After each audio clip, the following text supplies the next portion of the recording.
Artemis, 26th rank in the Lord and 19th in the Ragnarok Guild, pulled the bowstring of her bow and shouted angrily as she used her blood destruction combat skill.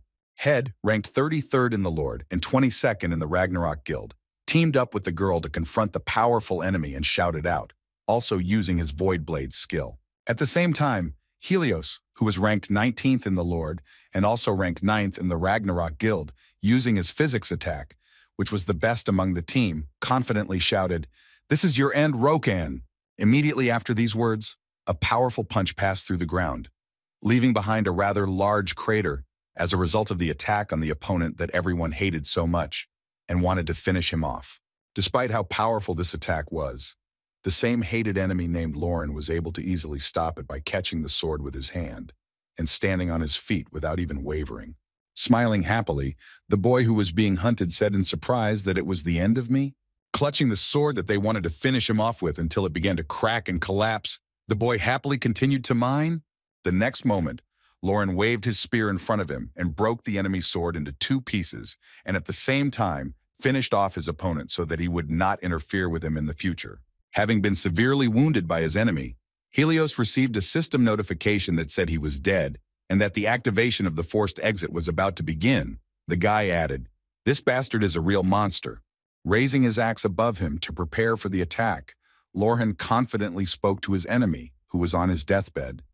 "Do you really think that I, the mighty Lorhan, will die so easily?"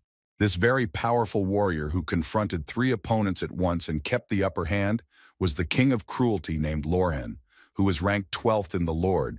He is not a member of any guild and is a lone player of SSS rank. Having finished with the 3 enemies that attacked him, Lorhan felt a chill go down his spine and heard someone's angry voice behind him saying, "You are a pest in the Lord." Preparing to cast his magic spell to defeat his hated opponent Scotty, who was ranked 17th in the Lord and 11th in the Ragnarok Guild, Lorhan angrily added, "Die." The next moment, the boy used his skill called Ice Storm and covered the entire area within a radius of several tens of meters with a layer of ice, freezing everything in its path. After receiving a system notification from the system that informed him that he had 60% of his health left, Lorhan said with a grudging grin, "Am I really a pest?" Immediately after saying these words, Lauren's mood and rhetoric changed. Using his powerful skill to free himself from the enemy's attack, the guy angrily exclaimed, "Then you are, my friends, are annoying flies." Using his battle cry skill, Lauren got out of his opponent's frosty trap and also broke the ice on everything he covered with it. As a result of using his battle cry, Lauren was able to stun Artemis Head and Scud, who were still on the battlefield unable to move. Scud said with a heavy breath, "Damn, what a cruel beast," to which Head added, "My head." After completing his shock attack to incapacitate the enemies, Lauren shouted gleefully, preparing to finish them off. While they were in a defenseless position, "I will exterminate you all, you frauds." As soon as Lauren started to approach his enemies to finish them off, he suddenly noticed that lightning bolts were appearing from the clear sky in front of him and were heading straight for him. Having made a forced stop to protect himself from the enemy's sudden attack, Lauren received a system message informing him that he had only 30% of his health left.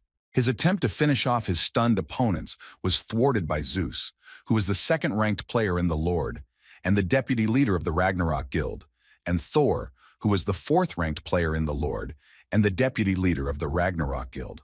Raising his head up to see who exactly prevented him from doing his job, Lorhan angrily shouted, "Boogaloo, and how dare you Pikachu unfinished? Hey, come down here." Hearing the proposal from his enemy, Zeus only bowed and walked away from his seat, followed by Thor. Immediately after that, Lauren felt something wrong behind him after even these enemies retreated from him without a fight, and looking back, the boy saw Odin, the king of creation, who was the 1st in the Lord and also the leader of the Ragnarok Guild. Seeing Odin, whom he hated so much for obvious reasons, namely because he always got in his way, and when he appeared, he threw him to the bottom of the top, Lorhan sighed heavily and shouted his name. Once on the battlefield, the Ragnarok Guild leader proceeded to his main goal of destroying the enemy, who again advanced quite a bit in the top of the game, sending his attacks at him, which Lauren effectively fought off.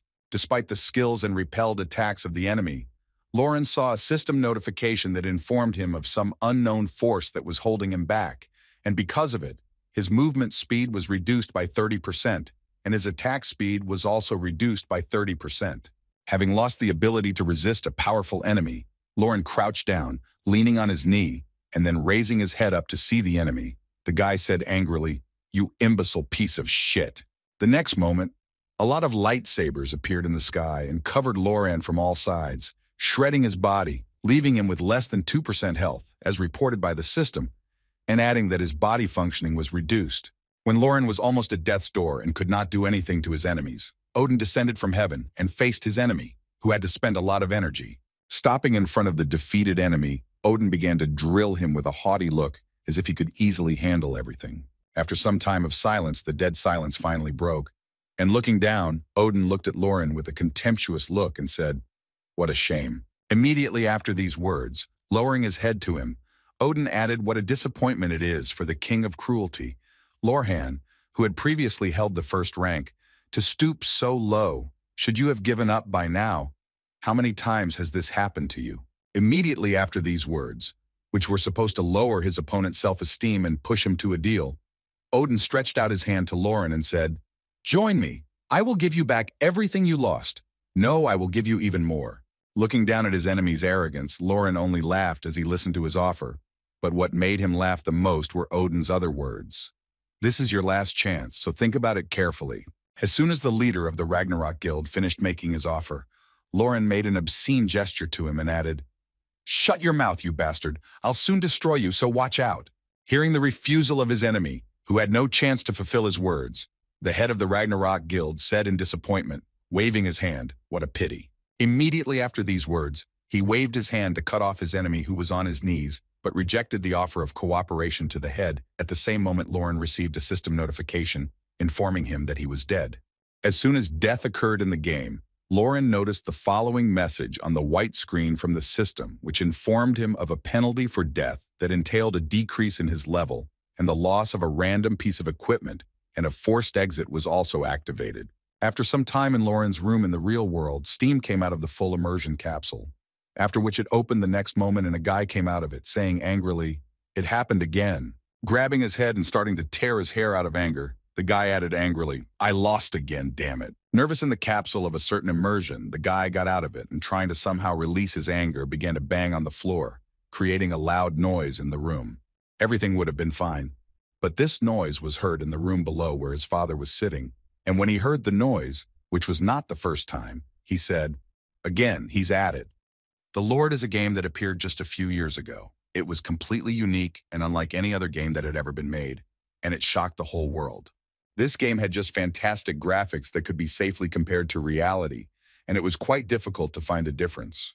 All the effects and feelings were as close to reality as possible. Also, the Lord had a rather huge open world that was clearly much larger than the land on which the players from the real world lived. But that's not all the impressive facts about this game. The Lord also had amazing NPCs who could easily be confused with real-life players because their behavior was just unrealistically believable. And it was Lauren, who had just been defeated by the Ragnarok Guild, who until recently was the strongest player in it, sitting on a mountain of corpses of brave men who dared to challenge him. He was the first in the game ranking and also the first in single combat abilities and the strongest SSS-ranked player with the Berserker class of the King of Toughness Lorhan. But one day, everything changed dramatically in the game. A new player appeared, after which everything went wrong. Those bastards changed everything dramatically after they appeared in the game. Sitting near his immersion capsule, Lauren, who was once again destroyed by the Ragnarok Guild, said in his head, "This Odin is too strong. How did he get so much power?" Recalling the last battle with the Ragnarok Guild and all the times they prevented him from playing and maintaining his title, Lauren added, "Those Ragnarok bastards have defeated me for the 8th time in a row, and with each death, my level drops and my equipment is lost." Unable to contain his anger after thinking about it, Lauren slammed his hand against the full immersion capsule and angrily exclaimed, "Damn it, don't make me laugh. I am the king and the strongest player in the Lord." Remembering other players of the Lord who bragged about it, Lauren angrily continued, "While others bragged about how much money they could make from this game, I put everything into the Lord." As Lauren reflected on his thoughts after being destroyed by his enemies once again, he angrily exclaimed in his head, "I would rather die than leave these bastards after my next defeat by them." Activating his immersion capsule, Lauren headed for it again, thinking, "Well, we'll see who will surrender first after a long confrontation." After logging into the game again, Lauren immediately went to his enemies to take revenge on them for another defeat, angrily shouting, "I will destroy them all one by one." Trying to overcome all the obstacles in his way, destroying the lightsabers that Odin had launched at him, Lauren angrily added, "I will never give up to such losers as you." However, once again he was defeated, his level decreasing with each passing moment, and thus his chances of winning decreased. But he did not give up, and this is what happened. Lying defeated in the rain, waiting to be disconnected from the game, Lauren said in frustration to the bastards. The next moment, instead of the reauthorization notification, another system message popped up, informing him that Lauren could no longer hold the title of King of Cruelty due to failure to meet the minimum requirements. Seeing that his title of the King of Cruelty would disappear after this defeat, Lauren, who had been working towards his goal for so long and had lost it in a flash, exclaimed in confusion, "No, please don't do this." Seeing the system notification sent to his opponent, Odin, who was again standing near his defeated enemy, looked at him with disdain and said in surprise that you had lost your status as a runner. Immediately after these words, Odin turned back and walked away from the battlefield, saying before he left, "I don't see any point or reason to kill you again." At the same time, Lauren, who was again lying on the ground without the ability to show anything to his opponents, shedding tears and gritting his teeth, said in disappointment, "Now it's definitely over. I've lost everything." Recalling himself as the most powerful fighter in the Lord until recently, where he had taken first place, Lauren said the title of King of Cruelty and the level that was higher than the 100th and all the items I owned. Lying on the wet ground after being robbed of everything he had strived for and achieved with such hard work, the disappointed boy said the legend of Lauren, the strongest and most brutal character in the Lord, ended so miserably, it was the end. When he was reauthorized from the game, the disappointed boy went to bed after a while and heard the alarm clock ringing to wake up, and after finishing his dream, Lauren sighed heavily, but there was no turning back.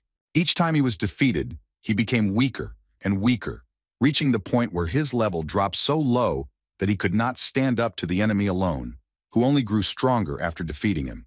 Calming down after another failure and a heavy sleep after a very hard day, Lauren rubbed his neck and thoughtfully said, "Oh shit, tomorrow I have to pay the rent for my apartment." Realizing that his situation was quite difficult and he had no money for that now, the guy got out of his bed and headed for the full immersion capsule, saying tiredly that he needed to sell some gold. After walking a few steps to the side to his virtual reality capsule, the boy realized that it had disappeared somewhere, waving his head around in confusion. The boy thoughtfully said, "Where is the capsule that should be here? Did it really get brought in for repair yesterday? No, it can't be. Even if I called someone, I definitely did not open the door." Immediately after these words, the boy looked around to find the capsule in his room, or at least traces of its disappearance, and suddenly exclaimed in confusion in his head, "Wait a minute." Confused by the fact that his capsule had disappeared without a trace, the boy did not pay attention to what was happening around him until recently, when he suddenly noticed that he was in a completely different apartment and added in surprise, "Where I was now." Suddenly, Lauren noticed a phone lying on at his feet with the news that a virtual reality game called The Lord was about to be released. Unable to believe what was happening, he immediately ran to the nearest place to find out what was going on.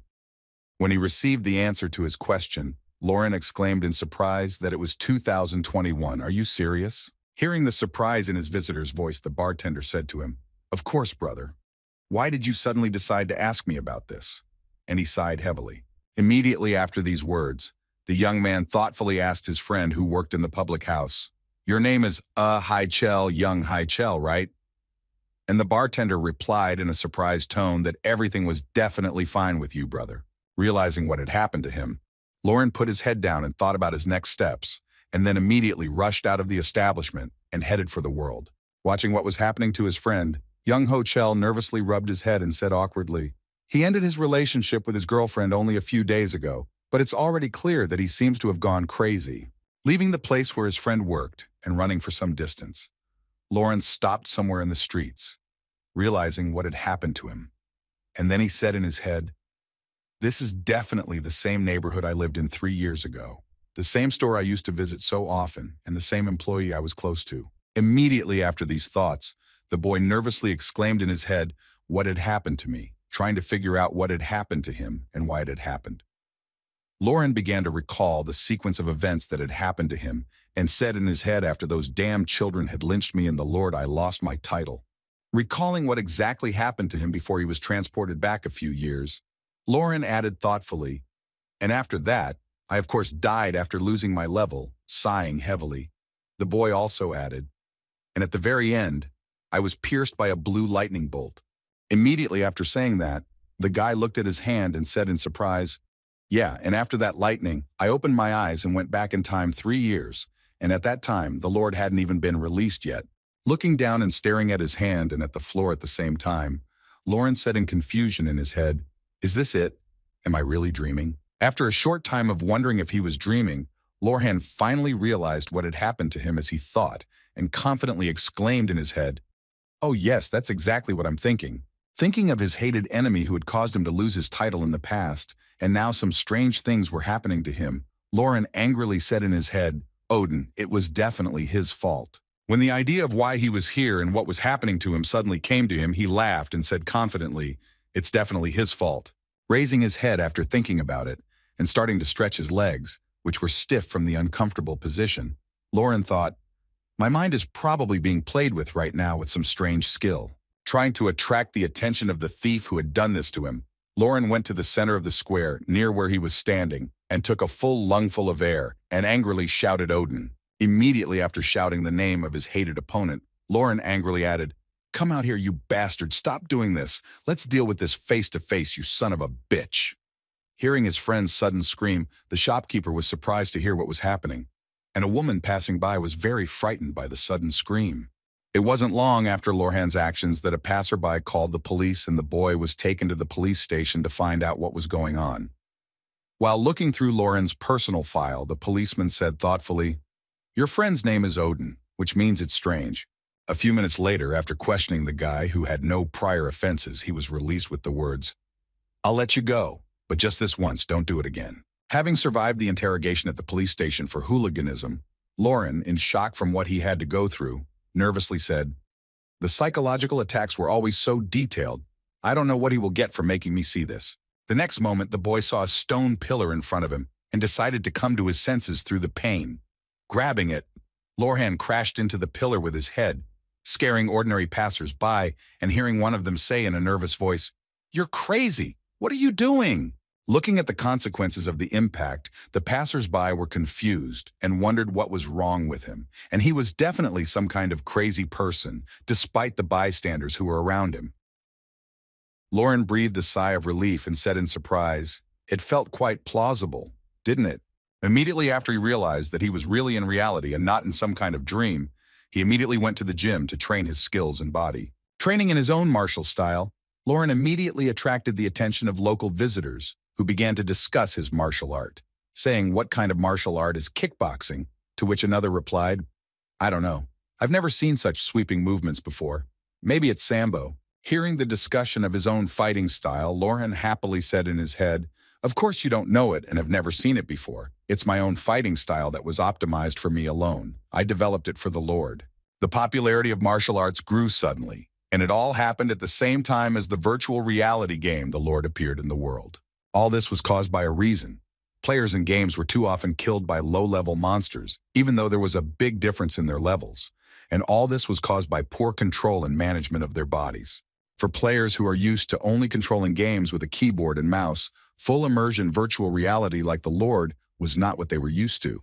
Having finished practicing his skills on the mannequin, which no longer looked very fresh after a series of blows from Lauren, the man moved on, leaving the audience to watch him in fear. They were more surprised that the guy didn't finish his training, even though he had been practicing with the dummy for a long time, but he also went to the barbell, which is more important. Throwing the barbell on his back and starting to do a squat with it, Lauren confidently said that this dominance over his body was something he needed to achieve by understanding his muscles and feeling them. Feeling all the muscles he used in his workout, Lauren mentally added over every muscle from head to toe, only the ability to fully and perfectly control your body in reality depends on the ability to control it in the Lord.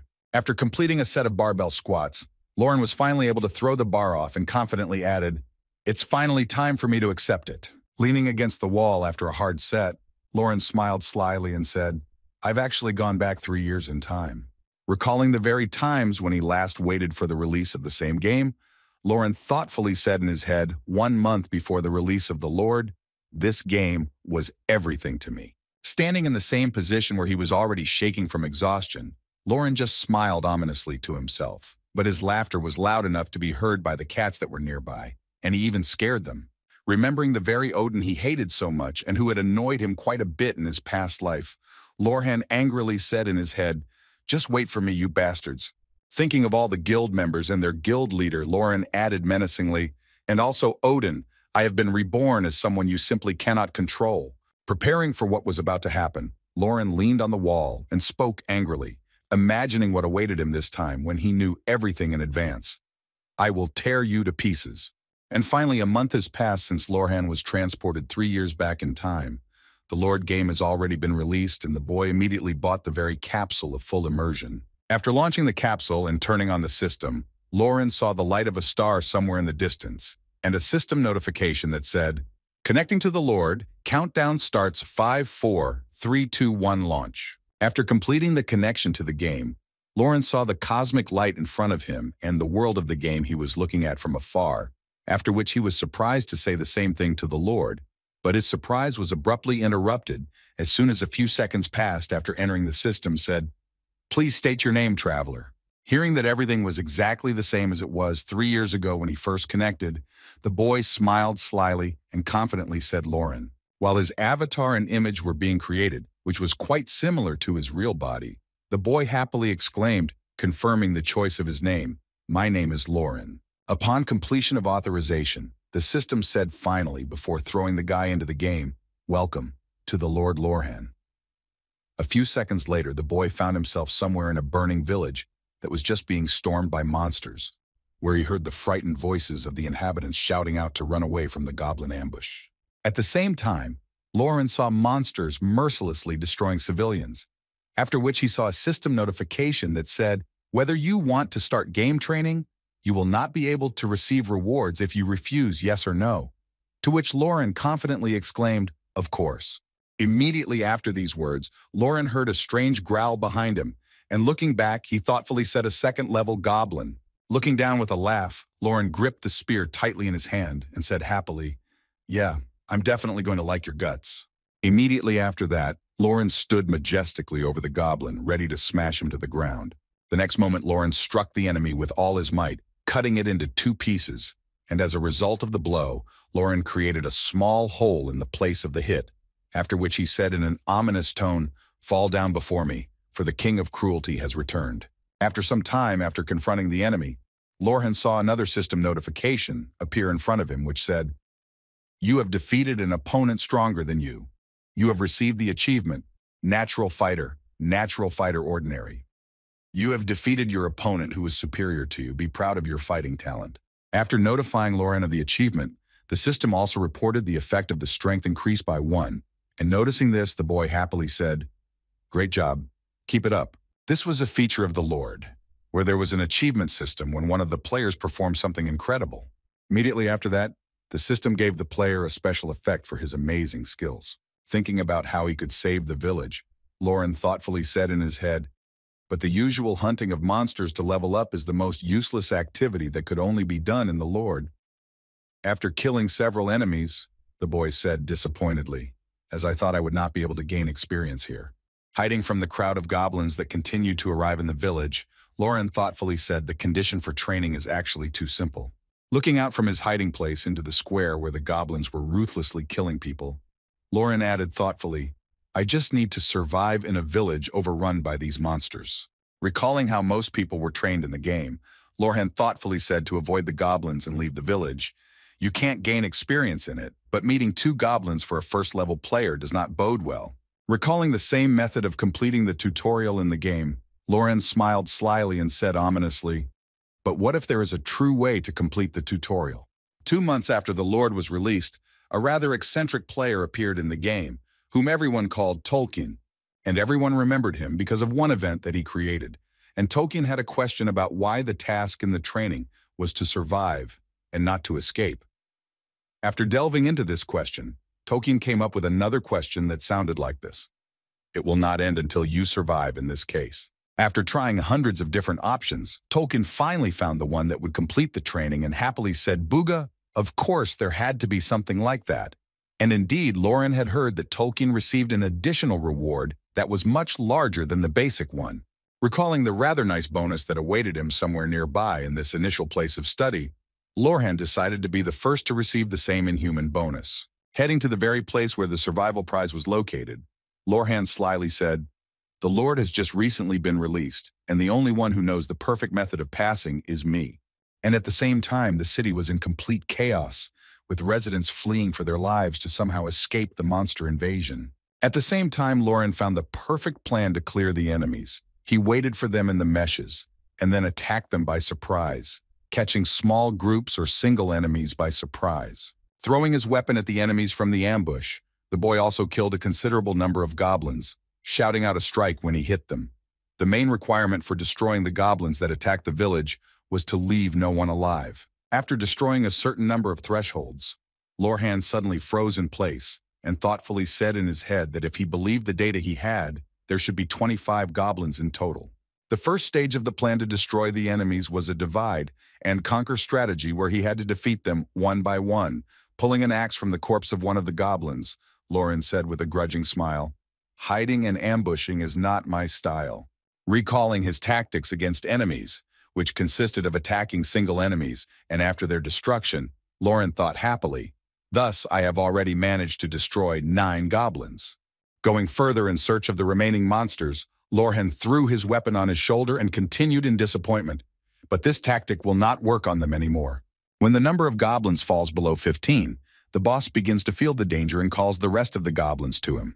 Following his order, the rest gather together regardless of what the player is doing. As soon as the enemy changed his tactics, Lauren immediately headed to the inn in the city and confidently said, stopping in front of the entrance, "Now it's time to move on to the second stage." Once inside, where he had to take on 3 enemies at once, the boy still managed to win sitting under the bar table.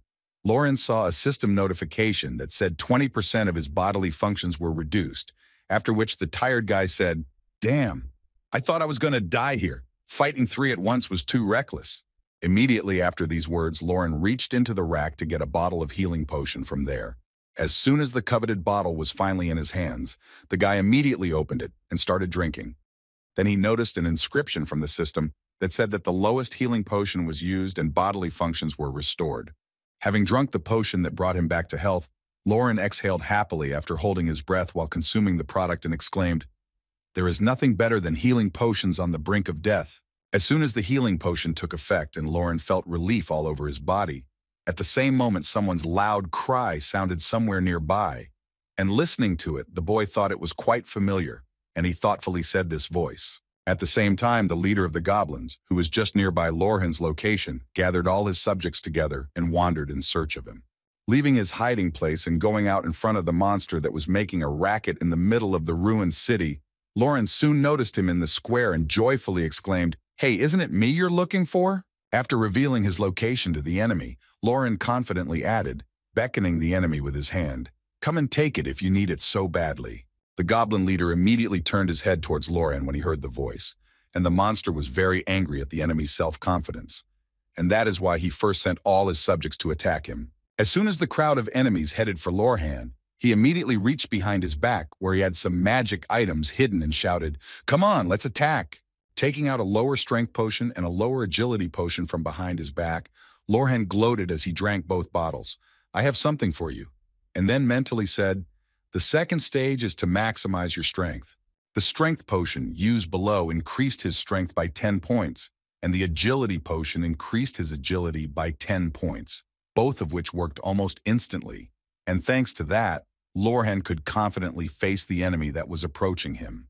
When one of the goblin leader's subjects approached him, Lorhan effortlessly grabbed him by the head and threw him away from him, thus neutralizing one of the monsters. Having been seriously injured, the goblin who had just been thrown into the wall was very angry and was preparing to get up to take revenge when Lauren caught up with him and chopped off his head with his axe, after which he shouted, "Okay, now the next one." Immediately after that, a fight broke out, and all the enemies who were near Lauren rushed at him to take revenge for his insolent behavior. But the boy easily defeated them all, and then accidentally saw a new system notification appear behind him. Looking through its contents, Lauren realized that only those who fully utilize the achievement system can grow the fastest in this game. At the end of the battle with the goblins, Lauren received an unexpected achievement that said you could easily defeat a huge number of opponents who were stronger than you. Immediately after that, the following notifications also appeared, saying that you received the title of Natural Fighter. You were the first to receive this title, the first Natural Fighter Magical.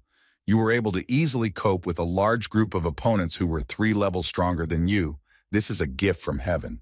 The effects of this title were as follows: strength and dexterity increased by 3, and the chance of a critical hit increased by 5% in battles with enemies 5 or more levels above his own.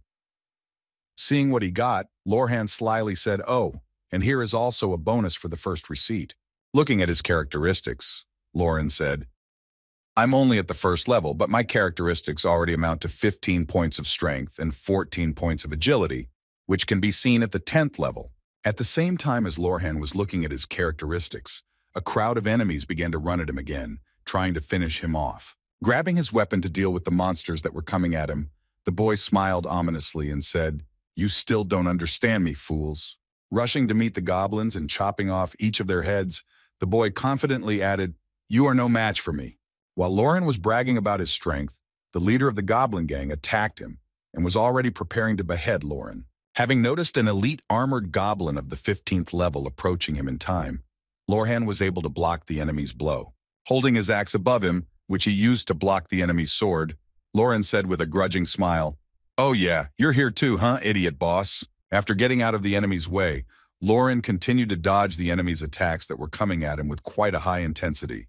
But still, the armored goblin managed to hit Lauren by hitting his armor, and after a few seconds his sword hit the ground and he thought he had won, but it was not that simple. When the boy's armor broke, he jumped back from the enemy, but his armor was destroyed, and the boy nervously said, "He's much stronger than a normal goblin." And he knew that the boss would be different. Immediately after that, the boy again rushed into battle against the armored goblin, smiling madly and mentally saying, "But even so, a goblin is still a goblin." Approaching his opponent, Lauren managed to dodge several of his attacks that he made as he approached, and when he was right in front of the enemy's face, the boy thought, "I've already analyzed your attacks." Immediately after that, an attack from Lauren flew at the enemy's neck, which was supposed to take the monster's head off. Jumping behind the enemy's back, Lauren thoughtfully said, "Well, it should have worked." But it didn't work out exactly as the boy wanted it to. Despite his strength, which was quite large for the first level, his weapon got stuck in the enemy's neck. Noticing that the enemy was still alive and his efforts were not enough to win, Lauren said in confusion, "I'm probably doing badly." Immediately after that, the armored goblin who remained alive and recovered from the attack grabbed the boy's arm and slammed him to the ground. Having been attacked by the enemy, Lauren saw system notifications in his already not the best condition, 355 damage and 20% of his health left. Immediately after that, Lauren also noticed that the enemy had already let him go and was preparing to kick him with a foot that was directly above him to trample him. Having dodged what could have been his last attack, Lauren said in his head, "Hell, the problem is not his strength or even his agility." Realizing that his plan did not work because some peculiarities were not taken into account, the boy added unhappily that the goblin was very hard. Watching the enemy approaching him, Lauren also added an incredible defense to it. "I will not be able to make a fatal blow with my status and weapons." Calculating his ability to resist the enemy, Lauren thoughtfully said in his head that there were probably about 5 minutes left before the potion ended. Well now, preparing for something incredible that would help him defeat the enemy, the boy got to his feet and confidently shouted to the enemy, "Come on, let's get ready." Hearing such words from his opponent, the armored goblin expected something quite incredible to happen now and froze in place in anticipation. But Lauren began to run away, shouting a strategic retreat. Not realizing what had just happened, the armored goblin just stood there trying to understand why he had just recently ordered him to get ready so confidently. Realizing that it was a distraction so that he could escape, the goblin leader became very angry and growled loudly in Lauren's wake. Immediately after that, the monster grabbed his weapon and ran after the fugitive who had just deceived him to escape. Having lost sight of his enemy, who had hidden in the city, the monster decided to rely on his sense of smell, which led him to a house. Realizing that he was hiding there, the armored goblin who found his enemy smiled ominously and then confidently headed for the house. At the same time, the boy who was seriously injured hiding in the house was breathing heavily, trying to come to his senses and catch his breath after a hard run. The next moment, Lauren sat down on the floor and grabbed his side, gritting his teeth and saying, "It hurts. I broke my rib. What a damn game. Why is everything so realistic?" Having recovered from his injury and escape, Lauren took a scroll from his pocket and confidently said, "Now it's time to use the last item from the general store." After using the scroll, a system notification appeared, saying that you had used the lowest fire protection scroll and your fire protection had increased by 30 points within 10 minutes. Glad that everything was going according to plan, Lauren happily said, "Well." Now all that was left was to lure him in, and before he could finish speaking, the wall behind him was destroyed.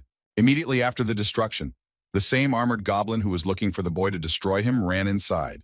Looking around in search of his enemy, the armored goblin accidentally saw the boy behind him and awkwardly said, waving his hand, "I see that you look quite angry. Let's talk nicely." Ignoring his opponent who wanted to resolve the conflict peacefully, the armored goblin rushed at him with his weapon to finish off the impudent man. Dodging the enemy's attack so that he would not accidentally hit him, Lauren noticed that another attack was flying right at him, but he had no way to escape, so the guy nervously thought, "I have little room to dodge." Trying to somehow avoid the enemy's attack, the boy blocked his attack with his weapon, but still he was thrown back.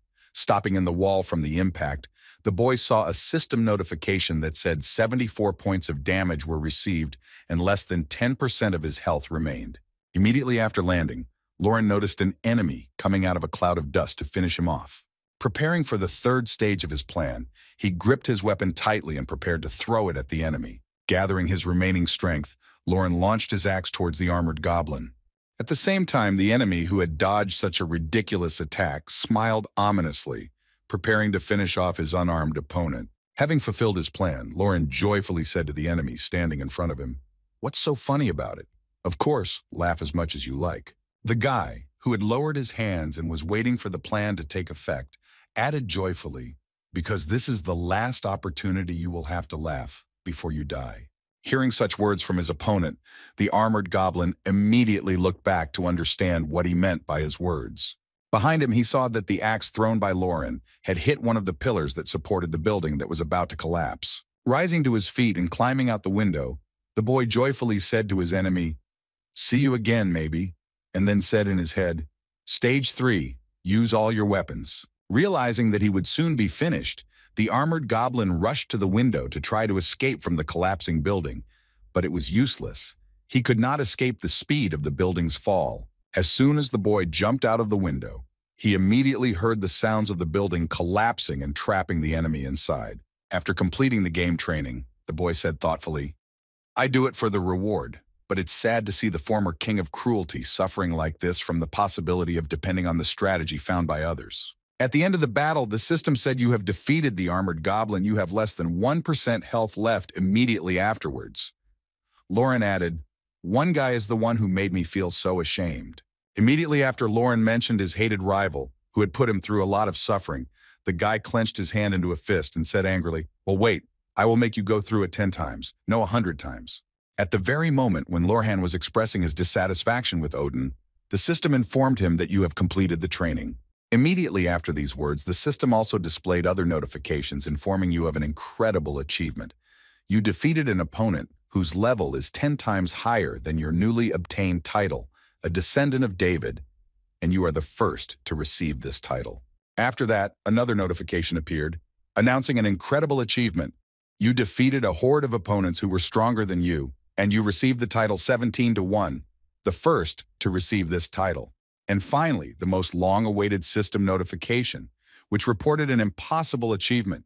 You have passed the training perfectly. You have received the title. Nothing is impossible. You are the first to receive this title. Looking at the ruined village, Lauren received another notification from the system that said you will receive a basic reward for completing the training. You received stale bread. You received 50 copper. You received an additional reward for clearing the training, and you received 5 unknown chests. Sincerely rejoicing that he had received 3 new titles upon completion of the training, Lauren happily said it was just incredible, and of course, wonderful rewards. Immediately after expressing his joy, the boy decided to find out what the benefits of the new titles were and thoughtfully said, "Now let's see what these titles give us in the status window." Reviewing his characteristics and skills that he had acquired through the recent fight, the guy happily said in his head, "I can't believe this is happening." Looking at what he had gained and what characteristics and data his titles had, the guy was amazed and added, "It's just incredible." Looking at the title, "Nothing is Impossible," and its description, Lauren said in amazement, "The legendary title, I just can't believe it." Breaking out in a cold sweat from how lucky he was, the guy said with this, "I will achieve my goals much faster. No, I should even look at them again." Reviewing the other titles he received, such as 17-1 and David's Descendant, Lorhan happily added other titles, and their effects are also impressive. After reviewing all of his titles that he received and learning their descriptions, the boy also took out all 5 chests he received as a reward and confidently exclaimed, "Okay, I'm going to open all the chests with rewards, all of them." Upon completion of the reward review, Lauren moved to the starting city where all newcomers appear after completing their training. Moving to the starting city, the boy happily said as he got out of the teleporter, "It's been a long time since I've been here." Raising his head up and spreading his arms around him, the boy happily said after appearing in the starting city of Poketi. Before he could enjoy his appearance, he heard a commotion and put his hand over his eyes to look around, saying, "I knew there were a lot of people here, even if it had been a few hours since it opened." Looking around at the players that were in the initial area, Lauren said nervously in his head, "Now that I think about it, maybe some of the bottom ones are already here." Looking around to find the same hated enemies, the boy angrily said in his head, "Odin and his henchmen." Recalling the appearance of all the members of the Ragnarok Guild, Lauren added these members of the Ragnarok Guild. Gritting his teeth in anger and imagining what he could do to them now, the boy mentally said, "I would like to find them immediately and beat them all to death," but a few seconds after Lauren had been grinding his teeth in anger, he calmed down with a sigh of relief, exhaling a disappointed sigh of disappointment that the boy had spoken too soon. Recalling how he had learned about the leader of the Ragnarok Guild, the boy mentally spoke of Odin when he was named King of Creation 2 years after the game's launch. Recalling the times when the world finally began to know about Odin, Lauren said it was rather strange, no matter how much I thought about it. Recalling how quickly the Ragnarok Guild was formed at that time, Lauren continued, "Dozens of high-level players joined it." Immediately after these words, an image of Helios, who was also a member of Ragnarok, appeared in Lauren's mind, and he unhappily added and even changed nicknames and appearance. Also recalling the others who also changed their appearance to match the guild, Lauren said unhappily, "That's why I call them Kringle role players with all this embarrassing Greek and Viking cosplay. In any case, it's impossible to find these guys now." The next moment, Lauren grabbed his beard and thoughtfully said, "But who is this guy? What did he promise them to achieve such loyalty?" Deciding not to fill his head with guesses that were now useless, Lauren walked away from the square, saying thoughtfully, "Let's forget about it for now. Thinking about it will not lead anywhere anyway." Immediately after that, he sat down with his head down and thoughtfully said in his head that the most important thing at the moment is to prepare for the moment when I will meet him. Walking through the images of the people around him, immersed in his thoughts, Lauren also added that I need to become much stronger and also pumped much faster than anyone else. Preparing to go to training to improve my level and raise my skills, Lauren said in his head in this case the first thing I should do. Before he could finish the thought and get too far away, he heard a voice behind him saying, "Hey, you want to get stronger." Looking back to see who had spoken to him, the boy saw a pumped-up NPC looking at him and then added, "Then come here and become as strong as me." Looking at the training ground with a thoughtful glance, Lauren froze in place, wondering if he really needed it and if it was a good offer. Turning his gaze to the newcomers who were already on the training ground, hitting the dummies, the boy thoughtfully said, "Maybe it's just because it's the first day, but there are a lot of people here." Thinking about the suggestion of the old man who was standing near the training ground, Lauren thought that soon they would leave. And then the boy said confidently, "I want to use the training ground." Hearing that he was ready to accept his offer, the non-game character happily said, "Oh, I see your potential. I can't afford to let a future star pay the standard price for you. It will cost 20 copper after these words." A system notification appeared in which it was written that your relationship with neutral and allied NPCs starts from a friendly level. Hearing the offer from his grandfather, Lauren was surprised to hear that this was the effect of the title. The usual use of the training ground would cost 30 coppers. Having paid the subscription fee, Lauren headed for a free dummy, and upon arriving at the place, the boy began to warm up, saying happily, "I miss this feeling." After completing all the preparations, Lauren finally began his training. Training dummies is one of the ways to gain experience in Pokemon in the early stages. Here you could get experience points just by hitting the dummies, which is not even possible, and many people used it from the very beginning. But after spending quite a long time training, one of those present at the training room tiredly said, "Damn, when will I get the level? I've been hitting it for 5 hours." But over time, everyone began to realize that this was quite ineffective. Experience could also be gained by completing tasks from NPCs, which gave much more experience and also rewarded with money or food. So one girl, having completed the task, came to the NPC and said, "Here are your 10 squirrel skins as ordered," and received a good job in return, which was the reward. Even if you continue to train on the site, you will still need to pay for its use and also eat something. You will need to save money. At that time, one of the couple of guys who decided to leave the site said, "It's useless. Let's go hunt goblins or do something else," to which the other replied, "God, we just finished wasting time." Continuing to beat the training dummy, Lorhan confidently said in his head, "But leveling up is not what the training ground is really for." After some time of training to check the accuracy of the information, Lorhan saw a system notification that said his strength had increased by 1. Seeing this system notification, Lorhan immediately stood up and exclaimed in his head, "This is it. My hard work has paid off. If you spend some time beating the dummy until your stamina is exhausted, you can increase your stats by 1. This is completely different from what you get for leveling up." Taking out some stale bread from his inventory to replenish his health and stamina, Lauren mentally said, "I'm the only person who knows about this.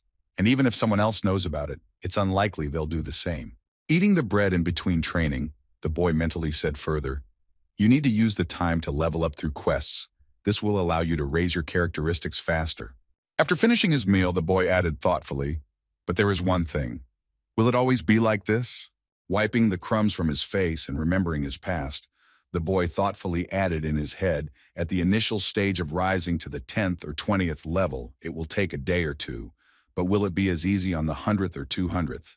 Recalling his past quests from NPCs that he had done to level up, Loran also added in his head, "Now it was boring and hard, but the day would come when this increase in characteristics would pay off." After thinking about raising the characteristics and everything else, Lorhan restored his stamina with food and said confidently, "And now let's get back to work." 10 days after Lorhan decided to continue training, he was still on the training ground. Noticing the same guy on the training ground who continued to fight with the dummy, a couple of players said to him what he was trying to achieve. To which the other replied, "Forget it. He's just craving attention. Let's go do quests."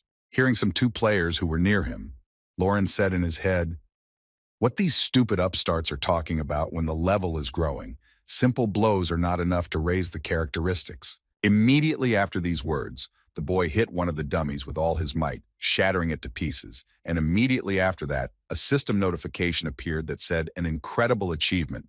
You have increased strength, agility, and physical resistance to the maximum possible on the training ground. You will no longer be able to increase characteristics on the training ground." Noticing the system notifications and the fact that further efforts would be futile, Lorhan finally stopped to rest. Then a new system notification appeared, which said, "You have received the title of Hard Worker." After one title he received, the next system notification appeared, announcing an incredible achievement. "It is no exaggeration to call you the strongest man in the village after you destroyed the dummy in less than a minute. You received the title of the strongest man in the neighborhood." After receiving such coveted notifications and titles, the boy joyfully exclaimed, "I'm done, and now it's time to go and level up." No sooner had Lorhan finished with his triumph than he heard a voice behind him saying, "Hey, don't you want to get even stronger?" Watching with an excited look and drooling, the NPC of the training ground added, "I've been watching you closely for these 10 days. And hearing such words from your grandfather, the boy nervously replied that why does it sound rather strange? The NPC from the training ground confidently said, "A person with your courage and perseverance can do it," which surprised Lorhan. Immediately after that, stretching out his hand in front of him, the grandfather added, "If you want, I will show you a new bar so that you will follow me." Hearing the wind NPC's offer, the boy nervously said in his head that the hidden quest was something I had never heard of before. Without hesitation, Lorhan followed the NPC who offered to show him a new level of training. Following the grandfather who led him underground, Lorhan was surprised to hear the same thought in his head. Just thinking that there would be an underground tunnel under the site, noticing that the guy was looking around, inspecting everything on the way, the NPC said to him. Be careful not to stumble in this darkness. Recalling the same words the NPC had spoken to him on the surface near the training ground, Lauren thoughtfully spoke in his head. He remembered the new bar he had in mind. Immediately after these thoughts, the boy happily said in his head that he definitely knew something about a hidden class or skill. And before he knew it, he heard his grandfather's voice saying, "Okay, we're here." Immediately after these words, a huge iron gate began to open in front of Lauren, behind which there were some steel mannequins. Seeing the guy's dissatisfied face, the NPC confidently announced that this was an improved platform for the chosen ones, to which Lorhan exclaimed in displeasure, "Oh shit, this is what you meant by a new bar and another training device." Hearing the boy's displeasure, the grandfather said that it was not as simple as you might think, to which the boy replied in surprise that it was. Hearing such words from the boy, the NPC added, paying attention to the fighters, "They move exactly as people react to attacks and counterattack. You can even die if your level is less than 10th. Immediately after these words, putting one index finger in front of him, the NPC added, "Well, you want to try, but I'll tell you in advance. You only have one try." Hearing such a proposal from his grandfather, Lauren stopped for a few seconds, thinking about the proposal. And a few seconds passed when the boy punched his fist in his hand and confidently said, "Although it annoys me, it might be fun." Immediately after these words, the boy took the first step inside, and after a few more steps into the training room, Lauren heard the door close behind him. Immediately after that, the training began, and one of the wooden dolls in the room attacked him with a punch, but the boy managed to dodge it. Looking at the number of enemies after the sudden attack, the boy realized that he would have a lot of fun here. Starting to warm up after realizing that these dolls were quite nimble, Lauren happily said, "You're pretty strong for simple toys." Dodging a few more attacks from the mannequins in the room, Lauren exclaimed, "That's great. That's just incredible." Jumping up to finally launch a counterattack instead of just fighting back, the boy smiled ominously and exclaimed, "Great, let's have some fun then." 5 whole days had passed since Lauren had been brought to the underground training ground, and the sounds of battle were becoming less frequent. Suddenly, the door to the room opened and one of the dummies appeared, trying to crawl out of the doorway to escape.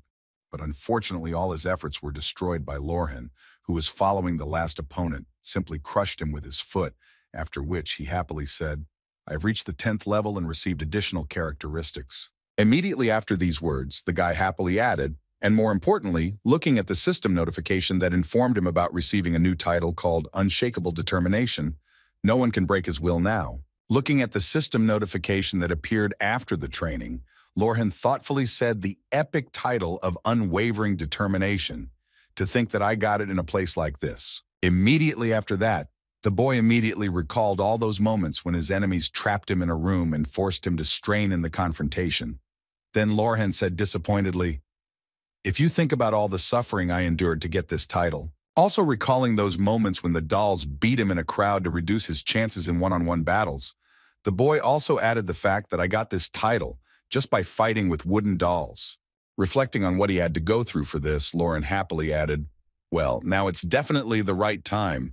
Immediately after these words, the boy finally left the dungeon and hurried to another city called Catan, where he planned to advance his skills. Arriving in the city he needed, Lorhan immediately rushed to the Berserker Guild to change his class. Upon arriving, the boy noticed a man inside the building, who was then Lorhan's master, and happily shouted out to him. Hearing a strange noise that suddenly appeared near him, the guildmaster stood up in a sitting position and looked at the boy in surprise. Then he said to him, "I'm a visitor. Maybe you want to work for me." And the boy replied that he didn't know what this place was. Hearing the question from the head of the Berserker Guild, Lorhan smiled broadly and said happily, "Of course it's a Berserker Guild, right?" Immediately after these words, Lorhan raised his index finger at the level of his eyes and added happily, "If you're a man, then become a Berserker." Hearing such words from the visitor, the guild leader smiled happily and said, "Boogaloo boy, you know what you're saying." Immediately after these words, the leader of the Berserker Guild also said, before changing the boy's class, "You know that you can't change the class if you get one." To which the boy replied irritably, "I know. Let's hurry up and get it over with." Hearing these words from the guy who came to him to change the class, the guild leader hurried to put a stamp in the application, happily adding, "You're pretty quick to make a decision. I like it." As soon as the stamp was put, Lauren noticed a system notification above him that said you changed your class to Berserker. Then the boy's joy knew no bounds. Immediately after that, the guild leader happily told him congratulations. Lauren, you are now a berserker. Immediately after these words, the head of the Berserker Guild threw a lot of weapons in front of him and said, now, as a gift for getting the class, choose what you like among all the weapons.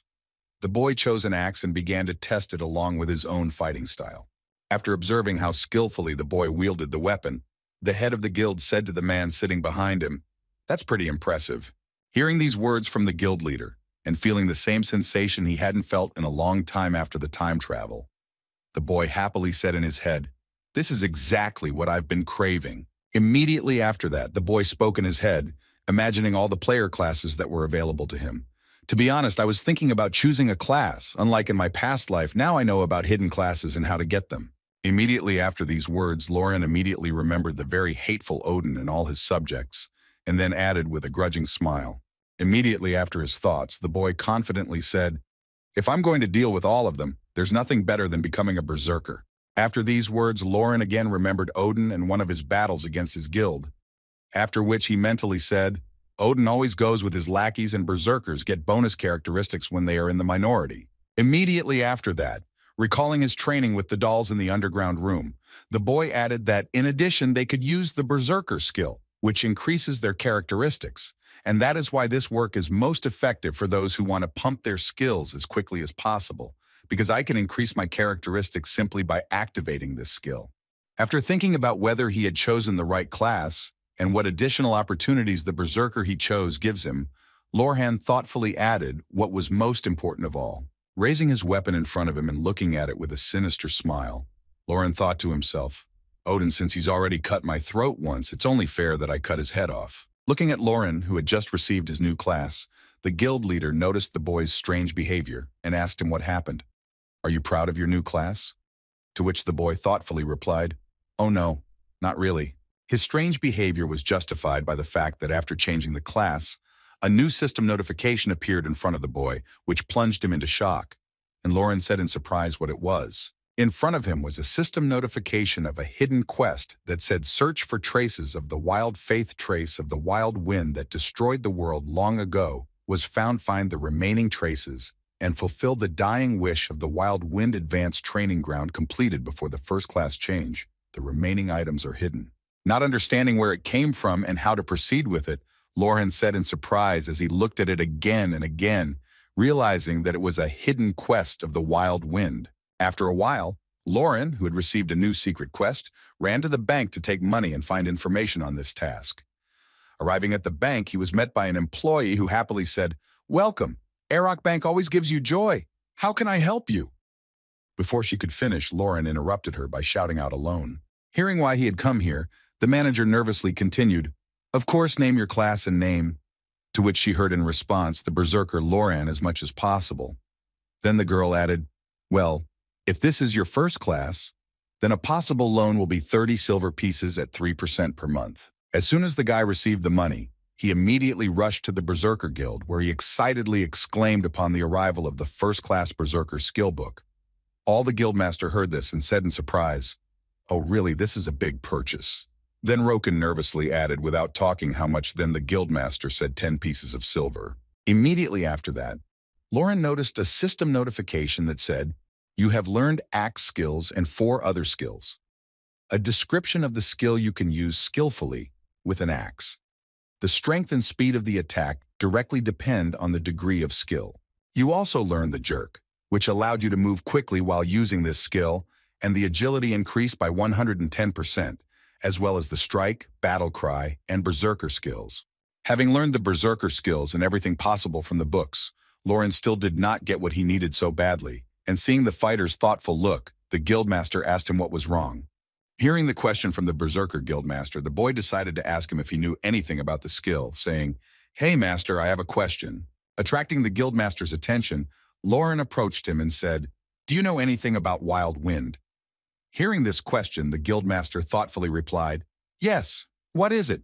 Having learned nothing new from the guildmaster, Lauren went to the central square, where there was a fountain, and sat down on it, and said thoughtfully, I wonder what the wild wind is. Trying to remember if he had heard anything about it before or to derive logical chains to figure it out, Lauren said mentally, At first, I thought this quest was related to the Berserker class, but even the guildmaster didn't know anything. Remembering his past life where he was the best of the best, the guy confidently added in his head, I've never even heard of this before, even when I was the first in the Berserker rankings. Gritting his teeth in disappointment, the boy continued, did someone already take him before me? Having started his thoughts in this direction, Lauren grabbed his head and exclaimed angrily, damn it, I can't do anything without hints. Calming down after he lost control and began to attract attention, Lauren thoughtfully said in his head, the rewards of hidden quests are certainly tempting, but I don't have any clues yet, so let's put it off for now. Immediately after that, opening his status window and looking at his data, Lauren said thoughtfully, I changed my class, so now it's time to level up. Immediately after these words, the guy smiled ominously and confidently added in his head, well then it's time to start a leveling course as I planned. A few seconds after that, a sign appeared above Lauren with the inscription, Harsh Forest looking for a person to lead me to the orc camp. Reward 15 pieces of silver. A few minutes after the sign was posted, Lauren heard a voice behind him say, do you want to hire me to take you to the orc camp? Pointing to himself, the man in iron armor who stood behind the boy confidently added, I'll help you, brother. As soon as Lauren looked back to see who exactly had approached him with an offer of help, the big man in iron armor added, and as for the reward for the task, give it to me right away. Looking at the arrogant guy who offered him help, Lorhan looked at him thoughtfully and then asked him with a heavy sigh, you're the only one who has a level, and he heard in response, I'm a heavy knight of the 25th level. Hearing the answer from the self-confident knight in iron armor, Lauren answered unhappily, I don't believe you. If you are here alone, then just get out of here. Hearing the refusal from the boy who was looking for someone to lead him into the forest, the knight angrily exclaimed that after that he took out his badge and began to poke the boy angrily, saying that this is the badge of an orc warrior.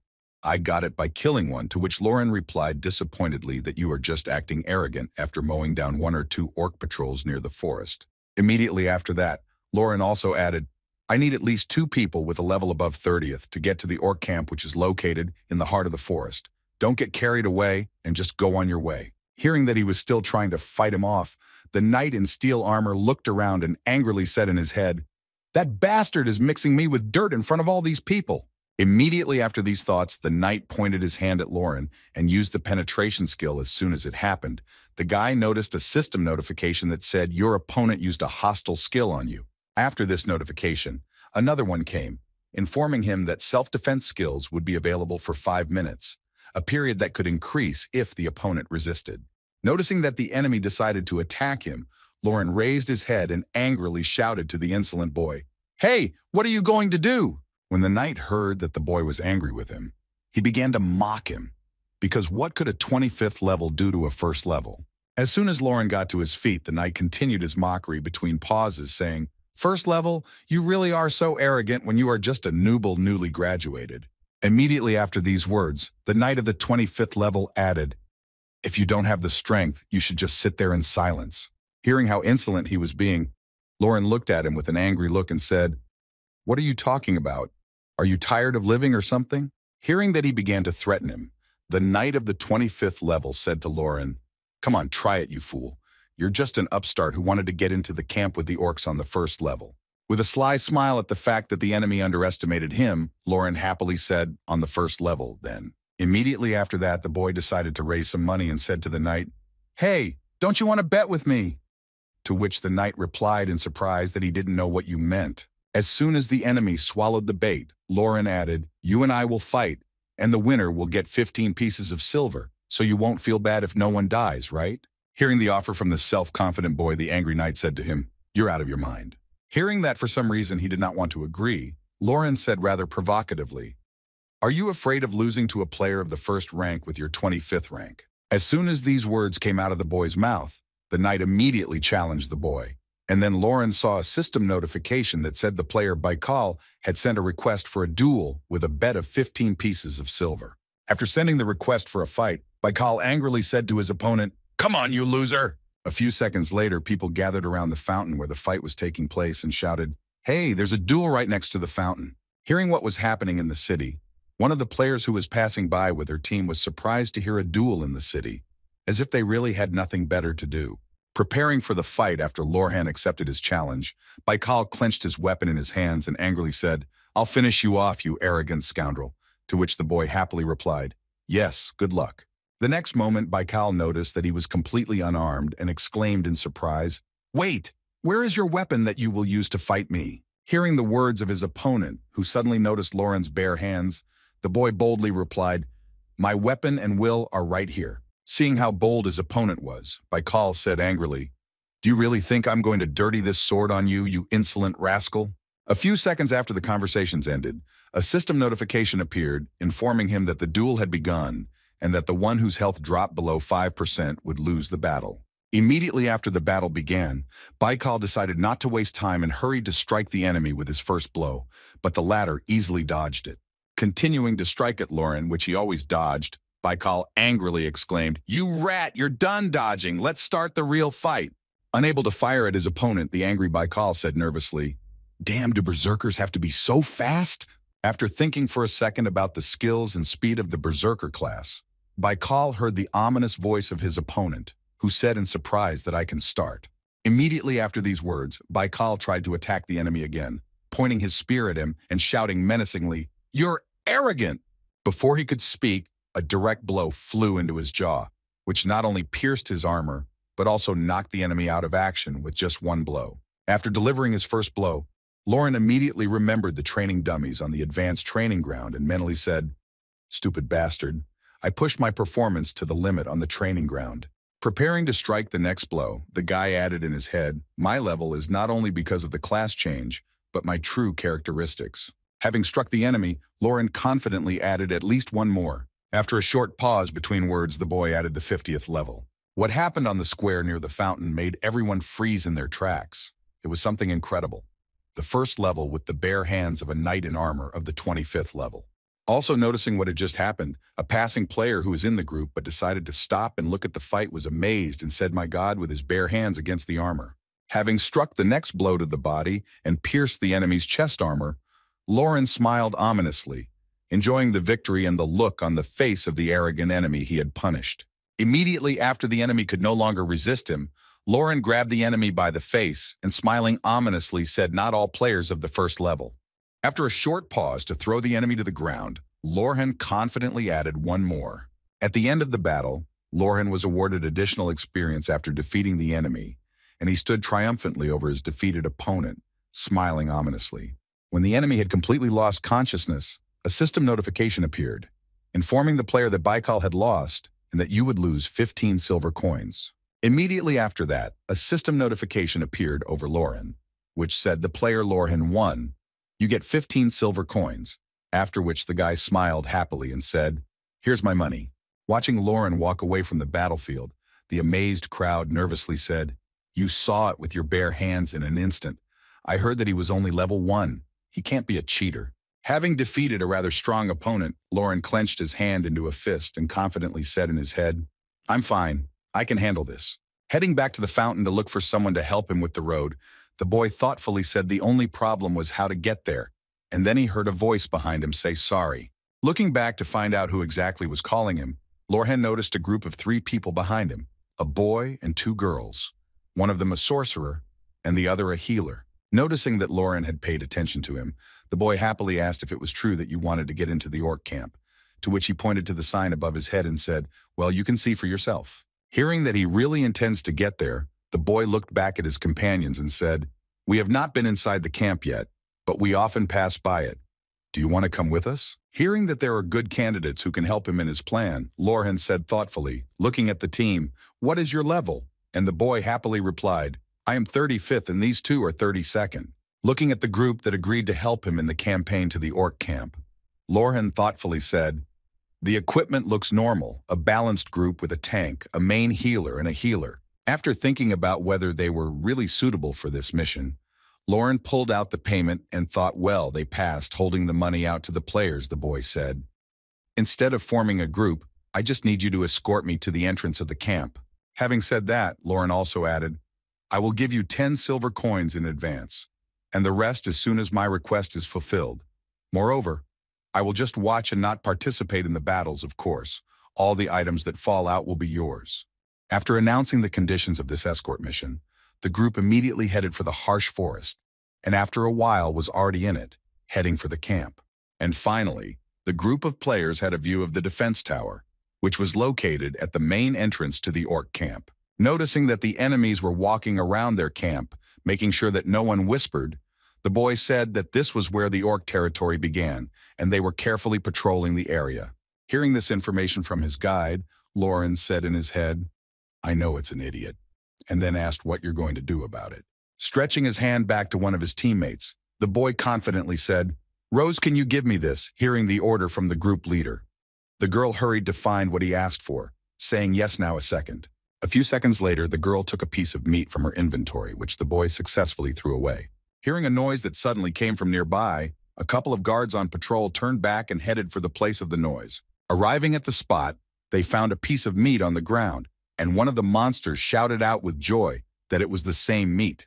Seeing that the enemies had taken the bait, the squad proceeded to the next stage of their plan, while the patrolmen were happily exclaiming at the food, wondering if the hunters had lost it somewhere along the way. As soon as the road was cleared, the leader of the group spoke to his men as he headed for the place where they would be able to get into the orc camp. "Come on, let's go quickly." While a couple of patrolling orcs were distracted by a piece of meat, the whole team of players headed for the entrance. Following behind the group, Lauren thought, "They are much more experienced than I thought. Not bad." After some time, the group arrived at the very place where there was a hole in the fence of the orc camp through which it was fashionable to get inside. Noticing that one of the orcs was standing near this hole, guarding it from sudden intrusion, the guy said disappointedly, "No, that was our only option." Looking at the enemy who stood to protect the passage in the fence, the disappointed guy said sadly, "Maybe they realized that and put up guards here." Immediately after these words, the boy did not take his eyes off the enemy and said, "Well, there's nothing you can do about it." Elfie heard that she was given the command to act and meekly replied, "I understand." Immediately after that, Elfie began to cast a spell that was supposed to neutralize the enemy for a certain time so that Lauren could get inside. After reading the full text of the spell, the girl shouted silence at the same moment the group leader was ready to act. Running out of his hiding place, the group leader gave himself away and was noticed by the enemy, only to shout out that he had noticed the enemy on the horizon when he realized that for some reason he could not say anything. Having lost his voice after a spell of silence was cast on him, the orc did not even have time to react to repel the enemy's attack, and therefore he simply fell as one of the victims of the group of players. After finishing the enemy who stood guard at the entrance, the leader of the squad pointed to the free passage and said, "Everything is ready. You will get to the orc camp as soon as you pass here." Hearing that all the work had already been done, Lauren handed the rest of the payment to his assistants and said, "Thank you for your work here." The rest of the reward to which he heard in response, "Thank you and I wish you good luck." As soon as Lauren paid his assistants, he immediately headed for the orc camp when he suddenly heard Rose's voice nervously saying, "Are you really going to go there alone? It's much more dangerous there." To which Lauren replied, "Yes, I know, bye." Hearing Lauren's answer that he knew what he was doing, the leader of the squad who helped him prepared to go back and said to his friends, "It's dangerous here, let's go." Walking back after completing the task, Rosa nervously said, "I don't understand what he's up to, even if he spent money to get here." To which Elfie replied, "Leave him alone, he's digging his own grave." Hearing the conversation of his friends who were following him, the leader of the group confidently said that we don't need to worry about him. To which Elfie replied in surprise, "What exactly do you mean?" Immediately after that, the boy added, "I don't know the reason, but it doesn't look like he was asking for help because he's weak." Hearing this, Elfie replied, "Really, you're not overestimating him." And the duel was certainly impressive, but it was a duel. Hearing such words from his friend who was in the same group with him, the boy was surprised to hear why he had arranged it at all. And Elfie replied in surprise that he did not know what he meant. Immediately after these words, the guy added that judging by what those who saw everything from the very beginning said, the knight was the first to use the attacking skill. The next moment, recalling the rules of the game, the guy added, "As you probably know, the one who starts attacking the other player will receive a temporary permission to defend himself." Mentioning some additional aspects of dueling and self-defense, the boy also added that they could also gain experience for defeating the enemy. Hearing such words from her leader, Elfie was surprised to say that this was indeed a great opportunity to level up, after which Rose added in surprise, "Then why would he?"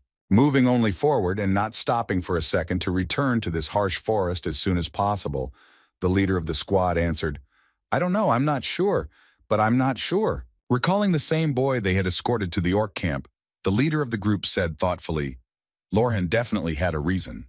After a short pause, remembering Lauren, The boy added why he wanted to stay on the first level until he reached the orc camp. At the same time, somewhere in the orc camp, the monster saw a boy enter their territory and nervously said that he was a human man. Immediately after seeing this, someone in the crowd shouted out loud to inform the others about the intruder. A few seconds after the orcs reported the intruder to the entire camp, Lorhan took a full lungful of air and shouted to the entire camp, "Who among you knows about warrior honor? If there is a real warrior here, let him come out." Hearing what Lorhan had just shouted, the orcs were immediately confused, whispering among themselves in surprise that a man knew about orcish honor. Was this the first time this had happened here?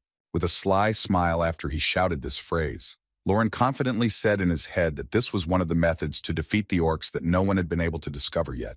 Immediately after these thoughts, Lauren remembered his past life and thoughtfully added that if he shouted this in the middle of their camp, they would only fight in one-on-one duels to defend their honor. With a sly smile after he used one of the secrets of his past life, Lauren mentally said, "Yes, I came here not just to improve my level, but there is also a very important condition to become strong in the Lord." Recalling the important conditions for becoming stronger in this game, the boy recalled the powerful monsters he had fought before and said that he needed to complete impossible achievements. Immediately after that, after a short pause, Lauren added that he would receive legendary titles as a reward.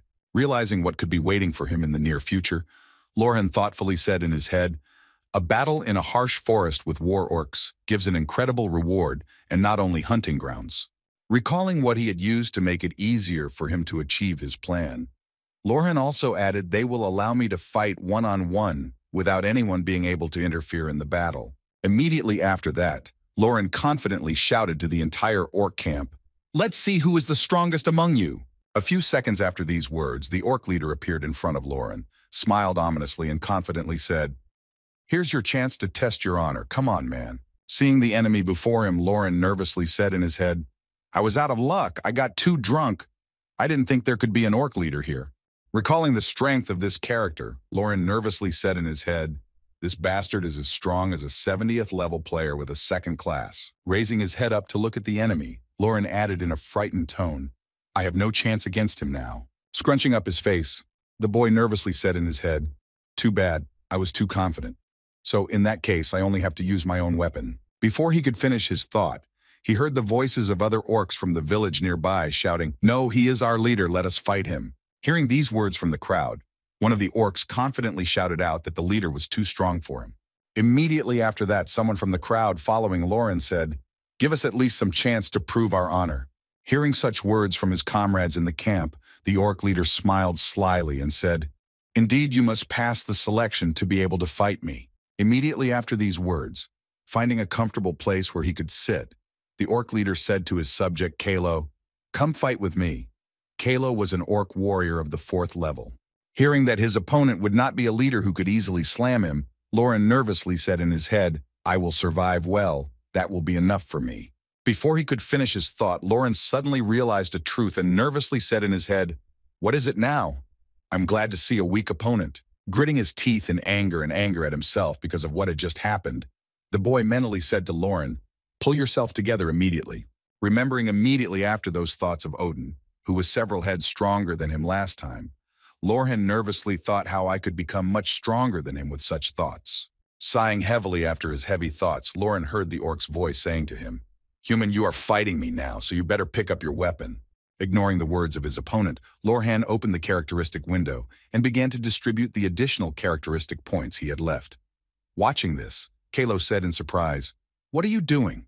And at the same time, Lauren poured all his extra points into his strength to gain an advantage over his enemies. After completing the distribution and receiving 112 points of power after the distribution was completed, the boy confidently said, "Well, let's get started." Immediately after these words, Lorhan pointed his hand at the orc leader and confidently said, "Hey, you're the leader." With a sly smile right in the face of his powerful rival, the boy added, "Let me guess, today you will die by my hand."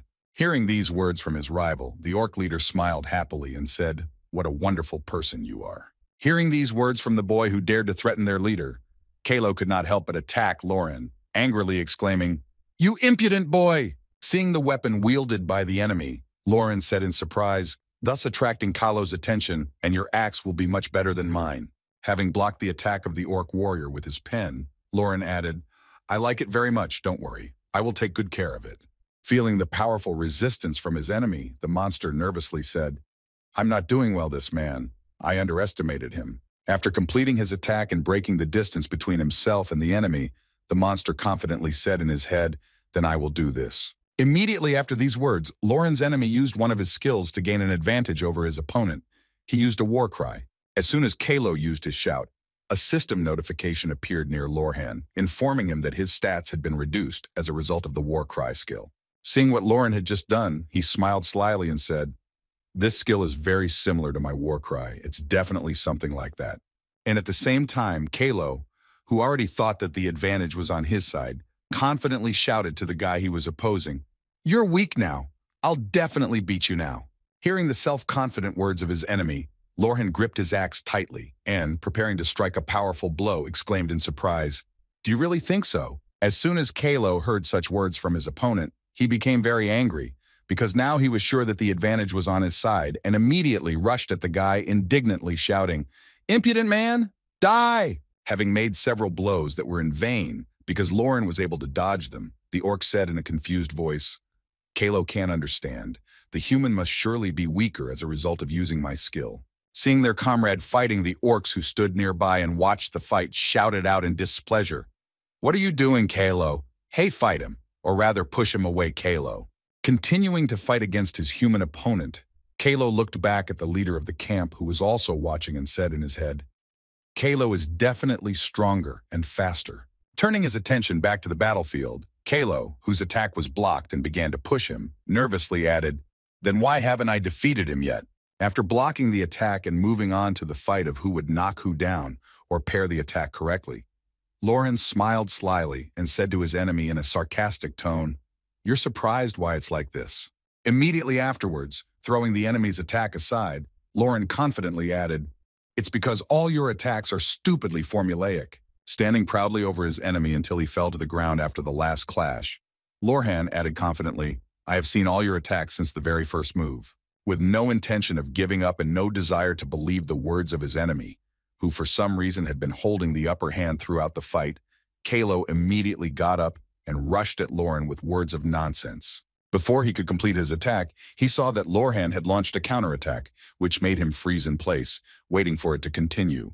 At the same time, Lauren gripped his weapon tightly and jumped up to prepare to strike his enemy. Preparing to finish off his enemy who had first attacked him, Lauren shouted out in joyful exultation, Orc warrior Kalo, I will remember your valor. Noticing that Lauren's axe was already right in front of his forehead, Kalo, who realized that he had lost this battle, said in surprise, this man is quite strong. The next moment, the dead body of a rather strong warrior fell to the ground for all the orcs who were rooting for him to see, and one of the observers said in confusion, the man has won.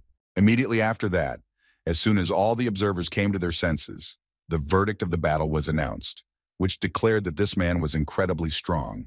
Delighted that he had defeated his opponent, Lauren clenched his hand into a fist and exclaimed happily, great, my first goal is accomplished, and I have reached the first level of Orc Slayer. Immediately after changing your class, if you suddenly defeat a certain number of designated monsters on your first hunt, then you may be given the title of First Level Slayer.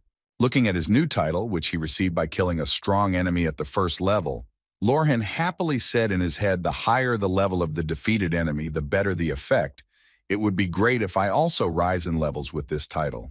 Planning how this title could help him in the future, Lorhan happily added, I will also be able to defeat this stupid orc leader. But before he could rejoice in the title, he saw some sad news. A few seconds after he received the title of First Level Assassin, Lauren saw a system notification that said the title and characteristic points were withheld. After that, another notification appeared that said you have taken on the task of Warrior Honor. You will receive titles and experience points upon completion of the task. Seeing this, Lauren exclaimed in confusion, Warrior Honor is a quest. What kind of quest when it's me? While Lauren was nervous about not getting the title, he noticed the orc leader above him, who said menacingly, you have proven yourself worthy to fight me. Hearing these words from his next opponent, Lauren looked at him with a displeased look and said, so it's all you're doing. Looking at his disgruntled enemy, the orc leader recalled the boy's appearance in their camp and said, what's the problem? You came first and started shouting about warrior honor. Looking at his enemy with an angry look, Lauren heard in addition, That is why you must adhere to this honor to the very end. Hearing this, the boy thought, what a pity that in the past this was not mentioned in the guide to a special method of conquering orcs. Immediately after what happened to him and the mention of guides from the past, Lauren assumed that monsters are technically NPCs, so there is nothing wrong with them being able to give quests. The Lord is primarily a game. Looking at the formidable enemy he would soon have to fight, Lauren thought in his head, that's why if I defeat the leader, I will get additional rewards as a bonus. Immediately after that, he just could not help but assume another scenario that could happen and added, and if I lose, I will be punished for death, but I will still be able to get the previous reward, right? Having assumed the outcomes of both cases of the battle with the enemy, Lawrence suddenly exclaimed in his head that he was going to die, so enough of this nonsense. Preparing to fight with a serious opponent, Loran confidently exclaimed, and still I will finish you if you want it so badly, grandfather. Hearing such words from his opponent, the orc leader happily replied to him, Boogaloo, and you're really quite an interesting person. Go ahead, I accept your challenge. Applying his main berserker skill, which he had been saving for the moment when it would be impossible to do without it. Having received plus 200% to all his characteristics, the guy felt the same surge of energy and joyfully said, yes, this is exactly what I've been waiting for. Looking at his hands, where he felt the power flowing, the guy happily said in his head, this feeling of boiling blood and overwhelming strength is why I never regretted choosing the berserker class last time. Noticing that his opponent was changing right in front of his eyes, the orc leader wondered in his head what kind of terrifying power had suddenly appeared in the air and was now enveloping my body. Realizing that he would still be fighting an enemy he hadn't fully studied, the orc leader nervously shouted to Lauren, "You bastard! You've been hiding your true power from me all this time." Immediately after his words, the orc leader noticed that the enemy was already heading straight for him with his weapon, preparing to deal a serious blow. Putting up a block to repel the enemy's attack, the orc leader heard a menacing voice from his opponent. "What is it? Do you have a problem?" Having failed to break through the enemy's defense from the first time, Lauren stepped back and said in his head, "Enemies and friends are not distinguished during Berserk. But here everything is clear as day, thanks to his unwavering determination. I will not be able to confuse him with anyone else." Immediately after that, remembering that he had activated his Berserker skill and all its additional effects and duration, the guy thoughtfully said, "At the moment, Berserker lasts only 180 seconds. Realizing that he had no time to delay, Loran immediately rushed at his enemy using a jerk and thought, I have to make it within this time because after it is over, everything will be over. Immediately after that, a heavy and fierce fight began. The enemies exchanged blows, and again there was a short pause in the battle. Catching his breath after the battle, Loran thought, as expected, his strength and endurance are incredibly high. Immediately after these words, preparing for a new counterattack, Loran rushed at his enemy and confidently said, "But that's not all." Trying to strike the enemy again, the guy who was making the most of himself confidently added, "Now I have the advantage in speed." Watching the battle on the battlefield, the orcs who watched the duel between their leader and the stranger said nervously, "This just can't be." Seeing how hard it is for their leader in this confrontation against Loran, the orc warriors nervously said, "Our leader is being squeezed." Striking hundreds of blows to his enemy to break through his defense, Lorhan nervously said in his head, "Damn it, this is not going to work." Striking a barrage of blows at the enemy trying to pierce the orc leader's defense, Lorhan added worriedly, "Things are not looking good. It seems that right now I am outnumbered, but..." Pausing his barrage of blows to catch his breath after a hard run, Loran added in his head how strong he is because of our level difference. "I can't deal enough damage to him. I need a critical hit." Rushing at the enemy who tried to counterattack him, Loran bypassed his defense and exclaimed in his head, "Great, he's opened up. This is my chance to break through him." Seeing that the enemy had reacted to his sudden change of heart and the trajectory of his attack, the boy threw his weapon at the enemy and stepped back to avoid getting caught. Noticing Loran's maneuver, the enemy repelled him and quickly moved in to strike at him. As a result of the sudden attack, the orc leader was able to destroy the boy's axe. As a result of this sudden attack, not only one axe was damaged, but also system notifications appeared, informing you that your health supply has dropped below 30% with 80 seconds left in the Berserker skill duration. Realizing that all this was planned by the enemy from the very beginning, Loran, who had lost his weapon, nervously said to his head, "Oh shit, I just can't believe I made such a stupid mistake." Looking back at himself where his broken weapon should have been, Loran added thoughtfully, He is a boss of monsters, and that is why it simply cannot be that his movements are simple. Sometime after the fight between the boy and the orc leader began, the leader himself said arrogantly, "I expected a lot from you, but what you showed me was somehow disappointing." Hearing such words from his rival, Lauren suddenly burst out laughing. Immediately afterwards, having calmed down a bit after the words of his enemy, Lauren covered one eye with his hand and said menacingly that he expected a lot, as it was arrogant for a coward who relies on tricks. Immediately after these words, recalling his fight with Cal, Lorhan added, "Do you think I didn't notice that you could have fought me from the beginning, but didn't you postpone it until your subjects started talking about selection?" As soon as Lauren said this, he pointed his finger at his opponent and added with a sly smile, "All in order to determine my level of strength." Hearing such words from his opponent, the orc leader laughed out loud and then said menacingly, "You're talking nonsense on the verge of your defeat. How dirty of you, human." Hearing such words from his opponent, Lauren, who was already on the verge of his capabilities, smiled slyly and said, "I guess so." Remembering Odin, whom he wanted to take revenge on, Lauren confidently added that because of my desire to become as strong as possible, I began to count too much. Immediately after these words and reflections on his becoming too rational and thoughtful, Lorhan menacingly shouted out a head-on attack is best suited for a guy like me. Immediately after these words, Lauren again rushed to attack his enemy and began to push him around, repelling the enemy's attacks, the orc leader said nervously. Trying to somehow resist Lorhan, the orc leader began to gradually minimize the guy's blows and try to counterattack, saying in his head that he was deliberately continuing the attack without even trying to dodge. Having calculated the right moment in his opponent's attacks, the orc leader still managed to strike back at Lorhan and inflict damage. As a result of the next attack on Lauren, the enemy changed to inflict critical damage on him. Then a system notification appeared informing you that your health level had dropped to less than 20%. Seeing that he really only continued to attack, taking on all the oncoming attacks of the enemy, the orc leader said in surprise that you were really disappointed in the thoughtlessness of the man. Seeing the system notification that said that the Berserker skill would last for another 60 seconds, Lauren angrily shouted to his opponent to shut up. Watching Lauren still trying to somehow resist him, the orc leader blocked his opponent's attacks and happily said in his head, "I've already won for futile attempts." As a result of the battle with the enemy, Lauren has less than 10% of his health left and is now suffering from bleeding. Seeing these messages, the boy fell to his knees and began to laugh nervously. A few seconds after the bleeding stopped, another system alert came up saying, "Your critical health level has dropped below 5%. Seeing the last percentage of health left, the orc leader who managed to survive smiled slyly and happily said in his head that it was over. Immediately after these words, raising his sword over Lauren, the monster boss said arrogantly, about to end the fight, "Goodbye, man, I won." At the same moment, the orc leader saw that Lauren was again affected by a strong effect, and his strong aura began to languish. It was the activation of the skill of Unbreakable Will, which was activated at low health.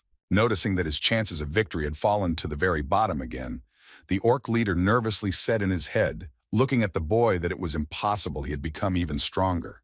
Preparing for his final push that would lead him to victory or to ruin, Lorhan saw a new system notification that informed him that all stats were increased by 50% until his health was less than 5% with 30 seconds left in the Berserker's duration.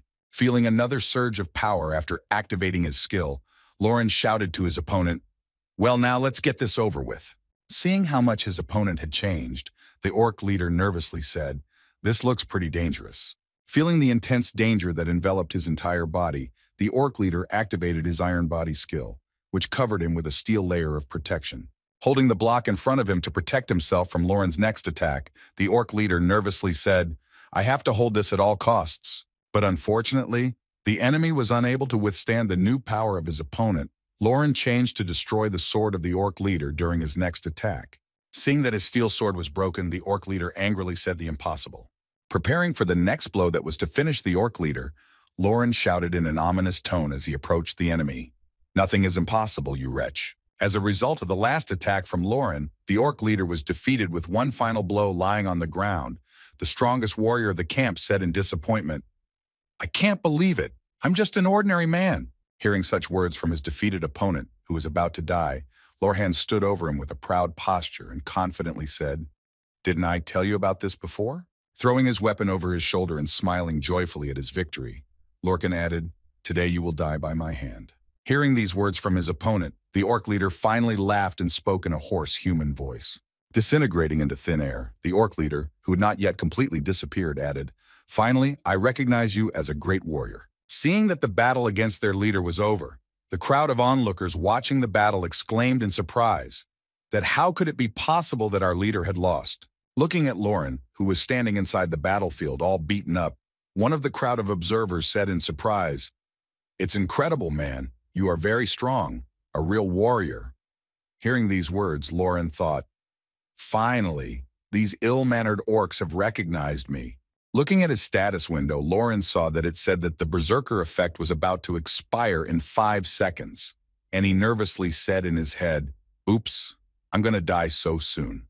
Pulling out a regeneration potion from his inventory, the boy quickly restored his health, mentally saying, "Berserker is just an incredible skill, but the penalties are too high." Having received 2 titles for defeating the orc leader, which gave him quite wonderful effects, Lauren joyfully exclaimed, "Great, just great. This is quite a wonderful reward for my efforts." Immediately after that, Lauren smiled slyly and said in his head, "I had to work hard, but I even exceeded my initial expectations, and to think that I received the legendary title." Immediately after these thoughts, Lauren confidently added in his head, "I will continue at the same pace and raise my level like crazy," and then exclaimed, "Let's go. Let's see who's next." Hearing the call for the next battle from Lorhan, the orcs were surprised to hear him say, "What are you talking about, man? The battle is over. You defeated the leader, so now you are a respected orc warrior." Hearing such words from the monsters, Lorhan exclaimed in surprise that he meant that after that, he looked at the descriptions of his titles, saying in surprise, "What nonsense." Seeing the effects of his title of victory over the orc leader, Lauren nervously exclaimed, "No, wait, I'm not done with my hunt yet." Realizing that he would not be able to match his level with the orcs anymore, Lauren said in his head, "What a shame. I wanted to hang around and earn some character points. I didn't think that defeating the leader would lead to that." Sighing heavily after realizing that his plan had gone wrong, Lauren resigned himself to it and added, "There are also niche ways to build trust with the orcs. I'm sure it will come in handy in the future." Immediately after these words, Lauren suddenly heard the voice of the orcs behind him calling out to him, "A man who has shown and proven his honor." Looking back to see what had happened, the boy saw the orcs kneeling down, after which one of them continued, "May the warrior spirit come with you." Immediately after that, the other orcs added in unison after the words of their new leader, "May the warrior spirit come with you." The next moment after the greeting from his new comrades, Lauren opened his characteristic sheet and said in surprise, "Wow, this is just incredible." Raising his hand to his chin, he happily said in his head, "To level up to the 18th level in 2 battles is pretty fat." Immediately after these thoughts, Lauren imagined how he could now scatter the remaining orcs in the camp around him and mentally said, "If I defeated the remaining enemies, I could easily level up to the 30th level." Moving to the city after a difficult test and receiving the title of Lauren. Sitting at the table with a sigh, I thought I needed to accept it. My level was enough for this. Immediately after these words, the boy remembered something and suddenly exclaimed in his head, "Oh yeah, if I'm already in the city, then shouldn't I get some more skills?" Arriving at the butcher's shop to get a new skill, the boy heard from the seller that you have to cut bones with one blow like this, and after a while, Lauren got the skill of development. After completing the training and then trying out his skill in action, Lauren passed by perfectly crafted pieces of meat and happily said in his head, "If I sell the skin and meat of defeated monsters, I can get some money, and it will help me with a set of rare materials." After a while, Lorhan arrived at the hospital to learn a medical skill. While reading a book on medicine, he heard a nurse say, "If you read this book, you will learn everything instantly, but you will also need to clean the bandages." Practicing in medicine after reading the book, Lauren began to prepare bandages for himself and became a first responder. Cutting the fabric that would serve him to make bandages, the boy thoughtfully said in his head, "I learned first aid, so now I can save money on potions." Looking at the first aid bandage Lauren had made, he thought in his head, "The healing effect of first aid is much worse than that of potions, but it is much more profitable." After preparing the bandages, Lauren arrived at the smithy where he was handed the repaired axe and told that the repair was complete. 1 silver coin, please. Having repaired the orc warrior's axe, which he received after a hike in the forest, Lauren looked at his new weapon and said thoughtfully, "I learned additional skills and repaired the equipment, so the training is over." Immediately after these words, the boy smiled slyly and said in a sly voice, Well, then we begin our main quest of this game.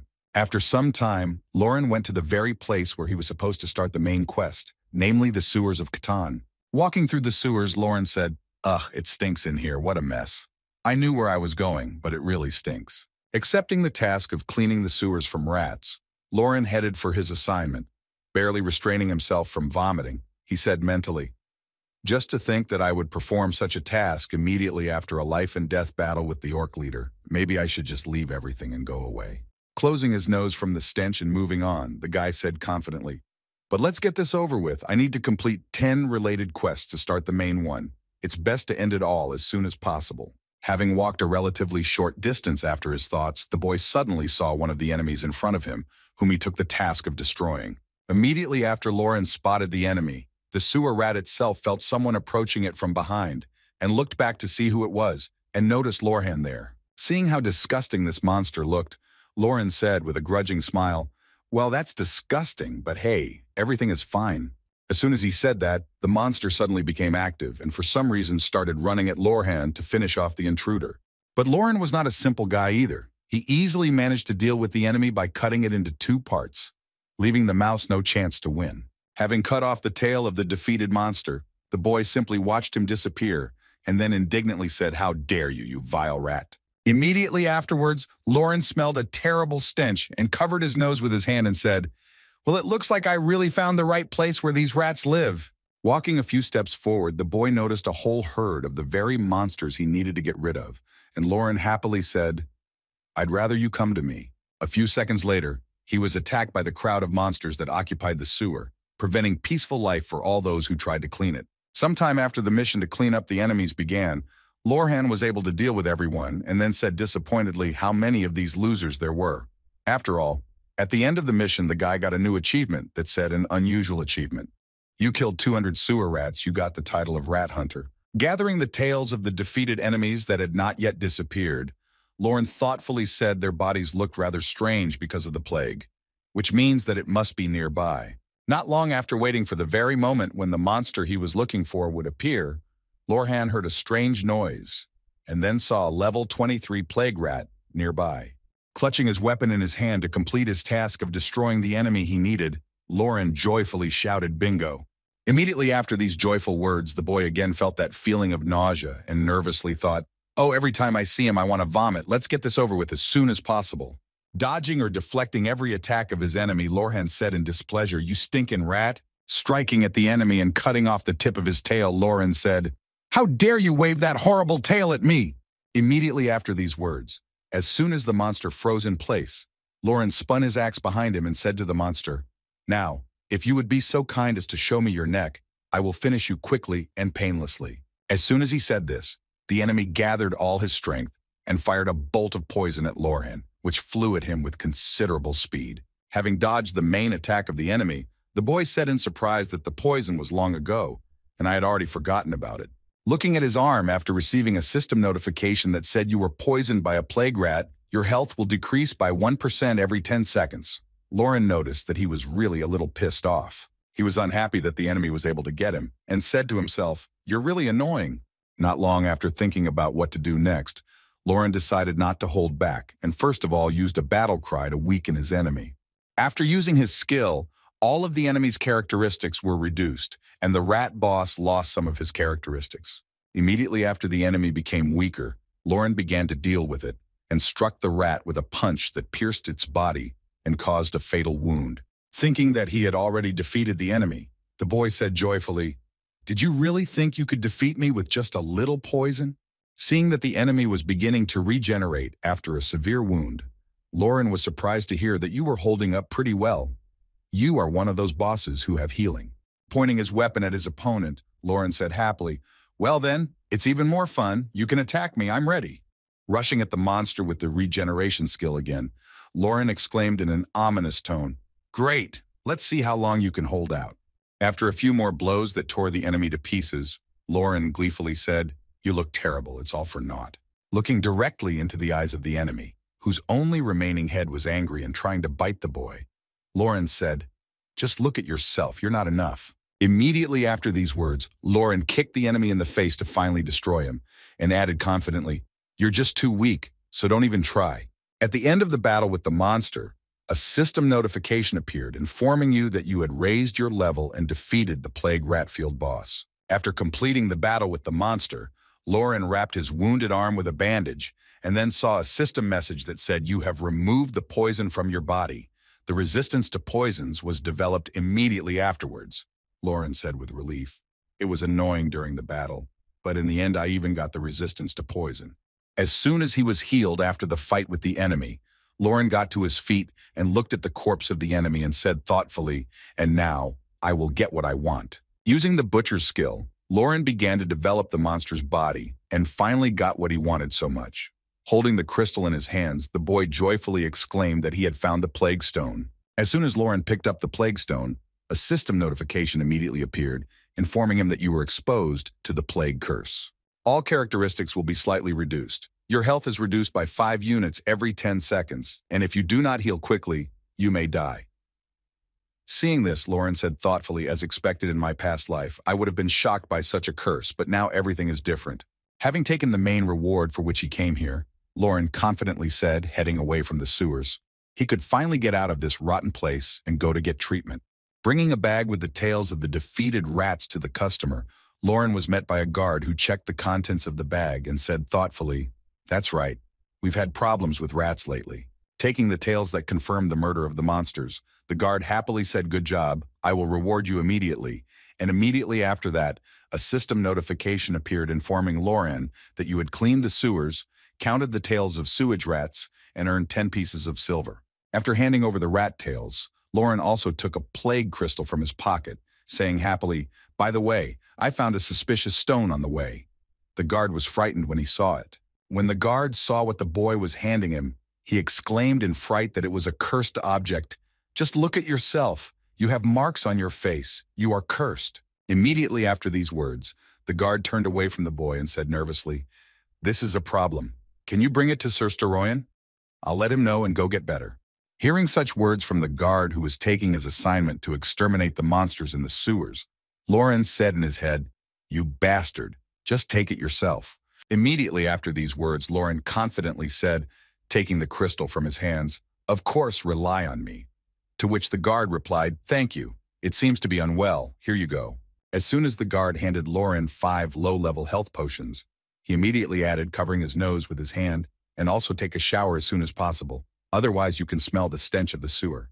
Having accepted the task of delivering the crystal, Lauren went to the specified address. Arriving at a certain house, the guy mentally said, "Well, they must have invested a whole lot of money in the construction. It is completely different from the bad Berserker Guild." Going further to the place he needed, Lauren said in his head in disappointment, "Well, wizards were quite a popular class even in my past life. So scoundrels, give at least a little of this time to the Berserkers." Walking down the road, Lauren suddenly felt a heaviness in his body and grabbed his sore arm, saying heavily in his head, "Damn, it's getting harder to move." And then the system said less than 30% health left. Heading to the main building of the district, Lauren, who was having a hard time walking, nervously added, "I need to hurry." Arriving inside the tower where the sorcerers lived, Lauren opened the door wide and immediately shouted out, "Is anyone here?" Hearing the stench coming from the visitor, one of the people in the building pressed his fingers over his nose and said, "You should take a bath before coming here." Hearing such disappointing words from the old man who spoke to him, Lauren confidently said, "I'm here for healing, and I found this in the sewer and was told to bring it here." When the old man saw what the boy was holding out to him, which stank from a kilometer away, he picked up the stone and said, "Oh my God, this is a plague stone." Immediately after these words, the leader of the Wizards Guild said joyfully, "You were right to come here. I specialize in diseases caused by curses. Give it to me." Just as he was about to take the stone, Lauren looked at him with a thoughtful look and pulled the stone back to him, and the old man exclaimed in displeasure, "What are you doing? Give it to me. This cursed stone is eating you right now." Looking at his visitor with a disgruntled look, the guild leader said in a menacing tone, "I will give it to you if you are a real Steroyan," to which the old man exclaimed in surprise, while my grandfather was at a loss and nervously exclaimed, "What are you talking about?" Lauren was already drawing his weapon. The next moment, Lorhan pointed his axe at the old man, who screamed out in fright, "What are you doing?" Looking into the eyes of his visitor, who suspected him of something, the old man added frightenedly what it all meant. Putting the axe to the old man's throat, Lauren confidently said, "If you are really a real Storoyan, then you should be able to easily block my attack, right?" Immediately after these words, Lauren grabbed his grandfather by the collar and said menacingly, "Well, try it, or I will really kill you by accident." Immediately after these words, the boy swung and prepared to strike as his grandfather screamed out in fright, "Wait a minute!" The next moment, a bird landed on Lauren's head, and the same double that Lauren was holding disappeared. And then Storoyan's voice was heard saying, "Ugh, I lost!" Appearing in his true form in front of the boy, Storoyan said thoughtfully, "It was my double to test the skills of mages. I didn't even expect that a berserker would be able to identify him." Hearing these words from Storoyan, Lauren thought in confusion, "I thought he would turn out to be a bird by the window. Don't they usually turn into animals?" Realizing that he could have accidentally done something stupid, Lauren happily said in his head, "Well, I knew about this trick from Tolkien's tutorials, thanks, dude." At the end of the mission with the NPC of the Wizards Guild, Lauren received a new title. Looking at it in his map, the guy happily said in his head, "Wow, a unique title. I would not have gotten it if I had not found a real lucky one."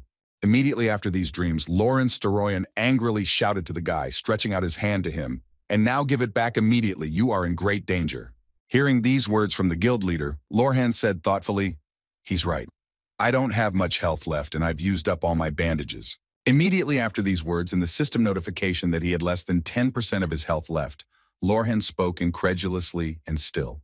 Pulling out a bell from his inventory, the guy started ringing it and slyly saying, "I'll check if you're real this time, you won't fool me." Using the bell of truth, Lauren found out that it was the real Storoyan. And handing him the plague stone, Lauren looked at the irritated old man and said happily, "You're the real one. Take it." Taking the plague stone from the boy's hands, the leader of the Magicians Guild immediately shoved a bottle of healing potion into Lauren's mouth to cure him and said irritably, "Drink it immediately." Drinking the last drop of the potion that Storoyan had given him, Lauren saw a system notification that said the plague curse had been lifted, and starting to stretch after healing, the boy said in surprise, "Oh, I feel better." Taking his place at the table, Storoyan began to examine what the boy had brought him, and thoughtfully said the plague stone that had been found in the sewer.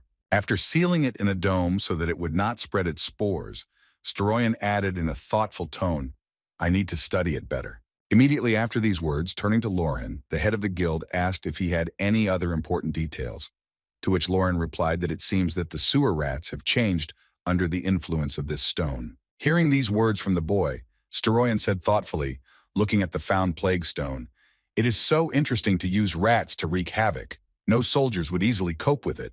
Hearing these words from Storoyan, Lauren said thoughtfully, "It seems to me that this stone is deadly to humans," the old man replied. "Well, you know this from your own experience." After a bit of thinking about what the hell this was all for and who could have done this, Storoyan confidently exclaimed that the ultimate goal was definitely people. Unsealing the stone to begin his experiments, Storoyan confidently said, "If the infected rats had entered the streets and houses through the sewers, oh no, now I know what they were trying to do." Seeing how quickly the leader of the Mage Guild figured out the reason for the appearance of this stone and the motives behind its appearance, Lorhan happily said in his head as expected from a high-ranking wizard, he quickly understood everything from a minimal clue. Recalling the 3 evil sorcerers who exist in this world and who could have done this, Lorhan said in his head they were trying to infect the entire city with the plague through the sewers. Also recalling how he had fought the last time the plague had already spread throughout the city, Lauren added worriedly, "Last time they started in the slums and spread the plague everywhere before they were discovered." Recalling how hard and long it was to fix it, and how much effort it took to complete this mission, Lauren said hard in his head, "And that's why the players had to deal with 10 related quests from hell to drive the plague away. But that's how I missed all 10 related quests." After finishing his thoughts about how he prevented the appearance of long and boring linked quests, Lauren heard from Storoyan, "I have to tell the captain of the guard." Getting up from his workstation, Storoyan headed for the exit of his office, saying before leaving, "Find me in 2 days." Having completed one of the rather boring quests ahead of schedule, Lauren thoughtfully said, "Where should I go now? I've never played this game like this." Immediately after these words, a general system message appeared in front of Lorhan, which said that due to the user's actions, the first quarter of the first story scenario was completed ahead of schedule. Immediately after that, another message appeared that said the task of the first quarter was to reject the plague and the rest would be removed. Noticing the name of one of the quests that was in the chain of related quests, The boy thoughtfully said, "Reject the plague. This is the first of 10 related quests. The task disappeared because of me." Having completed the chain of quests ahead of schedule, Lauren thoughtfully spoke in his head, which means that the rest will not be able to even come close to the main task. Immediately after these words, being infinitely happy with what he had accidentally done, Lauren happily added that now, to complete it, I would need to complete a bunch of difficult missions instead of 10 linked quests. Immediately after these thoughts, the guy smiled slyly and said, "I have time." He told me to come back to him in 2 days. Raising his head up and thinking about what he could do in that time, the boy confidently said in his head, "I have a suitable place where I could spend them." After a while, Lauren headed to the cemetery to fulfill a secret quest that was known only to him. Walking among the graves, the boy thoughtfully said, "Let's see where the entrance is." Inspecting the graves that he passed in search of the entrance to the secret dungeon, Lauren thoughtfully said to the east. Immediately after these words, examining the new equipment he bought especially for such missions, the boy said thoughtfully, "I bought a throwing axe and some armor for the rest of the money. Maybe I will use them until level 50. Walking further through the cemetery in search of its secret, the boy happily said in his head, "This cemetery has already been confirmed that there is nothing here." Immediately after these thoughts, with a sly smile, the boy confidently added, "But I know the secret of this place, naive people. No one knows anything about it anyway, because the information appeared only a month later." After some time of active searching for the very object that was supposed to open the entrance to the dungeon, Lauren noticed the lost prosthesis in front of him and exclaimed joyfully, "I found it."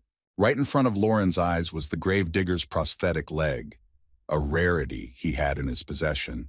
It was the prosthetic leg that the gravedigger had lost. He might like it if you returned it to him. Recalling the mysteries this task entailed, Lauren said thoughtfully, "But even if you take the prosthesis to the gravedigger, he will simply kick you out without any reward, which is why many people think it is a useless object." After some time of searching, Lauren finally found the tombstone into which the prosthesis was inserted to open the secret passage, and said joyfully, "Here it is at last." Immediately after these words, the boy hurriedly inserted the prosthesis in its place, after which the secret passage began to appear in front of Lauren. As soon as the entrance was free, a system notification immediately appeared in front of Lauren, informing him that you have discovered a secret dungeon, a cemetery under the moon. Immediately after that, a new notification appeared saying that it was an incredible achievement, applauding your senses for discovering the secret dungeon and awarding you the title of Seeker, the first to receive this title. Having received the title, Lauren said happily before heading into the dungeon, "Great, I can use this to get money." Immediately after reviewing the characteristics of his new title, the guy happily said in his head, "According to this title, not only my eyesight has improved, but there is also a chance that I will be able to see hidden mechanisms, which is quite convenient." As soon as Lauren took the first step into the dungeon, a system notification appeared, informing him of the characteristic points gained and the rarity of dropped items as a bonus for the first passage. Seeing this notification, Lauren happily said, "Since I got a bonus for my first pass, why don't I go and make some money on it?" Once inside the dungeon, the boy noticed that the exit was closed, and torches suddenly lit up along the road ahead. So he thought, "I can't get out until I clear this place," which is quite typical for secret dungeons. But on the other hand, recalling the typicality of secret dungeons, Lauren also had time to assume what might be waiting for him here, and nervously said, "What if ghost monsters appear, and I can't hurt them with an axe?" Walking a little further along the narrow corridors of the dungeon, Lauren accidentally stumbled upon 25th level skeletons that blocked his path. However, these enemies were not quite scary for him, and he easily destroyed all the skeletons that came his way. Having smashed one group of skeletons, Lauren came across another and then said to the skeletons, "Well, hello, you old bags of bones." Breaking his enemies into small pieces, Lauren joyfully exclaimed, "But let's have you rather than some sewer rats." Rejoicing that he did not meet any ghost monsters here, Lauren easily defeated all the skeletons that came his way and quickly killed them. After finishing the battle against the skeletons, which were quite a few in this dungeon, Lauren breathed out a sigh of relief and said, "It was easy." And then a system notification appeared, telling him that you had leveled up. Opening his table with skills, titles, and characteristic points, Lauren said thoughtfully, waiting for it to appear, "Let's see, I'm sure there's quite a lot of them already." Seeing that he had more than 100 of them, the boy thoughtfully said, Wow, I've already collected more than 100 extra points. There's no point in collecting them anymore. After all, after that, reaching out to distribute them, the boy added, now there's no need for that. But if I want to increase my hunting speed. After distributing all his available points and raising his strength to 200, Lorhan happily said, Booga, that was pretty good. Reviewing his characteristics after redistributing the characteristic points, Lorhan thoughtfully said, my strength is 200, so I need mana to upgrade my skills, so this time I invested a little in intelligence. Having distributed all the available points to facilitate my hunting and clearing the dungeon, Lorhan exclaimed happily and ran on to look for opponents. Well, there are 2 days left before the main task. Preparing for the fact that in 2 days the main quest should begin after the return of Storoyan, Lorhan thoughtfully added, I need to reach the 30th level during this time. After running around the dungeon and destroying all the enemies on his way for several days, Lorhan said disappointedly, this is starting to get boring. And after a while, the boy finally got to the boss of the dungeon, a skeleton warrior of the 30th level. Having quickly dealt with him, Lorhan said with dissatisfaction he was so nasty, although he was quite weak. At the end of the battle, the guy saw that his level had risen and happily said, finally, I'm 30th, I'm done with this damn place. Thinking back to the time he was in this dungeon, Lorhan said unhappily, I've been wandering around non-stop for the last 2 days, defeating everyone around me. Thinking about how he had spent his last 2 days instead of relaxing and resting, the boy sighed heavily and said, but I have reached the 30th level. Immediately after that, looking at his balance to find out his monetary status, the guy added that I must have more money, so I have 1 gold and 80 silver. In addition to all this, Lorhan mentioned the armor he now had and said, moreover, I have received the armor of the skeletons of knights, which is popular with warriors. Of course, I will not wear it because it looks terrible. Looking around to see how many he had after the battle with the skeletons, Lorhan said, stretching his neck, I now have countless of them. Immediately after these words, collecting the trophies received as a result of the battle, the boy thoughtfully said, why not sell and invest in something since I know the future of the Lord? Investing will not be difficult for me at all. Realizing that he had little time left, the guy said disappointedly, it's time to pack up. Unfortunately, I have to leave these wonderful hunting grounds. After finishing his training and preparing to go back, Lorhan suddenly thought that maybe I could make some money selling information about this place, though it would be of interest to many people, especially guilds that always need a place to train recruits, and they will definitely come here soon.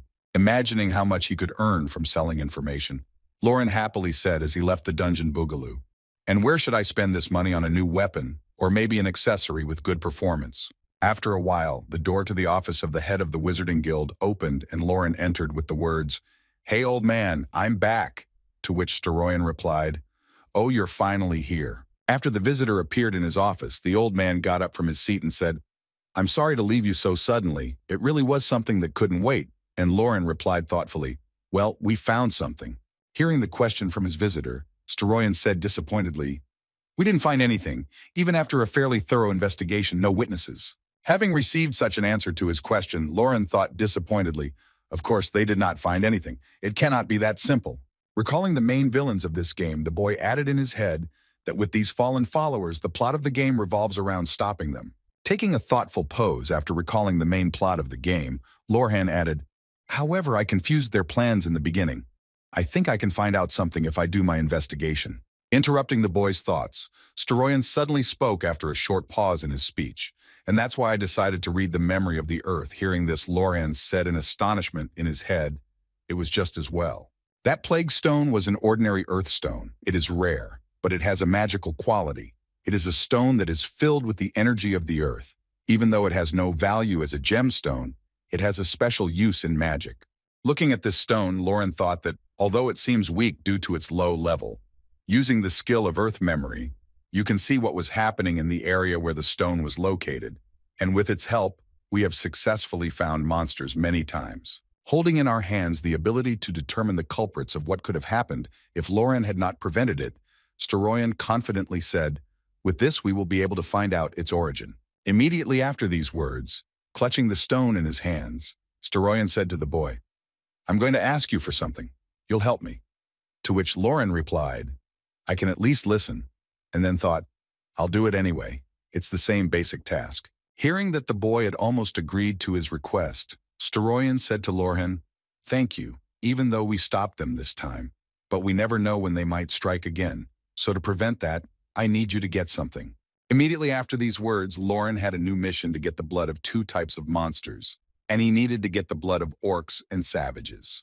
Thinking about how he could get the blood of these monsters, Lauren thought disappointedly, "They won't want to share their blood voluntarily, so I'll have to hunt." Immediately after these thoughts, the boy remembered that he had a slightly awkward situation. Now he remembered that I had received the title of Honorary Orc Warrior, and that is why I cannot hunt other orc warriors. I even improved relations with them to trust. Immediately after these mentions, the guy suddenly thought to fight them at the cost of possible loss of the title. "This is my only way out of this situation. There is nothing I could do." After some time, having come up with a plan of action, Lauren went to the forest to collect the necessary materials. Arriving at the orc camp, Lauren shouted, "Hey, open the gate!" Peeking out from behind the fence to find out who was shouting after him, one of the orcs watching him said in surprise, "Oh, warrior man, I remember you. You're the one who knows about honor." Letting Lauren inside the camp, all the orc warriors surrounded him, accompanying him on his way, and began to ask him questions. Hearing the questions of his comrades, Lauren confidently answered, "No, nothing happened. But can I ask you for one favor?" Hearing this, the orc confidently pounded his chest with his fist and said, "I will help you speak." Hearing that he was ready to help him with his request, Lauren told him why he had come here, saying, "I need your blood. Can you give me a little bit of it?" The orc warrior was surprised by the request and replied that he needed blood. Immediately after that, the orc was approached by his other comrades. Then one of the orcs said, "I can't give you the blood of a warrior," after which the other added that warriors shed blood only in battle. After saying that they could not fulfill his request, one of the orcs added that it was a disgrace to shed blood outside the battlefield. Hearing this, Lauren thought angrily, "They dare to talk about honor. I do not care about such nonsense." Realizing that this would not be the case, Lauren decided to go the other way and asked in this case if someone could lend me an axe. Hearing this request, one of the orcs said, "Yes, I can." Having received the orc's axe, Lauren headed away from the monster camp. Seeing this, one of the orcs exclaimed in surprise that you were already leaving, to which Lauren waved goodbye and replied, "No, I still have something to do. I'll see you soon." Hearing such words from their comrade, the orcs waved him goodbye and exclaimed joyfully. With a sly smile after he left the orc camp, Lauren clutched the axe he had received and mentally said, "It would have been much better if they had just given me their blood." Raising the weapon to eye level, Lauren added in an ominous tone, but unfortunately they chose to keep their honor. Walking a short distance towards the savage camp, Lauren spotted one of the monsters he needed standing guard on the perimeter. Sensing someone's presence and a strange rustle in the bushes, the savage immediately swung his swords and angrily shouted, "Who is here? Show yourself immediately." As soon as he finished his sentence, a battle axe flew right by him and got stuck in the fence. As soon as the savage dodged the axe and turned his attention to the weapon from the bushes ahead, Lauren's voice was heard saying that he had managed to dodge impressively. As he approached his enemy to draw some blood, Lauren added, "I knew savages were much faster than orcs." A few seconds after the roll, Lauren easily defeated the monster and collected the reagent he needed in the vial. Then a system notification appeared in front of him. "You have received 1 piece of savage blood." Looking at the monster's dead body, Lauren said in disappointment, "I'm sorry, Savage, I have nothing against you." A few seconds after the massacre of the enemy, the boy heard screams that were getting louder and louder with each passing second, and eventually he could hear who it was. Arriving at the scene of the murder, 3 savages found the body of their dead comrade. Then one of them nervously exclaimed, "Who did this to him?" To which the other added, "This orc's axe. These pigs did it." Hearing what one of the savages had just said, Lauren immediately remembered that savages are humanoid creatures that oppose orcs. According to the stories, these 2 races are fighting each other for control of the forest. With a sly smile, Lauren prepared to implement his plan. He said in his head, "I will provoke a war between these 2 groups. It would have happened anyway. I just accelerated the process." And at the same time, the savages headed for the orc camp where one of the warriors stood guard and watched the environment. Suddenly, his quiet stay at the post was interrupted when a savage sickle flew a few millimeters from his head and stuck right in the fence of the orc warrior camp. Confused by the sudden attack, the orc guard nervously said that it had just happened, and after looking at the shape of the object stuck in the fence, the orc nervously exclaimed, "It's a sword. It's a savage sword." And I recognized it. After figuring out what had happened to them, one of the orcs nervously shouted out that they were attacking us, which was clear as day. Then one of the orcs looked back to find the enemy and shouted angrily, "We will not forgive you!" Seeing the reaction of the monsters, with whom they had friendly relations, Lauren, who was standing nearby and had arranged this provocation, smiled slyly and said in his head, "Bugaga fools." The next moment, the boy went to the orc warriors to settle the situation a little and set everything up in a way that was beneficial to him. When the orcs noticed him, the boy said what was going on here. Then one of the monsters answered him, "You are back. We have an emergency here, the weapons of savages." Seeing that they were ready to fight, Lauren smiled slyly and said, "I think I saw some savage warriors over there. They must be trying to attack the village." Hearing this, one of the orcs shouted angrily, "I knew it, warriors.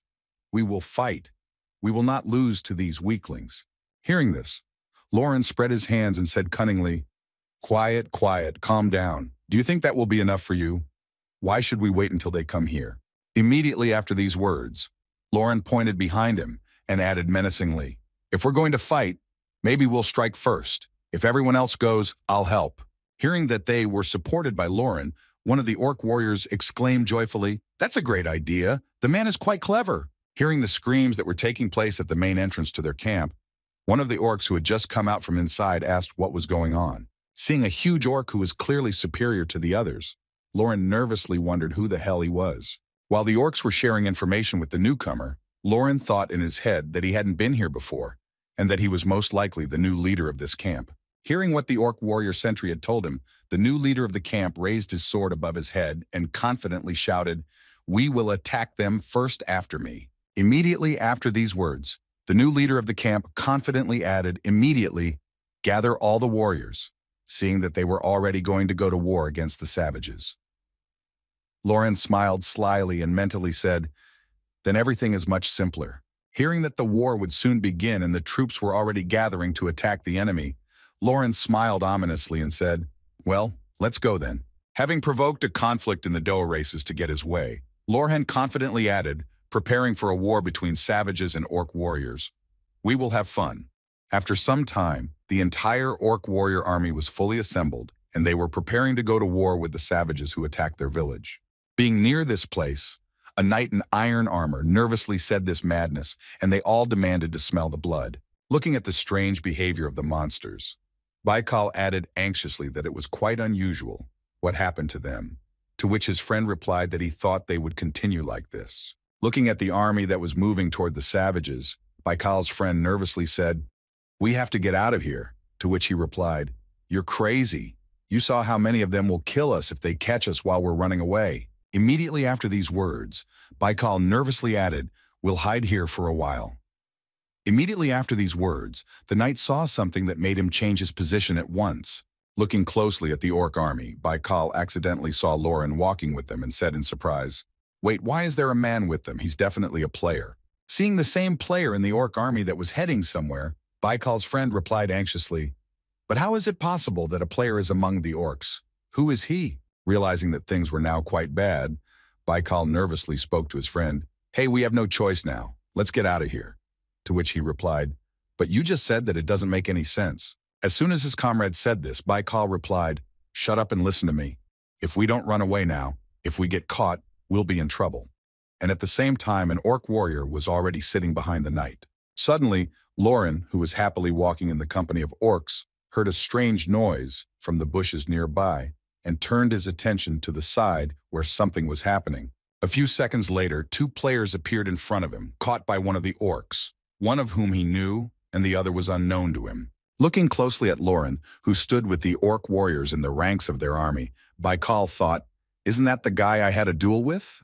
Immediately rushing to the guy to ask him for help, Baikal grabbed his shoulder with one hand and said in a frightened voice, "Hey, these orcs are on your side.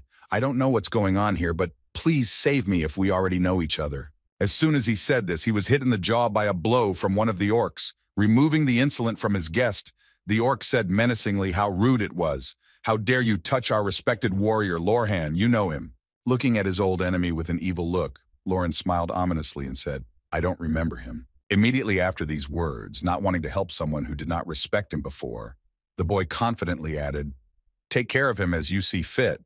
And immediately after that, the pair of orcs' eyes lit up. Realizing that no one would save him, Baikal, who was hovering over two monsters who would punish him, said nervously, "Oh shit." Gathering his last strength to try to break through the crowd of monsters, Baikal pulled out his sword and began to swing it around, scared, shouting, "Get away from me!" When he was finally grabbed by the orcs and dragged somewhere else to deal with this impudent man, Baikal nervously shouted at the end to Lorhan, "Next time, be careful, beginner." After these adventures, the army of orc warriors finally reached the camp of the savages and began to storm the base of their hated enemies. Breaking down the gates, the orc leader shouted, "Kill all these vile savages. Do not let anyone from the bottom escape." At the same time, Lauren just watched the battle and collected the blood of the orcs who suffered as a result of the war against the savages and gloated quietly. After a while, the vial was filled. Then the boy saw a system notification that said, "You have received the blood of an orc warrior."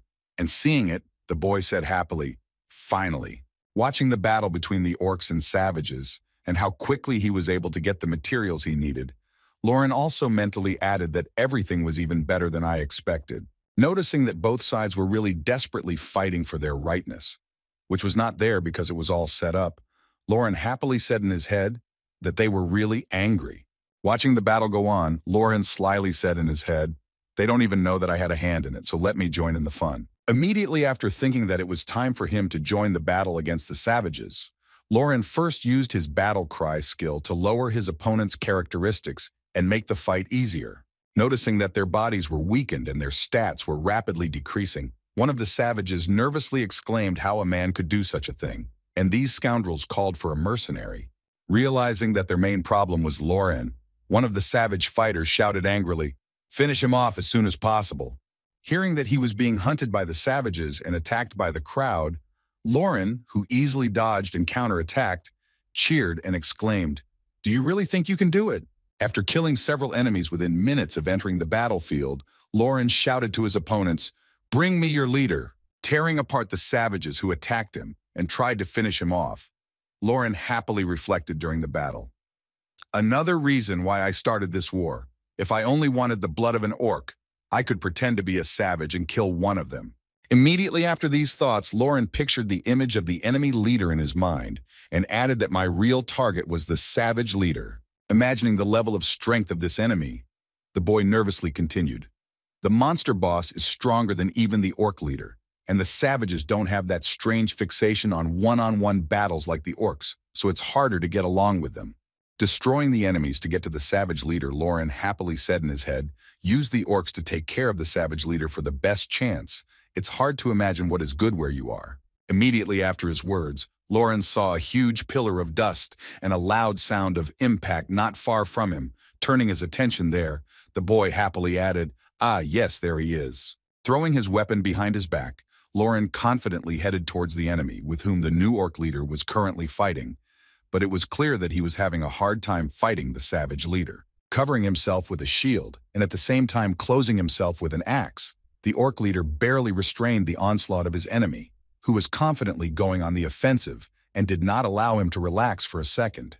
The savage leader was 73rd level, and facing the new orc leader, the savage leader said menacingly, "I will definitely kill you, clan enemy." Just as he was about to strike again, he was interrupted by a blow from Lauren, who suddenly intervened in the fight between the camp leaders. Dodging the sudden attack, the savage leader said haughtily that such covert attacks would not work. As soon as the enemy believed in himself and relaxed for a moment, Lorhan immediately took advantage of this moment by using his strike skill and ominously shouting, "So you've opened up!" Realizing that he might have a hard time now, the savage leader who underestimated his opponent thought nervously, trying to put his sword under the blow from the trouble he needed to block immediately. Unfortunately for the savage leader, his defense did not help at all when Lorhan struck. He easily pierced his quick defense and caused quite serious damage. Being in a difficult situation with a wound after a missed punch, the savage leader said hard, "Bugaga, you are much stronger than you look." Hearing such words from his opponent, Lorhan said disappointedly, "I wanted to take away your two arms, but you managed to save one of them. Well, that's a bit offensive." Immediately after that, Lorhan put his axe to the throat of the savage leader and said arrogantly, "But what are you going to do now? All your subjects are dead and you have nowhere to run." Smiling slyly into the face of his enemy, whom he was about to kill, Lorhan said joyfully, "I am not very patient, so I will soon come for your head." Hearing these words from Lorhan, the leader of the savage camp growled angrily and then added, "How dare a man like you?"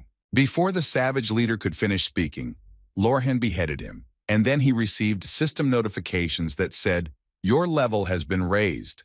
A great achievement. You have defeated 2 genomes of the lush forest, and you have been awarded the title of Conqueror of the Lush Forest." As soon as the heart of the enemy leader stopped beating in his chest, the new leader of the orc warriors exclaimed joyfully, enjoying the victory of the defeated leader. The next moment, Lorhan noticed that he had another system notification.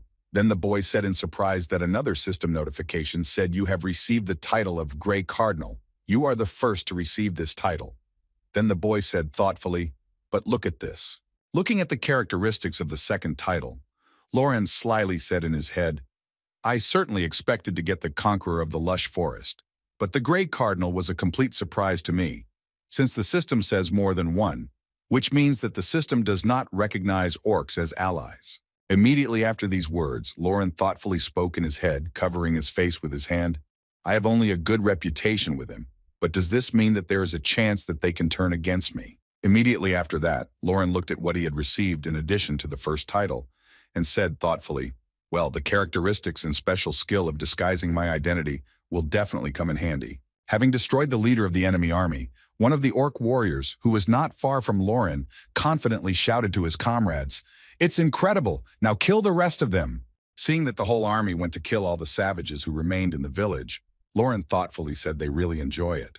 Watching his comrades having fun destroying the remaining enemies, the boy added thoughtfully, "Well, I'd better get back to my old ways." Arriving at the Wizards Guild and handing over the 2 vials of blood needed to make the potion, Storoyan said to Lorhan in surprise, "Is everything ready? I thought it would take some time because of the high weight." Hearing the surprise in Storoyan's words, Lorhan smiled slyly and said, "Well, it wasn't as difficult as you think." And the old man replied, "Good, then wait for me here." As soon as Storoyan left Lorhan alone in the room, the boy saw that new system notifications appeared above him, saying that he had received the title of Storoyan's first assistant. "You are the first to receive this title." Looking at the effects that the title of first assistant gave him, Lorhan said happily in his head, taking a proud pose, "Wow, the effects of the title are also quite good."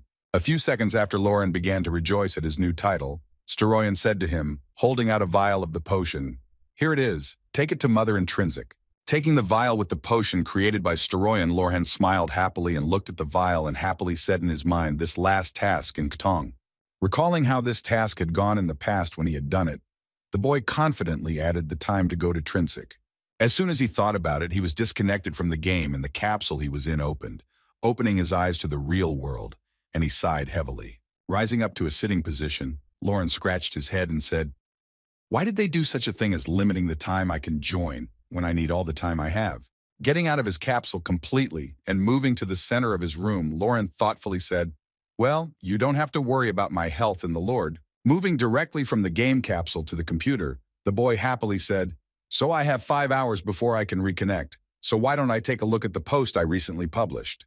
Recalling what he had done to post his article on the internet, Lorhan mentally said, "I prepared for this kind of situation by taking screenshots of the dungeon's items and interior and posting them, hoping for a lot of comments." Looking at the status of his post, Lorhan was very surprised to see it on the first tab of the site and said, "Wow, he even got into Hot Topics." Seeing that his post was in the Hot Topics tab, Lorhan said thoughtfully, "I expected that many people would be suspicious, but why are there so many comments saying it's fake?"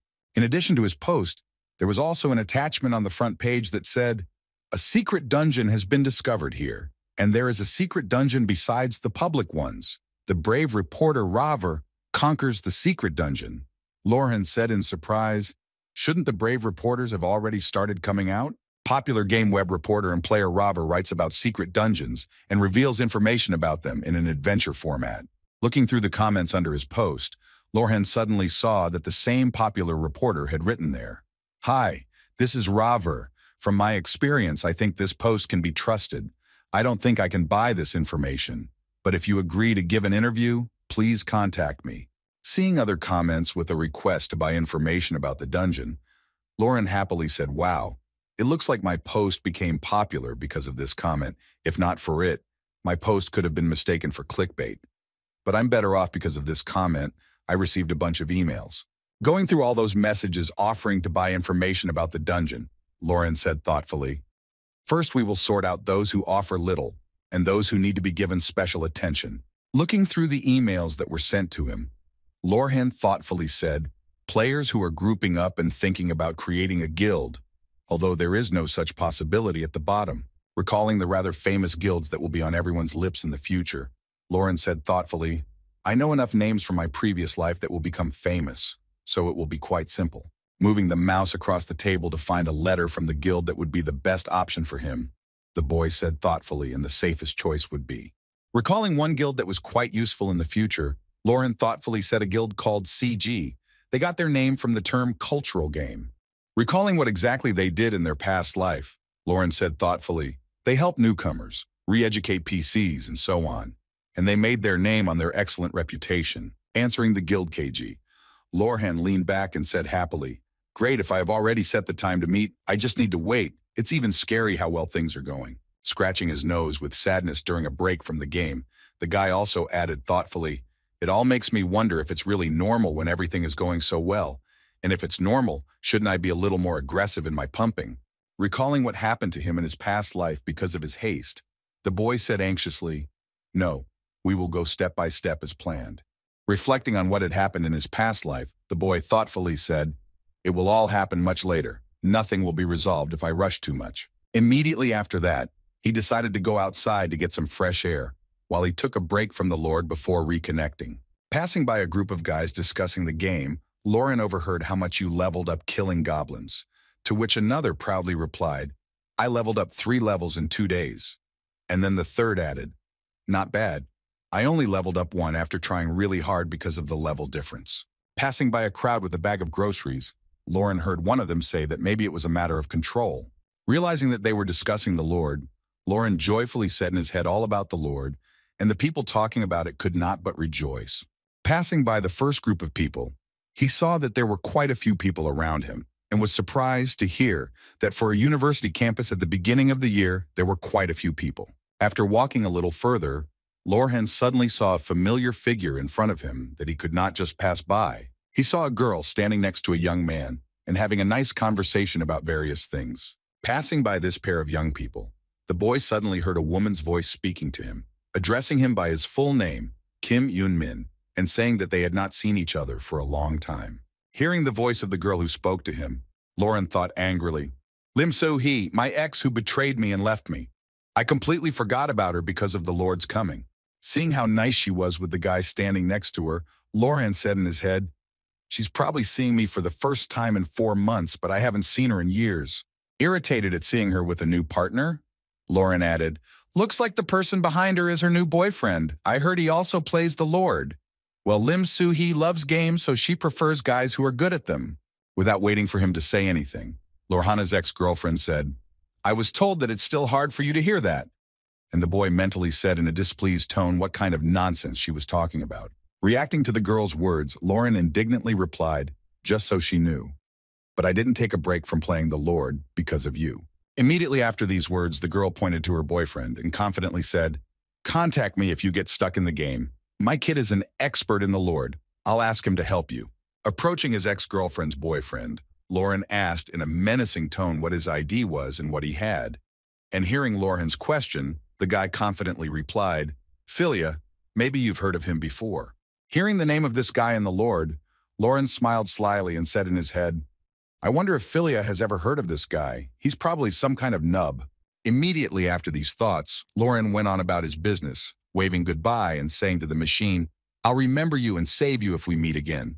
Hearing what he had just said, the ex-boyfriend of the ex-girlfriend exclaimed in Lorhan's wake, what are you talking about? After which the girl also added Yeonmin and what it should be. Not letting the girl finish what she wanted to say, Lauren looked back and confidently said, good luck with your training. Contact me if you have any problems right after that. The guy thought Lim So-hee should know that my nickname in the game is Roken. Walking away from that overconfident couple, Lauren happily said in his head that she would soon realize what a stupid thing she had just said to me. After a while, returning home and reconnecting to the game, Lauren headed to the meeting point with the KG guild member. Noticing that a man appeared near him, the guild member nervously said, Congratulations. To which Lauren replied, it looks like you found the way.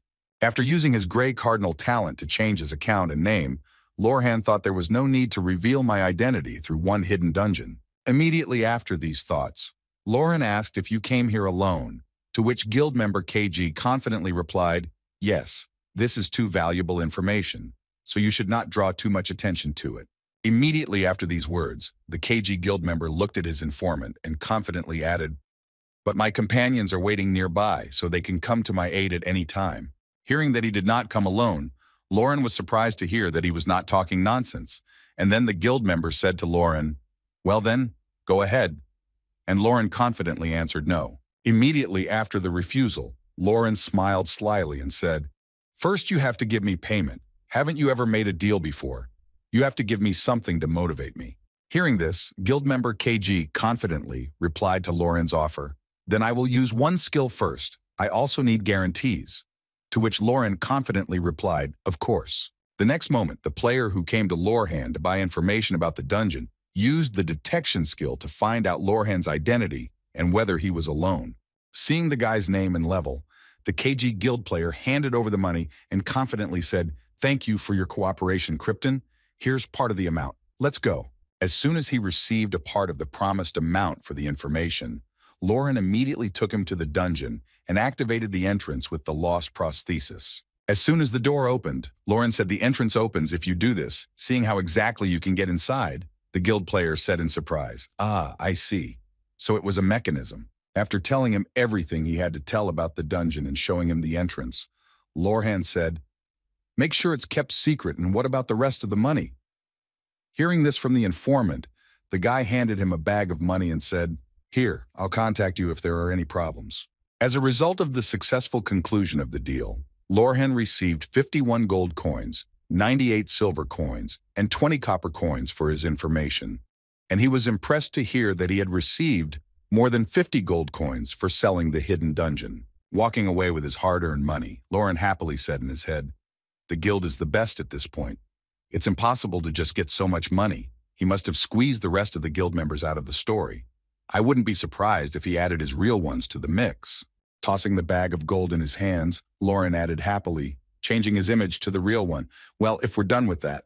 Heading back after selling the information and with the money he earned, the boy added the time to go to Trinsic. On his way to another city to deliver an improved plague potion, Lauren stopped halfway and said in frustration, Lord God, how far is it to go? With his face wrinkled with fatigue, the boy said, Lord, it's too realistic. I've been walking to that city for almost half a day. After walking some more, Lauren finally saw the city of Trinicus in front of him and said joyfully, but nevertheless, my walk is finally coming to an end. Realizing that he still had a long way to go to that city, Lauren said anxiously in his mind, but I must not let my guard down. If I suddenly die, I will have to start from the beginning. Suddenly, Lauren heard a strange noise behind him, and looking back, he suddenly noticed that the bushes were moving strangely, and he thought to himself, someone is watching me. It's definitely not a monster or an animal. What kind of rat is it? As soon as Lorhan noticed the enemies who were following him, they immediately left their hiding place, raising a column of dust behind them. Heading towards Lauren to meet him, since he would not be caught off guard, the leader of the gang of players killers said disappointedly, oh, it's quite interesting. This time we caught a rather large fish. Licking his lips with impatience to start the fight and take away everything he could, the leader of the PKers said thoughtfully, your equipment is quite expensive. You must be a high-level boogeyman. Hearing this, his friend replied, how do you know? Maybe he's a donator. Seeing the PKers in front of him who decided to attack him, Lorhan, with eyes full of admiration and bloodlust, said in his head, there are such people here too. Looking closely at the enemies in front of him, Lorhan confidently added that their red pupils proved that they had already killed other players and had become PKers. Looking at all the enemies he faced, the boy also added that they hunt those who travel between cities and collect things that fall from players. As he approached Lauren, the leader of the group of players killers said in an ominous tone, hey bro, do you have a minute to talk to you? Hearing these words from his arrogant enemies, Lauren, who was no less happy to meet the PCs than they were, took out his weapon and replied in an ominous tone, I like to talk. Approaching Lauren, the leader of the PCs noticed that their victim was acting strangely and wondered what was wrong with this guy. Looking directly into the eyes of Lauren, who looked rather strange. The PCer added that he was completely out of his mind with fear. Looking at the enemies who decided to challenge him, Lorhan confidently said, "I'll let you go if you drop one item of equipment each." Hearing this, one of the thieves said in surprise, "What are you talking about?" Seeing the confusion in the eyes of his opponents, Lorhan confidently added, "What's the big deal? Isn't that what PK sharers usually say? Or maybe I'm confused." Recalling why such players exist, Lorhan mentally said, "Usually when a player dies at the hands of another player, an item can fall out of it. Of course, there is a chance that it will not. This probability is greater than when killing monsters, but still about 10 to 20%. Hearing Lauren's suggestion, the leader of the murderous gang said in a joyful tone, "You think we're completely stupid, you're seriously scared out of your mind." Pulling out his weapon to intimidate Lauren, the thieves' leader added that if you die here, you will have to walk all the way back from Ktong, so stop showing off. Hearing that his interlocutors did not accept his offer, Lauren smiled ominously and said, "Well, the negotiations have failed." Preparing for a fight with his enemies, Lauren added happily, "To be honest, I didn't really want us to part ways with you from the very beginning."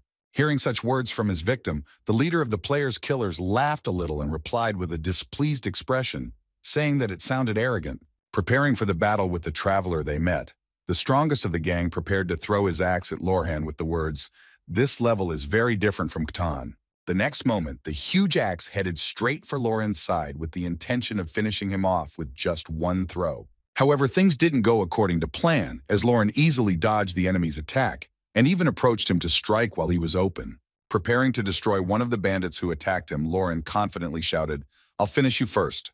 Before he could strike, his attack was deflected by the leader of the group of PCs, who used his shield to shield his comrade from certain death. Seeing that his attack was deflected, Lauren muttered in surprise in his head as he flew back to the physical attack deflecting skill. He is a knight of defense. As soon as one of the group of assassin players deflected Lauren's attack, the defended healer was approaching the guy to strike him from the air. While Lauren was trying to break through the deflecting shield, he heard a voice from somewhere in the air say, "Here I am." Realizing that his tactics were ineffective, Lauren stepped back thinking that their attacks were well coordinated. Before he could speak, his words were interrupted by another enemy attack that reached him at a distance. A rain of arrows fired by one of the enemies who specialized in ranged attacks. Covering Lauren with a rain of arrows, the PK chair who was waiting for the dust to clear after the battle said thoughtfully, "You can't dodge that no matter how fast you are." Pulling one of the arrows that hit him from his shoulder, Lauren said with a grudging smile, "I'm in trouble." Immediately after that, he was answered by the leader of the bandit group who said, "Now you see the difference between us." Immediately after these words, the leader of the killers smiled ominously and added, "If you change your mind, I will have mercy on you. Why don't you take off your gear and run away from here?" Hearing these words from his enemy, Lauren thought in his head that they were using group tactics. Imagining their strategy in his head, Lauren added, "If I keep my distance, I will be hit by arrows. And if I get closer, I will get more from the knight. And they are so close that they can easily cover each other." Realizing how the enemies were fighting, Lauren thought about how he could win in this situation and said to the enemies, "Well, if you want my item so badly, I'll give you a chance." Changing his weapon to a tomahawk, Lauren slyly spoke to his opponents, "I have something interesting for you to catch." As soon as he had the tomahawks in his hands, the boy immediately threw them at his enemies, as he had bought the throwing weapons to hit the enemy from afar. Standing in front of his comrade, who was hit by these short axes, the leader of the opposing gang, hiding behind his shield, confidently shouted, "Everything is fine. I'll cover you." Seeing what happened to his comrade after the tomahawk hit his shield, the burly man wielding the heavy weapon nervously wondered what kind of power he had. Sitting on the ground after taking a blow that knocked him back, the leader of the group of PK shares angrily exclaimed, "What the hell is wrong with me? Hurry up and finish him off." Hearing the order from his leader, the burly uncle rushed at Lauren to take revenge on him for his comrade, angrily shouting, "You're a bad guy." Seeing that their battle formation was destroyed and the teamwork was over, Lorhan wondered if they really had enough of such a provocation. Dodging the attacks of the enemy, who no longer controlled his emotions and simply waved his weapon trying to hit the guy, Lorhan thought happily. Taking out his weapon from his inventory to strike back, Lauren confidently exclaimed, "Well, now we'll see how good your skills are." Having struck only one blow with the handle of his axe on the enemy's body, Lauren saw that it was enough for him and then said disappointedly that, "I thought you could take it. You know, You are even worse than I thought. Having dealt with one opponent, Lauren prepared to deal with him completely by swinging his axe and saying one is. The next moment, the boy took off his opponent's head with just one swing of his axe, making sure that he would not be able to interfere with him. Immediately after this action, the boy noticed that an arrow was flying in his direction. Grabbing it with his hand to stop it, Lauren said menacingly, "No, it won't be like that." Looking at the enemy who had just tried to harm him with it, Lauren confidently added, "If you wanted to shoot me with it, you should have done it while I was dealing with your friend." Having broken the caught arrow into two parts, Lauren also added in surprise, "Did it really happen that I finished him off much faster than you expected, Bugaga?" Angry at his opponent who was mocking him, the archer from the group of player killers shouted out angrily while pulling on his aunt's M-Multi. Before he could use his skill and attack, Lauren was already behind him, and the archer nervously said in his head, "Damn, he's too fast, I can't hit him." Deciding to use another option to take out the enemy who came to his rear, the archer thought, "Well, then we will do this." Immediately after these thoughts, he changed his weapon from a bow to a combat knife. As soon as he had the new weapon in his hands, the archer tried to strike Lorhan with a couple of blows, trying to cut him to pieces. Dodging the enemy's attacks, Lauren said in amazement, "Wow, he switched to a melee weapon against me." As soon as the enemy made a mistake, Lauren dodged the attack and grabbed his enemy's hand and thoughtfully said in his head, "But even so." Cutting off his enemy's arm, which he had grabbed after his last attack, Lauren said menacingly, "Do you really think an archer like you can win in close combat?" Seeing how the enemy began to squirm in pain at the loss of a limb in the game, Lauren said ominously, "Well, how does it feel when your arm is cut off in the game is quite realistic for VR, isn't it?" As soon as he took out the second PK Shiro, he heard a noise from behind him, and it was the same shield maker who was lying nearby after being hit by the axes. As he approached Lauren to harm him, he angrily shouted, "Die." As soon as Lauren stopped his attack with his hand, crushing the shield with his bare hands, the enemy suddenly began to tremble, and Lauren said in surprise, "Fool, you really want to fight me in strength." Taking his axe in his other hand, Lauren spoke menacingly, "Earlier, you could only throw me back because you used the defensive skill." Continuing to put the enemy in a state of total fear, the boy added, "But did you really think you could kill me with something like that?"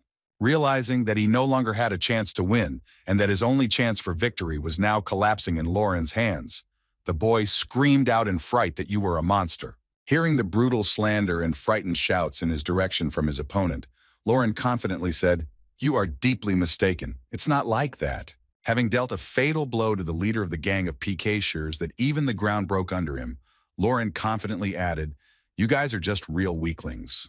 Having dealt with two opponents, Lauren remembered that he had killed only two, and the third must still be around. Immediately afterwards, he heard a noise behind him and said, "Oh, there's definitely one more."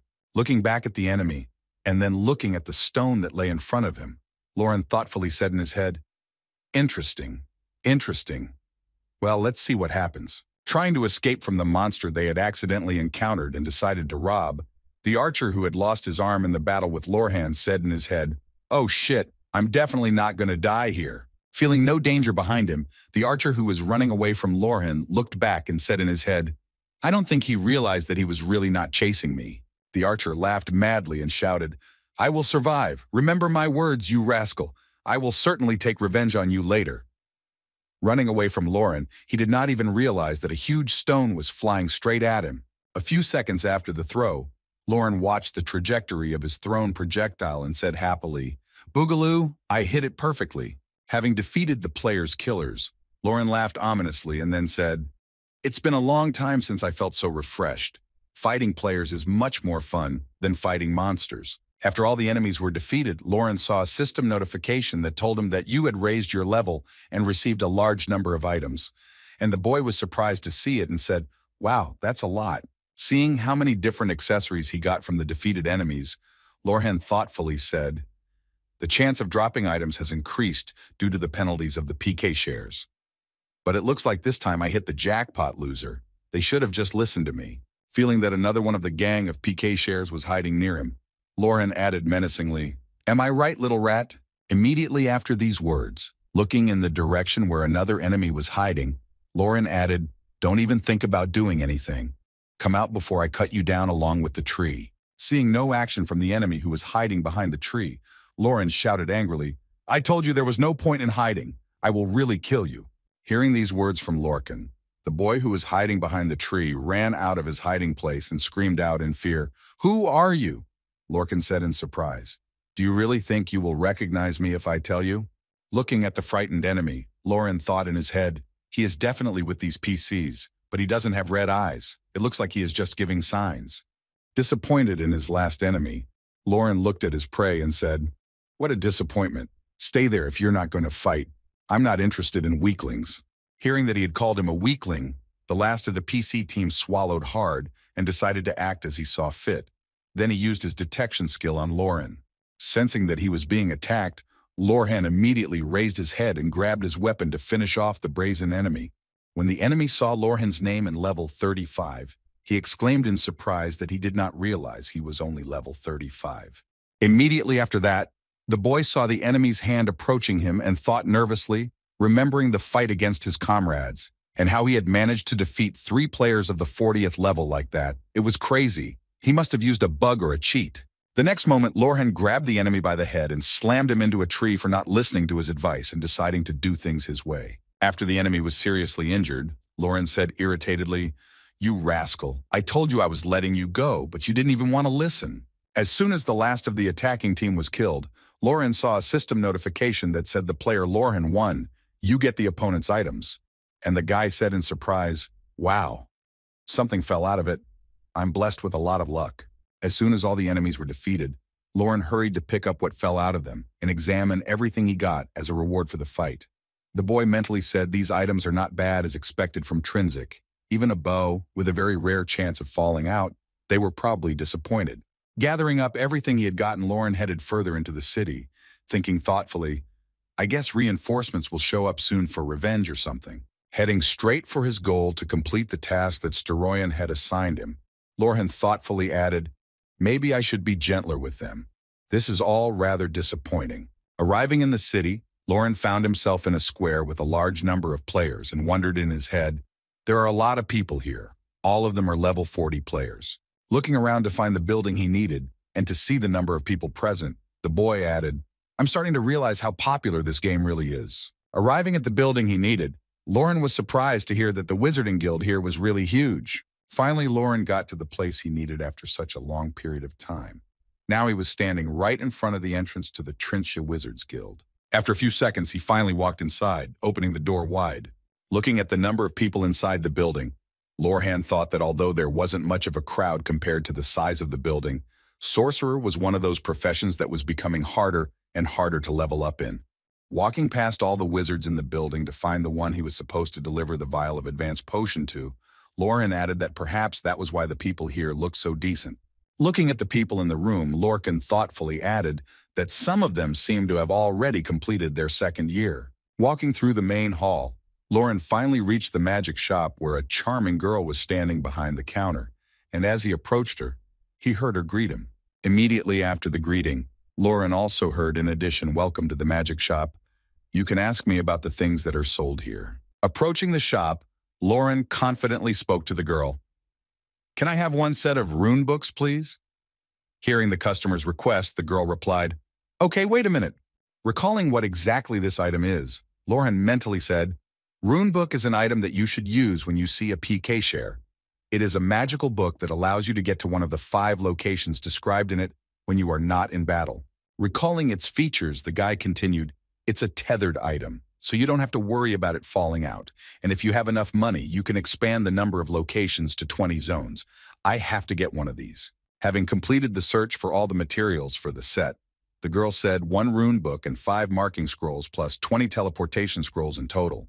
You have 5 gold pieces. Hearing the price of the purchased materials, Lorhan nervously said in his head, "The problem is that they are terribly expensive." Thinking back to the PCs who had decided to attack him in the forest, Lauren thoughtfully said in his head, 5 gold pieces is not an easy amount to get intrinsic. How much did these scoundrels steal from people? They each had one. As soon as Lauren took all the materials he had bought for a fabulous amount of money, the girl happily said goodbye to the buyer. "Thank you. Come back and visit us again." Having bought the book he needed for teleportation, Lauren raised his head up and said thoughtfully, "Let's see. Now I need to go up to the 3rd floor." Finding the right person, Lauren told him what he needed. And upon hearing this, Materian replied in surprise that Sir Storoyan had sent you to me. Having handed over all the necessary items he was to deliver to the boy, Lorhan also added the antidote and a letter from him. Reading the letter and trying to figure out if it was really Storoyan's handwriting, Materian said thoughtfully, "It really looks like I need to prepare in advance, and you're here to help me." Seeing the level of his assistant, Materian said to the boy in surprise, "And you will be fine at this level," Lorhan confidently replied. "Of course, rely on me." Looking at the boy, who was quite confident even though he was at a low level, Materoyan thought incredulously, "He looks quite useless to me, but I can't ignore Sir Storoyan's recommendations." Immediately after these thoughts, Materoyan spoke to Lorhan, deciding to test him. "Well, I have one errand for you. It will also serve as a test for your abilities." As soon as the sorcerer spoke of the errand, Lorhan spoke confidently, recalling his past experiences. Materoyan is known to players as a sinister NPC, starting with the elixir of the forest goblin witch doctor. Recalling why he was nicknamed the sinister NPC, Lorhan added that he asked for all kinds of ingredients that were not related to the main task and used them for other experiments. Going out into the city to find everything he needed for this material, and Lorhan mentally said, "Usually you can't abandon the main task, so you have no choice but to be reluctant to accept it." Walking across the square in search of the auction, the boy added slyly, "But that doesn't apply to me." Going to the system menu to view the information he needed, Lorhan happily said, "Well, let's check out the auction." Going to the tab where he could see what was being sold on it, Lorhan mentally said, "I can hardly remember what kind of materials he will require later." Immediately after that, remembering what he had in his inventory after traveling to the initial locations, the boy slyly added in his head, "Since I came here, I will get rid of the items I knocked out at the same time. There is no need to walk back and forth and do everything myself." Looking at the tab with the items he needed, Lorhan breathed a sigh of relief and said, "Great. Most of the materials are labeled as common items, so it will be pretty cheap." Pulling gold coins out of his pockets to quickly purchase everything he might need, Lorhan confidently exclaimed, "Well, let's get started." After a while, having bought everything that Materialin needed in his research, Lorhan returned to the researcher's office with a huge bag of materials, and seeing it, Materialin exclaimed in surprise what it was. Hearing the surprise in the words of the ominous NPC, Lorhan threw off the bag of materials and tapped on it, saying, "I brought everything, here you can see it." Hearing these words from Lorhan, Materian said in surprise, reaching for the bag, "I need it right now. How did you know about it?" Lorhan confidently replied, "You didn't think I needed to know much to be Sir Storoyan's assistant."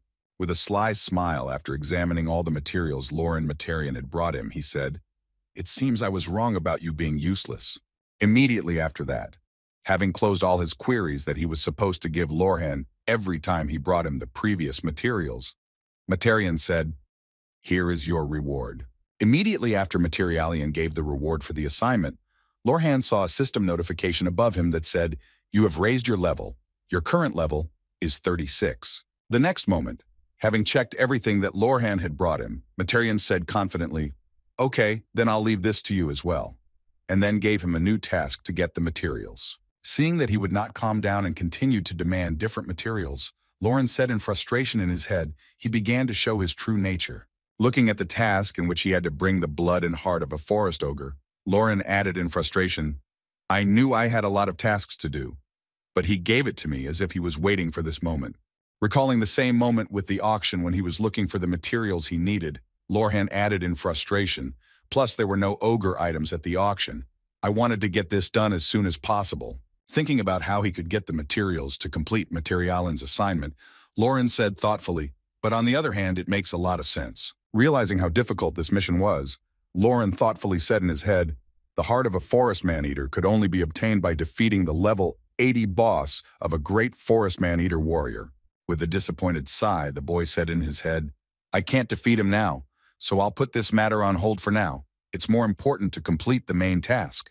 Realizing that he could not complete the main storyline due to lack of strength, Lorhan thoughtfully said in his head, "But that's not all there is intrinsic. Let's see what can be done starting with the simplest tasks." After a while, Lorhan arrived at a statue of a hero who held his hand up in the air, pointing in the right direction, and the boy said, "This is the place." As Lorhan approached the statue, he saw that the numbers on the pedestal were torn out, and he thought in his head, "In my past life, the player who saw this clue said, Recalling the words of the guy from his past life who had solved this riddle, Lauren said in his mind where the hero points to is where his heritage lies.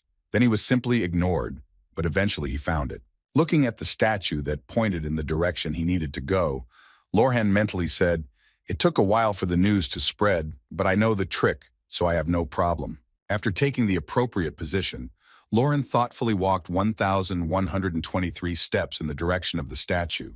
Looking in the direction he needed to move, Lorhan added 200 steps to the left. Moving in the direction indicated by the numbers carved on the pedestal, Lauren said in his head, and then continued walking in the same direction for another 130 steps. Arriving at the right place, Lauren put his hand behind his head and said thoughtfully, rubbing the back of his head, "It should be somewhere around here, according to the clues." Approaching a sufficient distance to the wall that led to the secret dungeon, Lorhan saw a system notification above him, which reported the activated effect of the rare title Seeker hidden device found. Clicking on the brick that stood out thanks to his skill, Lauren opened a passage to the dungeon where the hero's legacy was supposed to be. As soon as the wall parted and the door opened, a system notification appeared above the guy, informing him that you had found a secret dungeon. Looking at the gate that appeared in front of him, Lauren thoughtfully said, "Okay, now the question is whether I should enter it." Without hesitating for a long time about whether he should go there, the boy confidently took the first step towards adventure. Having already walked a long distance, Lauren thoughtfully said that it was a little different from what I had heard. Continuing his rather long journey, the boy said in his head, "How many times have I gone up and down? My senses are confused. I can't tell how high and far I have gone." Continuing his journey in the pitch darkness, Lorhan said irritably to the guy who found it, he had deliberately spread false information to scare others away. Before Lauren could express his dissatisfaction, a system notification appeared above him, announcing that the first-level hero test had begun. As soon as the announcement was made, Lauren noticed that a monster appeared in front of him and began to attack him immediately, realizing that he had little choice. The boy said, "I can't dodge the attack. I have to block it." Using his skill to stop the stone that was rolling towards him, Lauren increased his strength and agility by 110%, after which he still managed to resist the stone that was rolling towards him. With all of his strength, Lauren managed to stop the huge rock that was rolling towards him. And stopped in place with it, Lauren exhaled heavily and said, "Oh, somehow I stopped it." Breathing heavily after stopping the rock, Lauren said, "All I did was block it, but my health is already significantly reduced, damn it." He blocked the climb. What do I do now? Realizing that he had no choice but to roll it up, Lauren said heavily, "Oh shit, it's too heavy." Continuing to push the stone up, Lauren thought wearily, a heroic test. Of course, I knew that the first stage would be the test of will, but I didn't think it would be so stupid. Pushing the stone up to pass this first stage, Lauren said in frustration, "It has been several minutes since I started climbing up. Tired of this hard and monotonous work." Lorhan, who was barely holding on with his last bit of strength, said he was tired and how much longer I had to do this. After some time, Lauren rolled the stone to the right place, and the system informed him that he had completed the first stage, and Lauren breathed a sigh of relief and said, "That's much better." Walking a little further after the first stage, Lauren found himself in a room with traps and thoughtfully said, "This is the next stage of the hero's trials." Approaching a little closer to the beginning of the path, a system notification appeared, informing him that the second stage of the heroic test had begun. Then Lorhan said in frustration in his head, "Meh." It did not give any new information about the stage. Noticing a stone on the ground near him, Lauren reached for it and thoughtfully said, "Well then, we need to use this opportunity." Immediately after these words, the boy grabbed the stone and prepared to throw it on the path to find out what awaited him. A few seconds later, the stone landed on the path where Lauren was supposed to be walking. As soon as he stopped for a second, 2 laser beams hit the stone, breaking it into molecules. Recalling what he had been told in his past life about this test, Lauren thought in his head, if the information he had found was true, then this must be a test of wisdom. As he thought about how he would pass this stage of the test, Lauren thoughtfully said, "Most likely they wanted people to use their brains to identify or remove traps." Warming up for the second stage of the challenge, Lauren thought in his head, "But that's not how I do things." Preparing for the race to simply cross the road with obstacles and traps before they have time to hit him, Lauren added, "I'm going to pass this test in a few seconds." Immediately after these words, Lauren used his berserker skill and jumped at breakneck speed from his seat and headed to the other side of the room. While crossing the obstacle course, Lauren encountered traps, of course, cats aimed at hitting the enemy and destroying him. But thanks to his leap skill, he was able to avoid them all. As soon as the notification about the completion of the second stage of the test appeared above his head, Lauren exhaled heavily and said, "Deactivate the berserker skill. I thought I was going to die here." As soon as the berserker was deactivated, a new system notification appeared saying you are low on health and will die if you do not restore your health to at least 10% in 5 seconds. So Lauren used a healing potion to quickly restore his health. Walking a little further along the path that led him forward, Lauren noticed a system notification above his head that the third stage of the heroic test had begun.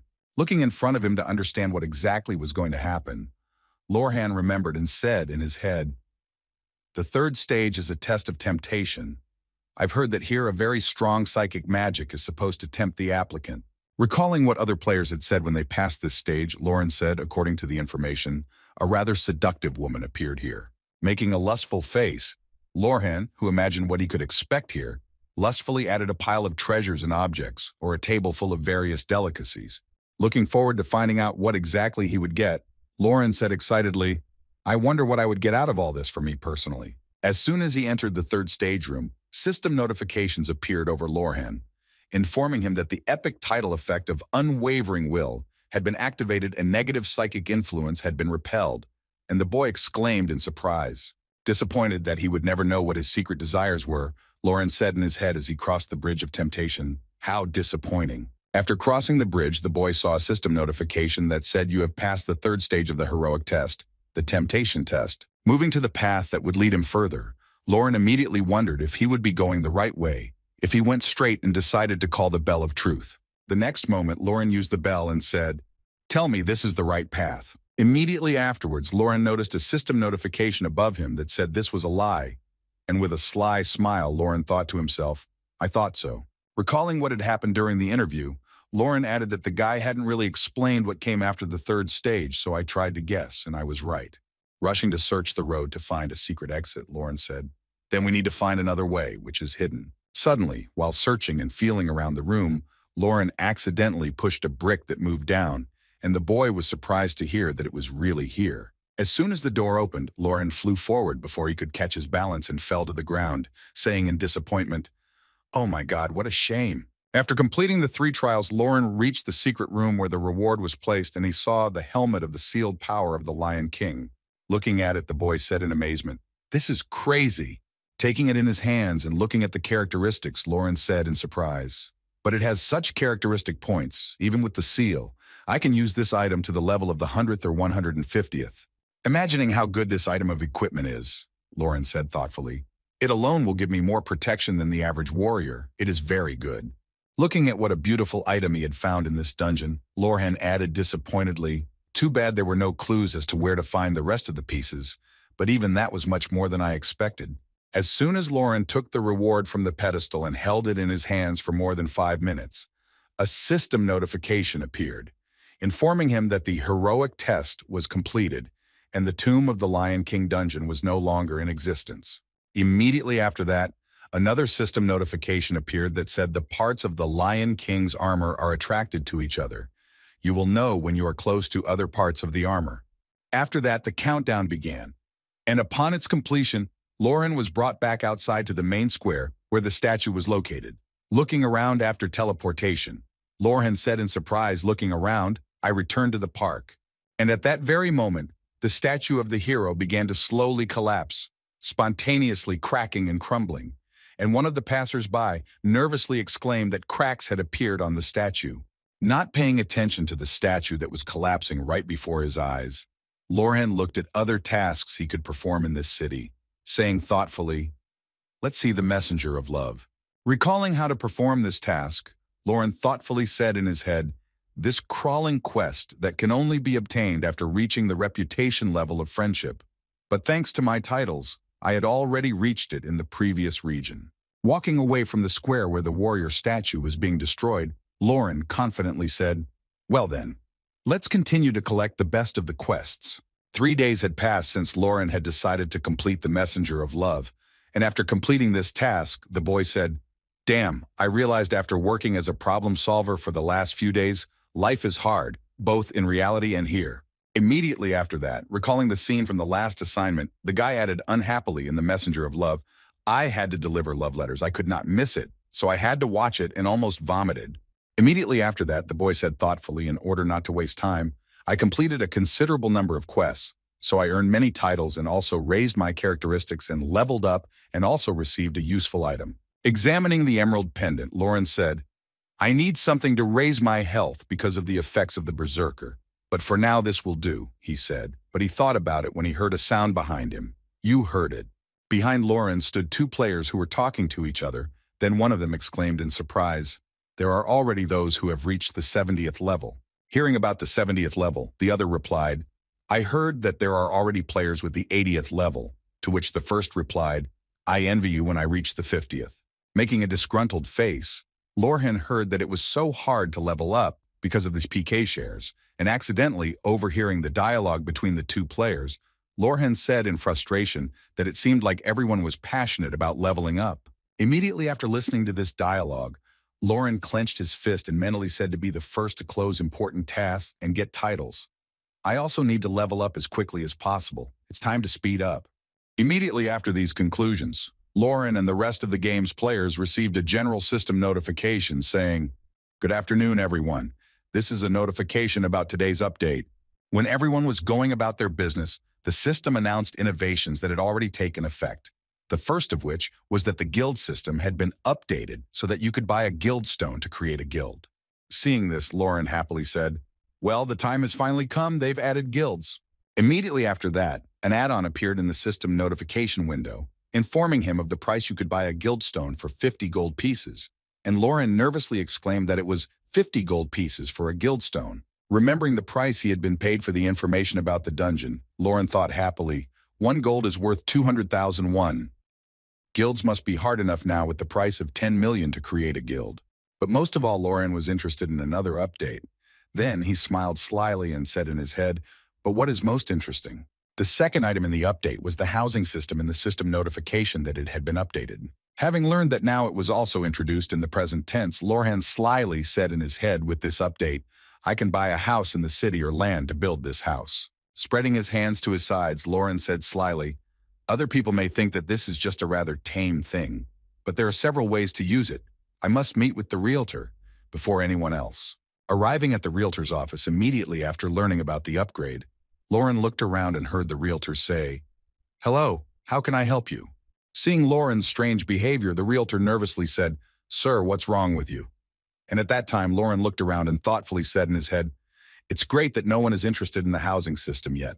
Putting a bag of money on the realtor's table, Lauren confidently said, Here are 65 gold pieces. Putting all his savings on the table, Lauren confidently said, I want to rent all the 3-room and 2-story houses in this area. Recalling the reason why he decided to do this, Lauren slyly said in his head something else happened after the house system was released. Imagining how rich he would become after such a purchase, Lauren thought that the number of houses was limited, but the number of people who wanted them would only grow.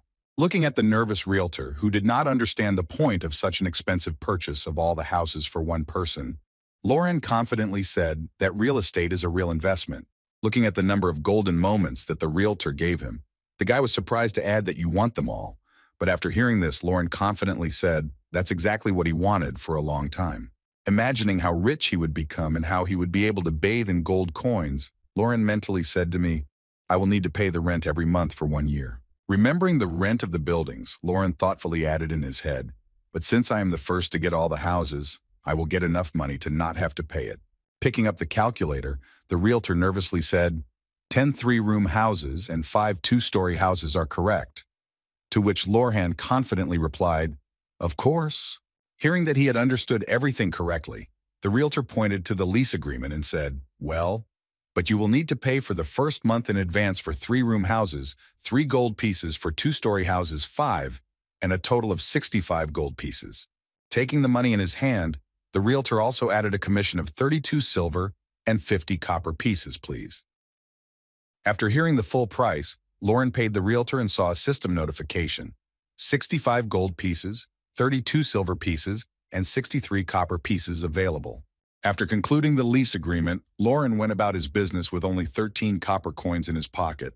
As he left the realtor's building with the document that certified his ownership of the houses, Lauren exclaimed joyfully, "Now I will be rich." Looking at the contract of ownership of the houses, Lauren slyly said, "Maybe I should be a little more lenient with them and only double the price, or maybe triple it.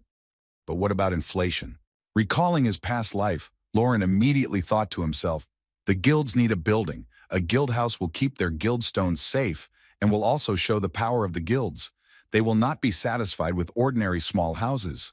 Tossing the scroll with the agreement on the ownership of the buildings in his hands, Lauren said happily, "Well, I'm done here."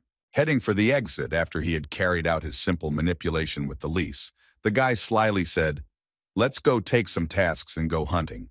Having completed all his business in the city, Lauren went to perform tasks in the forest of lizardmen. Walking through the thickets, the boy thoughtfully said, "In my past life, the forest of ogres was quite a popular location, but I think that it is not so far." Remembering the dangers of this forest, the boy thoughtfully said in his head, "Well, maybe a great warrior of forest monsters will appear, so it makes sense. I also did not come here until I raised a decent level." Preparing to begin the task for which he had come to this forest, Lauren said thoughtfully, "Well then, let's start hunting." Immediately after these words, Lauren used a battle cry to lure at least some cannibals out of the forest. Hearing the noise of the enemies approaching him, the boy happily said, "It's great. I managed to provoke 2 of them." Preparing to fight the ogres he provoked, Lauren happily said in his head, "Well, come on, come on, come on." The next moment, one of the ogres jumped out right next to Lorhan and was about to finish him off, reacting to the battle cry of the intruder. Seeing the enemy's blade almost hit his eye, Lorhan immediately reacted and repelled the enemy's attack at the last second. Having defeated one enemy, the boy immediately switched to another who was already preparing to attack him and spoke to the monster too slowly. He used a shoulder attack to knock the enemy down in flight and prevent it from attacking him. Lauren spoke to the injured enemy. "I haven't mastered this technique yet, but it should still hurt quite a bit." Swinging his axe at the ogre he had neutralized, but left alive, Lorhan said, "In any other situation, I would have finished much faster." Preparing to cut off a part of the enemy he had gone hunting for, Lorhan added, "But now I can't let you die." Looking at the still living enemies who could not harm him, Lauren licked his lips and said ominously in his head, "I can get their tail with 100% guarantee if I cut it off while they are still alive." Having cut off the tails of the enemies, the boy received 2 materials for which he would be paid in the contract. And then he thought, if I finish him off and I'm lucky, something else might fall. Recalling what kind of task he had taken, the boy thought in his head about doing the butcher's quest to supply meat from the tails of forest cannibals.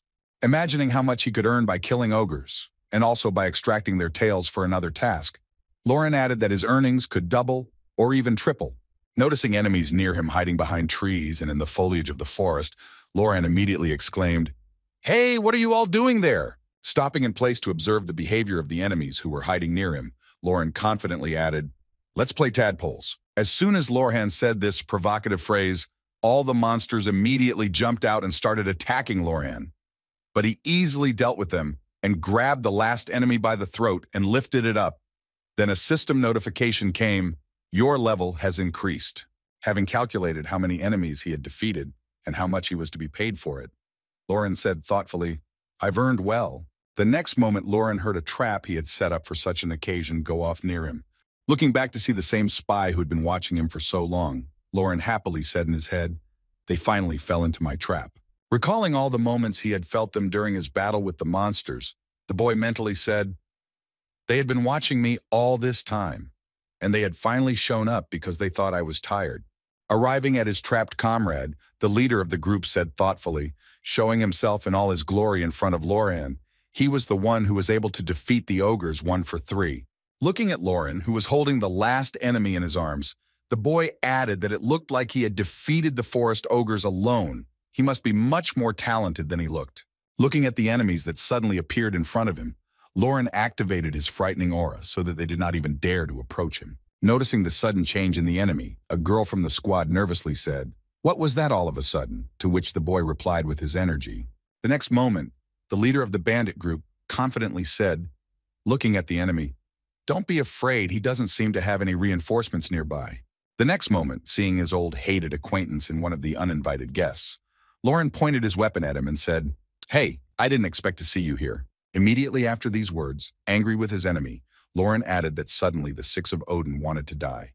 Hearing such words from his rival, the leader of the band of robbers said in a haughty tone, "I don't know what you are talking about, but we have never killed you before." Immediately after these words of the bandit leader, Lorhan remembered his past life where this same Helios fought with him and caused him a lot of trouble in his past life. The same guy who stood in front of Lorhan was Helios in his past life, and his rank in the Lord was 19th in the Ragnarok Guild, 9th. Looking at his opponent, who for some reason hated him quite a bit, Helios said haughtily, "It's even better that way, you won't run away like a coward."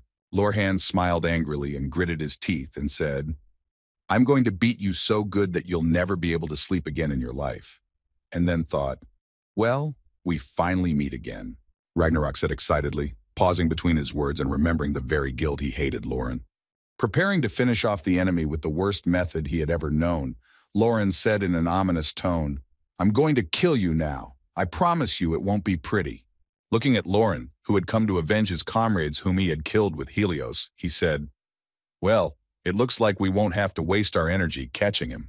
Hearing these words from his rival, Lorcan looked around the crowd of enemies and said thoughtfully, "He doesn't know me right now, but it's for the best." Preparing for a one-on-one battle with Lorcan, Helios confidently said to his comrades, "I'm going to teach him a good lesson that he'll remember for the rest of his life." Noticing a very interesting emblem on the face of a girl who was in the group with this Helios and with red eyes, Lauren thoughtfully said in his head, "The emblem is in the form of a sword and bow." Recalling this emblem from the very robbers who attacked him, Lauren thoughtfully said, "I remember that this is the emblem of the PC Guild, the Bloody Chasers."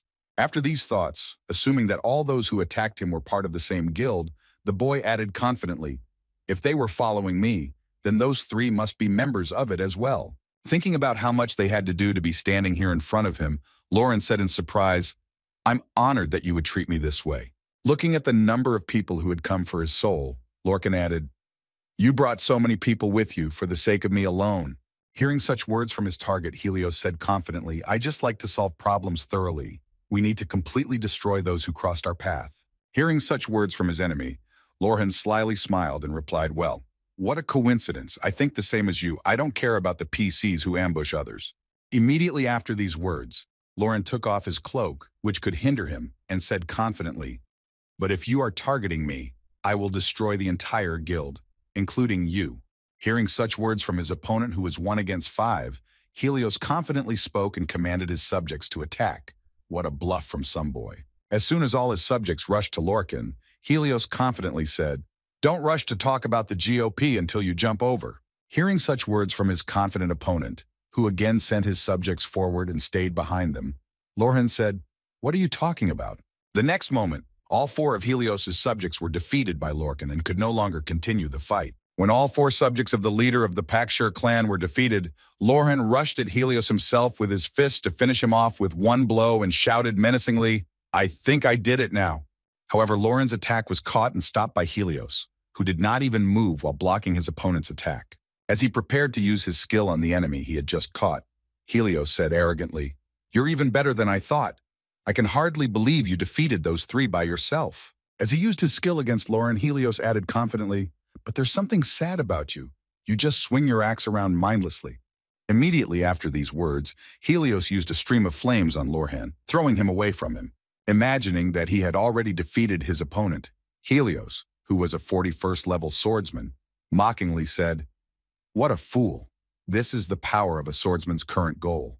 Immediately after these words, looking at the pile of smoke that appeared after his attack, Helios added, "Although I doubt very much that you will hear what I just said." As soon as he said this, Lauren appeared from the pile of smoke and was already heading straight for him with an axe and preparing to strike a powerful blow. As soon as he approached the enemy, he immediately struck at Helios, who for some reason was very nervous about his appearance. Closing Lorhan's attack, Helios, who already thought he had won, said in his head that "I don't believe it, my attack failed." As he prepared to unleash his next attack on the enemy, Helios confidently said in his head, "Then I will use something a little stronger than my last attack."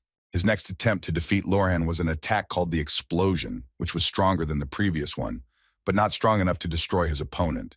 Standing next to his opponent, who was trying his best to defeat him, Lorhan looked down and said, "You really haven't changed. You've always been like that." Immediately after these words, Lauren added to his opponent's fear by playing him into a sense of fear that he still couldn't defeat him, even after all this.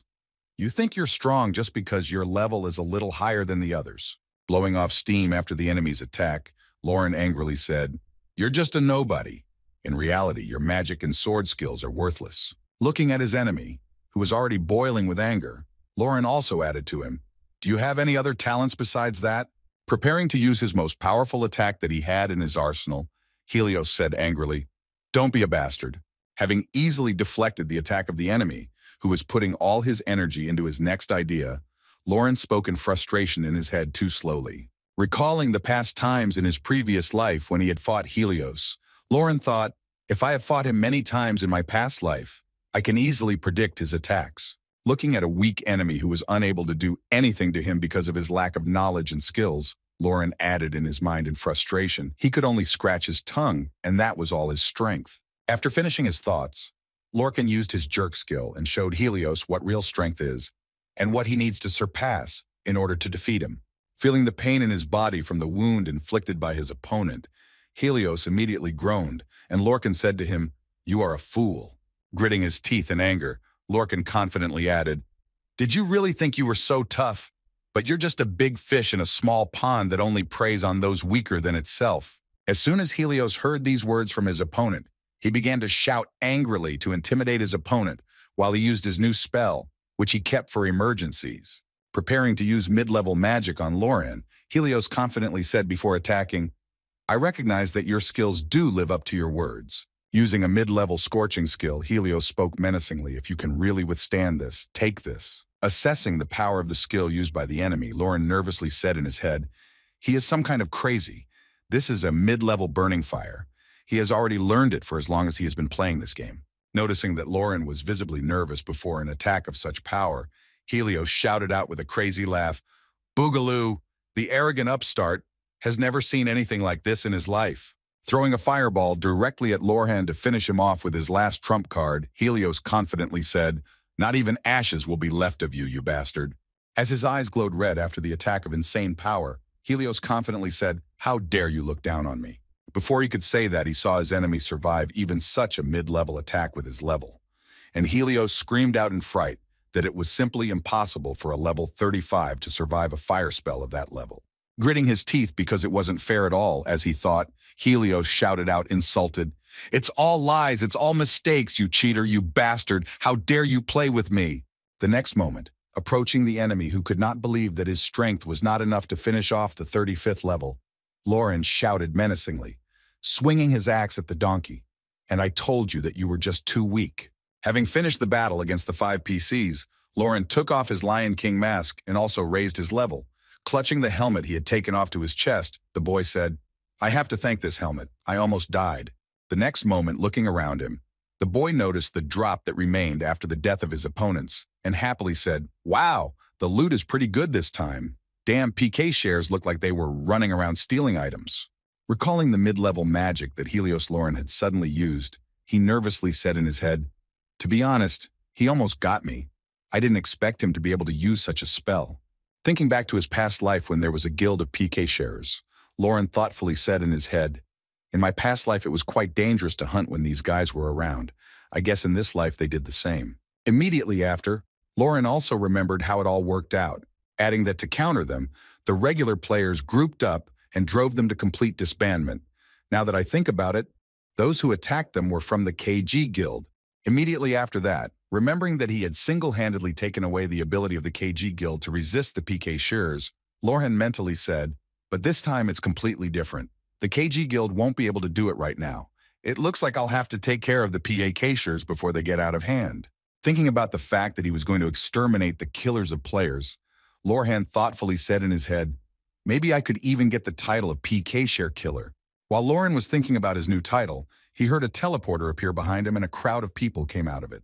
This crowd turned out to be other PCs who came to the aid of their comrades who were fighting against a powerful enemy. Before he could even realize what was happening, one of the PCs felt himself being grabbed by the face and held tightly in his hand. The next moment, Lauren grabbed the first of the PCs who came to fight him and pushed his victim into the ground, neutralizing one of the possible threats in the future.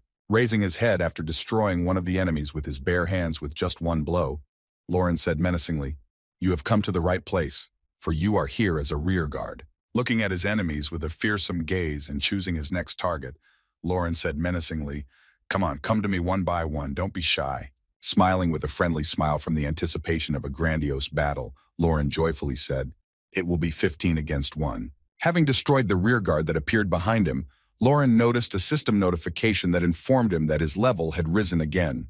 After a few seconds of traveling to the rest of the opponents, who were supposed to be nearby, Lauren said in his head, "Now it's 9 against 1. As soon as Lauren was in range, all the other enemies who were sitting in the trees waiting for the right moment used the targeted shot skill together. Much to the surprise of the enemies, Lauren was able to block all the bark arrows that flew at him, thus avoiding harm to his health. Seeing what he had done, the PCs were frightened to hear how he was able to block them, as this skill has a 100% probability of an accurate hit. Noticing where exactly those rats were who were afraid to fight honestly and one-on-one, Lauren also heard if he was a cheater. Hearing such words from his opponents, Lauren said in frustration in his head, "These idiots don't even know about their skills. They don't even know that deflecting an attack is also considered a hit." After that, Lorhan used a jerk and mowed down a few more people who were hunting him. And after completing his sudden attack, Lorhan noticed that his level had risen by another one, as reported by the system, while one of the PK shears shouted angrily, "You scoundrel, I'm definitely going to report you." Listening to the irritated shouts of the enemies who threatened him with complaints about the use of cheats, Lorhan confidently said, "I'm tired of being called a cheater. Go ahead if you want to report me." Having finished the battle with the enemies who attacked him and fought 15 against 1, Lauren said happily, "Well, now it's time to collect what I got from this battle." While sorting through his belongings, Lauren accidentally found one rather interesting thing and exclaimed in surprise, "Wow, what is that?"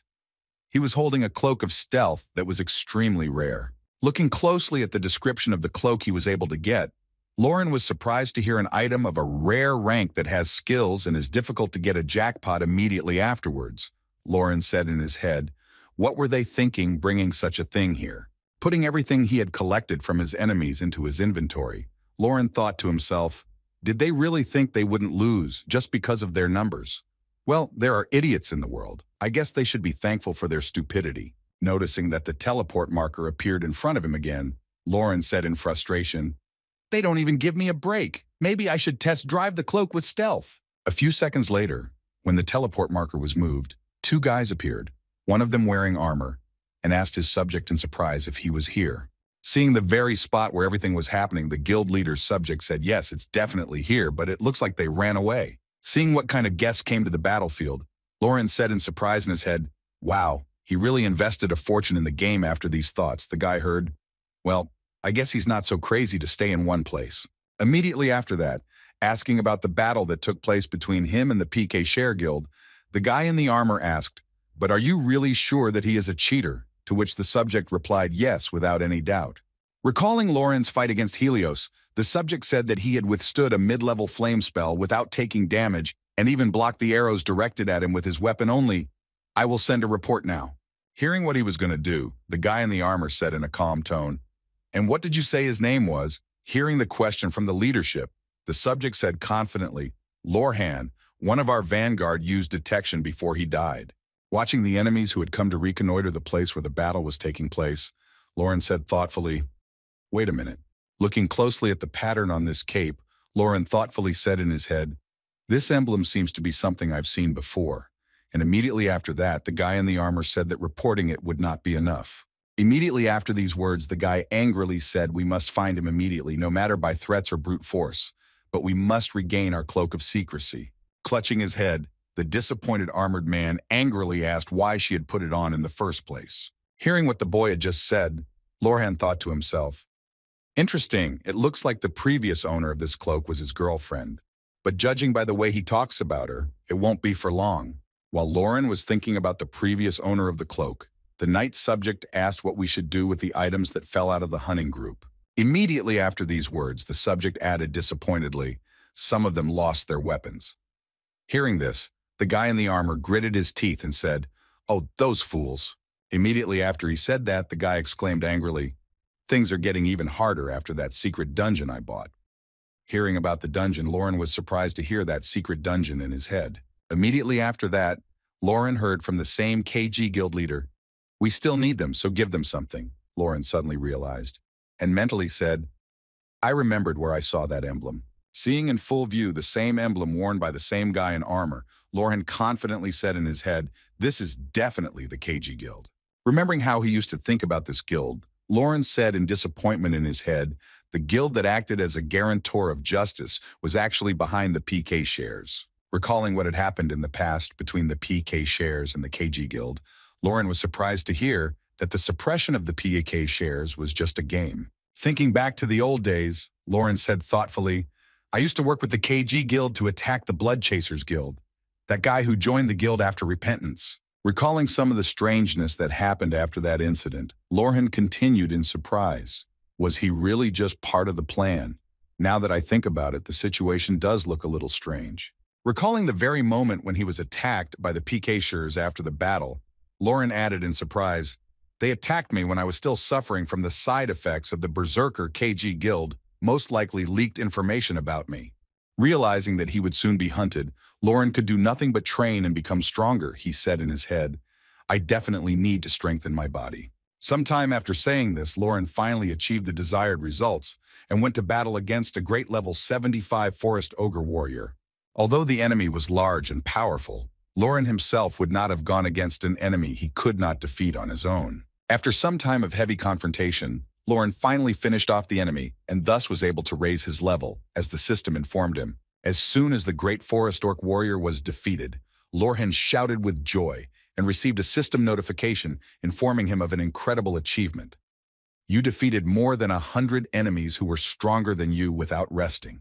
Sitting down on the ground after a hard fight, Lorhan received the title of Endless Trial. He was the first to receive it. Then resting on the ground, the guy said to deactivate the Berserker. After finishing the battle with a powerful enemy, Lauren happily said, I had to suffer a bit, but I defeated a great warrior and achieved my goal even earlier than expected. Looking at his stats, which were updated again with the new level, Lauren said happily, I finally reached the 50th level, which usually takes a month to reach the 30th. Taking the scroll of return from his inventory to avoid walking home, Lauren said thoughtfully, I guess I should have expected it since I killed 100 monsters whose level was 30 higher than mine. It's a fast leveling up. Immediately after saying this, the boy tore open the scroll and shouted back to use it and return to the city. While warming up after returning to the city, Lauren happily said, Return scrolls are really handy. Well, it's time to get a new class. Before he could even do anything, he noticed a crowd of red-eyed people around him.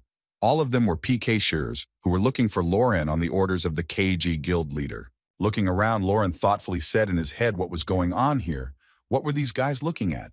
Realizing why so many enemies are in this place, Lauren thoughtfully said in his head, looking up.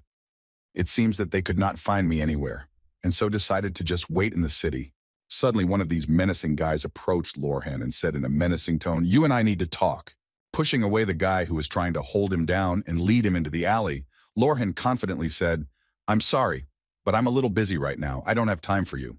Hearing that he had refused the offer to talk and pushed away peaceful negotiations, one of the PCs who had come to Lauren angrily said, You didn't understand us. Grabbing Lauren by the shoulder to drag him to the right place, the PKer repeated irritably, I said we need to talk. Let's go get some mana before I go. Before he could finish, he saw that Lauren was concentrating his attention on the status table and said in surprise, This nerve, he's completely crazy to look at his status right now. Searching through the settings to find the tab he needed, Lauren said in a calm tone, Just wait a second. I'll show you something very interesting. Having found the tab he needed, Lauren went into the sound settings and switched from speaking to shouting. The next moment, folding his arms to make his voice even louder, Lorhan shouted loudly to the entire city guard. Noticing some soldiers in armor around him, one of the crowd of PCs nervously said, Whoa, what is this? To which another surprisedly replied, NPS guard. Preparing to beat Lorhan, one of the PCs nervously said, We are surrounded. To which another replied, Is there even such a possibility? Immediately after that incident, Lorhan thought about the picture that is happening now. Usually PCs do not walk around the city because NPS guards forbid them to enter. Realizing how the situation was this time, Lorhan happily added in his head, These guys must have used the return scroll or the back door, but they didn't realize they could call the guards like that. When things didn't turn out well for the PCs, Lauren slyly spoke to one of them. "You fools, did you really think there would be no fines for PCs inside the city? You guys are evil and shameless." Hearing such a provocative speech, one of the PC guards attacked him with his fists and angry shouts, "You insidious bastard, die." As soon as the guard pierced the enemy who decided to attack the player in the safe zone, Lauren said in a sly tone, "Well, who did you just call treacherous?" After inflicting fatal wounds on the PKer who decided to attack, two level 99 guards stood over him and made sure he did not get up. Then Lauren added, "You are just trash that attacks people from the grid." Immediately after this incident, Lauren, who had said everything he wanted to say about the PKers, confidently exclaimed, "Great guards, I ask you to protect justice." Noticing that they were being hunted, all the PCs who were present in the city began to run away from the city to avoid being caught by the guards. Otherwise, they would simply kill them. Watching the enemies scatter in different directions, Lauren haughtily shouted after the enemies, "If you want to get back the items you lost, you can find them at the auction." After a while, Lauren arrived at the auction to sell all the items he didn't need and confidently answered the host's question, "Yes, I want to register all these items at the auction." After some time, Lauren completed the registration of the lots, and one of the auction workers happily said thank you, to which Lauren replied, "I think it will be difficult to put up such a large number of items for auction." Imagining in his mind the same packers from whom he had taken the items, Lauren said happily, "I have found the right price for them, even if they are a little expensive, but not so much that people do not want to return them, so I'm sure they will have little trouble." After doing this, Lauren opened the list of houses there on the main page. It said, Lionheart Guild. Lionheart Guild is looking for members. Has a 2-story house in Munglo Mowgli Guild. Book of the Jungle is recruiting. We have a 3-story house in series. Seeing these announcements about recruitment in the guild, Lauren thoughtfully said, "I wonder if the guilds that have already left the second city have rolled out recruitment posts." Imagining how this is all happening now, Lauren thoughtfully said, as expected, "They use houses to attract new people. After all, owning a house shows the power of the guild." Going to the comments to see what was being written there, Lauren said thoughtfully, "That was why there were so few posts about recruiting from Katong. I bought all the good houses. That was why users joined the best possible guilds."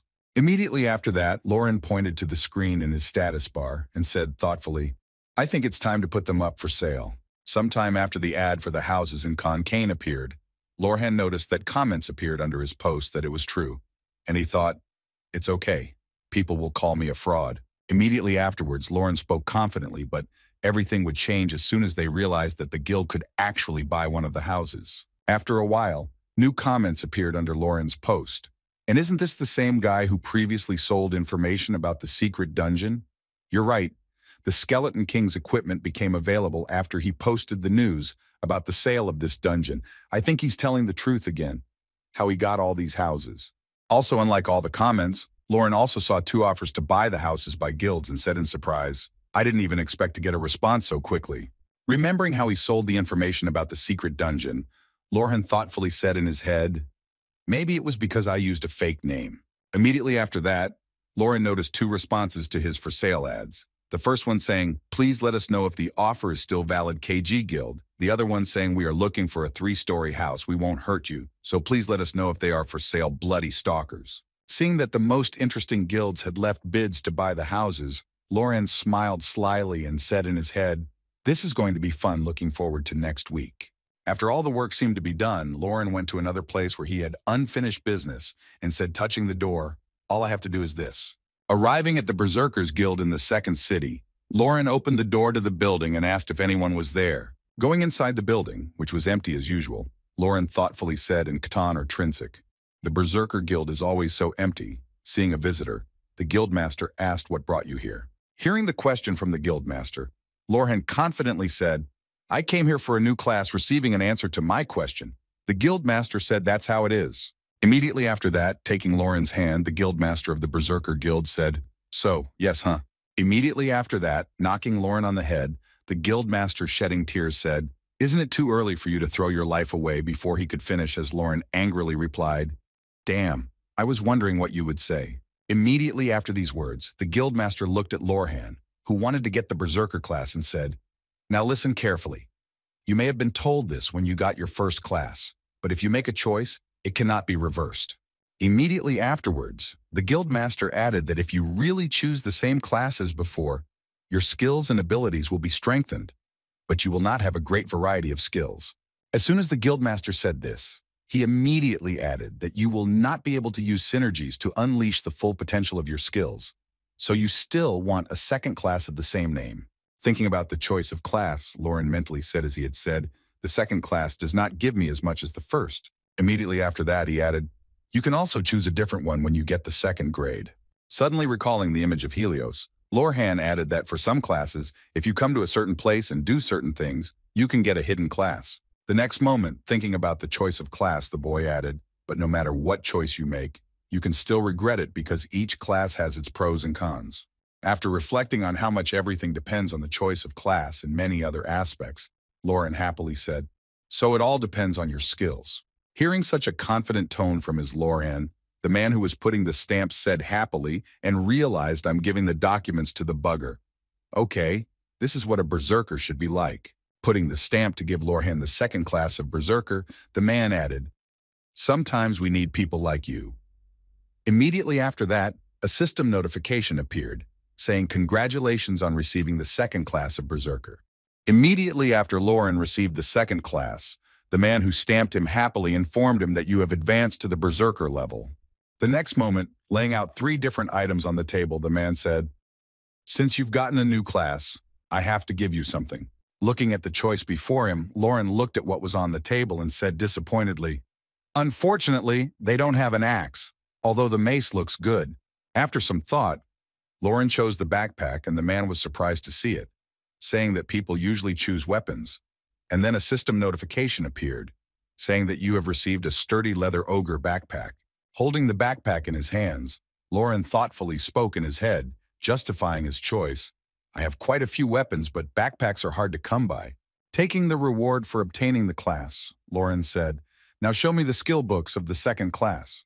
To which the guildmaster replied, yes, of course. As soon as the guildmaster handed him the books he had ordered, he noticed something strange in his face, and then said something was wrong. Looking at his wallet, Lauren nervously said, oh, I'm out of money. Realizing that things were not going well, the boy immediately remembered that he could take a loan from the guild and immediately looked at the girl who was sitting at the loan desk. Approaching the frightened girl, Lauren said, I want to take a loan. And the girl replied, yes, you've come to the right place. Immediately after that, the girl said anxiously, we are Erog Bank, the bank that brings happiness. Please tell us your class and name. It's part of the procedure. Hearing this, Lauren spoke in a menacing tone to the already frightened girl, berserker, my name is Lorhan. Seeing how frightened the girl was by his words, Lauren wondered in his head what they were thinking of sending a scared mouse to work for the Berserker Guild. After giving the maximum amount of credit, the girl said, if this is your second job, you can get a loan of 3 gold coins.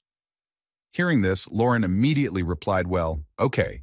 Then the girl said, well, thank you for contacting us. Immediately after that, Lauren took the loan and paid for the books he had ordered. After reading them, the boy immediately improved his skills. Seeing that his skills had really improved, Lauren mentally said, well, I have improved all my skills. After that, looking at the shoulder strike skill that deals significant damage on impact, Lorhan was surprised to hear the words in his head and even got new ones. Looking at another skill he had gained, namely the jumping attack, the boy added another skill for mobility.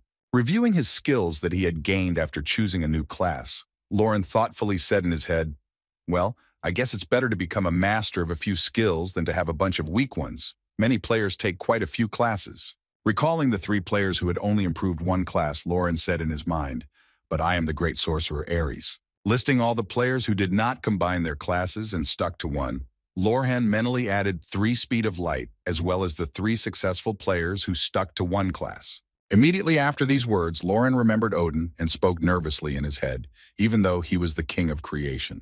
Thinking about whether he chose the right class, Lauren thoughtfully said in his head, it's definitely a mix of unknown classes that is covered in mystery.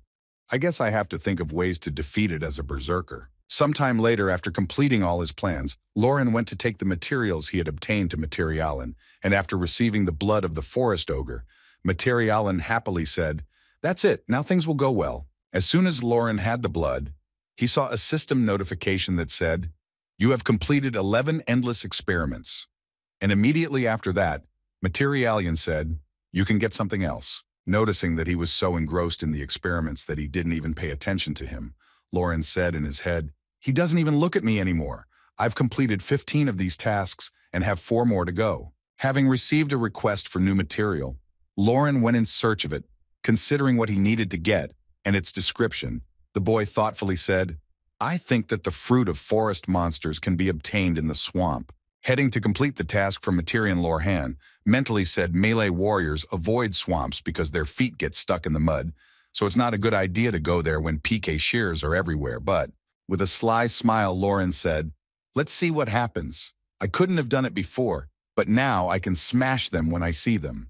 Putting on the mask of the Lion King, Lauren said confidently, preparing to go in search of fruit. "Well, it's time to move." After walking a short distance, Lauren saw the PK shears and thoughtfully said, "Aren't you the guys who were recently beaten up in the village not long ago?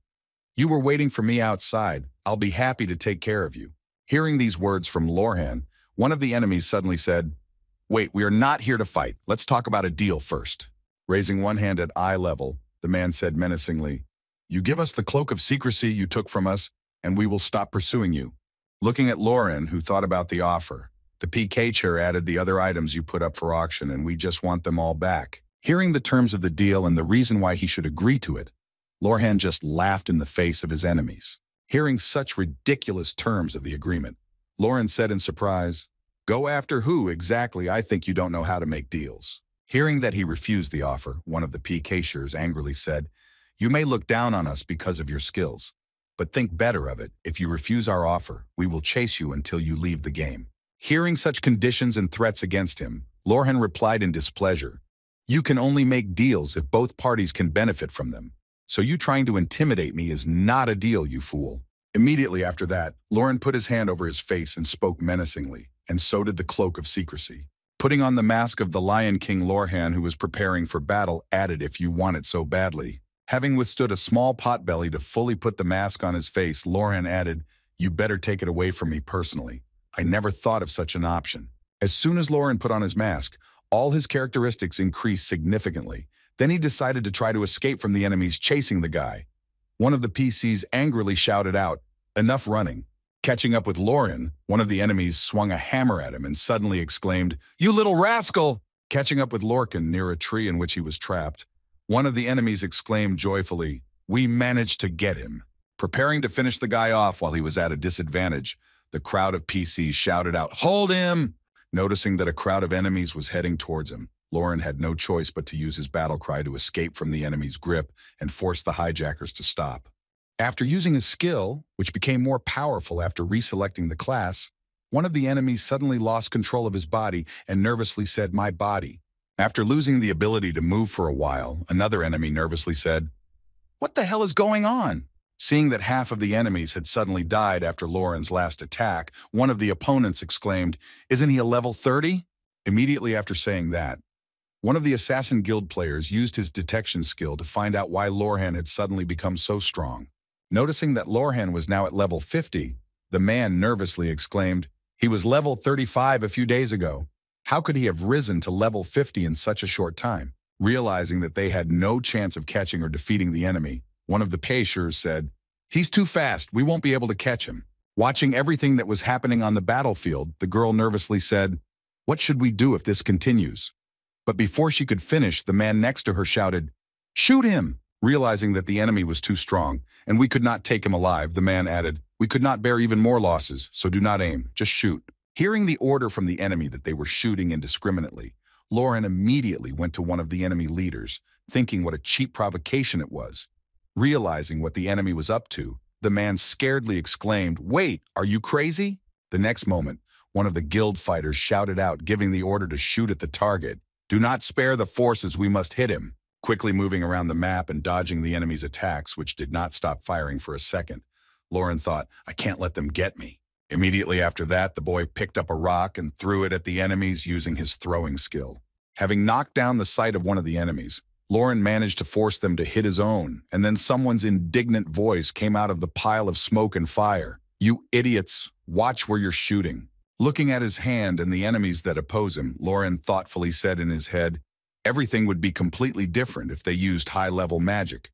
but there are enough stones for such spells. Looking at the heavy casualties the enemies were taking, Lauren said in amazement in his head, the archers and wizards were really giving it their all. Looking again at the battlefield and what was happening there, the boy assessed the situation and thoughtfully said in his head, there are about 100 of them, so it can be imagined that they came as a guild. Thinking about how to cope with all this crowd, the guy realized that his mana was not rubber, and mentally said it would not be difficult. But after the battle, there would be little mana left. I have already dealt with 20. I need to destroy many more enemies. Destroying enemies with physical attacks and skills that do not require much mana.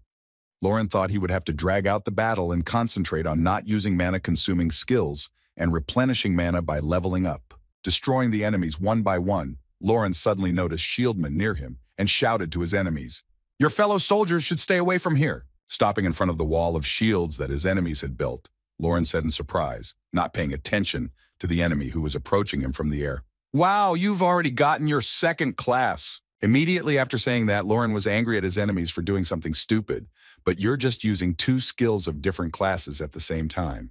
As soon as he said that, he felt chains suddenly appear on his arms to restrain him. Noticing that the boy still stopped in his tracks and fell into their trap, someone from the PC Guild immediately shouted out and he took the bait. Looking at what he was chained in, Lauren said in surprise in his head, "These chains of chains, I guess they switched to their support skills if their attacks couldn't reach me." Noticing that the enemy was immobilized due to being trapped by the chains, one of the PC Guild shouted out, "This is our chance to attack him."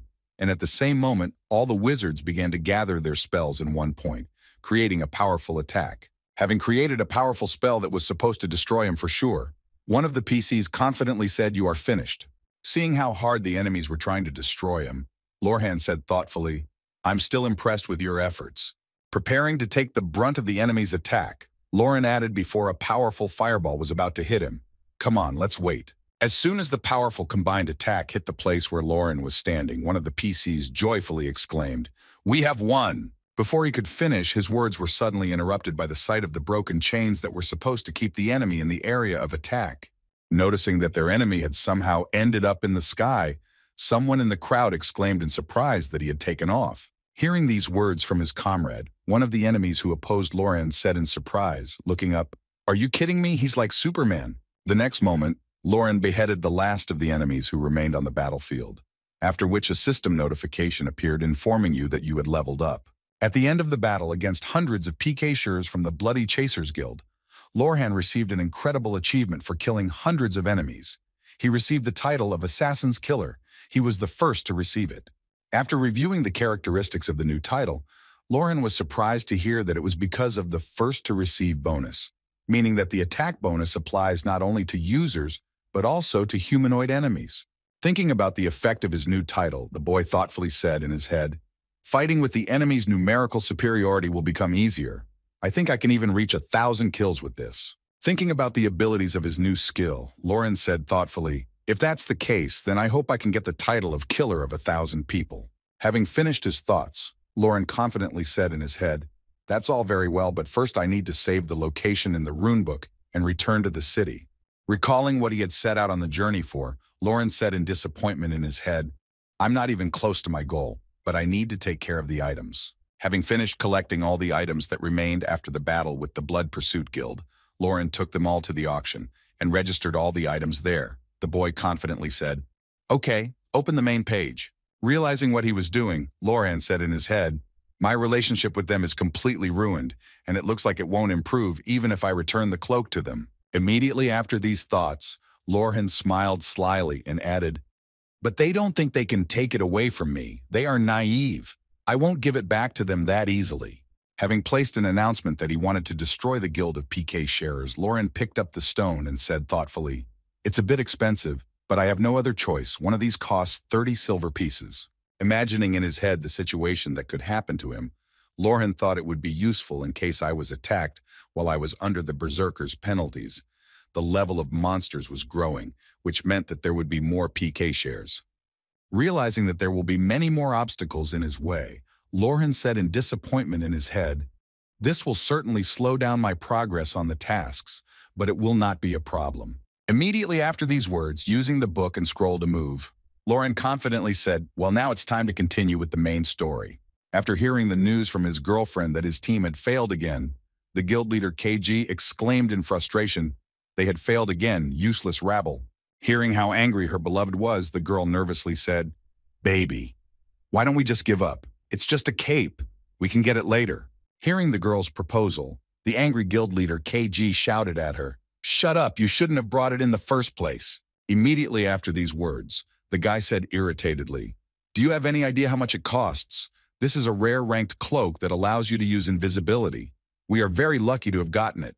It's a broken item that can defeat the highest ranked players." Biting his lips in anger, the leader of the KG guild said irritably, "Just wait for me. I'll take it from him no matter what it takes." After a while Lorhan was mining resources for Material N, there were heated discussions about the destruction of the PK guild under his post, discussing that it was really true. Someone under the post wrote recently, "A large number of PKers appeared in the sleeping area outside the city.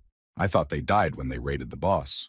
Immediately after these words, seeing that a considerable number of their items were up for auction, the guy thoughtfully added that perhaps Lorhan had indeed killed them. Continuing to hunt for the materials he needed to close the long loop of missions, Lorhan spoke as he worked the tree well one more time. After finishing the tree and getting a yellow stone from it, Lorhan said in disappointment, "I don't like these forest monsters. I don't like these forest monsters. Such a small chance to drop items. There are so few of them, and they are still walking everywhere." Realizing that he simply had no other choice, Lorhan said thoughtfully, "Well, I guess I'll have to kill everyone in the area." Throwing his weapon on his shoulder and preparing to go in search of monsters, Lorhan said, "After all, the basis of these games is monotonous farming, because I will continue until I get what I need." After a while of farming the resources he needed, Lorhan finally managed to get what he had been searching for, namely, the fruit of the forest monster. When this item was at his disposal, the boy happily said, "Well, now it's time to go look for the second item." Thinking about how to save time, Lorhan thought that maybe collecting all the necessary items and completing the rest of the quests at the same time would be more convenient, and then thoughtfully said with his finger to his forehead what was next. Recalling where he needed to go to get the next material, Lorhan confidently shouted out a clear and bright lake. Recalling the location he needed, the boy said it seemed to be in the middle of a wild forest, this very lake. Imagining that place, Lorhan mentally said, "Recalling what the water from this reservoir is for, you get a temporary improvement by drinking water from it, which is why sorcerers often pour it into the way of the bottle." Recalling the effects of water, Lorhan mentally said, "In any case, my target is the monsters that wander near the lake, the grasses that grow nearby, and the fish." Remembering the same ominous scientist, Lorhan said in his head, "Mother will immediately give me this quest because she wants to test the purifying power of the water from the lake." Heading to the lake and not meeting any enemies on the way, Lorhan was surprised to hear that there were no more PCs, just because I killed them all during the last battle. Walking back to the lake without any incident, Lorhan said disappointedly, "If I had known that this would happen to them, I would have treated them more gently." Going about his business, Lorhan suddenly heard someone's voice exclaiming irritatedly, "You are all fools!" Throwing on his invisibility cloak, Lorhan immediately went to listen to the dialogue and watch nearby. He saw familiar faces, and how one of them was shouting at the other, exclaiming, "You can't even kill one person." Listening to these words from his superiors who were yelling at him for no reason, the leader of the Bloody Guild thought, "What a scoundrel." Smiling slyly at what was happening, Lorhan thought, "I've met a guild master of the KG Guild before. This guy must be in an unenviable position." The next moment, the guild leader of KG angrily exclaimed, "What are you going to do with this post?" To which his friend thoughtfully said, "Maybe it will disappear if we ignore it." Hearing the proposal to solve the problem, the guildmaster of the KG Guild added angrily, "Didn't I tell you that this is one of the most popular posts now? So many people have seen it, and you keep saying things like that. Do you really think that players will be afraid of Pakirs when they see something like this?" Hearing the guildmaster's words, Lorhan was surprised to hear them in his head, and I wondered why they were quiet and they were just going to ignore me. But I think the guildmaster understands better. Imagining the general picture of what he was trying to achieve, Lorhan said that if they knew that the PCs were avoiding me, they would be less afraid of them. Imagining a picture where people would not be afraid of the PCs, but would hunt them, Lorhan added, and then they would become the target of the hunt. Well, that's what I wanted, but trying to calm down his leader, the guy said to Piria, "Calm down, we can handle this." To which he replied, "You can handle it. How are you going to kill yourself again and give him even more items?" Immediately after these words, Pirya asked if he was sure that he did not use any cheats, to which the guildmaster replied, yes, I received a response from the support team. They could not tell me anything more than that he was a regular player. Unable to contain his emotions, Pirya Nim suddenly waved his hand, hitting a direct hit and shouting at the manny pieces of shit about how he was an ordinary player. The next moment, the guildmaster thought enough of these jokes. The VR game development company can't catch a single hacker, which is why they say he's an ordinary player, even though he won the battle against hundreds of people. Trying to somehow calm his nerves, Pirya said angrily, damn, how much do you think I spent on this game? And hearing the familiar name, Lauren said in surprise in his head, his name is Pirya. Lauren made a face at what he had just heard and said, what a stupid nickname, he must be some kind of pervert. The next moment, Pirya's voice was heard saying, then make him a hacker. We just need to control the public's opinion. Continuing to beat his subject, Pirya angrily said, don't you know that catching a cheater is a manifestation of justice? Turn on your stupid brains for once. Recalling where he had heard that name, Lauren said thoughtfully, remembering the boyfriend of his ex-girlfriend Pariah, so it was him. Looking at the irritated boyfriend, Lorhan thought, I finally remembered the guy who was dating Lim Su-hai. She said he was one of the great players of the Lord. I guess she was right. Immediately afterwards, Lauren thought that the person who had fallen off that cloak of secrecy was Lim Su-hai. Smiling slyly after realizing who had helped him so much, Lauren happily said in his head, I never thought she would help me so much now that I think about it. She was the beginning of everything. Thinking about his beginning as a player, Lauren thought I only started playing the Lord because of Lim Su-hai in my previous life. Immediately after that, deciding to impress a girl, Lauren added that he heard that she really admired him, so he wanted to win her attention in the game. Recalling the whole story of how everything happened between them, Lauren said in disappointment, and yet she just played me and even hired some guys to kill me. Having realized everything that happened to him in his past life and who caused all his troubles, Lauren added, now I realize that they were from the KG Guild. Being under an invisible cloak, Lauren said with a sly smile. If I am lucky enough to meet them, I will even get back all my money and more. As soon as Lauren stopped reveling in his excellent position, he heard from the head of the guild KG, send our elite to the bloody pursuers. Tell them we will help them with a set of leveling kills, and don't even think about joining us until they catch that scoundrel. Hearing the order from his comrade, the subordinate immediately answered yes, and then used the scroll to teleport as soon as the guy left them. The guild leader angrily said to his soldier, okay, now we'll continue our hunt. As soon as the KG guild leader said this, monsters that had been hiding in the thickets of the forest until recently immediately appeared in front of them, waiting for the fight to begin to assess the skills of his enemy, whom he would definitely have to fight someday. The boy assessed the monsters and players that were here, Lauren thought. Considering that they were here, their level was probably around 70th. Shifting most of his attention to the enemies that looked quite formidable, Lauren mentally added, waiting for the moment to assess the enemy's strength. Well, let's see how good you are. When the battle began and the enemies finally demonstrated some of their skills, Lauren, who had been watching closely, said in surprise in his head, I wonder if Branch has good skills, but he's nothing special. His skills are on par with his level. After watching the battle between the monsters and players and seeing everything he was interested in, Lauren turned and walked away, thinking that he was not so bad with control. That's why he was on the front line, but he wouldn't last that long just watching. I'll go to the lake. After some time of wandering through the forest, the boy finally arrived at his destination. Looking around at Lake Lauren, he said in surprise, there is nothing here. Has my luck turned away from me?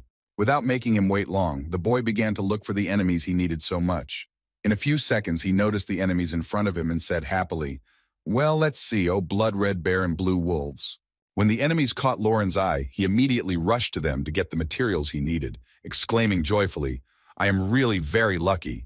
Imagining in his mind what he was so confidently achieving, the boy said in his mind the item I needed so much was clean meat. The type of meat did not matter. It could be obtained with good luck and after hunting a rabbit.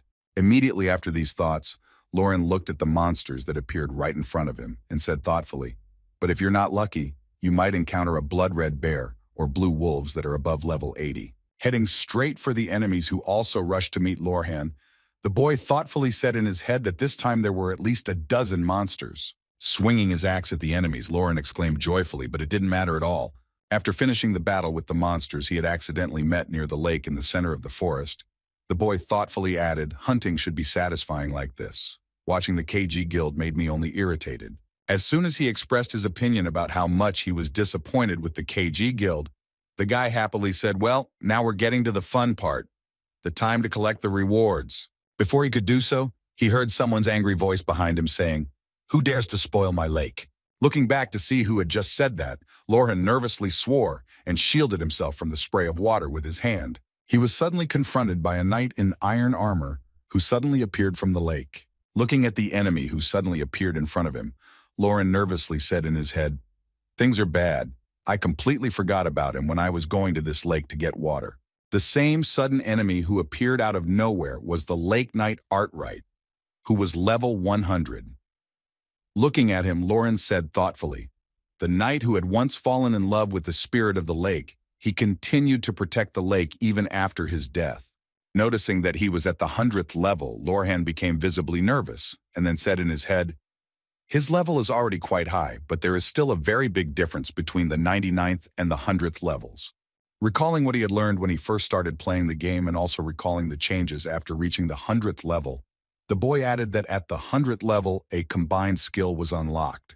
Recalling the possibilities that players have after reaching the 100th level, Lorhan thoughtfully said in his head, they have the ability to combine skills of the first and second classes.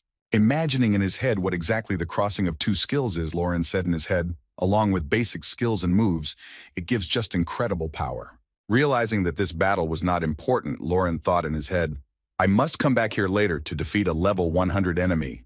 I need at least a third or fourth class. I don't need that risk now. Recalling his previous battle against this monster when he had faced it in his previous life, Lorhan nervously added, moreover, this is the hardest level 100 monster in the outskirts of Trinsic. The next moment, remembering that he had defeated it and received a reward for the victory, Lorhan said in disappointment that all he would get for the victory was the essence of the lake. As soon as he mentioned the essence of the lake, the image of Materialon immediately appeared in his mind, and the boy nervously said in his head, wait a minute, can this be possible? Immediately afterwards, Lorhan looked at the knight of Lake Artright and thoughtfully said in his head, if I bring the essence to the person who is researching the purifying power, then maybe I will get something for it. As the thought crossed his mind, he smiled ominously and prepared to challenge this boss, saying, the game is worth it. Clutching his weapon tightly in his hands, Lorhan prepared for battle and exclaimed joyfully, hell yeah, I'm going to do it. Preparing to defend himself against the enemy's attack and then counterattack, the boy confidently said, go ahead and attack, damn misogynist. Immediately after these words, Lorhan saw something strange and said in surprise in his head, you're crazy. He's been using the combined skill since the beginning. Noticing what his enemy was doing, Lorhan smiled madly and added, he's using the power skill, a basic third-rate skill that improves attack power. It's a basic third-rate skill that improves attack power by using mana on weapons, although he probably won't be able to sustain the skill since he's only level 100. Not taking into account the duration of the skill, Lorhan added nervously, preparing to block the enemy's attack. Why did he use the combo from the very beginning? But he shouted it, as he heard in response, the fool who decided to disturb the lake must pay the price of his life. When the enemy had already used his water blade skill and launched it at Lorhan, he had already activated the berserker skill and confidently said, hey, I think you'll be the one who pays the price. Putting on full equipment and a mask of the Lion King, Lorhan mockingly said, you are the very protector of the lake who is destroying it. Immediately after these words, a fierce battle began between Lorhan and the knight of Lake Artright. And after blocking another enemy attack, the boy nervously said, oh, I'll have to spend money on repairs. Having repelled another attack of the enemy who continued to attack using combined attacks with mana, the guy nervously said in his head, my strength is leaving me because of the magical damage that is inflicted every time he hits me. Immediately after these words, preparing for the next attack of the Lake Lorhan Knight, he added confidently, but there is no reason to worry. I can withstand it. I just need to watch his attacks. Waiting for the next attack of the enemy who continued to pour attacks, Lorhan said happily after another dodge, I was right. He has a weakness. Using his shoulder strike to counterattack, Lorhan ran into the enemy's defensive skill and then said heavily, this is not a normal barrier because it deals damage when touched, but now is my only chance, damn it. I have to attack now. Having withstood the pressure from the shield that was causing him damage during the breakthrough, Lorhan was able to break through the enemy's defense and then continued to approach and exclaimed with joy. Just as he was about to strike the enemy used a combo skill and closed the distance with lightning speed, exhaling heavily after his attack, which the enemy was able to avoid. Lorhan was surprised to hear the attacking skill that defends and the skill that allows you to survive combos. Taking a breath and looking back at his enemy who was standing behind him, the boy added, "Well, I didn't expect anything less from an enemy whose level is equal to the 100th, but he is too strong." Immediately after these words, putting back on his Lion King mask, Lorhan confidently said in his head, "However, there is one good thing about such skills. They have a very long reload time. I'll get it next time." Preparing for the attack and rushing into battle with the enemy, Lorhan shouted, "I'll be ready after exchanging a couple of blows," the guy said unhappily. "Oh man, this isn't as easy as it seemed, even considering that I'm under the effect of a berserker." Immediately after that, Lorhan nervously said, "If he attacks me with force, my berserker may be forced to shut down." Continuing to fight hard against the enemy, Lorhan added, "in addition to everything else that is happening on the battlefield." Pausing for a moment while repelling the attack of the Lake Knight, Lorhan nervously added, "My weapon may break at any moment." Closing his eyes to collect his thoughts and prepare for the next attack, Lorhan confidently said in his head, "I just have to finish everything with one attack." Immediately after that, having decided to force the enemy to expose himself to his attack, Lorhan decided to take off all his equipment to provoke the enemy to attack. Seeing that Lorhan had removed all his armor and opened himself up to attack, the Knight of Lake Artright said to him in surprise, "Do you know what you are doing now? Are you really finally preparing to die?" Hearing these words from his opponent, Lorhan smiled slyly and said something like, "I've already reached my limit." Having misled the enemy and noticed that he had bought into his provocation, Lorhan happily said in his head everything was correct, and then exclaimed, "I am completely ready to die." Hearing such words from his opponent, the enemy joyfully exclaimed, "Well, if you are really ready, then I will make sure that this time you will not be able to escape death." As soon as the enemy launched a water blade attack at Lorhan, he deflected it and charged at the enemy to strike him. Seeing that the enemy had charged again, the Lake Artright Knight said confidently, activating the water barrier. After canceling his last attack, Lorhan used a throw and then threw his axe at the enemy's barrier, piercing the enemy's dome. Seeing that the enemy had figured out how to break through his water defense, the Knight of Lake Artright said in surprise, "I praise you for finding a weakness in my barrier, but it is not enough." After successfully breaking through the enemy's barrier, Lorhan saw a system notification saying that your life energy has dropped to 14%. As soon as this message appeared, the boy smiled slyly and said, "Now I need to put on the sealed helmet of the Lion King." As soon as the helmet was put on, the knight felt a powerful surge of power in the enemy, and then nervously exclaimed that, "How is this possible?" At the same moment, Lorhan received a system notification that said the effect of the epic title, Unwavering Determination, is activated. Your health is below 5%, and all characteristics are increased by 50. Hearing the enemy's confused voice, Lorhan spoke to him in an ominous tone. "I took them off for a while to activate my title. Did you really think I was stupid enough to take them off for no reason? You really are stupid." After breaking through the enemy's barrier, Lorhan prepared to deliver a powerful blow to the enemy, confidently shouted out, "This is your end." As soon as the enemy was open to attack, the boy gripped his axe tightly in his hands and using several skills struck a critical blow. Stopping at the end of the battle, the boy sighed heavily and said, "I was lucky that the blow was critical." After finishing the battle with the enemies, Lorhan smiled happily and said in his head, remembering the talents he has, "I think I needed this collection for a reason, thanks to the effects of my titles that increased the chance of a critical hit by 20%. Immediately after these thoughts, Lorhan happily said, "Well, now it's time to collect the drops." Noticing that his enemy was still alive and trying to crawl away, the boy caught up with him and raised his sword over him and said ominously, "Where are you thinking of running to?" Realizing that he would not be able to escape because the enemy had noticed his attempt to escape, the Knight of Lake Artright nervously exclaimed, "How can you even laugh?" As soon as the enemy was defeated, Lorhan immediately received several new levels and 2 titles, Hero of Change and First Name Hunter. Sitting down on the ground to rest after a hard battle, the boy languidly said, "Oh, cancel Berserker skill." Immediately after that, he pulled out a protective stone from his inventory and said, throwing it on the ground to set up a protective fence. As soon as everything was done to set up the protective barrier, Lorhan happily said, "Well, now I don't even have to think about regenerating it." As soon as he said this, he saw a new system notification above him, which informed him that the titles Hero of Change and First Name Hunter were merging under special conditions. The new title was called Overcoming Boundaries, and after reviewing its characteristics, the boy said in surprise in his head, "I didn't even expect this. Two epic titles have been combined into a legendary rank." Rereading the additional effects of the title he received, the boy said in amazement that with these effects, the level of all my skills increased by 1, and the penalty for the difference in levels decreased. Smiling happily after seeing this, the boy thought excitedly that these rewards were enough for me. So much so that the motherland might not even reward me for bringing him to this lake. And that was the answer. While Lauren was rejoicing at receiving such a wonderful title and mentally saying what a wonderful game this is, that's why I'm so addicted to it, enemies had already appeared behind him who wanted to finish him off while he was absorbed in his pleasure.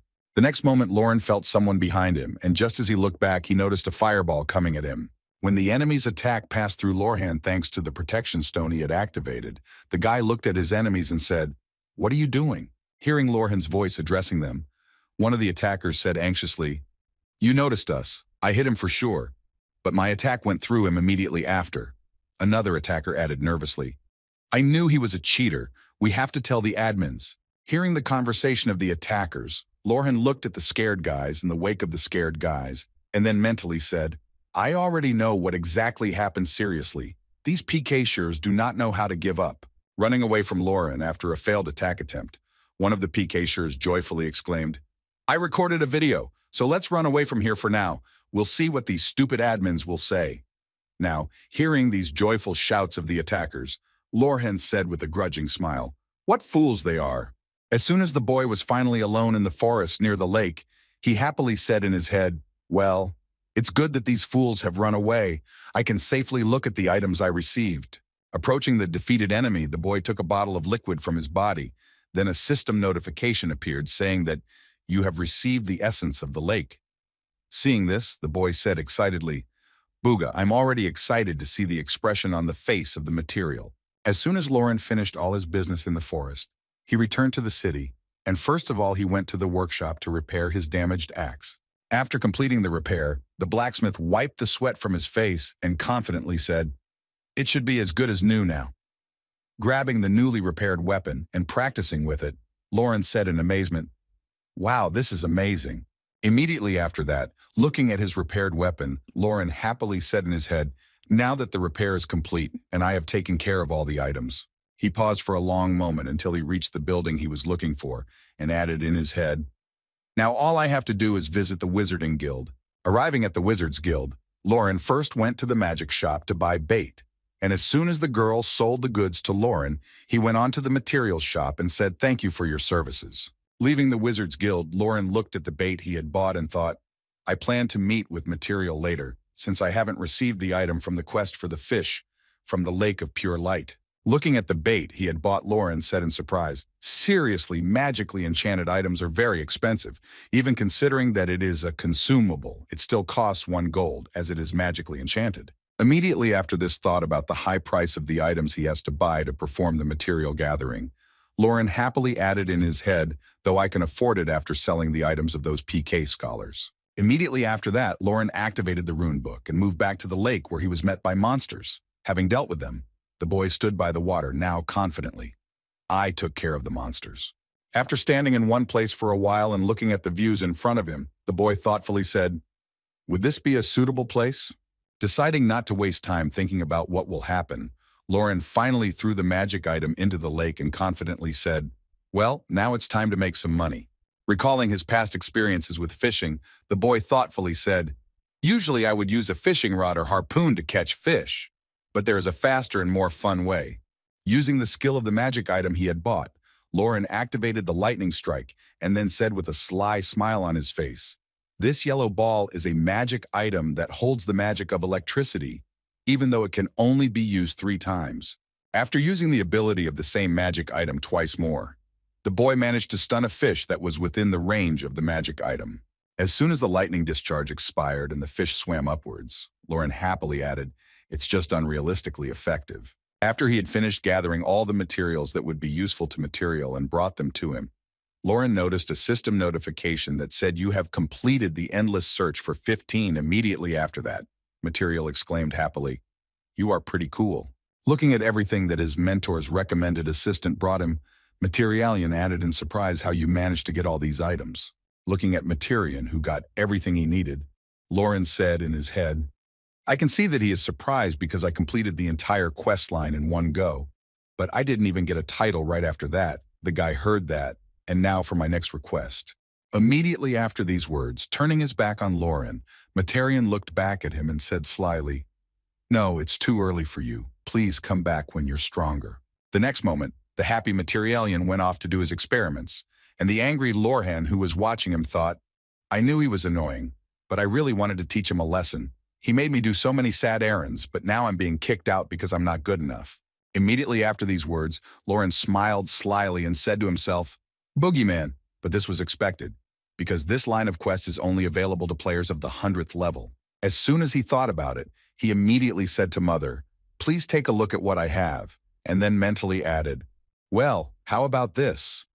Hearing Lorhan's words, the researcher suddenly looked around and said, You're still here. I have an experiment that I'm doing. Before he could finish speaking, he noticed the essence of Lake Materian in Lorhan's hands and froze in place. Then Lorhan added, I happened to find it in the lake, waving the essence in front of him. Lorhan said arrogantly, You don't happen to know anything about this, do you? Seeing what the boy had brought, Materian nervously exclaimed, That's it! Snatching the bottle from Lauren's hands and examining it closely, Materian said confidently, The essence of the lake is not something that can be obtained so easily. Lauren added slyly, I thought he would recognize it. Looking at what Lauren Materian handed him, he asked in surprise how you were able to get it, and the boy replied, recalling a fierce battle with a monster, I defeated the Knight of the Lake. Hearing how Lauren managed to get this item, Materian exclaimed in surprise that you defeated the Lake Knight, and you were much stronger than you look. Having calmed down his impressions of the information he had just received, Materian sighed and said, Well, in that case, I guess. Looking at Lauren with a sly glance, Materian said, Then you can do something else for me. Immediately after these words, Lauren was given a new task called the Doctrine of Death. The description said that instead of properly coming up with a cure for the disease, Materian believes that it is necessary to study not only life but also death. Bring him an object that has the power of death. Seeing that the same task appeared in front of him, the boy joyfully exclaimed bingo in his head, I still managed to bypass the requirements for this quest. Immediately after remembering what exactly he would receive as a result of its completion, the boy thoughtfully said one of the rewards of the quest is nothing more than the Ring of the Explorer, a powerful and rare item that I can use even after reaching the 100th level. Immediately after that, smiling happily, the boy thought, and also I will become much stronger using it immediately after Lauren exclaimed, Please rely on me. Hearing such words from Lauren, Mathian smiled happily and said, Well, you look quite reliable, so I'll leave it to you. Having received the order from his client, Lorhan immediately hurried out of the guild and into the city. Standing near the auction hall, Lorhan read the auction item search of the Hakin magazine. Recalling the advice from the same Materian who had told him why not start by meeting with the Hakin researcher immediately after the mention, the boy said in his head, Did you really think I didn't know that? Imagining an approximate image of Hakin, Lauren mentally said, The quest tells me to find Hakin, but no matter how hard I try, I still can't find him. Recalling how to complete this task, Lorhan said in his head, Instead of trying to find him, I must collect 15 pages from his journal that came across on the monster field. The next moment, remembering how difficult it was for him, the boy added in frustration, But because the order of the drops was random, I spent a lot of time finding the last page in my past life. Having bought all the pages of the magazine that were at the auction, Lauren happily said in his head, Thank you to all those who think that these are ordinary and useless items. I have already found 11 pages at the auction. Now I have to find the remaining 4. Immediately after these words, looking through the auction and the new items on it, the guy added other pages I will also buy at the auction because I have other things to do besides the main quest. Recalling how many of his own items he had put up for sale, Lauren happily said that this was a real auction of items. Taking a thoughtful pose to think it over, the guy said, I still have a little time before the date. I have enough money to thank the Blood Hunters for that, and secondly, to destroy the Blood Hunters. Immediately after thinking about it, Lorhan said to open the main page and also to open the comments under my post. When Lorhan's instruction was fulfilled, the boy thoughtfully spoke in his head while considering the comments under the post. Well, let's see, I received a lot of complaints. They still continue their activities. Recalling the comment of the last player who had left it, which reported that the PK shares had reappeared in the Goblin Forest village. Lorhan thoughtfully said the most recent comment about their location. This is a Goblin Forest village for leveling players around the 30th level. With a sly smile, deciding for himself that he would go hunting for the PK shares again, the boy mentally said, "Those scoundrels, they are trying to kill low-ranking players because they lost to me." Preparing to go on a journey to hunt for the killers of the players, the boy added in a sly tone, "I can catch them if I hurry a little. It's not that far from here." Immediately after these words, using his invisibility cloak, Lorhan shouted stealth. The next moment, a sudden gust of wind blew through the city, and it was Lorhan who, under the cloak of invisibility, went after the souls of the players' killers. Moving through the city at breakneck speed, locals and players who felt the gust of wind were surprised to hear me say that someone had flown past me. Heading towards the enemies that reappeared in the place of the original farm, Lorhan slyly said in his head, "I want to see their expressions when I come out of my invisibility skill." Looking at the PCs, who had cornered the weak players and taken the advantage of numbers, one of the hostages nervously shouted out again, "Those guys and what they want from us." Hearing the frightened voices of the hostages they had caught, one of the PCs said in a menacing tone, looking down at the bottom of the room, "If you have problems, just get stronger. And after all, PCs are also part of the game." And somewhere near the goblin base, at the initial stage of pumping, in front of another group of players stood Philia, who said in a haughty tone of voice, "Hand over all your items if you want to live." Watching everything that was happening nearby, Lorhan, who was sitting in a tree, happily said in his head that they still hadn't realized their mistakes. Seeing an unprotected girl behind the two PCs, Lorhan continued thoughtfully, "Despite everything they faced, they didn't even keep their formation or post sentries."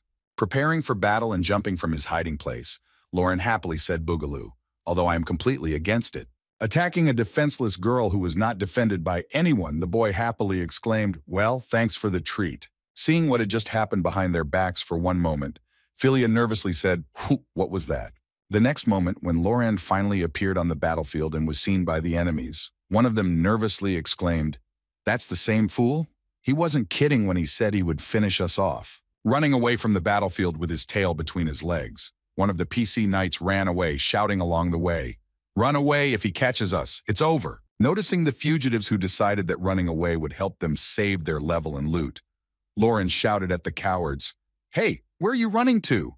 The next moment, Lorhan used his battle cry skill, and as a result, the enemies simply lost the ability to control their bodies for a while, all because the skill stunned them. Hearing the sudden scream that sounded behind them, the PK-shers who were mocking the regular players froze, and one of the thieves screamed out in fright at the sight of the enemy behind him. At the same time, a girl from the group of players who were being bullied by the PK-shares noticed Lorhan and said in surprise that he couldn't be the one who had started the post about the destruction of blood hunters on the forum. Watching from afar as the guy single-handedly destroyed the Packers, one of the rescued players added in surprise, "Oh my God, he's definitely an ordinary player. What level does he have?"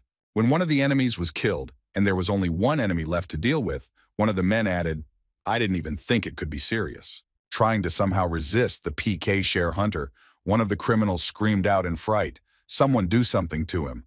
Hold him back." Gloating that he would again be able to replenish his stocks and put them up for auction, Lorhan shouted in an ominous voice to his enemies, "All your items will be mine." As soon as Lorhan shouted this, the voice of one of the PCs, who was standing immobilized on the ground, shouted, "Hey, you crazy idiot." As soon as Lorhan turned his attention to the shouter, he said, "Why are you doing this to us? We promised you we wouldn't have anything to do with you anymore, so just leave us alone."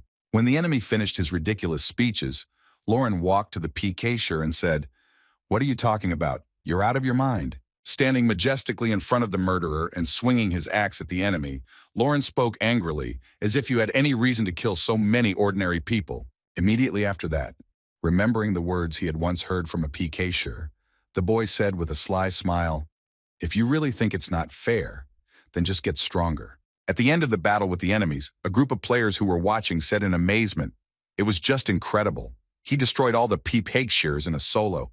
It looks like a berserker weapon." But the berserker class was worthless. The next moment, after everyone expressed their astonishment, the rescued girl approached the guy and nervously asked, "Excuse my impudence, but this one, please tell me if you are the same Lorhan." As soon as the boy heard his name, He immediately turned to face the girl, after which she continued, "My friend told me that he was attacked by a group of pak shears near a stream in the northern part of Trinzik." Hearing such great news that allowed him to continue hunting for the PK shears, Lauren said in surprise that indeed immediately after that a sinister smile appeared on his face. He took his travel rune from his inventory and added, "I'll deal with them." As soon as the portal for transportation opened, Lauren immediately headed into it, waving goodbye and saying thank you for the information. Pass on the words of gratitude to your friend instead of me. Before he could finish his sentence, because he had already entered the circle of movement, Lauren smiled slyly and said, "I will take care of it in less than 5 minutes." Looking at Lauren's trail, a girl from the group of rescued players said in surprise, "Wow, that was so cool." And at the same time, her friend could not calm down from the nervousness and how quickly it all happened. A few days after the hunt for player killers, Lauren was looking at his post, where he announced the annihilation of PK shares and said in disappointment, "Why no one complains about PK shares?" And I had so much fun. Remembering those wonderful times that were a few days ago, Lauren happily said in his head after a few days when the annihilation of the PCs was announced, "There were quite a few reporters there and I went to kill blood hunters as early as I could. Ah, how wonderful those days were." Switching between tabs to find possible messages with the locations of the PK shures, Lauren said thoughtfully, "But since yesterday I have not received a single complaint. What are these blood hunters doing? I am so sad." The next moment, Lauren finally saw something interesting that caught his attention, and scratching his beard, he said thoughtfully, "Well, look at that." The next moment, smiling slyly after realizing why all the PK shares had suddenly disappeared, Lauren added happily, "Aha, that's what happened." Having understood the current situation in the game, Lauren said thoughtfully, "Blood hunters used to be a nightmare for ordinary users, as blood hunters are a group of high-ranking players, and ordinary players thought they had no choice but to die." The next moment, recalling what he had been doing lately, Lauren added, "But after I killed them quite often on my own." It was after all these recent events that the opinion of blood hunters changed a lot for ordinary players. Rolling on a chair in one of his houses, Lauren said in his head, "It's not so good for me because the blood hunters gave up as soon as I came, and I had to actively search for them."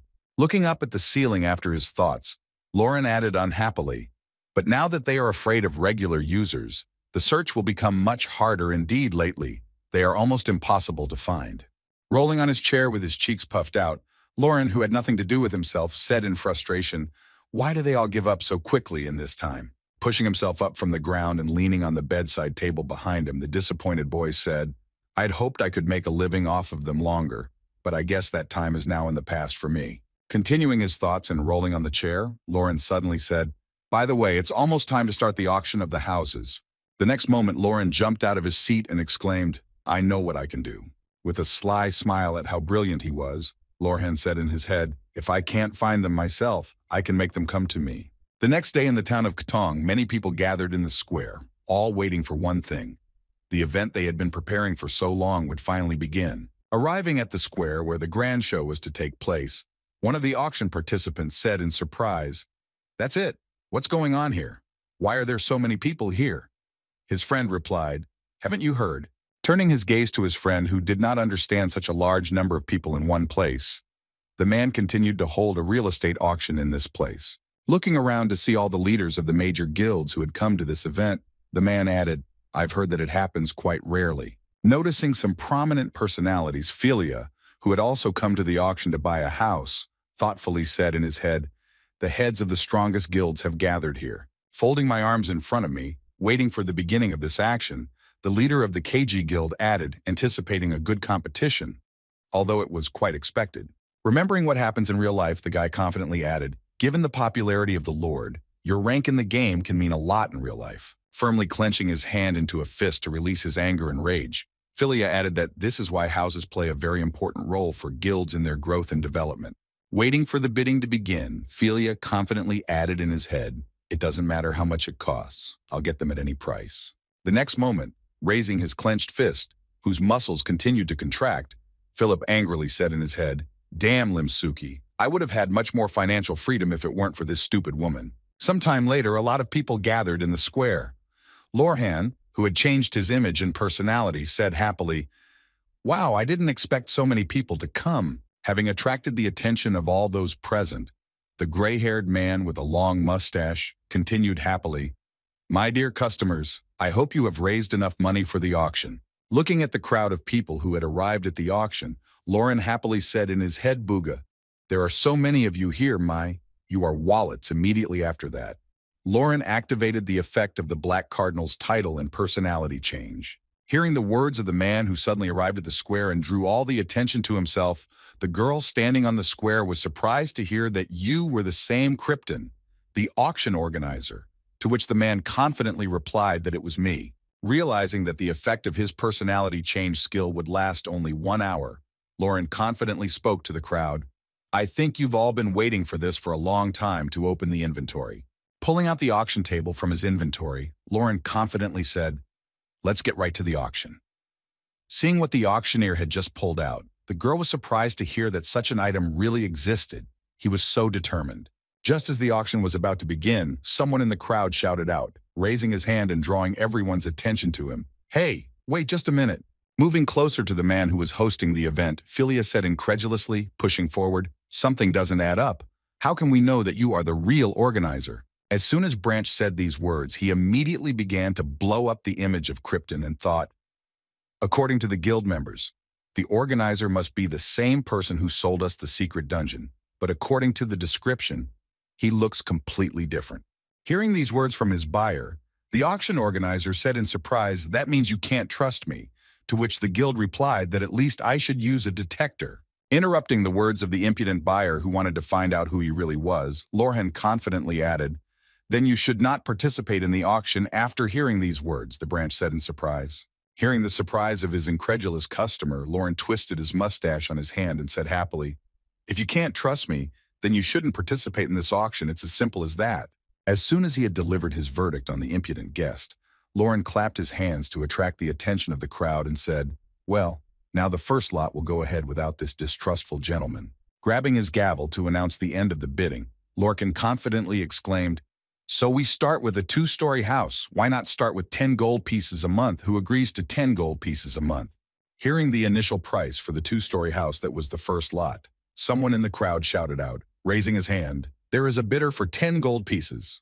Hearing that the first bidder was Lorhan, he pointed to him and exclaimed excitedly, very well, whoever offers the highest price for this house, there are takers. As soon as the first bidder came forward to buy the house for 10 gold pieces, the bidding was not long in coming, and the crowd immediately started shouting for a higher price, first 12 gold pieces and then 14. As soon as the price began to rise rapidly and reached 15 gold pieces, one of the crowd raised his hand and shouted, I am ready to offer 20 gold pieces. Hearing the price of 20 gold per month, Lauren confidently shouted out 20 gold, someone else, if no one else had time to finish, when Philia raised his hand in the crowd and shouted, wait. Trying to shout everyone down and get ahead so that he would be noticed, Philia tiredly shouted 22 gold, MP Guild 22 gold. Hearing that he had gotten into the auction, Lauren smiled and shouted, if there is no one else, this lot goes to the gentleman who offered 20 gold. So what is the name of your guild? When he heard that he had won the first lot, the boy said in confusion, what is the name of my guild? Hearing the name of the guild, Lauren banged the table with his hammer and said, well, then sold to the Steel Squad, and the boy happily exclaimed, we did it. Realizing that he was simply not accepted and his offer was ignored, the branch angrily said in his head, this rascal is definitely mocking me. How dare he ignore me? As soon as the results of the sale of the first lot with the house were announced, the host called the guy over and said, okay, then let's sign the contract. Seeing the contract for use in front of him, the guy replied, thank you, I will take good care of it. Seeing that everything was going on properly as it should be when getting a house, someone from the crowd said in surprise to his friend, they immediately filled out the contract. So it was true, to which the other replied, no, I didn't trust him, I should have put more.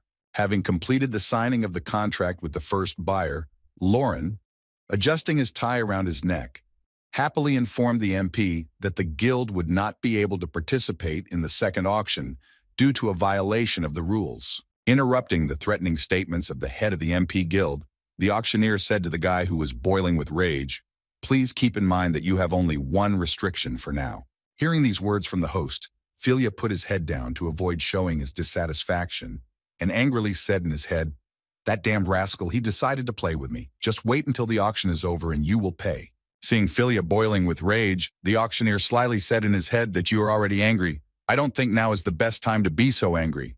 Recalling his plan to achieve the goal he had started all this, Lauren smiled slyly and said in his head in a menacing tone during the auction, I plan to lower your guild. Imagining how he would make his hated rival's life horrible, Lauren added to the deepest place of hell. Continuing to conduct the auction and sell houses to the guilds, the auctioneer banged the gavel on the table and said, well, the fourth house was sold for 25 gold pieces. Walking up to the guild leader and holding out the contract, the guild leader happily said, congratulations to you, Hafen Guild. Hearing the congratulations on the purchase, the leader awkwardly replied, phew, thank you very much. Looking at how happy the Foreign Guild was that they were able to buy the house, the branch disappointedly said in his head, damn, I lost the auction again, but there is one thing. Seeing how many houses had already been sold, the guild said in his head to calm himself down, now that the biggest guilds had bought a house each, I'll follow the others and buy as cheaply as I can. Noticing the head of the guild, KG Lauren, after the sale of the fourth lot was completed, he slyly smiled and said in his head, that fool, just look at him racking his brains. The next moment, raising his gavel above him, the auctioneer confidently announced, well, now we're going to the last item in this auction. And hearing this announcement, Branch nervously said in his head, what's the last thing? Seeing the look on Branch's face as he began to chew on his gloves, the host happily said in his head, you're panicking now, aren't you? If you're a guild master, you shouldn't show your emotions like that. Looking at how panicked the guild leader, MP Lauren, was, he mentally added, that's why I didn't tell you the exact number of houses for sale immediately after that. The host said, since this is the last house, I'll start with 15 gold.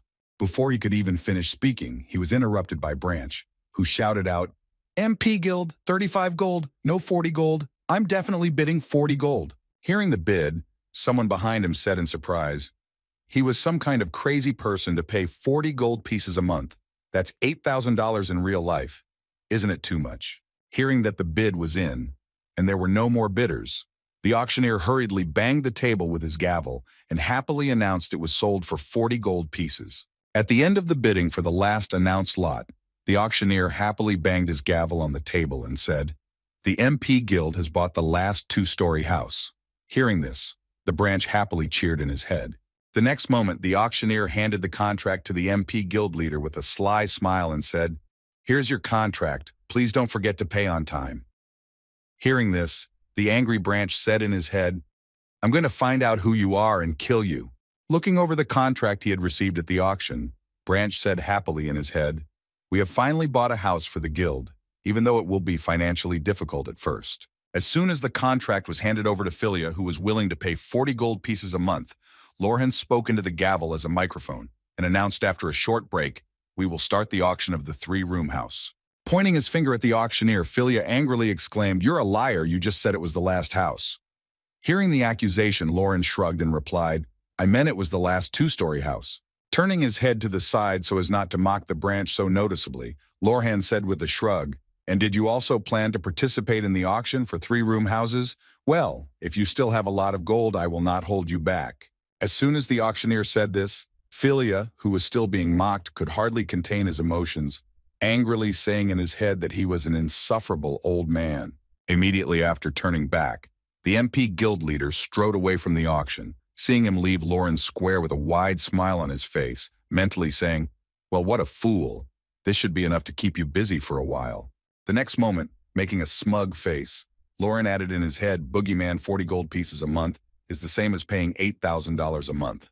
Seeing the leader of the MP Guild away from the auction, Lauren added, if someone suddenly destroys your guild for some reason, you will be in very big trouble. Arriving at the meeting point where he was supposed to find his friend, Philia looked around to check for a tail. As soon as he was sure that no one was following him and no one was going to spy on their meeting, Branch said, hey, you're here. Hearing that the leader of the MP Guild had finally arrived, the same man who had been sitting in the dark immediately grabbed Philia by the neck and began to strangle him. Looking directly into the eyes of the guy who was squirming for air, the unknown figure said, you used all our savings for a damn house. You're completely crazy. Philia, who wanted to get out of the situation, said in a hoarse voice, wait, let's talk about it. Hearing the request of his friend, who had recklessly spent all the money, the leader of the Blood Pursuers Guild said menacingly, you shouldn't have forgotten that. After releasing the boy from the guild, the leader of the blood pursuers added, "You and I are going together only because it is beneficial for both of us." Stepping out of the shadows, where part of his image was visible, the man added, "And if you become useless to me." Looking at his foolish comrade, the leader of the blood pursuers guild said arrogantly, "You will not be an exception to me, Branch." Hearing these words from his comrade Philia, who was trying to recover from the stranglehold, said with a heavy voice to open his inventory. Taking out the contract for the purchase and signing of the contract for renting a house, the guy said, "Here you go." Handing him the contract with the ownership of the house, the branch manager added, "Just take this, we'll do the right change of ownership later." Hearing that he had decided to give him the house, the leader of the Blood Pursuers Guild was surprised to hear that the MP Guild should have gotten the house first, but Branch confidently said, "That was the plan, but I changed my mind." The next moment, having drastically changed his plan of action to improve their situation, which was not in the best place, the leader of the MP Guild said, "The more I think about it, the more I realize that we have only one way to get everything we lost back." Remembering the very guy who caused them so many problems, Branch gritted his teeth and added angrily, "Everything will be back to normal as soon as I catch this scoundrel and distribute the video of the massacre to all servers." Immediately after these words, Philia looked at his friend and said thoughtfully, "It should be enough if you use all your strength, right?" Hearing these words from his comrade, the leader of the Blood Chaser Guild, who had taken the deed to the house, said, "I guess I just have no other choice. We can't just watch him return everything." Clutching the piece of paper about the ownership of the building, the leader of the Guild of Bloody Stalkers added menacingly, "I myself must take the first step." At the same time, somewhere in the real world, Lauren, who was sitting in his apartment looking through his inventory, said, "Wow, it's true." Looking into his wallet with money, the guy saw a system notification about the money he had earned. Gold, silver, bronze, and then he said in surprise, "I got gold from the first month of rent. Now I'm the richest in the game."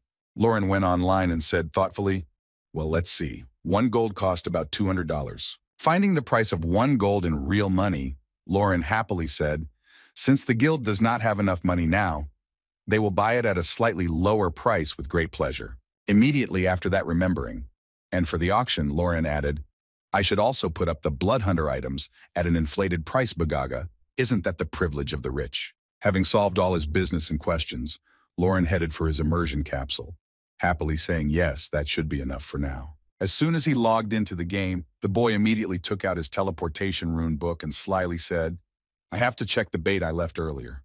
Thinking about how he could completely destroy the guilds he hated, Lauren said in his head that they were probably working in places where they could make good money.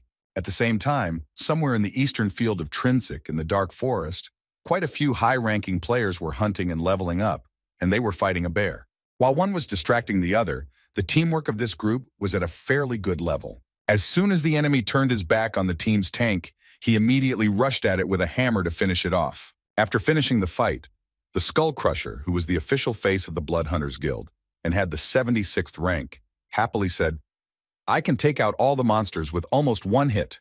Hearing these words from his friend, the Spear Bearer, who was the deputy leader and had the 79th level, replied, "You can take them out with one blow, and what else have you come up with?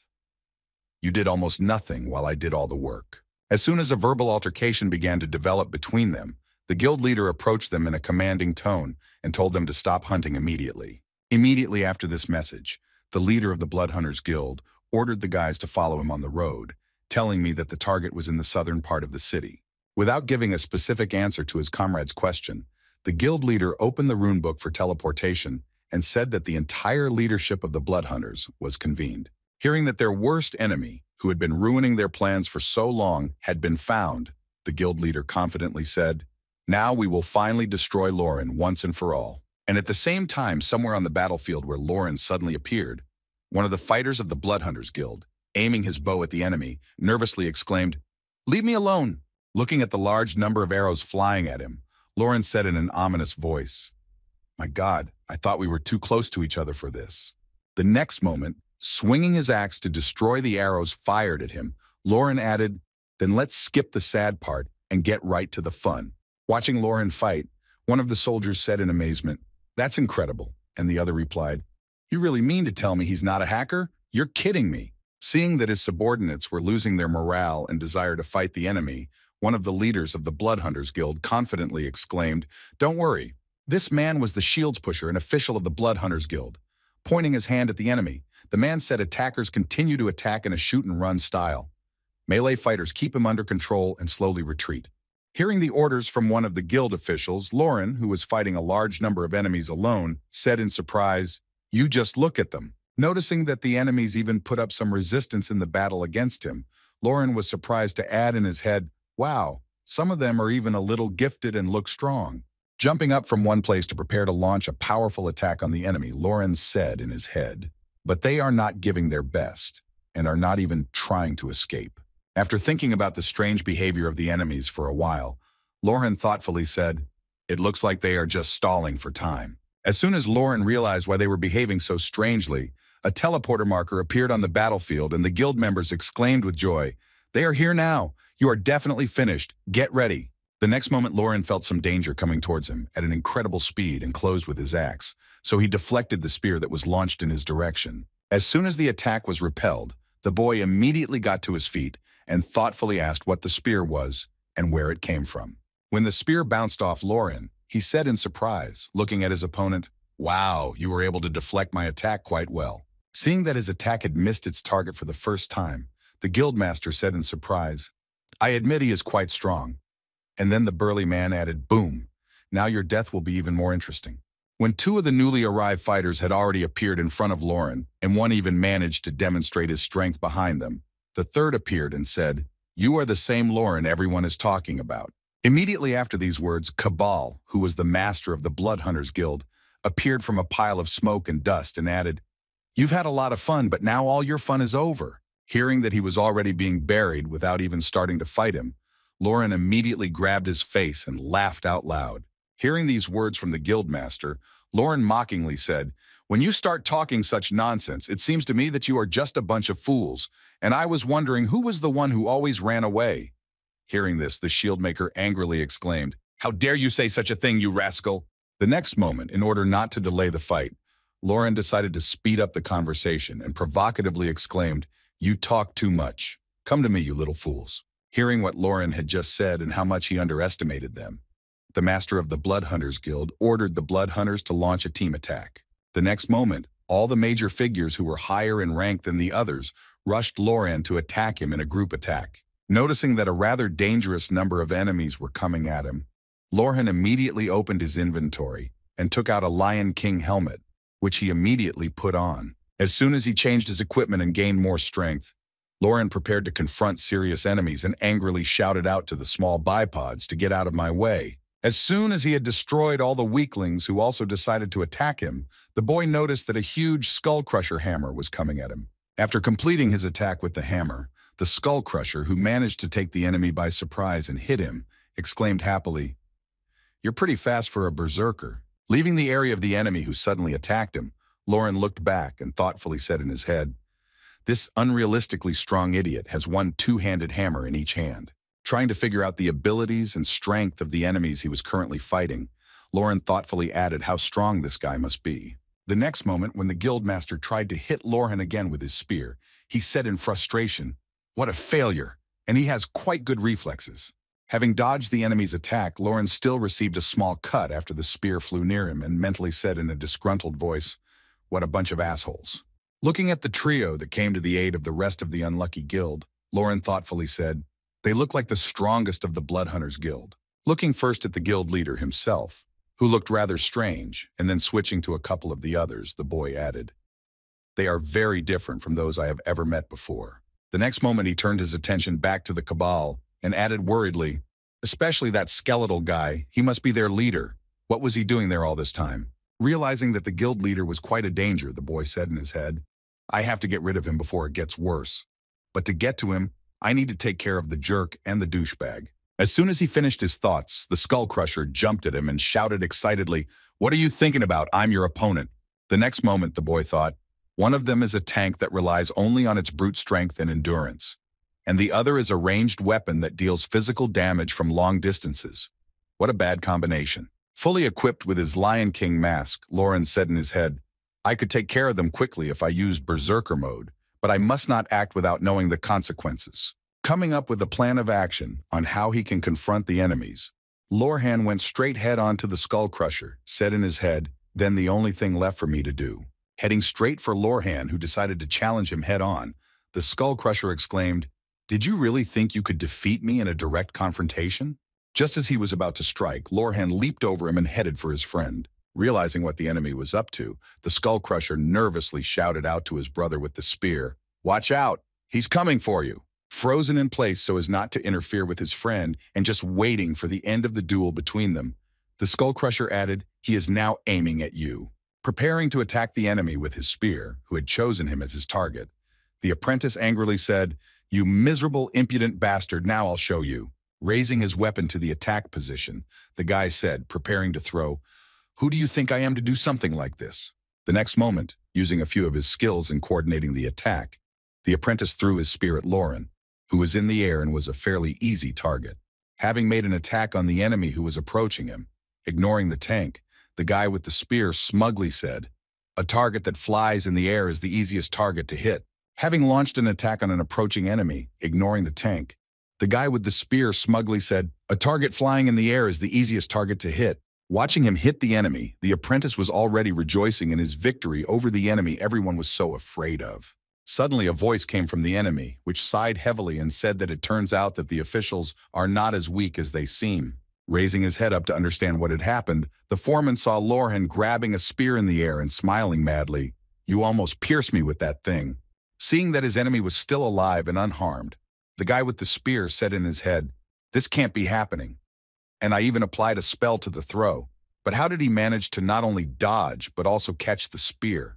The next moment after the enemy's sudden attack was caught, Lorhan began to prepare to return the spear to its owner, shouting, "Here, take back your toy." Spinning the spear above him, and then throwing it with all his might at the owner, Lorhan added, "I'm returning it to you." Watching his own weapon return to him, the apprentice confidently said in his head, "Did you really think that I, as the main domager, was not used to this?"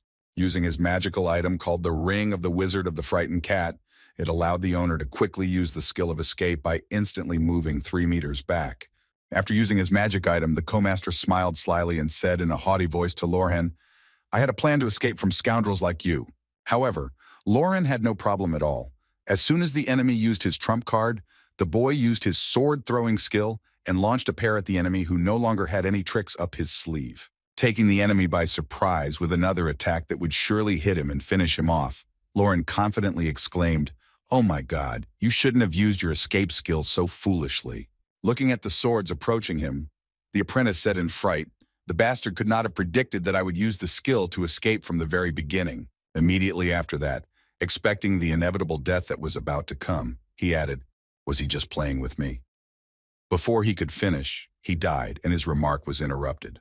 Seeing that his comrade had died at the hands of the enemy, the Skull Crusher shouted out in fright. The next moment, as soon as one enemy was finished, Lorhan grabbed his weapon and said, "Now what are you going to do now that you are the only one left on this battlefield?" The next moment, facing his enemy, Lorcan added menacingly, "Well, why don't we start a real battle among ourselves without holding back our strength?" Hearing that he completely disrespected and underestimated him, the Skull Crusher instantly boiled over. His rage knew no bounds, and his desire to avenge his comrade only strengthened it. Gathering his thoughts, the Skull Crusher rushed into battle first, swinging his two-handed hammer to deal a powerful blow to the enemy. The man shouted, "I'll finish you off, you scoundrel!" Using his incredible agility skills combined with his talents, Lorhan found himself behind the enemy, preparing to strike him from that position. The guy added, "Even a fly can land on you with your speed." Having dealt the first blow to the enemy, who was sure that he had the advantage, grabbing his arm, he said, "What a rascal!" And seeing his enemy being shaken, Lorhan said with a smile on his face, "I think you're proud of your strength." The next moment, having prepared to strike the enemy, Lorhan attacked him, shouting, "Why don't you and I have some fun together now?" Hearing that he still dared to mock him, the Skull Crusher gripped his two-handed hammer tightly and said menacingly, "You arrogant wretch." Immediately after that, the Skull Crusher, who was underestimated, shouted out, "My strength characteristics are 250 points. I am the strongest in my guild." And at that very moment, the guild leader did not even think to go and help his comrades defeat the opponent. He continued to synchronize with the environment. Having fallen into Lorhan's painful technique after a direct encounter with him, the Skull Crusher nervously exclaimed, "Wait a second." However, Lorhan did not even want to listen to him. His only goal was to destroy his enemies, and he did not expect to be pardoned. After finishing off two enemies who seemed a little stronger than the others, Lauren happily said, "It feels so refreshing after an interesting battle." When both enemies were finished, Lorhan immediately went to the guild leader and said in surprise, "You really just sat there and watched your subordinates die like that."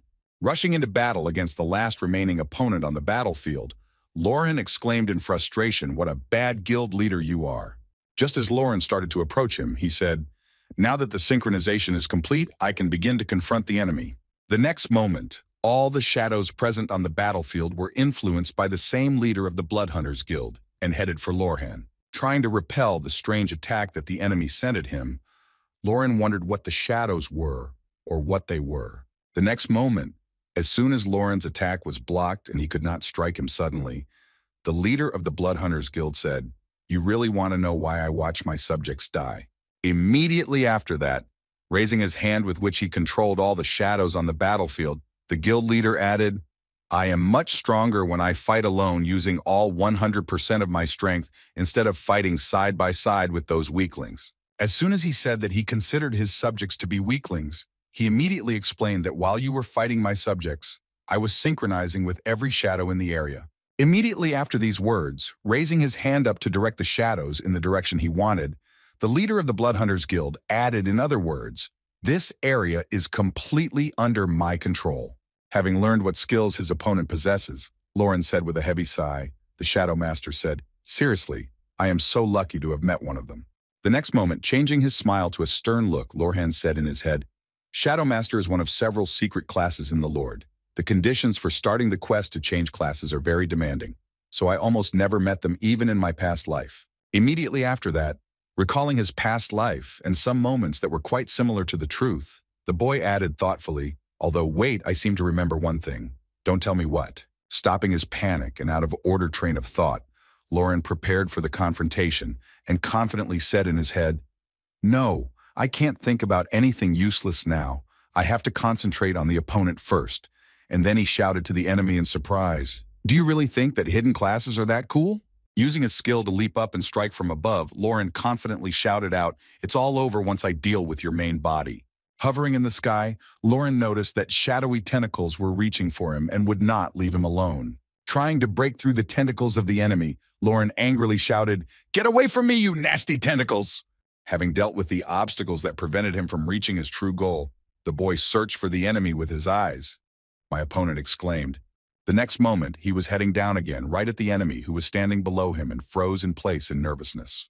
After landing, Lauren struck and cut the enemy in two, and he would have definitely been finished, and there was no chance of surviving such a wound. However, as soon as Lauren finished the enemy's body, he noticed that it was not real. It was shadows that took the form of the leader of the Bloodhunters Guild. Then Lauren nervously exclaimed who was here. Appearing behind the boy and emerging from the shadows that covered the entire battlefield, the leader of the Bloodhunters Guild said in disappointment, "You're so simple-minded." The next moment, the enemy struck at Lorhan, who he managed to take by surprise and inflicted quite serious damage. After the enemy attacked from behind, Lauren knelt down and put his hands on the ground and saw a system notification that said your health level had dropped by 50%. However, that was not all. After this attack, there were also consequences, which the system also reported in the messages. It said you were poisoned, paralyzed, and bleeding. Your health level will decrease by 30 every 10 seconds. Looking at the enemy he could easily bring to a critical state with just one attack, the leader of the Bloodhunters Guild said, "That's why they called you a hacker. I'm disappointed." Hearing these words, Lauren, who had immunity to poisons and many other talents, happily said, getting to his feet and grabbing his weapon, "Don't be disappointed before you need to be. We've only just begun." The next moment, pointing at his opponent, Lauren confidently said, "The master of the Bloodhunter Guild, or should I say a little differently?" Smiling slyly because he recognized the owner of the shadow skill, Lauren confidently said, "The one who ranks 8th in the Ragnarok Guild is in need." Hearing the strange nickname that Lauren had just called him, the leader of the Bloodhunters Guild said in surprise, "What do you mean?" Remembering his past life in which he was very annoyed by all these players, Lorhan mentally said the King of Creation, Odin, and the Ragnarok Guild he led, which was a group of unrealistic people who cosplayed as gods.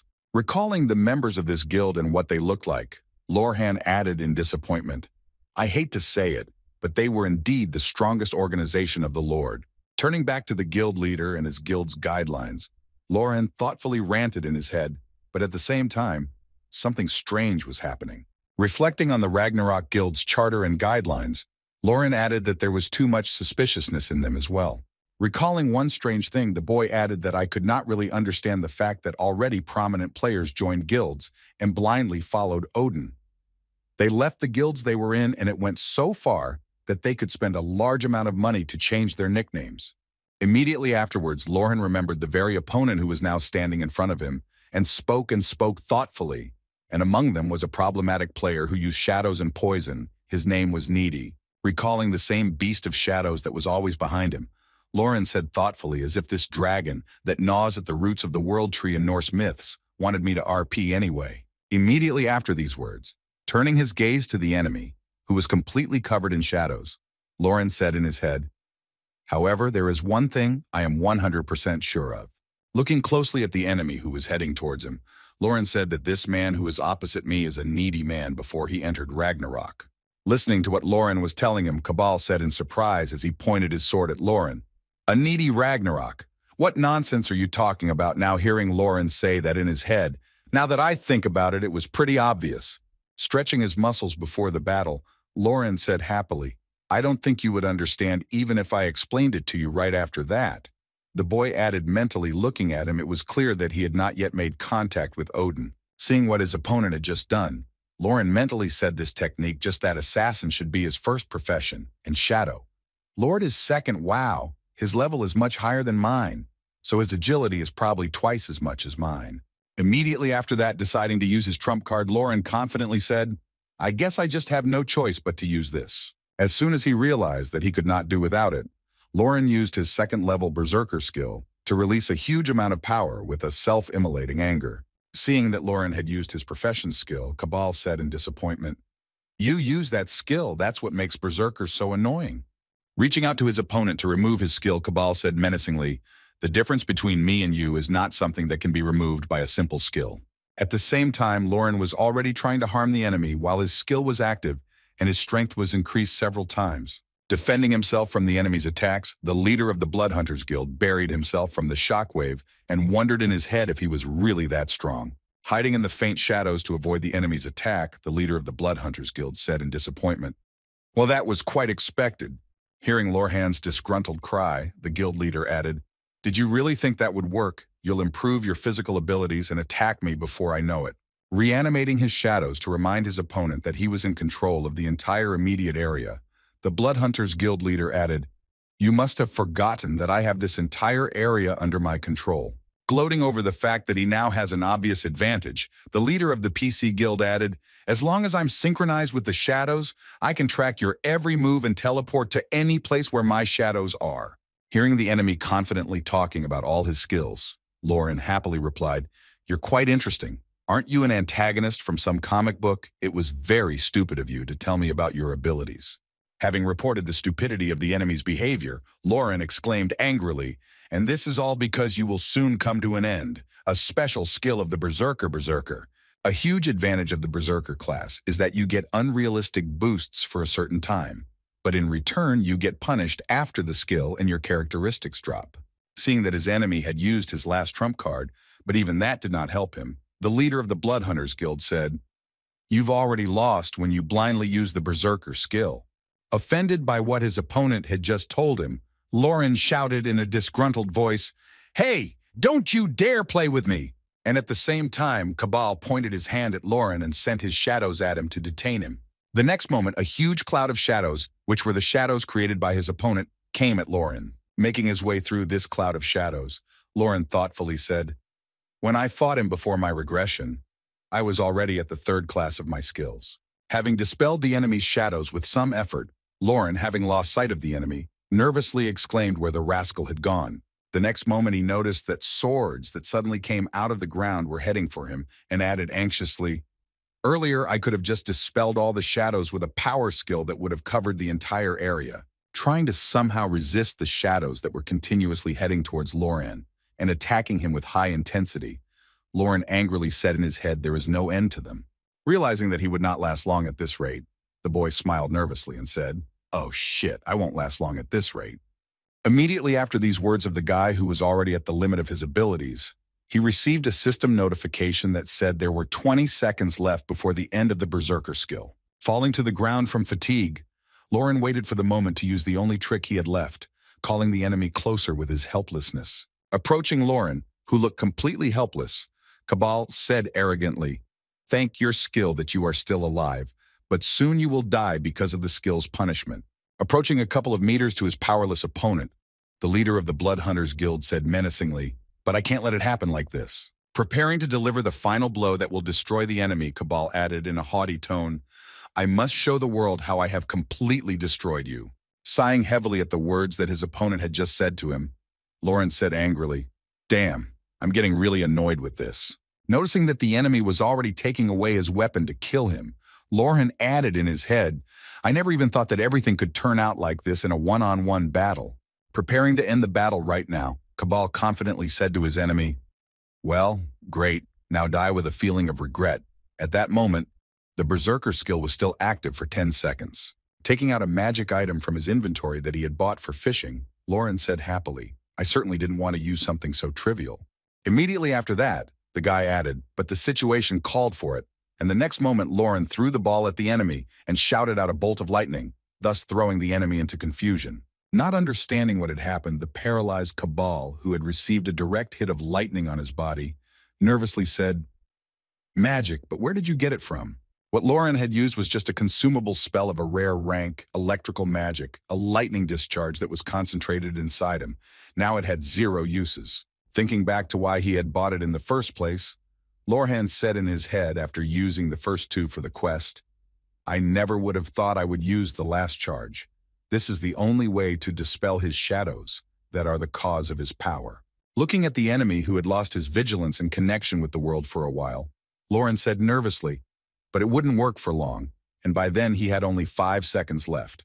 Looking at the defenseless enemy right in front of him, with no way to dodge the attack, Lorhan said confidently, "I have only 1 shot." Throwing himself at his enemy with all his might to finally finish him off, Lorhan exclaimed, "I will bet everything." Having cut Cabal into 2 parts, which meant an undeniable victory over the enemy, Lorhan added to this attack in a formidable way. Falling to the ground, the defeated Cabal said in confusion, "I can't believe it. How could this happen to me?" Starting to disintegrate into pixels after his game was over at that very moment, the leader of the Blood Hunters Guild added, "How could I ever have lost to someone like you?" At the end of the battle, Lauren confidently walked toward his enemy and thoughtfully said, "I wonder why you were so arrogant and all that, but somehow it turned out to be rather awkward. You just underestimated me." Immediately after that, standing in front of the enemy in a victorious pose and seeing him off with shame, Lorhan added, "If you have problems, come fight me anytime, you pathetic emo jerk." Disembodied in the game after his defeat, Cabal angrily said, "I'll fight you once." But he didn't have time to finish because the system removed him earlier. When the enemy was defeated, Lauren sat down on the ground, exhaled heavily and said, "Ugh, I almost died in my last match against him." The next moment, the boy called up his inventory and took out a bottle of healing potion that would quickly restore his mediocre position after the battle with the enemies. Drinking the healing potion, the boy confidently said in his head, "Honestly, I was completely confident of my victory. He was the strongest opponent I had met since regression.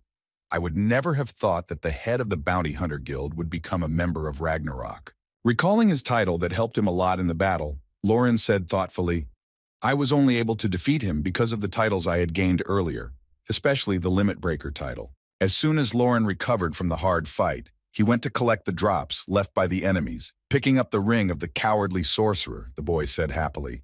"But still, I was able to level up a little and get useful equipment, so I guess I forgive them." Looking at the magical item he managed to get in the battle against the enemies, Lauren happily added in his head, "Although I can only use it once a day, even 1 escape skill will be very important since berserkers only have attacking skills. I can find a good use for it." As soon as all the items after defeating the enemies were collected, Lorhan thoughtfully said in his head, "So now that I think about it."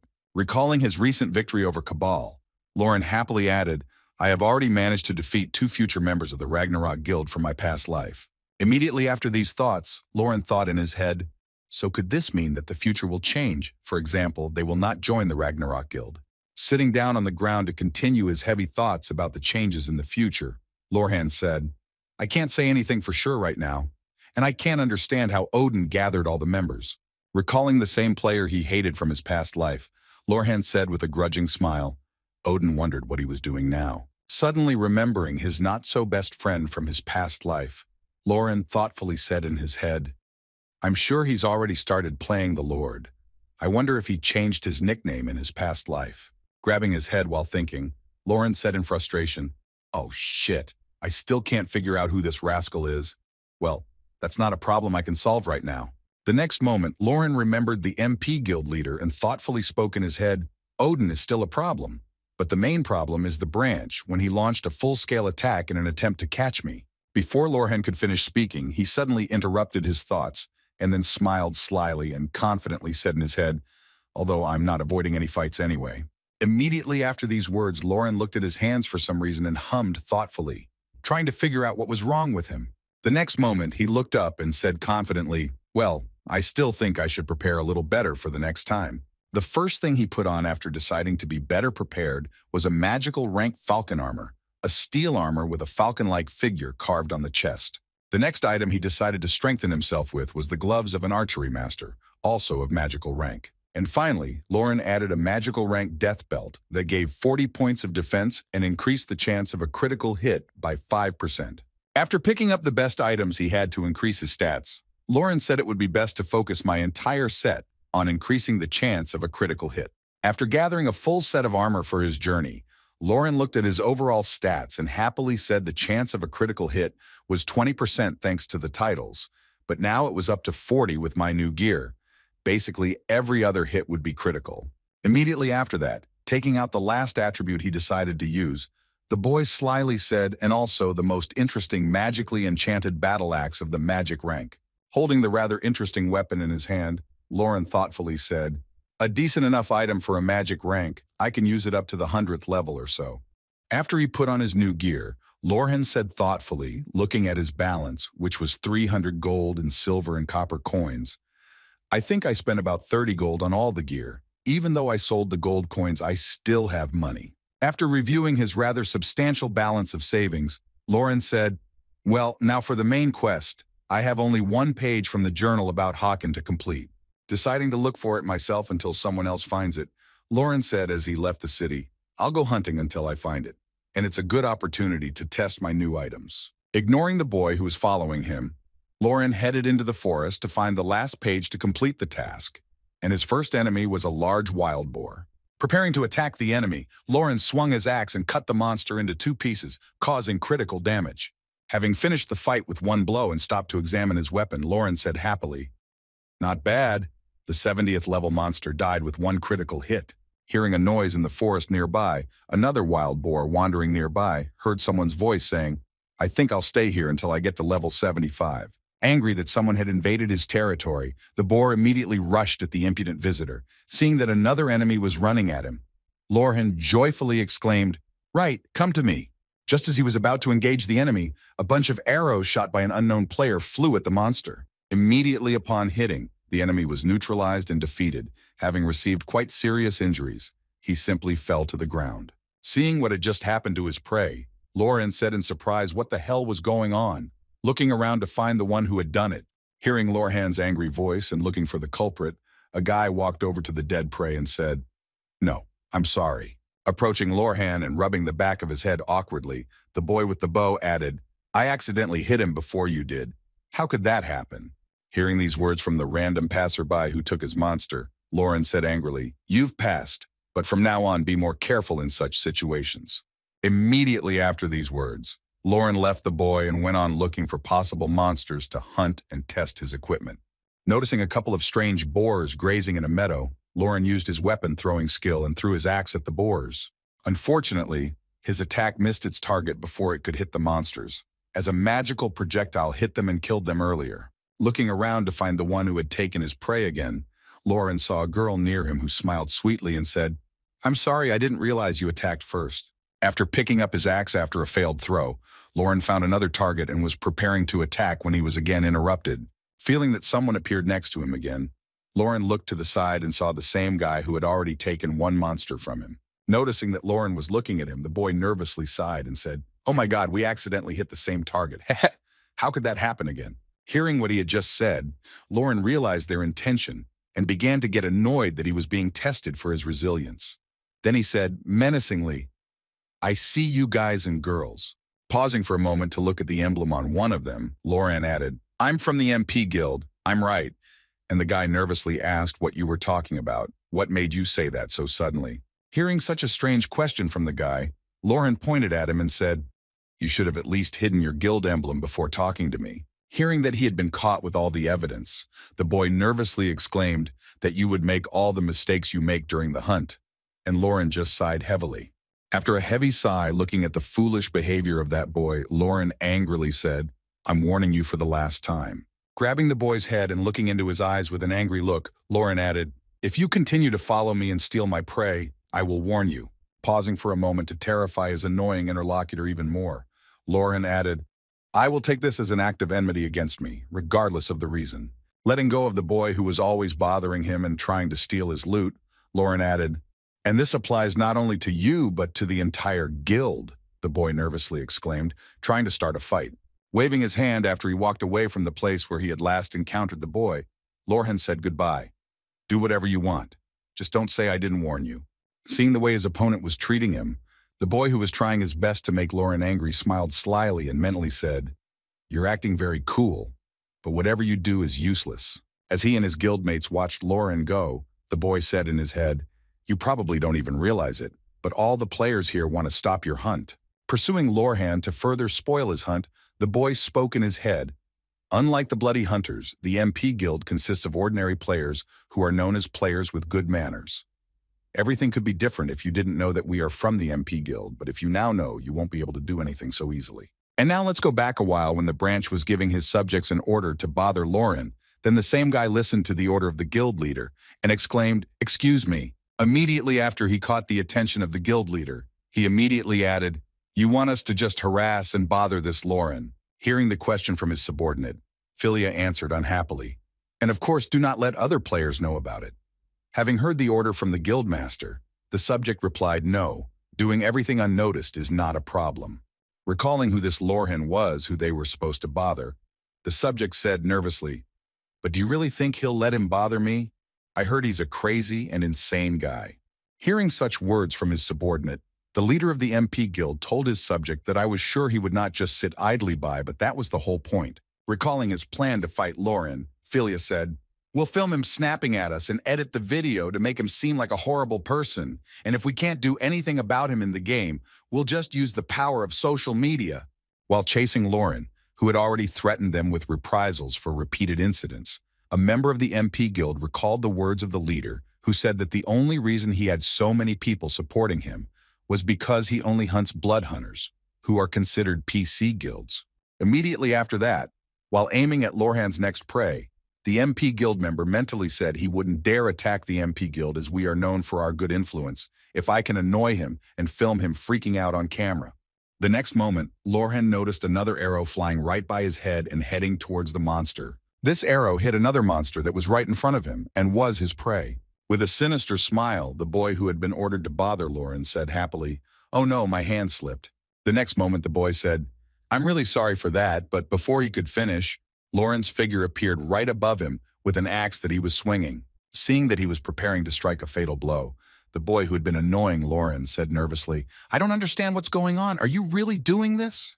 Swinging his axe at the enemy and cutting him in two, Lauren said menacingly, well, now our conversation is definitely over. Seeing what had just happened to their friend, the girl who had also once stolen Lorhan's loot exclaimed in fright that he had really killed a non-PC player. Raising his head after finishing off one annoying guy, Lauren asked the members of the MP Guild in surprise why you are so surprised. Didn't I warn you? Immediately after these words, the girl began to cast a spell that covered her and her comrades with a mana barrier that was supposed to protect them. Noticing that they were trying to defend themselves against it, Lauren used his strike skill and easily broke through the spell, which resulted in the rest of the annoying players being dealt with. After finishing off the annoying players, Lauren ominously said boogaloo, so I tested the effect of my armor. The next moment after these words, Lauren suddenly heard someone behind him gloatingly exclaim, you made a huge mistake. Do you really think you can just run away after that? Hearing that there was still one of those annoying players from the MP Guild, Lauren said, "Blah, blah, blah, you're so noisy." The next moment, he attacked the last remaining MP Guild member and shouted angrily, preparing to finish him off. "If you have a problem, shut up and come to me."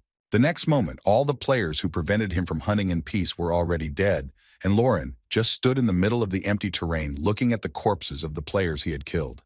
Sometime after that, he received a system notification that said, "Your kill counter has increased." Immediately after, another notification was added that said, "You have become a killer. If you die as a killer, you will lose a large number of points.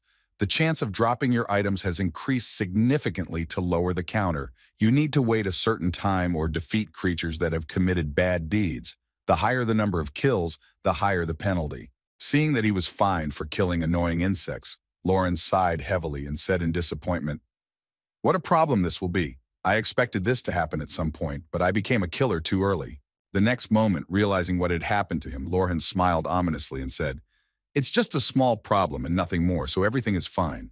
Immediately after these words, remembering a more dangerous location, the boy said, "If I really wanted them to leave me alone, I would go hunting in other high-level places, such as the lair of bandits of the 80th level. It would not be easy, but I could generally hunt there." Throwing his weapon on his shoulders and going about his business, Lauren said confidently, "But not turning away from any battle is my diva.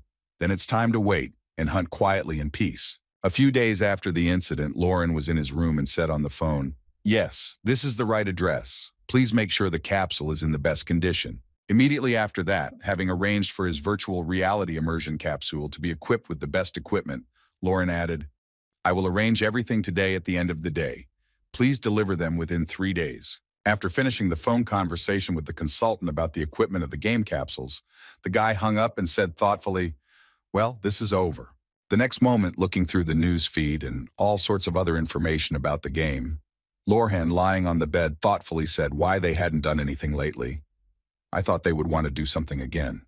Recalling what had happened on the hunt, Lauren thoughtfully said, "Were they really so scared that several of their guild had been killed by a PK'er?" Scrolling through the news feed from the game, the guy confidently added, "No, it's just not possible. They can't just let it go and swallow it."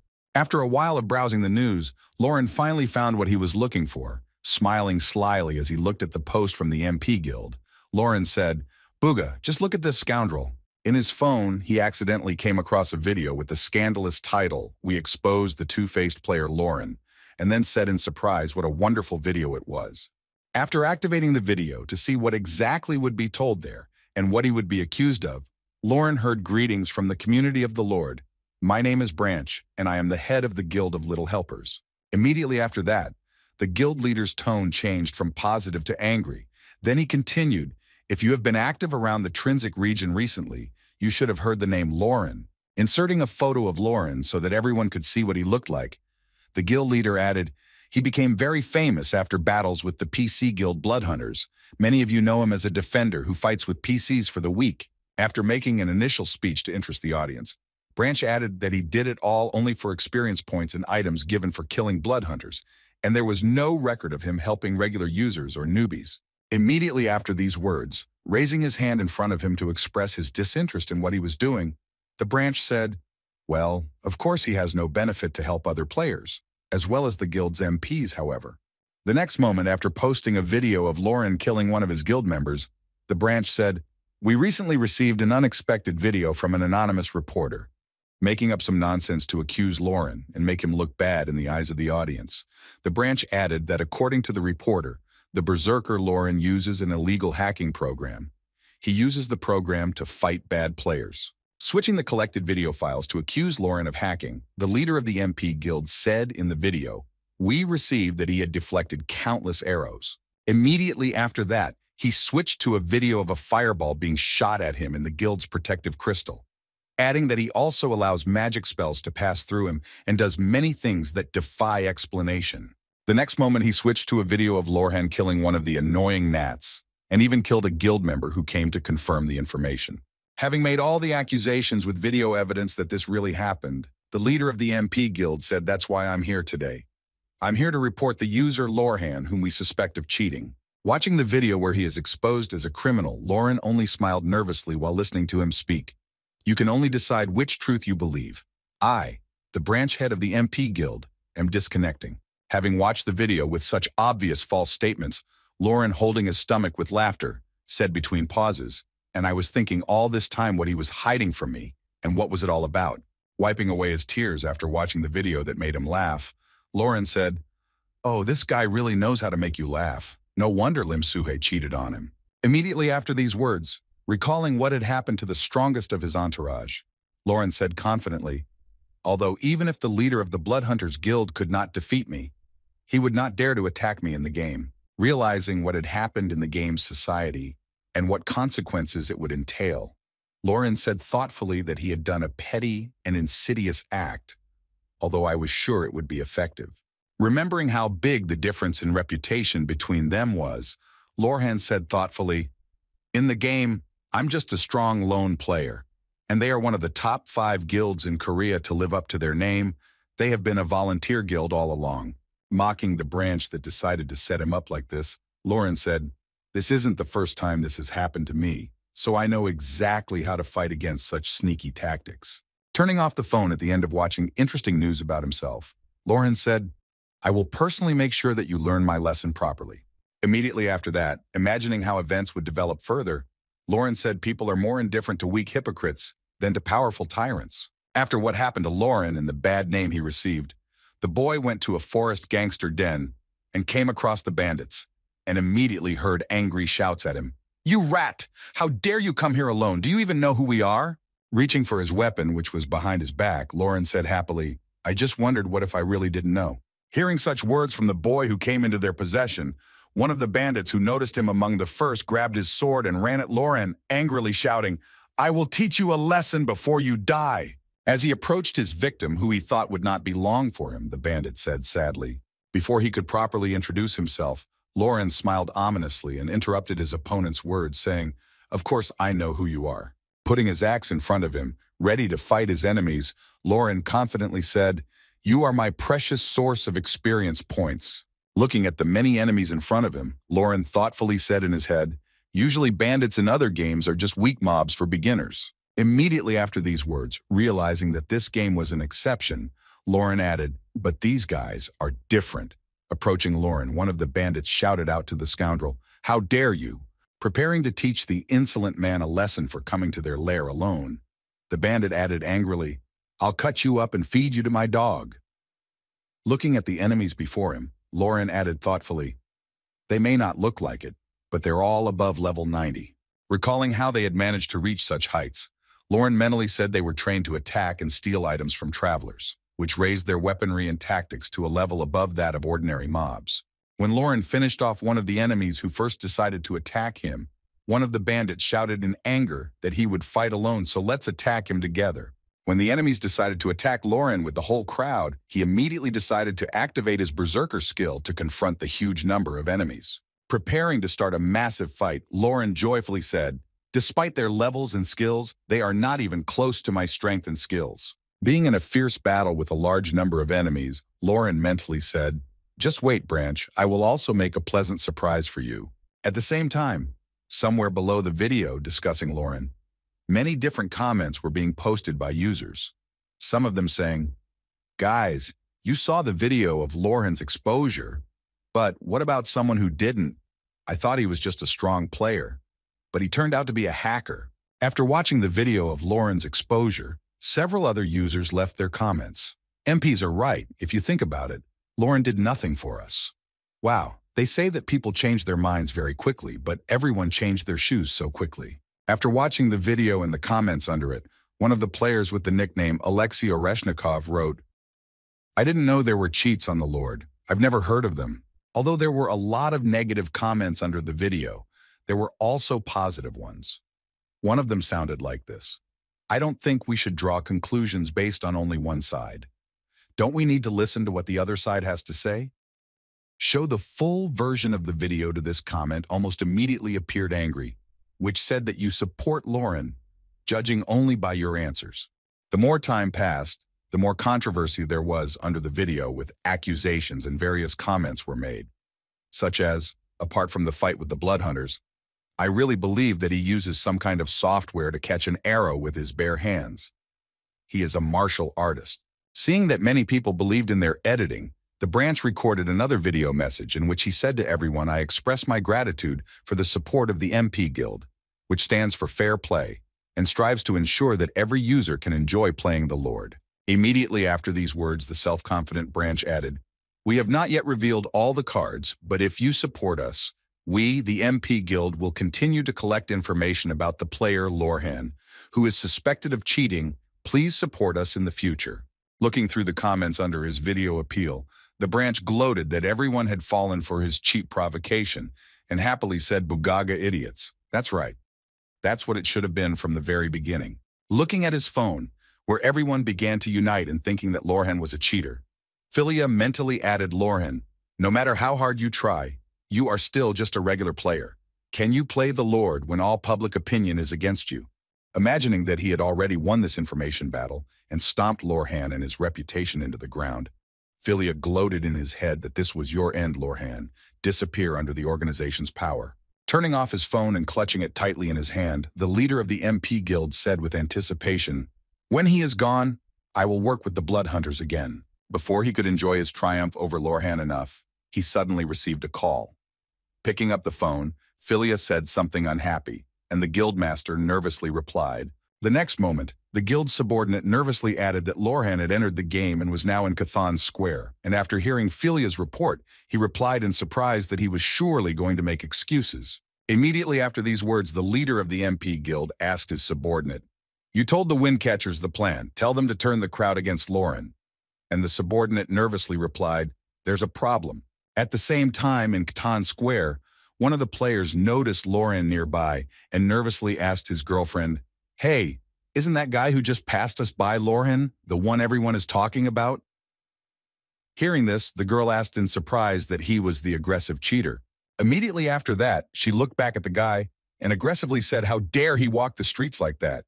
Seeing the mood of his girlfriend, the man nervously exclaimed, "Hey, stop! What if he finishes us off too?" Hearing such words from her friend, the girl confidently replied, "Don't you know that if someone commits a murder in the city, you just need to call the NPS guards, and they will punish him?" Immediately after that, the girl pointed at Lauren and aggressively exclaimed, "Hey, you're Lauren, right?" Hearing that he was being asked again, Lauren looked back and smiled slyly and said, "Why is it that a huge number of users need me today?"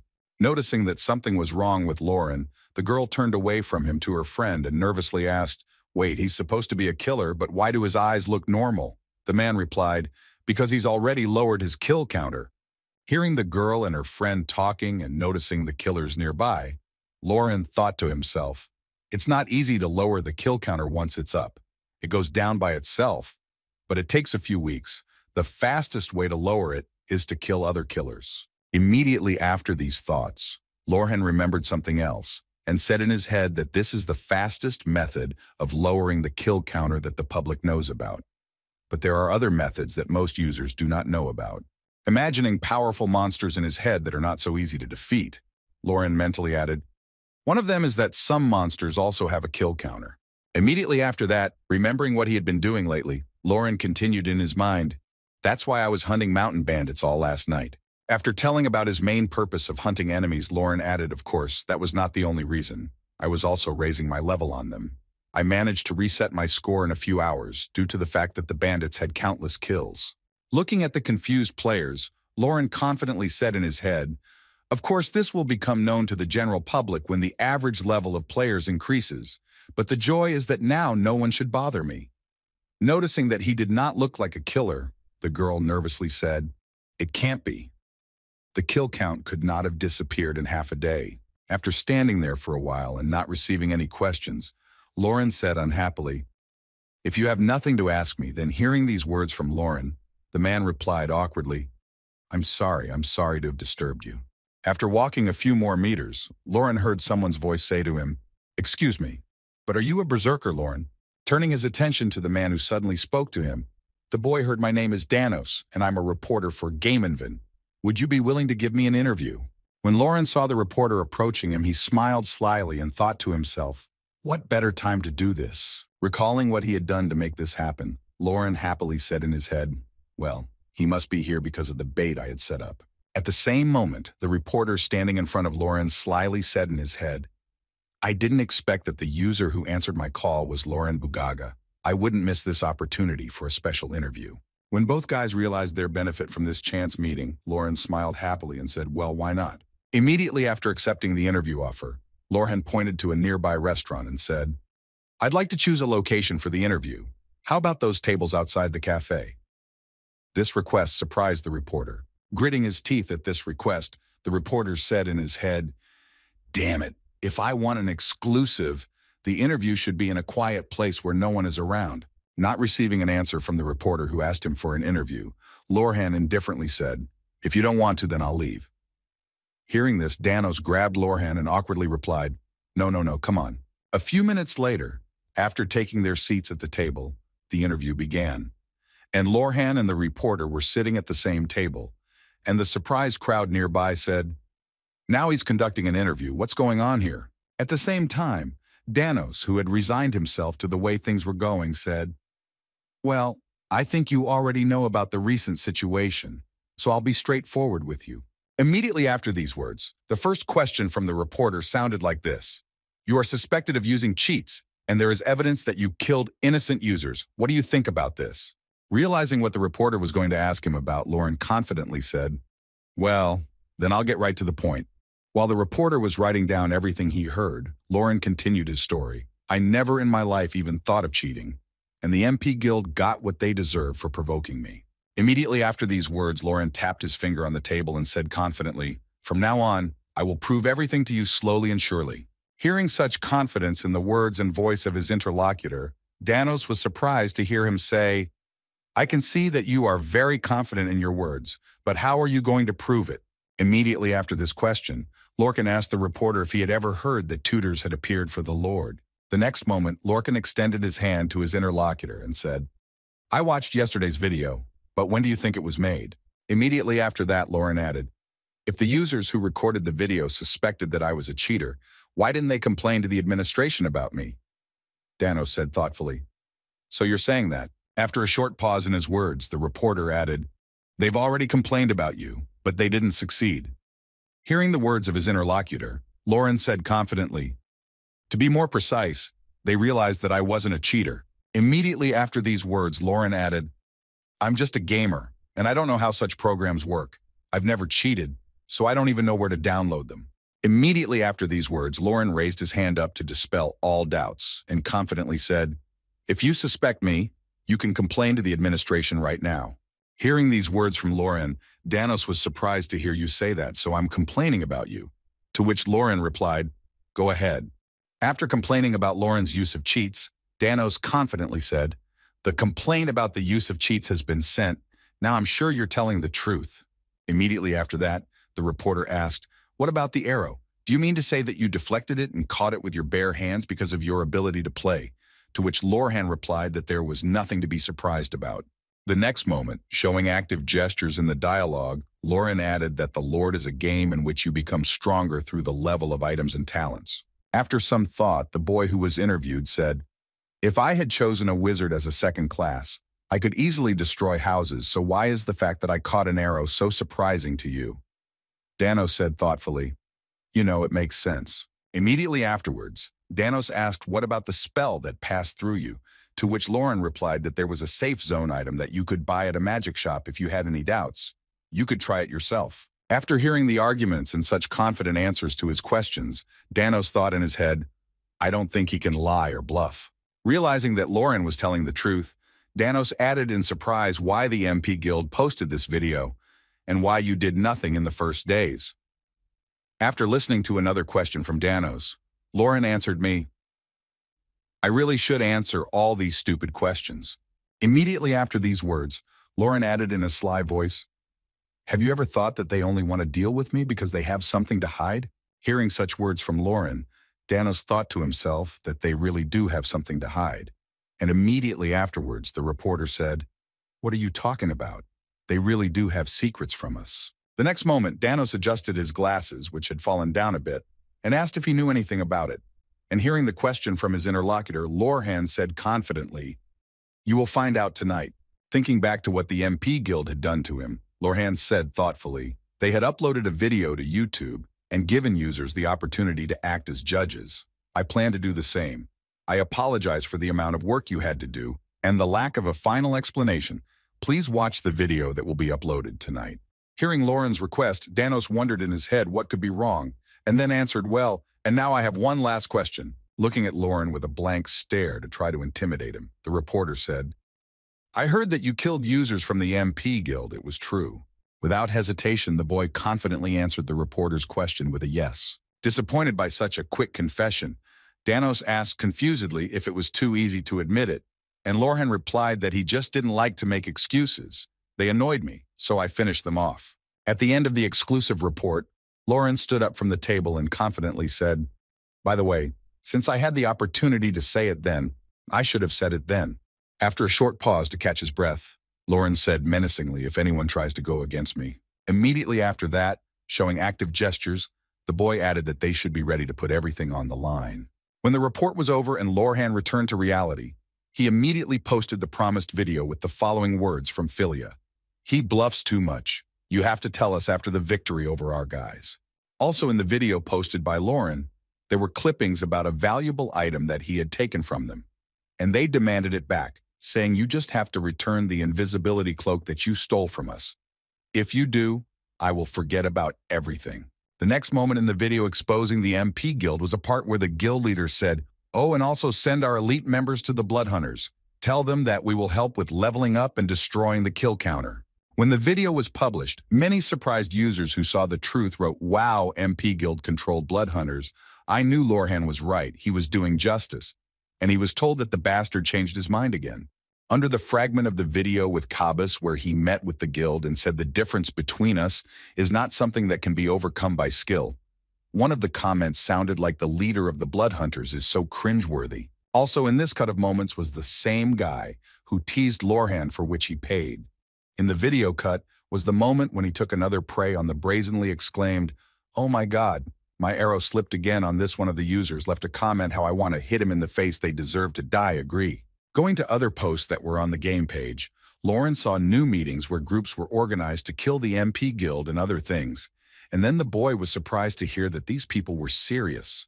Looking through the comments under the video he posted on the network, Lauren said with a sly smile, just look how quickly they changed sides. After these words, gloating that he was able to punish his rivals so easily, Lauren mentally said, those fools from the MP Guild, did you really think that only you were filming? You just don't know how many problems I had when I was a runner. Recalling his past life where he also had a very difficult time in some situations, he said, in my past life when I played the Lord, many users used dirty schemes against me. Immediately after these memories from his past life, Lauren, who had been taught to always use a video recorder, mentally said, that's why I always record everything when I play. At the same time, Philia, who had been exposed with all the evidence of his crimes and deeds, was angrily shouting and smashing everything that the scoundrel could get his hands on. Seeing what was happening now with her boyfriend Lim Suhei, nervously said, dear, calm down. And hearing these words from his girlfriend, Philia angrily asked, are you really calming me down? Recalling the same scene when they met with Cabal, Philia nervously asked how that bastard knew about our relationship with the Blood Hunters, if only the high-ranking members of our guild knew about it. Immediately after these words, looking at his girlfriend, Philia angrily exclaimed, don't tell me that it was you who started these rumors. Hearing the accusations against her, the girl answered frightenedly, no, I swear it wasn't me. Repeating over and over the name of the person who had set him up and made a fool of him, Philia angrily said, Lorhan, that bastard is a devil. And what am I going to do now? Interrupting her boyfriend's angry thoughts, Lim Suhe nervously said, I think I know Lauren in real life. And Philia angrily exclaimed that, when the girl told me about her guesses about Lauren, Philia shouted angrily that it was your ex whom we met last time. Immediately after realizing who exactly Lauren Philia could be, he nervously said, what the hell does this mean? Hearing this, the girl replied frightened, no matter how I think about it, it all fits. Turning her head away from her boyfriend, Lim Suhe said nervously, he used the name Lauren in all the games he played, and after watching the video, it seems to me that Lauren looks and talks the same. Starting to think about all the details he had learned and also remembering the meeting with his girlfriend's ex, Philia said thoughtfully in his head, I remembered he said he also played the Lord Slash. Recalling what his girlfriend's ex looked like and the enemy he hated so much, Philia said nervously, Oh shit, now that I think about it, they look identical. The next moment, gritting his teeth at the realization that everything was coming together, Philia angrily said in his head, "This asshole is real." Immediately after that, a great plan appeared in Philia's mind as he thought to get back at Lorhan. Then he suddenly called out, "Hey, Lim Suhi." Looking back to his girlfriend, who was already quite scared of her boyfriend's behavior, Philia said with a terrible grimace, "You know the address where he lives." After a while, Philia, along with his accomplice and the girl, went to Lauren's house to physically deal with him for what he had done in the game. Following her boyfriend, Lim Suhi, who was also dragged along, she said nervously. Almost reaching the apartment where Lauren lived, she nervously said, "Should we do this? I think this is going too far." But before she could finish, Philia grabbed her face and angrily said, "I don't care, just make him come out." Watching his girlfriend walk towards Lauren's door, Philia, who wanted to beat him up, said in his head, "I feel even worse for coming here. I was humiliated by a guy who lives in a rented apartment." Immediately after these thoughts, the angry guy who hid behind a corner so that he could not be seen added in his head, "But I am not like you poor jerk. Look at my loyal assistants, they will do whatever I tell them." Watching his girlfriend press the intercom button to lure the guy outside, Philia nervously said in his head, "You had a lot of fun in the game, but today you will die." When she called the intercom, she heard someone's voice from the apartment saying, "Who was there?" And she said uncertainly, "It's me, Suki." Hearing the name of the girl who came to the door of the apartment, the guy answered Suki, "I'm sorry, but I think you have the wrong address." Hearing that he didn't want to let her in, the nervous girl, who could get herself beaten if she didn't cope with the task, added, "Hey, you don't have to behave like that." Looking through the peephole to find out who had come to his apartment, the boy saw a girl who threw the strap off her shoulder, hinting at lewdness, and said, "Why don't we talk inside?" After swallowing hard and coming to terms with the fact that he still had to open the door to the girl and explain everything, the guy finally decided. The next moment, the door to the apartment opened, which the girl had been waiting for, and her accomplices were waiting for.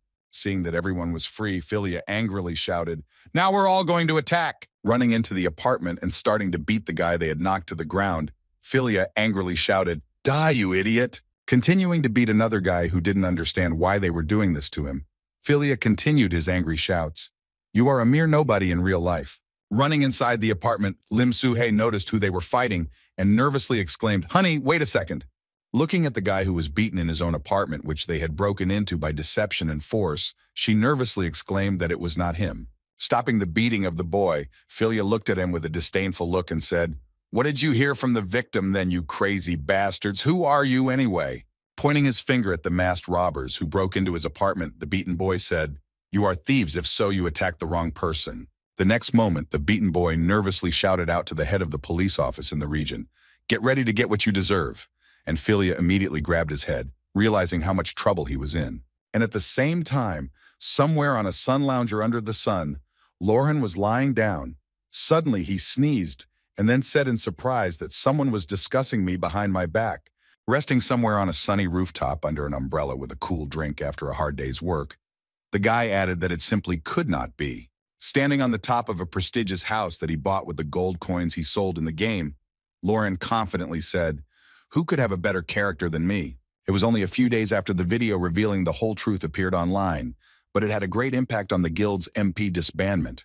After that incident, the guild master stopped logging into the game, and people started discussing those who were in the MP guild, forcing them to leave the guild. As a result, the MP guild, which was considered the best of the rest, simply disintegrated after seeing the news of what happened to the guild. Lauren sighed in disappointment and said, "It all ended a little boring. I thought that the guild would try to do something to improve its situation," Lauren said, "but it was obvious that it had stopped after the incident. But in reality, it was a little different. Philia was arrested by the police for breaking into someone else's house and beating up the guy who lived there. Without knowing the situation, Lauren said seriously, 'What a sad guy.'" After finishing his vacation on a lounge chair under an umbrella, Lauren stood up and added, "On the other hand, for me personally, it's a good ending, except for a few small things." Immediately after these words, recalling the same video where he threatened everyone who decided to attack him, Lorhan said in disappointment, "And by this I mean the interview in which I participated." Thinking back to the many dialogues he had with his annoying fans that he blocked, Lorhan said in frustration, "I was just warning anyone who dared to touch me, but it made me even more popular, and I got these annoying fans. Heading to his room from the roof of the building, Lauren continued in frustration. I even heard that my fan site already exists, although I don't care how funny this world is. Immediately after these words, Lauren, who also benefited from all those events, happily said, but the best part is that after selling all the Bloodhunter stuff, I was able to get a few thousand gold pieces. Recalling how often his game was mentioned in various news reports, Lauren spoke happily as the popularity of the Lord was growing rapidly. The price of gold increased several times. Moving to his new rooftop home, Lauren happily said, thanks to this, I was able to sell half of my gold and move to a new house, although it may look like a huge expense. I already have a plan for future items and leveling up. After that, walking over to his new game capsule, the guy added, and also I needed a new capsule to improve the game because it was necessary. I could not fit such a huge capsule in that small apartment. A few seconds later, after climbing into the new capsule and putting on the virtual reality glasses, Lauren confidently said, then I'll start reaching the desired 100th level. Having started a confrontation against the same mountain bandits to raise his level as quickly as possible, Lauren overcame all the enemies and heard from the last one who was already near death. You're a pretty good fighter. Immediately after these words, the enemy, who was trying to intimidate his opponent with his last strength, continued. But just wait until our leader comes. And before he could finish, Lauren finished him off. Moving on through the cave to find more enemies to level up, Lauren said in frustration, seriously, this is the problem with human-type mobs. Why do they talk so much? Entering the depths of the cave of mountain bandits, Lauren said in surprise, well, let's see now. He should appear somewhere. A few seconds after he said that, someone's angry shout came from the depths of the cave saying, you rascal! Immediately after that, a large image of someone began to emerge from the darkness of the cave. And then a man appeared and angrily said, how dare you touch our brothers? This large man who appeared from the darkness of the cave was the leader of the mountain bandits, Girotin, who was level 100. And as he approached Lauren, he added, be glad that I, Girotin, will behead you. Trying by all means to intimidate the boy who visited his lair, Girotin saw that the boy had fallen out of reality. Then he angrily exclaimed what was wrong, to which Lauren awkwardly replied, oh, nothing to worry about. The next moment, Lauren made a provocative gesture to the enemy and said confidently, in short, I'm a busy man, so you can shut up and attack as soon as possible. Hearing such words from the guy standing in front of him, the angry Girotin, who could barely contain his anger, gritted his teeth and said, you arrogant bastard. The next moment, rushing at Lauren, Girotin said angrily, well then, as you asked, I will fulfill your wish. As soon as the enemy began to approach Lauren, he immediately used his battle cry to lower all the characteristics of his enemy. Immediately after that, another enemy appeared behind Lauren, and his skill was used to attack it. As soon as the disguise of the assistant leader of the mountain bandits disappeared, Lauren looked at him in surprise and said, oh my God, look who we have here. Behind Lauren stood Palkus, the 95th level deputy leader of the mountain bandits, who was about to attack the boy from behind. Seeing that his unexpected trap had been revealed, Girotin said in surprise, how did this scoundrel know about Palkus? Hearing these words from Girotin, Lauren confidently said in his head, of course I knew about him. The mountain bandits' lair was the famous beginning of the quest line. Recalling the line of quests that began here, Lauren added that it was also known by another name as the Quest of the Fierce King. There are several unique quest items in most bandit camps near the second city, and if you defeat the bandit leader and get the cross item, you will start a quest in which you will have to fight the Fierce King, who is the leader of all the bandits. The reward for this quest is an axe of fury with incredible characteristics. It is considered one of the main items that a berserker should have. I had no choice but to know how to navigate the mountain bandit lair from my past life. Recalling everything about the task and rewards, Lauren walked towards the mountain bandit's deputy and said, this kid was a problem. He always attacked you in stealth. Swinging his weapon at him, Lauren spoke menacingly to his enemy. Nice to meet you. I hope I never see you again. The next moment, the boy struck the enemy and finished him off with just one shot, immediately after which a system notification appeared, informing you that you had defeated Palkus, the deputy leader of the mountain bandits. Upon completion of the massacre of the annoying enemy, Lauren happily said he was the deputy leader of the bandits, and I killed him with just one blow of the boogeyman, which is probably normal considering that he is just a bandit. The next moment, as soon as Lauren was left alone with the enemy, he immediately attacked him while he was at a loss. Blocking Lauren's attack, Girotin angrily said, you little piece of shit. Hearing the threats from his opponent, Lauren confidently said, "Wow, how scary, but you know." The next moment, Lauren used his trump card, the Berserker skill, to raise his strength, surprising his enemy. As soon as his characteristics increased greatly, Lauren arrogantly spoke to his arrogant enemy, "And do you have the strength to do this?" The next moment, Lauren counterattacked and began to push the enemy a little bit, and after another of his strikes, Lauren was able to simply cut the enemy's sword. To avoid the deadly attack, Jirotan used a combined skill to create a protective barrier around him. As soon as he created a protective barrier around him, he immediately said with confidence, "See? You really thought you were the only one who could use the enchantment skill here." When the enemy used the combined skill to strengthen his body, Lauren thoughtfully said, "Strengthening is a combined skill that strengthens not only the body, but also the equipment, I'm right." Immediately after that, approaching the enemy from behind before he could react, Lauren prepared to strike, saying, "Let's see how strong you've become." The next moment, having struck a powerful blow to his enemy, Lauren noticed a system notification that said, "You have defeated Jirotan, the leader of the mountain bandits. Your level has been increased." At the end of the battle, Lauren took the letter from the fierce king and happily said, "Good, I need to keep it." Immediately after that, walking through the cave in search of the material he needed, Lauren thoughtfully said, "I think that item should have fallen out where it could be." After not spending much time searching, Lauren finally found what he was looking for. Getting the last page of Hakin's journal, Lauren happily said yes at last. As soon as all the pages were collected, Lauren received the Hakin journal. As soon as this item was in his hands, the boy said, "Well, I am finally done with this journal collecting quest." Looking through the journal, the boy said thoughtfully, "You could consider Hakin's journal a treasure map if you put together all the many clues and information in the journal." After a short pause to recall the name of the place, Lauren said thoughtfully, "They would lead to the same location." Recalling the exact place where this treasure map would lead him, the boy said the sealed cave of death.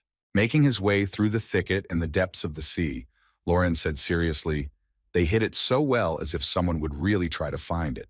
Having made his way to some crevices, Lauren added tiredly, "It doesn't seem like you can enter a cave without a quest. I think I've explored too many strange caves lately." Having walked some more distance, Lauren suddenly saw a very familiar face. With a sly smile, he spoke to the skeleton that lay before him, a skull head he hadn't seen for a long time. Immediately after these words, Lauren received a system notification that said, "You have found the corpse of researcher Hacken." Combining the researcher's journal and his face lying right in front of him, Lauren confidently said, "Yes, that is researcher Hacken, the owner of the Hacken journal." The next moment, Lauren reached for the researcher's skeleton and took off the ring from his hand, saying, "I'm going to borrow this from you." Immediately after the object was in his hands, the boy happily walked away, saying it must be somewhere here. Waving his hand, Lauren accidentally hit the barrier that was destroyed by the ring, and the boy happily said, "Oh, I found it." Immediately afterwards, a system notification appeared, informing him that the barrier of the Cave of Death had been broken. Seeing this, Lauren mentally said, "Thank you. Thanks to my experience from my past life, I already knew the location and how to get here. But it was only possible when you had a quest." Recalling the moments when other players broke into this dungeon, Lauren said in his head, "If you come without reaching the required level or without collecting all the pages of the journal, the soul of the explorer simply will not let you through." Heading inside to finally begin the quest, Lauren said, "This place can't be cleared by a low-level player, but my level will be more than enough for this." Lauren was level 90 at the time. Taking a few steps forward, Lauren received a system notification that said, "You have entered the Cave of Death." As Lauren walked deeper into the cave, he received another system notification that said to help prevent the ancient skeletons from entering the human world. Immediately after that, a fierce struggle began, and despite the fact that he was fighting against enemies with the 95th level, he could defeat the arriving enemies with his own light skills. But even so, the enemies still put up quite a good fight, not giving Lauren a break. After dealing with a couple more enemies, the boy said thoughtfully, "They seem to be a little stronger than the mountain bandits, which is not so bad, although there is something that worries me." Looking at how confidently the enemies were advancing on him, Lauren added in surprise that these enemies were not afraid of death at all. The next moment, clutching his weapon in his hand, the boy spoke only in preparation for battle. Having shifted all his concentration to the enemies, Lauren said happily, "But this only makes my job easier." After a few minutes had passed since the beginning of the battle, Lauren was already finishing off the skeletons, destroying them in large numbers at a time. At the end of the battle, Lauren was fixing his hair and said happily, It's good that I didn't have to use the berserker against them. It was a bit difficult because of their number. Just as the boy wanted to take a break from the hard battle, he heard a cracking sound, followed immediately by someone's ominous voice saying, "Well, the seal has finally been broken." As soon as the forgotten skeleton general, who was the boss of the dungeon and had the 100th level, was released, he immediately spoke menacingly to Lauren. "You will be the beginning of my mission to show the power of the Empire to the whole world." Hearing these words from the enemy, who for some reason decided that he was the most powerful here, Lauren used his jump attack skill and shouted, "It's time for you to break," interrupting his enemy's preparations to call for reinforcements. Lauren heard from his enemy that you are an arrogant creature. Pressing on the enemy with all his strength, Lauren confidently said in his head, "Well, I stopped him from calling for soldiers." The next moment, Lauren bounced off the enemy and began to prepare for the next step in the confrontation with this enemy, thinking that the main problem with the boss of this dungeon is that he is a general. Recalling an incident from his past life, Lauren added that if I gave him enough time and space, he would definitely call a large number of soldiers, and his passive skill, Aura of Death, makes soldiers several times stronger, and that is why I must stop him. Looking at his enemy, whom he is trying his best to prevent from turning the tide of the battle in his favor, Lauren added, "Of course, without soldiers, he is still strong."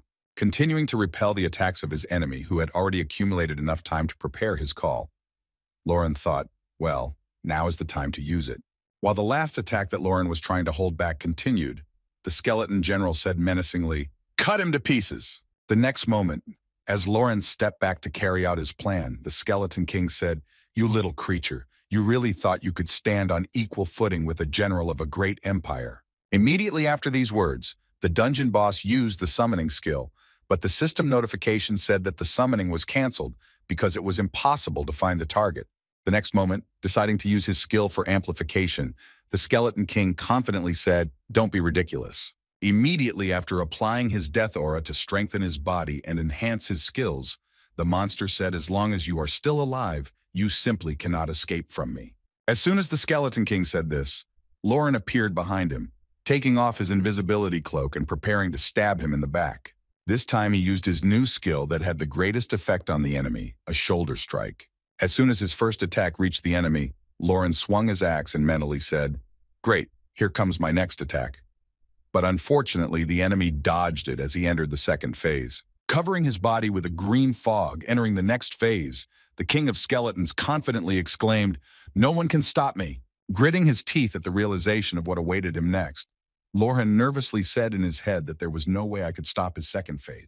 A few seconds after entering the second phase, the dungeon boss began to use his necromancer skill and summon the dead man, shouting out to me. Upon completion of the summoning, Lauren could see with his own eyes how his enemy summoned the undead, namely using the knight's riding skill.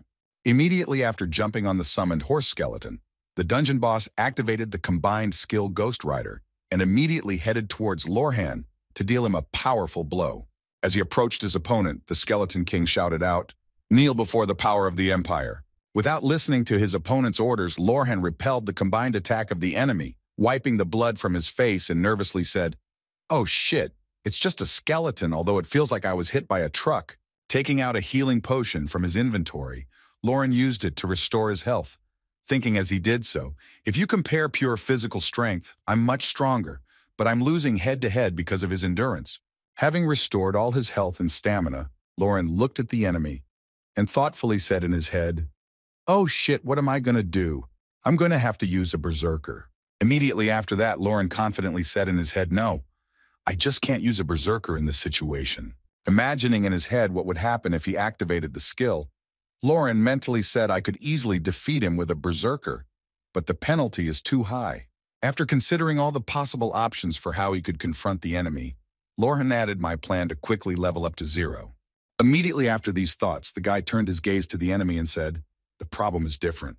Looking at his enemy who was moving across the battlefield on his horse, Lauren continued unhappily, "He's too mobile if I can do anything about it." As soon as an idea came to him how he could fix this situation, Lauren immediately changed his weapon to a tomahawk axe, and then thought, "If I make a mistake, he will crush me to death. But I have to try." Immediately after, Lauren threw his tomahawk axes at the enemy to distract his attention. Seeing what the skeleton general had just done, he confidently exclaimed that it was a futile trick. Having repelled Lauren's attack with his sword, the skeleton general said haughtily, "Did you really think you could defeat the general of a great empire with such toys?" Hearing such words from his opponent, Lauren seized the moment to attack and used a leap, saying, "I would never have thought of something so ridiculous." Looking at what his opponent was doing right now, the Skeleton King was surprised to hear that he had really decided to take the attack directly, as it was, without judgment. The next moment after the collision, the horse lost one of its legs and the ability to move, and realizing what Lorhan was trying to do, the Skeleton King shouted in anger. A few seconds later, after striking a few more blows, Lauren completely took away the enemy's ability to ride his horse. Losing his horse, the King of Skeletons angrily exclaimed, "How dare you, you little creature!" Approaching the enemy, who now had no advantage over him, Lauren joyfully exclaimed, "That's right, I am a small creature."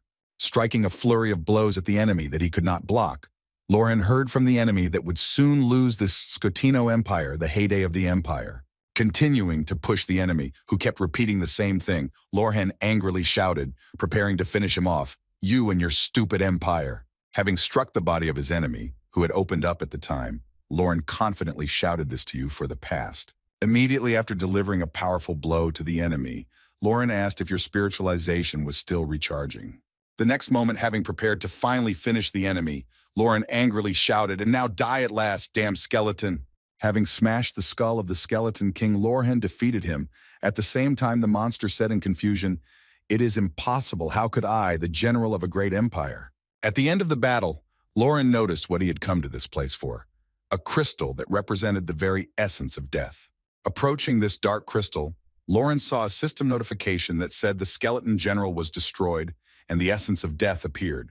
Seeing that he had finally found what he had been looking for so long, the boy happily said, "This is the reason why Hakim sacrificed his life to seal this cave." The next moment after Lauren's words, a new system alert appeared, telling them to hurry up. The death entity could revive the dead, and at the same time, the first dead were starting to come out of the ground. When the first skeleton soldier came out, a new system notification appeared, saying that if you do not pick up the crystal within a short period of time, the dead will continue to rise continuously. Then Lauren slowly picked up the essence of death and happily said, "If you leave it, the dead will continue to regenerate death itself in its true form endlessly." As soon as a sufficient number of dead people appeared on the battlefield, Lauren smiled happily and said, "This is the best thing that will help me level up quickly." The next moment, a new system notification appeared, saying that if you don't immediately raise the entity, the dead will continue to rise. Seeing the advice from the system, Lauren angrily shouted, "You're crazy, there's an endless source of experience points here." At this time, a large army of 95th level skeleton soldiers had already gathered in front of Lauren, whom he had been waiting for the level farm. Taking up his axe, Lauren said in an ominous voice, "Well, now it's time to quickly level up to the 99th level." And so, from the moment Lauren finished off the skeleton general and left the essence of death on the ground, 4 days of continuous battles to raise the maximum level have passed. Finally, after all that time and killing skeletons, Lauren saw the long-awaited system notification that said you have leveled up. The next moment after this notification, another one appeared that said you have reached the maximum level. Now your level is 99. Recalling what he had to do to reach the maximum level, Lauren said tiredly, "To be honest, endless spawn is a bit much, but thanks to the potions, bandages, and protective fencing, I recovered right in the middle of the battle." Approaching the crystal of the essence of death, the boy thought, "I could level up continuously for 4 days. No one in my past life had ever reached the 99th level so quickly," and then thoughtfully said, "Now is not the time." The next moment, after picking up the death essence from the ground to finally complete the mission, Lauren noticed a system notification that said, "You have completed the story dungeon, the Death Vortex." Looking at the spells he had received, Lauren saw a title with excellent power-ups, and then slyly said, "The effect of the title is many times better than most professional passive skills. Now I will look forward to the next battles with the dead." Holding the essence of death in his hands, Lauren saw a system notification that said death is weakening you. Be careful if you do not act quickly. Death will swallow you. Taking the essence of death with him and preparing to leave the dungeon with the skeleton general, Lorhan mentally said, "Well, that's it for me. I'm done with business in this place." Immediately after that, watching this dungeon begin to collapse, the boy mentally said, "I have completed the quest and raised my level. Well, now Having left the item for teleportation from his inventory, Lauren confidently said to activate the rune book. Once the rune book was activated and ready to use, Lorhan said, "Let's go to the Trinshik Mage Guild for my sweet reward." Arriving at the Wizards Guild and bringing the essence of death of the materia with him, he saw the resource and exclaimed in surprise that it was the same. The next moment, taking the crystal from Lorhan's hands, the researcher heard the boy say, "I got the essence of death in the place indicated in Hakin's diary." And upon hearing this, Materian nervously replied, "Wait a minute." Immediately after these words, Materian prepared to cleanse Lorhan of the death curse he had received while transporting the death essence. The next moment, Materian used the purification skill on Lorhan to remove the negative energy from the death essence. After the rituals were over, Lorhan nervously asked what was wrong with him, and all Materian could say was that it was not enough and that the power of the death essence should not be underestimated. Approaching the shelves and taking out a bottle of the potion, Lauren handed it to Materian and said, "Now give me the essence and drink this." After handing the boy the medicine for recovery and taking the essence of materia from him, he said, watching him drink it, "This is a valuable medicine that can stimulate vitality."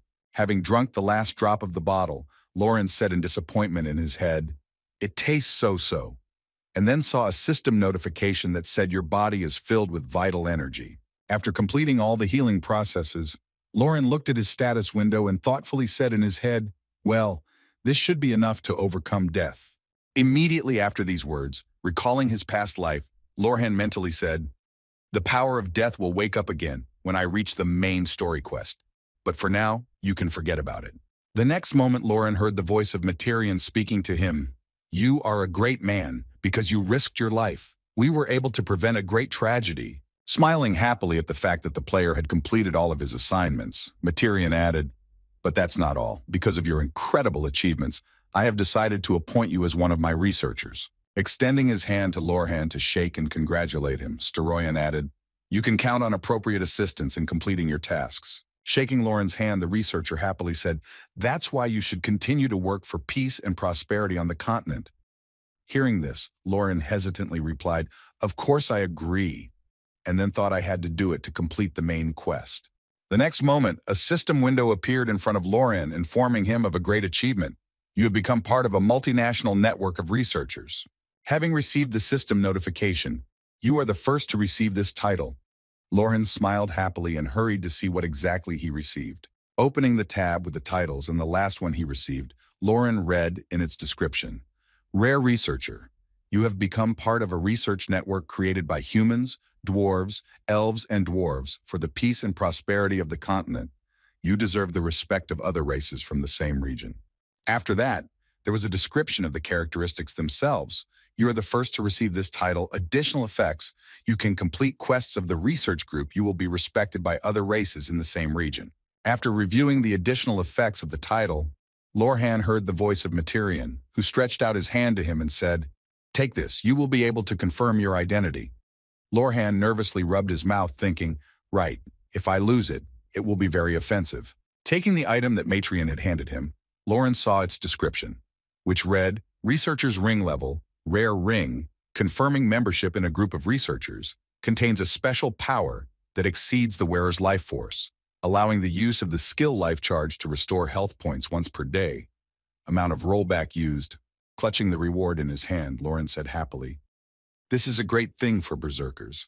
I have 2,500 health points now, so this ring is like an extra life for me." After handing Lauren the researcher's ring so that he could confirm his affiliation with the network, Materian said to the traveler, "Now go on a journey. The world is waiting for you." After thanking and rewarding Lauren for his efforts, Materian said in parting, "Whatever your goal, I will support you, brave player." Leaving the Wizards Guild, Lauren looked back and saw that he was waving goodbye and speaking so well of him and thought, "The bastard has been leading me by the nose all this time and now he's pretending to be nice." Leaving the guild and heading further through the city, Lauren's speech is in my head, but I forgive him, and I'm in a great mood right now, and that's why.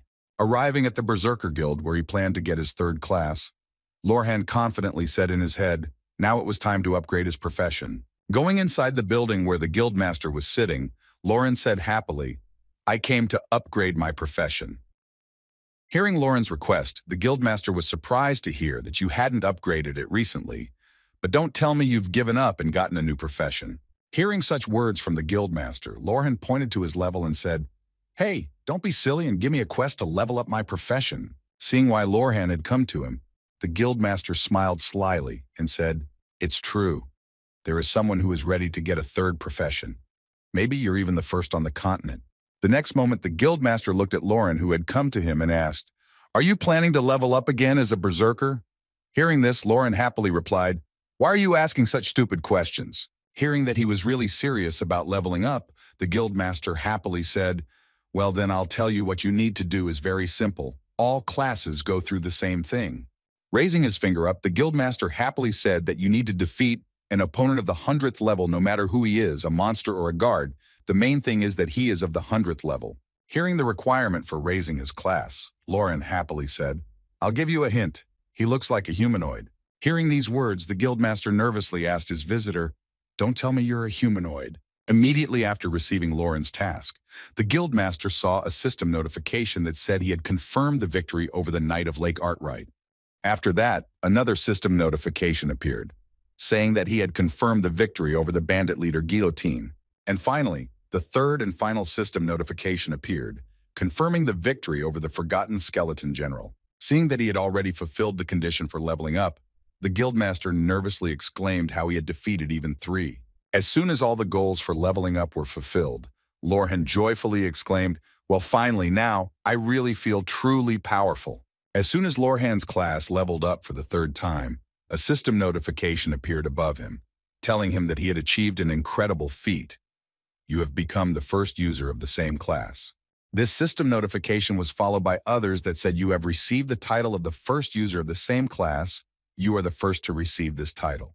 Smiling happily after he had upgraded his class, Lauren said happily, "Now I've finally cut out the beginner's pants." Parallel to Lauren's joy, 2 system notifications appeared in front of him, informing him that you have reached the 100th level and have become a true berserker. Looking at the true monster that stood before him, the guildmaster said in surprise, "Who are you anyway?" To which Lauren replied, "Why are you so surprised? There are even more surprises ahead." Immediately after these words, Lauren looked at the guildmaster with a stern look and said, "Stop playing around and give me the upgrade reward."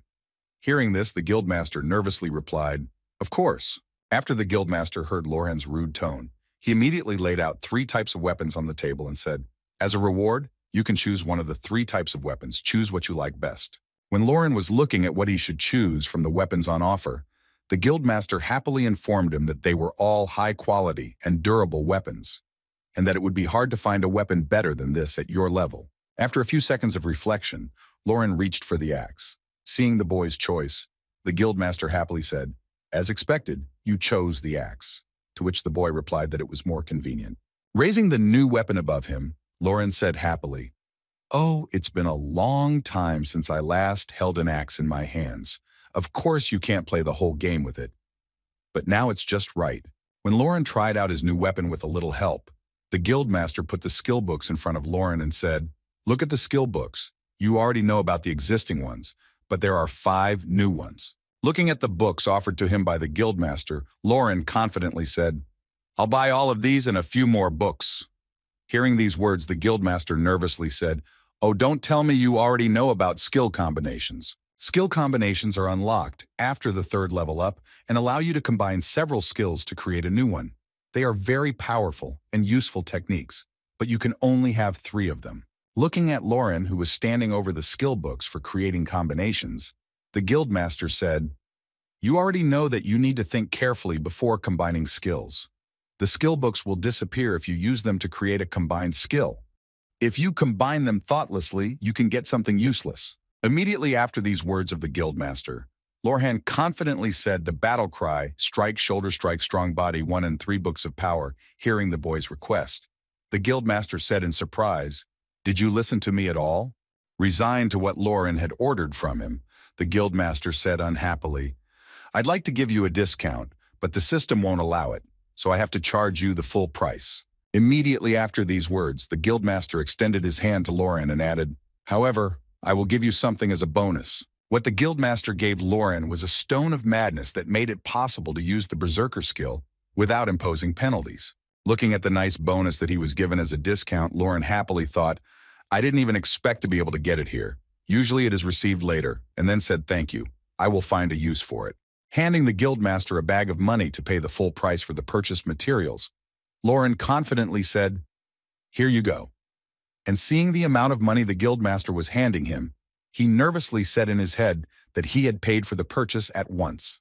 As soon as the guildmaster took the money for the materials he sold, he began to look back at Lauren, who was leaving the guild building, and wondered if he knew about the promotion tasks and combined skills, who he was. Immediately after these thoughts, the guildmaster smiled happily and said, "Booga, I think I'm dealing with a future supreme master." Sometime after the boy received his third class, he arrived at the Wizarding Guild in Ktong and met Steroyan Lorhan there, and I knew I was right. You are worthy of being part of our research team. Immediately after these words, Steroyan sipped his tea and said happily, "I'm amazed that the meticulous Materialan liked you." Hearing such words from Steroyan, Lauren thought with displeasure, "I don't really like him." Immediately after these words, Steroyan again reached for the cup to drink tea. Steroyan said, "And where are you going now?" Hearing the question from the guild leader, Lauren answered to the third city of the crossroads. Hearing where exactly Lauren wanted to go, Steroyan said nervously, "I wonder, but I think with my current abilities it will be a little difficult. But there is nothing to worry about now if it is you."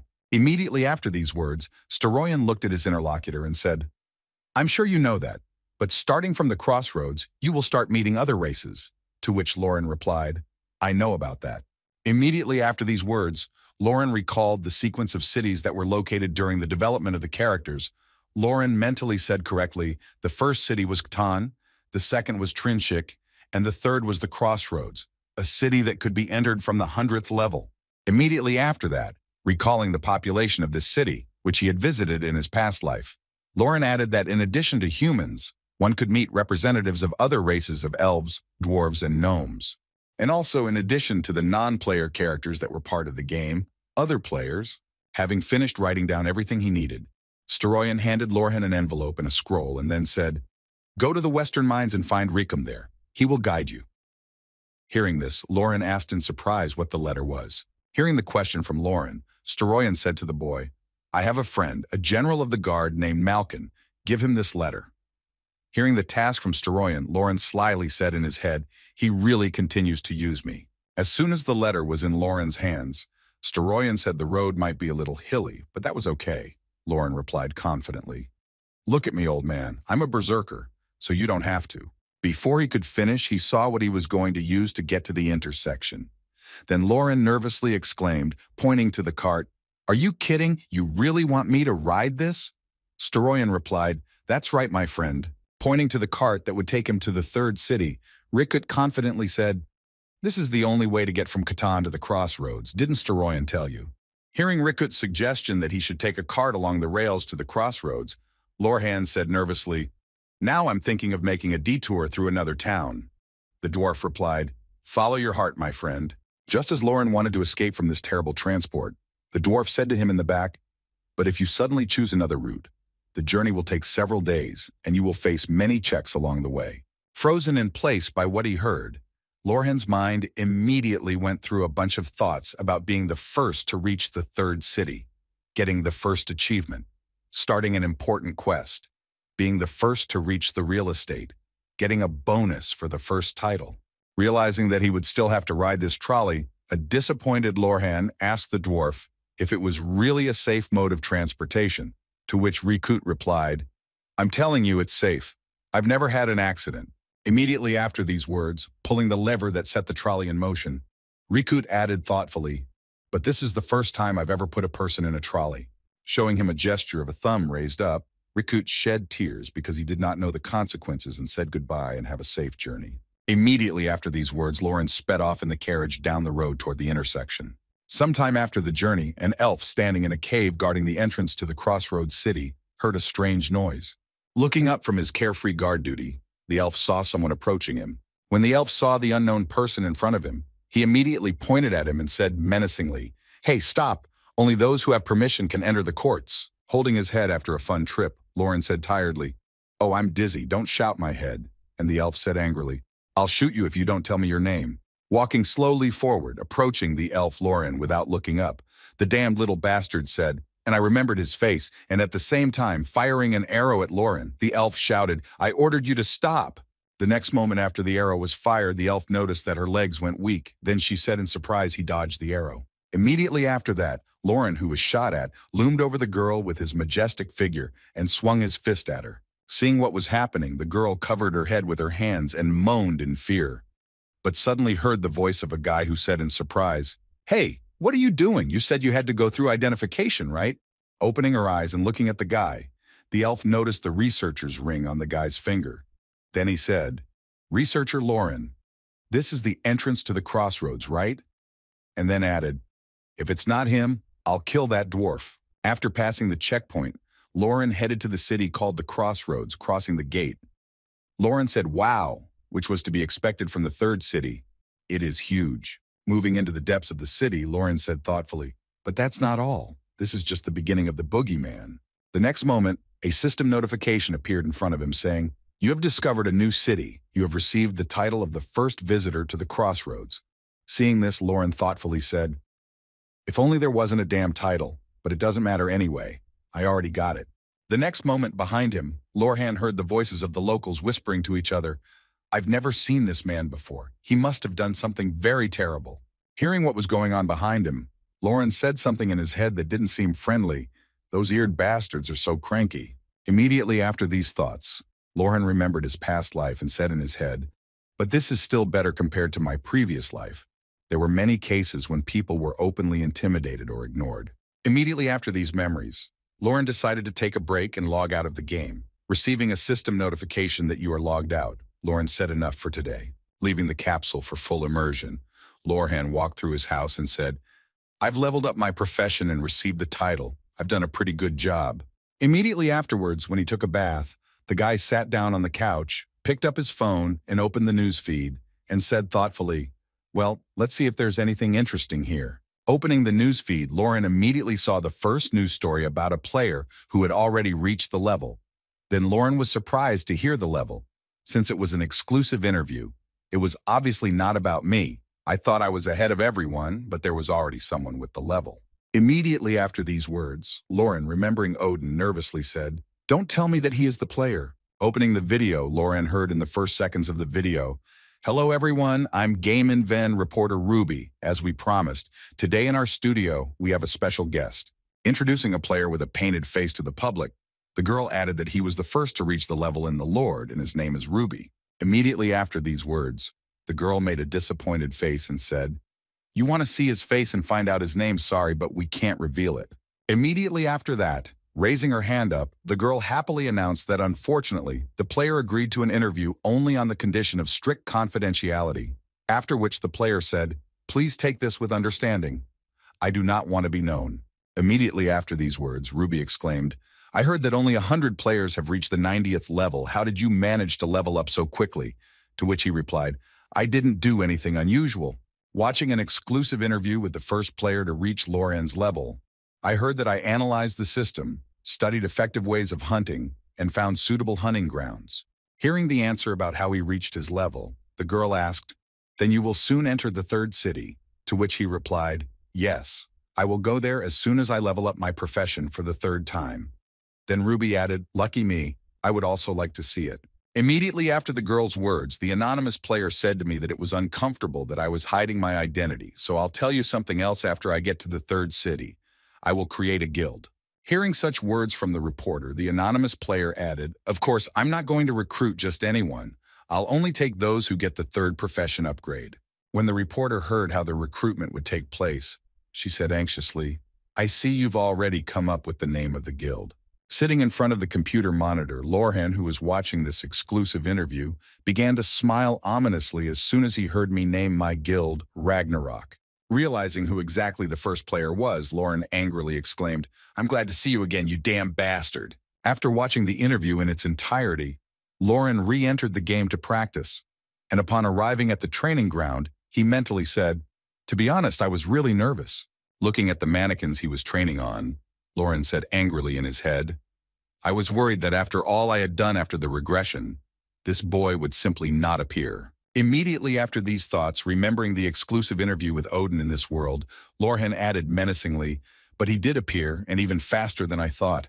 Continuing to destroy the dummies to vent his anger, Lorhan mentally said, but now everything is definitely in place.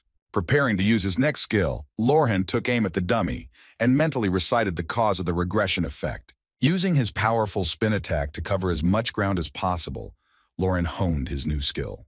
Immediately afterwards, Lorhan exhaled heavily and continued his thoughts, saying that it was somehow connected to Odin and the Lord. Recalling Odin in his first world, what exactly he was like then, the boy added in his head, "Honestly, I want to find him right now and cut his throat." Sticking a sheet with Odin's face on each mannequin, Lorhan added, "But now he is in a completely different region. Moreover, he is far behind me. He hasn't even created a guild yet. What's the point of killing him now?" The next moment, remembering when he would reach a significant level, Lorhan mentally said, "But when he has already recruited people and almost reached the top." Imagining how he would deal with Odin in his finest hour, Lorhan happily added in his head when he decided he had reached his limit. Having dealt with all the dummies that were on the training ground, Lorhan confidently continued, "That's when I'll destroy him." Immediately after these thoughts, Lorhan smiled ominously and said, "That's my way, Boogaloo. Well, get stronger, Odin." After completing the training battle against the dummies, Lorhan went on to stretch his arm and said, "That's enough for a warm-up. Time to practice using combined skills." Opening the skill table, Lorhan said to create a combined skill, after which a system notification appeared, saying please select a skill book and an action clip to create a combined skill. Picking up the 2 books he had taken out of his inventory, Lorhan happily said, "Let's start with this one first." As soon as the skills were combined, Lorhan received a system notification that said, "Please confirm the creation of the combined skill after previewing it. If you want to see other actions, change the action clip settings." Seeing what he needed from the combined skill, Lorhan happily said, "Great, that's what I wanted to see confirmed." Immediately after that, another system notification appeared that said, "Come up with a name for the skill." Then the guy said a frantic shout. The name of the combined skill is very important.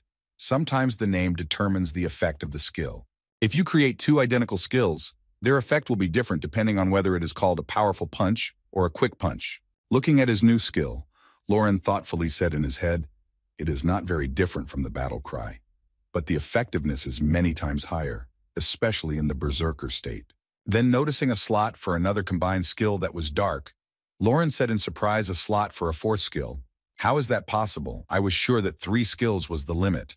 Immediately after that, Lorhan saw the additional effect of being a 3rd-class first user. Then he said in surprise, "This is quite unexpected." Clenching his hand into a fist, Lorhan happily said in his head, "An extra slot for a combo skill is a great advantage. No matter what anyone says, but the best way to become the strongest in this game is to get titles." As Lorhan continued to create his new abilities, he exclaimed with joy, "Let's keep up the pace with the next combo skill." Having finished creating all the combined skills, Lorhan first went to the Guild of Dwarf Miners. Offering them his help with the task, the dwarf was surprised to hear, "You want to do this alone? I think you're bluffing."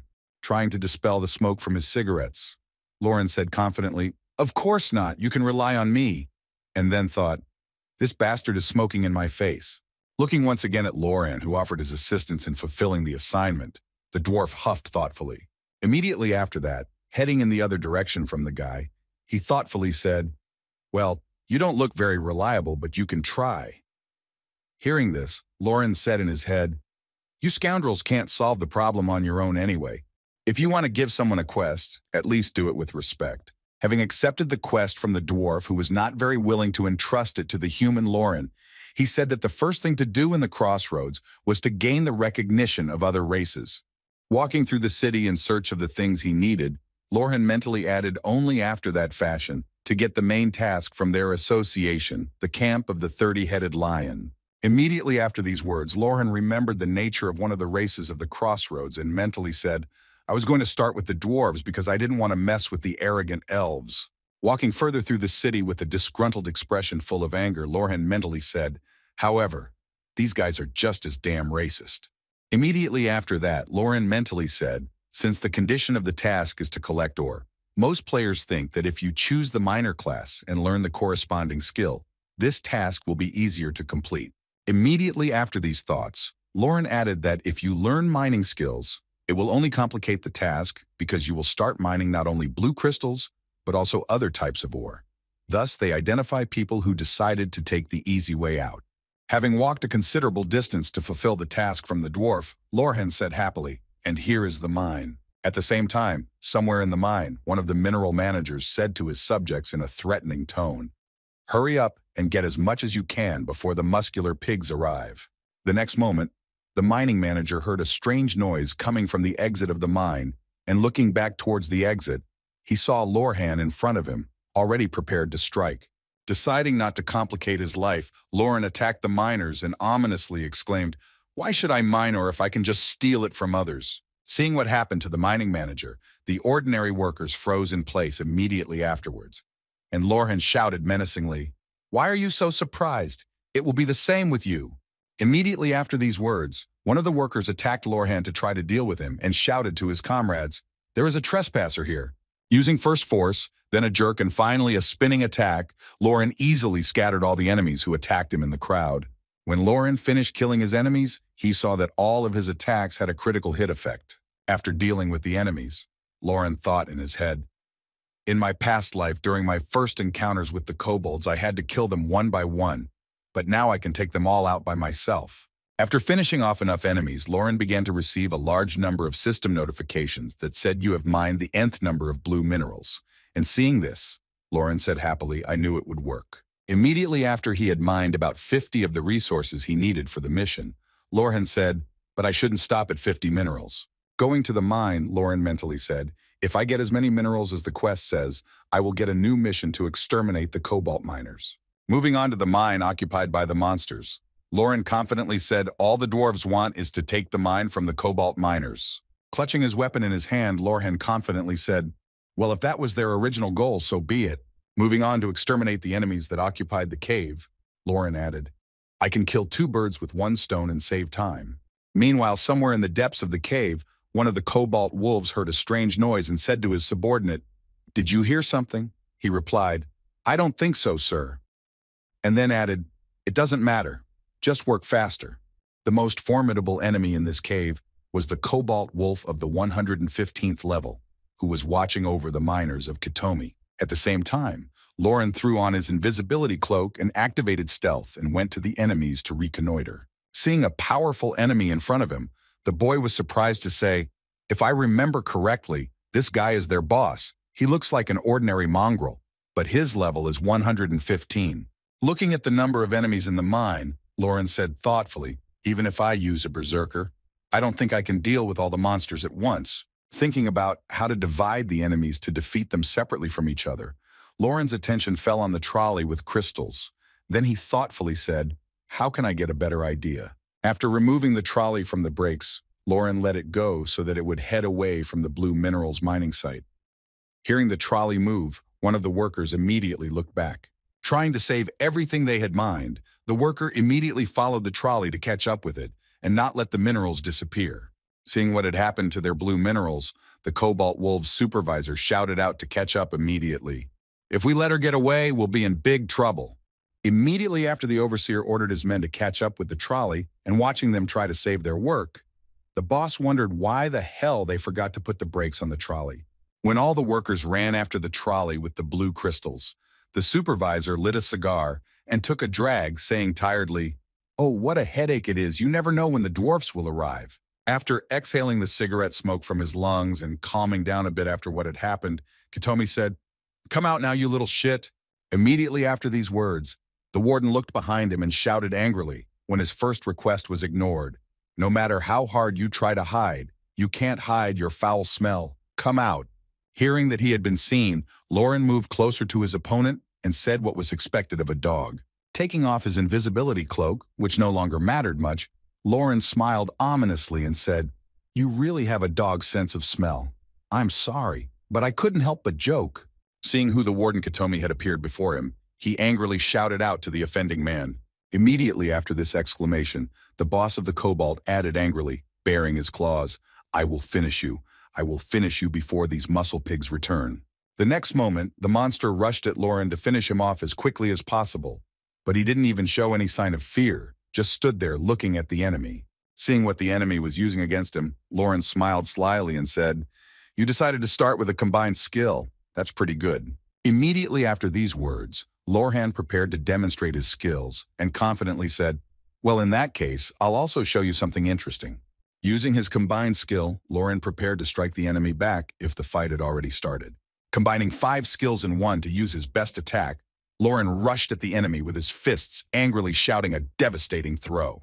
His attack included the ability to deal directly proportional damage depending on the opponent's defense, and that's why it was so powerful. With just one hit, Lauren knocked the enemy to the ground. When the enemy fell to the ground after being hit, Lorhan took out his axe and used the strike skill to finish off the enemy, who until recently had been quite confident in his abilities. Preparing to finish off the enemy with his axe, Lauren shouted with a crazy smile, "Well, it's your end, puppy!" Trying to somehow convince the enemy to let him live. The warden of the Cobalt Wolves put his paws in front of him and scaredly exclaimed, "Wait, wait, wait!" But very quickly, there were 2 wolves. At the same time, somewhere in the cave, 2 dwarfs who had been taken hostage by the Cobalt Wolves were banging on the walls and shouting angrily at the damn Cobalt. Trying to get something done with his protests, one of the dwarves shouted out to the dirty dogs. Looking in the direction of where the Cobalt guards should be, who were making sure that the hostages did not escape, one of the dwarfs angrily exclaimed, "How long are you going to keep us here?"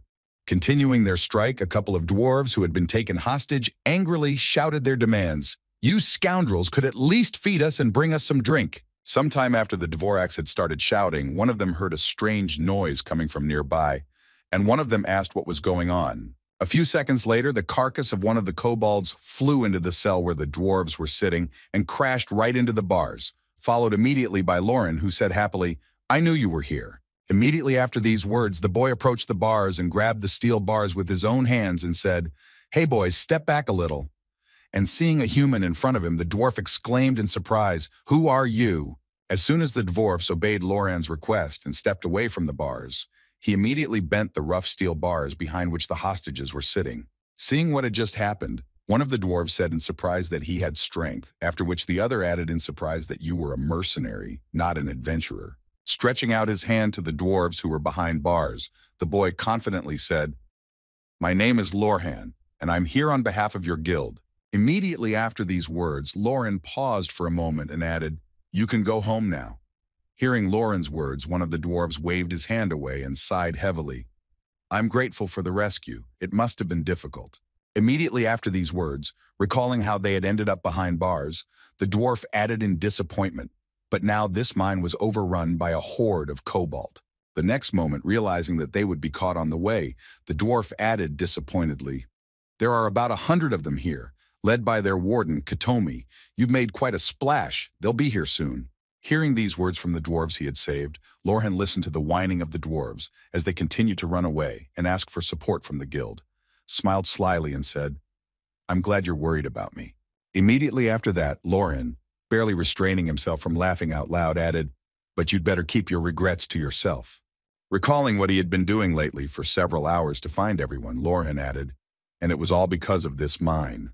Looking back at the work he had done, Lauren said confidently, "There was not a single living cobalt left." As soon as Lauren reported that the danger in the mine was destroyed, the dwarves confidently went to check the accuracy of the information and also to return to the guild. And upon their return, the Dwarven Guild leader happily said, "You are incredible. It's just amazing." Raising the glass of intoxicating drink to Lorhan, the leader of the Dwarf Guild said happily, "You did a great job. I didn't even know you were so talented." Hearing this, Lauren smiled slyly and thought, "Now you understand. Then treat me normally." Opening the characteristics window to see what new things he had with the leveling and completion of the task, Lauren heard from the dwarf, "You can be trusted. I think we will cross paths often in the future." Looking at what he had received for helping the dwarf with the task, Lorhan was surprised to see that there were improvements. The first way to upgrade a weapon is to use the upgrade scrolls. The second is to ask an NPC or another user to do it for you. A weapon upgrade scroll is a very valuable item that can be obtained as a reward for completing quests in the third city. In other words, no one sells them now, so the first method is not available. And now as for the blacksmith who can do everything for you and improve weapons, this is also not the easiest way to improve weapons. You may ask why. To ask an NPC for help, you need to be in a trusting relationship with them, and the price and quality vary greatly. The player can choose the profession of blacksmith, but mastering it is difficult. Forging weapons is considered one of the 3 most difficult skills for a reason. Of course, over time, the player will learn to make high-end items, and the day will come when he will be in the spotlight, But it will be much later, but not now. Immediately after these thoughts, Lauren slyly said, I'm the only one who can upgrade weapons, so I can make some money. With a sly smile, realizing what a gold mine he had found, Lauren added an incredible amount. Immediately afterwards, having gained the trust of the dwarfs, Lauren went to the forge of one of the dwarfs to use his privilege. Seeing the visitor who arrived at his forge, the dwarf was surprised to hear that the man was the friend the guild leader had been talking about. Approaching the anvil behind which the blacksmith Lorhan stood, he confidently said, I would like to order something from you. Hearing the boy's request, the blacksmith happily replied, Of course, whatever you want an axe. Hearing what the dwarf offered him, Lauren thoughtfully replied that the axe would be a little later, first make me a long sword. Hearing the customer's request, the blacksmith happily exclaimed that a long sword was easy. As soon as the order was given to the blacksmith, Lauren mentally said, deep in thought, The reason I chose a long sword is simple. It is often used in close combat because this type of sword has no special advantages or weaknesses. Immediately after that, the boy added in his head, which means only one thing, it will sell well. Lorhan asked how much I wanted to pay, and the blacksmith answered 130 gold pieces and 90 silver pieces. Hearing the price that the dwarf gave him, Lauren said confidently, Then make 50 pieces. How long will it take? Hearing the order, the blacksmith replied thoughtfully, pointing to the left. 50 swords is quite a lot, but I can do it in a day. Leave all the materials over there. The only skill that a blacksmith can use is self-repair, which is why all the materials are very cheap. Knowing this information, Lauren happily said in his head, Thanks to this, I was able to buy everything I needed at the auction for a penny. Immediately after Lauren left all the necessary materials for forging swords, he excitedly exclaimed something else that I had forgotten. Looking at the forge in which all this would be done, Lauren asked its owner if it was possible to engrave each sword, and I would pay you extra for it. When the first sword was ready, Lorhan immediately picked it up to try it out, and after examining the product, he said, Wow, it looks great. I just love dwarves. The hilt was engraved with 2 letters TK, which was an abbreviation for the king. Looking at the engraved object he had bought, Lauren slyly said, Is it possible to engrave items made by NPCs and sell them, or is it a fraud? Immediately after Lauren examined the item, he asked the blacksmith if he could upgrade it to the 3rd rank. And when he heard the request, Dwarf said confidently, You can rely on me. After completing all the weapon upgrades, Lorhan finally got the desired result, and now he was holding a long-gorged sword with improved effects. Looking at the item that was already completely ready for sale, Lauren said thoughtfully, And the chance of success is quite high, and no rare materials are needed to make it. It is just perfect for sale. After a while, Lauren received all 50 swords from the blacksmith and headed to the world market of the crossroads, saying on the way, Let's see how much they can be sold for.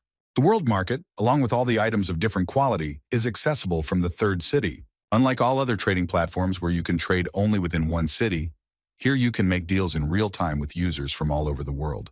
Looking at the items he can sell, Lauren saw the first lot and said thoughtfully, It cost me 3 gold pieces. Taking the item out of his inventory, Lauren said thoughtfully, Then let's start the auction with a 6 instant bid of 10 gold to confirm. As soon as he put the item up for auction, it was already bought for 10 gold, and seeing the system notification that said your item was sold, Lorhan exclaimed in surprise that it was bought in 5 seconds. Holding his head and wiping the cold sweat from his forehead, Lauren nervously said, I can't believe it was worth about 2 million won in real money, and it was sold so quickly.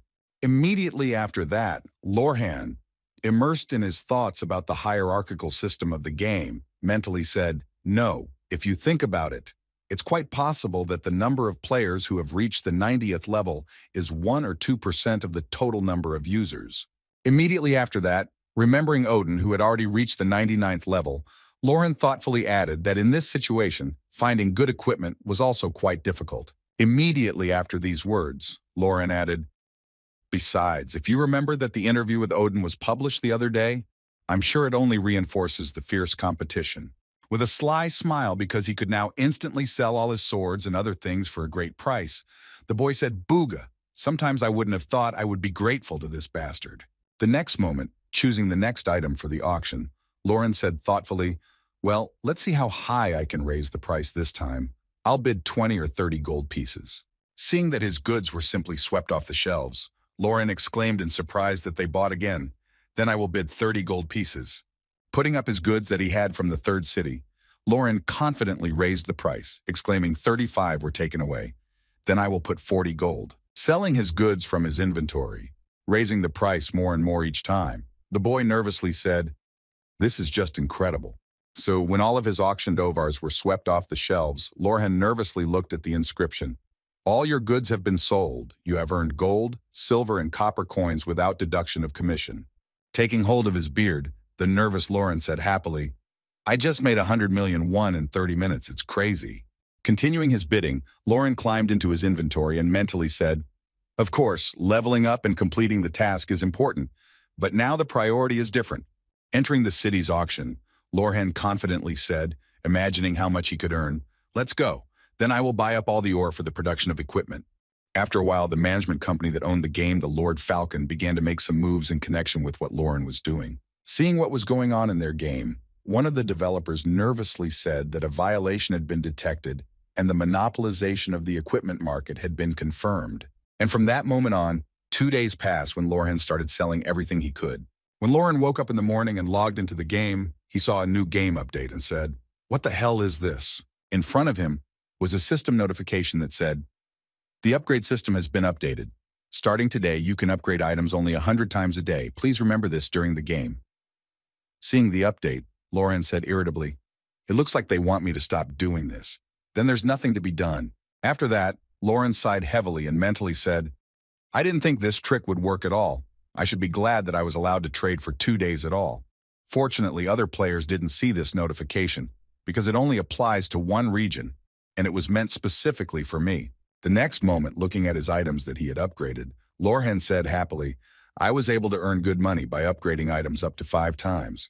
After these words, Lauren took out his upgraded weapon from his inventory and said happily, "And I was able to do this." He now held in his hands the 5 times upgraded assassin's axe, which gave him the effect of increasing strength as his health decreased for the berserker skill, which was just a great boost. Happy with what he was able to get after a short fraud, Lauren happily said, "I really like it." Thinking about where he should go now, the boy confidently said to me, "I can't wait to try it out. Well, now it's time to do the next task." Immediately after these thoughts, Lauren headed for the Half-Elf Guild, which was located in the Crossroads, the 3rd city in the game. Upon entering the building, Lauren immediately saw the leader of the guild, a half-elf named Terrell, and upon seeing the guest who had arrived, she said with a displeased expression. Looking at Lorhan, who looked quite interesting and powerful, the girl said with interest, "What brought you to us?" Hearing the question from the leader of the Half-Elf Guild, Lorhan said happily, "I was wondering if I could help you with something. I heard you were in trouble." As soon as the girl heard that the rumors about the problem had reached the human, her tone immediately changed. Then Terrell said angrily, "I don't know where you heard about it, but it doesn't matter." Immediately after these words, the guild leader added unhappily, "Our business is not so urgent that we can trust it to ordinary people."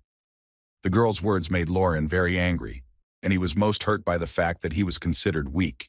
Immediately after these words, Lauren opened his inventory and said in surprise that you said weak because of your attitude towards the one who came to help.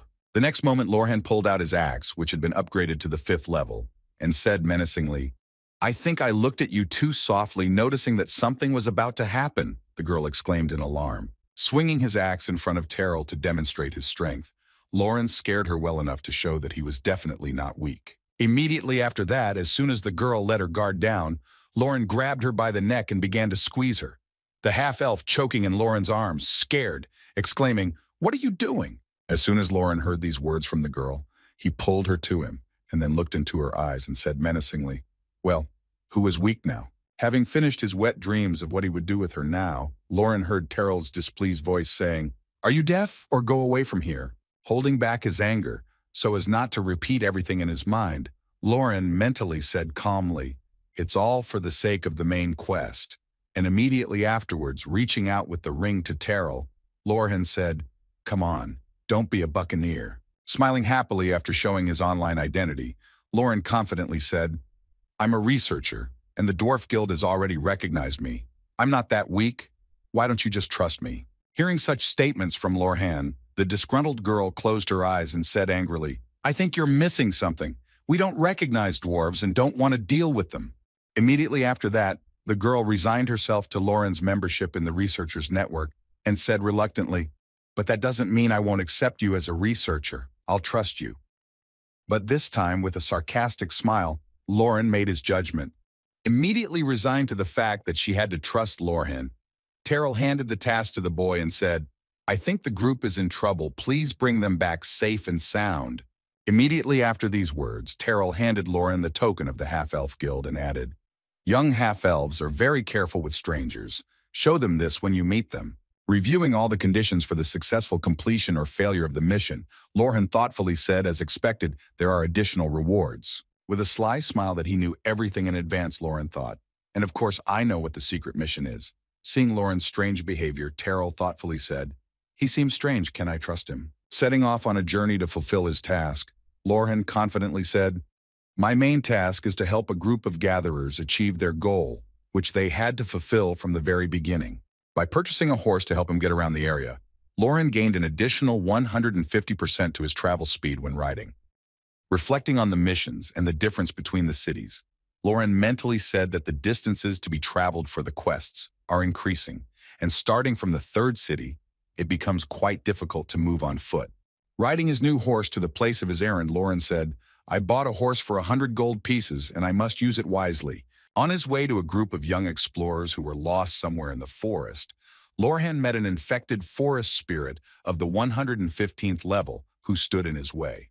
Preparing to fight the enemy, Lorhan took out his new axe and began to test the new axe on a wooden monster. After finishing off the monster above the 100th level in just a couple of blows, Lorhan was able to level up, and then he said in surprise, "This monster is stronger than a kobold, but I dealt with it very quickly without even using skills." Immediately after that, looking at his new weapon, Lorhan happily said, "Well, this is just incredible. This weapon is definitely worth the money." Heading into the depths of the forest to find the missing half-elves, Lorhan thought in his head, they must be here somewhere. Looking for some clues that would point him in the right direction, Lorhan added the footprints of the missing half-elves in his head. After some time of searching, Lorhan noticed a boot on the ground, then a system notification appeared in front of him saying, "You have found the boot of a half-elf gatherer." Then the boy happily said, "Bingo, this is it." Having found the lost shoe in the forest, Lorhan modeled the situation and thoughtfully said, "The shoe flew off the half-elf when the monster chased the group." Imagining how it all happened and where they could have gone, Lorhan said thoughtfully, "I'll start my search from here." Looking for any more clues, Lorhan thought, half-elves like pure elves weigh little. That's why their tracks are hard to detect. It will take a lot of time. I'll have to be vigilant and pay attention to trees and bushes to find the tracks. Continuing to look for the tracks of the half-elves, Lorhan noticed that he had arrived at the right place and said in surprise that they must be somewhere here. Not finding the researchers he was looking for, the boy was surprised to hear that I was mistaken. How could this be? The next moment, Lorhan felt an arrow flying right behind him, which was shot right into his blind spot in an attempt to neutralize him. Without hesitation, the boy immediately caught it with his hand to avoid further consequences and injuries. Clutching the arrow that was shot at him quite strongly in his hand, Lorhan said happily, "Well, it finally happened." Looking behind him, Lorhan saw a trio of young half-elves who didn't look too good. Then Lorhan added, "I found them."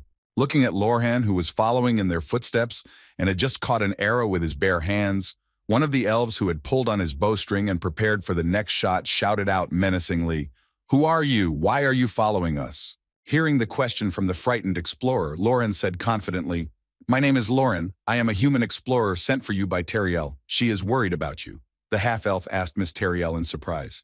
Immediately after that, the young half-elf said in an incredulous tone, "But Miss Teriel couldn't have sent a human."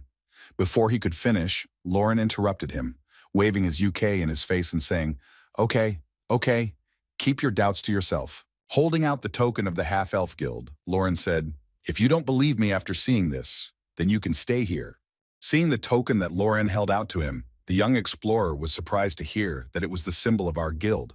Immediately after the young half-elves saw the proof that the boy was not lying, they immediately said, "We believe you."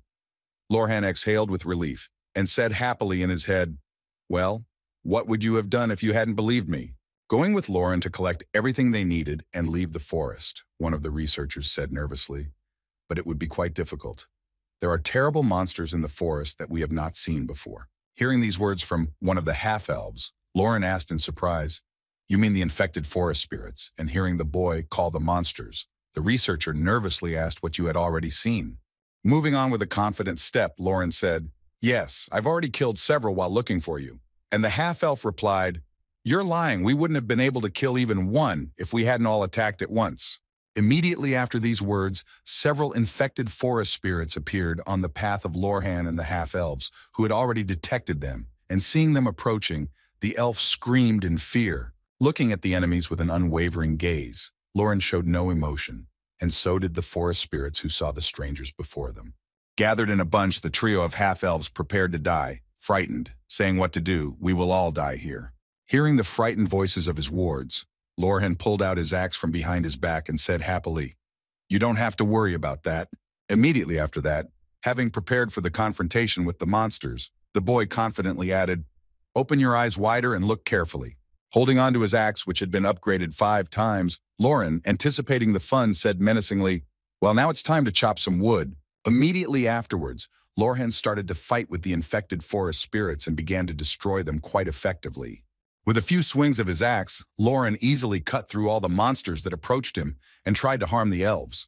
After finishing the first enemy he chopped into pieces, Lauren landed a little further and began to look for the next victim for his weapon test. Noticing another enemy not far away, the boy chased after him and shouted menacingly, "Come here, baby, we're going to have some fun." At the same time, a group of half-elves were silently watching Lorhan skillfully defeat all the enemies that came his way. Seeing how strong the boy who had come to their aid was, one of the young elves nervously said, "This can't be true." Watching Lauren destroy enemies with his axe using only physical strength without the use of skills, the elf was surprised to see how a person could have such strength. After finishing the fight with the enemies who met them in the forest, Lauren confidently said, "I think this should be more than enough for the desired effect." Standing on the defeated forest spirit that he had easily finished off on his own, as well as the rest of the enemies, Lauren added that you should no longer be afraid of these bundles of firewood. As soon as Lauren returned to his subordinates, whom he had to return to the guild, Lauren noticed that they suddenly bowed their heads to him, which surprised him. As soon as he noticed this, he looked at them with displeasure and asked them what they were doing. Bowing her head to the mighty warrior, one of the half-elves said, "It's certainly unconscionable of us, but we have a request. We can't go back right now." Immediately after these words, the half-elf researcher added that for some unknown reason, the forest began to become contaminated. "But we have a mission that we must complete before the forest is completely infected." As soon as the elf said this, she immediately raised her head and added, folding her arms in front of her, "This is even more important to us than our own lives. Could you help us with this?" Hearing what the young half-elf had just said to him, Lauren smiled slyly and said in his head, "Well, I expected it," and then answered yes. As soon as Lauren agreed to help the half-elves, he immediately added, "In that case, from this moment on, you must unconditionally follow my instructions. If you do not obey, I will force you to do it by force." As soon as Lauren was able to press the half-elves to obey, they went in search of the material. Then Lauren thought about what was expected of the half-elves. They become obedient when it comes to this. Immediately after these thoughts, walking ahead of the group of explorers, Lauren added in his head, although this was to be expected since this mission was very important and connected to the main quest. Going in search of the item the elves needed, Lorhan noticed the enemy hiding behind one of the trees and showed his subordinates to keep quiet so that he would just pass by. Watching the enemy pass by, Lorhan mentally said to himself that fighting with his ears at every encounter was not very effective. He needed to get to his destination as quickly as possible. As long as he looked for a good opportunity to continue the journey, he mentally said in his head, "If someone suddenly gets in our way, then I will simply destroy them." Suddenly, not far away, one of the half-elves of the researchers, waiting for a signal from Lauren to allow them to move on, saw what she needed. Touching Lauren to get his attention, the girl whispered, "Mr. Lauren, wait a minute. I think this is what we've been wandering around for." Sitting down on the ground in front of the sprout, the half-elf researcher said confidently, "I found it. We came here for this. The search is finally over." Right in front of them was the very sprout of the world tree for which the half-elves had come to this forest. Looking at the sprout that stuck out of the ground, Lauren said in surprise. Hearing the confusion in Lauren's head, the girl said the sprout of the world tree was exactly what it could become in the future. The world tree is a huge plant that feeds on life energy and is a symbol of the elves and their guild. This tree was the holiest of all holy trees, and the elves went to the forest to find and recreate it. However, their ultimate goal is the revival of the elven kingdom, but in the future, looking at the found sprout, the girl said, of course, that now it is just a small sprout, but if it grows from it, The world tree will grow. Immediately after these words, the girl confidently said, "So we will start extracting the plant, and you will protect us for now." Hearing the order, Lorhan thoughtfully spoke in his head as I remembered to complete the quest. Immediately after his thoughts, Lauren pulled out a medium healing potion from his inventory and held it out in front of him and said, "Hey, wait." Pushing the girl away from the sprout, Lauren said, "Daxon, move over a little bit now. I'm looking at what Lauren is doing," the girl said nervously. "Wait a minute." Looking at Lauren watering the sprout of the world tree with something, the girl exclaimed in fright that, "What are you doing to it? Stop." Taking out her bow and arrows and pulling on her quiver, one of the elves said angrily, "I knew he couldn't be trusted," and stopped her friend and said, "Wait." After watering the potion, Lorhan and the other half-elves saw the progress. Now it was a solid sprout of the world tree, absorbing the life force from the potion spilled on it. It began to grow slowly and gain strength. Seeing this, the researchers were surprised to hear it grow. Looking at Lauren, who had guessed this, the surprised half-elves asked him if this could be possible. And when he heard the surprise in the minds of his subjects, Lauren mentally said, "Didn't you ever think of that because you are too careful with the sprout?" Holding out the bottle of healing potion, Lauren confidently said, "The world tree grows in places where life force is concentrated. It would be nice to grow it here. I think this place has not yet been infected." Hearing such words from Lauren, the elf stretched out her hands to him to take the potion and wondered how he knew about it. This information was secret even for most half-elves. Watching his subject pouring the potion on the world tree, Lauren said, "Take your time so as not to drown it," and then thought, "I wonder if it grows much slower than I thought." Immediately after these thoughts, Lauren suddenly came up with an interesting idea, and then he said, "Wait a minute, but what if you can use more than just potions?" Immediately after that, Lauren took clean water from the lake in the forest and handed it to the elf and said, "Try this." Passing the bottle to the girl, she saw that the water from the Lake of Serenity contained pure energy capable of restoring mana when used internally. As soon as the girl poured the water of Serenity on the sprout, it began to grow very rapidly, and the half-elves nervously exclaimed, "Oh, this can't be!" Looking at how the sprout grew, Lauren said in amazement in his head, "I knew it would work because the effect of the water could be felt just by drinking it, so I knew I had to save it for later." Immediately after that, Lauren rubbed his hands together and said to himself, "Booga, that should be enough to get a hidden reward. What kind of reward will I get for this?" Noticing how much the world tree had grown, one of the half-elves nervously said, "Things are bad. This is very bad. We have problems." Lauren was surprised to hear this and asked what the problem was. What was wrong with the world tree growing? And the girl replied, of course it was good, but it was not good enough. Immediately after that, the girl nervously added, "As you said earlier, the world tree is fed by vital energy, but since the sprout has grown so rapidly." Hearing a noise behind her that was getting louder and louder by the second, the half-elf researcher added, "It began to absorb the life energy of the forest." The next moment, right in front of Lauren, he heard a loud cracking of tree branches and could see someone very fast approaching them, someone large and quite angry.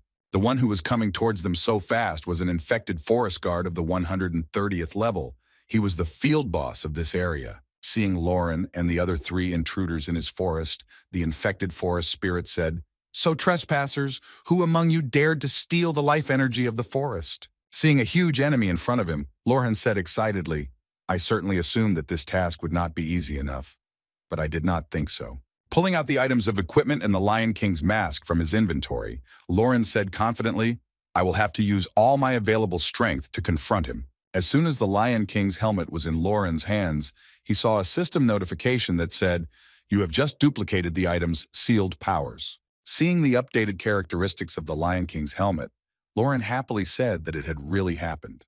Raising the king's mask above him, the boy happily added, "The seal is partially removed. I didn't even think that this could exist. It has something to do with the upgrade of the profession in any case. This is great news." Looking at the mask with the restrictions partially removed, Lauren happily added a Lion King helmet, which is probably the best equipment I have ever received. Imagining how powerful it would be when fully donned and all the seals were removed, Lauren added, "If I can get the whole set together and get all the seals off of it." After a short pause, he added that this might be the best equipment of my life. Putting on all his equipment to confront the boss of the forest, Lauren heard from the elf, "Mr. Lauren, what do you want us to do?" Immediately after these words, Lauren turned his gaze to the boss of the infected forest spirits and spoke to this guy. Taking an axe in both of his hands, one of which was 5 levels upgraded and the other was a berserker's battle axe from the guild, Lauren confidently added, "Leave it to me." Seeing that Lauren was going to confront this monster alone, the half-elf researcher nervously exclaimed, "You can't face him alone. He's too strong." Immediately after these words, recalling what they had been told about this monster, the girl added that it was the guardian of the forest of Tekalon. He is an absolute creature in this forest. He has become even more dangerous due to contamination with unknown magic. Immediately after these words, the girl repeated in a frightened voice, "You will not be able to resist him alone. You need to run away from here." Hearing these words from a frightened girl who knew everything about the enemy and his power, but not about the boy's strength, Lauren was surprised to hear who had decided so. Immediately after these words, Lauren spoke menacingly to those who decided that no one could handle him alone. "Such statements are for people like you, those who live by attitudes." Preparing to fight a powerful enemy, Lauren said confidently, "You just sit down and watch everything that will happen here." After a short pause, Lauren rushed at his enemy and shouted menacingly, "And all because I will turn your way of thinking in the other direction and prove that everything can be different." Looking at the enemy he was about to fight, Lauren mentally said, "This creature used to be a forest guardian, but after being polluted it became a monster, usually encountered later in the main quest related to the World Tree." Immediately after that, Lauren nervously said in his head, "He is a level 130th. But given that this is a field boss, he is many times stronger. It will be difficult to deal with him even for a group of players with 100th levels." Immediately after these thoughts, Lauren spoke confidently in his head, "But there is one important point that is being missed. There is no need to defeat this monster now." Having come up with a plan of action according to which they will act, Lauren said in his head, "I now just need to stall for time so that the half-elves can dig up a seedling of the World Tree." Scrolling through the scenario in his head, Lauren added, "After that, we can just run away and the quest will be over." Immediately after these thoughts, Lauren smiled slyly and said in his head, "However, I have one small problem. Heading into battle with a powerful enemy who was the defender of the forest in the past, Lauren continued his train of thought, "My gut tells me that I can handle him." Seeing Lauren approaching him, the infected forest guard angrily shouted out, "I have detected an intruder who has entered the forest." Immediately afterwards, he reached out his hand to the boy to try to catch him and added, "I need to remove him immediately." Having waved his hand and collected the top layer of soil, the forest spirit did not have time to hit Lauren as he had a rather high speed and agility. Preparing to strike back at the enemy, Lauren clutched his axe in his hands and said happily, "Fool, what do you expect by swinging your paws where I am not even there?" The next moment, Lauren looked back and nervously thought, "Did something really happen that I hadn't taken into account? Wait, don't tell me it really happened." Seeing that the fragments of rocks and earth flew at the half-elves who were digging up the seedling of the World Tree, Lauren nervously exclaimed, "Oh shit, I should have guessed." Meanwhile, the forest spirit continued to destroy the landscape and try to cover the half-elves with rocks and other things to prevent them from doing their work. Protecting her fellow researchers who were digging up a sapling, one of the half-elves used her mana shield skill to deflect the rocks. Realizing that the enemy had switched from him to the half-elves, Lauren said unhappily, "Oh crap, this is really a very big problem." Immediately after that, he gained enough speed and began to climb vertically up the enemy. Lauren angrily exclaimed, "You don't have to worry so much." Swinging his weapon to chop the enemy into small pieces and take away his ability to attack the girls, Lauren said, "I'm just going to chop you into small pieces." Running up the enemy, Lauren began to swing his axe and now he had already cut off one of the enemy's limbs. Moving further along the enemy's body to chop him into pieces, Lauren joyfully exclaimed, "Boogaloo, and you turn out to be not such a tough nut to crack." Seeing that his attacks were quite effective, Lauren happily said, "Great, after I cut off its limbs, it will be very easy to disable the monster." Jumping down from the forest monster, Lauren headed for one of its legs to break its stability, but as he moved, he noticed that there were some tentacles reaching right behind him. Noticing that they were too close to him, Lauren immediately turned back and tried to fight them off, exclaiming in surprise that these tentacles were not vines. As soon as the vines of the forest monster were cut off, the enemy retreated, but it was not over. His violent reaction was caused by the fact that he saw how quickly the enemy regenerated his vines, and Lauren said in his head, "He's a pretty fast healer, and he's definitely a field boss." Immediately after these thoughts, the boy prepared to continue to confront the enemy and confidently exclaimed, "But no matter what, there must also be a certain limit to his regeneration. Watching the battle, the half-elf realized what Lauren was doing and what he planned to do next. She shouted out, "We need to destroy his core." Immediately after that, the girl angrily exclaimed, pointing at Lauren with her hand, "You tried to chop him into pieces so that he could no longer regenerate, or am I wrong?" Hearing these words from the girl, Lauren asked in surprise, looking at the girl. "And how did you guess that?" the girl exclaimed angrily. "Well, it was obvious." Immediately after that, shifting her gaze from the monster Lorhan to the monster, the half-elf added, "In any case, you will not succeed. The spirits are directly related to the forest." Having informed about the monster's connection with the place where it is now, the girl added that it can siphon energy from the forest and recover endlessly thanks to it. Immediately after that, the girl nervously added that if this happened, the forest would simply dry up. Hearing this, Lorhan said, "I know about that. Stop bothering me with this now." As soon as the girl was quiet and calm, Lauren asked where the core of this monster was located, and hearing the question from her protector, the girl answered in the center of its body.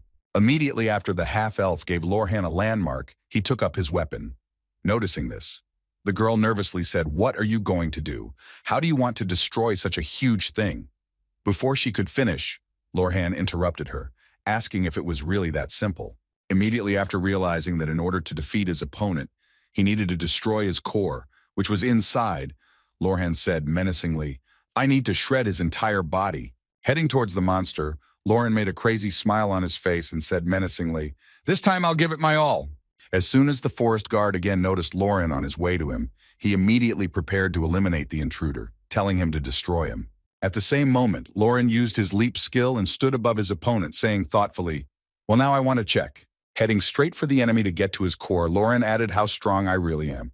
Watching Lauren fight the monster, the girl exclaimed in surprise at how reckless he was. The next moment, noticing that the boy could not stop and continued to slash the enemy despite his recovery, the half-elf exclaimed, "He will continue to heal despite your efforts." Sometime after a difficult fight, Lauren decided to use a battle cry to lower the characteristics of the opponent. But after applying it, a system notification appeared that informed you that your opponent's level was too high and the debuff effect would be reduced. Seeing that his usual skill was ineffective against this opponent, Lauren was surprised to hear that, "Really? What about this one?"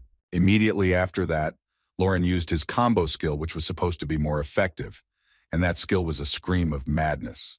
As soon as Lauren used the combined skill, 2 system notifications appeared, informing him that the enemy's defense level had dropped and that the enemy was now in a state of confusion. Gathering all his strength, Lauren prepared to inflict serious damage on the enemy and confidently said, "Now I can afford to use my most powerful attack." Immediately after these words, Lauren used his combined skill called the Death Blow, which allowed him to cut the enemy into 2 pieces. Feeling that his body was beginning to lose strength, the forest guard who had fallen under the effect of the infection said in confusion, "The intruder has failed, the mission has failed, let's start rebooting." The next moment, when the enemy completely lost the ability to function, Lauren noticed a system notification that said you defeated the field boss, the infected forest guard. Seeing what had just happened in front of their eyes, one of the half-elves said in amazement that it was simply incredible. Immediately after these words, the girl was surprised to hear him say that he really was able to deal with him alone. As he had promised, he really is just an incredible person. As soon as the fight was over, the bloodied Lauren, who still had the strength to move confidently, said, "Well, we're done with that, and now it's time to go get the reward. Let's go back to the Half-Elf Guild." After a while, when Lauren arrived in the city of Crossroads and brought the explorers who had gotten lost in the forest to the Half-Elf Guild, he immediately heard the leader's surprised exclamation. Holding in her hands a seedling of the world tree that had grown to an incredible size, the surprised Terrell added, "It is definitely a seedling of the world tree." Turning her gaze to Lauren, the girl asked him, "How did you manage to do it?" And Lauren replied, "Well, it's hard to explain because I had to use the wrong methods, but you can ask the girls who are collecting it." The next moment, Terrell left her seat at the table of the guildmaster of the Half-Elf Guild and exclaimed joyfully, grabbing the boy's hand and greeting the adventurer and Miss Lorhan. Immediately after that, feeling some warmth on his hand, Lauren opened his eyes and saw that one of the representatives of the proud race had just become very sincere and said thank you very much.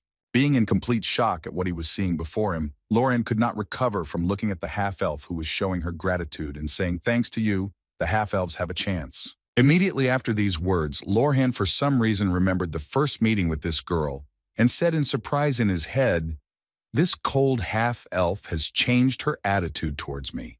The next moment, recalling the arrogant tone with which they had spoken to him at the beginning and how they were treating him now, Lorhan added in surprise, "I guess this world tree is really very important to them." Immediately after these thoughts, Lauren confidently said in his head, "But in general, I don't care. I just want to get my reward for what I did." Immediately after he said to the elf, "It's not worth it because I didn't do it because I'm so good." Immediately after that, hinting that he wanted to get his reward for the work he had done, Lauren said, "You won't disappoint me, will you?" Immediately after that, Terrell took her staff and began to cast magic on Lauren, conjuring the blessing of the spirit. And Lauren noticed that the task was completed and he had a new achievement and the title of Friend of the Half-Elves. When the magic ritual was completed, Lorhan thought in his head, "I wonder what the blessing of the half-elf means." Immediately after that, feeling a surge of power in himself, Lauren joyfully exclaimed, "You know, I like elemental defense. It is very important in magic battles. It is quite difficult to level up at high levels." As soon as Lorhan was happy that he now had the blessing of the spirit, he immediately looked back and said to Terrell, "If that's all you have prepared for me, I will be disappointed to hear that." Terrell said confidently, "Of course not." The next moment after the girl said that the rewards did not end there, Terrell handed Lauren a bag of gold and said, "It may not be a lot, but it's all our guild can offer." Seeing the amount of money, Lauren said with a nonchalant expression, "You know, that's not bad. I'll take it with thanks." Accepting the reward of 150 gold coins for the task with a serious look on his face, Lorhan mentally said, "Oh, this is the best reward for completing the quest. I think that for such money you can put up with their hysteria." After handing over the entire reward for the mission to Lauren, Terrell bowed her head and said with sincerity in her words, "Please accept my gratitude once again, Mr. Lauren. If you need help, please contact me anytime." Leaving the Half-Elf Guild, Lauren heard himself saying "good luck to you," and waving goodbye, he replied, "Yes, no need for more pleasantries, I'm off." Walking away from the Half-Elf Guild, Lauren thoughtfully said, "This time I was lucky and everything turned out fine, but I shouldn't be too happy now that they see me as the savior of their species." Immediately after these words, recalling his past life in which he had performed this mission, Lauren added, nervously, "But the moment they decide that I can harm the world of trees, they will change their attitude and do everything to destroy me." As soon as Lauren left the Half-Elf Guild, he headed into the city looking for the building he needed, mentally saying yes, and now it was time for the last quest for recognition. Arriving at the Dwarf Guild, whose recognition was the easiest of all three races, Lorhan immediately heard, "You want to be recognized by our race? Well then, you will have to work hard." Sliding a box of parts under Lauren's feet, the leader of the Dwarven Guild happily said, "We don't like delicate people, so take this. It will be your task to respect." The last task was to repair an old mechanism that the dwarves had given him to put back together and put it in order. And Lauren took the box of parts in his hands and sighed heavily, saying, "I'll be back soon." Heading to some place where he could start assembling this object, Lorhan thoughtfully said in his head, "At first you may think that this is the easiest task of all." Having started to assemble the old mechanism that the leader of the Dwarf Guild had given him, Lorhan realized that he was very much mistaken. However, despite the difficulty, after some time Lauren was able to put together the musket that was disassembled and was a test from the dwarves. Holding the gun in his hands, Lorhan saw a system notification after the assembly was complete that said "Old and worn musket level, ordinary old musket assembled from rusted parts. It is unclear whether it will work properly. To make sure it is in good condition, clean it and oil it." Seeing the look of this musket, Lauren angrily said in his head, "This object is exactly the kind of thing that dwarves like in their mouths. Its strength is rather low. It seems that if used improperly, it can break right in his hands." Immediately after that, the boy smiled slyly, remembering that there was one trick that could be used in this mission, and said, "Bugaga fools." Bringing the finished musket back to the guild, Lorhan laid it on the table, and seeing what had happened to his weapon, the leader of the Dwarf Guild exclaimed in alarm, "How could this be possible?"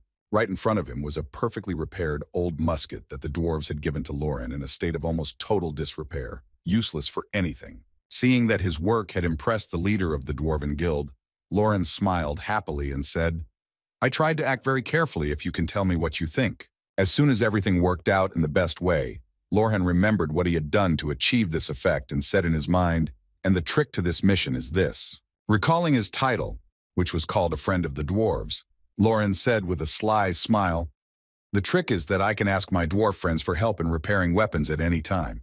Immediately afterwards, remembering what he had been doing after collecting the sword, Lorhan happily said, "It doesn't matter where it came from. It's just a piece of equipment. All I need to do is give it to the dwarf smith for repair instead of doing it myself." Looking at the sweaty dwarven guild leader who was inspecting the beautifully repaired weapon, Lauren happily asked the quality of the problem, to which he nervously replied, "No, wait a minute." Looking at the musket that Lauren brought him, the leader of the dwarven guild said in surprise in his head, "I can't believe he repaired it so well and quickly. Maybe it was just replaced with a copy, although it is not so easy to find something similar in our area." Immediately after these thoughts, the head of the dwarf guild added thoughtfully, "In any case, he cheated. I'm sure of it." Having completed his thoughts, the dwarf said thoughtfully, "So did you notice anything strange about the product during its repair?" Hearing the question from the head of the dwarf guild, Lauren said thoughtfully, "And on the inside I saw a strange engraving in the form of a gear. It seems the same was depicted on the side of the trigger."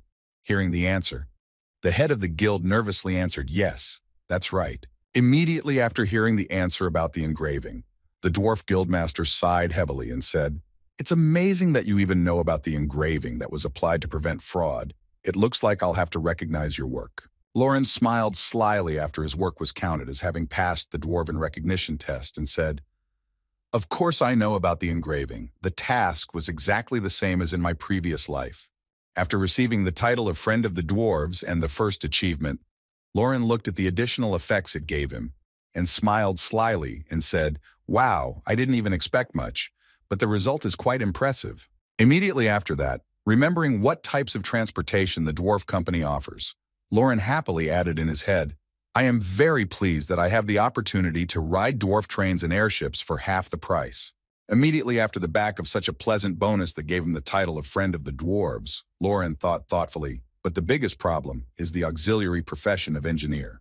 The next moment, realizing what he could do, Lauren rubbed his hands together and said in his head, "Becoming an engineer would allow me to study mechanical engineering, which is what dwarves specialize in, so I could learn to make my own mechanized products," he said, thinking that at best I would get a permit to trade in mechanical engineering products. Immediately after these thoughts, Lorhan thought of a guy from his past life, someone who had even made a name for himself on these products. For example, Krat. Known as the mad scientist Krat, he was a dark sorcerer who used strange objects in battle, which misled a large number of users. Thinking back to his rise to fame, Lauren continued his train of thought. He gained fame for his unique fighting style and eccentric nature, and even had his own fandom thanks to his concerts. Many people became interested in mechanical engineering. Immediately after completing his thoughts, Lauren confidently spoke, pointing to himself, "Teach me mechanical engineering." And hearing the boy's request, the guildmaster spoke for his great friends, who appreciate the beauty of machines with great joy.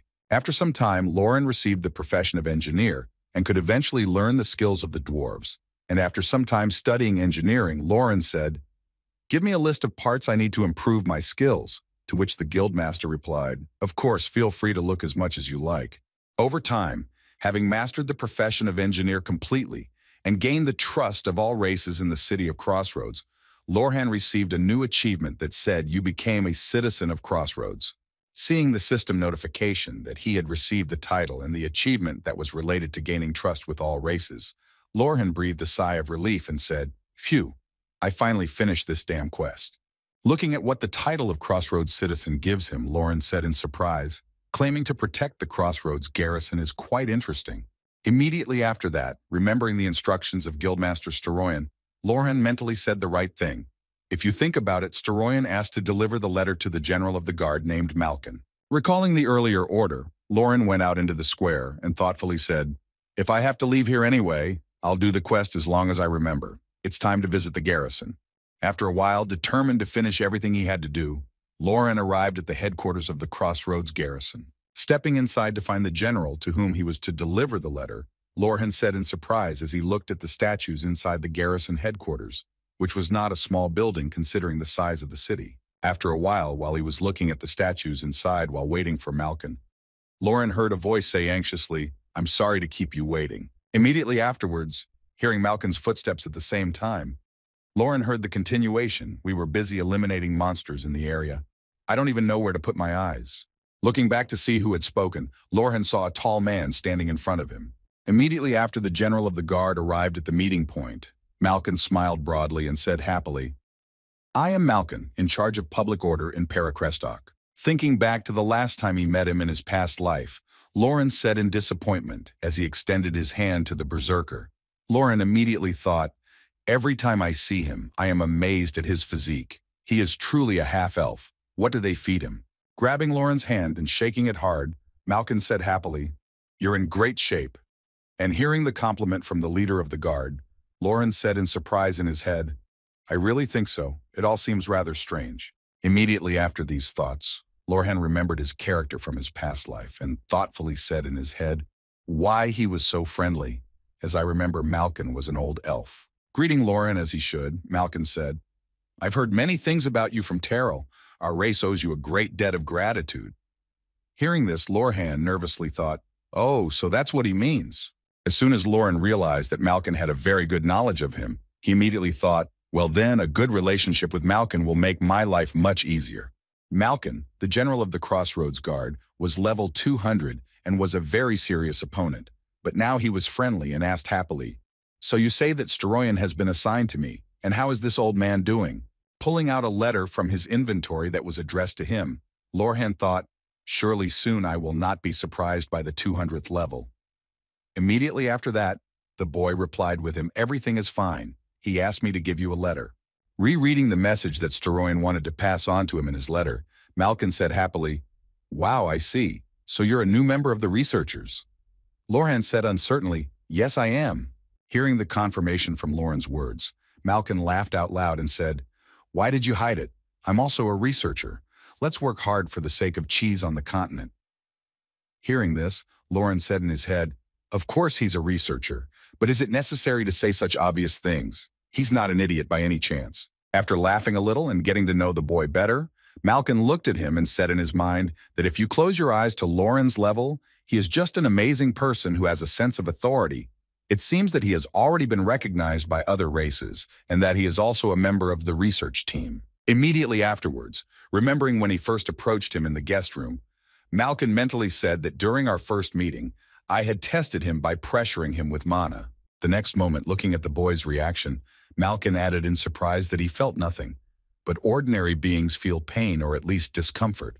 Waiting for the right moment when enough time had passed to finally ask, Lauren heard Malkin say, "It's nice to meet you anyway," and smiled slyly and spoke, interrupting his speech. Immediately after these words, looking into the eyes of the general of the Crossroads Guard, Lorhan asked menacingly what my test results were. Hearing what Lorhan had just asked him, General Malkin nervously thought that he had noticed right after the boy added that it seems that you are still not completely sure about me. Stepping closer to Malkin, Lorhan smiled ominously and said, "How about this?" After a short pause, Lauren added confidently to test me right here and now. Hearing Lauren's proposal, the city's guard general, whose level was twice as high, was surprised to think that it was definitely a stupid idea. Looking at his opponent, Lauren nervously said in his head, "I am now level 106. I will not be able to defeat Malkin even if the heavens part above me." Immediately after these thoughts, remembering Malkin and his character in his past life, Lauren mentally added, "However, the NPC Malkin I know, although he is quite arrogant and proud, he is impressed by the weak." Immediately after these mentions, Lorhan remembered that these were not all of his privileges in the world and added, "I also gained the trust of the half-elves." The next moment, looking at Malkin, who suddenly became quiet, Lauren thought, and that's why this is crazy. I'm just sure I'm 100% sure it will work right after these thoughts. Lauren heard Malkin laugh. Laughing happily after Lauren's suggestion, Malkin happily informed, "I think I made a mistake somewhere." Then Lauren saw a system notification, "You have improved your relationship with Malkin." Smiling happily that his madness had worked, Lauren heard, "I was trying to test a warrior who'd already reached the pinnacle of his skill. I apologize. I did not mean to harm." Hearing the words of apology from Malkin, Lauren cunningly said in his head, "Now is the time to receive the hidden reward." Immediately after that, he said that, "I do not think that ordinary words will be enough here." Hearing this, Malkin said happily, "Bugaga, yes, I will make up for it." Immediately after these words, having imagined in his head everything he could dispose of, Malkin said, "Tell me what exactly you want from me." golden weapons, or maybe some armor used in the garrison. After listing most of the possible items he could give the boy as an apology, Malkin added a high-quality healing item that we use in emergencies. Immediately afterwards, Malkin happily added, "I hope you will be responsible in your choices." Lauren confidently said, "No, I don't need any of that." And Malkin's face changed in surprise as he replied, "Yes, you do." Immediately after refusing material goods, Lauren kneaded his shoulder and said, "Please accept me to your garrison at the crossroads." Malkin was surprised to hear Lauren's request and asked why he wanted you to join the garrison, and Lauren replied, "Being an adventurer, I won't be able to work full-time, but I hope this issue can be resolved." After thinking about Lauren's request for a while, the garrison general said, "Well, we will do as you wish," and hearing that his proposal was accepted, Lauren happily said, "Hurrah," in his head. Arriving at Malkin's office to fill out all the necessary paperwork, Lauren heard that if necessary, "I can issue equipment and supplies that are needed by members of the garrison and tell you how to use them," to which he replied, "Yes, thank you." Having received permission and the position of one of the garrison members, Lauren happily said in his head that very soon the players who received the third profession would begin to arrive at the crossroads. Walking along the wall of the city of Crossroads and patrolling the perimeter at the same time, Lauren mentally said to me as a solo player, "They are only competitors." Immediately after that, Lauren confidently added, "I will gladly finish off all those who want to stand in my way, as it happened with the Blood Hunters." Recalling how he used to level up and farm items, Lauren mentally said, "I can't afford to waste my time on PKs now." Recalling one of the leaders of the PC Guild, Lauren added, "And all because they can unite and cause me problems in the future, as it was with the branch. I wonder what is happening to him now." Arriving at his subject, who was to tell him everything and show him around, Lauren heard from the guard honor, "I have heard everything from the general. You are Mr. Lauren, right?" Immediately after the boy's identity was confirmed, the guard handed Lauren a chevron and said, "This is the emblem of the garrison, and you can use it to confirm your membership in the guard even without the guard's armor." Having received the badge of the city guard, Lauren smiled slyly and said, "Thank you. Let us work together in good faith for the sake of peace in the crossroads."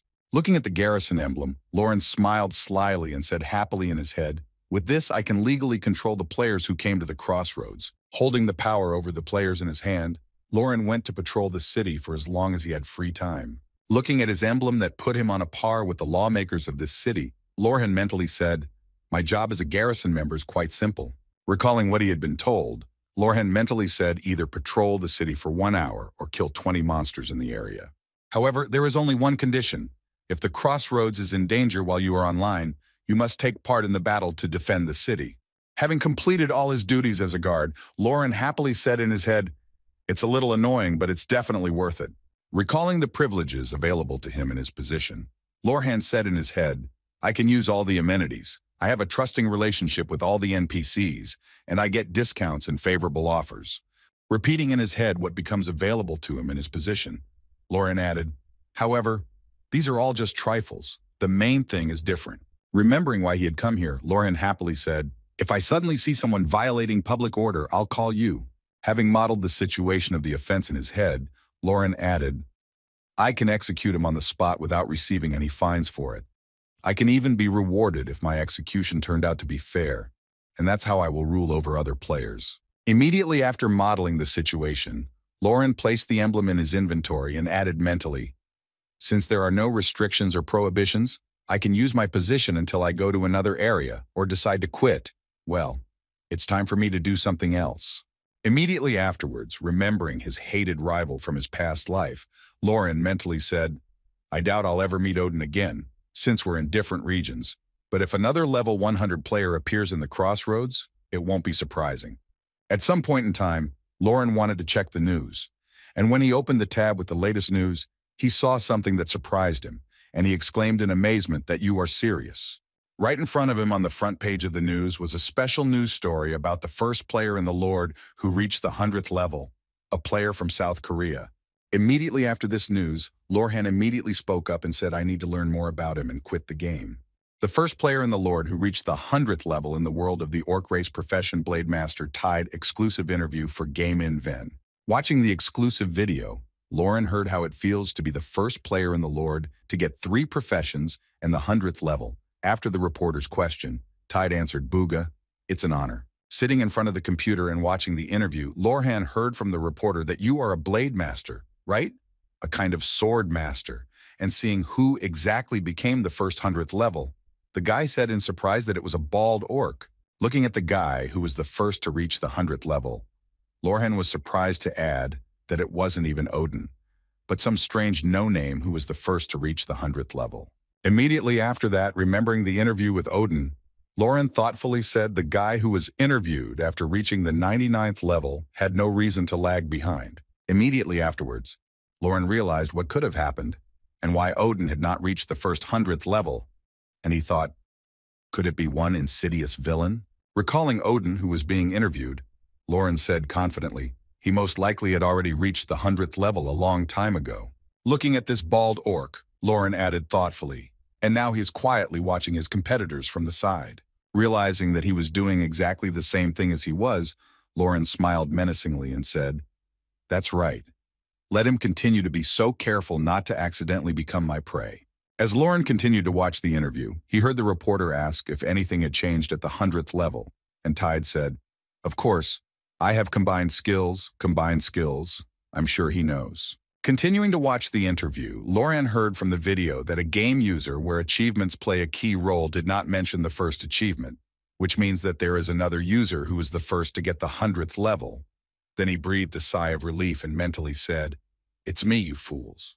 The next moment, Lauren heard a rather interesting topic of discussion, where a reporter asked everyone who was interested in the third city, what do you think about it? And Tide replied that I was still collecting information through quests. Immediately after that, Tide smiled slyly and told the world users to just wait a little longer. Pounding his chest with his fist, Tide confidently said, I am Tide, the first user of the same class, and I will be the first to enter the third city and share the information I have obtained with you. Hearing the promise of the first level 100 owner, the reporter happily said, wow, we will look forward to hearing this. Lorhan smiled unhappily and mentally said, damn loser, you are overboard. Immediately after that, Lorhan went to his YouTube channel and said, okay, this will even play into my hands. It's been a while since I updated my channel. Going to the header of his channel and looking at what is there now, Lorhan thoughtfully said the channel I created to teach these bastards from the MP Guild a lesson. Recalling the very times when he was actively engaged in activities against the MP Guild and the branch itself, Lorhan mentally said the videos that were uploaded became hotly debated not only in Korea but also abroad. Recalling the excitement of uploading his videos to the network, Lorhan continued his memories. I have more than 400,000 subscribers, even though I have less than 10 videos on my channel, and I even received some money for it. Immediately afterwards, Lorhan added thoughtfully that the only problem with not posting more videos on my channel was the lack of content that would interest viewers. The next moment, Lorhan stretched his fingers and confidently said, well, it's time for the divine editing. What if I upload a video from the third city, which can only be accessed from the 100th level? Preparing to let Tide down, who was already anticipating how he would enjoy his fame through the news from the third city, Lorhan said, you must have already thought about how successful you would become, but there should be a little of everything in moderation. After a while, a video with a rather interesting caption appeared on Lorhan's channel, the third city in the Lord's Crossroads and Hunting Grounds. Immediately below this video, a lot of comments appeared in which people wrote how he got there at all. This is definitely the third city, really seriously. This is not a fake. These locations have not been shown anywhere else. I think it is really the third city. Watching the video, which also showed a moment with the infected forest spirits and their boss, viewers were amazed to see what they saw and wrote about the madness of such giant monsters appearing there. Did he defeat this thing or not? He just shot a video. Also, under Lorhan's video, there were comments like, wait a minute, so the first to reach the third city was Lorhan, and this bald orc, Tide or Tyr, was late right boogeyman. Seeing that a video with the landscapes of the third city had already been released on the internet, Tide angrily punched the TV and shouted, damn this bastard! Immediately after that, recalling the comments that were written under the interview with him, the world's first, and no, not true, you should be ashamed of yourself, Tide said angrily. As soon as the video of the third city began to spread online, I was called a liar. Gritting his teeth in anger, the angry Tide added advertising contracts and participation in various show programs are canceled one after another. Damn, how was I supposed to know if no one told me anything? Blowing off steam, angry that he had been publicly humiliated, Tide said, He dared to stab me in the back. Well, we'll see who's who. Going under his video, Lauren saw how many views he had already received in such a short time and said in surprise, "Wow, just look at that." Looking at the results of his video, Lauren was surprised to add that only one day had passed and the video already had 20 million views. How much money will I get from advertising, he? The next moment, logging into his personal email, Lauren confidently said interview requests and offers from television are pouring in. Of course, I will ignore them all. I knew that the Lord was not just a VR game. Looking at the comments under his posts and videos, Lauren said the number of players is growing exponentially, not only in Korea, but all over the world. The game is having an impact on the whole society, which is the reason why I started playing again, even after being reborn. Being happy with the way people are reacting to his video, Lauren happily said, "Booga, what an incredible reaction they have to all this." Immediately after these words, seeing a considerable number of requests for more reviews of the terrain of the third city, Lauren said, "I can't ignore the requests of my subscribers." The next moment, saying in his head that he needed to meet the expectations of his subscribers, Lauren went to the castle to take the task. Hearing someone knocking on the door, the castle butler opened the peephole and asked who it was. Seeing that it was Lauren, he confidently said, "A member of the Crossroads garrison. I heard that Baron Truel needs help." The butler took Lauren to the reception room of the castle owner and told him that the Baron had arrived from the garrison, and he said, "Please come in." Hearing that he had been visited by the garrison of the city of Crossroads, Baron Truel was surprised to hear that they would send someone to me. "So you say you want to help me?" Hearing the question from Baron Truel, Lauren happily said, "Yes, my name is Lauren. I am a member of the Crossroads garrison, sent by General Malkin. I will do everything in my power." After introducing himself to Baron Truel, Lauren smiled happily and said, "Of course that no one had sent me here. I was here because I knew about the quest. But if I mentioned Malkin, I would earn the Baron's trust." Leaning on his throne, Baron Truel said heavily, "The reason I live so far from the city is because of my sick daughter." Immediately afterwards, Lauren heard from the Baron of these lands, "I will do everything in my power for my daughter, but lately I have become so weak that it is becoming increasingly difficult." After telling him why he asked for help, Baron Truel said in a tired voice, "I ask you to get the blood of a troll who lives in the cursed cave of life, and with its help, my daughter will be able to recover a little." Immediately after that, a system window appeared above Lauren, which read, "Baron Truel's daughter is healing. Number 1. Baron Truel has asked for your help in saving his daughter." Seeing what Baron Truel had asked him to do, Lauren forced a smile and said, "Of course you can rely on me." And immediately after that, Lauren thought, "Great, I got the quest." After a while, Lauren arrived at the place he needed in the cursed cave of life. Going to fulfill Baron Truel's order, Lauren happily told everyone hello. "This is the Berserker Lauren, and now we are going to one of the caves." Walking forward with his weapon on his shoulders, Lauren added, "I'm going to try to clear out one of the public dungeons that is located near the crossroads." Continuing to record a video for his channel, Lauren said the dungeon is not affected by external time. Immediately after that, after a short pause, Lauren added that this means that monsters will not become stronger because of the change to nighttime. Immediately after that, the guy thought unhappily, "I have to explain such basic things." After explaining the main points of this dungeon, Lauren said that the peculiarity of this cave is the troll monsters that live in it.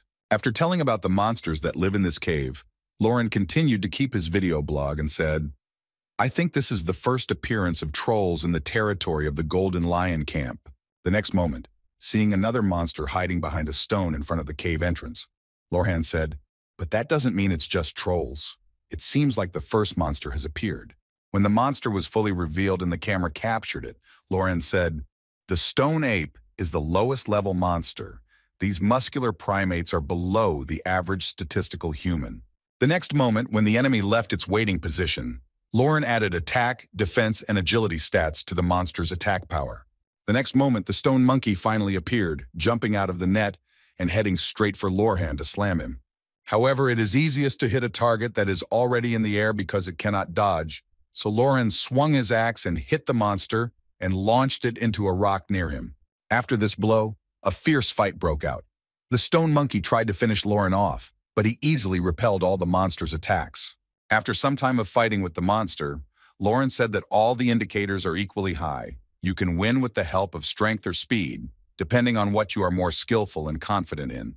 Grabbing the monster by the paw, Lauren did not give it the opportunity to escape or dodge the next attack. The boy struck a devastating blow to the enemy. After finishing the fight and stamping the enemy into the ground with his last attack, the boy took a pretty good pose to end his fight. After completing the video lesson of confronting the stone monkey, Lorhan smiled happily and said, "Well, that was easy enough." Continuing his journey further into the cave, when he finished off one of the stone monkeys and intimidated the rest, Lorhan added that these guys had no particular reason to be in the troll dungeon. Looking at the intimidated enemies standing in front of him, Lorhan added, "They are food for the orcs. Even though they may pose a threat to the herd, they are still just food for the trolls." Immediately after these words, using his combined skill of screaming madness, Lorhan decided to deal with all the enemies at once. And he succeeded. Thanks to his powerful skill, all the enemies fell to the ground unable to move because they were paralyzed for a while. However, the skill did not work equally on all of them, drawing attention to one monster that could move. Lorhan said that it was a giant bat, usually using skills such as bite or body blow. They are annoying with their ability to fly, but since we are in a cave, bats are not such a big problem. After explaining about all the enemies that can be encountered on the way to the troll cave, Lorhan headed inside and said, "Now we are entering the main troll territory." Looking in front of him at the place where the enemies should appear, Lorhan confidently said, "About 15 of these creatures appear in this dungeon." Not paying attention to one of the rolls behind him, Lorhan said, "However, they are not herd monsters and most often attack alone." Continuing his briefing and telling everything about this dungeon, Lorhan said, "Despite the fact that the troll is a playable race in the Lord, you may have never seen what they look like as monsters." Hearing someone behind him, Lorhan immediately looked back and saw a monster that wanted to attack him from the blind spot. Immediately afterwards, he threw his axe at the enemy to damage it and demonstrate its characteristics. His attack hit the troll's arm and managed to do quite a bit of damage, severing the enemy's arm at the shoulder joint. Looking at the enemy who had lost the ability to fight while he was now seriously wounded, Lorhan said that trolls are superior to humans in strength and agility. Immediately after that, watching the monster pull out the axe that had stuck in his body after the boy's throw, Lorhan said, however, their main feature. As soon as the monster pulled Lorhan's axe out of his shoulder, it immediately began to regenerate muscles and bones, and Lorhan said that it was quite fast regeneration.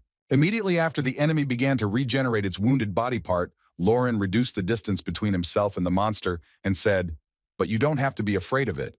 Preparing to fight an enemy that wouldn't die from a few blows, the happy boy said, "Just keep attacking until they die." Seeing the boy approaching him, the troll swung his arm and prepared to strike Lorhan with a powerful blow to avenge his injury. However, Lorhan was no slouch either, taking up a fighting stance and clasping his hands in front of him. The boy prepared for a hand-to-hand fight with the monster. Immediately after that, if the weapon does not work on the enemy, you need to work with your hands. And that's exactly what Lorhan did, pouring a barrage of blows all over the troll's body. As soon as the enemy dropped his guard and opened up for an attack, Lorhan took out 2 tomahawk axes from his inventory and prepared to strike. The next moment, he swung his bladed weapon and cut the enemy in 2, turning the area around him red. After finishing the battle against the troll, Lorhan said happily, "Well, you see, later on there may be trolls of heroic rank or even generals, but these damn trolls only have faster regeneration." Having fought several battles against the enemies, Lorhan said sadly, "I think we have destroyed all the enemies in this dungeon." When there was nothing more to shoot, Lorhan decided to stop filming and do other things, saying, "Yes, this is probably the end of our video." Immediately after that, Lorhan mentally said, "Of course, I don't have to reveal the whole quest to them, but I can cut it out later if necessary." Immediately after these thoughts, Lorhan took out a paring knife from his inventory and said happily, "Well, now it's time for the loot." The next moment, Lorhan saw a system notification that said you have successfully butchered a cursed cave troll. Because the butcher skill is low, you get less offal. The butcher skill has increased by 0.1%. After completing the carcass of the cave troll, Lorhan saw a system notification that you have received the troll's blood. After receiving the troll blood he was looking for to complete the mission, Lorhan turned his head in all directions and said, "I'm pretty sure it was here somewhere." After some time of searching, Lorhan finally saw the desired system notification that said the rare explorer skill was activated. "You have found something special." Then Lorhan happily said, "Oh, there it is." In front of him he saw a mountain of bones with something highlighted in golden color. Searching through the pile of bones to find what he had been looking for so long, Lorhan saw a system notification that you have received a new item, a bone of a cursed beast. Finding the reason why this happened and the trolls were also cursed, Lauren thoughtfully said, "The reason why the trolls were cursed is of unnatural origin." Immediately after that, Lauren imagined that someone had thrown a cursed beast to the trolls as food. He also mentioned the plague rats in the sewers, which were also infected with the disease by chance, and could not find it anywhere by chance. The forest spirits in the Tekalan forest, who also got infected with an unknown disease and turned into what they are now, were not left without attention and forgotten. Recalling the same mythical creatures that were the main villains, Lauren thoughtfully said, "I think the same guys, the bastards who are trying to sow curses and change monsters and NPCs, the main villains of the main quest, had a hand in all this." Heading to the exit of the cave, Lauren gathered everything he needed to complete the mission and what he was interested in, and thoughtfully said, "I don't remember anyone in my past life identifying these bastards."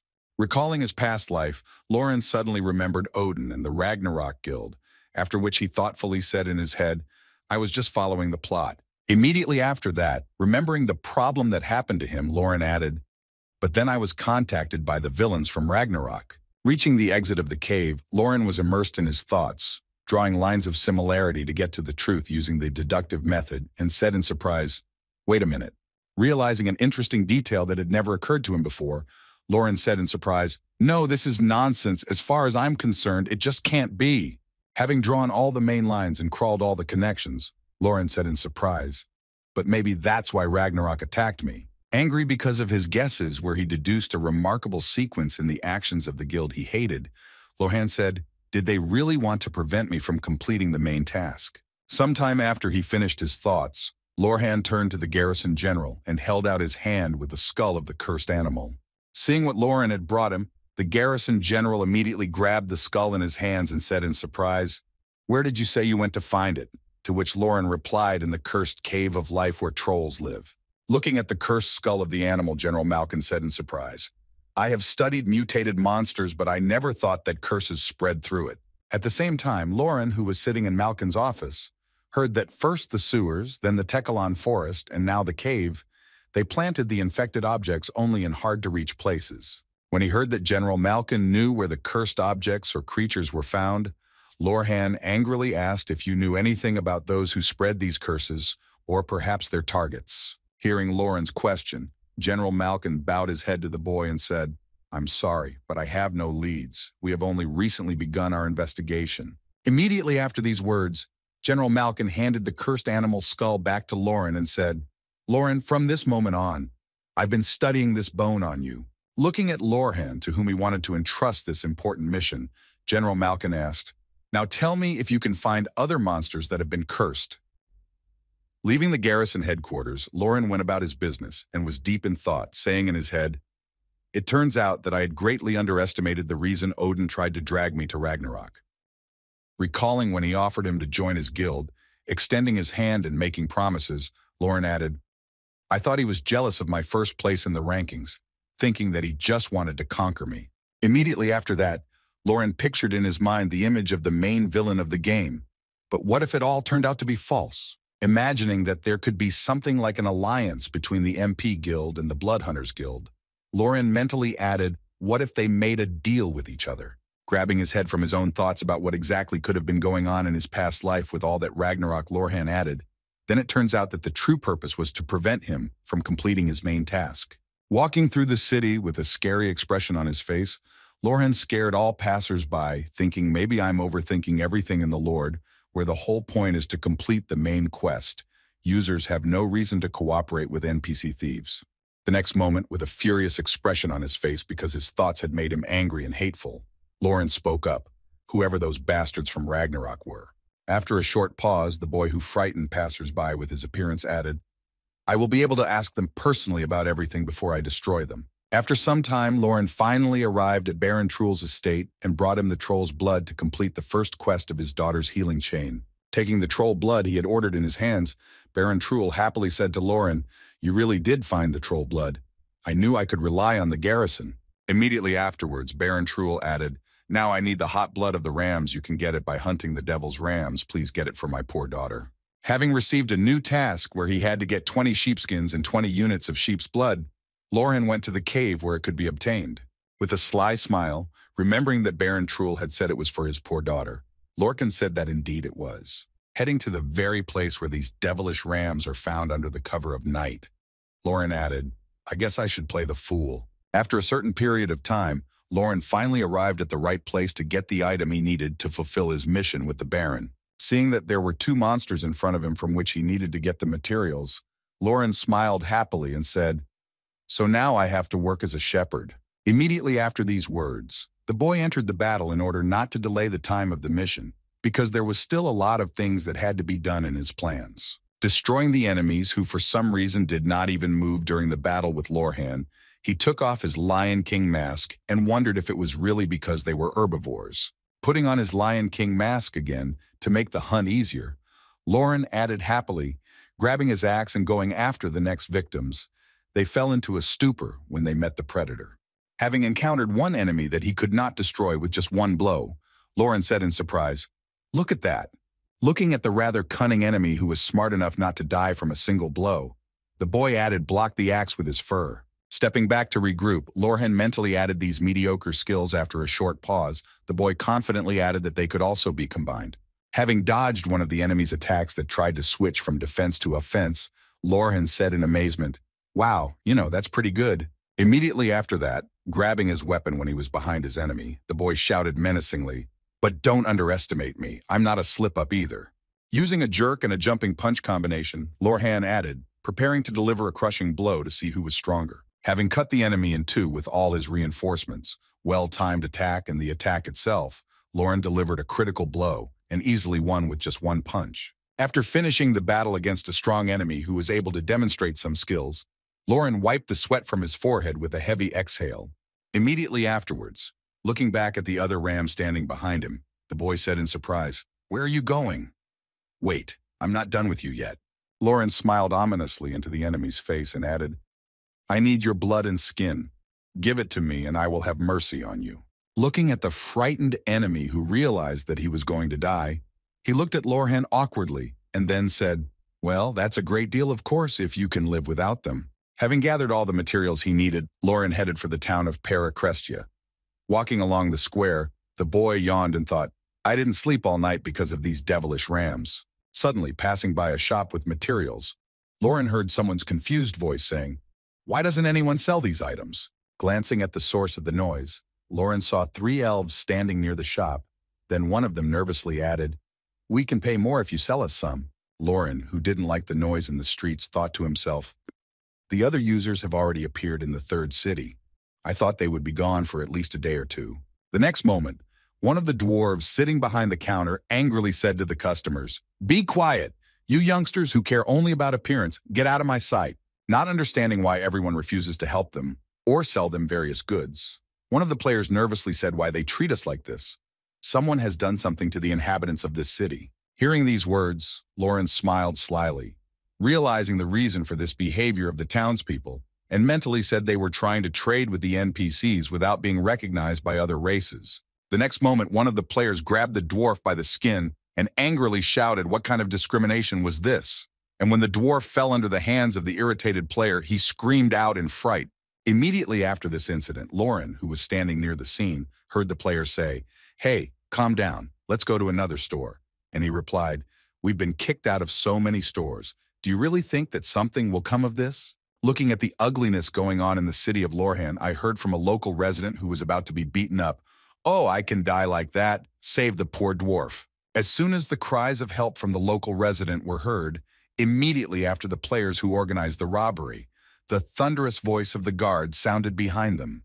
Looking behind them, a couple of elves nervously exclaimed that the general. Right in front of them stood the general of the Crossroads City Guard, but he wasn't the real one. It was Lorhan who had used a skill and disguised himself. Looking at the one who came to the aid of the poor citizen of the city, the players heard a menacing tone. Like you are strangers here, what are you going to do with the citizen of Crossroads? Immediately after his question, Lorhan heard the general of the army say, Please help us. Immediately after the cry for help, the dwarf angrily exclaimed, They suddenly appeared out of nowhere and demanded to give them the goods. And the player exclaimed in displeasure, What are you talking about? Hearing what kind of accusations fell on their shoulders, one of the elves nervously said in a trembling voice, No, we would never do that. She did not have time to finish when Lauren interrupted her saying, Stop the noise. As soon as the players quieted down, Lauren confidently said, "Whatever your intentions, I simply will not tolerate violence against the townspeople." Pausing for a moment to make up his mind, the member of the city guard added, "You've only recently arrived in the city and have already caused so much disorder. I don't want to hear anything." For a moment, pointing at the players who were insulting the dwarf, Lauren used his guardian privilege and saw a system notification in front of him that said, "You have used the authority of a member of the Crossroads Guard to drive unworthy individuals out of the city." Continuing to cast spells on the players to drive them away, Lauren angrily added, "Get out of the city now." Noticing that one of them was already beginning to turn into pixels to move somewhere outside the city, the girl scaredly exclaimed that, "Wait a minute." When the spell began to work on the other players who were on the team, their leader angrily exclaimed, "What are you doing? We just got here." "Oh shit." As soon as the players disappeared from the square, the rescued dwarf bowed his head and said, "Thank you. I was already thinking that they would bring me a lot of trouble." After these words, the level of trust with the dwarf arms dealer increased. Looking at the place where the players were, Lauren sighed in disappointment and thought that even when facing an emergency, one should be well-mannered. So why use violence against a merchant right away? The next moment, when the disguise spell dissipated, Lauren took off his helmet and thought to himself, "It's not that I don't understand those players. They must be very disappointed that they can't buy the material they need." Immediately after that, remembering his own first experience when he bought something, Lauren mentally added that they just can't accept being ignored because they belong to a different race. Immediately after these thoughts, boiling with anger and beginning to crush the helmet in his hands, Lauren continued his train of thought. "Oh, the thought of this pisses me off." Walking away from the merchant, Lauren said thoughtfully, they had finally reached the 100th level and arrived at the third city, and how disappointed they were to realize that they could not buy even one item. Thinking about selling items and all that, Lauren suddenly had a great idea. Thinking about how he could put his plan into effect, Lauren thoughtfully said with a sly smile on his face, "I just remembered a way I can make a ton of money in this city."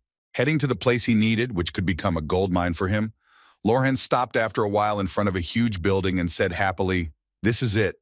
Looking at the multi-story building that stood right in front of him, Lauren thoughtfully said, "What a huge building it is, but it needs a lot of work. I have purchased a 4-story building that will soon become the most visited place in the neighborhood."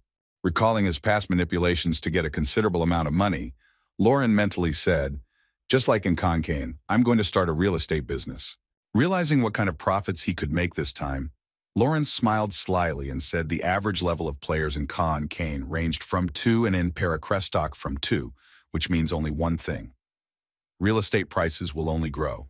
Immediately after these thoughts, Lauren said thoughtfully, "But there is only one problem that does not give me peace of mind, and that is that Paracrest is a large city, which is why it is difficult to monopolize the market like in Concane."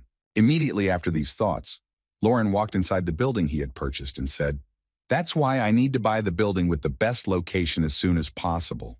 Looking at the interior and the degree of contamination of the room in which he was going to settle, Lauren was surprised to hear that it was not as bad as it turned out. Immediately after these words, Lauren opened his inventory to get everything he needed and confidently said, "That's why, let's make a department store out of this place." Recalling the players he had expelled, the boy mentally said that users who were not recognized by other races could not shop in the Crossroads stores. In other words, the demand was high and there was almost no supply.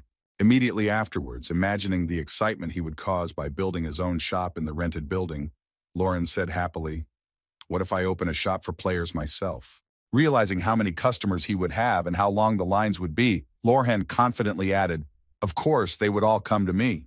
Immediately after thinking about setting up his own store, Lauren thoughtfully said in his head, "So on the ground floor, I will place bestsellers and hunting items, travel scrolls and potions. These categories of goods are necessary for everyone regardless of their cost. Of course, it would be much cheaper to buy in bulk in another city." The next moment, Lauren smiled ominously, remembering the way to get to the Crossroads. But it would be terribly inconvenient, as one comes to such a place once or twice. How can one resist buying what is at hand? After discussing in his head the filling of the first floor with goods that would be sold there, Lauren confidently said that the second floor would be for premium equipment with the best features, after deciding what would be on the first 2 floors. The guy decided to go upstairs and added that on the third floor, there would be branded handmade products. And here you could also find TK brand products that were made by me. Having distributed everything he had on the floors for sale and leaving all the most interesting things for the last, Lauren confidently added, and on the fourth floor, we will have an auction hall. Going up to the fourth floor where he was going to have the auction room, the guy saw the interior of the floor and said, "Wow, it looks pretty decent." Having done everything he had planned, Lorhan left his shop and happily said, "Take care of the shop in my absence," and was told that the boss of the shop was the NPC who had been hired by Lorhan. Leaving his commercial building, Lorhan thoughtfully spoke in his head, "But there is one weakness in my plan. Users will be able to shop in other stores when they complete the story quest after completing the task and gaining access to NPC stores." Immediately afterwards, Lauren took a thoughtful pose and said in his mind, "The goods from the second to the fourth floor will be sold because they are hard to find, but something is still missing or there is another way to use the shop." Remembering a great opportunity to make a profit from his shop, Lauren exclaimed with joy that there was definitely one way and then headed for the city, saying that in the garrison, there was a department that dealt with rewriting, a special department that made postcards and advertisements. Arriving at the office he needed in the garrison, Lauren heard from an employee, "You want to place an order." Looking at the visitor, the elf asked what you need to rewrite, and Lauren handed him a piece of paper and said, "Here you go." Seeing what exactly he needed to do, the writer looked at the text in fright and said what it was. Immediately after a frightened look at his visitor, the writer said anxiously, "Do you really want me to rewrite this?" Hearing the writer's question, Lauren smiled slyly and said it was an order from General Malkin, after which he thought the decision to become a guardsman was simply the best one. After a while, hanging up the posters with the guides, Lorhan happily said in his head, "Well, it's not entirely a lie. Reputation really rises from killing monsters. NPCs really give quests to players with good reputation." Immediately after these thoughts, remembering the hunting sequence he had created, Lauren said in his head, "I chose the gyropod as the first monster." Recalling its abilities, Lauren added, "Despite its high defense level, this monster is easy to hunt. Because of its slow and weak attacks, its skin and carapace are used as materials to create high-end equipment." Realizing how cleverly he had planned all this, Lauren walked down the street with a depressing aura around him and mentally said ominously, giggling, "The only drawback of the gyropole is that it takes a very long time to hunt it, killing only. It makes it difficult to increase your reputation in a short time. If the rate of reputation increase slows down and the recognition of other users is postponed indefinitely, I will be able to continue the existence of my shop." Recalling his cunning plan, Lauren mentally said that users who would not know the true value of leather and shell would most likely bring them to the city for sale, but since they had not yet completed the quest, they would not be able to trade with other NPCs and would only have to go to the only store that would buy these things from them. Remembering the name of his shop, Lauren slyly shouted out the name of the shop for visitors. Immediately after discussing his cunning plan in his head, Lauren said, "If I buy all the skins and shells at a low price and also get some improved equipment and auction it off, I'll have a real money printing factory." Immediately after these thoughts, remembering what time and date it was, the boy exclaimed in confusion, "Oh, it's been so long, it's probably time to visit the Baron." Arriving at Baron Truel's house in the countryside, Lorhan heard the ruler's surprised voice. "It's incredible. You managed to defeat the Devil's Ram, and you are much more experienced than I thought." Immediately after expressing his impressions, Baron Truelove said, "Well, this will be my last request. Take everything you have gathered and go to Triticus." Immediately after these words, Baron Truel held out a suitcase with the monster materials Lorhan had obtained from the monsters and said that all you had to do was bring what he would make from those ingredients.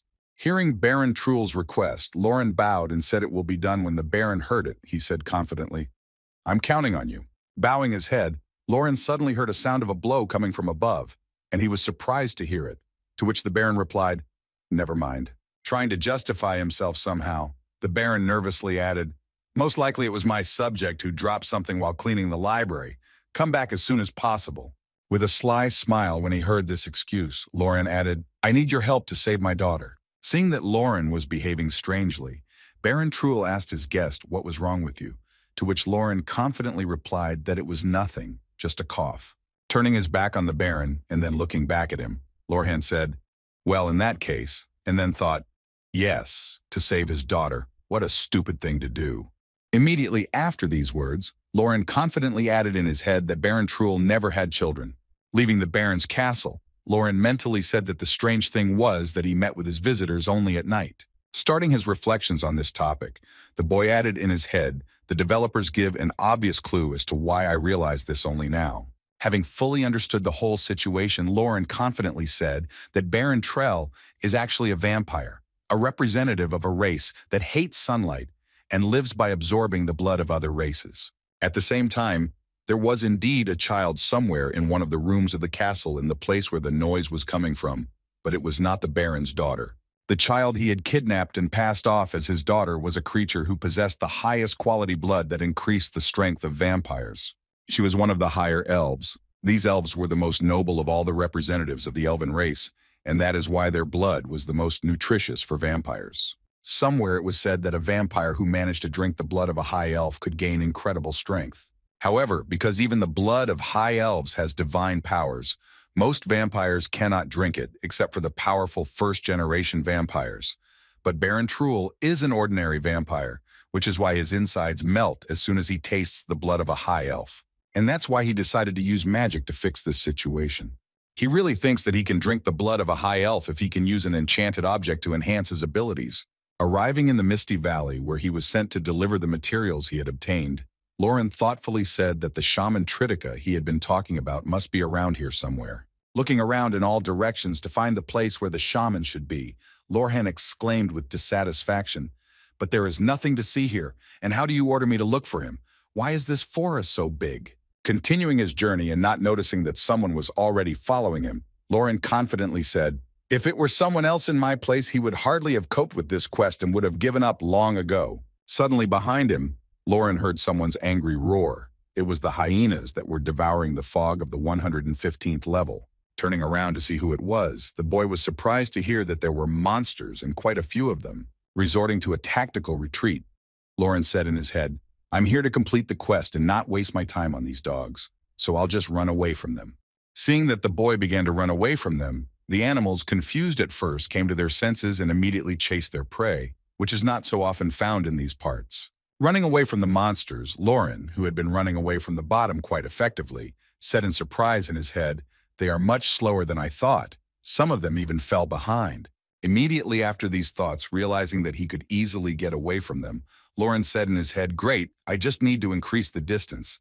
But as soon as he said it, he felt the ground disappear under his feet. Falling down the cliff, Lauren said in confusion that when he realized what had happened to him, he added irritably, "The damn fog is all because of him." Having expressed all his dissatisfaction, Lauren landed directly on his feet after flying a certain distance from the cliff due to his inattention and the thick fog in front of him. The next moment, continuing his escape, Lauren saw a considerable number of monsters in front of him and said in surprise, "Aha, so I understand." Looking at how he was surrounded by monsters on all sides, Lauren nervously said, "So I'm in their lair." Raising his head up, Lauren said in surprise that they were deliberately keeping their distance from me and driving me in the direction they wanted. Realizing everything that had happened to him, the boy took out his new weapon from his inventory and said, "Well, if things are going to go on like this, then I'll have to deal with them myself." Immediately after these words, throwing his heavy sword to the ground, Lorhan added, "I just needed to protest a little." Preparing to confront the monsters that trapped him, Lauren said thoughtfully to me, "And I wondered how many I could kill with my skills." As soon as these words came out of Lorhan's mouth, he smiled ominously and said, "You will be my guinea pigs." Grabbing his weapon in his hands, Lauren prepared for a brutal massacre and a test of his new weapon, mentally saying the only drawback of the Berserker class is its vulnerability to the sweat of a group of enemies. Destroying all the enemies one by one, Lauren said in his head in frustration. In a one-on-one battle against Berserkers, there is simply no equal. However, due to the lack of skills with area damage, they cannot attack several opponents at the same time. Continuing to fight a fierce battle with a large number of monsters, Lauren nervously added, "That is why facing weak opponents can be a big problem if they all attack at once." Preparing to use his trump card, Lauren spoke confidently to compensate for this disadvantage that exists in the Berserker class. Preparing to strike a powerful blow at the square, Lauren shouted with impatience, "I combined my Berserker skills and created something with a wide radius of destruction." Swinging his sword above him and preparing to use his combined skill, Lauren shouted out a devastating blow and then thundered to the ground. Having finished the fight with just one blow, Lauren joyfully said, "Just great. I killed 80 hyenas in 2 minutes and 30 seconds. Looking at the dead bodies of the enemies he had easily killed, Lorhan said happily, even sorcerers would be jealous. The combined skills would not only allow them to fight effectively one-on-one, but also smooth out the vulnerability of berserkers to a large number of opponents. Before I could even rejoice that he had finished off so many enemies with a single blow, Lorhan said, "No, that's not enough for me. It's only good enough for average users." Immediately after these words, recalling his past life, Lorhan confidently said, "If I went back, it would clearly not be enough for me to fight an equal battle with Ragnarok." Recalling how he was defeated by using the Blade Rain skill, Lauren added thoughtfully, "I won easily because the monsters were on the same level as me, but for Ragnarok, I need a skill that will inflict more serious damage on my opponents." Thinking about how this combined skill of his worked, Lauren mentally said, "Destructive Push is more of a jerk than an area damage. This skill allows you to move in a straight line and only damage those who are on the way. It is difficult to use on enemies who are far away from each other because the trajectory cannot be changed." The next moment, remembering his hated enemies, Lauren angrily said in his head, "In order to defeat the villains of Ragnarok, I need to capture a large territory, especially when it comes to Odin." Immediately after that, Lauren pointed to the sky and shouted angrily, "Just wait for me, Odin. I will create a skill to strike the area and destroy you." Immediately after these self-confident words, Lauren calmed down his fiery passion and willingness to work for the goal, and said calmly, "But first, I need to complete this quest." Walking further in the forest covered with thick fog, Lauren thoughtfully said as he directly related to increasing the radius of my attacks in a battle with multiple enemies. Suddenly, his thoughts were interrupted by a strange man in a cloak who stretched out his hand in front of him and shouted, "Stop where you are!" Immediately after these words, the strange man banged his staff on the ground and said, "I think you have come from Baron Truel, for I am right." As soon as the strange man asked about the purpose of the visit, the strange figure said, "I am Shaman Tritica. Put all the materials on the ground and move away." Pulling out a suitcase from his inventory with the items he had been mining, Lauren sent them to the ground as ordered by the shaman and mentally said to think about it, only he came to me. Moving away from the suitcase with the materials for the ritual, Lauren raised his hands and said, "This will work for you." As soon as everything was prepared for the ritual, the shaman began to read the spell in order to create a material scroll that would help Baron Truel drink the blood of the High Elf. Looking at what was happening in front of him, Lauren wondered in his head if his aura and actions looked strange enough to be witchcraft. After completing his ritual of creating the scroll, the shaman Tritica held out the result of his magic to Lorhan and said, "You can take it, it's ready." Picking up what the shaman had created, Lorhan saw a system notification that said you have received a blood seal, a rare quest that allows you to make an imprint on your body that resembles a tattoo to enhance the vampire's energy when used. The effect of the blood seal is activated. Holding the seal created by the shaman in his hands, Lorhan mentally set an item that enhances Baron Truel's abilities. If he uses it, he will be able to drink the blood of the higher elves. The next moment, Lauren smiled slyly and said in his head, "Now all I have to do is bring this scroll to the Baron. But all this time, I didn't want to get the reward for the quest. I wanted this scroll." As soon as he thought of this, he immediately activated the scroll of the blood seal to apply this effect to himself. Seeing what Baron Truel's messenger was doing with the scroll, the shaman Tritica angrily exclaimed, "What the hell are you doing if you use this scroll on yourself?" Before he could finish, Lorhan had already activated it on himself and said happily, "Finally, I have it now." Immediately afterwards, a system notification appeared informing me that you had used the blood seal. As a result of the use, many notifications appeared that reported the effects of the amplification, which said you have learned the skill of absorbing life when hitting the target at a rate of 3%. Imprints cannot be amplified or removed depending on the type of imprint. The amount of absorption is determined by the number of imprints available. Smiling ominously, Lauren, who had gained an incredible ability, happily said, looking at the shaman, "The best imprint for fighting multiple opponents is life absorption." Lorhan was giggling ominously in the middle of the forest and said happily in his head, "This is exactly what I wanted for so long." Immediately after these thoughts, Lauren imagined a fight with the members of the Ragnarok Guild in his head, and confidently said in his head, "Of course, when facing multiple opponents, the strength of attack is very important." Continuing his thoughts on how to fight properly and effectively against a large number of opponents, Lorhan added that regeneration also plays a significant role in this situation.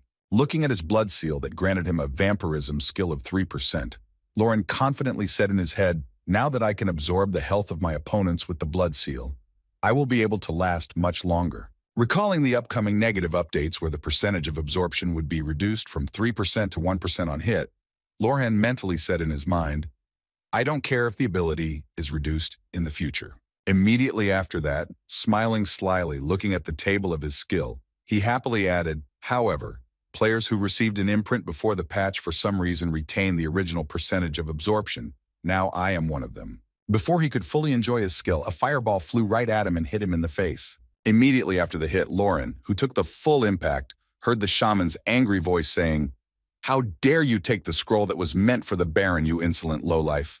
Meanwhile, Loren, who had half of his face and body burned by the fireball, sighed and said that it tickled. And immediately after these words, he mentally said that it was obvious that he had spent his life energy to create the print. Finishing his thoughts, Loren, who had received damage from the enemy, took out his weapon from the inventory and said, "I just wanted to test the effectiveness of the imprint I received."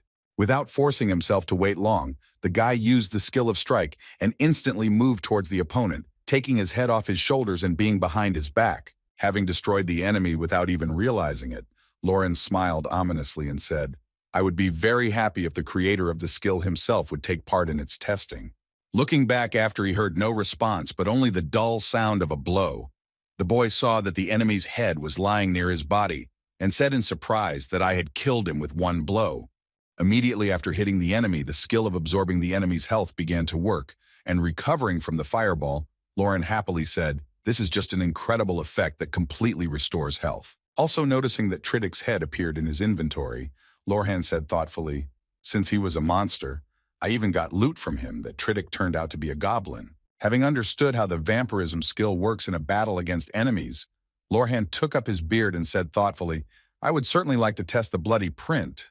Continuing his train of thought, he continued, "But for that I need to do it to the fullest." Immediately after that, the boy went to the crossroads to do something.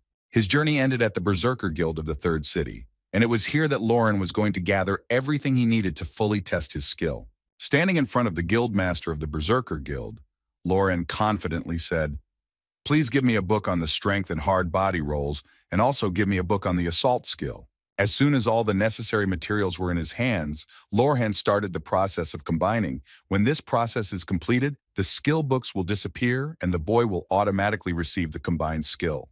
When the process of creating the combined skill was completed, Loren happily said, "That's great." And immediately afterwards, he saw a system notification that said, "After reviewing the combined skill, please confirm its creation by clicking the Finish button." After completing the creation of the combined skill, Loren had to create an action clip of the application. Then he mentally said, "First, we transfer all the weight to one leg." The next moment, while continuing to implement his plan, Loren mentally added, "And now I have to spin like a spinning top and also swing the axe in my hands."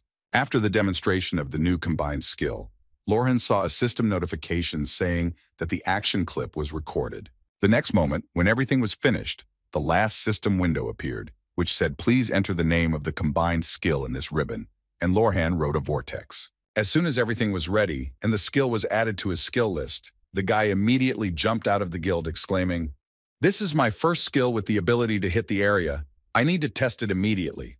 His choice for testing his new skill was to come to the cursed cave of life where trolls with the ability to regenerate lived. Confidently moving forward, Loren, who was burning with impatience for the battle, angrily exclaimed, "Well, where did you all disappear when you were so needed?" Looking around, perhaps somewhere behind him, one enemy appeared. Loren shouted out, "Hey, who will be the first victim of my skill?" And immediately after these shouts, Loren thought that there was no such skill as Whirlwind in the Lord. Remembering how this skill was used somewhere else and he remembered it, the boy added, "I created it under the impression of another game. I'm just sure that even Odin would not have thought of such a boogeyman." The next moment after his thoughts, Loren heard someone growling, which meant only one thing. The enemies had arrived and the training would begin soon. Looking around and noticing how many enemies had arrived, Loren joyfully exclaimed, "It's great to see so many of you here." Immediately after these words, Loren smiled ominously and said with a slight disappointment in his voice, I was hoping to meet more powerful monsters than hyenas, but this will do. Spreading his arms to embrace all the monsters that surrounded him, Lorhan confidently exclaimed, "Well, come to your daddy now, we're going to have some fun." The next moment, a considerable number of enemies sank their teeth into Lorhan's limbs, and he just stood there waiting for the system notification that would give him the opportunity to act. As soon as his health dropped to 20%, Lorhan confidently exclaimed, "Well, now it's time to start testing forward." After dealing with the enemies that clung to his body, Lorhan swung his axe to the center of the crowd of wolves and exclaimed, "I'm doing great." Preparing to use his new skill in combination with his vampirism skill, Lorhan mentally said, "Now it's my turn." Firmly clutching his axe in his hands, the boy confidently shouted out the use of Lorhan's new technique. Entering the stream, destroying all the enemies in his path, Lorhan shouted out the use of the combined skill of the vortex. Spinning like a whirlwind and chopping down everything in his path, Lorcan not only took away the enemy's ability to attack him, but also effectively destroyed all the monsters he was surrounded by. After finishing the battle with the enemies who were no longer left on the battlefield, Lorhan happily said, "My health is fully restored." Looking at the enemies chopped into small pieces, Lorhan thoughtfully said in his head, "A bloody imprint absorbs only 3% of health, which is quite a lot, especially in a battle against several opponents." Turning his gaze to the battlefield, which was covered with the corpses of 120th level werewolves, the boy thought in his head, "If you can quickly restore mana, you can hunt indefinitely, right?"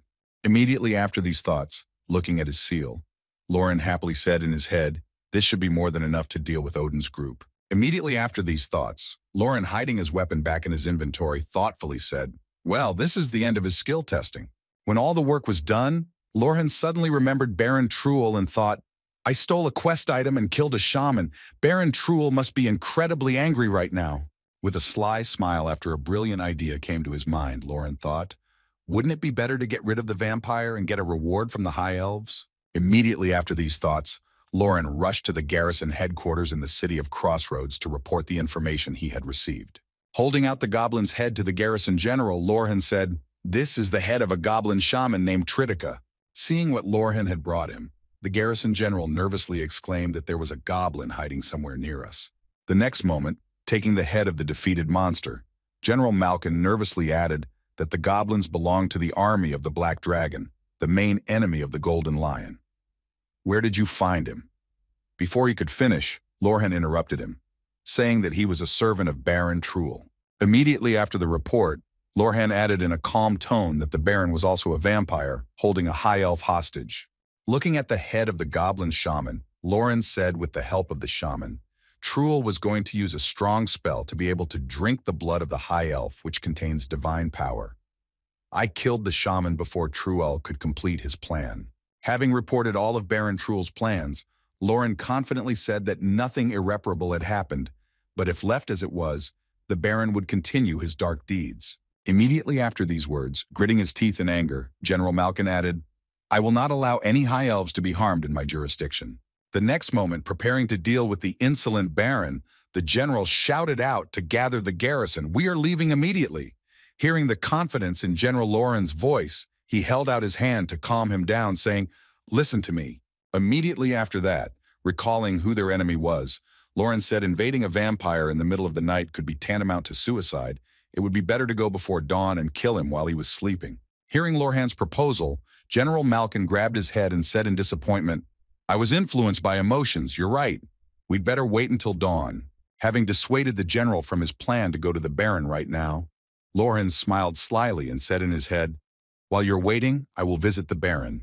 Glad that he was able to calm the garrison general's temper and dissuade him from going right now, Lorhan added, "I have something more important to do than just catch true love." Thinking of the girl he was keeping in his castle, Lorhan added, "I have something more important to do than just catch Truel." He added that he would rescue the high elf before the garrison and get special thanks for it. And at the same time, Baron Truel could not wait for the scroll to be brought to him, and that is why, having come to the elf's room, he said in a hungry voice looking at her neck, "I will finally drink your blood." And so, after a short period of time, Lorhan finally arrived at the very house in the countryside where Baron Truel lived. Looking up to see the castle behind the high gates, Lorcan smiled slyly and mentally told Truel that he must be thrilled to be able to taste the blood of a higher elf very soon. Immediately after these words, Lorhan thought in his head, I'll give Malkin a reason to wait until dawn to attack, for I have my own goals to pursue. Scaling the wall to get inside the building uninvited, Lauren said in his head, all to test his own strength when this bastard is at his peak. Immediately after that, he added, I just have to defeat him alone so that I alone can earn the reward of the High Elf. Climbing to the right height, Lauren looked into the reception room without finding the Baron there. The boy said in his head, Truel was not visible. Climbing into Baron Truel's castle, Lauren thought in his head, so the taller elf seemed to be somewhere upstairs. Quietly moving along the corridors, Lauren reached the room that was located on the top floor. Opening the door inside, he thoughtfully set it here. Entering the room, Lauren saw that the girl was still sleeping, which surprised him greatly. However, he was not disappointed looking at the girl who was lying in bed. Lauren happily said in his head, bingo. He did not think that everything would be so easy. Reaching out his hand to the sleeping girl to try to wake her from her sleep, Lauren said hesitantly, Hey, High Elf lady. Touching the girl and shaking her to wake her up, the boy tried his best to wake her up from her sleep without making too much noise. Looking at the girl who still could not wake up, Lauren was surprised to think that nothing was happening. The High Elves are very sensitive to sounds. She should have woken up as soon as I entered the room. Is she under the pills? Immediately after that, Lauren took a hand to his beard and thoughtfully said in his head, It will be quite problematic if I miscalculate the force and she gets hurt. How can I wake her up without resorting to violence? Remembering that he had an engineering skill, Lauren opened his inventory and used the materials he had to create a primitive alarm clock to wake the girl. Adjusting the time of the signal, the boy smiled slyly and said in his head, I never thought I would create something like this as a test to improve my engineering skills. Putting his engineering contraption down next to the girl, Lauren said to activate the primitive alarm clock. Covering his ears with his hands to block out the noise of the alarm, Lorhan nervously said, looking at the girl, My eardrums are going to burst. She has to wake up. When the bell finally reached the girl and she woke up, she immediately covered her ears with her hands and shouted out to stop. Taking the alarm clock from the girl's bed, which continued to make noise, Lauren awkwardly said, You're awake. To which the girl replied, Please get rid of that sound somehow.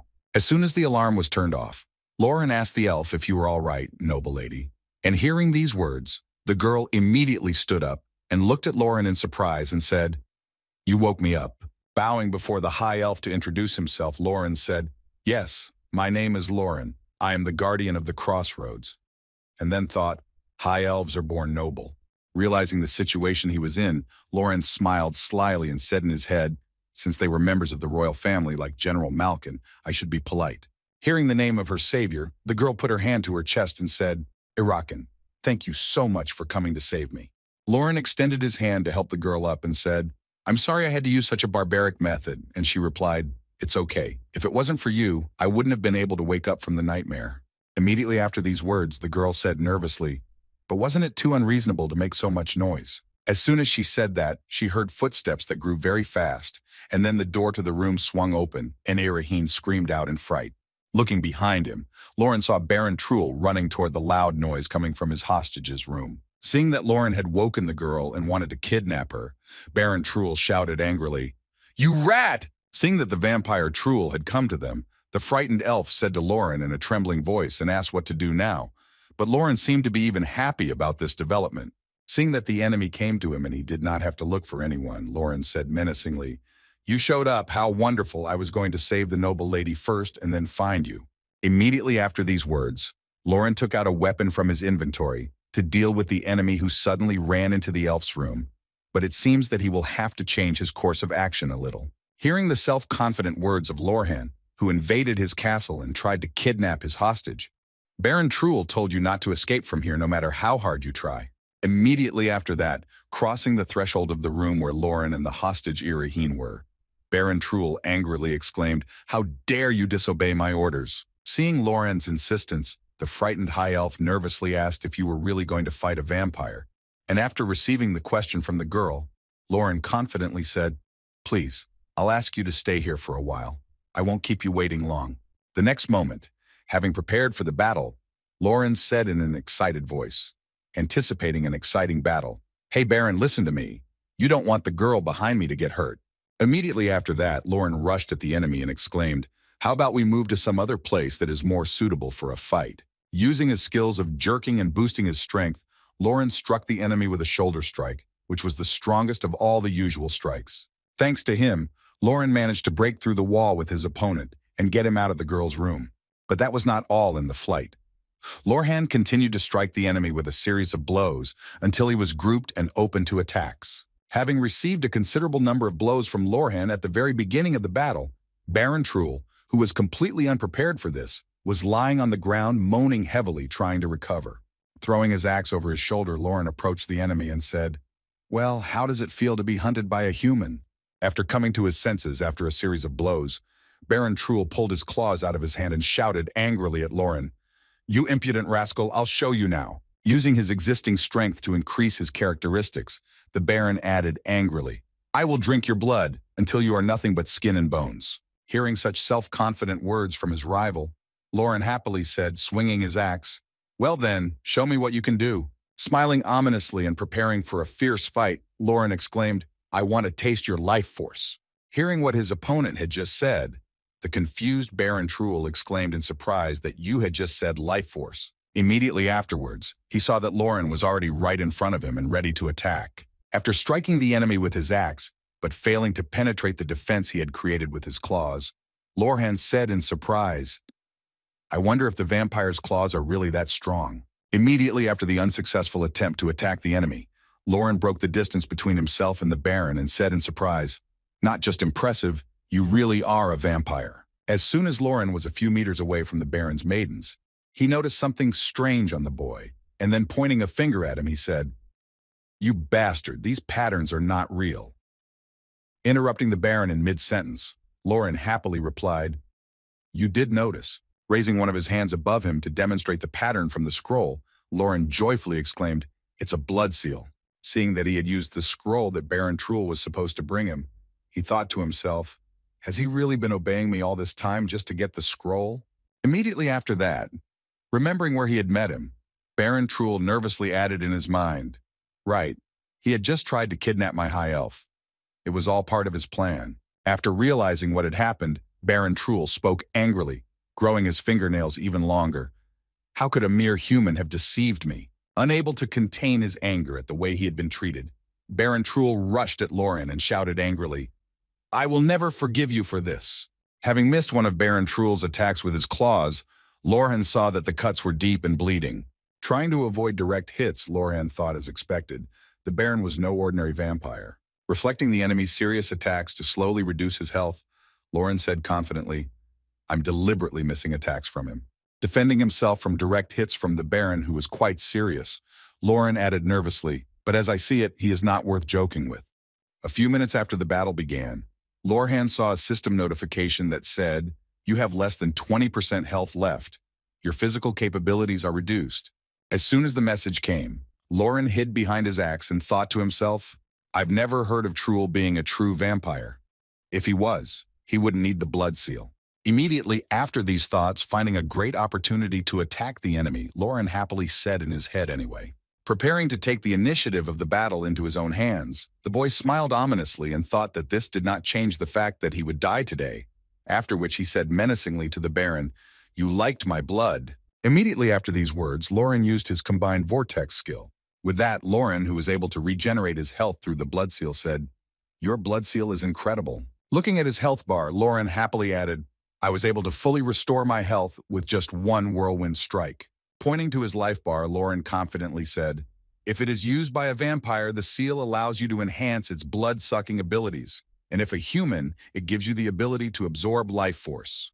Looking at his enemy, who was very confident in his knowledge, Baron Truel just laughed at his guess.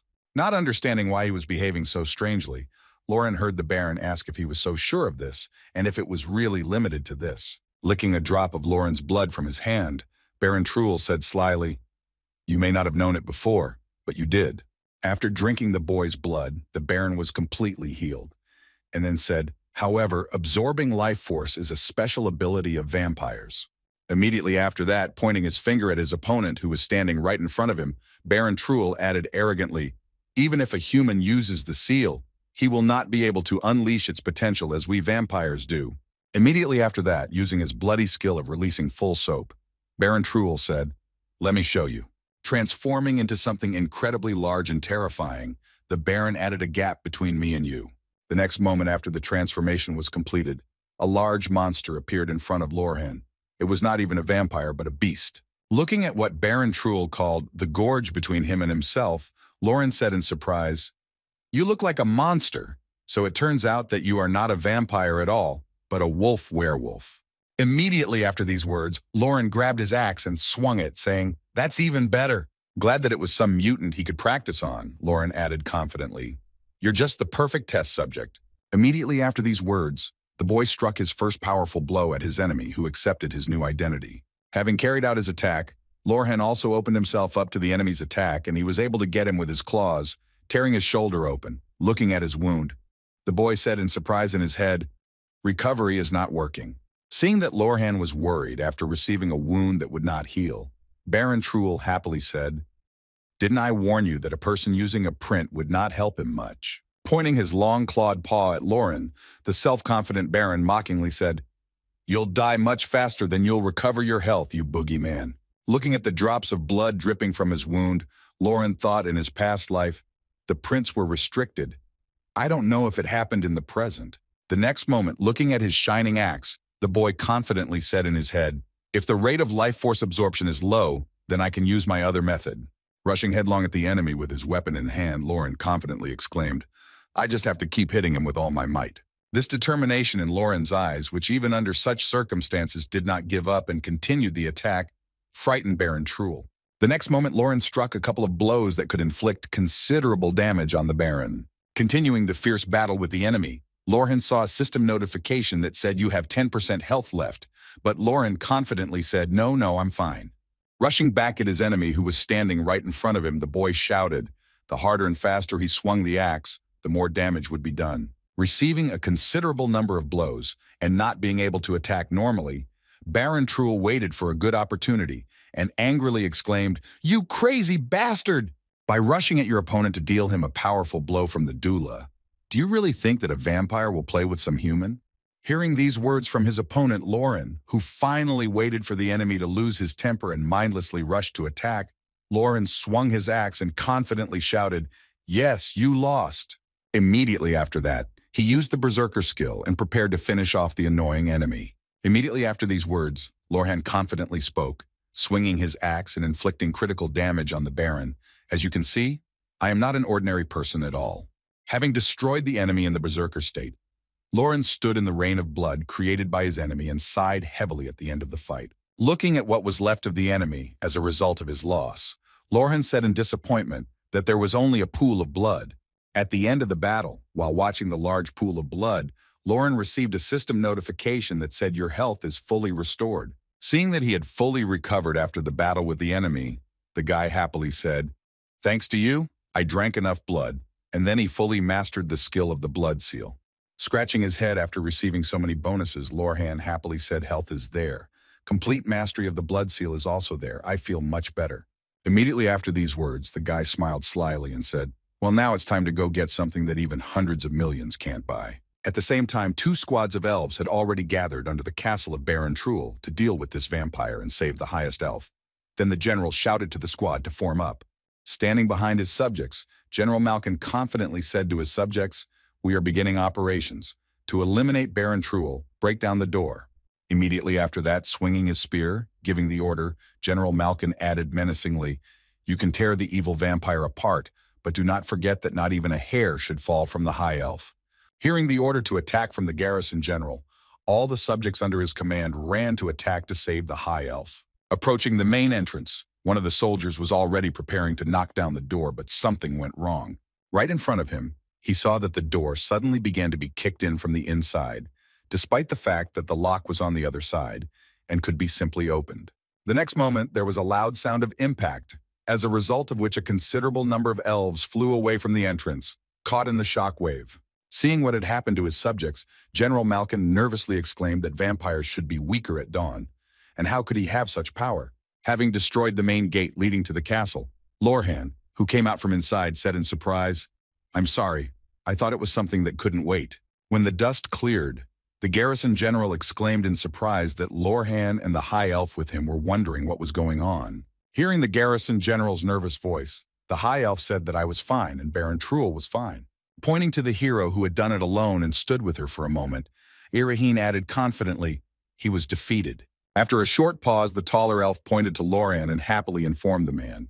Hearing that his subject had killed a vampire with his own hand, the garrison general exclaimed in surprise that Loran, but Baron Truel was your superior. Hearing that his victory surprised General Loran, rubbing his neck confidently, said, I arrived early as I was afraid that the lady might be eaten, as I was afraid to leave alive the one who decided to encroach on the lives of the elves. Hearing this, the general's assistant said to his commander in surprise, do you think he's telling the truth, General? Not that I don't believe him, but it's hard for me to believe that a man could defeat the one who needed 2 elven units to destroy him. Immediately after these words, the subordinate added, he is trying to deceive us. After hearing the cruel slanders against Loran, Malkin said confidently, don't you see it, you fool? Hearing that he had called him a fool, the assistant nervously exclaimed, what are you talking about? Seeing that the ceremony had begun, the garrison general spoke to his subject who did not believe in Loran's achievements, saying that the higher elves were endowed with a special right.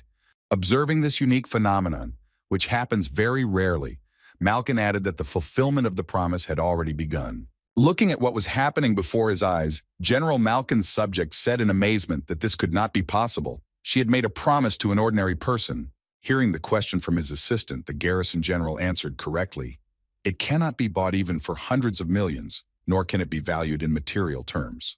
Watching what was happening in front of his eyes, Loran said in his head, this is what I've been looking for. Looking at Iraheen handing him a crown symbolizing that he had the promise of a high elf, Loran happily added the same promise of a high elf. Holding out the crown to Loran, the girl said to the brave man who defended the honor of the high elf, I swear by my name and promise that the high elf Iraheen will be the support for the berserker Loran.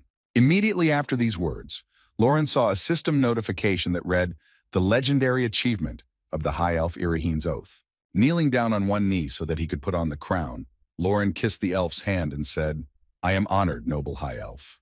Immediately after receiving the oath, Loran mentally said this title is unique. It does not increase the characteristics, but has an effect that no money can buy. After these thoughts, Loran saw a system notification that said, the right to advance in the Society of High Elves is unlocked. You can spread your influence in the Society of High Elves. The Society of High Elves is a closed council of nobles in this concentrated enormous power. No race has managed to approach it. The choice is yours. Luck is also on your side. Do not miss this opportunity. Seeing what the system notification said about the High Elf's oath, Loran was surprised to hear that it was a network. Concentrating on the thought of the influence he had gained, Loran thoughtfully said in his head, if I can get the council to side with me, it will be a great asset in the fight against Loran. Looking at the elven soldiers from the garrison who bowed before Loran with an incredibly high title, he in turn thought about getting this achievement. After a short pause, Loran happily added in his head, I delayed the garrison and saved the highest elf on my own. Looking at Loran, who had received the oath from the high elf, the garrison general was impressed and said, Loran is an incredible man. Maybe even he can rewrite world history. Having received everything he wanted from Iraheen, Loran bowed and said, well, let me be the first to bow out. Hearing Loran's request, Iraheen nervously exclaimed, wait a minute. I would like to introduce you to the council. Why don't you come with me to rest and have a meal with us? Hearing this suggestion, Loran, who was trying to force a smile out of his face, thought, damn, she's annoying me. I don't know where Odin is now and what he's doing. I need to improve my level. Immediately after that, he remembered the task given to him by the garrison general and recalled in his head the quest from Malkin's mutated monsters, which I had forgotten about. There is nothing better for leveling up than mutated monsters. Opening the book for teleportation, Loran chose a teleportation point and politely told the girl, let's do it some other time. I hope you'll take care of yourself. The next moment, a column of light appeared above Loran, which was supposed to move him to another location where he wanted to be. In a few seconds, Loran was already on the island where he was supposed to find the mutated monsters and fulfill Malkin's task. Looking at the sea, which was not far from him, Loran thoughtfully said, well, I'm here. It's definitely a white beach. And what's next? Throwing his hand behind his head to scratch the back of his head, Loran thoughtfully said, I wonder where they are now, one of the mutated monsters. Hearing some noise behind him, Loran looked back and saw the very monster he was looking for, and then set a razor-armed dance ominously. Looking at the pair of enemies who had found him, Loran said happily, oh, it's you guys. Now wait a minute, it won't take long. Unable to contain his crazy smile that he didn't have to waste time searching, Loran happily said in his head, I'm glad there's only one monster. Taking out his axe from his inventory, Lauren said, "Well, now let's finally level up." Pointing his weapon in front of him, Lauren, who was ready for the battle, happily shouted to the mutated monsters, "Come to Daddy!" At the same time, somewhere else, Odin found his first henchman and showed him how to use more effective techniques and fight enemies. Using the skill only once, the boy happily exclaimed that it really works. Immediately after that, turning to Odin, the boy exclaimed in amazement, "It's just incredible. You have discovered the weaknesses of an unknown monster. How did you find out about them?" Hearing the question from his ward, Odin said with a grudging smile, "It was rude of you to ask me personal questions." Hearing Odin's dissatisfied voice, his student answered frightenedly, Okay, I just shut up and continue to raise my level with you. It's much faster." Looking at his ward, who was killing monsters with lightning and raising his level, Odin nervously said everything seemed to be going according to plan, but still something seemed wrong. Imagining in my head the mechanism that Odin had created, I still have a strange feeling. As if there really is some foreign object stuck somewhere in the mechanism I created that can ruin everything. At the same time, Odin's ward grabbed his ball and said angrily, "Oh, damn it. Where's the title for the first achievement again? Who dared to do this? Who got the first title for these bastards?" Hearing such words from his ward, Odin confidently said that there was no need to rush things. Those who were destined for the same fate would meet anyway, no matter how much they wanted to. At the same time, Lauren, who was preparing for a battle with a flock of mutated monsters, confidently said, "Well, now it's time to level up." Rushing at the crowd of monsters that was heading straight for him, Lauren confidently exclaimed, "I will tear you into small pieces, so come on, attack me." As soon as the fight began, Lauren saw that the enemies were attacking him one by one, which was very disappointing to him, as he quickly dealt with the enemies with just one swing of his axe. Not understanding the reason for such a tactic of fighting enemies who can do much better, Lauren nervously exclaimed, "I don't understand why this is happening at all." Smiling ominously right into the face of his enemies, Lauren said confidently, "It's too easy, you bastards. The rest of you attack me too. Why are you standing around?" When a crowd of monsters began to run at him, Lauren joyfully exclaimed, "That's right, attack me first. It will be even easier for me to stick to the same mode and strategy." When he was attacked by a large number of monsters, his destruction efficiency and productivity became much greater. Then the boy joyfully exclaimed, "So it's even better for me to level up." When enemies surrounded him, Lauren used a vortex to quickly deal with a large number of opponents. Having dealt with a large number of enemies who were coming at him for profit, Lauren finished using his combined skill and exhaled with relief, waiting for something more interesting. Raising his head to see if there were any more monsters nearby, Lauren said, "Compared to Baron Truel, who I fought, these look like bugs." As soon as all the enemies were defeated, Lorhan's level began to grow rapidly due to the large amount of experience gained. And after receiving a system notification that you had defeated the first mutant monster, Lorhan looked up and saw the boss nearby and said, "It's about time you saw the second mutant monster and the field boss." After a short pause, Lauren saw the boss of the first mutants, the razor-armed demon, walking towards him. Looking at the monster who was trying to show off his strength, Lauren confidently said, "I already know your weakness is the core that is in your chest." Immediately after Lorhan identified the monster's weakness, he did not run recklessly at it, but froze in place. He said in his head, "It is very dangerous to attack the weakness from the very beginning. If I want to successfully complete the task, I need to be patient." Standing still and waiting for everything to happen for the mission to be successful, Lauren said, "That's why we'll just wait, if we stall for time."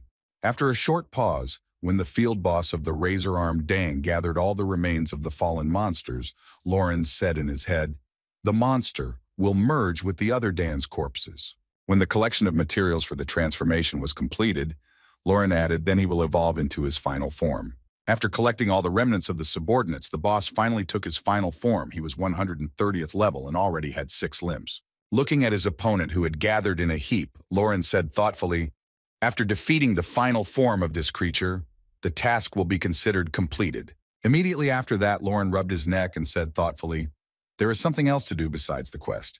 Isn't he a field boss?" Rushing at his opponent, who already contained everything the boy had been waiting for, Lauren joyfully shouted, "Give me the rare item that drops from the final form." Approaching his enemy, Lauren confidently said in his head, "This scoundrel may annoy me a lot, but I know how to defeat him." Dodging the enemy's attacks so as not to accidentally fall under his powerful battle arms, Lauren added, "My strategy is this. Swinging his axe to counterattack before he opened up for a strike, Lauren cheered and shouted not to waste a second and not to give the enemy the opportunity to attack. Using the strike skill, Lauren struck the enemy's head, shouting menacingly, "I will attack as if every attack is my last." Dodging the enemy's attacks and then trying to counterattack, Lauren mentally said, and then, swinging his axe, he added a quick attack. Having knocked the enemy to the ground and continuing to strike at his core, Lauren confidently said and attacked. Trying to break through the enemy's defense that prevented him from hitting the core, Lauren spoke and attacked again. Breaking through the defense, Lauren continued to hit the enemy's core, but he could not destroy it yet. Every time he tried to hit the weak point, Lauren hit his armor, which prevented him from reaching the very center. Then he said in his head how annoying it was to hit the core through the armor in this case. Preparing for a powerful blow to destroy the protective layer of the cannonball, Lauren shouted loudly, "I will break his armor!" After hitting his enemy with all his might, Lauren saw a system notification that said, "Weapon destruction status has been placed on the opponent. You have destroyed the razor-armored demon's armor. The enemy's defense is 50% destroyed." Seeing this, Lauren smiled slyly and said, "Works great." Looking at his enemy, who he had driven the axe right into the core, Lauren said thoughtfully, "If I continue at this rate, then..." When the enemy was almost defeated, he used his dying skill. Seeing something strange happening to the enemy, Lauren said nervously, "The scoundrel is he." Continuing to press down on his axe to destroy the enemy as quickly as possible before he used his skill, Lauren angrily shouted, "How dare you!" Immediately after that, Lauren used his defensive attack called Destructive Push, during which his defense and movement speed increased by 200%. By pressing the axe fully, the boy finally forced the enemy's core to split into two parts, and this finally led to the death of the opponent. When he finally passed out, Lauren was surprised to hear that it had really happened. But unfortunately, it was not over as soon as the monster was finished. His entire body began to glow, and light penetrated through all the cracks, and Lauren immediately realized what was going on.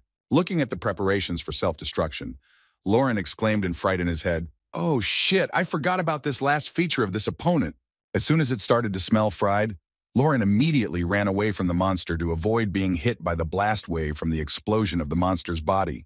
Watching the magnificent fireworks that signified the victory over the razor-sharp boss from a distance, Lauren happily said, "Oh, powerful rascal, he almost killed me." Immediately after that, approaching the materials that remained after defeating the boss, Lauren said happily, "And I still got a fairly rare loot. What a joy." Picking up the fragment of the demon's razor, Lauren thoughtfully said from the critical hit to the bleeding effect, "I think I need to try it right now." Stuffing the piece of the razor-armed monster's blade into his axe, Lauren saw a system notification that you have upgraded your equipment. Now hits will apply the bleeding effect. After improving his weapon with the help of field methods, Lauren happily said, "Great, the upgrade is over." Heading further through the terrain, Lauren confidently spoke before finishing off the last monster. "To complete the task, I'm going to linger here for a while."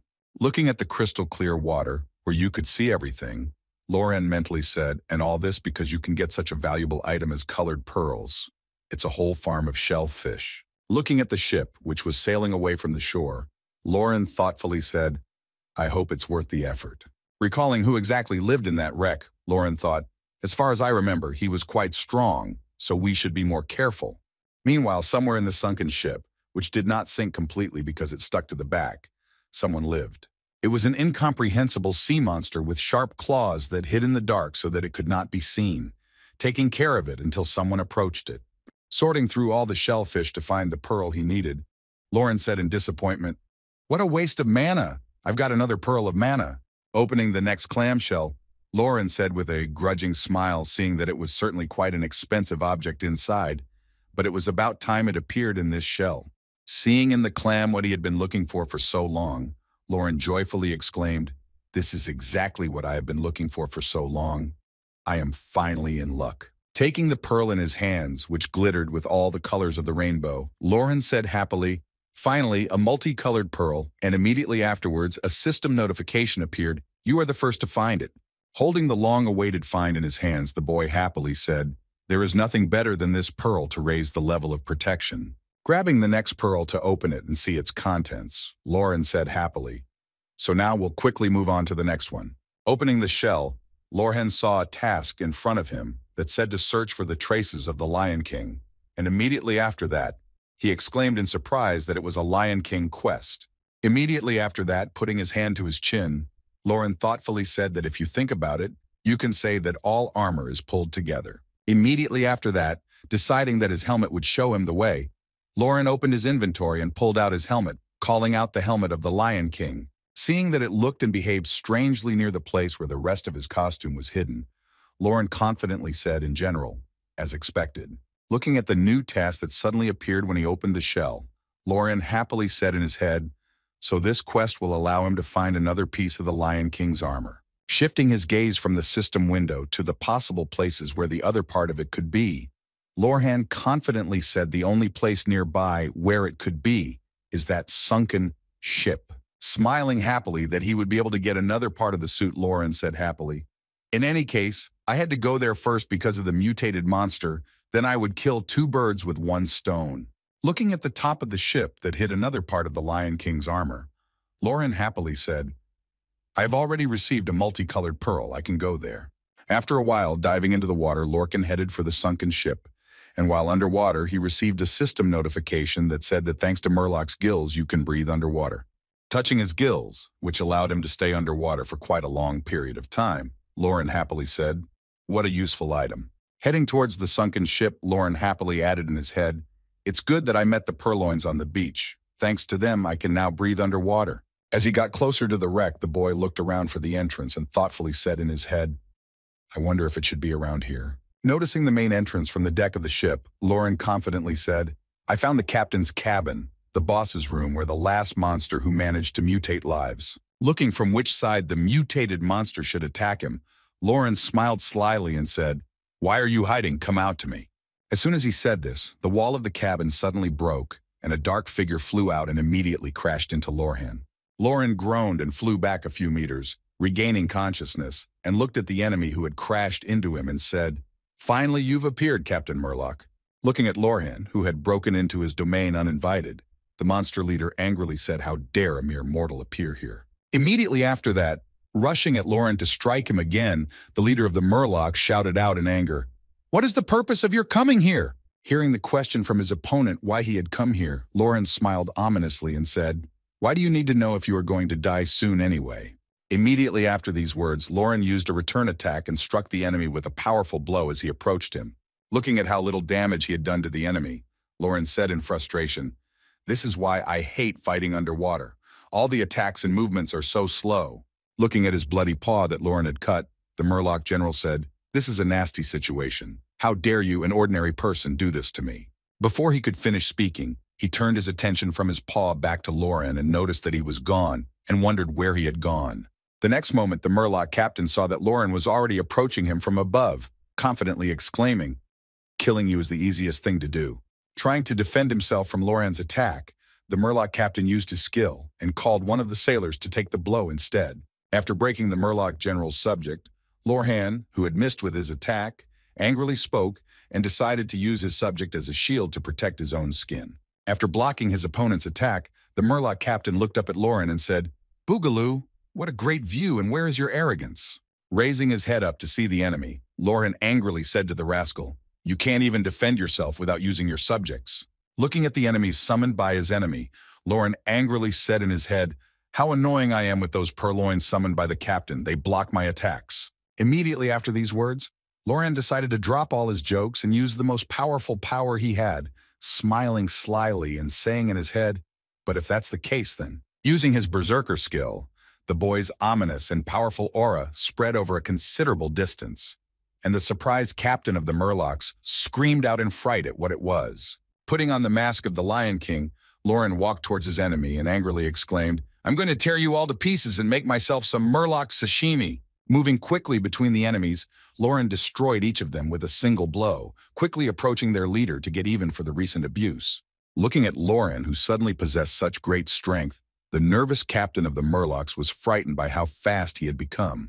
Seeing Lauren approaching him closer and closer, Captain Murloc drew his weapon and put up a block, but his swords were quickly cut into small pieces, and due to the superimposed effect of weapon destruction, his attack power dropped by 10%.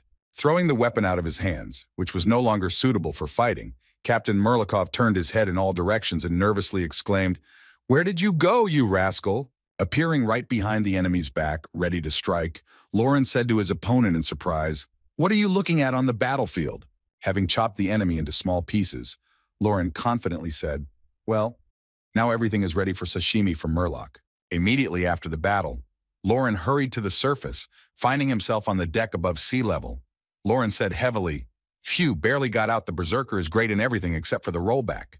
Immediately after that, taking out the coin he had received from the monster from his pocket, Lauren said in surprise, "By the way, the captain of the Murlocs lost something. It seems that in his past life this item was a collectible, wasn't it?" The next moment a bright light appeared behind Lauren, blinding the boy who tried to look at it and exclaimed in surprise, "What is this?" As soon as the bright light disappeared, a lion's head with a box in its teeth appeared in its place, and the boy was surprised to see it and said, "Is this a clue to the quest or is there something in its mouth?"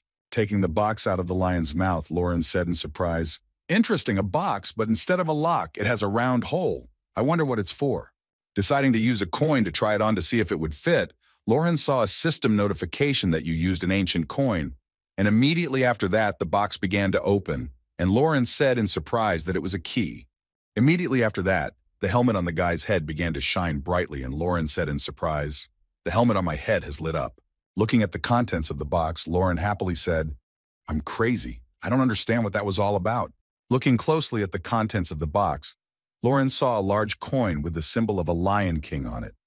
And reaching out to it, he said in surprise, "I've never seen such an object before." As soon as the object was in Lorhan's hands, it began to shine immediately.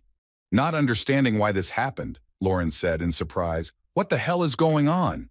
Immediately after the shining disappeared, Lauren saw the symbol of a lion and picked up the object and exclaimed with joy that it was part of the armor of the Lion King. Immediately after that, imagining in his mind where this coat of arms could be placed among all the armor, Lorhan thoughtfully said in his mind, "Wait, but there was no symbol among the armor, and yet this disc is part of it."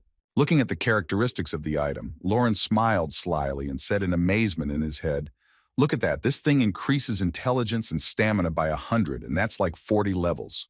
Looking at the symbol with the lion, Lauren said thoughtfully, wondering how much in total he hadn't finished speaking when his attention was drawn to a box that continued to glow, signaling that there was something else valuable in it. Approaching it, the boy said in surprise that why does it still continue to glow? Noticing that there was something else under the coin, Lauren added in surprise, "Isn't it just a piece of cloth?" Pulling the cloth out of the box and spreading it out, the boy saw some drawings on it and then said in surprise that it was the same cloth with the images of the Lion King, and he was passing his kirasa to the Murlocs. Delighted that he could find another Kiras in these parts, Lauren began to turn his head in all directions, thinking that somewhere here was hidden the Kiras of the Lion King, but there was nothing under the rubble. Immediately after these thoughts, Lauren remembered what had happened to the Murlocs in the past and thought for a second, if the Murloc treasures had been looted by the Pirate King, could they have taken the cuirass as well? The Pirate King said in disappointment in his head, he was not going to be able to get the Lion King's cuirass. He was a level 3 boss and his area was quite far away from here, so it would be quite difficult to get the cuirass right now. Immediately after that, raising a coin with the emblem of the Lion King above him, Lauren happily said, "Well, this will be enough for me now that I know the location. I will definitely find it." After a while, Lauren returned back to the city of Crossroads to hand over the completed assignment to the garrison general to destroy the 3 mutant monsters. With a sigh of relief after a difficult mission and journey, Lauren said, "Now I can rest in peace." Walking a little further, Lauren approached his shop and saw a huge crowd of people in front of him, who were shouting angry words and many insulting words. Not understanding what was happening there, Lauren was surprised to hear what kind of noise it was. Looking at what was happening in front of him, Lauren said in frustration, "This is my store." And immediately after that, Lauren heard the angry voice of one of the customers shouting, "Take your hands off me." From that moment on, Lauren heard more and more often the angry shouts of customers who were fighting for the goods, shouting, "Hey, I took it first." And he heard the first one to eat it. Realizing that everything was going exactly according to his plan, Lorhan smiled happily and said, "Booga, as expected, at this rate I will soon be a millionaire." Seeing that everything was going more than fine with the trade, Lauren headed to the headquarters of the garrison of the city of Crossroads, saying happily that if we had already dealt with the store, now we could continue with the quests. As soon as the door to Captain Malkin's office opened, He immediately looked up to see Lauren on the threshold, and he happily said, "Who is it?" Rising from his chair to look at his guest, Guard General Malkin exclaimed happily, "Lorhan, it's really been a long time since you've seen me." Hearing such warm words from his commander, Lorhan said, "Congratulations, Sir Malkin. I have killed 3 mutated monsters." Hearing that the task was completed, but there were more than one mutated monster, the garrison captain nervously said mutated monsters. They multiplied so quickly. Immediately afterwards, the garrison general spoke to his subject. "Well done, Lauren. You've helped us a lot," he said, holding back his emotions to appear tactful. Immediately after these words, standing confidently in front of the general, Lauren said, "Do you have any idea why the mutation is happening? If there is anything else I can do to help, just tell me." Hearing Lorhan's question, the general said thoughtfully, "I wonder if there's another force involved, but I can't tell you all the details yet." Immediately after that, the garrison general folded his hands in front of him and said sternly, "If I find out anything, I will let you know. But in the meantime, keep getting stronger. If you meet them now, you won't be able to survive." After receiving a new task where he had to reach the 150th level, Lorhan left the garrison and said thoughtfully, "Damn, I can't continue the quest because of the level restrictions. I need to go to the same dungeon to raise the level, then I need to prepare." Immediately after that, Lorhan used a scroll to increase his magic resistance on his equipment, and immediately after that, a system notification appeared informing him that his defense against magic had increased by 9 units. Having become a little stronger thanks to the scroll, Lauren happily said how great it was that I bought the scroll in advance. Now I can go to the same dungeon to raise my level to the required one. After a while, Lauren found himself in the southwestern part of the city of Crossroads where he was to begin his hunt and level up. Preparing to go to the dungeon, Lauren began to cut down the logs he would need in the future with one swing of his axe. He immediately cut down a considerable number of trees. Having finished cutting down the forest, the boy received a system notification that said you have received 10 logs. Having collected the right amount of wood, Lauren happily said, "Since I have the logs, I can." Before he could finish speaking, he heard a noise not far from him. And coming closer, he saw several players and said in surprise that people did not know anything about this dungeon yet, where they came from.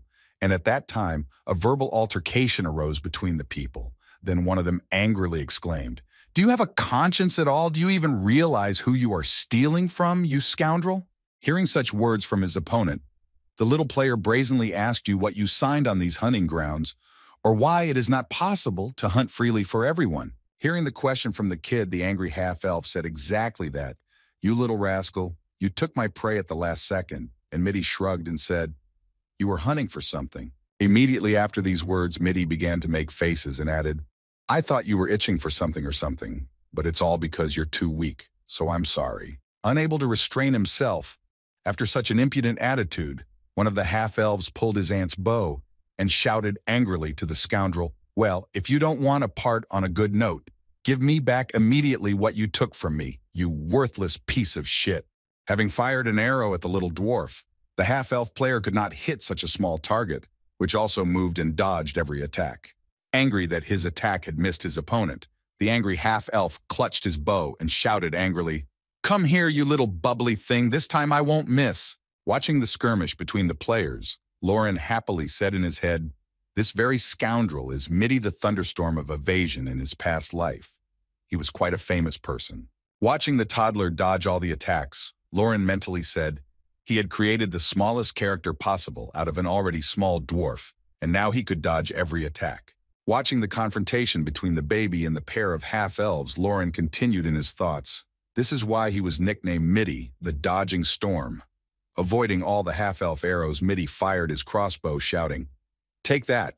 Groaning in pain when Mitty's arrow hit his leg, the half-elf angrily said, "Oh, that hurt so bad." Immediately after that, deciding to deal with him himself without the help of arrows and shooting, the half-elf rushed at the little man with his fists, shouting menacingly, "I'm sick of you! I'll make a cutlet out of you!" Before he could carry out his massacre, he suddenly heard someone's voice behind him, which shouted to him menacingly, and the half-elf immediately froze in place. Immediately after that, the garrison soldier said, "I regard your actions as an attempt to harm an innocent user." Seeing the garrison soldier in front of him, the confused half-elf exclaimed in surprise that where did the garrison member come from? It was just a misunderstanding. Hearing these words, the garrison soldier, who was Lorhan, used his disguise skill to say anew those to everyone.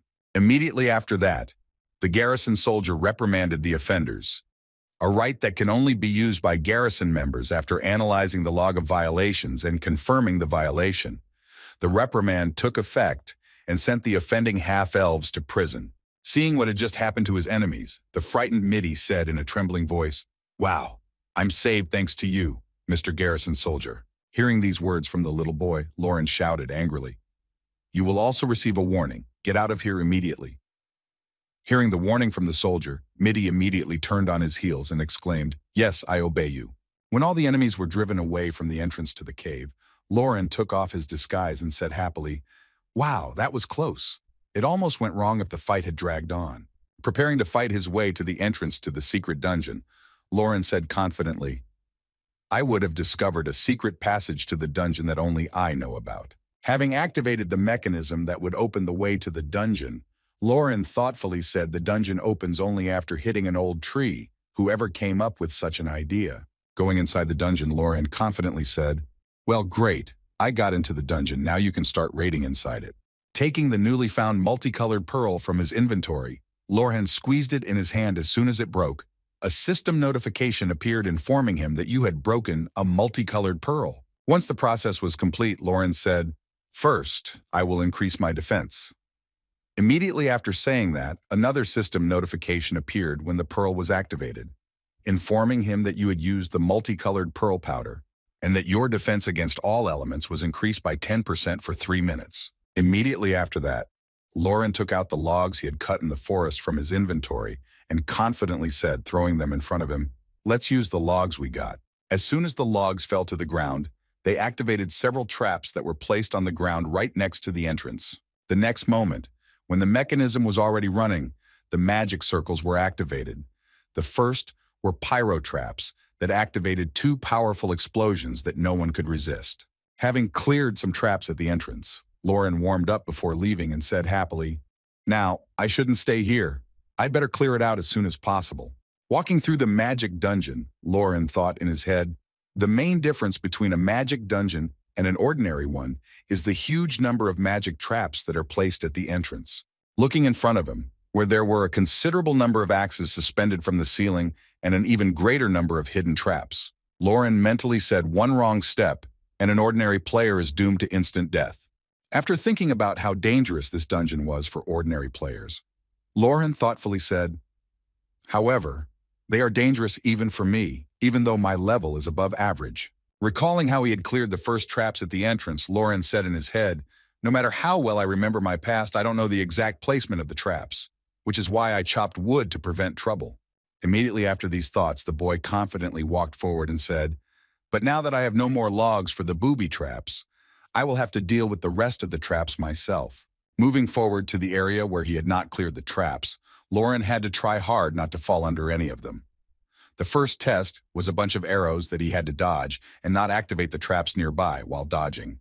There were also traps with giant stones that he had to run away from so that they wouldn't crush him while rolling down the hill. Having already passed most of the dungeon, Lauren roughly understood how the traps were arranged and confidently said, "I'm starting to understand how everything works here. Now a new trap should appear." As soon as he dodged the next trap, he heard the voice of a monster approaching him and saying, "Yes, we have a visitor." Lauren, who was ready for the spirit to appear, said, "Finally, you've come." Looking at the spirit of the magical dungeon named Spectrum, who was 120th level, Lauren confidently exclaimed, "Come on, attack me, you ghostly rascal." Trying to defend himself from the enemy by stepping back and driving him into the right place, Lauren said in his head, "Since the Spectrum is a disembodied spirit, it is not affected by physical attacks, no matter how strong they are." Immediately afterwards, he took out a fire scroll from his inventory and immediately used it. Lauren said, "And that's why I have something special for him." When his axe was engulfed in flames that could burn a spirit, Lauren, who was able to defeat the enemy even with a physical attack, confidently exclaimed, "I can destroy even a ghost."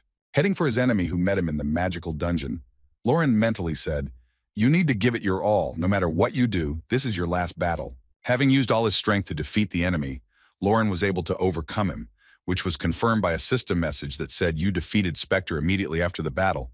Lauren said unhappily, "Damn, there's a lot of dust." The next moment, when the dust settled on the surface, Lauren noticed that a magical item had fallen from the enemy, and he said in surprise that something else had fallen. And immediately after that, a system message appeared saying that you had received a magical scroll, a fire arrow, and Lauren said in disappointment that it was only a magical scroll. Disappointed with the reward he received, Lauren said with a heavy sigh, "I thought I would get magic items, something more useful." Continuing his journey through the dungeon, Lauren thoughtfully spoke in his head, coming to another room. "Well, I don't need to rush." Looking at the room that was just filled with spirits, Lauren said in frustration in his head, "Until I get to the boss room, I will get a dozen of them."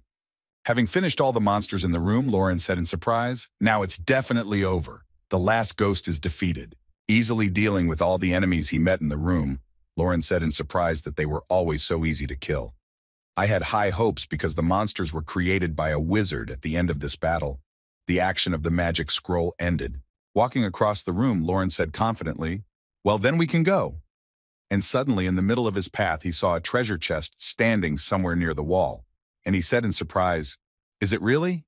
Looking closely at the chest, which was standing near the haunted room, Lauren said in surprise, "A treasure chest is a must-have item in the dungeon. Will I finally get a decent reward?" Joyfully rushing to the treasure chest, Lauren said, not letting go of his weapon, "How long has it been since I opened the treasure chest? I must open it quickly." Immediately after these words, he chopped the treasure chest that was standing on the floor and slyly added, "That's what I had to say.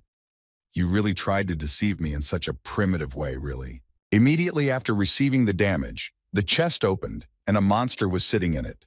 And Lauren said as expected, it was a mimic. There could not be normal treasure chests in such a dungeon. Not having destroyed the enemy the first time, Lauren chopped the mimic for the second time, but with much more force, shouting, "Shut up and give me my item." Immediately after a system notification appeared, "You have destroyed the mimic."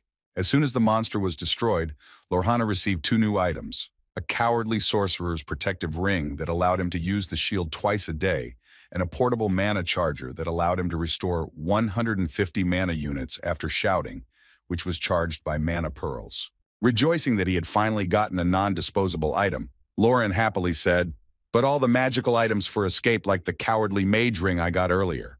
Putting the ring of protection on his left hand, Lauren confidently said, "It's great. It suits me better to have a defense item than an attack item with mediocre characteristics." Immediately after that, Lauren headed further down the dungeon to the boss's room and said happily, "I'm still excited about what I'm going to get today." As Lauren walked rapidly down the long corridor leading to the boss's room, he cheerfully said whatever was there. Swinging his axe at the door that separated him from the boss's room, Lauren prepared to take it out, confidently said, "It will be mine." Breaking down the door to the boss's room, Lauren excitedly shouted, "Hey, you cowardly piece of sorcerer, ready to fight me!" Seeing that an intruder had broken into his room, the frightened sorcerer exclaimed, "How could you get so far?" After hearing these words, Lauren thought in his head, "This is the boss of the dungeon and the creator of my rings."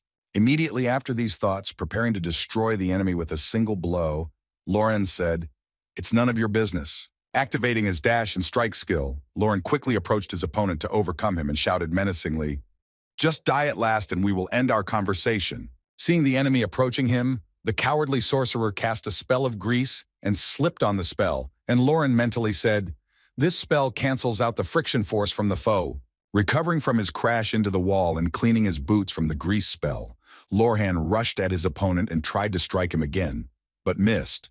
Looking at the place of the hit, the boy exclaimed in frustration and ran away again. Finding himself behind Lauren while he was looking for where the opponent had fled, the cowardly sorcerer said, preparing to cast a spell, "Stop scaring me so much, fire." And hearing the voice of the enemy, Lauren exclaimed in surprise.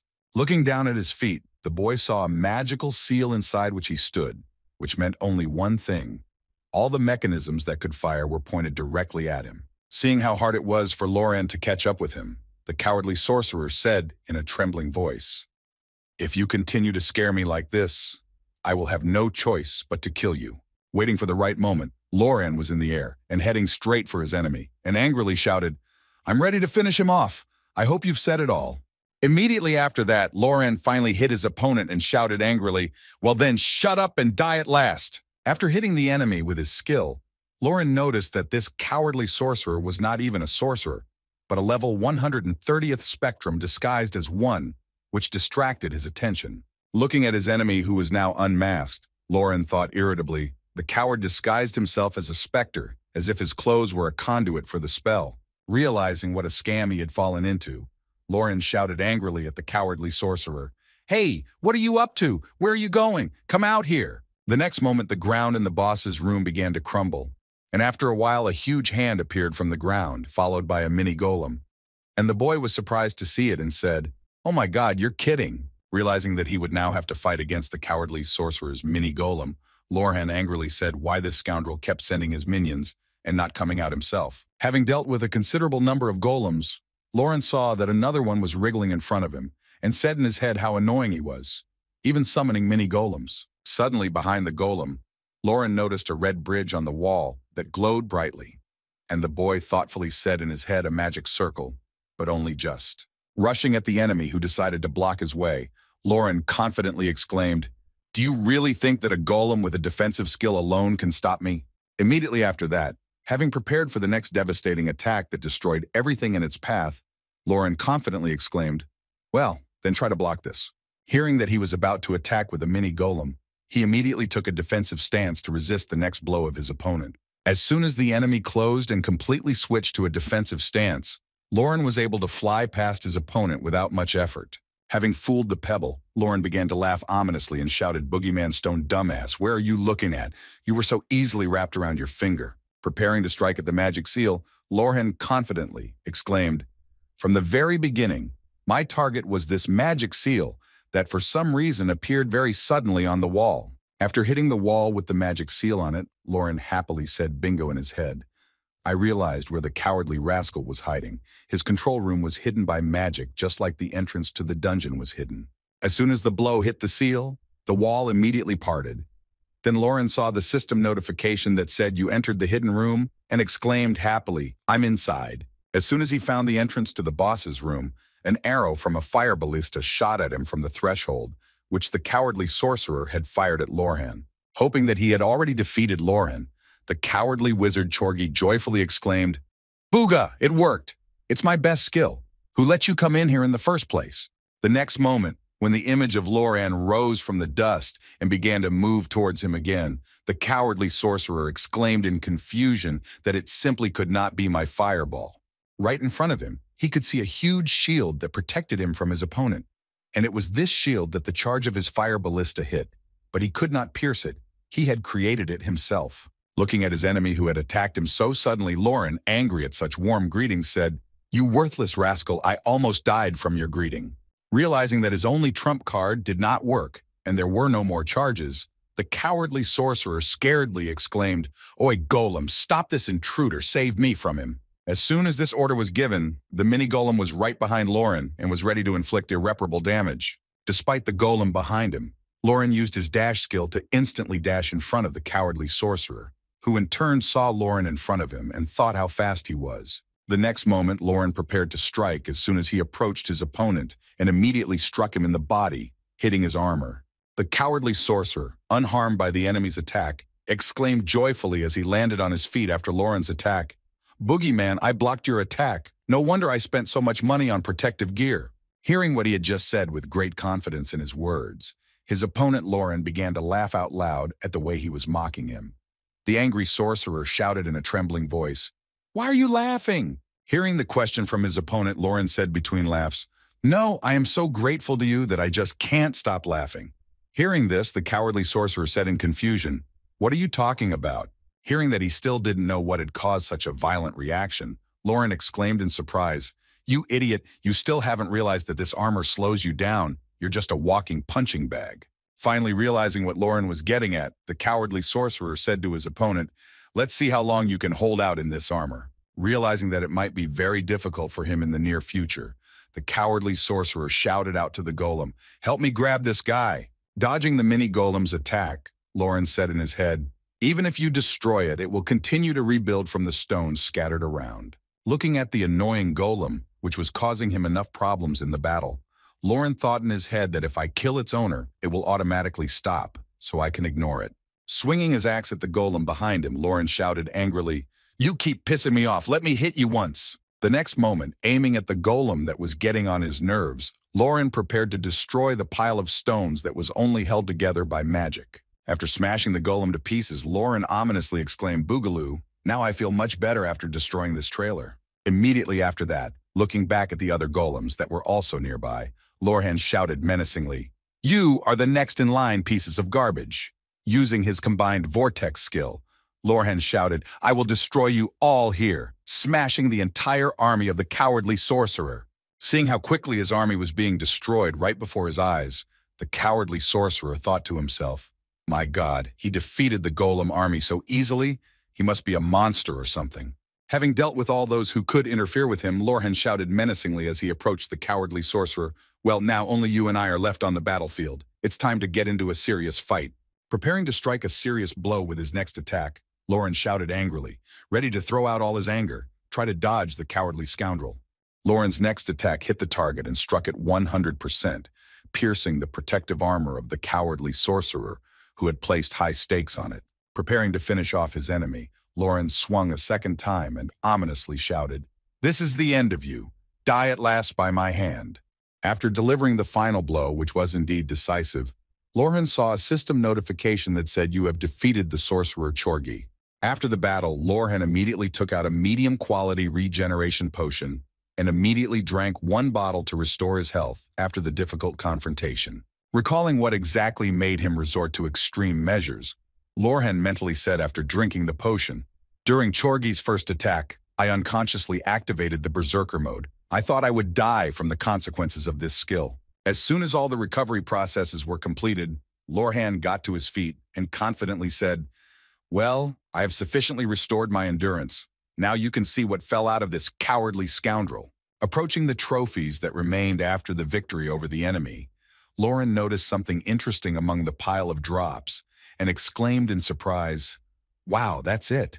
Picking up a magical level escape ring that allows you to leave the dungeon once a day, Lauren exclaimed in surprise how many items he had created to escape, and then he created the ring again. After reviewing the use of this ring today, Lauren thoughtfully said in his head, wondering who he was. Thinking about the person who made Chorgi flee from the dungeon from him, Lauren thought about the enemy who had scared Chorgi so much. Immediately after these thoughts, Lauren thought, if I think about it seriously and search my memories, I might be able to find a clue. The next moment, after the boy plunged into his memories, he was able to recall what he needed to find out the truth, and then he confidently said that he remembered the exact place. Recalling the secret entrance to another room, Lauren mentally said the place that automatically opens after clearing the magic dungeon. Arriving at that very secret place where he could find a lot of necessary information, Lauren confidently said in his head, "Chorgi's hidden room, I found it." Looking at the amount of different garbage in the cowardly sorcerer's room, Lauren said, "Oh my God, it's so dirty here. I must have gotten there. It's definitely his room or maybe some kind of dump." Looking at the objects that were in Chorgi's room, Lauren suddenly saw a box with a large number of books in it, and one of them was illuminated. So Lauren said in surprise what kind of box it was and why there were so many books in it. Pulling out one of the books that I had been beckoning him to, Lauren exclaimed in surprise, "Wow, this is the same book. I'm not mistaken." Immediately after he pulled the book out of the chest, a system message appeared that said, "You want to learn the shield skill book since you were the first to clear this dungeon. You can learn one of the skill books in this room." Seeing this message, Lauren exclaimed in surprise, "I found the skill book." Looking at the system notification that came to him, Lauren smiled slyly and said in his head the reward for the first passage of this dungeon is items that can give a skill regardless of profession. Going through the skill books to find the one he needed, Lauren mentally said, "I can use them to create new combined skills, so let's see if that skill is here somewhere." After some time of searching for the book he needed, Lauren joyfully raised the skill book above him and said, "Hooray, I found it! The Book of Damage Type Selection." Immediately after that, a system notification appeared that said you want to study the skill book of Damage Change. Damage Change is a skill that can change the physical type of damage to magic and vice versa.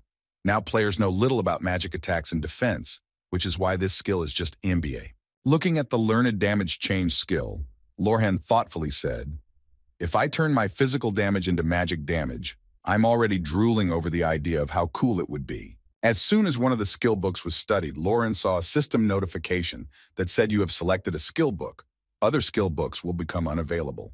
Preparing to leave the dungeon, Lauren, who had gotten everything he could have ever wanted, confidently said, I can go now, but why is there something still glowing?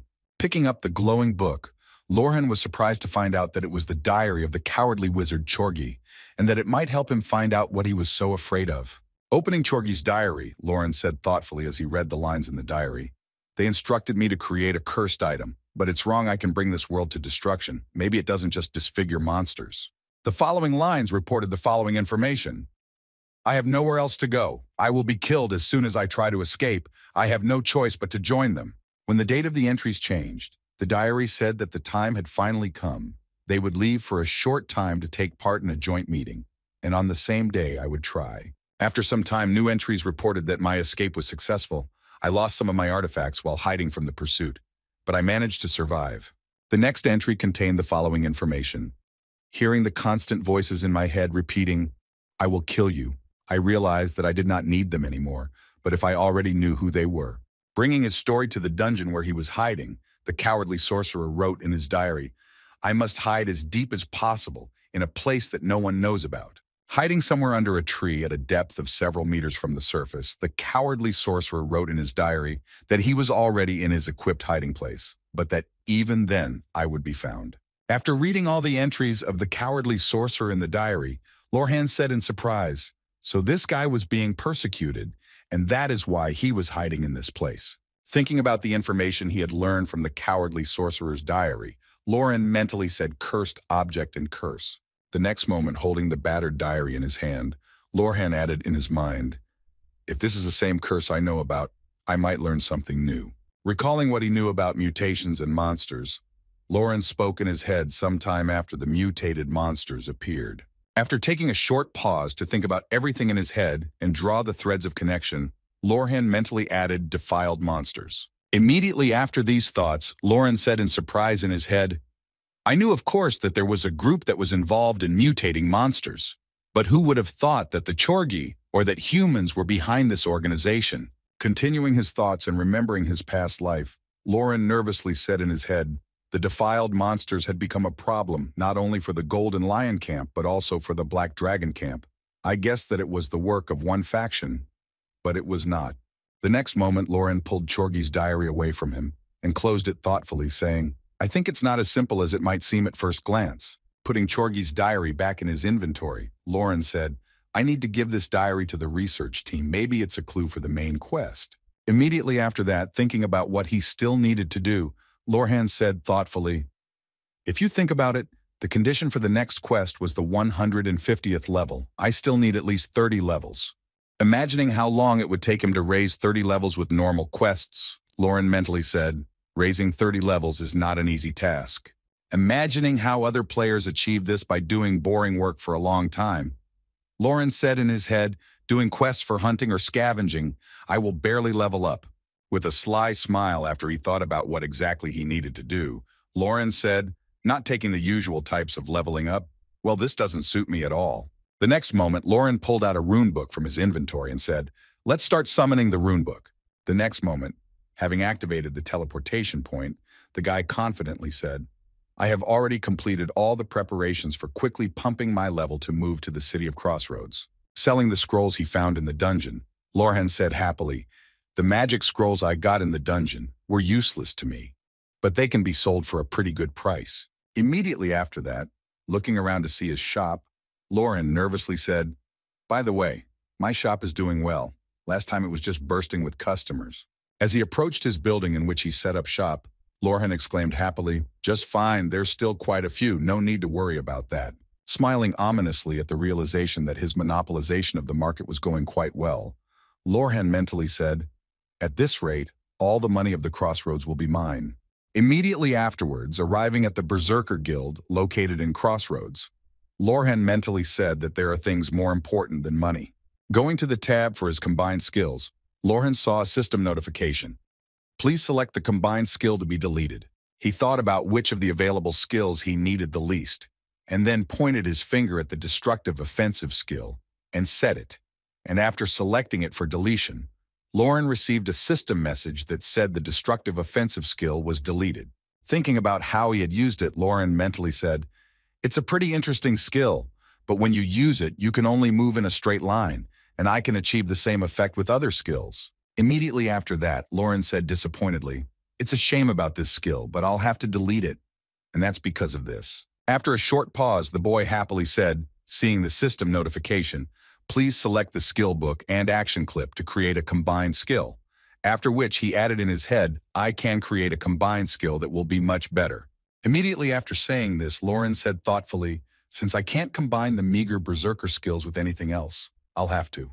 Immediately afterwards, he pulled out the damage change book and confidently said in his head, "The damage change skill book found in the magic dungeon would be a great component." Placing it with the rest of the components to create a new combo skill, Lauren confidently said in his head, "Thanks to it, I will be able to create something new to compensate for the berserker's weakness." Creating a new combo skill for which he spent the book he found in the dungeon of the cowardly wizard, Lauren happily exclaimed what I had wanted for so long. Having created his new combo skill, the boy happily said in his head a skill that transforms magic damage into an explosion called bombardment. Looking at the description of the new combo skill, Lauren nervously said, "A 5-second knockback is a significant drawback, but one hit might be enough to get the desired effect." Immediately afterwards, Lauren, who could not contain his joy at having gained a new combined skill, happily said, "Now I can only wait for the rewards to fall at my feet." Smiling slyly after receiving the new skill, Lauren confidently said, "Wait a minute, Odin. One day I will use this skill on your face." Sometime later, Lauren arrived at the dwarf weapon shop, mentally saying, "While I'm waiting for that day, I should prepare myself." Seeing that a new customer had arrived, the dwarf sitting behind the counter happily said, "Welcome to our shop. Are you looking for something in particular?" And hearing the question from the consultant, Lauren confidently answered yes. Immediately after these words, Lauren joyfully said, "I want to buy all the axes you have." And the shopkeeper was surprised to hear that he had all of them. Immediately jumping up from his seat, nervous about this order, Dvorak said, "Wait a minute, I'll bring the goods." Hearing this, Lauren waved his hand and said, "Yes, yes, bring them quickly." Standing behind the cash register, Lauren suddenly heard the voice of one of the visitors who thoughtfully said, "Isn't it too expensive?" Looking at the sword that was in the dwarf's shop, the girl said in surprise that the store was much more expensive than here, to which the guy replied that the store had a much better selection. But hearing the customers' conversations, Lauren said in surprise that the players were surprised. Looking at the couple who came to choose their weapons, Lauren wondered if they had come to the dwarf armory. They had already completed the dwarf quest. They had come so far. Immediately after that, Lauren smiled slyly and said, "But they shouldn't worry about it, as there was one more obstacle on their way that would not allow them to grow so rapidly." Recalling one very interesting quest that will soon take place, Lauren mentally said the confrontation of the camps is PvP content that will soon become as popular as the main plot of the Lord. Immediately after these words, Lauren, recalling his past life, confidently said that the battle with the representatives of other camps is much more interesting than hunting. Many people lost interest in pumping and enjoyed battles. Recalling these wonderful times, Lauren smiled slyly and said in his head, "Boogaloo, I liked it a lot at the time too." As soon as he finished his thoughts, he heard the voice of the dwarf saying, "Here are your axes." Hearing that his order was ready, Lauren handed the dwarf a bag of coins for the goods and happily said thank you very much.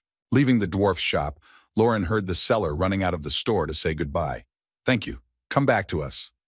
And then Lauren threw his weapon on his back and said confidently, "Let's go." Arriving at the neutral territory where the lands of the two camps intersect, Lauren said nostalgically, "It's been a long time since I've been here, and it seems like everything feels different." Imagining the map and his location in his head, Lauren mentally said, "The Cholan outpost is located on the front lines with the Black Dragon camp. Not many monsters live here, but if you go deeper, you can meet NPCs from the other camp of other players." In other words, recalling what exactly happened in this zone usually during these confrontations, Lauren said that this zone was directly created specifically for battles. Opening the entrance to the tent, Lauren happily said, in his head in theory, "To get here you need 150th level, but there is a reason why I came so early." Arriving at the senior sergeant who was registering everyone who wanted to take part in the battle, Lauren heard from the manager that he wanted to register as a free mercenary. Hearing the question from the senior sergeant, Lauren confidently said that everything was correct. Then the sergeant was surprised to add, looking at Lauren's level, that anyone with your level could register. Immediately after that, having registered Lauren as a free mercenary, the senior sergeant said, "Well, you should know that your level is too low. Do what you want," to which Lauren confidently replied, "Thank you very much." Leaving the registration place, an angry Lauren, who was still registered with great reluctance, said, "That bald rascal looks down on my level." Immediately after that, having taken the starting position for the sprint, Lauren said, "But I registered anyway, so I don't care. Now we can move on."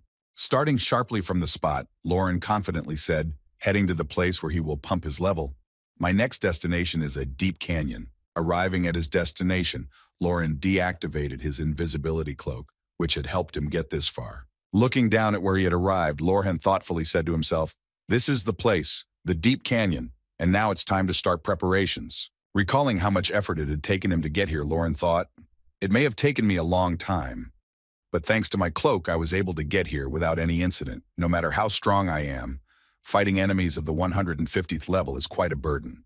Looking down at where the work was being done, Lauren mentally said, "This canyon is used as a route to supply the Black Dragon camp. That's why there is a lot of security here." Immediately after that, pulling out everything necessary for the preparatory processes from his inventory, Lauren ominously said in his head, "Here I am," and no one even thought that someone could get here. Having fixed the rope on the top of the mountain, Lauren, going down slowly, confidently said, "Well, the preparatory processes are already completed," taking a hammer in his hands to hollow out a small pocket under the mountain for himself on which he could stand. Lauren confidently said, "And now we can get to work." Having completed his work on creating a pocket in the rock to hunt enemies and level up, Lauren happily said, "Oh, it turned out pretty good." Taking all his belongings with him, Lauren said, looking at the result of his work, it turned out to be a wonderful place. Immediately after that, putting a mark in front of him for teleportation to this place, Lauren thoughtfully said, "First you need to leave a mark here. Then the system notification will inform you that you have entered the teleportation point in the rune book." After completing all his preparations and removing all the possibilities to get to him, Lauren happily said booga with all the preparations now also finished. And now, taking out one of the axes he had bought from the dwarves, of which he still had 98, Lauren said it was time to quickly raise his level. At that time, the Black Dragon army guards were walking near the cliff below, who were 150th level, when one of them heard a strange noise that was getting louder by the second. Looking back and raising his head up, he saw that some unknown spell was flying right at him, aimed at him, and the guard screamed out in fright. Destroying enemies from his position in the rock, Lauren hunted the defenseless guards of the Black Dragon camp and joyfully shouted, "What do you think of my bombardment skill?" Immediately after that, imagining what his hunting scheme looked like, Lauren mentally said, "If you make a depression inside the rock, you can easily hunt enemies from below with the ranged combat skill without worrying about the guards above." Noticing where the shells were coming from, one of the guards of the Black Dragon camp pointed to the rock and said, "There is definitely someone on the rock." Realizing that he had been spotted, Lauren, preparing for his next bombardment, joyfully exclaimed, "Boogaloo, and now you understand. But what's the point? You still can't do anything about it." Applying his combined bombardment skill again on the next axe from among those bought from the dwarves, Lauren ominously exclaimed, "Just shut up and become my experience points." Throwing another projectile at the enemies in the palm of his hand, Lauren saw a system notification that said, "You have defeated a soldier of the Black Dragon camp and have increased your level." Lauren was pleased with his leveling scheme and said happily, "Well, let's continue to advance to the 150th level in this way." And after equipping the axe, he had 95 more to go. After a period of time, Lauren finally completed his bombardment of the Black Dragon camp soldiers and said with a sigh of relief that he was done with the sad business. At the moment, he had 0 hand axes in his inventory, but his level had reached the 150th, so Lauren said in surprise, "How many days have I been doing this kind of nonsense? I thought I would die of boredom." Immediately after that, with a sly smile, the guy added, "Well, now we need to get back to the main quest. I wonder what the others are doing now." As soon as the desired level was completed, Lauren, who had been in one place for a day, thoughtfully said yes to activate the rune book and moved to the Cholin outpost. As soon as he arrived at the outpost, he immediately went to the sergeant major where he signed up for free mercenaries, where he heard his surprised voice saying, "You really did it." Grabbing his head, the senior sergeant who was conducting the registration looked at Lauren's card and said in surprise, "You really did it yourself." Hearing such words from the senior sergeant, Lauren smiled ominously and asked what was the low level or what, to which he nervously replied, "Oh, no, we are very lucky to have people like you in the camp." Immediately after that, having stamped Lauren's application for enlistment, the sergeant added, "Congratulations, you are now a soldier." As soon as he was accepted into the army as a soldier, a system notification appeared over Lauren's screen showing his merit points, and seeing what he had on his account, Lauren happily said, "Great, let's start with a soldier." Recalling what exactly his duties and powers were, Lauren mentally spoke even though the soldiers could not do anything. However, as they advance in the service, they can get more missions and the opportunity to perform tasks with other NPS soldiers. Immediately after that, Lauren added that the difficulty of completing these missions and the rewards for them are skyrocketing. Remembering that there is quite a decent pay with the increase of your rank, Lauren said in his head, "But I joined the system not only because of that." Looking at the balance of his points that he currently had on his account, Lauren said, "I was so confident in my desire to get merit points." Recalling what exactly they are for in this system, Lauren said in his head, "These points can be used to buy special items that are sold in the merit market." Immediately after these thoughts, the boy calculated what was there at what prices and said, "For starters, this is a very good indicator, but it will not be enough for the thing I want to buy." Immediately after these words, Lauren took out a book of runes from his inventory and said, "I need to accumulate more points to activate the book of runes, so we go to the crossroads." Arriving in the city of the crossroads, Lauren said with a sigh of relief, "It's been a long time since I was here, and I was not very happy to be here again." Immediately after these words, Lauren heard a noise that was spreading more and more. He could not help but attract the boy's attention. Grabbing his head, one of the players angrily exclaimed, "Damn kids, these partisans have come running," to which the other replied, "I haven't been able to complete the quest for 3 days because of them."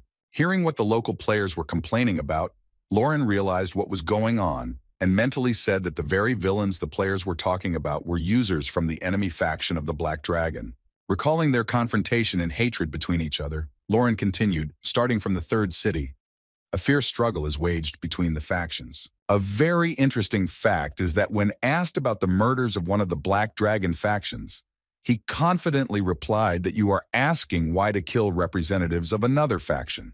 Immediately after that, showing himself to be an intelligent and applied player, the man said, "Well, it's all because after killing the enemy, you can use his equipment for it, gives you a lot of experience points." However, no matter how confidently the players talk about it, it's all an outright lie. Even though the excuses sound very plausible, the real reason is something else entirely. Recalling even himself in the past because he decided to do so himself, Lauren imagined the dominance of a strong warrior over a weak opponent and spoke of the pleasure a player feels from killing an opponent who is weaker than him.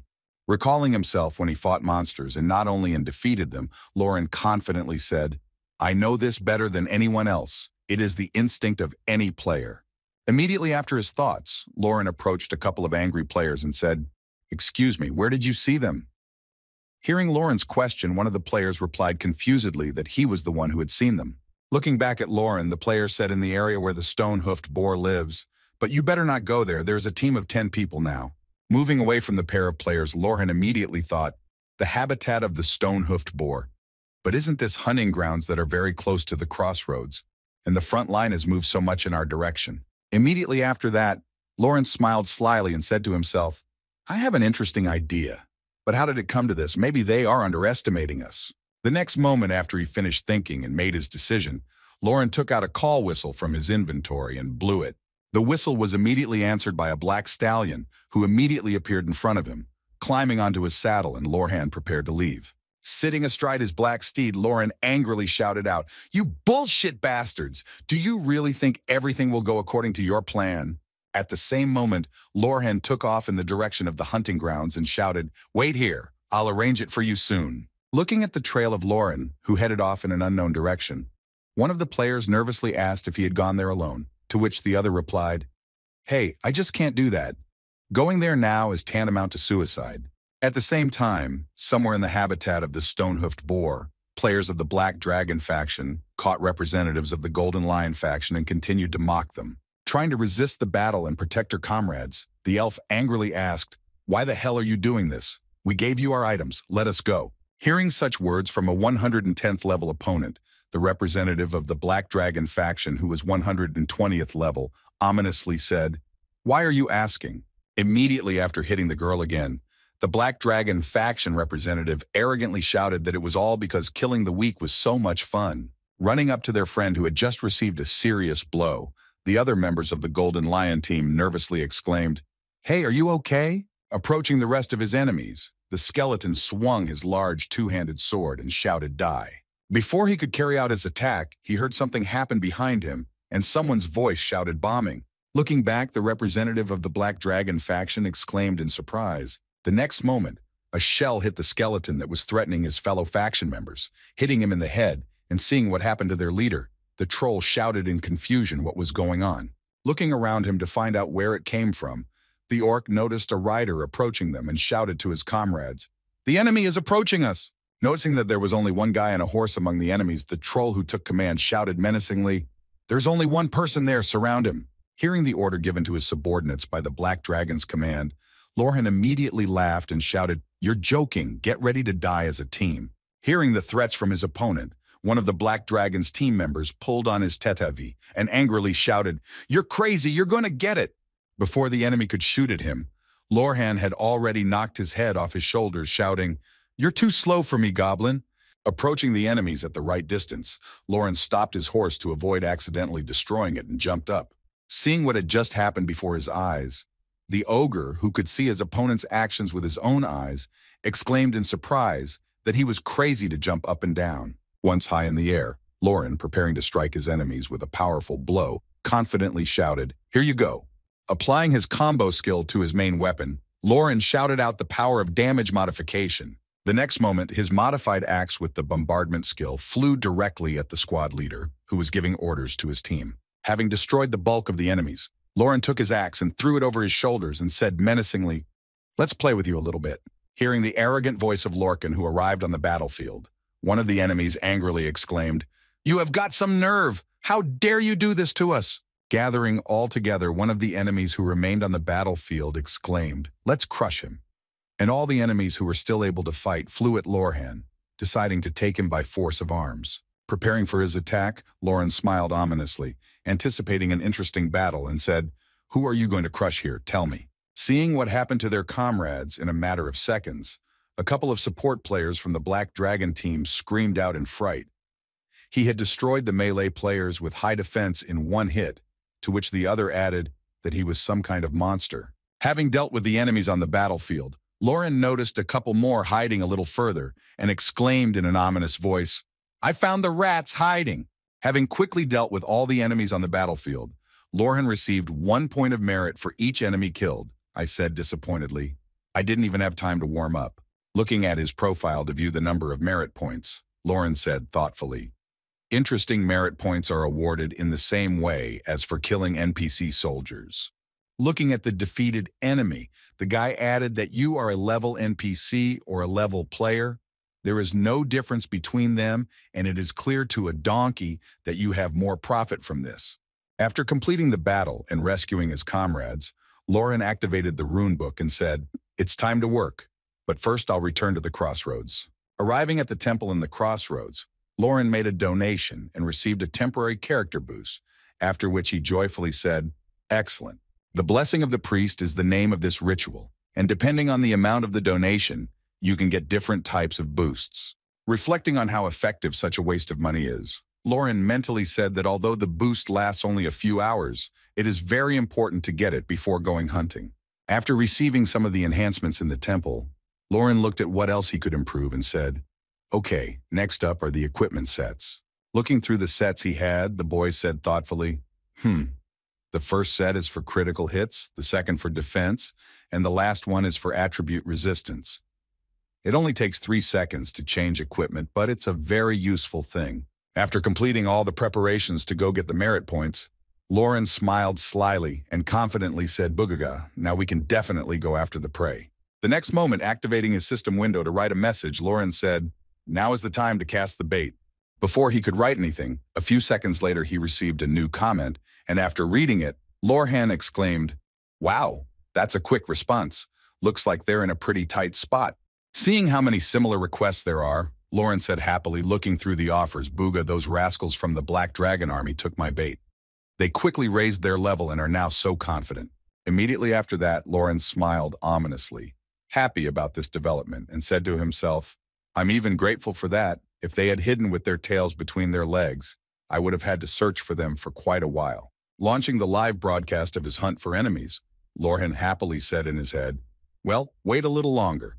I will meet all your expectations. A few minutes after the broadcast was launched, 2,114 viewers had already gathered, and comments were pouring in like, wow, God, Lauren is back at it again. Watching him go somewhere, new comments appeared under the broadcast. He started broadcasting hunting, which is an advantage for enemies. It seems to me that it does not matter where he is going in complete silence. Arriving on the battlefield, Lorhan saw a large number of enemies at that time. One of the Black Dragon faction oppressing the Golden Lion player said menacingly, if you had calmly given your items, nothing would have happened, to which the elf replied, don't be ridiculous. You planned to kill me from the beginning. Hearing his opponent's guess, the orc immediately laughed and then said, you're right, you think so. Immediately after these words, jumping above the ground and swinging his sword, the orc shouted, if you already know it, then die. Before he could carry out his massacre, Lauren entered the fray and blocked the enemy's attack. The next moment, swinging his axe, the boy prepared to earn as many merit points as possible in this battle. With just one blow, he destroyed the orc that threatened his comrade by chopping it in half. Immediately after that, a system notification came, and Lauren earned 1 point of merit for killing Badul. Having dealt with the first enemy, Lauren said in a menacing voice, well, how does my blade taste deliciously praiseworthy? Immediately after the first enemy was defeated, Lauren used his dash skill and headed to the middle of the enemy army to disperse and not hold back his power. Looking at the confused enemies who did not understand how this had happened, Lauren joyfully shouted, hey, why are you drinking your mouths open and trying to stop me? The next moment, he killed another enemy while they were trying to recover from what they had seen.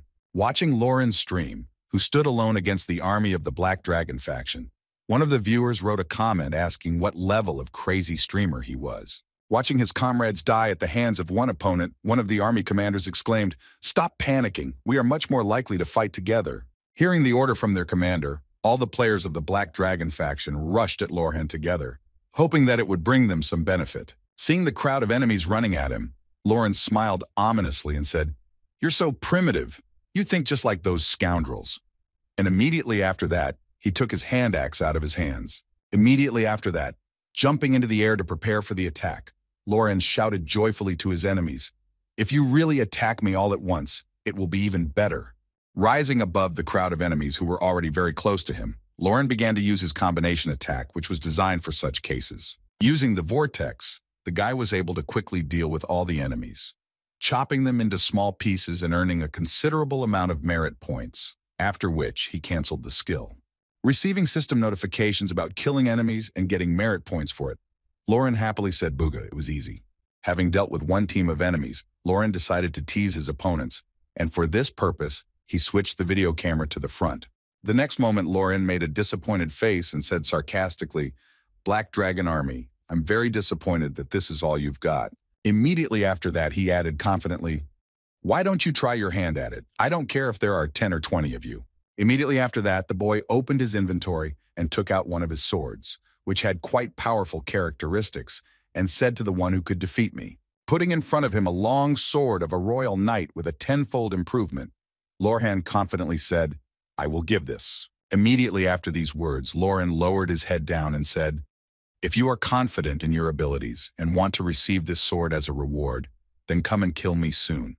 Immediately after these words, Lauren laughed ominously directly into the camera and confidently exclaimed, if you have the strength to do so, of course. Looking through the comments to his broadcast, Lorhan mentally said to himself, booga, that should be enough to provoke them, and it's a good thing I brought a gun from the store. The next moment, Lauren realized that now danger could lie in wait for him anywhere, and he thought to himself, I can be attacked by my own people, but I can also defeat them. Immediately after that, Lauren used his whistle to call for the enemy to go further in search of enemies and not to stagnate in one place.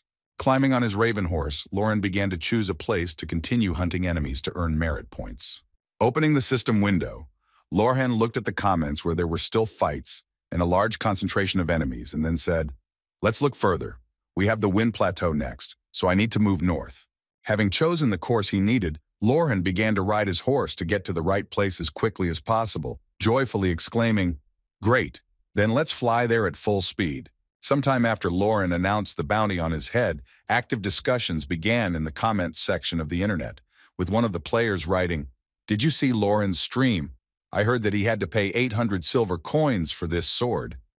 In addition to discussions about the value of the sword, there were also recruitment for raids, and one player wrote a comment with the following content: "Urgent recruitment to the guild for the raid on Lorhan is open." Seeing that someone was also going to raid Loran, a considerable number of players got angry and started verbal skirmishes in the comments, such as, "Hey, you scoundrels, we were the first to target Loran. If you dare to touch him, you will pay for it." Looking through the comments under his stream, Loran saw a comment, "Someone find him already. I want to see the pisser boogeyman." And seeing that everyone was already preparing to raid him, Loran said happily, as expected, "Everyone wants to kill me." Immediately after these words, the guy looked up and said in disappointment, "I wonder why everyone is just writing about it, but no one is even going after me." Standing on the mountain of corpses of his defeated enemies, Loran said to me in disappointment that the battles with the enemies were over too quickly. Watching what was happening on the live broadcast, one of the representatives of the Black Dragon faction said in fright that he was really going crazy. He had really finished them all off. Immediately after that, looking at his comrade who was most likely also preparing to go after Lorhan's head, the same orc said anxiously, "Brother, we're in trouble." To which the commander replied, "I know, don't worry." Hearing the order to calm down, the nervous orc said that but before he could finish, the same bald orc whose reputation Lorhan had destroyed said angrily, "In any case, there were only weaklings in the plateau." This outcome was obvious. Immediately after these words, without even looking back at his comrade, the commander of the team to destroy Lorhan said, "Don't worry, there are many of us, and we are strong." Immediately after that, having prepared to finally go on the road, the commander said, "Let's hurry up. The plateau is very close." To which his subordinate replied, "Yes."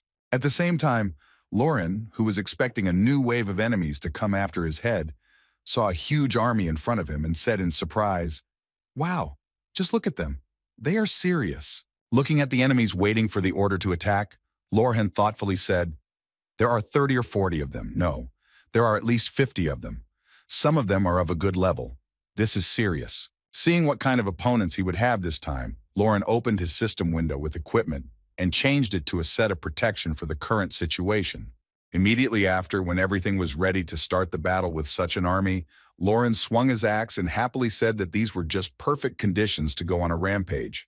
Having taken full combat readiness to confront a large army of enemies, Lorhan confidently shouted to his rivals, "Well, what are you all standing there and what are you waiting for? Attack me, you bastards." Heading towards Loran, the commander of the Black Dragon faction, who was going into battle with the soldiers, shouted, "Don't stick to each other. We must surround him, keeping a distance from him." As soon as the enemies began to approach Loran, the first thing he did was to use his combined bombardment skill, launching his axe at the enemies. Seeing something flying towards them, the commander nervously shouted out this bombardment carefully. Seeing where Loran's attack came from, the commander, who was among the first to retreat from the line of fire, exclaimed in confusion that he did not understand why he was aiming at the edge of the plateau.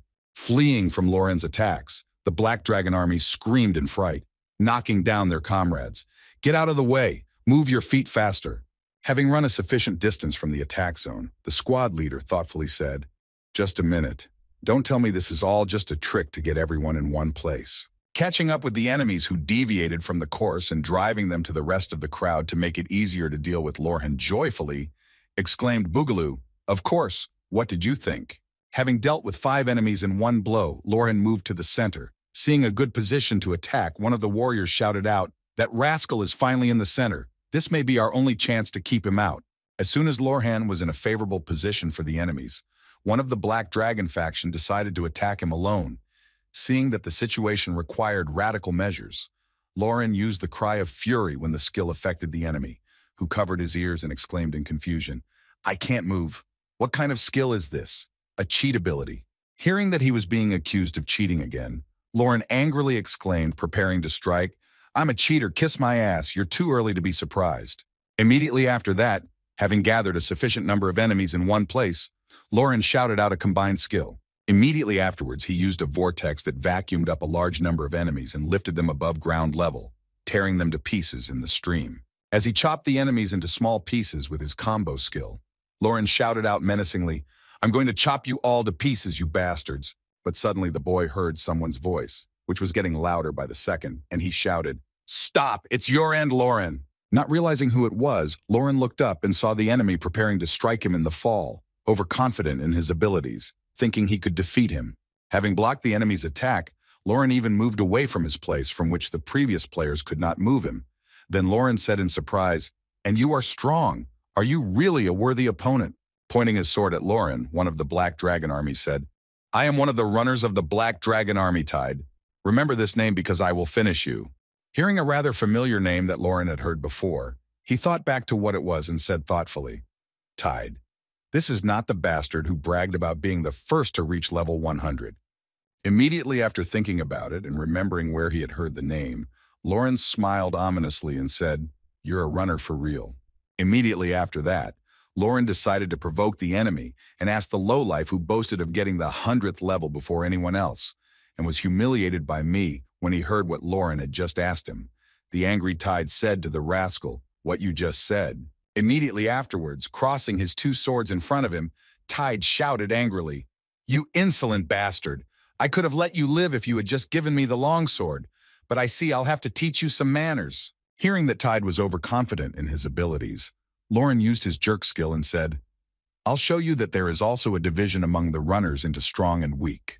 Immediately after these words, Lauren was behind Tide, bypassing his defense and reaction time, and then prepared to strike.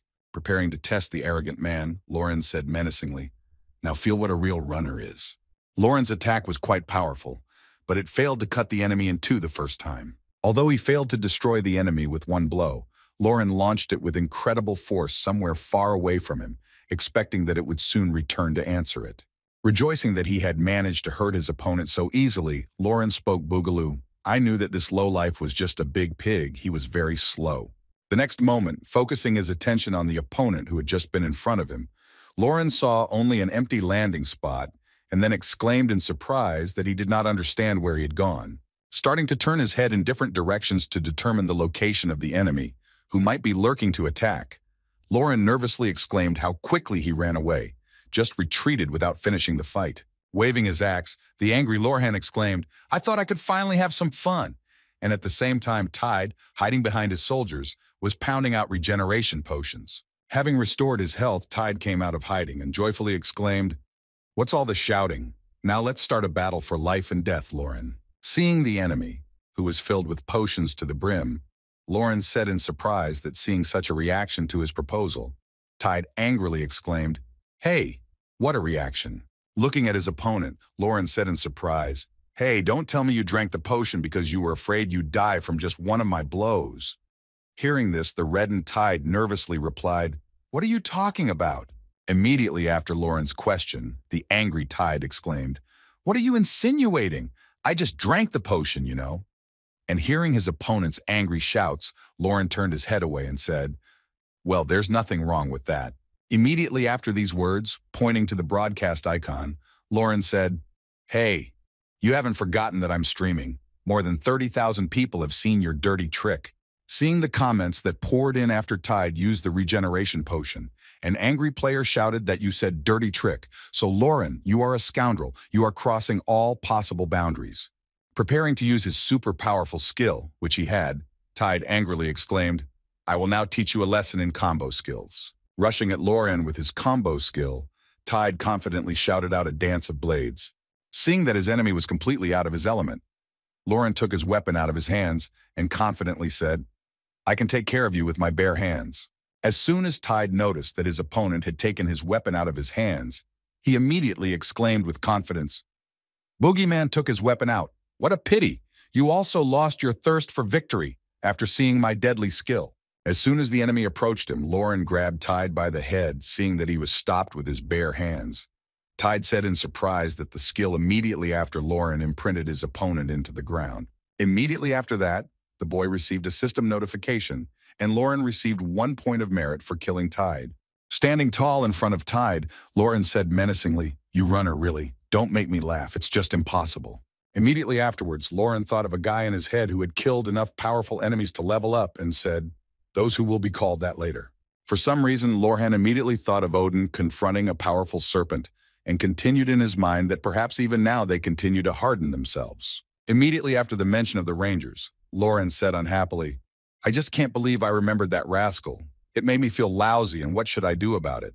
Feeling that someone was behind him, Lauren looked back and smiled ominously and said in a menacing tone, "I think you boys can cheer me up." After a while, having finished hunting enemies and stopped streaming, Lorhan arrived at the crossroads and said in frustration, still receiving notifications about the crediting of merit points, "Lord, how long will the notifications appear?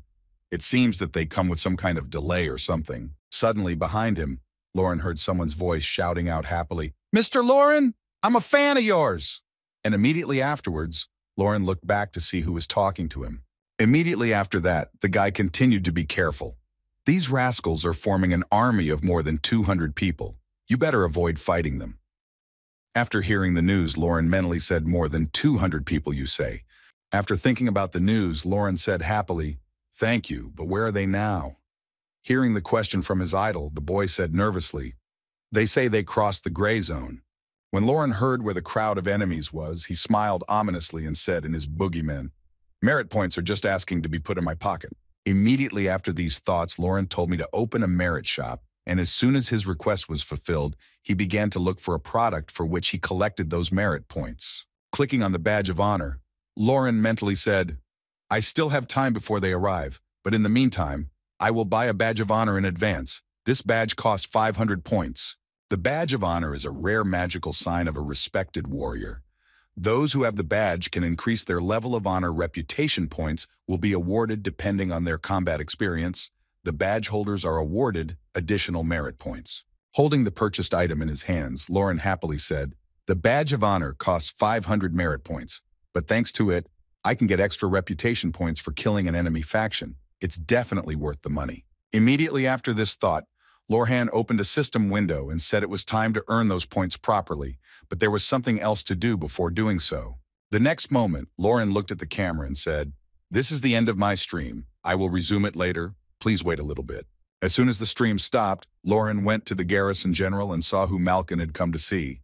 He was surprised to hear that you had become so strong. "I can rely on you now." As soon as the general said this, Lorhan received a system notification that said, "You have earned the trust of the general of the Crossroads Guard, Malkin." Having received what he had been waiting for so long, Lorhan thought to himself, "Great at last." Immediately afterward, General Malkin said, "Now listen to me carefully. I have observed the mutated monsters you have discovered, and I want to tell you that this is only the beginning. Some of them have not fully completed the mutation process.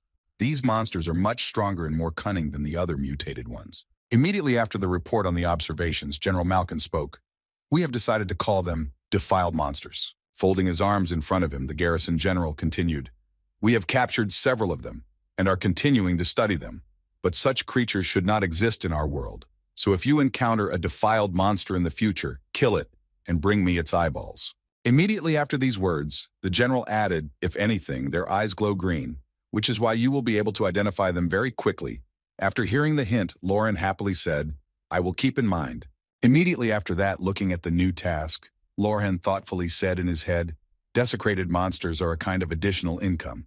I can make good money from this, not to mention simple rewards for quests." The next moment, Lauren smiled slyly, imagining what he could get, and said in his mind, "It's great that I can get everything at once, and the rewards from defiled monsters are better than from normal monsters, so it's useful to hunt them down and kill them." Looking at the new task that he received from the garrison general, Lauren spoke in his head, looking at Malkin Tease.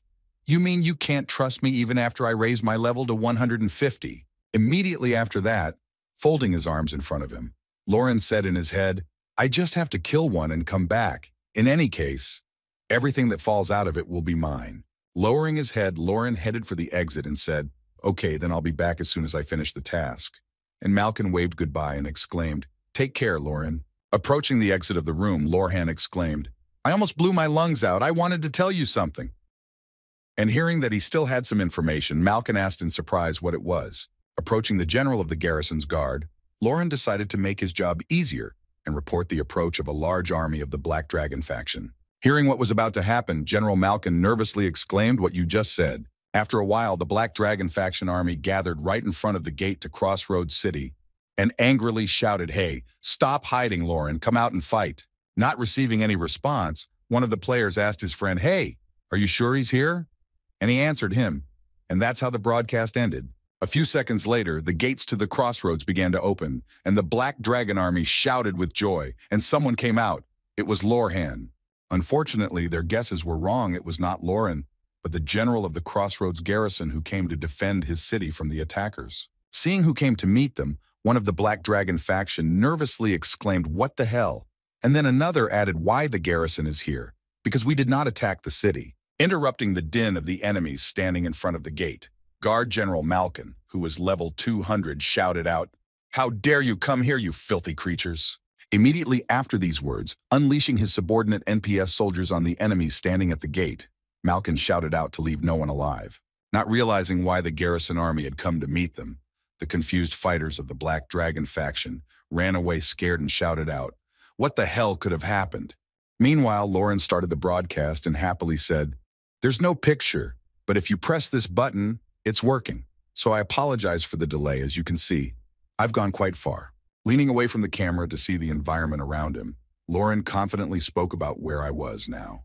Moving the camera to the scenery, Lauren stepped aside so as not to block the view and said, "This is the third city of the Black Dragon camp, the City of Ashes." Looking at the town of the enemy faction in front of him, Lauren happily said, "The view from here is incredible, isn't it?"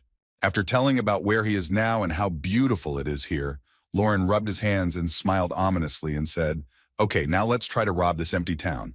Arriving in the city, Lauren happily said in his head, "Booga, everything is exactly as I thought. Those who were talking about killing me have gone to the crossroads, leaving only the weaklings in the city." Taking out his weapon from his inventory, Lauren said in frustration, "I don't enjoy killing innocents, but I have to achieve my goal. I just have no other choice." Immediately after that, Lauren rushed at the enemies present in the city and ominously said, "Don't be offended by me."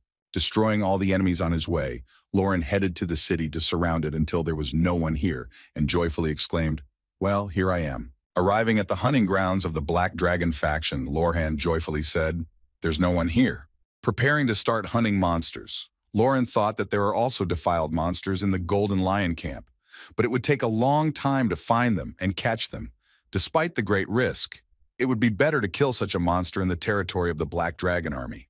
Recalling what he had told the garrison general about the enemy army's advance, Lauren confidently said in his head, "Malkin will cover me, which is why you don't have to worry about the intersection for a while." Imagining how much fun it was at the gates of the crossroads, Lauren mentally said, "By the time I got to the City of Ashes, the broadcast was turned off, and it would take the Black Dragon army a ton of time to find me." Smiling sinisterly at the fact that he had come up with such a truly devilish and cunning plan, Lorhan said in his head, "Booga, this way I can concentrate on the hunt." The first thing Lauren met on his way was a gray-fanged wolf that was 140 level. It was obvious that the enemy was too nervous and would not go down without a fight. Picking up his weapon, Lauren prepared himself until he attacked, thinking 140 level, wow. Since this area is inhabited by defiled creatures, the normal monsters will be much higher than average, right? Immediately after these words, Lorhan spoke menacingly to his enemy. "I'll just squash you like a fly. I just don't have time for pettiness like you." Only the wolf wanted to attack when suddenly both fighters heard a loud roar of a monster that was clearly more dangerous, and Lauren said in surprise that it was the same sound. After a while, Lauren turned his head and saw his pet dinosaur, Jaros Tyler, who was a level 181. Being glad that now he didn't have to spend time searching, Lauren said joyfully, "Lord, I am so grateful to you. You came right into my hands." Looking at the enemy with whom he would soon have to fight, Lauren joyfully exclaimed the defiled monster Tyler. Immediately after these words, Lauren smiled happily and said, "Who would have thought that the pet dinosaur of the garrison general of the City of Ashes would be a defiled monster?" The next moment he imagined the leader of the garrison of the City of Ashes speaking in his head. Even if someone knew about it, no one dared to attack him. Otherwise, Jaros would become their enemy because Jaros is as important to the Black Dragon army as Malkin is to the Golden Lion camp. Thinking out loud about why no one dared to go against this pet dinosaur, Lauren noticed the wolf running away and mockingly said "Boogaloo" and kicked the wolf's slippers as if his life depended on it.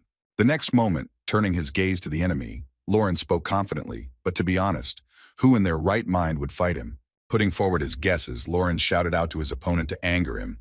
Or maybe I'm wrong. Nasty reptile, attack faster. I'll make a scarecrow out of you. Immediately after that, the monster made a U-turn, demolishing everything in its path with its tail. As soon as Lauren dodged the enemy's attack, he managed to turn around and was preparing to grab the boy with his teeth.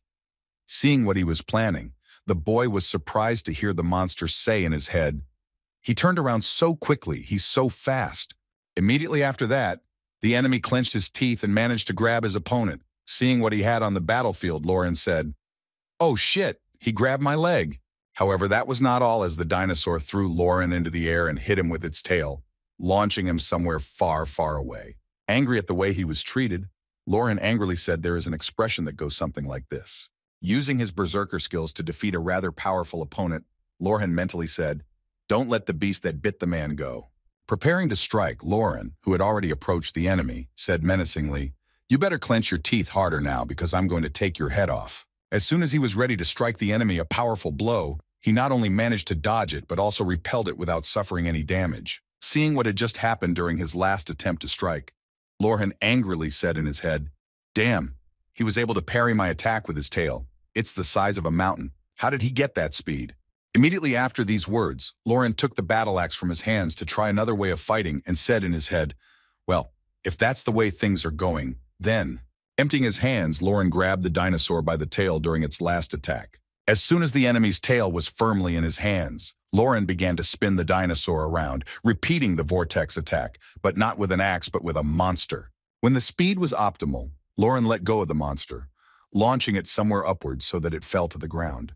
Immediately after this was done, Lauren pulled his axe out of his inventory and used a jerk to run after the monster, which had just landed on its back. As soon as the monster was fully exposed and vulnerable, Lauren used the strike skill to prepare to deliver a powerful blow. Approaching his opponent, Lauren, who was about to reach his goal, gloatingly exclaimed, "Now try to get up on your feet and block my attack with your tiny legs." Having dealt a good blow to the enemy, Lauren broke his protective shell and stepped back, saying with satisfaction, "Boogaloo, just fine. I did quite a bit of damage to him." Sometime after this prank, seeing that the enemy began to mutate to its final phase, Lauren said with anticipation, "And now, everything is just beginning." Looking at the enemy that appeared before him after it had mutated into its final form, Lauren said in awe, "Lord, I knew something about the power of defiled monsters, but not this." Once Jaros Tyler's pet dinosaur had completed its mutation process, it was unrecognizable. A completely different monster, far more formidable than anyone could have imagined. Looking at the monster he was about to fight, Lauren nervously exclaimed, "You're out of your mind." And this was just the beginning of the second phase of the mutation. Looking at the enemy that now stood before him, Lauren thoughtfully said, "The power of the defiled monsters is unique to each individual." Lauren added nervously, "Tyler is not the only monster that can grow in size, but he has one interesting key feature." Noticing that the enemy decided to attack first without waiting for his invitation, Lauren immediately jumped up to dodge the attack, but his tail followed him, and Lauren nervously said in his head, "I'm crazy. It was just the tail that ricocheted. Did he know I was going to dodge?" Unable to dodge in midair, Tyler's sharp tail reached Lauren, hitting him right in the stomach. After reaching the second phase, he not only gained the ability to ricochet and increased in size, but the surprises didn't end there. In addition, his characteristics, including strength and agility, also increased despite his large size. Landing on the ground after the enemy's attack, Lauren groaned heavily and said as he crawled out from under the rubble, "Oh, it hurts so much." Putting one of his hands on his chest where the attack had taken place, Lauren said nervously, "He almost made me a donut to do so much damage in one ricochet. What kind of monster is he?" Looking at the dinosaur he had to defeat, Lauren said nervously, "I hate to admit it, but this guy is the first serious opponent I've faced since regression." Getting to his feet and putting on his helmet, the sealed helmet of the Lion King, the monster confidently said, unlocking the tainted power that raised his level by 20. The next moment, after a short pause, the boy added that if the enemy's level increased by 20, then he exceeded the 200 mark. Preparing for a serious confrontation with a powerful enemy, Lauren said, "Anyway, everything is going very well." Swinging his axe behind him, Lauren said, "And that's because right now I'm going to check the level." Rushing at the enemy, who was just heading towards him with his full combat equipment, Lauren said, "My current abilities." Striking the enemy's skin, Lauren's axe simply bounced off him, and the guy said with a grudging smile, "This guy is a tough nut to crack if I don't manage to find his weaknesses." Jumping back, Lauren looked down and saw the wound he had left before the mutation, and he said in surprise, "I left this wound before he became a giant. So it appears that the wound has grown as his body has grown." Having found the weak point of his enemy Lauren, having found hope for victory, joyfully exclaimed, preparing to apply the next gift, "I will do great." Changing the weapon in his hands to one of the hand axes, Lauren used his combined bombardment skill to distract his enemy. As soon as the enemy turned his head away and revealed his weakness, it was time to act. Seeing that the perfect moment had arrived, Lauren used a net to quickly close the distance and shouted, "It was a deceptive maneuver, scoundrel, get ready to serve." Approaching the enemy's wound, Lauren plunged his axe into him with full force. As soon as the enemy growled in pain, Lauren shouted menacingly, "Don't pretend this is just the beginning." Retreating from the enemy, after successfully hitting a vulnerable spot, Lauren stood on the ground and said happily, "Boogaloo, you damn lizard, how did you like it? And your head feels fresh now, right?" Using several skills to get closer to the holes in the enemy's scales, Lauren was able to pull off the dinosaur's scalp, enraging it to the point of infuriating it. When the enemy was sufficiently wounded and Lauren had the opportunity to deliver the final blow, the boy confidently said, "Let's end this sad battle." Preparing for his next attack, which should be the last in this fight, Lauren confidently shouted out a combined skill. Jumping to the side of the enemy to finish him off, Lauren confidently shouted out a fatal blow. As a result of this attack, Lauren managed to cut the enemy into two parts, starting with his head, which no longer had hard skin on it. After the victory, he of course received the first achievement and a unique title called the Defiler of Filth. Looking at the title and its additional characteristics, Lauren wiped his mouth after using the regeneration potion and said happily, "It was damn hard to defeat a level 200 monster while being at level 150. Looking at the additional effects of the title, Lauren saw that the damage dealt by the defilement was reduced by 2 more Fthas been hidden, and Lauren said in surprise, "But the reward was clearly worth it, and all because in the main quest, I would have to fight defiled monsters." Immediately after these words, looking at the next ribbons of additional effects, Lauren said in surprise, "But what are these question marks? Why are only numbers displayed? You need to kill more than 2. While looking at his new title, Lauren suddenly saw a sudden system notification saying that the garrison general of the City of Ashes, Yaros, had learned of the death of his pet dinosaur. "Be careful, Yaros will be here soon." Immediately after receiving the notification, Lauren nervously said in his head, "Damn, he's obviously going to come here with a horde, but it's hard for me to stand up to one of my opponents." Well, in that case, choosing the most optimal solution for this situation, Lauren kicked his slippers and confidently said in his head, "I will run away to survive."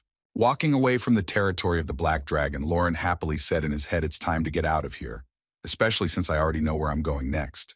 Arriving at the ash forest, Lauren said thoughtfully as he looked around him, "It was definitely around here, but it was so long ago that I don't remember." Recalling exactly how everything happened here and where the place he needed was, Lauren mentally said, "This is a hunting ground for level 110 players, but there is also a great secret hidden here." Equipping his axe, Lauren approached the right place and confidently said, "If my memory serves me correctly, it was somewhere around here." As soon as Lauren arrived at the right place, he threw his axes into the trees at approximately the same height in all 3 trees in front of him. Seeing the mechanism activated, the boy happily said he had hit the bull's eye. Immediately after the correct activation of the mechanism, a rock appeared, showing him the way to the right place where the clue was located. Approaching it and looking at the direction, Lauren said, "Well, finally it's here." Walking forward a little, Lauren saw a place where the ground had collapsed a little, which meant that there was a passage to the dungeon. Picking up an axe to clear the entrance, Lauren said confidently, and then everything was much easier. After receiving a system notification after clearing the entrance, which said, "You entered the place where the legend of the hunter began," Lauren said, "Yes, it's been a long time since I was here." Walking down the stairs that led him inside, Lauren thoughtfully said, "In order to find this place, you need to complete a chain of quests and find clues. But I don't have to do that, do I?" Recalling what those clues were, Lauren said in his head, "And it's because I already know what I need to do to open the passage, aim and attack from a long distance, and have a skill that can crush stones." After passing all the steps that led him down, Lauren happily said, "Well, now I'm definitely here." Looking around the room he was in, Lorhan thought to himself, this is one of those trials where you can get someone's will like in a hero's trial. What makes a hero's trial different then? Perhaps because its founder is still alive, unlike the Lion King. Looking at the emblem that was depicted on the floor, Lorhan confidently said in his head, this man is a real living legend, the troll hunter Kiaris. Recalling the story of this living legend, Loren, immersed in his memories, said in his head a long time ago, in the era of tribal wars, there was a legendary hunter at the forefront of the Black Dragon who made his enemies tremble. Immediately after this short story, Loren smiled slyly and spoke, equipping the axe in his hands. But even Cyrus could not know that the first to visit this place would be a berserker and not a hunter or archer. But that's not my business. Preparing to continue the tests that are in this dungeon after the system announcement of the beginning, Loren confidently said, I will eat everyone here. The condition for passing the first stage was to find the light in the darkness. As soon as the test began, the light in the room went out. Holding a small axe in his hand, Loren said with a sinister smile, oh my God, what a riddle to find light in the darkness. Seriously, what a nasty dungeon this is. Walking in the darkness, Loren felt someone appear behind him. It was clearly not a friend, and he was threatening his life.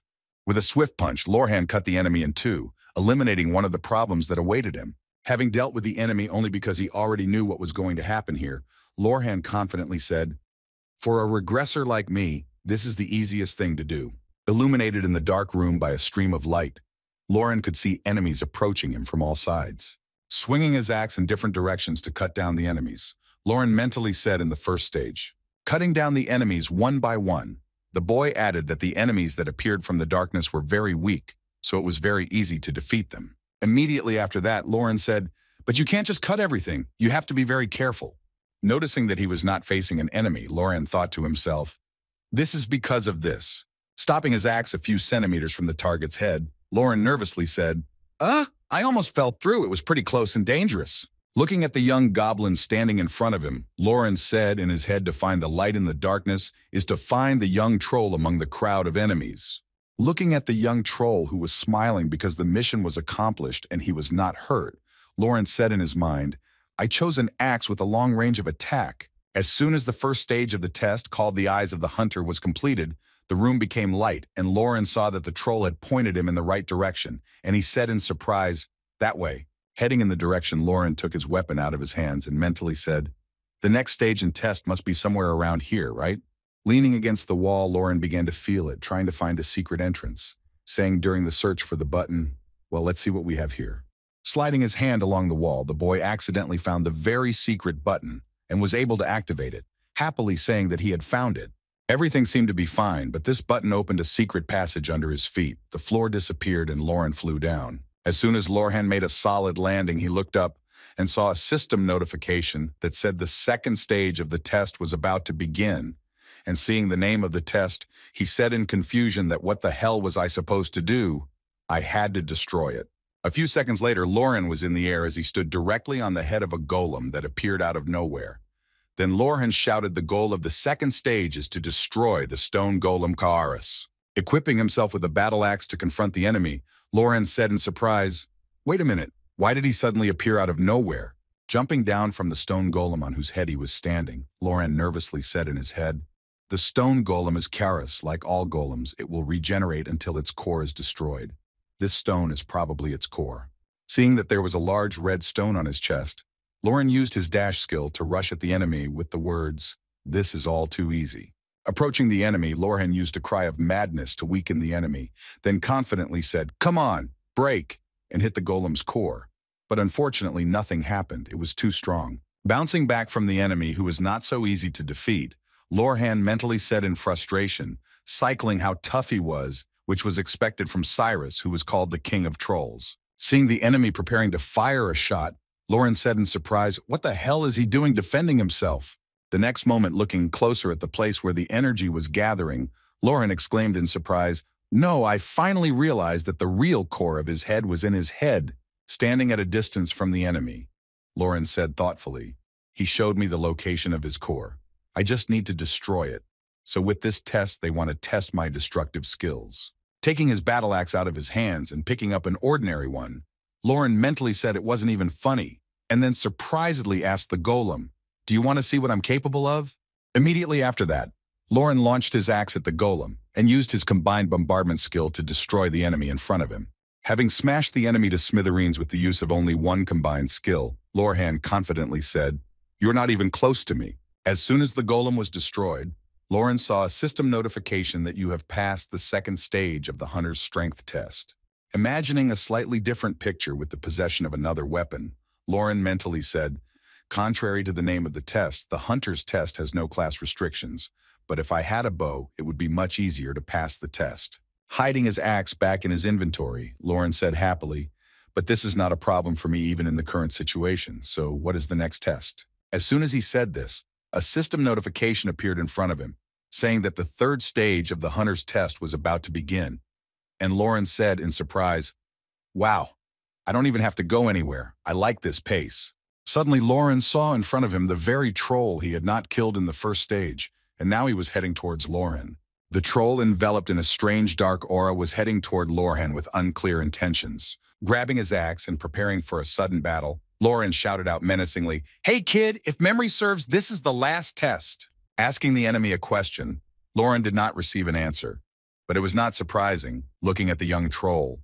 It was clear that something was wrong with him. Using the jerk skill, Lauren decided to quickly end the strange troll by approaching him and preparing to cut him in two with a shout of, "What the hell is going on here?"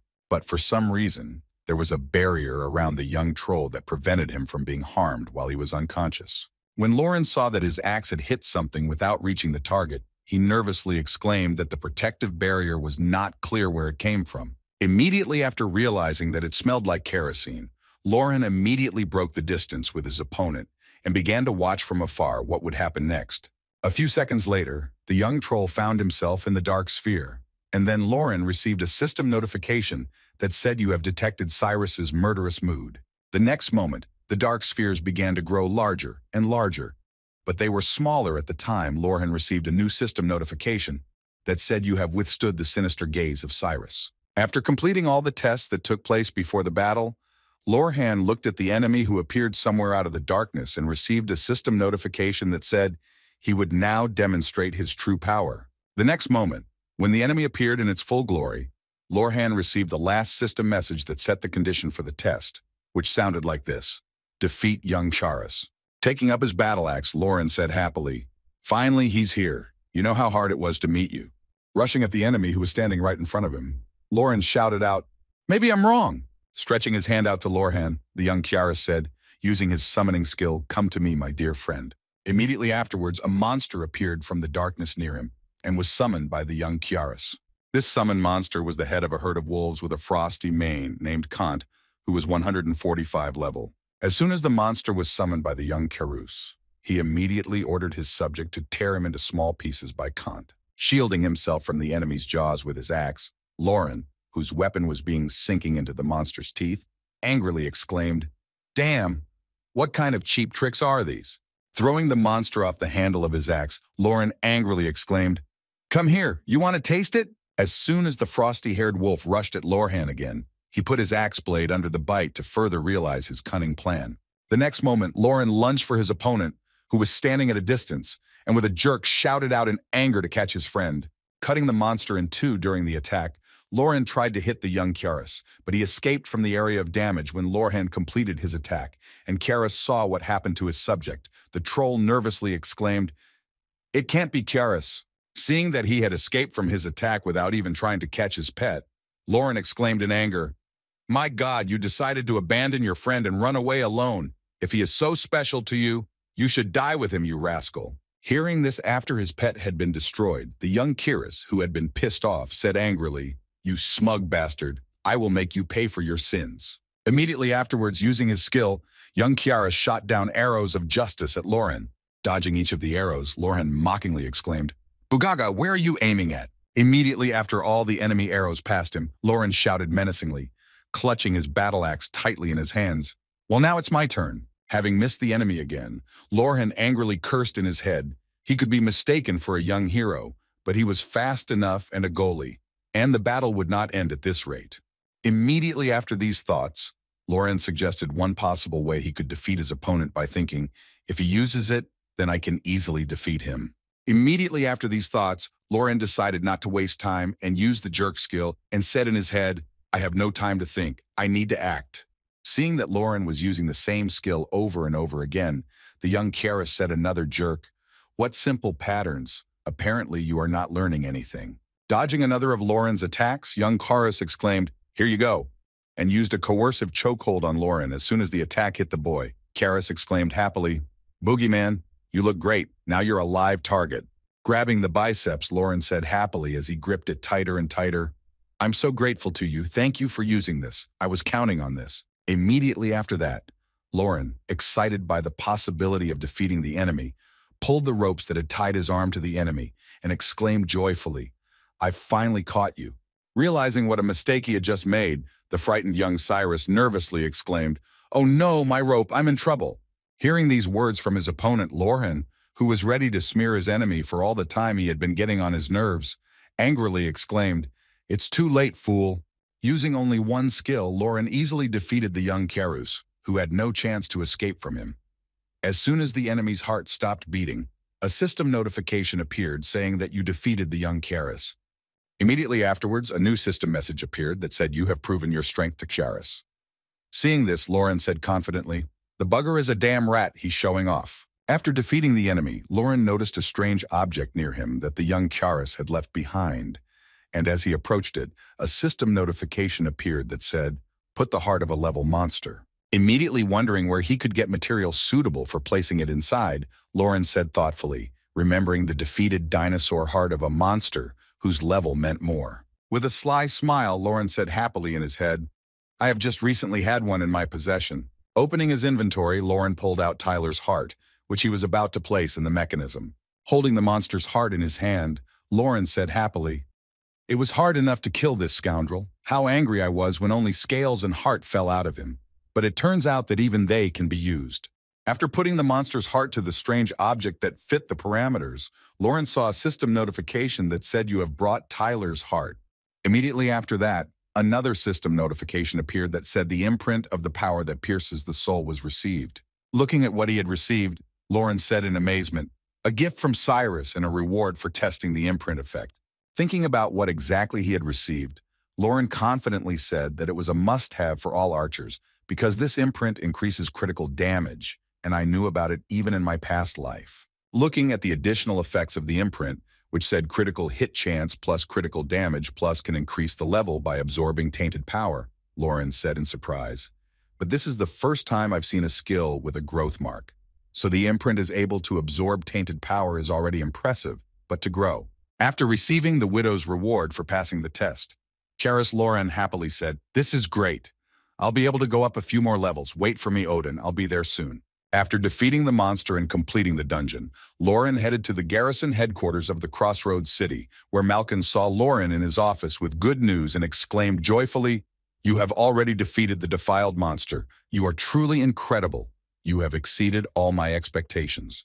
Hearing such warm words of praise from Malkin, Lauren said awkwardly, Oh my God, you're flattering me. And immediately afterwards, the general said, Okay, I'll share the information with you as promised.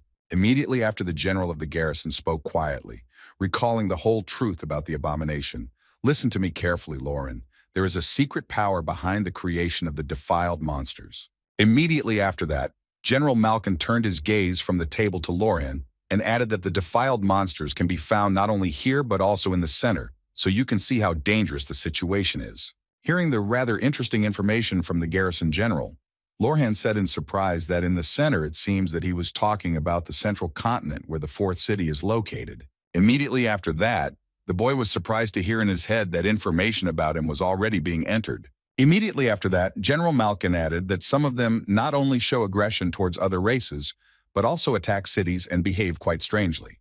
Recalling how he had sent his researchers to gather information, Malkin said that our research team is finding out what caused this, how it can be fixed, and who did it. Immediately after these words, Malkin said disappointedly, But so far, we have not been able to find out anything at all about this. After such sad news, Malkin said confidently, But now that you can work on your own, I would like you to actively help us with gathering information about the defiled monsters. Hearing that he had accepted his offer, General Malkin spoke happily, handing Lorhan a scroll, which was expected, Take this, it will help you.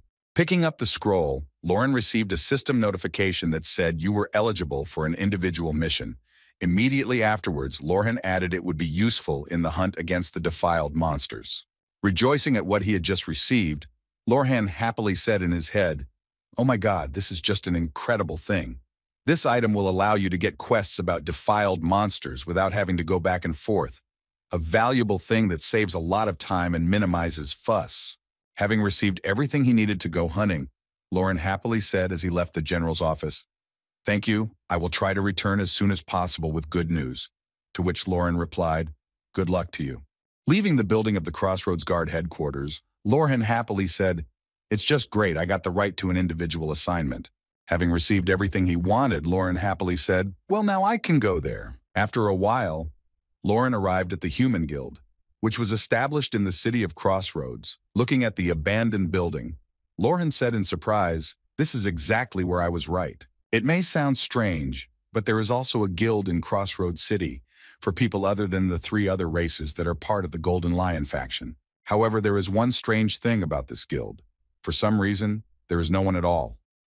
Opening the door to the guild, Lauren called out, trying to determine if anyone was even here. Crossing the threshold and looking at the interior of this room, Lauren said frightenedly, "Oh, it looks like a haunted house, as representatives of other races say, who look down on humans. The human guild is in complete disarray." Hearing that someone had arrived in the guild, a suspicious old man named Harvin appeared out of nowhere and asked why you were an adventurer and why you came and made so much noise. Looking closely at the old man, Lauren saw a golden emblem on his chest and then thought, "At first glance, this old man seems to be nothing special, but this emblem indicates that he is a member of Parliament."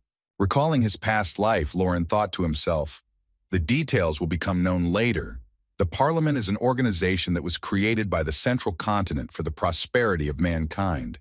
Immediately after these thoughts, Lauren confidently spoke in his head, considering what was to come. "It was better for me to show courtesy," immediately after putting his hand to his chest in a bow. The boy said, "Greetings, old man. I am a berserker of the 160th level, Lauren." Immediately after that, Lauren confidently added, "I am the one who seeks to achieve the prosperity of mankind, and I came here to find out if I can be of any use to you." Seeing the boy's manners, Harvin said, "Wow, just look at him.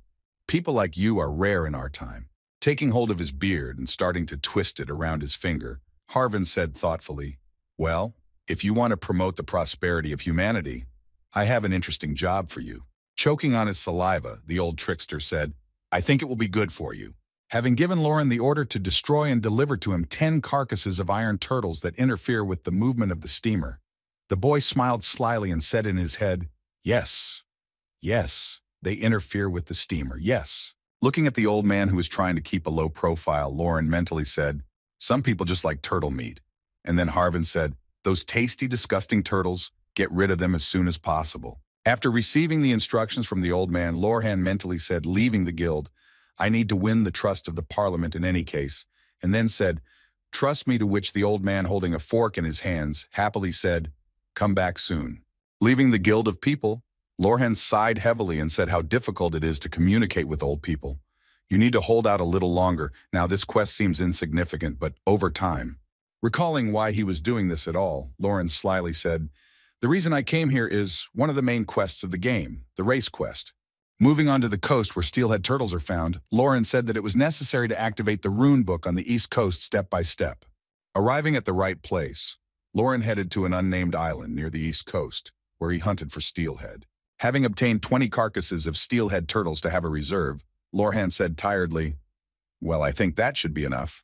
Walking along the coast of the island, Lauren happily said in his head, "It's good that in my past life I paid a lot of attention to the race quest, so it was easy for me to hunt turtles." After walking a few meters, Lauren thoughtfully said in his head, even more so immediately after these thoughts, Lauren encouragingly said, "I wonder if it might be worth digging here." Starting his search for valuable treasures that are not as easy to find as they seem, Lauren said, "It will be great if I find it on the first try. Please be here." Finding what he was looking for, Lauren was surprised to say that luck was on my side, as he found the eggs of an iron turtle, eggs that can be used in rare spells and have a great taste and high value. Taking the iron turtle egg in his hands, Lauren mentally said that he had heard that by obtaining an iron turtle egg, one could meet a special creature, and then happily added, all the preparations are complete. Picking up the steel turtle meat, which had been cut into separate pieces, Lauren put it over the fire to start roasting. Blowing on the almost cooked meat, Lauren mentally said, the one I'm about to meet is the only intelligent life form on this island, and the strongest creature in the region. He doesn't belong to any faction, and if I make him angry, I won't be left with a wet spot. Noticing a feather that fell from the sky and flashed in the sun, Lauren mentally added, instead of being afraid, I need to be careful to get it for sure. Hearing a noise behind him, Lauren prepared himself for what might happen and nervously said in his head, he's here. Coming out of the bushes in which he was hiding and watching Lauren, the angry griffin left the hiding place and said menacingly, who allowed you to come here? Immediately after these words, the fearsome beast smelled the roasted meat and softened in surprise, having smelled it for a minute. Paying attention to the fire that was in front of the boy and the meat being roasted on it, the formidable beast exclaimed in surprise, wow, this is steelhead meat, right? Looking at the meat being cooked on the fire, the beast said joyfully, this is priceless meat. Yes, iron turtle meat can be eaten without any seasoning. I don't know who you are, but you have the taste of a true gourmet. Looking at the roasted meat, the great birdman Temin swallowed his saliva and thought it must taste delicious, while Lorhan, who was sitting next to him, thought, so Temin is the special creature I was talking about. Making a sly and smug face, Lauren thought to himself, usually you have to lure him out for a long time, but a piece of meat is much more effective than any words.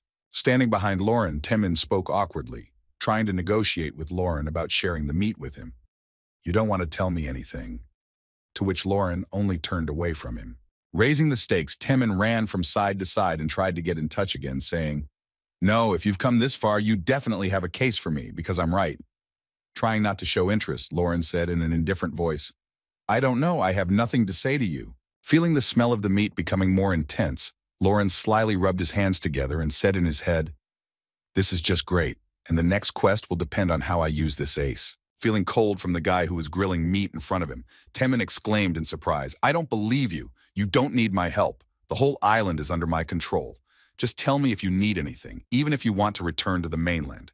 Hearing that he had already reached the peak point, Lauren said in his head and then pecked at the bird, and then said a ticket to the sky. Stretching out his hand to Temin, Lauren repeated, give me a ticket to the sky, and then I'll give you all the meat, Mr. Temin. Temin closed his wing against Lauren's cunning and nervously exclaimed, you rascal, so that's what your true intentions were. Hearing that he was refusing, Lauren held out another log to the fire and said, well, if you don't want to, then you can go.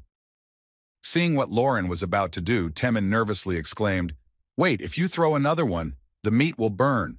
Hearing what he had just said, Lauren reached into the bag for the turtle's eggs and thought, what a simpleton, you are almost at my mercy. And then said to Temin, I forgot I had more. Pulling an egg out of the bag and showing it to Temin, the surprised bird nervously exclaimed that it was the same egg of the iron turtle. Hearing Temin's guess, Lauren confidently said, imagining the full dish correctly, the taste of fried egg with iron turtle meat is well known to you, Mr. Temin. Hearing Lauren's question, Temin said, yes, of course you are. After which Lauren added, this is not an act of goodwill, nor a request. I am offering you a deal. Opening the bag in front of Temin, which was filled to the top with eggs, Lauren added, well, isn't it worth it to you in any case? Neither hot nor cold from this ticket, seeing how many eggs were in the bag, Temin exclaimed in surprise. Iron turtle eggs? Where did so many come from? Closing his wings against the temptation, Tamir said no, I can't, fighting his true desire. A little broken, Tamir still listened to his feelings and said, oh well, it will be okay, I'll give you a ticket to the sky. Immediately after that, he tore one feather out of his tail and gave it to Lauren and grabbed the meat of a steelhead turtle and a bag of eggs, saying, Lord, take this much rubber for the sake of a feather. Flying away from Lauren, the offended Tamir exclaimed, people are damn snobs. Continuing on his way somewhere farther away where he could enjoy the taste of meat and eggs, Tamir added insultingly, don't ever come back here again. Twirling his feather in his hands, Lauren joyfully shouted goodbye to Tamir. See you later, Mr. Chicken. As soon as Tamir flew away, Lauren, holding the ticket to the sky, slyly said in his head, boogaloo, now I finally have a ticket to the island of Heaven Feather from the tail of a choose. Raising his head up, Lauren added, I don't know about the others, but I just can't pass by the Sky Island. And that's because the Sky Island makes even those who have climbed higher descend. Looking at the sky and the sea with its beautiful views, Lauren happily said in his head, I will soon come and sweep away everything in my path. Having obtained all the necessary materials for the task and for his own needs, Lauren returned to the only guild of people in the crossroads. Seeing Harvin at Lauren's doorstep, he said in surprise, "You really managed to catch them," tongue falling out of his mouth at the sight of the steel turtles on his table.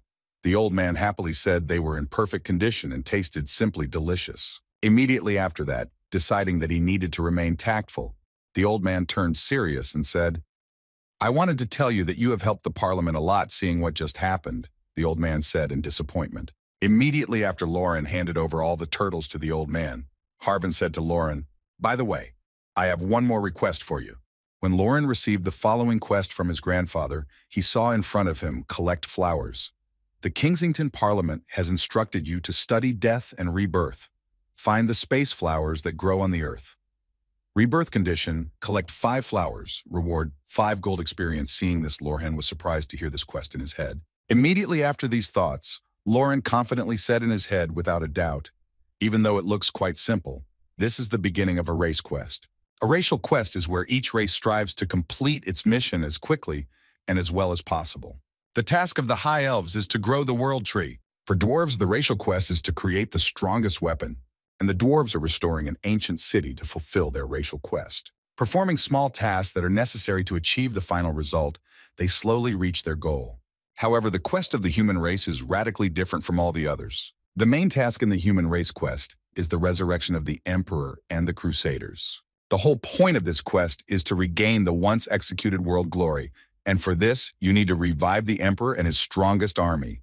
While his grandfather was dragging the steel turtle into his room, Lorhan was deep in thought, saying in his head that he was no different from the dead, and that to revive the Emperor, he would have to go against nature itself. Immediately afterwards, Lauren smiled slyly and said happily, "As expected, being a human is quite fun. This time I'll start by completing the human quest."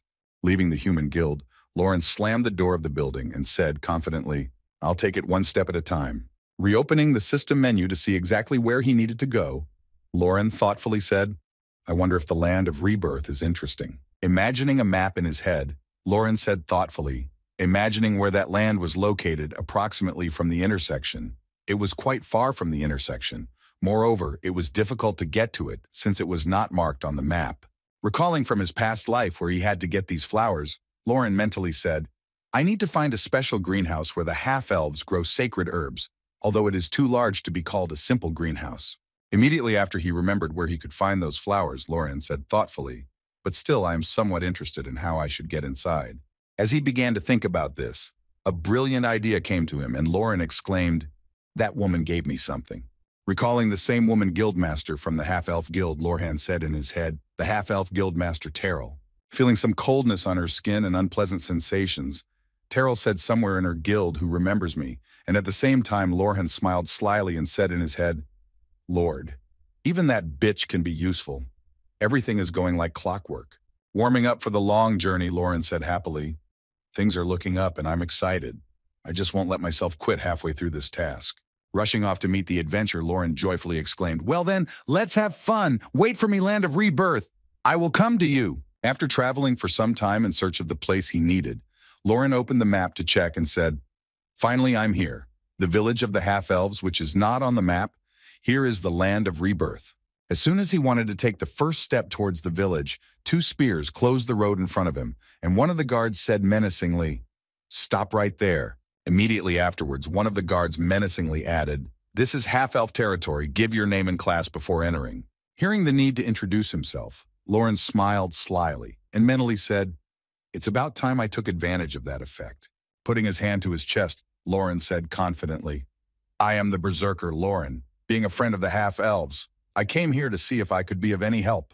Hearing who it was, the 2 guards who were his fans nervously exclaimed, "Lorhan, the one who helped me find the seedlings of the world tree. Welcome. I wanted to meet you personally." The boy said happily in his head, "It worked." Immediately after that, one of the guards said, "So you want to help us?" And then the other added, "We can always find you a job, even if it's not much, but we have a request." Seeing the task given to him by the guards at the entrance to the village, Lauren happily said in his head, "It's just great. Thanks to my title, I immediately received the quest in the greenhouse. Immediately after that, Lauren smiled slyly and said in his head, "Boogeyman," as expected, it was a piece of cake. Remembering the guildmaster of the half-elf guild again, Lorhan happily said in his head, "Thank you, Terrell." Grabbing Lauren's hand, one of the guards led him to the greenhouse and said, "Let me show you our greenhouse," to which Lauren replied, "Yes, of course, come on." Arriving at the secret greenhouse of the half-elves, Lauren saw how huge the plants were and was amazed to hear the words, "Wow," as expected. Being in the secret place of the half-elven race, Lorhan mentally said, "In this greenhouse of half-elves grow magic herbs, and also here is the laboratory for the revival of the world tree." Passing by a ladybug that was as tall as Lauren himself, he was impressed. And that's why the flora and fauna in this place is unusually large. Looking up at the grass that was taller than his head, Lauren joyfully said, "Lord, it feels like I've become smaller." Suddenly, Lauren saw something pass by him very quickly, and without realizing what it was, the boy said in surprise that it was just near me. Sensing something wrong, Lorhan, who was standing behind a giant beetle that was already sharpening its legs, said in surprise that something had just passed by. Having finished off the beetle that had flown by him and then wanted to finish him off, Lauren angrily shouted to his dead opponent, "That's why I hate beetles." Looking at the way he looked now, Lauren exclaimed, "You ruined my stylish clothes, that's just too bad." A few seconds after killing the beetle, Lauren saw a system notification above him that said, "You have completed the quest. Return to the entrance to receive the reward. You can get additional rewards by killing more beetles or fertilizing the plants." Looking again at the beetle he had just killed, Lauren said in surprise that this rascal was the quest monster. Immediately after these thoughts, Lauren said confidently, "But anyway, it was too early to turn back now. The quest has an additional condition." After rereading the last system notification again, Lauren confidently said, "The reward depends on the results of the execution. Killing 100 bugs, I can get a special reward." Immediately after these words, Lauren said thoughtfully, clutching his weapon as tightly as possible, "Beginners may not even understand how it is possible to even find so many bugs." Immediately after these words, raising his head up, Lauren slyly said, "But this city is teeming with all kinds of insects. There are more than enough of them to kill hundreds of pests." Going on a rather interesting journey through the garden, Lauren found some insect on his way and immediately engaged it in battle to fulfill his plan to kill hundreds of them in battle with one of them. Preparing to cut the enemy into two parts, the boy menacingly exclaimed, "Come to Daddy, my protein." At the same time, somewhere in the greenhouse, a couple of mercenaries were trying to kill a bug that got in their way, and one of the fighters shielded himself from the enemy's attacks and exclaimed tiredly that they had to finish it.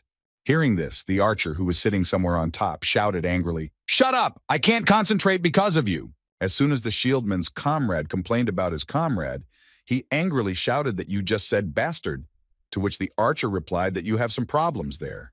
Seeing that her boys started to fight with each other, a girl who was far away from the battlefield joyfully exclaimed, "Stop fighting! Aaron will be cheering for you from here."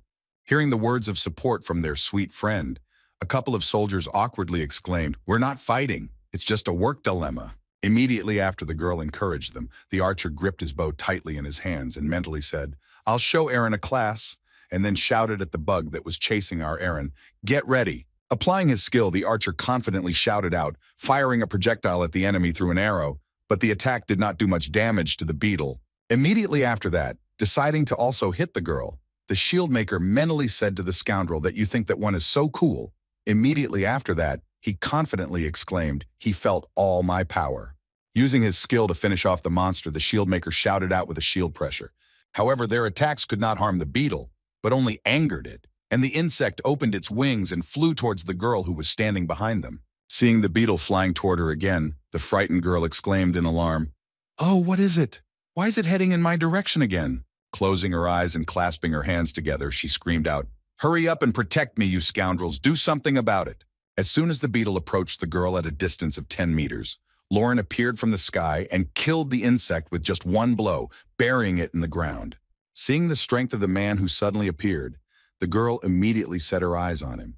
And at that time, Lauren joyfully said without a second thought, 70 more to go. Meanwhile, a couple of battle-weary guys who couldn't defeat a single bug together were walking toward their friend, shouting out, "Aaron, where are you? Tell me you're okay."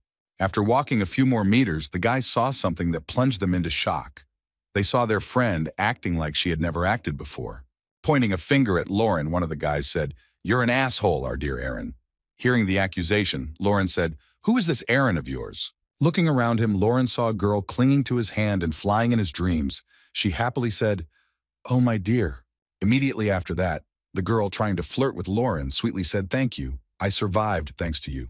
Not realizing who this girl was, Lauren thought to himself, "Who the hell is she? What kind of leech is stuck to me, and how can I get rid of her now?" Gritting his teeth in discontent, Lauren thought to himself, "I'm busy. Why are you clinging to me at all? I just need to get rid of these three somehow." Approaching his friend, one of the guys nervously said, "Aaron, we have a lot of hunting ahead of us. Let's join us." And hearing this, the girl replied with a haughty look, "And who are you for the first time I see?" Hearing such a response from a girl who had recently been very favorable to them, the boys were shocked and dropped their jaws and said sadly that Aaron, looking at the girl who had betrayed them at the first opportunity, the angry boy clenched his fist and said, "I thought you were different." And at the same time, Lauren thought, "I think I know what's going on." Looking at the girl who was hitting on everyone, Lauren said in his head, "She is a queen bee. She is hitting on men who are very fond of women, doing nothing but getting everything."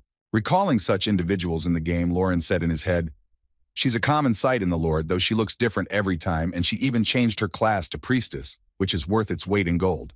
Disappointed that such a trouble was now attached to him, Lauren clenched his hand into a fist and said angrily in his head, "Damn, what am I going to do now? She's annoying me. If it wasn't for the penalty for killing players, I would have just..." Immediately after that, Lauren's head came up with a great idea. Then he suddenly thought, "Wait a minute, what's the penalty?" Immediately after these thoughts, the guy smiled slyly and said in his head, "I definitely have one way to get rid of this annoying leech boogeyman." Deciding that he needed to act according to the plan and teach this girl a lesson, Lorhan began to act immediately after he grabbed the girl's hands and nervously said, "This is simply not possible." Trying to make the right impression, Lauren gently said to Aaron, "How could such a beautiful girl be here? Are you hurt by any chance?" Hearing what Lauren had just said to her, the girl replied confusedly, "Oh no." After receiving the answer about Lauren's health, he put his hand to his chest and bowed. "I am the berserker, Lauren. If you don't mind, then join me. I promise to give you an experience you have never experienced before." Hearing the offer from the mighty warrior, the girl fell into the arms of the boy and exclaimed joyfully, "Oh, I'm honored, Lauren Aaron." Lauren was so excited to hear that he said happily, "Well then, let's go." Seeing how quickly the girl exchanged them for a more promising guy, the pair of losers said in disappointment, "But why can't we just be happy even in the game?" Walking next to Lauren, Aaron looked at the guy and thought, "That's great. He's got me hooked. I'll level up in a matter of days. I need to make the most of it." Walking behind Lauren, Aaron, who was imagining how much she could get out of him, was just blooming and smelling like a very productive period of her life. However, Lauren was no pushover as it seemed to the girl. He was doing everything he was doing for a reason, and he had a cunning plan to teach the impudent brat a lesson. Continuing to destroy the monsters at the same productive pace, but with the trailer, Lauren fulfilled his plan to kill hundreds of insects for a special reward. No matter what enemy appeared in front of him, Lauren would engage in battle and easily defeat it, and that's how Lauren and Aaron's journey continued. Watching her friend easily kill the bugs, the girl was amazed and said in her head, "My God, he's cooler than I thought. If I let this express bus go to the high levels, I will regret my whole life. This time I have to prove myself." As soon as Lauren dealt with the next bug, Aaron exclaimed, "Wow, that's just incredible." Drawing Lauren's attention to her, the girl said, trying to make a good impression, "You're so strong. Can Aaron help you with anything?" Aaron would love to. Hearing this, Lauren forced a smile, showing his irritation, and mentally said that he would. Smiling at the girl, Lauren thought to himself, what an annoying rascal, almost over the word Aaron, Aaron. How much noise she was making. Looking at the girl who was trying to get as much benefit as possible from the guy, Lauren mentally said, "If the queen bee is so active, then my performance was quite effective. I should finish with her." Immediately after that, Lauren decided that it might be time to act and thought, "Should I throw bait?" Immediately after that, Lauren said, "Actually, I wanted to ask you something." Hearing that he had a request for her, the girl joyfully exclaimed, "God, of course," asked Lauren. Putting his hand on the girl's shoulder, Lauren said confidently, "I'm going to need your help to defeat the boss of this giant bird greenhouse, Aaron." Hearing this, the girl repeated in surprise that the boss. Breaking the drama to make the girl feel useful, Lauren confidently continued correctly, "And only you can help in this matter. Aaron, please help me in this difficult matter." Hearing that she would have to help Lauren in a battle with a boss, the girl nervously said in her head, "Oh, what a boss. How scary." but I can't let this express bus miss. Immediately after thinking about the benefits they would get from this deal, the girl said awkwardly, "Yes, of course I'll help you." Lauren heard this, and the guy, who had already pretended to be a real Pinocchio, said happily, "Wow, what could you expect from Miss Erin? Let's go to him right away." Putting on the costume that Lauren had given her, the girl stood in the middle of the lawn and said, "Yes, yes, an important role, yes." Holding a berry above her head that the bird was supposed to fly to, Erin exclaimed angrily, "Becoming the bait is the important job, according to you? Well, darn it, lucky me." Recalling the plan Lorhan had told her, she nervously said in her head, "As long as I attract the big bird's attention with the fruit, it's sitting in ambush. Easier said than done." Continuing to portray the bait with the fruit in her hands, the girl continued in her head, "Why should I be so humiliated? I thought he was in love with me. But what went wrong?" Continuing to attract attention, the girl confidently said in her head, "You will see. I will definitely seduce you and make you my slave." And at that time, Pla already noticed the girl with the fruit. Continuing to hold the fruit that she had already placed on her head, the girl said tiredly, "Oh, my hands are already hurting. When will she arrive?" And meanwhile, the bird was already circling over her head in the sky. A few seconds later, this huge bird landed right behind Erin, aiming for the berry she was holding. Clutching the berry in her hands, a frightened Erin ran away from the bird, trying to save her life, mentally saying, "Calm, only calm, Erin." According to Lorhan, the big bird will not attack first. Trying to escape from the beast, the girl held a fruit in her hands and said, "The reason it's chasing me is because of the fruit I'm holding." Continuing her sprint for survival, the girl added in her head that if I stay calm and distract the bird, Lauren will immediately come to my rescue. Continuing to run away from the bird, the girl could not remain calm, even knowing all of Lauren's instructions, but only continued to run from the beast. Unable to resist fear, Erin screamed out in fright, "No, why doesn't he come to save me? Where is this Lauren he promised?" Running away from a huge bird that continued to chase her to eat the fruit, the girl, not letting go of the fruit from her hands out of fear, continued to run with it, scared, shouting Lauren. At the same time, somewhere in a tree, Lauren took out popcorn and glasses for her and continued to watch this fascinating sight of the girl chastising herself for her actions, saying happily, "What a sight." Raising his glasses to get a better view of the scene of atonement, Lauren said ominously, "As befits a hard-working bee, you will work to death, you want to live, run." Looking at the girl who was already showing the result of a good sprinter, running a considerable distance at such a high speed, Lauren said, "And the big bird had not even started to attack yet." Stumbling over a pebble, the girl fell to the ground and dropped the fruit from her hands. And immediately afterwards, she covered her hands and closed her eyes and screamed out in fright. Not feeling that anything was happening to her, she opened her eyes and saw that the bird was really only interested in the fruit. Watching the bird eat the fruit she had been running around with for so long, she wondered why the hell it was really only after the fruit. Seeing that she had finally realized that the bird was not going to harm her, Lauren began to laugh as he sat in the tree and watched her. Continuing to laugh at the girl, Lauren exclaimed in between laughs, "What a sight, our queen bee almost made a mess of her pants." Looking at the bird, which was quietly and peacefully eating the fruit, Lauren said that she had never hunted before, and that is why she has no idea about monsters and does not understand when they are serious about killing you. Immediately after that, Lauren looked at the frightened girl and said confidently, "Well, now that she's been under such stress, she shouldn't show off for a while." As soon as he said this, he saw that the girl was about to do something really thoughtless, and he wondered what she was going to do. Gritting her teeth in despair, the girl said sadly, "I wanted to sit on 2 chairs, so I agreed to this strange guy's offer and became the bait." Clutching a pebble in her hand that she had found somewhere, the angry girl added, "He promised me that he would save me, but he didn't even show his nose. I tried so hard." Immediately after that, she threw the stone directly at the bird's head and exclaimed angrily, "You're really annoying me. I just can't put it into words." Seeing what she had just done, Lauren nervously said that she was completely out of her mind. Or what if she attacked the bird then? As soon as the pebble hit the animal's head, it became very angry and was no longer neutral toward the flower that was carrying its fruit, which it had recently eaten. Immediately after that, the bird flew up into the sky and with its claws ready, aimed at the rival standing right in front of it.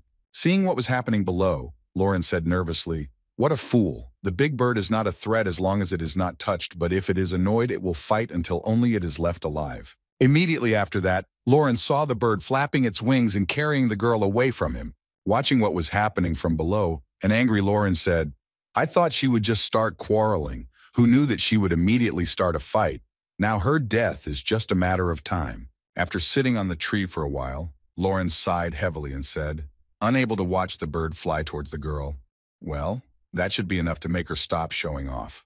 Rising from his seat and preparing to stand up for the girl who was only annoying him, Lorhan said in surprise, am I really that soft? A few seconds later, the bird hit the girl so hard that she lost consciousness and followed her to tear her into small pieces. At that very moment, somewhere behind the bird was a larger fish, and Lauren swung his axe and prepared to give the bird a boost to land. By disrupting the bird's flight path with his blow, Lauren was able to save his temporary partner from dying so senselessly, and then shouted, where are you looking, fool? Your rival is me. Jumping on the bird's back to tease it and slap it on the neck, Lauren tried to stay on top of it and shouted, hey, stay put, be careful. Realizing that there was an enemy on its back, the bird tried to throw it off and quickly headed upwards, hoping that it would come off at high speed. But Lorhan grabbed onto it tightly and nervously exclaimed, wow, what a speed! I'm going to fall off like that. Immediately after that, seeing a tree in front of him, the guy exclaimed in fright, damn, you're going to get rid of me like that, oh shit. Using the berserker skill to increase all his characteristics and get even with the bird, Lauren angrily exclaimed, no way. Equipping an axe in his hand, Lauren used his combined bombardment skill to change the bird's course. At the same time, the girl who had woken up from the noise near her was surprised to hear the sound and added what it was. After the bird flew down after being hit by the bombardment skill, Lauren enlarged his axe 100 times and swung it menacingly, saying, this is not the end. Here's an appetizer for you. Noticing the danger coming right behind him, the bird tried to somehow resist Lauren, but the latter, following him and repelling all the enemy's attacks, joyfully exclaimed, you idiot, you're going crazy. Do you really think it will work? When the bird's last attempt to resist Lauren failed, and it saw a huge axe coming straight at it, realizing that it was the end, it fainted from fright.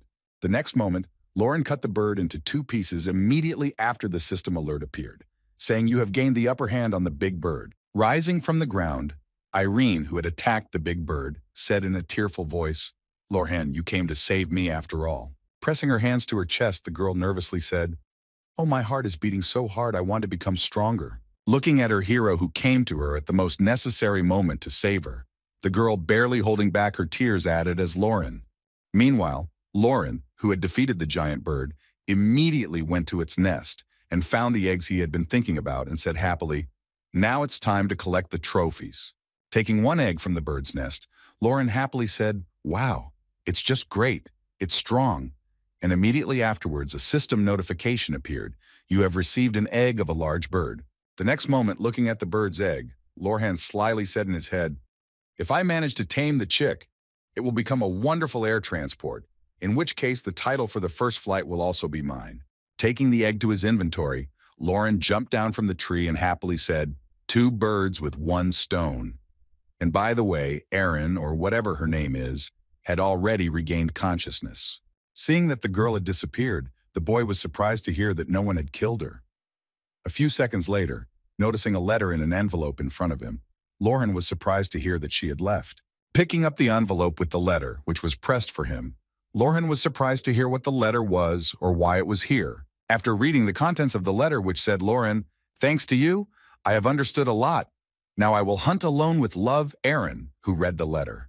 Lauren said in surprise that she was completely crazy after a couple of blows to the head. Immediately after reading the letter from the girl, Lorhan tore open the message addressed to him and smiled happily and said confidently, but in any case, she is not a complete fool. Immediately after taking out a battle axe from his inventory, Lauren, who had to interrupt his work for another mission, happily said that it looked like the re-education of the queen bee was complete. Looking at the garden in front of him, Lauren confidently added, now I can safely continue with my plan to kill hundreds of beetles.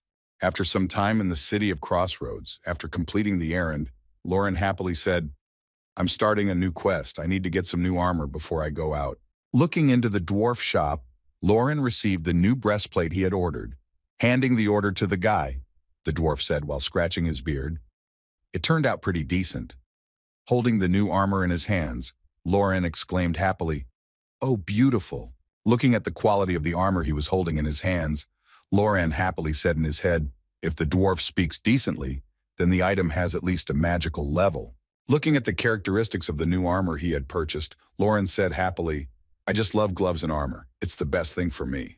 The Berserker breastplate he had purchased had an increase in the intimidation effect and an increase in strength based on the number of enemies hit by the attack, and the gloves reduced mana consumption by when applying the strength effect, which increased by. Immediately after that, seeing how great the characteristics of his new armor were, Lauren happily said in his head, I also have the ability to increase defense and attack power if I destroy enemies in a row, a very useful characteristic for one-on-one battles. Recalling that this was not the last quest in the Human Guild, Lauren imagined a picture with the old man where he said, incredibly want to be my student, to which he replied, give me the next quest. After these thoughts, Lauren folded his hands in front of him and smiled slyly mentally. He said he would be just perfect for the next quest. It will make it easier to fulfill my plan. Having received everything he needed, Lauren confidently said, well, great, let's go to the next location. Having received the task of researching the bones, Lauren had to go to Leech's laboratory and find research materials there. After a rather long journey, Lauren nervously said, well, I finally arrived here. Looking at the rather eerie landscape of the village in front of him, over which lightning was constantly raging, Lauren said, the village of the dead is a lullaby of the dead. Thinking about what exactly he had to do here, Lauren mentally said the main goal of this quest. Lich, the sorcerer who defied death, he not only has extensive knowledge of mechanics, but also revives no matter how many times he is killed. And the reason why he is so famous is hidden in his vault, which is located in the Cradle of the Dead, which is difficult to get into even with a level. Heading to the entrance to be able to get inside, Lauren thoughtfully said in his head, I have to get to the village. But there is one problem. Seeing a crowd of dead people standing in front of the main entrance to the village, Lauren added in his head, if I remember correctly, it is guarded by an army of dead people, which is about 50 enemies. Looking at the armored men standing at the gate, Lauren thoughtfully said in his head, nothing is impossible to deal with 50 level guards, but the problem is their regeneration. No matter how good my weapons are, I'm not at a very good advantage. Immediately after the guy came up with a brilliant idea of how to fix it, he smiled slyly and said, well, in that case, I have something interesting that might work. The next moment, the guy activated the live broadcast, the notification instantly spread, and more than 7,000 people immediately came to the stream, and the number was only growing. Seeing the notification on his account, one of the Black Dragon faction members said in surprise, Lauren went live. Why did his comrade answer him? It's true, we lost our items in the battle with him. At that time, the same powerful sword that was the reward for killing him appeared on all the monitors and screens of the viewers watching Lauren, only this time, the boy drove it into a stone. Immediately after that, the boy stood on the top of the mountain in front of the enemies, who had already arrived at the place, and confidently shouted, I am the Berserker Lorhan. Immediately after these words, he decided to inflame the enemies even more, and shouted from that very moment the conditions for receiving the reward were changed. Pointing to the sword that stood in front of him, Lauren confidently added, the one who pulls out this sword will become its next owner. You don't even need to kill me. Hearing the new conditions for obtaining top equipment, a couple of orcs exclaimed in surprise that simply pulling it out of the stone even without a fight would somehow give it all away. At the same time, a large number of players from the Black Dragon faction pulled out their weapons and wrote confident comments under the stream saying, hey, this time we'll definitely finish him off, so create a guild soon. Seeing the place where the live stream was broadcast, many players from the Black Dragon faction wrote Cradle of the Dead before going to the right place. So I'm going to turn the corner and go. I'm also close by. It seems to me that everyone in the Black Dragon camp has already moved out. Seeing how many enemies were heading towards him, Lauren, whose plan had worked perfectly, smiled ominously and said in his head, that's how they took the bait. Looking at how many enemies appeared in front of him who wanted to get the sword, Lauren happily said in his head, the preparations are complete. Pointing at Lauren, one of the Black Dragon faction's crowd confidently shouted, no matter how strong he is, we still have the advantage. Let's all attack together and take the sword. Seeing that the enemies were approaching him, Lauren took an ordinary axe from his inventory and, using the combined bombardment skill, fired a projectile at the enemies who were approaching him. With just one hit, a large number of enemies were defeated, and hearing the screams of the wounded soldiers, the remaining faction members wondered if it was really worth it. As soon as the enemies were defeated, Lauren received a system notification. Consecutive kills, attack power, and defense increased by units. The effect is summed up to times. Immediately after that, Lauren heard the voice of the same Black Dragon faction fighter who was raising the morale and confidence of his soldiers by shouting, "Don't stop, don't give him time to attack." Hearing that the hunting season had been opened for him, Lauren joyfully exclaimed, "Boogaloo, so you attack like that then?" Taking out a battle axe from his inventory, Lauren left his post with his sword and headed downstairs to deal with the crowd of enemies who were heading towards him. As Lauren walked toward his enemies, he shouted joyfully, "I will also cut you down without a break like this." While the fierce battle was going on somewhere in the distance at the foot of the mountain, and the cries of the wounded representatives of the dark faction were heard from there, one of the cunning men came from behind and drew his sword. Stretching his hand to the coveted trophy, the cunning goblin said happily, "You stupid fools. Do you really think you can do it if you fight him head-on? Thanks to you, this sword is mine." Just as he was about to touch the sword, Lauren flew out of a pile of smoke and dust, ready to destroy the cunning enemy who had avoided a fair fight with everyone else and acted viciously. Preparing to punish the insolent Lauren ominously exclaimed, "You damned rat, now I will teach you a lesson for your tricks." Having completed the battle with the enemies, Lauren finally raised his characteristics to the maximum total value. His attack power and defense increased by 200 units. Pulling out an axe from his inventory for a combined skill, Lauren smiled madly and said, "Well, now I can go to battle against the army of the dead." Trying to get up after a hard battle with Lauren, one of the defeated army of the Black Dragon faction said in a hoarse voice, "Oh, Lauren, I never thought he would be so strong." Noticing that he was using his combined bombardment skill again, the frightened Black Dragon faction soldier nervously exclaimed, "Damn it, this bombardment skill again." When the skill flew over his head, the confused soldier exclaimed in surprise that he had hit the village of the dead. Did he really miss it? Is it possible? Immediately after that, a magic circle appeared in front of the wall and a system notification appeared on the screen of all players who were nearby, warning that the village had been attacked by an enemy faction and that guards were called to protect it. These sentries were a battalion of the dead who crawled out of the ground. Noticing the enemy who attacked them, the battalion of the dead immediately gathered to go to him.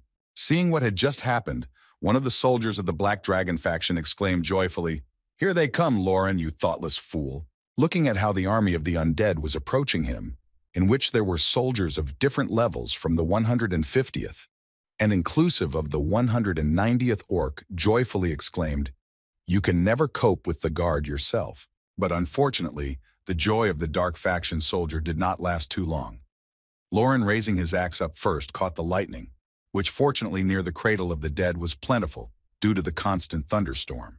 Immediately afterwards, he smashed the entire army of undead that was so confidently marching towards him to eliminate the attacker with just one blow, but they failed. Seeing what had just happened before his eyes, the frightened representative of the Black Dragon faction exclaimed, "This is just crazy. It's just not possible. How did he destroy the guards? It's just not possible." Hearing what his opponent, who was still conscious after the fight with him, had just exclaimed, Lauren joyfully exclaimed, "Impossible."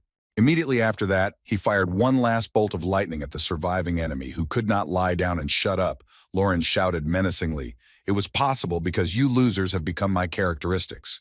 Having finished with the army of the Black Dragon faction and the army of the guards of the village of the dead, Lauren made a face at the camera and said, "Hey viewers, watch carefully. The real battle is just beginning."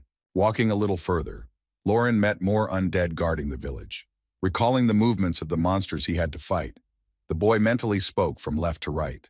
By dodging each enemy attack that he spoke in his head, Lauren was able to prevent the damage that could have been done by the enemies. Recalling all the movements of the enemies, the boy said in his head, "Even though the guards are dead, they are still AI, and if you know their patterns, counterattacking is not as difficult as it might seem." Immediately after these thoughts, deciding that there was no point in simply dodging, Lauren confidently shouted, "You talentless wretches, I will make you all dead with just one blow." Seeing Lauren heading straight for him, a frightened member of the Black Dragon faction shouted out, "He's crazy! He's heading straight for the village!" Immediately after that, pointing at his rival, the dark faction soldier nervously shouted out to the guards, "What are you doing? He's heading straight for the village. Do something about him." As soon as these words came out of the orc's mouth, the seal of summoning from which the guardian dead appeared right in front of him. Realizing that he has a significant advantage over his enemies, Lauren confidently shouted out, "Everything you are doing now is useless, remember." Immediately afterwards, all the conscripted undead guards who had just appeared to defend the village scattered in different directions after Loran hit their cluster. Having dealt with all the enemies, the boy said menacingly as he approached the last remaining member of the faction, "I found a rat." Looking at the inevitable death of a rat heading towards him with wide strides, the frightened player of the dark faction shouted out to the guards. Approaching the rat that was calling out to the guards to make an unnecessary noise, Loran swung his axe and said, "I just eliminated the 50th guard. It will take time for them to regenerate." Having dealt with all the enemies in his path, Loran returned to his sword and pulled it out of the stone. Then, holding the weapon in his hands, the guy said disappointedly, "I even turned on the broadcast. Is there really no worthy opponent? I'm waiting for him." Immediately after these words, realizing that he was still wrong, Loran smiled slyly and said, "Although there is one guy who can match my strength."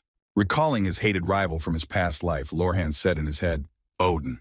Immediately after this memory, the guy looked up into the sky and said angrily, "Well, wait a bit. One day I will tear you into small pieces." Heading inside the village, Loran said in amazement as he walked through the field of spider lilies.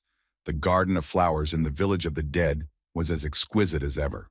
Arriving at the place where the entrance to the dungeon was supposed to appear, Loran mentally said, "This is the only place in the village where there is life. The entrance to the life lab. I eliminated the players and destroyed the guards, so it was easy enough to get here." The next moment, Loran stretched out his hands in front of him and said, "Well, let's get started." He took off his glove and made an incision in it to let the blood flow, which would activate the entrance. When all the conditions were met, Loran saw a system notification that the Resurrection Garden had detected the life force, and the gate was activated.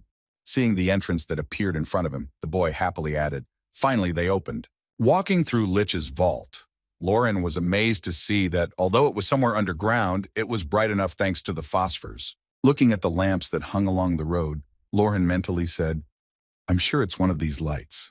Before he could finish, he decided that he needed to stick to his original plan and said, "No, I'm good. I just need one item, and I need to finish this case as soon as possible."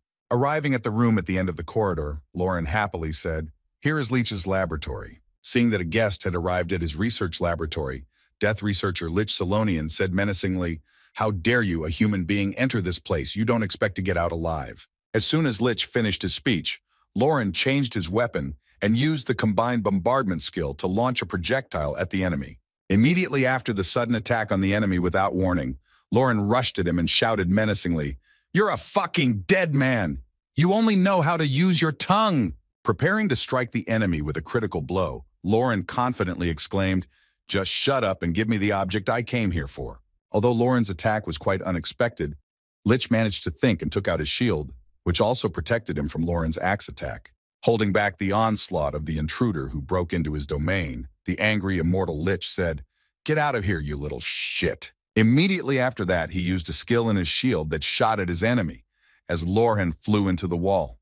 Lich exclaimed arrogantly, "Boogeyman, what a sight! How does my shield taste?" Immediately after that, as soon as he had a free moment, Lich immediately decided to call for help using the summoning skill and said, "Come on, my servants, rise up." Looking at the number of dead guards that appeared from the ground, the immortal Lich confidently added, "Wake up and stop the foolish intruder." And at the same time, Loran, who was somewhere in the wall after a powerful blow from the enemy, said in disappointment, "Oh, I underestimated you. I was hoping to just knock him out and take the item for myself." Immediately afterwards, he added in an angry voice, "But now I have to finish you off." Immediately after these words, Loran began his search for the vessel of life in which Lich's life force was hidden. The first in line was a red luminous lamp that was located directly in Lich's laboratory room. "Smashing it," Loran said in disappointment, as he headed back down the hall to find the original few was just a fake. Seeing that Loran was running away from him, heading for the corridor where the exit was, an angry Leech shouted after the boy, "You damn coward." Trying to catch up with Loran, who was destroying all the phosphors in his path, Lich angrily shouted, "You're running away in the middle of a battle and calling yourself a warrior." To which Loran replied, "Who would ever do that?" Continuing to destroy all the lamps on his way, Loran mentally said, "Lich is excited, and all because his vessel of life is in one of these phosphors." As he continued to destroy all the phosphors on his way on both sides to find the original life vessel, Loran said in his mind, "No matter how many times Lich is killed, he will continue to be reborn. But if the life vessel is destroyed, he will not have time to squeak before he dies." Immediately after these thoughts, Lauren confidently exclaimed, destroying everything in his path. Well, it's no big deal. I just need to destroy everything I see in front of me.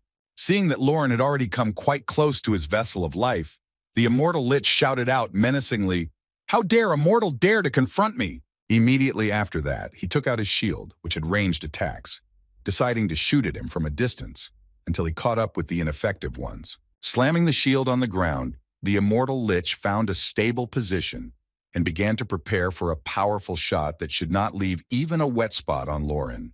Looking back, Lauren saw that danger was already lurking and that he would need to do something immediately to avoid being accidentally killed by the next attack. Releasing the mechanical tentacles from his shield, the immortal lich shouted menacingly, "I'll show you who is the master of this dungeon. You'll regret coming here." Hearing this, Lauren, who realized that ignoring it any longer would simply work out, said in surprise that this was another trick you were playing to force me to fight you and give up the search for the vessel of life. Immediately after accepting the challenge and swapping his battle axe for 2 normal combo skills, Lauren prepared to act faster.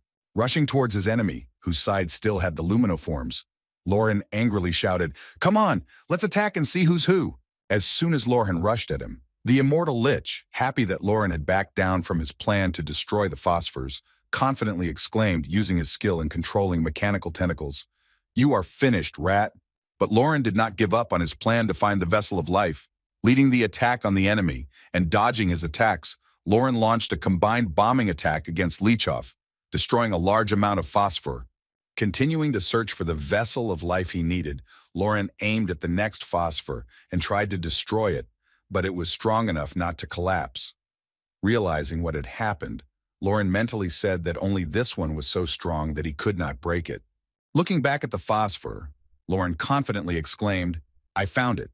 It is definitely the vessel of the immortal lich's life." Trying to stop after the high speed of movement, Lauren, who had found what he was looking for, confidently exclaimed, "Great. Now all we have to do is break it into small pieces." Picking up a common axe, Lauren used his combined bombardment skill and fired a projectile at the vessel of life to break it into small pieces. However, his attempt failed as Lich used his mechanical tentacle to protect his vessel of death.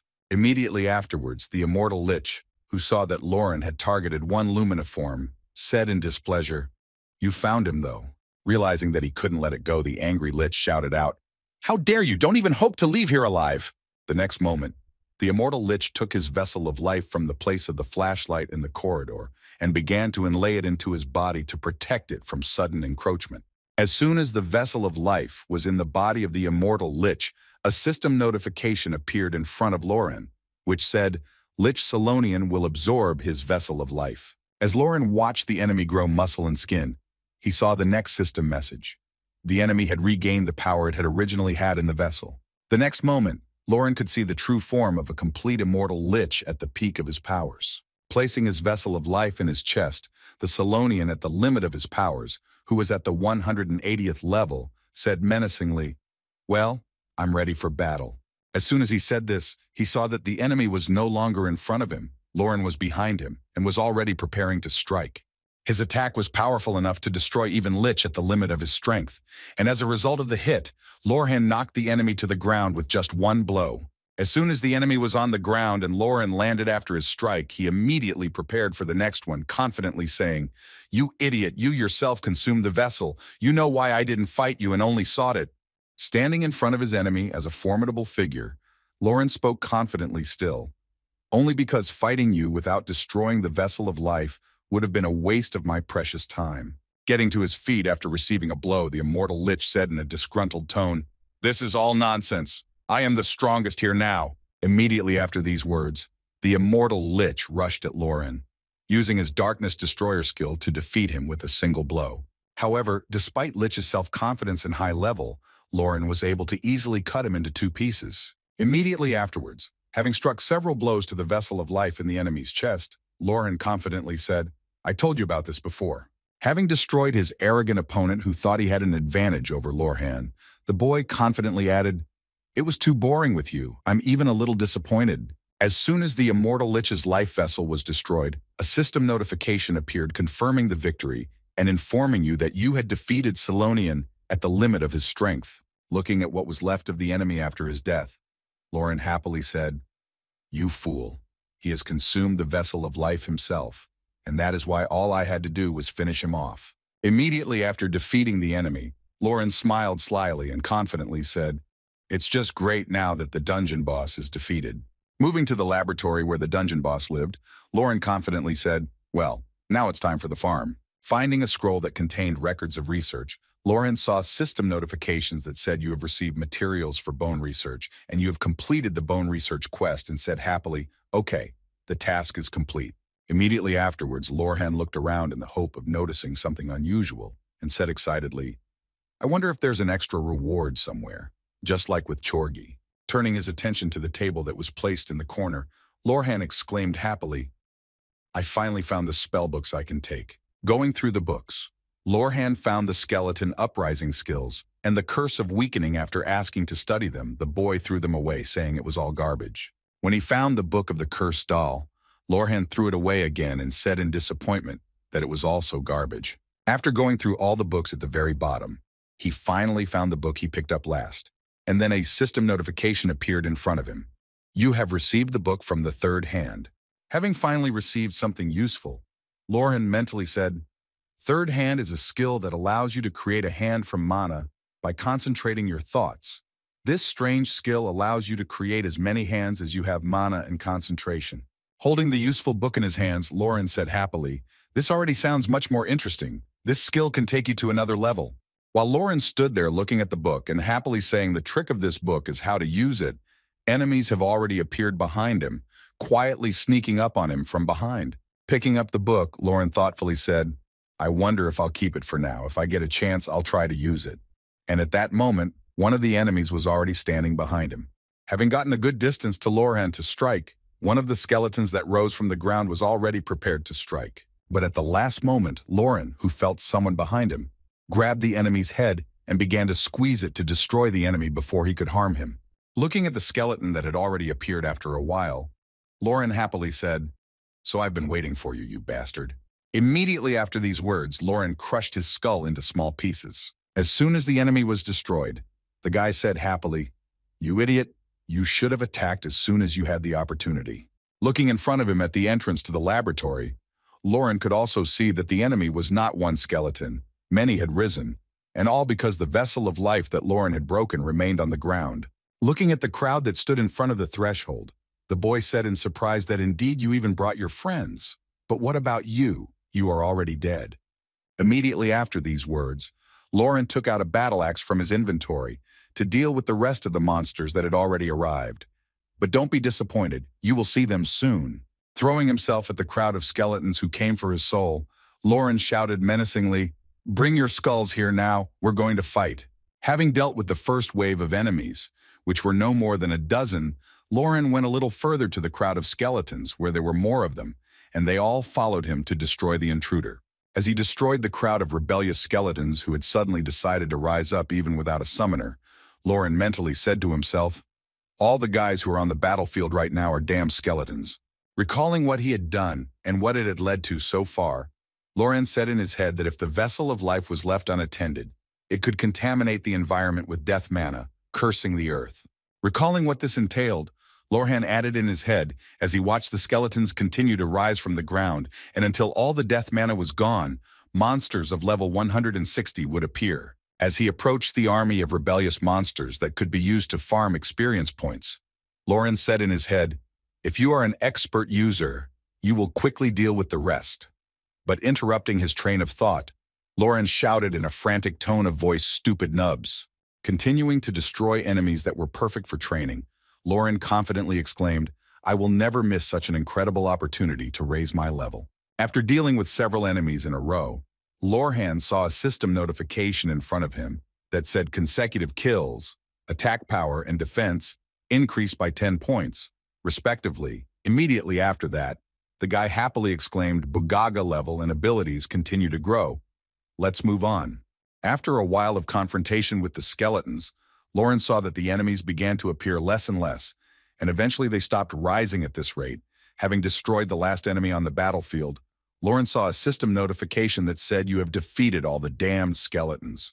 Looking at what he now had at his disposal, Lauren confidently said, "The armor effect has reached the maximum just in time. I was planning to return, but with the characteristics I now possess.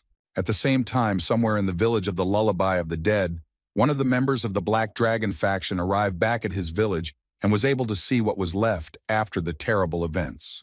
Looking at the ruins and the beaten players who had to face Lorhan, the level 140 researcher Kogwar, who belonged to the Black Dragon faction, said this in surprise. Seeing the wounded fighter in front of him, the researcher said in surprise that the village was completely devastated and the users were destroyed. This was the work of Lorhan. This guy was a real monster. Recalling exactly where he was when the broadcast started and the news reached him later, Kogvar said with a nervous sigh, "I'm glad I found out about the broadcast too late. If I had participated, I can't even imagine what would have happened next." Seeing a guy with a huge bag behind him, one of the players of the Black Dragon faction shouted out to Kogwar, "Hey, do you have a regenerating potion with you?" And hearing the question in his address, the guy replied that yes, I do.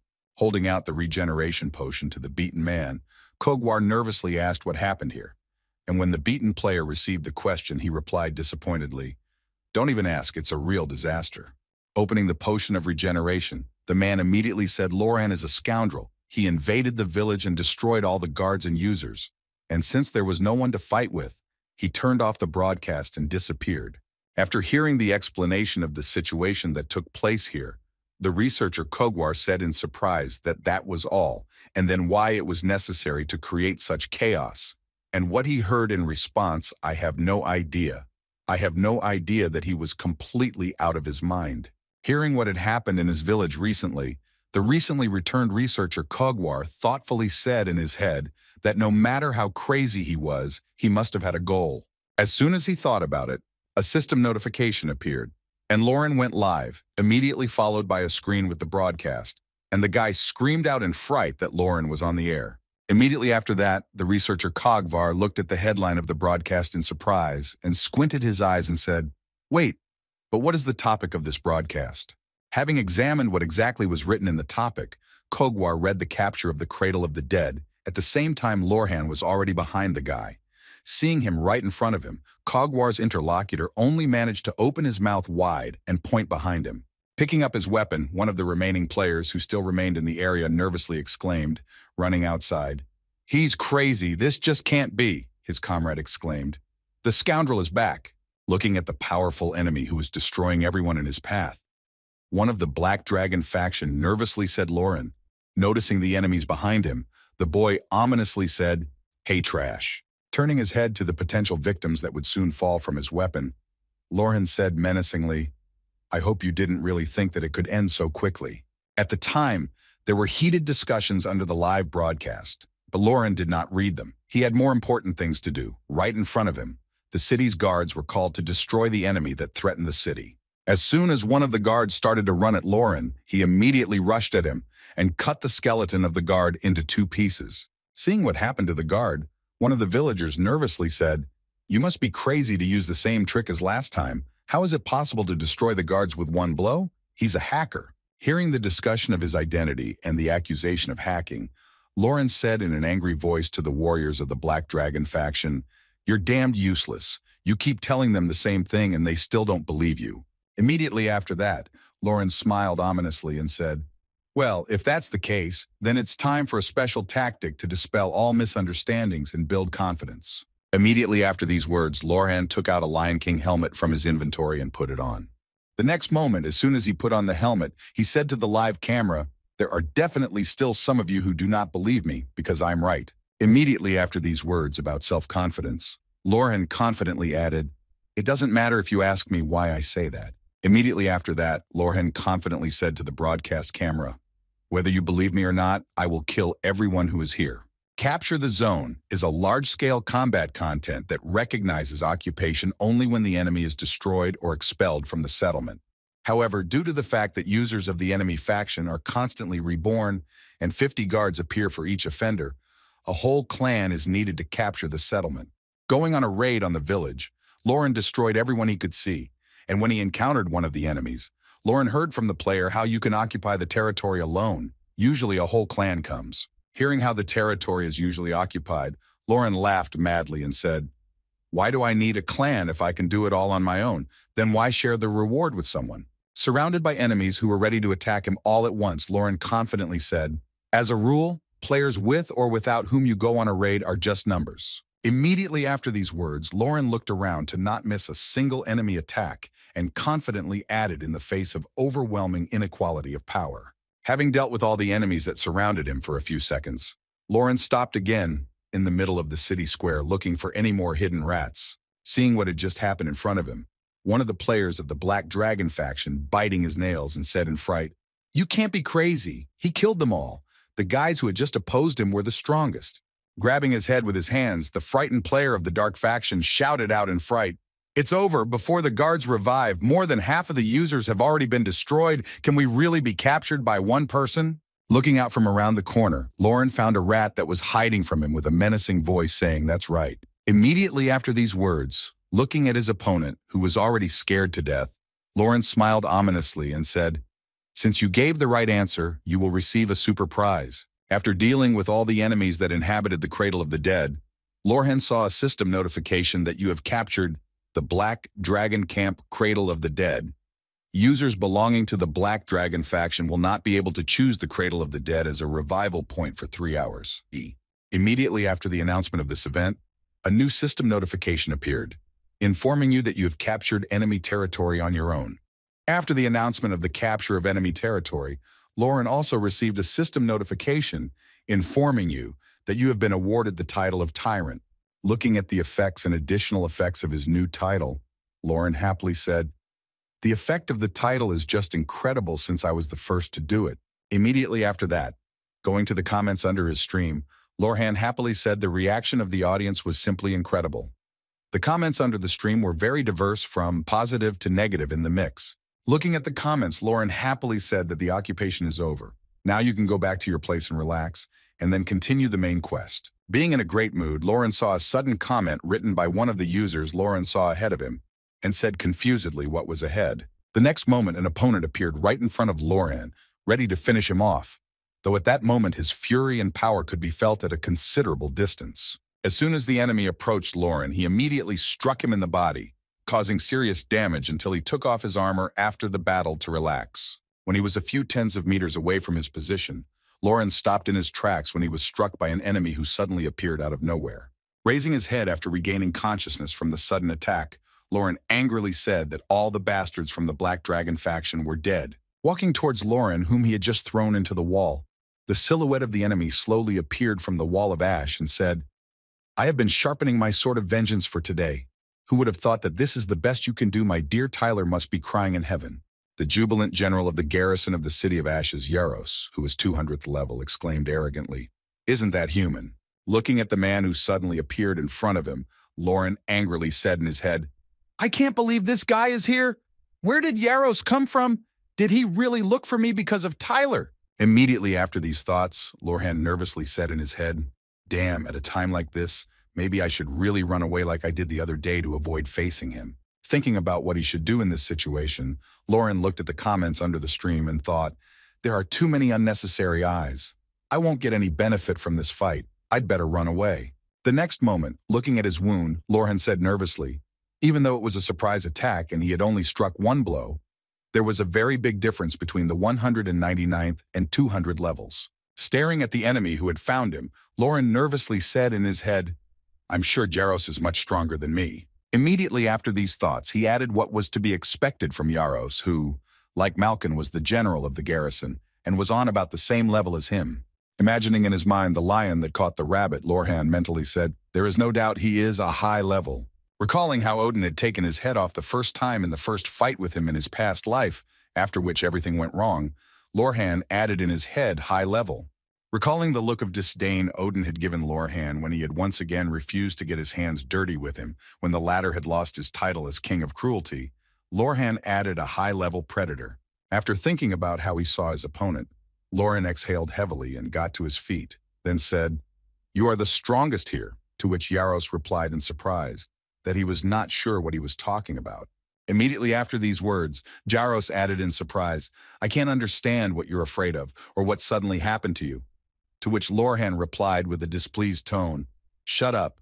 The next moment, Lauren picked up his axe and said, "Come on, answer my question." Pointing his weapon at his opponent, Lauren said menacingly, "If I kill you, then I can become the boss of this place." Hearing Lauren's question, Yaros immediately laughed and then said, "You're a pretty interesting guy. You're the leader of this place, so yes." As soon as Jaros asked Lorhan about his question, he confidently exclaimed, anticipating an unrivaled fight, "Yes, you are absolutely right. If you can kill me, you will be the strongest before you go to the continent."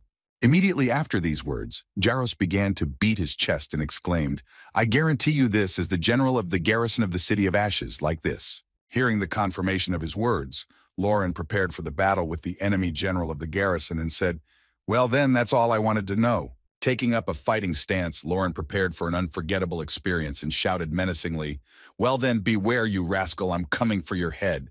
While waiting for the battle to begin, while Lorhan was negotiating with his enemy, we may wonder why it is important not to engage in futile fights, which is the basis of all the basics.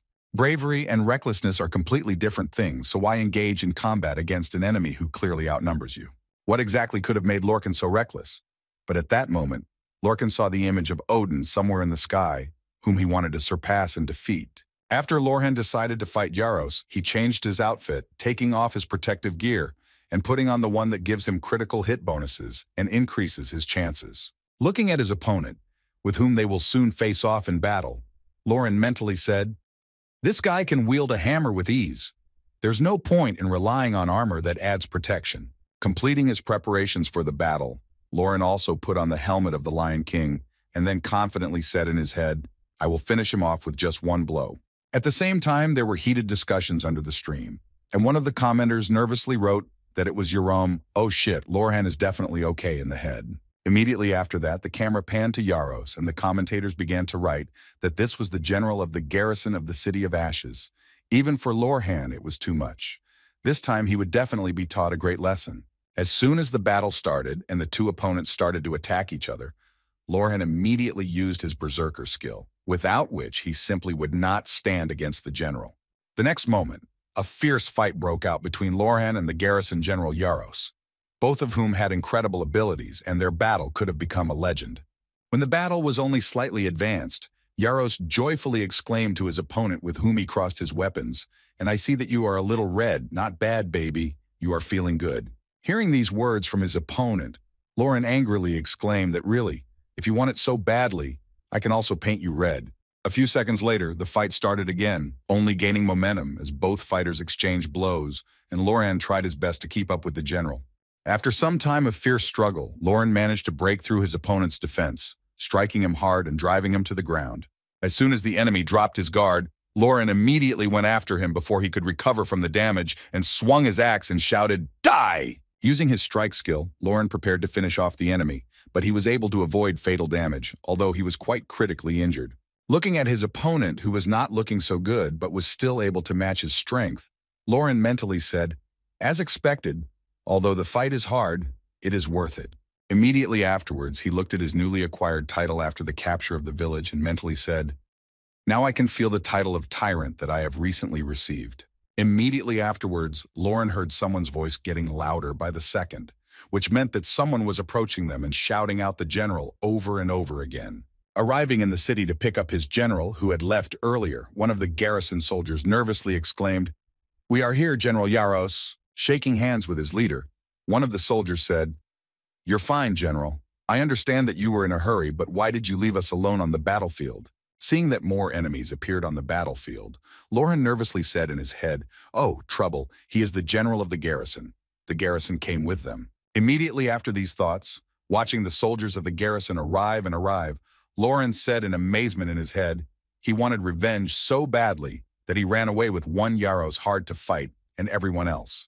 Upon arrival to his general, one of the soldiers of the garrison said happily, "You should treat your wounds and take a break." And at this time, hearing the proposal from his subordinate, Yaros exclaimed in displeasure. Immediately after that, preparing for a serious confrontation with Lauren, Yaros said to his subordinate menacingly, "Know your place, who you are trying to protect."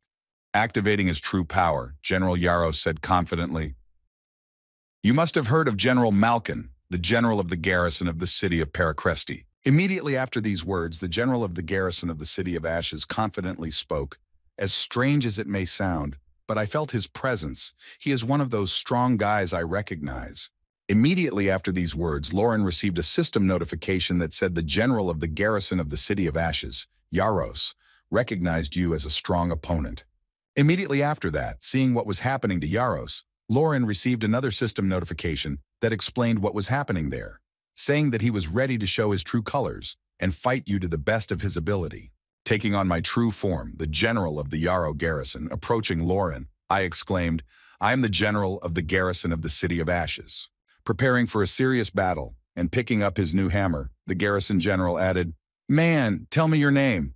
I will remember you as a glorious warrior. I promise." Realizing that it was going to be very hot, the guy got to his feet and confidently said, "My name is Lorhan, a true berserker, Lorhan." Approaching the opponent, General Yaros exclaimed, "I will remember you, Lauren."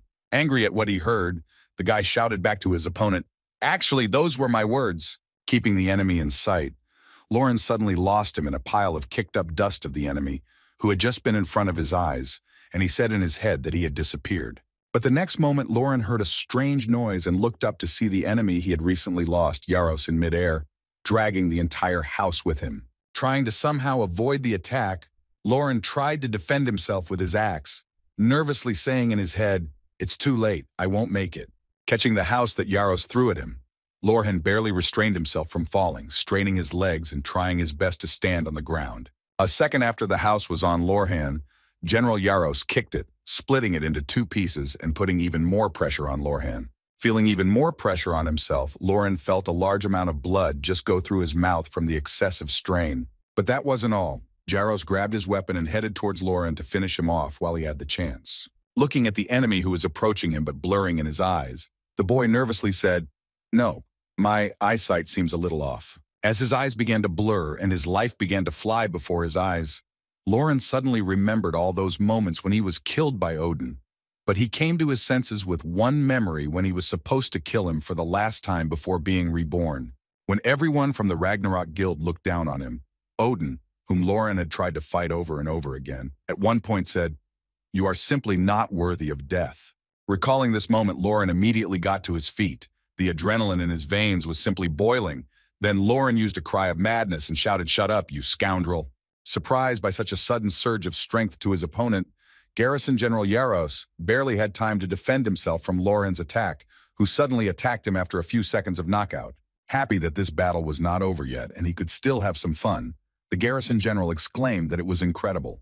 Immediately after these words, General Yaros waved Lauren's axe aside and said in disappointment, "But you're not going to get anywhere with that." Having driven Lauren's weapon into the ground so that he could not counterattack or defend himself, General Yaros prepared for his next move. Turning his gaze to the malfunctioning weapon that had just been thrown aside, Lauren nervously exclaimed, "No, my weapon." As soon as his opponent was distracted by his weapon, General Yaros used his right hand to punch Lauren right in the jaw. Paying the price for his carelessness, Lauren was again hit with a powerful blow from which he did not defend himself due to his attention being focused elsewhere. Demonstrating his superiority in this fight, General Yaros confidently exclaimed that there is a difference in our strength, Lauren. Once again seeing flashbacks of Odin in his dream, Lauren pulled his hand in front of him. Striking a series of blows to Lauren, the garrison general suddenly saw something interesting in front of him that he clearly did not expect in this situation, and his phrase "feel it" and was interrupted. This surprise was caused by the fact that Lauren pulled out an axe in front of him, which he had used only once before. But this trick put his enemy in a state of confusion. As soon as the preparations were complete, Lorhan confidently launched his combined bombardment skill. Flying away from the blast wave at a great distance from Lauren, the general of the Cradle of the Dead garrison exclaimed in surprise, "You're crazy to use an explosive spell right in front of your nose." Immediately after these words, Lauren, who was at the end of his rope, angrily exclaimed that "I will definitely finish you off, no matter what it takes." Hearing that he was indeed such a desperate and confident fighter, the garrison general Yaros joyfully exclaimed, "You are indeed the best, Lorhan." Immediately after that, he confidently said, "I'm ready for the last confrontation, so come on, I'll hit you with all my might. You really deserve to see it." The next moment, Garrison General Yaros used his special skill called a flurry of crushing fists. Preparing to see which of them would survive the last fight, Lauren and Yaros shouted together, preparing to take the blows to the ground. As a result of the last confrontation, a powerful explosion was heard in and around the city, which could be seen from a considerable distance. Having finished the fight with a worthy enemy whom he recognized as worthy, the general of the garrison joyfully said it was simply incredible, Loran. These words were the last for Garrison General Yaros, who challenged Loran while standing with his back to his opponent, whom he cut in two. After Yaros was defeated, the broadcast immediately ended, and everyone who watched it just remained silent in their seats, impressed by what they had seen. A few seconds later, when the viewer came to his senses, he exclaimed in surprise, "This is just crazy. Yaros is dead. Is it even possible that this NPC could be killed?" Approaching his friend Odin, Zeus said menacingly, and hearing his mentor's heavy voice, the guy said nervously, "Yes, I'm listening to you." Looking at his friend, Odin asked menacingly, "What did you say his name was, this berserker?" After completing the battle with Yaros, Lorhan immediately moved to the city of Crossroads upon arrival. He immediately began to take out regeneration potions from his inventory as soon as he was in a safe area. Starting to recover after a difficult battle with a powerful opponent, Lorhan mentally said, "I'll tell you what, it was pretty close and where Yaros could have come from." Immediately after these words, Lorhan happily said, "It's not as bad as it might seem, but I was able to make quite a bit of money thanks to this." Looking at his video with the title about the hunt for Yaros and the capture of the Cradle of the Dead, which has already had more than 1 million views, the guy happily said in his head, "If you count all the profits from advertising and donations, Booga, how much will I get?" While he was going about his business watching and uploading videos to online platforms, Lorhan finally felt relieved and headed to the United Guild of People. Stretching his hand, the guy said happily, "Finally, I'm free of this annoying debate." Smiling ominously after these words and realizing how far he had come, Lorhan said slyly, "Now it's time to do the next quest." Arriving at the United Human Guild where he was met by the same old man, Lorhan heard him say in a joyful tone, "There you are. You've done everything quite quickly, just as I thought you would." After handing the human guildmaster the scroll with the Lich research, Lorhan received a system notification that said you have completed the bone research quest, and then heard the old man's voice saying, "Thanks to you, I will make progress in the study of flesh and bones." Immediately after that, the old man said the following, "I may be in a hurry, but I think you can handle it. There is no time limit, so you can come back at any time." Having heard that Harvin has a wonderful attitude towards him, Lorhan said confidently, "Bugaga, and don't worry, sir." Looking at the task that the guildmaster had assigned him, Lorhan happily said in his head, "Well, I finally got it, the last quest that can be obtained in the third city." Looking at the condition of its fulfillment in which it was written to get the blood of 44 different monsters, Lorhan thoughtfully said in his head, "It seems very simple, but there is one deadly trick, and this trick is hidden in the condition of fulfillment." Recalling what exactly was so deadly, Lorhan said in his mind, "The blood in question must belong to monsters of level 160 or higher, and all of them are of different species." Immediately after mentioning a problem that not everyone knows about from the beginning, Lorhan added, "In my past life, I had to work hard for this quest. But even knowing about this trick, it is not so easy to deal with." Immediately after these thoughts, Lorhan mentally said in each camp you can find a maximum of 20 types of monsters of level 160 and above, so even if you clear 2 camps, 4 will still be missing. After remembering that all the monsters he cleared would still not be enough to complete the task, Lorhan mentally said, "Which means that I have to kill orcs, trolls, and goblins, and all the undead, except for such special NPCs as Yaros and Karos, who live in the Black Dragon camp." Thinking about this, Lorhan said, "That's the problem." And plunging into his thoughts, the boy mentally told me that he didn't care that he would have to hunt players, but there were no players of the 160th level and above. Immediately after these thoughts, Lorhan nervously added, "Besides, I don't have much time yet. I can't just storm the settlement and occupy it. I can't kill the guards and get the blood I need." Immediately after these thoughts, Lorhan confidently exclaimed, "Well, all right then. If it comes down to it, I have only one way, and that is this." The next day, just after dawn, Lorhan found himself in the northeast of the crossroads in the Forest of the Blind. "Hunting stone moles in the blind forest to get their blood," Lorhan said wearily in his head.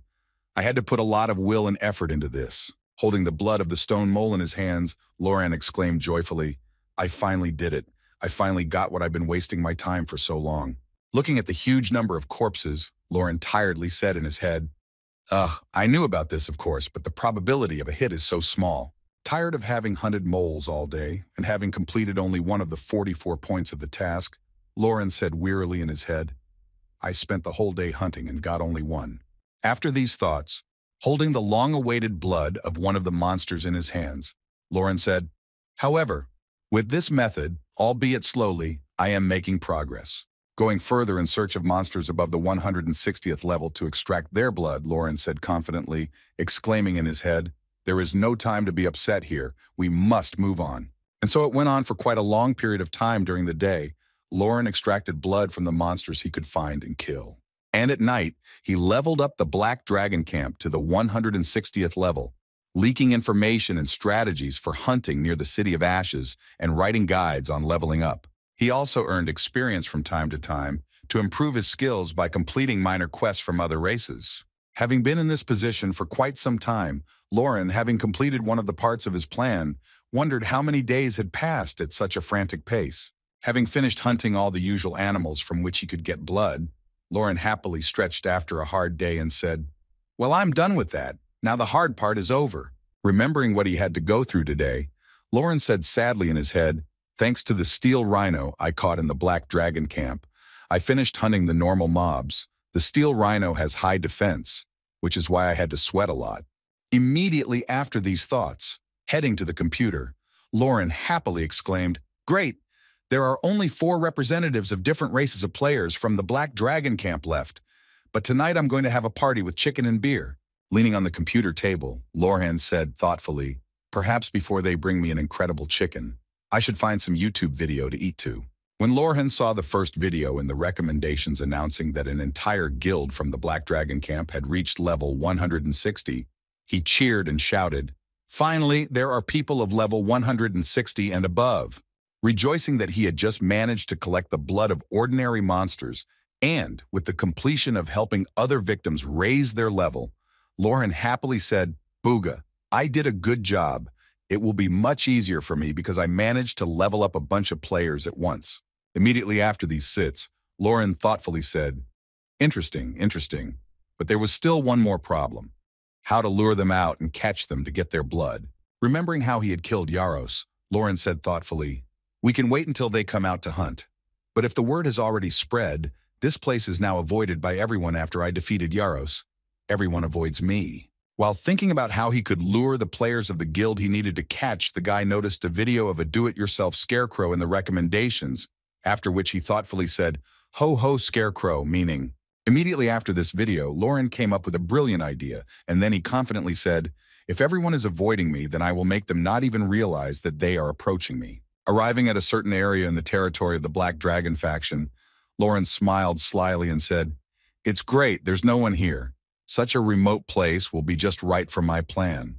Pulling out a magic item from his inventory, Lauren said to use the merchant's scroll. Immediately after using it, an NPC merchant appeared in front of Lauren and happily said, "Welcome, Lauren." After these words, the merchant immediately added the highest quality goods, but as soon as he said this, Lauren threw a black cloak on him. The next moment, while changing the merchant's clothes, Lauren happily said, "First, I'll change my appearance so as not to arouse any suspicion. Then I'll remove all restrictions on selling to other races." Immediately after that, opening the merchant's inventory, Lauren went to the merchant's product registration and said, "Now I will fill his inventory with magical and rare items." After completing all the processes of changing clothes and filling the inventory, Lauren joyfully exclaimed, "Everything is ready, Boogaloo, and it's just perfect. Even I would fall for it." Smiling slyly at how brilliant his plan was, Lauren mentally said, for the sake of the good items that literally fell from the sky, they would want to make a deal with this NPC. Putting the NPC in the middle of the field so that he looked in his location, Lauren confidently said, "Well, the bait is ready, and now all that remains is to do it." With a sly smile, the guy added to use it, and it was all in the bag. At the same time, somewhere in the City of Ashes, one of the guild members, where all the players had reached the 160th level, said in surprise, "Hey, just look at this." Hearing that his friend had found something, one of the members asked what was all the fuss about, and was told that you know the guy who released the leveling guides. Hearing this question from his friend, he replied, "Of course, only thanks to him. Our entire guild reached the 160th level immediately after the answer." His friend told him that he had uploaded a new post. Looking at the new post that Lauren had uploaded with a description of a secret shop near the City of Ashes, the guy was surprised to see it and said, It looks like there's a secret shop on the outskirts of the hunting grounds. To which he was surprised to hear, wow, really? After looking at the geolocation of this secret shop, which caused a lot of different experiences, the guy said in the forest of the Red Moon. Watching his NPC, whom he left as a bait, Lauren slyly said in his head, hurry up, my short prey, I'm waiting for you. Arriving at the forest of the Red Moon, one of the guild members was frightened and said, everything is strange here. Let's come back later with the other guild members. To which his friend replied, why is there suddenly nothing there? Let's check it out first. Immediately after these words, one of the players whispered to his friend, grabbing him by the arm and pulling him along, to which the other player exclaimed in confusion, what's wrong with you? Looking out from his hiding place into the clearing and pointing to his friend where to look, one of the players said, hey, just look over there, to which the other replied that he knew where to look. Seeing a familiar guy near the merchant, one of the guild members said in surprise, are you crazy? Isn't that Lorhan? And the other replied, I mean, what is the monster who killed Yaros doing here? Hearing this question, one of the players said in confusion, and how do I know that he disappeared somewhere? When Lorhan disappeared from view, one of the players asked what it was and if we could come closer to see it.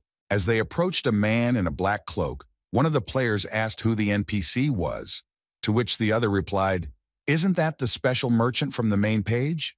Approaching the merchant, one of the players was surprised to hear the window appear, and at the same time the other, holding his hand on his weapon, said nervously, but we're seeing him for the first time, so be careful. Seeing the goods for sale at this merchant, one of the players exclaimed in amazement, such rare and good goods here, no wonder Lauren was so strong. He used such a wonderful shop alone. Immediately after that, one of the players was disappointed and said, the prices are too high, of course, and there is a limit on the purchase per player. To which the other replied, let's call all the guild members and take as much as we can. Hearing exactly the words he had been waiting for, Lauren, who had been watching them from a hiding place, smiled slyly and then heard a boom. That's the jackpot, let's go after the rest. Finding the rest of his guild members, one of the pair of guys who found the merchant pointed out the way to him, excitedly shouting, come on, let's go quickly. Seeing that his fellow soldier from the Black Dragon faction was still standing near the merchant, he asked if we had come to see anyone, to which the other replied, no, we hadn't. Approaching the merchant, the rest of the guild members saw the assortment of goods and exclaimed in surprise, wow, this is really the first time I see such cool items, to which the comrade replied, isn't it amazing? Seeing that his comrades appreciated the find, one of the players happily said, now we can become as strong as Lauren. Looking at the assortment of goods, one of the players farted and said, Boogaloo, let's chip in and buy everything we can, after which his friend asked him how much you have. You need to collect as much as possible. Not hearing an answer from the rest of his comrades, the orc repeated unhappily, about to look back, hey, why are you silent? How much do you have? Angry that he was being ignored, the orc looked back and exclaimed, hey, why don't you answer when I ask you? At the same moment he realized why he did not get an answer from his comrades. They were all dead, contemplating this picture. The orc nervously said, what the hell? Coming out from behind the merchant, Lorhan slyly said, what did you ask? Immediately after these words, rushing at a couple of remaining enemies, Lorhan ominously shouted bait and a big catch of fools. Having received 4 tubes of undead blood of an orc troll on a goblin, Lorhan joyfully said, what a stroke of luck. All 4 in one fell swoop. What a stroke of luck. Looking at his trophies from his enemies, Lorhan happily said, booga. Maybe it's all because they are players. The chance of trophies falling out of them is much greater. Immediately after that, Lauren came to his merchant and said happily, you did a good job too, and now you can go. You're free to go. Immediately after these words, a system notification appeared, saying that you had fired the merchant. As soon as the merchant was fired, all the goods he was selling returned to Lorhan's inventory, and the guy happily returned the items, so he could go to the old man. Having brought the guildmaster of the human guild all 44 test tubes with the blood of different monsters, Lorhan was able to complete the quest and get everything he needed. Harvin exclaimed to Lorhan, you're just incredible. Thanks to you, my position in the parliament has been significantly strengthened. Holding out a scroll to Lauren, Harvin said joyfully, take this. It is a scroll of gratitude from the Kensington Parliament. Taking the gratitude of his grandfather in his hands, Lauren said, thank you. Looking at the letter Harvin handed him, Lauren said in disappointment in his head that this was all I got for my efforts and time. Immediately after these thoughts, Lauren smiled slyly and said in his head, This piece of paper does not give me experience points, but I will need it later, so I will put it aside. Bidding Lorhan goodbye, his grandfather exclaimed happily, "If you are ever in the capital, support the kings in parliament. You can help restore the glory of the human race." Lorhan waved goodbye to his grandfather and said, "Yes, if I have time." Exhaling a heavy sigh after he walked away from the human guild house, Lorhan mentally said, "I'm done with all the quests in the third city, and now it's time for me to head to the fourth city, to the capital." Immediately after recalling how everything happens there, Lorhan mentally said, "The only problem is that there are no level restrictions in the capital, but the road to it is a real challenge." Recalling the road to the fourth city to which he needed to go, Lorhan mentally said to get to the capital he needed to swim across the sea. Immediately after these words, recalling the large octopus that lives in it, Lorhan added that creatures that live in the depths and are incredibly dangerous will certainly interfere. Deciding that he would not go to the capital for now, Lorhan said confidently, "I should prepare myself first, so I'll take my time and go there." Arriving at the ruins in the northwest of the city of Crossroads, Lorhan thought to himself, "Many people have been here, but they are no longer interested in this place because there are no special items left." Looking at the ruins to which he had come to receive the secret reward, Lorhan said in his head, "There is another secret here that no one has been able to reveal." Immersed in his thoughts, Lorhan was flying in his thoughts when he suddenly heard someone's voice asking if we need to come here like this. Hearing the voices, Lorhan looked at a pair of dwarves, the barrier warrior Guki, who said, "Well, what a job," and the guide Mayuki, who confidently added, "We will let you know as soon as we have explored the area." Hearing these words, Lorhan said, "Ah, yes, thank you," and then mentally said, "This couple of dwarves, NPC mercenaries I paid." Immediately after these words, Lorhan headed inside the ruins and mentally said, "To pass these ruins, you must go in a group, which is why I spent a lot of money on smart mercenaries." Smiling slyly that he was so cunning and had thought it through so well, Lorhan happily said in his head, "Of course it was expensive, but still better than sharing the reward with other players." Arriving at the central room of the ruins, Lorhan said, "We're finally at the crossroads, Guki Miyuki. Listen to me carefully." Looking at the pair of mercenary dwarves, Lorhan said, "Guki, you go to the right, Miyuki, and you will need to go to the left." Immediately after that, imagining the appearance of those rooms in his head, Lorhan added that if you go straight ahead, you will come across a room covered with slabs. Recalling the peculiarity of this room and how to find what you need, Lorhan added that if you look closely at the tiles that will be there, you will notice one tile with patterns. After explaining how to get to the right places and how to determine the right place, Lorhan added, "You must step on them and stand until I call you. No matter what happens, do not go off these slabs," which is clear to what the dwarves confidently exclaimed. When a lot of time had passed, Lorhan said in surprise, wondering why nothing had happened yet. They should have already reached the right places. A few seconds after he said that, the central room suddenly shook, and Lorhan exclaimed joyfully, "Oh, it's finally happening." Realizing that everything was going according to plan, Lorhan happily said that they had both managed to find the right plates. Immediately after that, Lorhan saw a system notification in front of him that said, "You have discovered the secret of the ruins. The guards will stand in your way." And seeing him, the guy happily exclaimed, "Okay, finally it's my turn to do something." Seeing the enemies that began to appear in front of him, Lorhan exclaimed in surprise, "I was expecting this. Why are there so many of them?" The next moment, Lorhan took his battle axe from his inventory and prepared for battle, confidently saying, "Of course, I don't really want to say such a banal phrase, but..." Pointing his weapon at the enemies that appeared before him, Lorhan added, "However, I will destroy all of you who dare to stand in my way." After these words, one of the golems, who had the 165th level, rushed at Lorhan to destroy the intruder who decided to get to the bottom of the truth and open the secret room. Destroying the enemies one by one, Lorhan flew across the battlefield like a butterfly, not giving his enemies a chance. Smiling happily after defeating half of the enemies, Lorhan confidently said in his head that it was still quite easy. Thinking back to his travels and hunting various monsters for blood, Lorhan mentally said, "Trying to complete the quest was terrible, but there was no denying the fact that it helped me level up." Feeling like a dry leaf in the wind, Lorhan said in amazement, "Both my body and my axe feel so light." Licking his battle axe, which he had already been through a lot with, Lorhan said happily, "And you know, I like it." At that moment, Lorhan was at level 190. Running around the room with the golems again, Lorhan smashed each of the stone giants one by one, knocking out their colored cores. As soon as this happened, a giant column of dust from the golems that fell to the ground immediately rose behind Loran. After a while, when everything started to happen exactly as Loran said it would, a couple of golems arrived at their employer's place, and Guki said, "We're back as you ordered." And then Miyuki added happily that there were no guards in the room. Seeing that the guards were in Lauren's room, the girl didn't even have time to finish her sentence. But all the enemies were defeated, and that was the most important thing. The danger was over.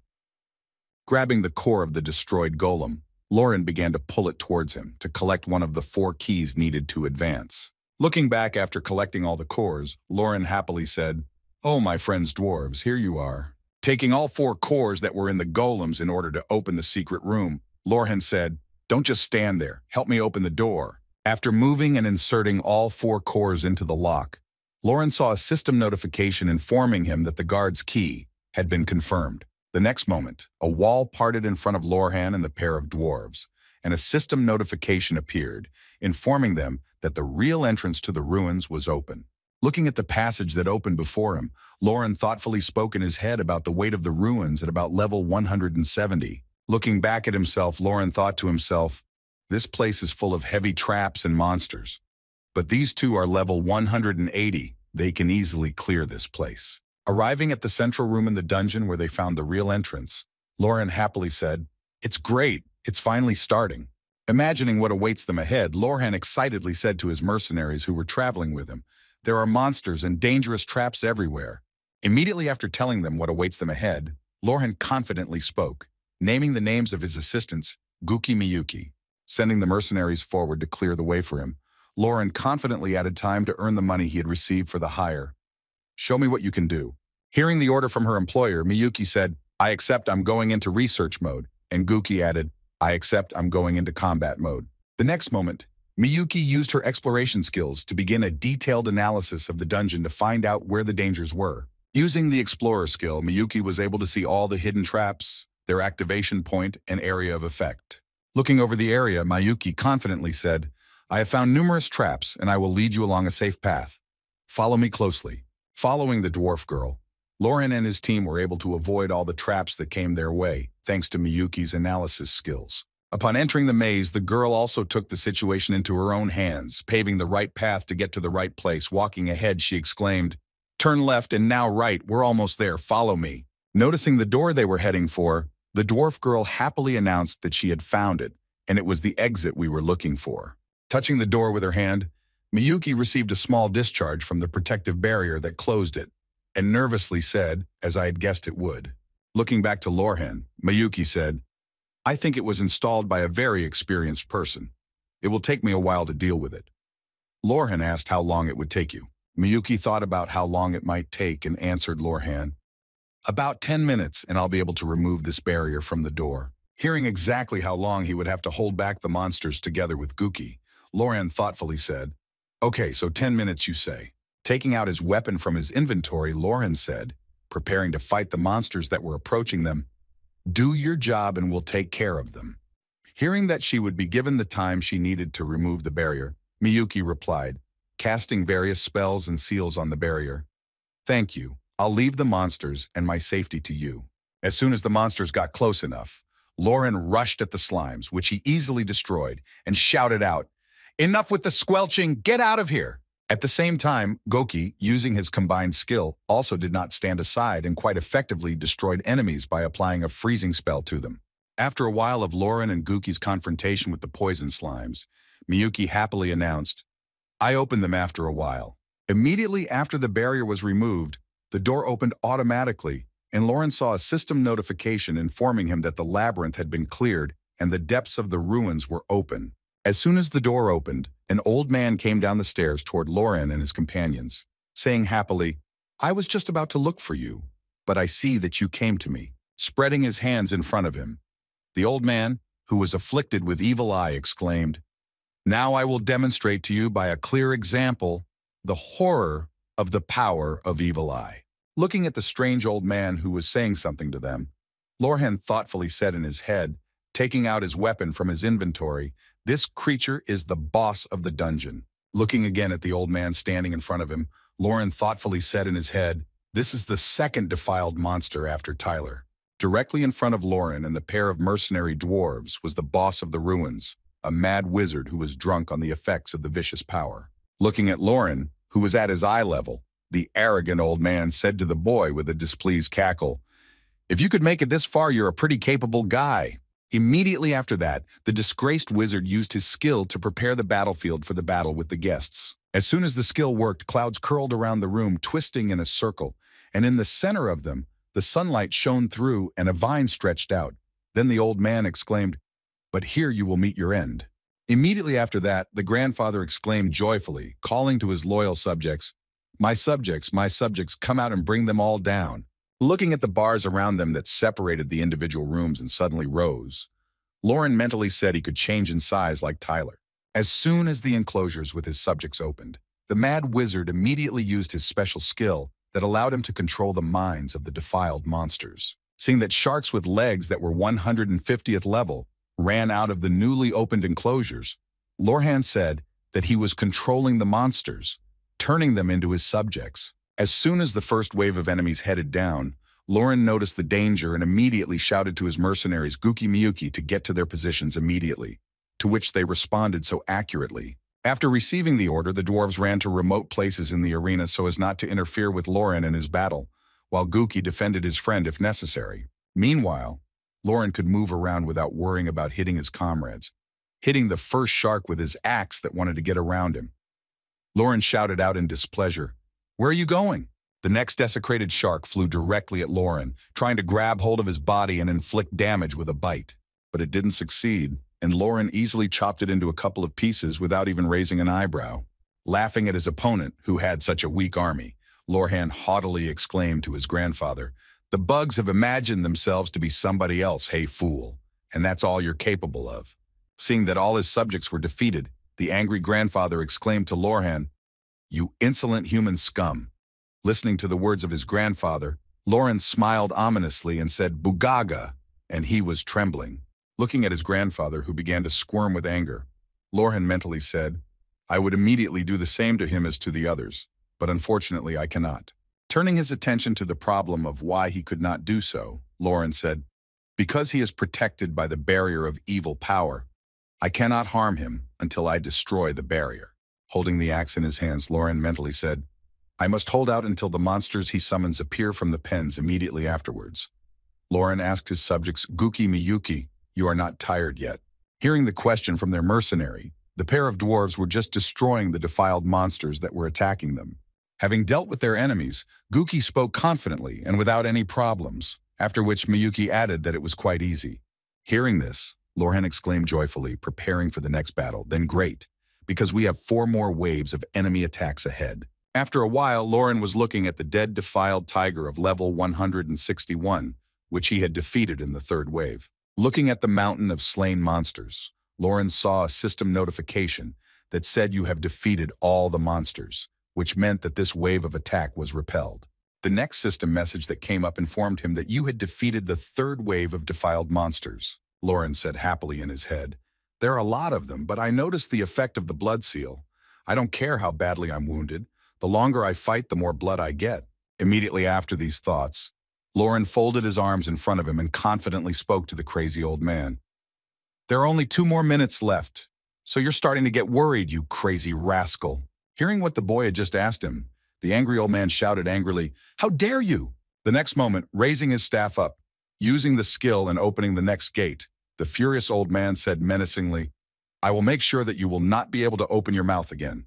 Opening the next cage with his subjects whom he could control, the mad old man joyfully exclaimed, "Come out, my masterpieces." As soon as the bars were raised, one of the representatives of the 4 races of the Golden Lion came out from behind them, and immediately afterwards the mad old man shouted to his subject, "Show them what despair is." Immediately after these words, a new opponent appeared on the battlefield, a filthy half-elf of the 172nd level. But that's not all. A defiled orc of level 172 also came out from behind the bars. Seeing that this time he released all the monsters he had left at once, Lorhan was surprised to hear him say, 2 waves at a time, Boogaloo, you really are very angry." Preparing for the last fight with the defiled enemies, Lorhan pulled out his weapon and said, "Friends, you are a half-elf, and I will deal with the orc." Hearing the order, Guki replied with an acceptance, after which Miyuki added, "Yes, sir." Immediately after that, the enraged grandfather set his defiled subjects on his enemies, who, in his opinion, were supposed to cope with the impudent guests. Then the grandfather shouted, "Die somehow," and the fourth and fifth waves began. Accepting the enemy's attacks and easily blocking them, Lauren said to the defiled orc with a haughty tone, "You are so pathetic it hurts to see you." Immediately afterwards, Lauren struck his enemy and destroyed him with a single blow, adding that such a weakling he was. The next moment, Lauren looked back at his comrades who were confronting the defiled half-elf and asked them how they were doing. At that very moment, the pair of elves used their combined skills to defeat the enemy. Guki had a frost sword and Miyuki had a fire sword. They complemented each other perfectly. Using their skills of freezing and burning, the pair of elves managed to defeat the defiled half-elf. After defeating the enemies, the barrier of vicious power that had been covering the mad grandfather was destroyed, and he could now be punished. Seeing that the access to the grandfather was opened and his protective barrier was destroyed, Lauren joyfully exclaimed, "I have been waiting for this moment for so long." Immediately after that, he rushed at his opponent, who was now unprotected, and Lauren smiled ominously and shouted, "Die, you crazy bastard!" As soon as Lauren approached him, the crazy old man used his annihilation light skill, which could have easily finished Lauren off. Hearing what skill the mad old man was about to use, Lauren immediately became confused, unable to dodge, and mentally said, "Damn it, I forgot about that." Looking at the enemy firing a powerful volley at him, Lauren nervously recited in his head the algorithm of instant death after waves of monsters. Seeing that his attack could not reach Lauren because it was blocked by Goki with his shield, the old man angrily exclaimed, "Hey, you little one." Seeing that the little dwarf had protected him, Lauren said in surprise, "Gauki, how did you manage to block that attack?" Barely holding his shield with the last of his strength, the tired Gauki said, "I have almost no stamina and mana left." And at the same time, somewhere behind the old man, Miyuki appeared and tried to harm her grandfather with a fire blade. She did not do any critical damage with her arson attack, but managed to interrupt his attack and draw attention to herself. As soon as her friend's attack reached the mad grandfather, the annihilation light disappeared and Guki could rest without worrying that he would die as soon as he lost consciousness. Stopping his attack to repel the enemy's onslaught behind him, the mad old man shouted angrily, turning to Miyuki, "Those little shits are bothering me so much, it's beyond words." With a swing of his staff, the mad old man struck the girl, shouting angrily, "Get out of here! Don't annoy me or I'll kill you!" Rushing after the girl to finish her off as soon as she lost consciousness after his last attack, the mad old man added a hammer to his staff and shouted out, "Die!" After striking at Miyuki's phantom, the mad grandfather, confused by what he saw, said in surprise, "Your body can withstand this attack seriously." At that time, Lorhan was already returning his mercenaries to the guild so that they would not overexert themselves and get hurt accidentally in the battle against the mad grandfather. Seeing that after returning they could no longer be called upon, Lorhan accepted this condition. Sighing heavily after he returned the assistance, the boy said, "Guki Miyuki, you did a good job." Preparing to deal with the enemy, Lauren said, "Thanks to you, I will be able to completely clear this place." Hearing that Lauren was sending them back to the mercenary guild, a tired Guki said, "We're going back to the guild." And then Miyuki added, "The order to return is accepted." Immediately afterwards, Lauren saw a system notification near him that said Guki and Miyuki had returned to the mercenary guild. Seeing that Lauren had sent his comrades back to their guild, the angry mad old man shouted "Boogaloo," as it was unwise of you to do so now you are alone. Preparing to destroy Lauren with his hammer that he had created, the mad old man rushed at the boy and shouted angrily, "I will turn you into a cake." Jumping up before striking, the mad old man used all his strength to finish Lorhan off, but after being hit, he said in confusion what it felt like. Looking up at his opponent, the mad old man continued, "I don't understand this wall. I just don't understand how this miserable human being could make me feel so powerless." Immediately after Lauren saw that the crazy old man had lost all desire for revenge and his fighting spirit, Lauren said to him, "Hey, I heard the bald man." Drawing the attention of the crazy old man to himself, Lauren smiled slyly and said ominously, "I need something from you. Don't you want to suffer for it?" Leaning over the frightened old man who had threatened to kill him a few seconds earlier, Lauren called out in a menacing voice, "You won't mind? I hope so." Not understanding how a person could have such power, the frightened old man exclaimed, "Don't be ridiculous. I was chosen by a vicious force and only you will suffer here." Immediately after these words, breaking the distance between himself and the boy, The frantic old man nervously exclaimed, "It looks like you're pretty good at physical attacks, but—" The next moment, deciding to use a magic attack that he hoped Lauren would not be able to repel, the old man shouted out in a sphere of despair. At the same moment, Lauren put down his battle axe to take on his grandfather, who had decided to use a magic spell against him. Seeing the huge explosion that took place in the place where Lauren stood, followed by the sphere of despair, the furious old man exclaimed joyfully, "You were so smug, and now you are just a handful of ashes." The next moment he felt someone behind him. It was Lauren, whom he thought had been destroyed by his magic attack. But unfortunately for him, things did not turn out well for his grandfather. Looking behind him, the frantic old man screamed in fright when he saw Lorhan behind him, preparing to finish him off. The next moment, Lauren's fist hit the old man's face, knocking him out, which was very unexpected for him. After sending his grandfather flying after the first punch, Lauren angrily shouted out to Guki and Mayuki. This attack was so powerful that a shockwave appeared behind Lauren's opponent and even demolished the floor. Continuing to beat his enemy, Lauren joyfully exclaimed, "Stop pretending, what do you think, I haven't even played yet?" The next moment, Lauren grabbed his opponent and used a slamming attack to drive his grandfather headfirst into the ground to inflict more damage. After this move, Lauren picked the old man up from the ground and began to pummel him with a barrage of blows that left his face spinning in all directions. Receiving blow after blow, the confused old man nervously said in his head, unable to resist him, "It just can't be. He has dealt with me alone." Looking at Lauren, who threw him to the ground and prepared to deliver the decisive blow, the beaten old man in his dying state mentally said, "Damn it, if it's like this, at least I'm not." Activating the self-destructive skill to destroy Lauren and the entire Dungeon of Ruins with him, the mad old man confidently exclaimed, "I'll take you with me." As soon as the crazy old man used his self-destructive skill to take Lauren with him and exploded, the boy who was watching the action smiled happily and said in his head, "I did great." At the end of the battle, after removing the Berserker effect, Lorhan also saw a system notification that said that within a certain time the effect of immortality would also disappear. Then Lorhan happily added Boogaloo. "Finally, I did it." The next moment, after regaining his health, Lauren headed to the epicenter of the explosion to find the remains. Wandering around the room, he said, "So it destroyed itself, but something must have fallen out of it." Noticing a tainted sphere not far from him that remained after the self-destruction of the mad sorcerer, Lorhan exclaimed happily, "Here it is." He found it quickly enough. Approaching the drop after the death of the defiled sorcerer and picking it up, Lauren exclaimed with joy, "Booga!" He found it immediately after that a system notification appeared that said, "You have received a sphere of defiled power."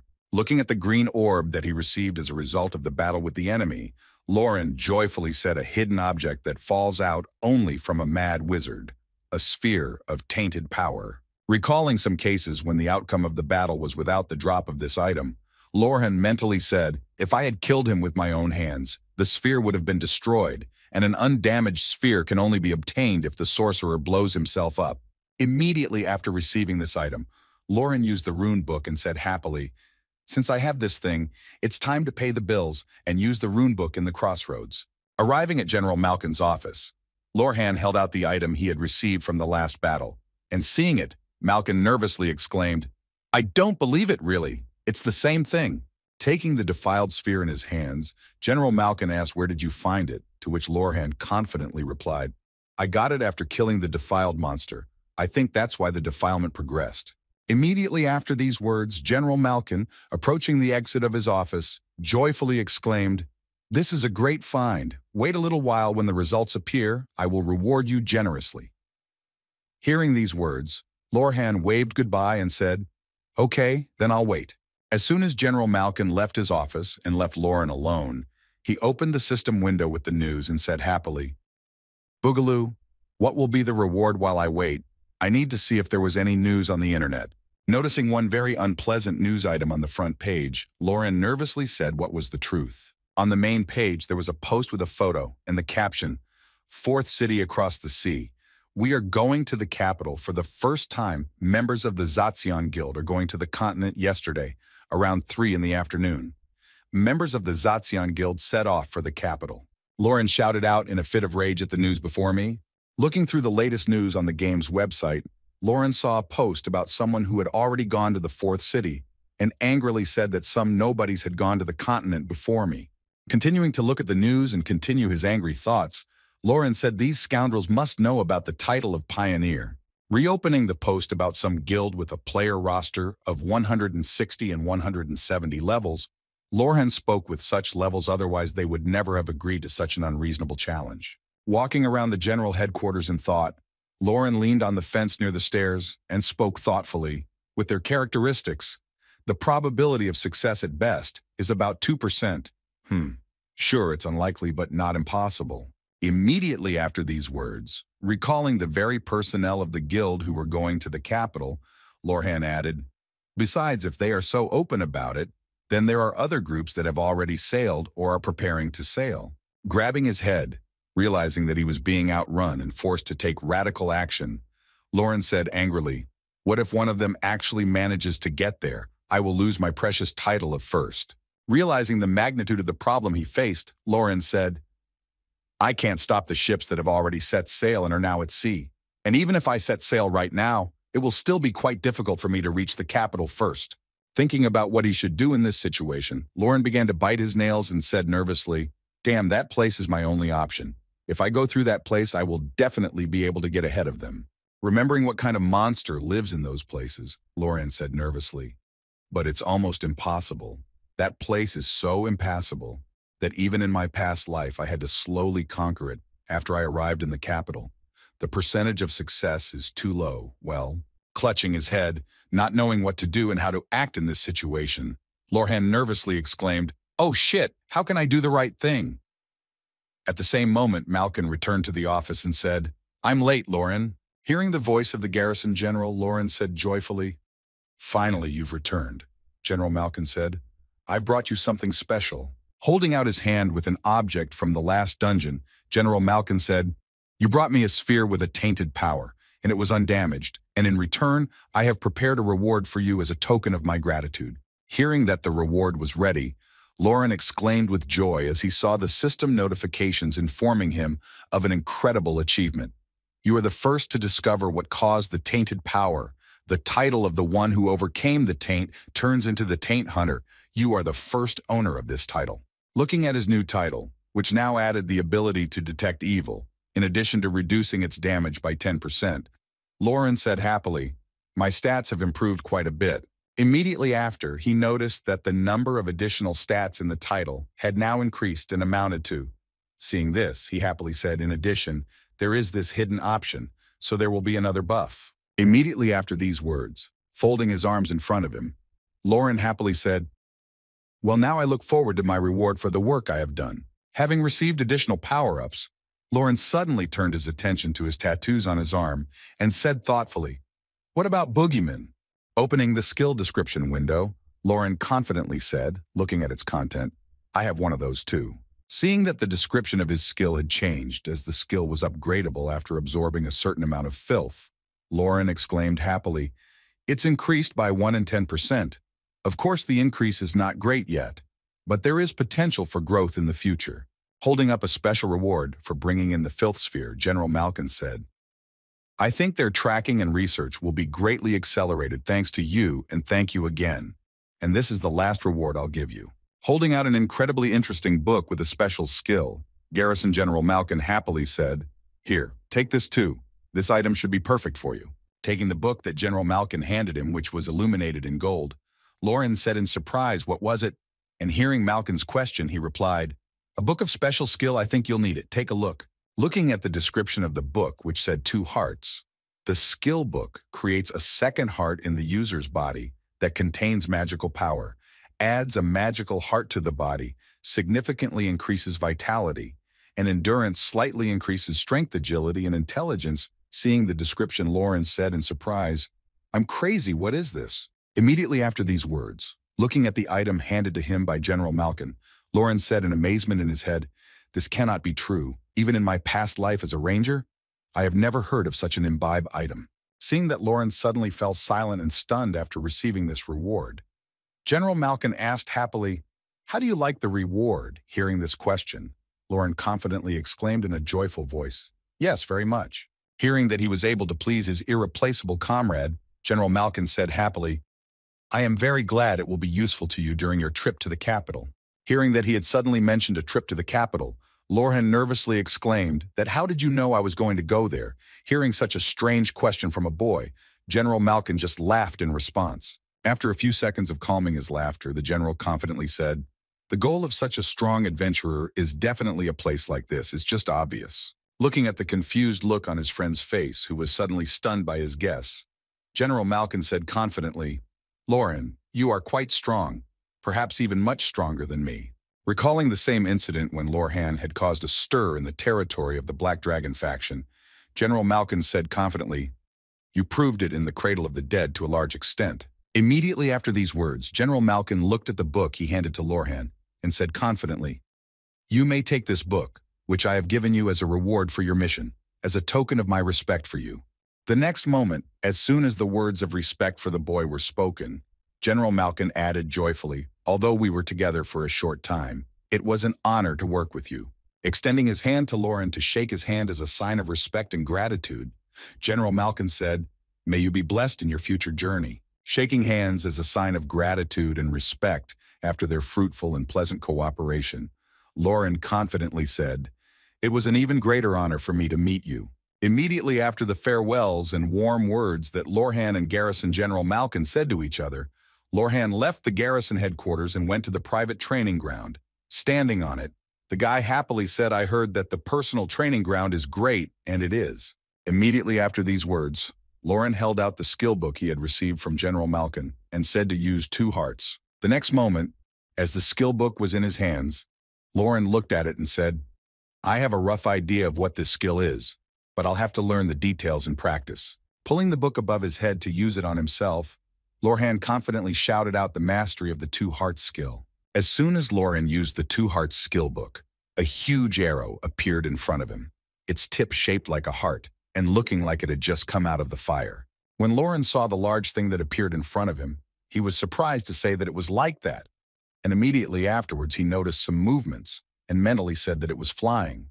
Standing firmly on both feet so that it would not knock him to the ground, Lauren prepared to take the skill, but he still did not take into account something after the hit. The guy felt incredibly painful.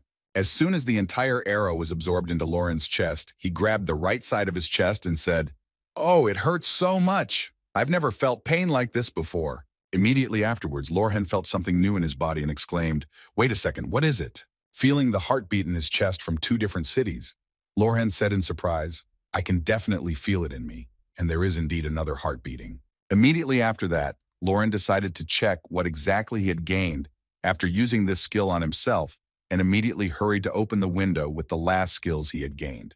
When he saw the description of the 2 hearts skill, which added 300 health points, increased stamina by 100%, and increased strength, agility, and intelligence by 50 points, Lorhan said in amazement, "This is crazy. This is just incredible." Smiling happily after he received this skill, Lauren confidently said, "Not only have my characteristics increased, but I also have a blood flow boost that temporarily increases a person's metabolism. This ability can be very useful in combination with other skills." Looking at all the enhancements that this 2-hearted skill gave him, in addition to the increase in basic characteristics, Lauren happily said, and then there was the option at the end.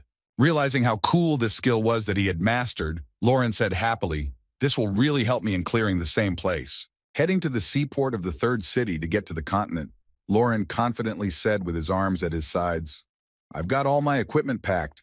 I haven't forgotten anything, so we can go and get going." Heading to the right place to start his journey to the capital in order not to lose the title of pioneer who gives good reinforcements to the first player, Lorhan said in his head, "There are 2 ways to the capital." Confidently stepping step by step, Lauren happily said, "The first way to get to the capital is the easiest to organize. You need to get on a ship and go on a trip to the continent, but the second way is the easiest." Arriving at a building that was supposed to help him get to the continent faster, Lorhan confidently said to go through that place. Going inside the strange building, Lauren confidently said that this way you can get to your destination twice as fast, but due to the high level of difficulty and the limited number of people, no one has ever managed to pass there before the 200th level. Immediately after these words, Lauren smiled slyly and said happily, "But that was before, but I am not one of them, and now I will try to do it without reaching the 200th level." Arriving at the place he needed, which opened the passage to the secret passage that led to the capital, Lauren knocked on the wall and said confidently, "Well, actually, if you act correctly." Noticing that the path was open, the boy mentally added that in order to find this very place, he first needed to complete some tasks and find clues that would indicate where to look for this path. Seeing a passage in the wall in front of him, Lauren joyfully exclaimed, "Great! I found it right after these words and actions to find it," Lauren said in his head. "But I already know where it is, so I can just skip this stage." Going inside, the boy saw in front of him a tall passage from which the sunlight made its way directly to him. Then Lauren confidently said in his head, "I will definitely conquer this place." Once inside the secret way to the capital that could lead to twice as fast, Lauren said in surprise, and here as before everything remained quite incredible.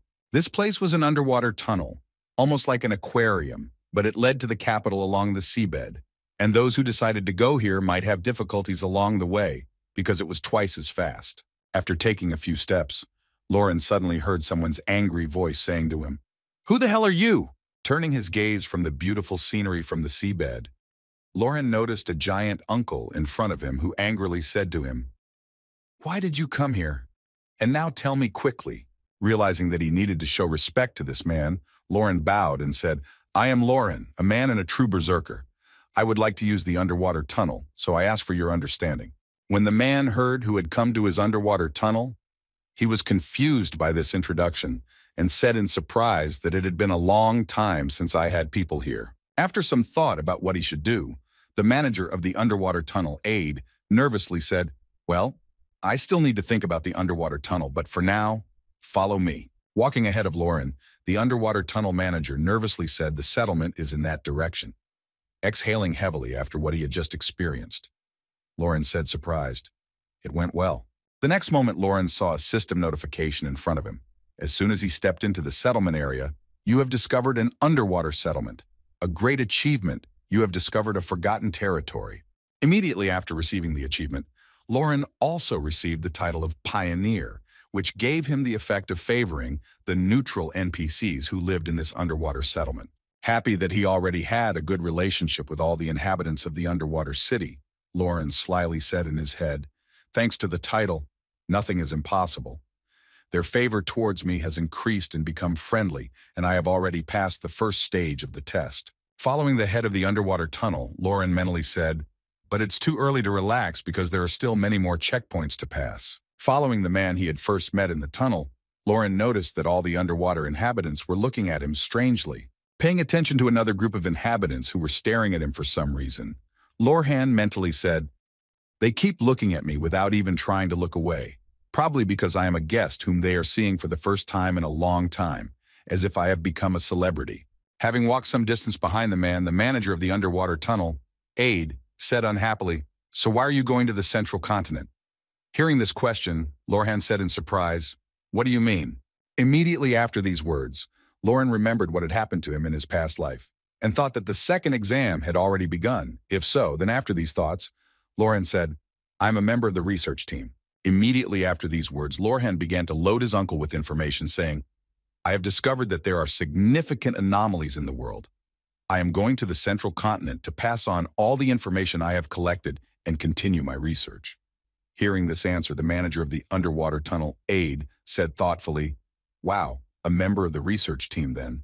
When the manager of the underwater tunnel, Aid, thought about Lauren's words, the boy confidently said, showing the ring on his finger, "I even have a sign of belonging to the researchers immediately after that." He mentally said a group of researchers is a keyword that should work with underwater inhabitants. Recalling the history of this underwater place, Lauren mentally said, imagining in his head the underwater nights, the underwater inhabitants from ancient times took over the management of the underwater tunnel. Immediately after that, remembering the time when shipping and shipbuilding began to develop, Lauren mentally added, however, with the development of shipping and magic. Realizing how much the underwater settlement had fallen into decay, Lauren continued his story. The number of people visiting the underwater tunnel was slowly decreasing, and so on the ground they forgot about the race of the underwater inhabitants. Immediately after mentioning this story to make a good impression on the manager of the underwater tunnel, Aid, Lauren said, "You have faced a lot of difficulties during this long time. Hearing Lauren's voice suddenly speak to him, the manager of the aid looked up and saw Lauren bowing before him and said, "As a member of the research team, I recognize that we have neglected you during this time, so I want to formally apologize to you."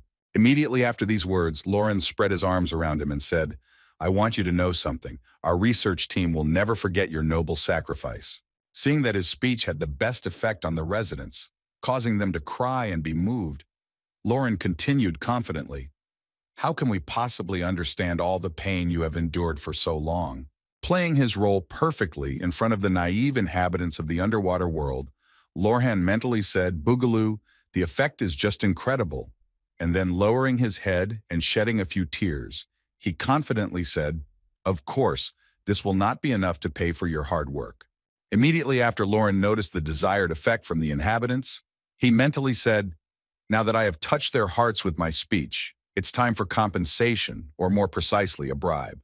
Seeing what Lauren had pulled out of his inventory and placed on the ground in front of him, the underwater tunnel manager, Aide, exclaimed in surprise. The next moment, Lauren pointed to the potions, supplies, and other items he had offered as a bribe and confidently said, "You haven't had any supplies for a long time, so you must have been struggling, but now it's all yours." Looking at the goods that appeared at their disposal, the touched resident said, "Oh, this is a golden needle. With this we can save Iorona, and this is an intermediate detox potion. If only we had it a little earlier." Seeing what was happening to its inhabitants, the manager of the underwater tunnel, Aide, said, "Stop making a fuss. You can examine the items later. We have no hurry." Immediately after these words, the manager of the underwater tunnel, AD, approached the boy and said unhappily, "Hey, what's up, Lauren?" And seeing that something was wrong with AD, Lauren nervously replied, "Oh yes." As soon as Ade's tone of voice made Lauren nervous, he smiled happily and winked. "Your intentions, and those of your research team, are clear. We will gladly use your gifts, but don't forget that you still have to pass the qualification test." Hearing that he still had to pass this qualification test, Lauren said in his head, "Damn it, it didn't work," and then answered, "Of course." As soon as the manager of the underwater tunnel, Aide, heard that he was ready to start, he immediately said, "Great, let's start your test. Go up to the platform." Being on the platform after he passed the qualification test of the underwater inhabitants, Lauren was waiting to see what would happen next and what his results would be. Kneeling down in front of Aide, who was reading out the results, Lauren heard, "I, Aide, the underwater tunnel manager, will now announce the results of the qualification exam of the human and true berserker Lauren." Immediately afterwards, the underwater tunnel manager, Aide, confidently spoke the first proof of value to prove that you are worthy of going to the central continent. Immediately after that, Lauren heard, "Past being a member of the research team, you have already proven you're worth hearing this." Lauren happily said thank you and then said in his head, "Well, partly it was expected." After these thoughts, Lauren heard from the manager of the underwater tunnel, "Aide, the second challenge to prove your honor, to prove that you are not a thief, was passed." Recalling all of Lauren's past exploits, which even reached them, the underwater tunnel manager, ID, told him that those who have already demonstrated their honor and reputation do not need this test, and that being one of the defenders, you have already sacrificed yourself for others, so it no longer needs to be proven. Watching all the videos and photos shown by the underwater resident, Lauren nervously said in his head, "That's nice to hear." After announcing the two tests, the underwater tunnel manager, Aide, continued with a third proof of respect to honor the souls of those who sacrificed themselves in creating the underwater tunnel and to show their generosity in helping to maintain and repair it. Immediately afterwards, the underwater tunnel manager, Aide, confidently announced the passing of the test. Upon hearing that he had completed 3 of the 3 tests, Lorhan joyfully exclaimed in his head, "Yes, I did." After announcing the passing of the 3rd test, the manager of the underwater tunnel, AD, said, "The items you gave us will help us a lot. Thank you on behalf of all the people of the city." Hearing these words, Lauren replied awkwardly, "No need," and smiling slyly, he thought, "It was so easy that I'm even starting to look for some reason for all this." Immediately after these thoughts, Lauren looked up at the manager of the underwater tunnel, AD, who was announcing the results, and nervously said in his head, "Frankly speaking, the main test of this exam is the 4th. The next moment, the underwater tunnel manager, Aide, shouted out, "I will give you the 4th test for the last time." Tearing up the sheet of paper with the results, the underwater tunnel manager, Aide, shouted out, "Proof of protection. This test determines whether you are worthy of protecting the underwater tunnel." Immediately after these words, the tunnel manager, Aide, shouted in anger, Dive down and catch the newt right now. Hearing the order from the manager, Lorhan obediently shouted yes, and then slyly said boogeyman in his head, as I generally expected from him. Triton, he unlike mermaids, specializes in close combat. Moreover, although mermaids are usually slow in the water, he is characterized by higher speed. Going into the water to catch the Triton on the orders of the manager of the aid, Lorhan mentally said, there is of course one way to lure it to land and kill it, but because as soon as I leave this place, my test will be reset. Moving forward and continuing to think about how he could end this test, Lauren said, I have no choice but to risk my life to face him face to face. Heading to the place where the Triton should be, Lorhan said happily. Without the underwater skill, it would be very difficult. Immediately, after these words pounding his chest, Lorhan added, and with this subject, it is a completely different conversation. Immediately after these words, Lorhan said confidently, well, let's get started the next moment. He took the Triton's call horn into his hands, originally intended to communicate between mermaids, but it was taken away by the underwater inhabitants. The next moment, the sound of the horn was heard all over the ocean floor, and of course Triton heard it and immediately responded to the call. Pointing his axe at the enemy who came to the call of the horn, Lauren confidently said to Triton, well, come on, come to me. What are you waiting for? Immediately after this provocation, the seabed dweller could not ignore the boy's words and immediately attacked him with his trident. Having blocked the attack of his opponent, who reacted quickly enough to the provocation, Lauren spoke menacingly to the ugly fish head. Hearing such words addressed to him by a person who's not even in his environment, Triton angrily exclaimed, calling on me so fearlessly, I will destroy you.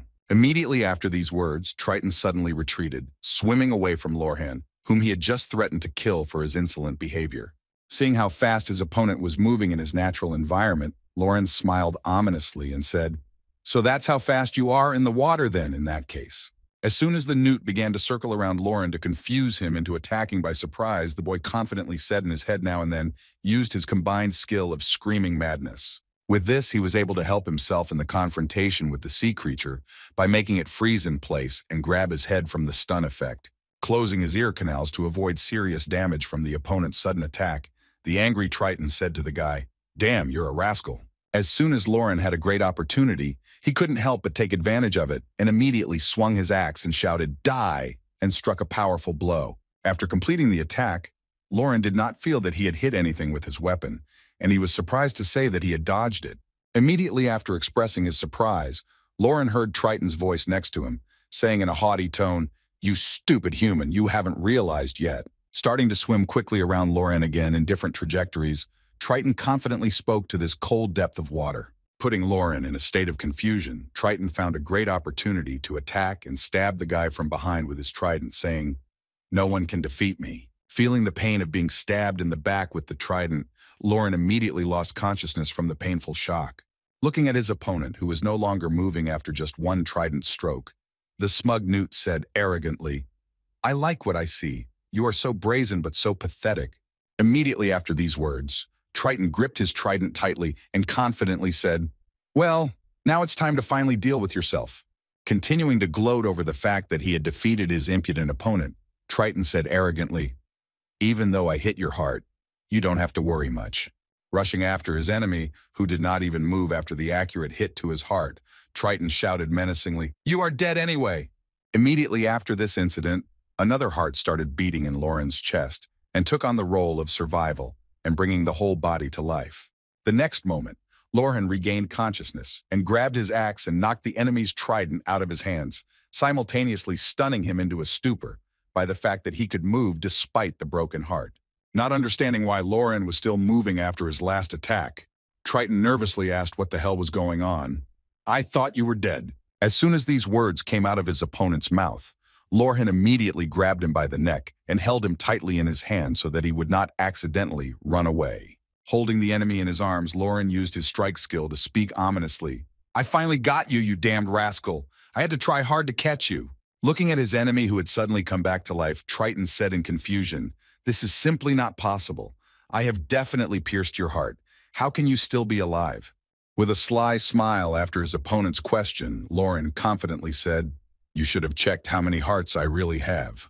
Swinging his axe, Lauren prepared to finish off the annoying fish to fulfill his task set by the manager of the underwater tunnel, Aid. Bringing the enemy's death to his head, Lauren shouted out a menacing farewell to the ugly fish head. Realizing that this is where his end would come, Triton, frightened by this development of events, suddenly shouted out, "Halt!" Immediately after the battle with the newt, Lauren drank a regeneration potion to restore the normal functioning of his heart, which had been pierced by the enemy. As he continued to drink the regeneration potion, Lauren said in disappointment, "I lost one heart. It's a shame that the skill's effect is gone, but I can restore it once I get to the central continent." Thinking of how he could restore his lost heart, Lauren mentally said that if he made a donation to the temple in the capital, any wound, severed arm, or damaged internal organs could be healed. Standing on the seabed, Lauren continued to drink the elixir and thought, of course, it would be quite expensive, but at the same time, the manager of the underwater tunnel, Aid, seeing that Lauren had coped with the task, simply patted his hand, impressed by the fight. Arriving back in the underwater tunnel after passing the fourth test, Lauren joyfully exclaimed to the manager, to which he replied, "You have proven that you are strong enough to protect the tunnel. Now you can use the underwater tunnel." Immediately after that, Lauren saw system notifications that said you have been authorized to use the underwater tunnel. Now you can use the underwater tunnel anytime you pay the passage fee. Then Lauren happily said in his head, "Booga, great things are slowly getting better." The next moment, looking at Lauren, the manager of the underwater tunnel Aid said nervously, "But there is one problem," and the guy was surprised to hear that the test was not over. Immediately after that, the manager of the underwater tunnel, 80, said nervously, "The tunnel hasn't been monitored much lately, so I think it will be difficult to get through. It would be great if you could clear the way." Having received the task from the manager of the underwater tunnel Aid to clear the tunnel, Lauren looked at the award and was shocked and said in his head that the high-speed train was not bad. Immediately afterwards, Lauren shook hands with the manager of the underwater tunnel, Ada, and confidently said, "I'll do it," to which he replied, "Good luck, Lauren." Arriving at the right place where the monsters were blocking the way to the high-speed train, Lauren said in surprise, "I have to do it," or else he meant it. Looking at the water creatures that were on land, Lauren said thoughtfully, "It seems that all the monsters that live nearby have gathered here. It looks like a fish market." Noticing the dangerous devilfish in front of him, which is quite dangerous in the water, Lauren said confidently, "At great depths, they can be quite dangerous. But since they can barely breathe here, their combat power is quite low." Pouncing on the first of the enemies he needed to finish off, Lauren said confidently, "Well, this is just a living lump of experience that needs a couple of blows." Having cut down the giant fish with one blow, it was not difficult for Lauren to deal with the other enemies, because they could not even resist, let alone fight him. Having made a great deal of progress in killing his enemies, Lauren shouted in a frantic tone as he cut down the enemies one by one, "So which of you should be cut by Lauren's next sashimi omakase openly?" Sometime after Lauren began to destroy the enemies, he finally finished killing all the monsters, and then joyfully announced that the assorted sashimi was ready.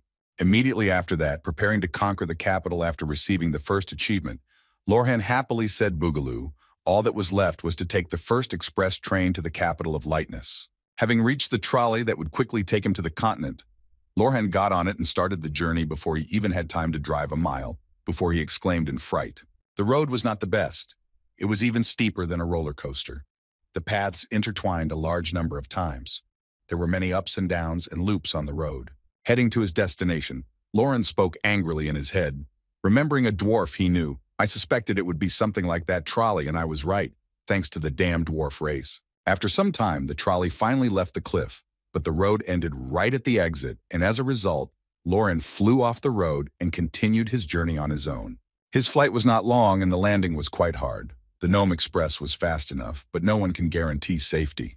Coming to his senses after stopping with his head in the ground, Lauren pulled his head out of the ground, took a deep breath, and nervously exclaimed, "I have risen from the dead."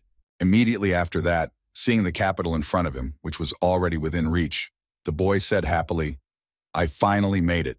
The next moment, Lauren noticed a system notification in front of him, informing him that he had accomplished an incredible achievement and held the first title for reaching the capital. Looking at the incredible number of additional effects that this first title gave him, Lauren was surprised to say not just incredible, but incredible. Seeing the main effect that interested Lauren sounded like this: the reputation of NPCs in alliance camps and neutral camps in the central continent increases by 1 level. Then the guy was amazed to hear that, in particular, If the reputation rises by several levels from the effect, then the NPCs will be very friendly to me from the very beginning. Also, with the receipt of this title, Lorhan received many titles that he already owned and which received new enhanced effects when summed up. Then the guy was surprised to say, "Wow, where did so many titles of the first one come from?" After removing all the titles he had already seen, Lauren suddenly noticed one called Searching for Traces of Wild Wind, which fulfilled the second point, which was the first passage through the underwater tunnel. Then Lauren said in surprise, "And this is what I forgot about the high-level training ground, which was useless anyway." Removing the title of the storm search, Lauren plunged into thought, saying, "I wonder if it's really true," and then suddenly exclaimed, "Maybe it is." Heading for the capital, Lauren confidently exclaimed, "My hard work will be rewarded, but I'll deal with that a little later." Immediately after these words, looking down from the cliff at the capital, which was on another continent, Lauren smiled slyly and mentally said that the most important quest was the central continent. Recalling the first two cities where he had completed all the tasks quickly enough, Lauren thoughtfully said in his head, if the first two cities were needed for training and the third was a beginner's zone.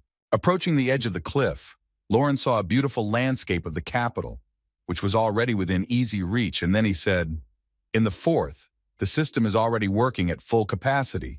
I wonder if I can change my class." Thinking about such a fraud, Lauren remembered that he would have to work a little and mentally said, "I will need an imperial mark in the amount of 300 pieces.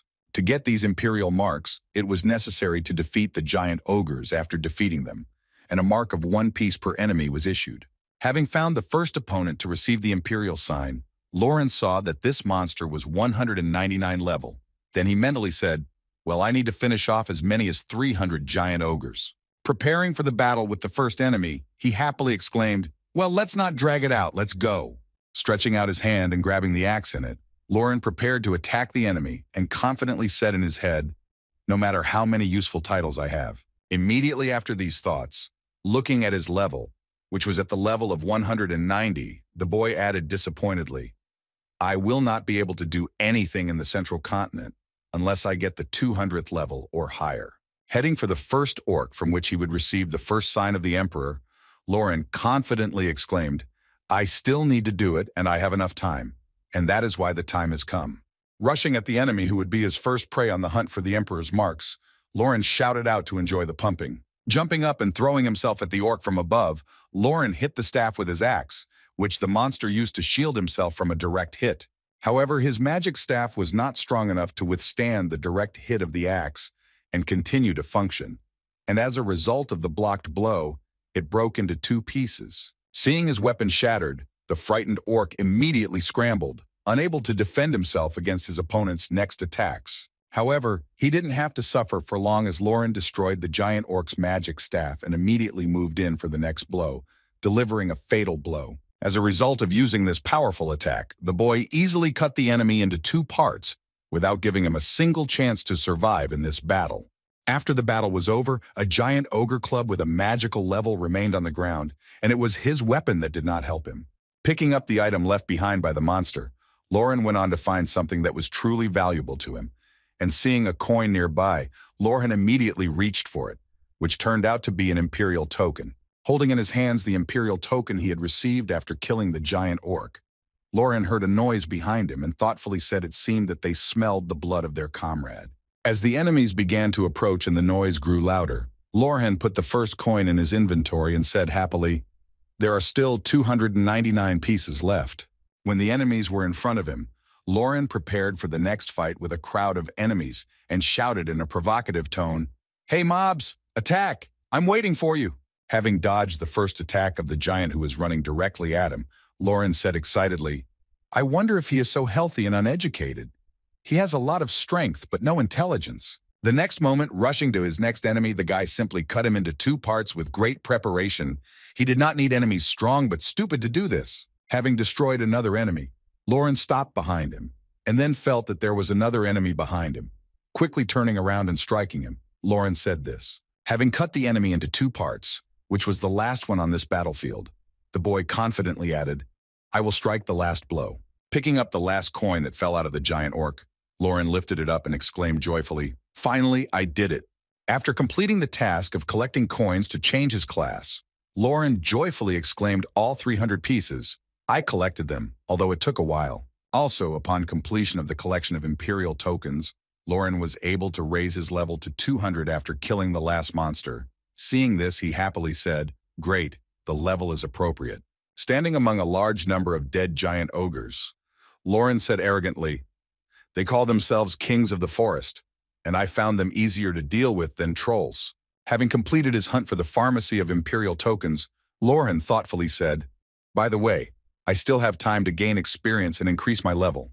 Looking back into the forest where there were supposed to be more enemies, Lauren smiled ominously and said thoughtfully, "Well, what other mobs are there?" Hearing a noise coming from the forest, Lauren was glad that his hunt would not end there and said happily, "Great, I was just planning to hunt."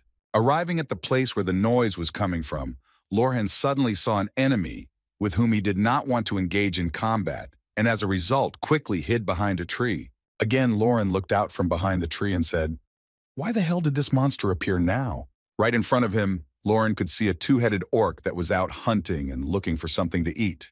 Observing the monster's behavior, Lauren thoughtfully said, "It looks like a normal two-headed monster." Noticing that he had found his prey, which was a deer grazing in the meadow, the monster immediately attacked, and Lauren thought to himself, "But its true power can only be seen in real combat." Looking at what was left of the unfortunate animal, the boy who continued to follow the enemy mentally said, "He is a berserker like me, just a level higher." Watching him eat the deer he had just killed, the boy added in his head that there was a very high probability that he could use the same skill. Deciding to hide out of sight of the monster so that it wouldn't accidentally notice him, Lauren mentally said, "I don't know about the other classes, but 2 berserkers is pretty dangerous. I think I'd better back off now." Opening his rune book to travel to the capital, Lauren mentally said, "I'll deal with him after I'm done with the 4th shift." Arriving at the Berserker Guild in the capital and bringing with him everything he needed to level up, Lauren said to the guildmaster, "I would like to do the 4th shift. I have collected all 300 Imperial marks." When the guildmaster heard that the boy, who was level 200, had already collected all 300 Imperial marks, he was surprised to hear that he had collected such a large amount. Grabbing the boy's hands and jumping up from his seat, the Berserker Guildmaster exclaimed in amazement, he was a truly outstanding hero. Immediately after that, trying to somehow restrain his emotions, the Guildmaster looked at the guy with a loving look and said, "You are the first such perfect berserker in my life." Barely restraining his anger, Lauren said unhappily, trying to take his hand away, "Thank you," and then mentally said that if he praised him, then let him give me a reward. As soon as Lauren thought of this, he heard the Guildmaster say, "Wait a bit." And the boy was surprised to hear him say that he would indeed give a reward. The next moment, Lauren had a berserker crystal in his hands, and then he saw a system notification in front of him that said, "You have become the first expert in the class." Immediately after, 2 more system notifications appeared saying that you received the title of the first expert in the class. You are the first owner of this tootle. Looking at what exactly he had received this title, Lauren saw in the description under the title, First Expert in the Class, a unique title that is awarded to the first person to become an expert in their class. The effect of adding a slot for the creation skill. Seeing what he got, Lauren joyfully exclaimed, "That's great," and then mentally said, "Only a player who has reached the 200th level can become an expert." Immediately after these thoughts, Lauren felt that he had become even stronger, and happily said in his head that the one who became the first specialist in his field also had his own bonuses. Thinking about what opportunities he now has, Lauren said thoughtfully as he looked at his profile, "So I finally have the skills to create yes." Recalling what exactly makes these new abilities stand out when reaching the 200th level, Lauren thoughtfully said, "Creation skills can only be used by experts in the classroom. These skills can be used in conjunction with combined skills, and there are many applications for them." At first glance, this may not seem as surprising as it seems, but if you add combined skills to the mix. Imagining the great effectiveness of combinations of creation skills in combination with combined skills, Lauren mentally said, despite the fact that the use of mana will become very large, an incredibly strong effect will be available. Thinking about what he should do, Lauren thoughtfully said in his head, "So what I get from the 4 combined skills, I can make 4 creation skills." Looking at the guy who was thinking about the creation skills, the guildmaster said to him, "You need skill books. Let's see. You still need to learn the amplification skills." But as soon as he said that, he was surprised to hear that you had learned them as well. Disappointed that he could not help him, the Berserker Guildmaster said sadly, You have learned all the basics perfectly. And Lauren, proud of himself, mentally said, thanks to the experience gained through hard work. After placing an order for skill books, Lorhan heard from the guildmaster who put the books on the table. So you need all the existing skills to strengthen it will cost gold. And there are still skills fortified heartsteel muscles, unbridled offense frenzy, mana control, destruction of weapons, armor penetration. After placing an order for all existing skill books, the Berserker Guildmaster said 7 more books in total for a total of gold, and hearing the price of the remaining books, Lauren said, yes, that's right. Here's your gold. Waving goodbye to Lauren, the Berserker Guildmaster happily exclaimed, come back again. But Lauren was not too keen on coming back again without needing to. After leaving the Berserker Guild in the capital, Lauren looked through one of the skill books and thoughtfully said, I'll have to study all of this. As soon as he studied all the books that he had acquired, all his skills increased and new ones appeared that he did not possess. Seeing this large number of notifications, the guy was surprised to say how much there was. Having nailed down all the skills that he was not interested in at the moment, Lauren said, I can use these 4 skills directly. That's enough. I can make combinations of them. Seeing a system message that said, please specify a skill group or skill book for the skill combination, Lorhan moved the skills around and said, power attack, jerk punch, strong body, unbridled attack, choose rampage, creating a new skill combination. Lorhan named it murderous frenzy.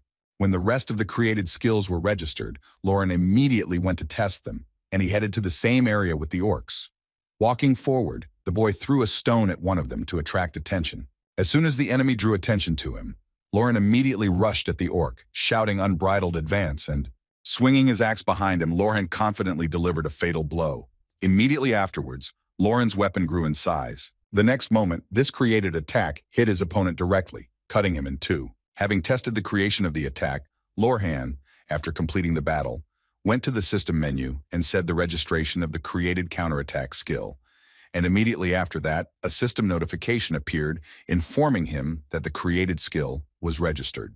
Seeing that a description of the skill appeared in front of him and confetti appeared from somewhere, the guy was surprised by this greeting and said that, wow, it was registered. In front of him, Lauren saw a note from the Berserker Guildmaster in which it was written to the future High Master. In fact, I have been waiting for a berserker like you for a long time. I am sending you the promised gift in the hope that it will definitely come in handy, and you will accept it. After that, Lorhan received a system notification that said 1 slot for created skills was added. Throwing the note behind his back, Lorhan said unhappily, you still can't calm down. You admire me and now you've given me a gift even though I don't like it. But it's free, so I have to make the most of it. Immediately after these words, seeing the next enemy in front of him, Lorcan said joyfully, well, we're done with that now. Rushing at the next enemy who came his way, Lauren thoughtfully said, perhaps it is time to complete his preparations. Striking the enemy with his axe after testing the skills he had created and the new skills he had learned after moving to the 4th level of the profession, Lauren added before meeting him. After killing all the enemies on his way, Lauren happily said in his head, when he saw the same 2-headed monster near him, I finally finished with the registration of the created skills. When everything was ready, Lorhan could finally confidently engage in battle with the 2-headed orc who was level 200. As soon as the enemy saw him, the boy decided to provoke his attack and waved his hand to him, calling him over and shouting, come here! Hearing that he had just been called to him, the 2-headed orc first became confused and then rushed to Lauren. Approaching the boy, he struck with his 2 axes at the place where Lauren stood, who in turn jumped up and mentally spoke, obviously because his main weapon was an axe in each hand. Lowering his eyes down to follow the movements of the weapon, Lauren mentally added that it would be quite difficult to attack him from both sides. When the enemy's axe was almost at his temple, Lauren looked at the enemy and said, but I have this, recalling his skill that he had created, which allowed him to dodge the enemy's blow and hit him 1.5 times harder. Lauren said counterattack. After applying the counterattack skill, Lauren was able to inflict irreparable damage on the enemy. One of his heads was removed from his shoulders, and he could no longer wield 2 axes at the same time. However, after losing 1 head, the 2-headed orc activated his berserker skill, falling into a fit of rage after a serious wound. Defending himself against all the attacks and blows of the enemy, which he could read like an open book, Lorhan said in his head, I know berserker skills better than anyone else. Waiting for the best moment to deal good damage to the enemy, Lauren mentally said now, then he used his disarming skill. Seeing a huge magic circle behind Lauren, The two-headed orc froze in place in fright, not knowing what to do and what was about to happen. Having destroyed one of the enemy's axes, Lorhan pointed at him and confidently said, "Boogeyman, despite the fact that you used the Berserker skill, if I destroy your weapon, you will be finished." When he had only one axe left in his arsenal, the two-headed orc gripped his weapon tightly and prepared to fight in a new style, preparing to end the fight with one blow. Immediately after that, striking at the place where Lorhan stood, the two-headed orc heard the voice of a guy who exclaimed, "Hey, what are you looking at?" Being behind his opponent, preparing to use a powerful attack, Lorhan said menacingly, "Can't you see I'm right here?" Bouncing off his enemy's head, Lorhan asked in surprise, "Wait a minute. I'm not just imagining things. You're really a berserker." Continuing to use the evasion skill, Lorhan simply teased his opponent, trying to have some fun with him from time to time, shouting provocative words like, "Why are you so slow?" When the enemy determined the location of his enemy and calculated where he would be, he immediately reached out for Lorhan, trying to catch him, listening to the guy say that you are a disgrace to all berserkers. When the opportunity arose, Lorhan folded his arms in front of him and used the skill he had created to bury the enemy in the ground. Having completed the use of his created skill, Lorhan did not even look back at the enemy and jumped from one stone to another, saying thoughtfully, "Was my created skill just too fast?" Immediately after that, looking back at his enemy who could barely get up, Lorhan spoke to him, but it didn't matter anyway. Preparing to finish off his enemy who could no longer continue to fight, Lorhan confidently said, "I can only recognize in you one desire to continue fighting." Picking up his axe and aiming it at the enemy, Lorhan spoke formidably of a battle between two berserkers. The next moment, Lorhan used his newly created skill called Berserker Kill, and with this skill he quickly struck a large number of blows, chopping the enemy into small pieces. After the battle against the two-headed orc, Lorhan, fixing his hair, said disappointedly, "And this one I was able to defeat. Maybe it's time for me to return to the capital." Deciding that he had nothing else to do here, Lorhan took out a book of runes from his inventory and said to use the book of runes to move to the capital. Returning to the central square of the capital, Lorhan opened his profile and looked at the characteristics and said, "Wow, I don't have much mana left because as I thought I wouldn't be able to use the creation skills often." Continuing to explore his profile, Lorhan said with a sly smile, but still. Clicking between the tabs in his profile, switching his skills over and over again, Lorhan happily said, "This is not a bad thing. It's a pretty good result for me." But before he could finish, he heard someone behind him exclaim in surprise that it was true. Not understanding why all the people suddenly ran to the same place, telling everyone they met to follow me. "She was there," Lorhan said in surprise in his head, looking around at the people and did not understand what the sudden noise was. Not understanding what exactly had caused such a stir that all the people were running to one place, Lorhan mentally said that she was there. Immediately afterwards, Lorhan realized who it could be and suddenly said in his head, "That person." The next moment, Lorhan heard someone in the crowd shouting, "The saint has come to pray for us." Heading with the crowd to the place where the saint was healing all who needed help, Lorhan mentally said the right thing. Smiling ominously at the very moment he remembered his two hearts, Lorhan said in his head, "Because she's definitely there, right?" While the Holy Virgin was healing one of the needy, other people from the crowd who also needed her help shouted out again and again, "Help the sick man with your holy radiance. Show your mercy to my prayers." Taking the wounded man by the hands, the Holy Virgin who was to heal him after a difficult battle in which he was injured said, "Please continue to take care of us." Looking at what was happening on the pedestal where the Holy Virgin was standing, the amazed citizens who were waiting for their turn exclaimed in amazement at the sacred radiance of the healing wounds. Walking among the crowd, Lorhan, who did not pay attention to the simple, moved forward, listening to the amazed words of the townspeople as expected from a saint. "I am next." Once in front of the Holy Virgin, Lorhan, who did not even wait for the man to leave the pedestal, said, "You are the same saint from the settlement of Taimura on the central continent." Immediately after that, the boy told me my name, Lorhan, and I am a member of the Crossroads Garrison, currently exploring the central continent. When she heard who exactly had arrived, she was confused by this visitor to the party and asked anxiously, "Well, what business do you have with me?" Rising to her feet, the nervous girl did not understand what she had done or whether something terrible had happened that a member of the garrison, who was also a member of the research team, had come to her. Pulling out a bag of coins from his cloak as a payment for the service, Lorhan smiled and said, "Please accept this donation to your temple." The next moment, indicating what exactly was bothering him and what needed to be treated, Lorhan said, "And you in return for me, After revealing the place where he needed to be treated, Lauren said, "Please fix my heart, and if you can, please do it without waiting in line." As soon as the treatment of the second heart was completed, Lauren walked away from the temple, and after a certain distance he exclaimed joyfully, "So this is how things are done. So this is how it feels." Recalling how it all happened, Lauren was surprised to say that the rank definitely has a good effect, but I could not even imagine that the saint would personally heal me right there. When all Lorhan's problems were solved, he was satisfied with the work done and the feelings of the power of the two hearts.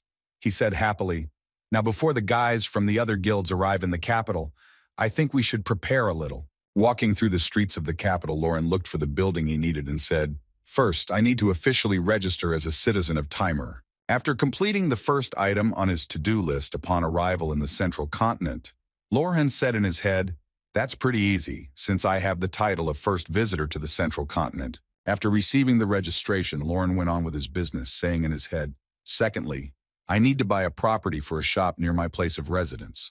I haven't decided what I will sell yet." Imagining in his mind the incredible wealth from sales, Lauren said happily, "But I will take the best place in the capital. The successful location of the store should definitely increase my profits because I am right." Immediately after these thoughts, Lauren headed for the Dwarven Forge, thinking, "And then I must put to good use all that I have gained in the battle with the ogres."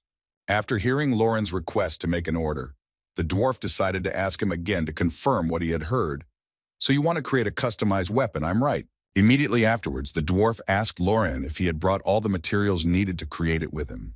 The next moment, Lauren put the axe he had taken after defeating the two-headed orc on the dwarf's table. Seeing the blank for an individual weapon, the dwarf exclaimed in surprise, "How is it that this is not a battle axe of a two-headed orc?" Hearing that his workpiece was appreciated, Lauren said confidently, trying not to exalt himself too much, "So with this I want to create individual protective equipment." Looking at Lauren, who had made this request, the dwarf said happily, "It looks like you have plenty of money."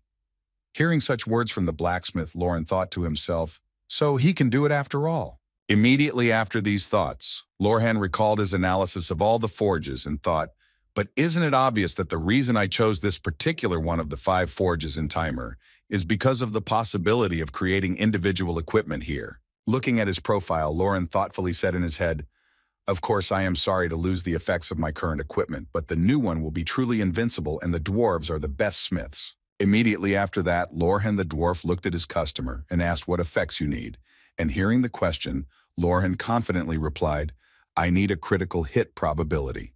Hearing the order, with an additional characteristic that the customer wants to receive, Lorhan mentally said, "Well, then there will be 6 parts including neck, shoulder, arm, and chest protection, as well as pants and shoes will do."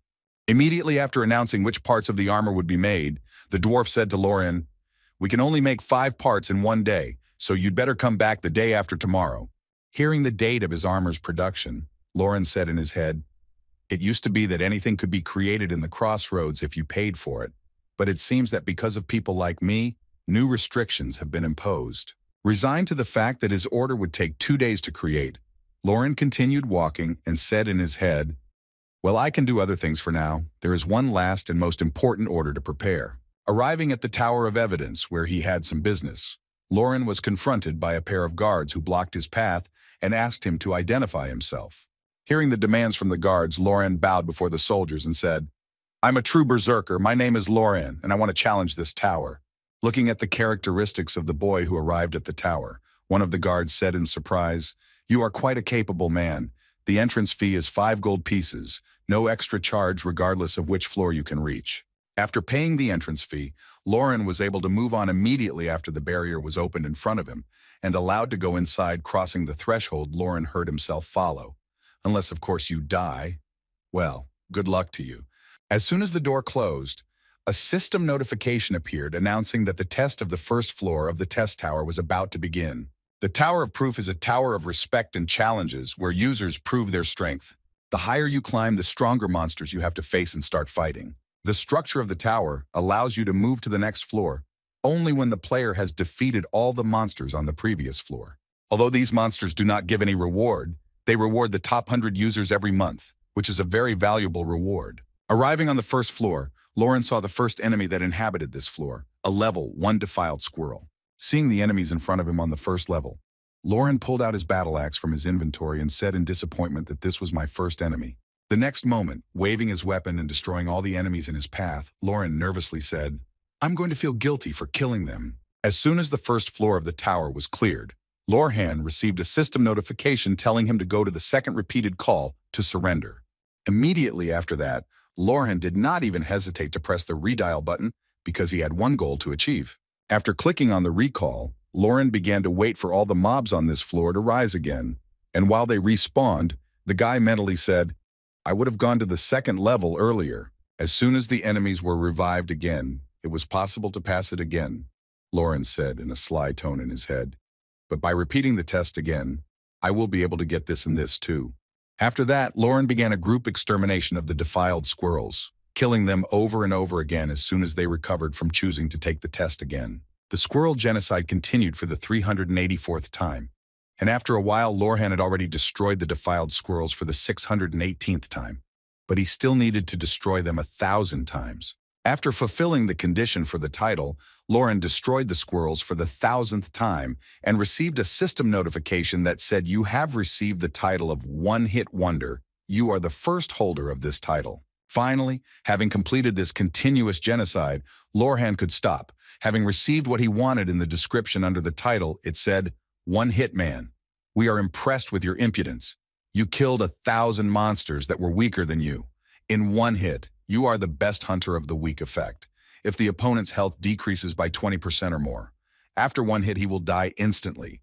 Reputation is reduced by," smiling ominously after receiving this title. Lauren happily said in his head, "Booga, it is the ability to instantly kill an opponent with a single blow, a title that is suitable for killing ordinary people." The next moment, Lauren opened his profile window and said happily, "My reputation is already at a pretty high level. I got it by defeating the Black Dragon faction." Going to the second floor after the 1,000th genocide, Lauren saw a system notification that said the current ranking first place first floor higher ranking resets every month, and rewards are awarded depending on the ranking for everyone in the top 100. Looking at his place in the ranking, Lauren happily said in his head, "I took the first place. I'm the first contender, even among ordinary users of the 200th level. For some time, there will be no one who can break this record of the first floor." Immediately after these thoughts, heading to the second floor, Lauren happily said, "The job is done. I'll deal with the rest much faster. Time to move on." Stepping on the first step that led him to the second floor, Lauren smiled slyly and said ominously, "Well then, let's go to the second floor." Having defeated the enemy of the 54th floor, Lauren saw a system notification that said, "You have scored the highest score. The result will be noted in the rating." Immediately after that, Lauren received a system notification that said, "You have reached the 54th floor of the evidence tower. Move to the floor to repeat the test and surrender." After passing the 54th floor, Lauren took the first place in the top and then left it. Moving back to the entrance, the guy saw a system notification that said that the evidence tower was reset to the original one with only days left. As soon as he was outside the evidence tower, the guy said, "I used the berserker effect, so I need to rest immediately to look at the rewards or something." Having opened the possible rewards for each place in the ranking, Lauren said disappointedly, Nothing interesting." Immediately after viewing the rewards for his efforts, the boy said happily, "But despite this, I received many hidden titles that I managed to collect in the tower." After reviewing what he had received, the guy said happily, stretching after a long stay in the test zone, especially the sixth sense, "This perfect skill without a level is enough for me, and the reward for first place in the ranking of the Tower of Evidence will have to wait another month." Immediately after these words, Lauren stopped thinking about the tower and said thoughtfully, Maybe I should have some fun now." Immediately after these words, Lauren headed to the central arena of Timer, where various fights and competitions were taking place, and many other interesting things could be taken part in. Upon arriving at the arena, Lauren immediately looked at the registration desk, where he could also sign up for the fights in the arena to have some fun after fighting the monsters. Seeing that a guy they had never seen before had arrived, one of the fighters surprisedly said, "Wow, a newcomer." And then another added, "A little mouse slipped in here again." Approaching the reception desk, Lauren said, "I would like to register for the arena." And hearing Lauren's request, the manager smiled slyly and asked what rank you have. Hearing the question from the guy, Lauren answered the soldier immediately after the manager checked and said the soldier's rank is confirmed. Immediately after completing the registration, the manager handed Lauren a coin and said, "Take this when it's your turn. Go straight to the arena, and you will participate now." Hearing the manager's question, Lauren took the coin in his hands and smiled happily and said, "Of course.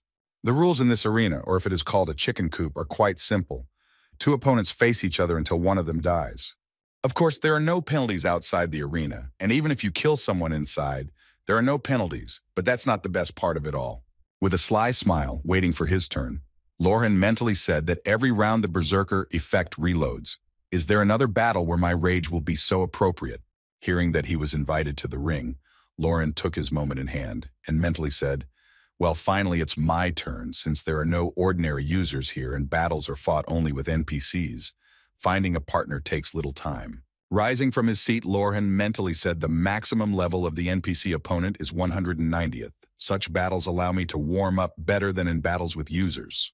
Immediately after that, using his coin given to him by the manager, Lauren said the move command, and then began to be transported to the arena, to the opponent. Once in the arena, Lauren thought in his head, "So let's see who my opponent is this time." Before Lauren was his swordsman Mashimu, who had killed a dozen people.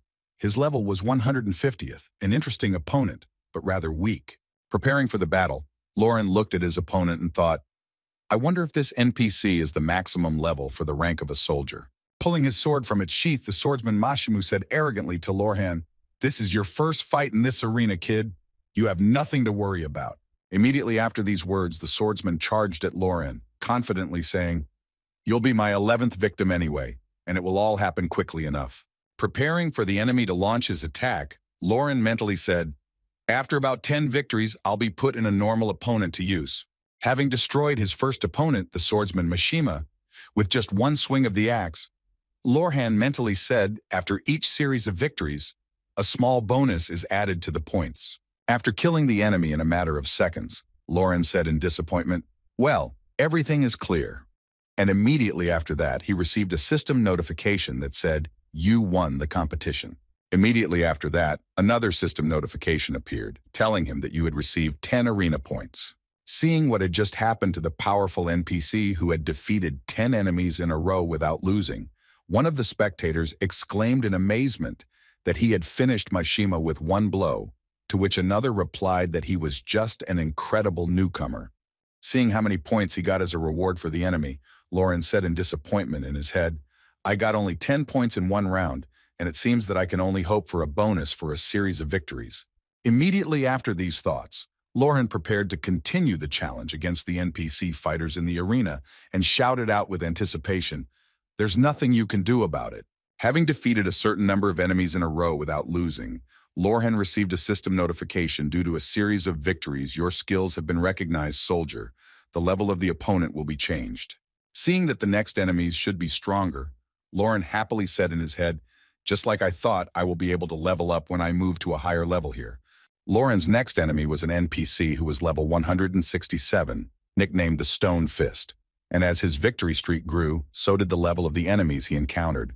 Pouncing on his new opponent, who already had slightly better characteristics, Lauren mentally said in his head, "I will do the same as always." Thus, Lauren defeated many more enemies thanks to his outstanding skills, and the low level of enemies who could not even do anything to fight against him. After cutting another enemy into two, Lauren began to feel sad that all of his enemies were so weak that he couldn't even fight them. Having defeated an incredibly large number of players, Lauren sat down on a pile of their corpses, with his head propped up by his hand, waiting for the next opponent. His current point balance was 30,276 units. Looking at his point total and victory streak in the arena, Lauren said in disappointment, "I have exactly 300 victories in a row in just 2 days." The next moment, Lauren snorted and scratched his beard and said in his head, "I don't like the fact that the system only records a maximum of 50 wins in a row, but I got one useful title and that's enough for me now." The next moment he decided that his arena points would definitely be useful for something, so he said to open the arena shop. Immediately after that, he clicked on an item in the shop called Warrior's Honor, a type of magic that increases your reputation by 100 points when used. And after reading the description, Lauren said, "Let's see. Let's buy 20 of them." After this purchase, Lauren had 276 arena points left, but his current reputation was 2,096 units. After purchasing the reputation, Lauren said with a grudging smile, "If my reputation hadn't been ruined by scoring points on squirrels, I would have had more arena points left." Immediately after these words, Lauren walked away from the arena when the daily limit was reached, so there will be no problems with getting the first place in the first season. Walking around the city, Lauren said in surprise, "And Taimura is quite large for the first city, but I will still leave it after completing a couple of tasks." Noticing the building he needed while traveling around the city, Lauren suddenly stopped and exclaimed, "I need to go here." In front of Lauren was a giant building that was the castle of the knights, and Lauren planned to look into it soon, and that moment came. Going inside, Lauren arrived at the reception desk and spoke to the manager, bowing before him. "I would like to get the rank of knight." Looking through the papers after the boy's request, the manager said thoughtfully, "Let's see." After a few seconds, the manager told Lauren, "You meet all the requirements." And the next moment, the boy saw a system notification that said, "The check of the conditions for knight rank is complete." The manager handed Lauren a letter in which he swore to protect the people and not to harm the city, and said, "Sign the oath here." Having drawn his seal on the document to raise his rank to knight from an ordinary soldier, Lauren received a system notification that said, "You are now a free knight." The next moment, Lauren received a system notification that said, "A knight is someone who serves his master. We hope you find a master to whom you will dedicate your sword." As Lauren put the pen on his upper lip, he heard a soldier ask him if there was a master you wanted to serve. Immediately afterwards, the soldier added, "You are the first knight among the visitors. If you have no other options, I will introduce you to a very good man." Hearing this, Lauren mentally said, "I don't need to. It's not appropriate for my rank." Recalling the condition of receiving the title, Lauren mentally said that to become a true knight, you must find a master to whom you will dedicate your sword and sign the oath of a knight, which is probably why the notification of the new title has not yet appeared. Immediately after the soldier's offer, Lauren stretched out his hand to the soldier and said, "I'm sorry, but I have a man I want to serve." Shaking hands with the new knight, the manager happily said, "Great, then I wish you good luck." Leaving the knight's castle, Lauren thought that there are many advantages to working under a high-ranking nobleman, but it is quite easy to get caught up in it and then not return to normal life, especially if the lord has an intermediate rank, such as a window or count. The restrictions are even stricter. Imagining a situation where a gentleman says to him, "You're going to get a rank higher than I think," Lauren mentally said. Even if the user meets the conditions for obtaining a high, noble title, greedy and selfish NPCs can block my knight's path. Immediately after these thoughts, Lauren thought about how he could get the title, but without consequences, and said, "However, this does not mean that I am going to remain a free knight. There is one place where I can get help, but should I go there?" Immediately after these thoughts, Lauren sighed heavily and said, "Okay, I'll take care of more important things later." Arriving at the Guild of People, Lauren confidently said, standing in front of a large building, "If I've already arrived here, I need to complete a racial quest. Since I have reached the rank of knight, I can skip the secondary quests." Entering the Guild of People, Lauren immediately handed the guildmaster the letter that Harvin had left him. Picking it up and unsealing it, the guildmaster of the capital said in surprise, "Harvin sent you." Hearing the question from the guildmaster, Lauren answered, saying that once I was on the central continent, I should definitely come to you and ask for help. Throwing Harvin's letter away, the guildmaster said, "Well, I have many worthy knights under my leadership." Immediately after that, Lauren took out a sack with some kind of filling from his inventory and added something else. Leaving this sack on the guildmaster's table, Lauren added, "He ordered me to thank you for finding time for me in your busy schedule," he said. Seeing that he was being offered a bribe by a guildmaster of people on the central continent, he said in an indifferent tone of voice, "I'm not the kind of person who can be bribed with something like that." Lauren opened the bag with the parcel and showed its contents. As soon as the guildmaster saw what was inside, he exclaimed in surprise. As soon as the guildmaster was interested in the gift, Lauren smiled slyly and said, "I thought that if I filled the bag with gold it would be too heavy, so I filled it with precious stones, and when the surprised master saw how much money was in it, he exclaimed that it was 2 or 3 times more valuable than gold coins." Immediately after that, accepting the modest gift of his guest, the guildmaster awkwardly dragged the sack behind him and said, "Well, if so, I have one request for you." Immediately after that, Lorhan received a system notification stating that the level of favor of the carbon representative had increased significantly. After hiding the bag of gems in his closet, The guildmaster Carbon asked Loran if he knew the legend of the pyramid. Hearing the question from his grandfather, Loran confidently answered with a sly smile and mentally said, "Of course I do. I spent a lot of time there." Immediately after the answer that he had information on this matter, Carbon said, "I heard that inside the pyramid there are creatures that do not die or decompose. You should learn about them." Accepting the request from Carbon, Loran bowed and spoke with joy immediately after he received a task from the guildmaster. The condition of the task was to make sure that there were monsters that did not decompose. Immediately after that, looking at the reward he would receive for this quest, Loran said thoughtfully, "So the reward depends on what results I achieve." Yes. Setting out to investigate the pyramid and determine the existence of those very creatures, Loran thought. It means that this quest cannot be completed simply by confirming completion. Realizing what would definitely happen to him in the future, Loran said in his head, "As soon as I can detect them, a battle will certainly begin between us." Immediately after these thoughts, Loran remembered how to complete this quest and said in his head, "If I bring the bloodstone from where it came from, the quest will be completed, but now it will be too difficult." Looking back at Carbon, who could not be happy with the jewels he had received, Loran said in his head, "As far as I remember, the level of those creatures is about 240. Perhaps it was because of the bribe. But the difficulty of the quest has become very high." Immediately after these thoughts, Loran continued his thoughts about raising the difficulty of the dungeon and mentally said, starting from the 200th level, the stats increase more and more with each level. The additional ability points given for reaching the level also doubles. Having mentioned the already bad news about reaching the 200th level, Loran also mentioned a problem that could greatly hinder him in the mission. Namely, he mentioned that monsters sometimes have titles and special effects. Leaving the human guild in the central continent, Loran mentally said that soon users will come here. First of all, I will do everything I can. Going to the arena in Timur, Loran arrived at the reception and received a new badge, after which he received system notifications that said your rank in the league has been changed to Knight.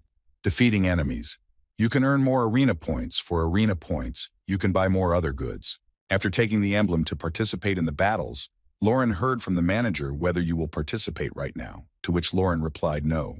Leaving the arena in Timur, Loran mentally said, "If I catch the eye of another nobleman while trying to accumulate arena points, I will be in trouble now. My main quest is a priority." Arriving at the headquarters of the garrison of the central continent, Loran came across a couple of guards who blocked his path. Then one of them said, "Who is this name yourself?" When he heard the question, the guy said, "I am Loran, a member of the Crossroads garrison." After checking the information, one of the guards said his identity was confirmed, and then he was allowed to pass the guards, and Loran looked back and nervously said in his head, "Wow, his body is almost the same as Malkin's." The next moment, Loran found himself inside the general headquarters of the garrison in the capital. Approaching the receptionist, he said, "Greetings, I would like to get some information about the defiled monsters." Raising his head to see who was speaking to him, the man sitting behind the desk in the gas mask said, "A newcomer who promised to return. If you have a map, give it here." Pulling out the punishment from his inventory, Loran immediately handed it to the employee, saying happily, "Here you go." After marking where the defiled monsters were, the manager handed the map back to Loran and said, "Catch 3 of them and come back. Then I'll give you something good." When Loran saw what he had to do, he happily said in his head, "Wow, they gave me this quest right away. I guess I got extra points for revealing the reason for the defilement of souls earlier." Taking the map in his hands, Loran headed for the exit and said, "Great, I'll do it." And waving goodbye, the manager shouted, "Good luck." Leaving the garrison headquarters, Loran walked around the city and mentally said to the dachshund, "First I'll deal with the small tasks that take almost no time." Having finished with all the short tasks that were easy enough to complete, Loran stretched and said in his head, "Now let's use this thing." Arriving at the place he needed, Loran mentally invoked the pride of Timur, the teleportation magic circle. Smiling slyly at the fact that he could easily afford to use it, Loran said in his head, "For other users, this service may be quite expensive, but for me it is a reasonable price." As Loran approached the wizard who was moving people, he heard him ask, "What was your destination?" And he replied, "Remington, please." Hearing where exactly the client wants to go, the sorcerer was surprised to ask Remington, "Are you serious?" Seeing that he was serious about going to that city, the sorcerer lowered his head and said, "As you wish." When Loran settled into the magic circle, the sorcerer said that soon the magic would begin to work at the destination of Remington. Moving to the desired place, Loran stretched deliciously and said, "Oh, it's so slow. I'm so annoyed that I haven't reached my final destination yet. Looking around the area where he found himself, Lorhan mentally said, "This is not where I want to go. I'm heading to the countryside, which is not accessible by teleport." Heading to the stables that were in the city of Remington, Lauren mentally said when he saw a sign with a horse and there was only one way to get there, and that was by good transportation. Having rented a horse to get to the place he needed, Lauren exclaimed, "Well, now let's hurry to meet the adventure." Although half of this territory is only mountains, only a small amount of copper is mined here, but due to the large number of monsters, even this mining becomes impossible. Having already seen a huge castle in front of me, Lorhan confidently said that this Renai is my true destination. Arriving at the gates of the castle and dismounting from his horse, Lauren heard from the guard that an outsider on what business you have come here to us. Looking at Lorhan, who had arrived in such a distant land, the guard of the castle, Renee, heard that I am here because I want to become a knight of this place, and the surprised boy exclaimed that he was a knight. Opening the gate and running inside the castle, the guard told the newcomer to wait a little while. "I will be back soon." Looking in the guard's wake, Lorhan was surprised to hear in his head, "Wow, guards with a level below 200 really exist." And immediately after these thoughts, the owner of this place ran out to meet Lauren. "Surprised to hear that you came to become a knight." Looking at the lord of this place, Lorhan sighed heavily and said in his head, "The lord does look very pitiful, but that's why I chose him." Reflecting on why he had traveled so far to come here, Lauren said in his head, "The first reason I chose this territory is the concept of a fallen aristocrat. The second reason is the potential of this territory. Sooner or later it will be absorbed by Remington, but this territory will hit the real jackpot." Imagining what riches he could expect in the future, Lauren bowed before the Lord and mentally said, "I just can't miss it," and then said, "Yes, I would like to become a knight of Renee Castle." Hearing the request from Lorhan about his desire to become a knight in these lands, the Lord said to Lorhan, pointing to the castle, "Well, let's go inside and talk first." When Lauren entered the Lord's room and took a chair, the Lord folded his hands in front of him and said sadly, "We are left with only 2 people, so I will tell you honestly that our estate does not have the reserves to pay you." When Lauren heard about the payment, he said happily, "It's okay. I won't demand it from you." Hearing that he had not come here for money, the Lord asked him in surprise if you had any other conditions. Immediately after the Lord's question, Lauren said instead, "Give me the land." Hearing the request of the knight who came to serve them, the Lord was surprised to hear that the land. Hearing that he was a little nervous about the land, Lorhan continued, "I am not asking you for all the land, but you can give me a part of this mountain as long as I am your knight." Immediately after the evil words, Lauren said the contract would be for 1 year. Immediately after the announcement of this offer, Lorhan thought to himself, "If everything goes according to my plan, 1 year will be enough." Hearing Lorhan's offer, the Baron rubbed his beard and said thoughtfully, "You want to sign a contract as a mercenary? Don't you think I need time to get to know my master and know whether I can trust him?"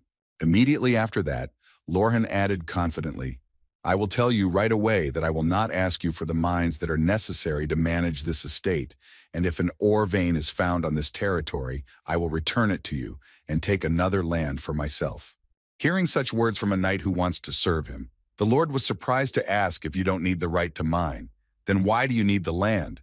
And Lauren replied, "Give me full rights to the monsters that are hunted on this land." Hearing what exactly the newly arrived knight was interested in, the Lord said thoughtfully, "That's it, but when you go on a raid on the monsters, you will have to take 3 soldiers with you." Hearing the condition from the Lord of these lands, Lauren happily said, well, immediately after he mentally said, "NPC is NPC. He is only doing this because I am targeting the corpses of monsters." Immediately after that, the Lord added, "I also hope that you will follow my instructions and actively work on the development of the territory." Hearing this, Lauren mentally said, "Of course I will do my best." Immediately after these thoughts, Lauren took the oath and knelt down on one knee before the Lord and said, "It is a great honor for me to serve you." Pulling out my sword, the Lord of the lands of Renai confidently said, "I, Dekarn von Renai, appoint Lorhan as my knight." The next moment, Lauren noticed a system notification that said, "You have become a knight of the Renai estate." Upon learning this, Lauren smiled ominously and said, "And all this is only because of this land." Preparing to benefit greatly from this place in the near future, Lauren said in his mind, "A valuable place that will strictly be mine." Immediately after the dedication, Lauren raised his head and said that I could look at the soldiers right now, and the Lord was surprised to hear the request and exclaimed that right now. Hearing that Lord Decarn was confused, Lauren got to his feet and said, "If you are very busy, I can do it myself." Hearing this, the Lord nervously replied that indeed, "I have work for you." The next moment, the Lord went to the table and told his new knight that soon I would need to leave the castle.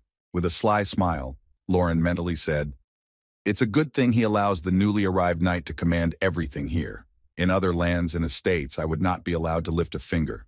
Immediately after that, going to gather the soldiers, Lauren mentally said, "Honestly speaking, I am the only knight here, so this should not bother me at all." Heading to the gathering of soldiers that he would also need to hunt monsters, Lauren mentally said, by the way, "Here are monsters of the highest level, which I think is about 240. Yes." Recalling what kind of monsters are found here, Lauren said nervously, "Of course, the level is not that high, but it's even better." Imagining the monsters that lived here in his mind's eye, Lauren mentally said hunting grounds above the 250th level were still a dream that would never come true.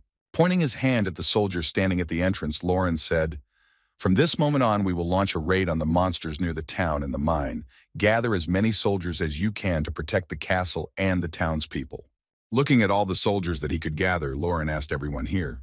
Immediately after these words, having received no answer, Lauren, imagining himself a military commander, shouted once again a loud and short answer, "Understandable to you." The next moment, Lauren said to Lauren Descartes, "Well, we have to go," and he told Lauren to be careful. Going to the hunt, Lauren mentally said, "Anyway, all I'm doing now is putting on a show to gain the Lord's trust. The soldiers just need to follow me." After a while, having arrived at the place, Lauren mentally said, "And not to let the monsters escape, after which we will tell the subordinates to stop everyone." Seeing the monsters in front of him, one of the soldiers scaredly said that it was really monsters. Right in front of the army of soldiers was a werewolf of the 213th level, and not just one, but a whole herd of werewolves with whom Lorhan would soon engage in battle. Immediately after that, Lauren was eager to demonstrate his power to his subjects and impress them, and he rushed at the enemies, saying in his head, "Let them tremble at the power that I, as their leader, will now show." Preparing for the attack, Lorcan pushed off from the ground and broke the top layer of stones under him, loudly exclaiming, "How dare you trespass on the land of the owner?" Approaching the herd of monsters, Lauren, not showing his joy, shouted menacingly, imagining himself as the new owners of these lands, "You scoundrels, now I'll show you who's the boss." Destroying the enemies with a crazy smile on his face, Lauren angrily exclaimed, "Now you will pay for all this with your insignificant lives, you scoundrels. I promise you that." Having dealt with one enemy in front of him, Lorcan walked towards the rest of the werewolf herd standing nearby. Then he shouted, "Hey, you boys don't want to pay your overdue debts, do you?" Looking through the report on the monster raid, the Lord was impressed with the results and said, "You single-handedly dealt with all the monsters that were around the city in just one day." Immediately afterwards, the Baron added, "Very well. You are already showing incredible results." And Lauren mentally said, "Booga, probably hard to believe." Immediately after that, the Lord said to Lauren, "If you sell all the loot from the monsters, the affairs of these lands will become better." Hearing this, Lauren said in his head, "He probably thinks that I will take all the loot from the killed monsters for myself and not share it with him."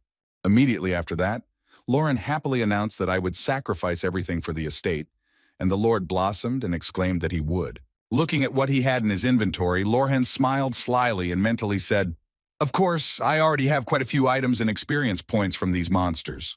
Starting to write something on a piece of paper, the Lord said to Lauren, "It would be great if you could share this with our people." And Lauren replied, "I will." Smiling slyly, Lauren, who had already planned to do so, said in his mind, "This will be the basis for everyone's love and obedience to me, and once I have earned more trust in myself, I will begin the main work." Going on his next monster raid, Lauren shouted to his fellow soldiers that the safety of the inhabitants was paramount. Continuing to destroy all the monsters in his path, Lorhan said, "Block everyone who tries to escape from the battlefield," to which he received a short and clear answer, "Yes." Having destroyed the last monster that was in the area, Lauren told his subordinates who were with him on the hunt, "Well, in general, we've already finished." The next moment, handing his soldiers a sack of shit, Lauren said, "Sprinkle it on the place where the monsters were expelled, sprinkle it well, and don't miss anything." Opening the sack to get to work, one of the soldiers asked what it was, and Lorcan replied that it was a product to prevent monster invasion, created by wizards by imitating the smell of a predator's body. Looking at his subjects who now have to do a rather interesting job, Lauren smiled slyly and said in his head that it is called predator excrement. As he watched his subjects work and chatter, "Don't you think the smell of that thing is strange?" Lauren thought to himself. "It will help increase the land that the people can use in just a few days, and another mine will be large enough to be developed and used." Immediately after these thoughts, Lauren mentally said, "As soon as this happens, the attention of the Lord and the people will be focused on it, and in the meantime I will implement the plan on my land, but of course first." Immediately after the raid, Lauren used the rune book to move to the entrance to the dungeon that was hidden in Lord Dakarn's lands. Then Lauren mentally said, "I have to take care of something." Upon entering the dungeon, Lauren received system notifications that said you have entered the Cave of Silence dungeon. Since you are the first to enter this dungeon, you receive a bonus plus to experience on the probability of dropping items for a period of 3 days. Immediately after that, he received another 10% bonus for his title of Pioneer. Then the guy happily said in his head the bonus for the first entrance. Going to clear this dungeon, Lauren happily said in his head, "I can't leave this just lying there. If I don't take it, someone else will." Having cleared one dungeon, Lauren went to another holding a rune book and saying, "I must clear all the dungeons of Timur. I will move so that my rune book is smoking." Looking at how his lands were beginning to get into a rut and prosper a little bit, the joyful Lord said to the boy Lauren, "Thanks to you, today we finally started the development of the second mine." Hearing this, Lauren said, "And that is why I will strengthen the security around the city and the mines." Hearing this, the Lord said happily, "As I expected, you grab everything on the fly." Seeing that everything was going according to his plan, Lauren smiled slyly and mentally said, "The Lord is busy developing the mine, so now that I have gained a certain level of trust, it is time to go to my lands." Putting his hand to his chest, Lauren bowed to the Lord and said, "Well then, I will go on patrol." And the Lord replied, "Going to his lands that Lord Dakarn had given him," Lorcan said in surprise. "So this is the land I received, yes." Immediately after that, rummaging through his inventory, Lauren said, "Well, let's see what I bought in Timur." Finally pulling out a blueprint from his inventory, Lorhan said happily, "I finally found it. This is my house plan, and now I need to build it somehow." Using a little magic of resources and mana, Lauren created the house in an instant when it appeared in front of him. Lauren said the type of house was a hut. Entering his house, which is located in his lands, Lauren smiled happily and said, "Well, now that I have a house, no one will even pay attention to what I do." Arriving at the point he needed, Lauren thoughtfully said, "Here I must find the exact location." Immediately after that, he chopped the floor of the house with his axe and opened a passage for himself and the opportunity to test his guesses. Immediately after the floor was destroyed, the boy joyfully proclaimed that he had found the passage to the secret dungeon the first time he tried. Having found the secret passage to the hidden dungeon under his house, Lauren thoughtfully said, "Ugh, that's the last thing." Swinging his axe across the floor again, Lauren said, "I'll break this and this." As soon as he broke the floor under him, he saw that the blue crystal he was looking for flew out of the ground, which was exactly what he needed. Right in front of him, he saw a huge stone of reinforcement that he had been looking for so long. As soon as one piece fell out of it, Lauren said happily, "Booga, I did it." The next moment, Lauren saw a system notification in front of him that read an ancient stone tablet of strength. Then he confidently said, "I did it as I thought I would. To enter, you need to do the same as before." Looking at the huge stone tablet, which was a stone of reinforcement, Lauren confidently said, "I can use it again. It's just fine." Having found everything he needed in these lands simply because he became a knight here and diverted all the attention of the inhabitants and the Lord to the mine, Lauren spoke happily too simply.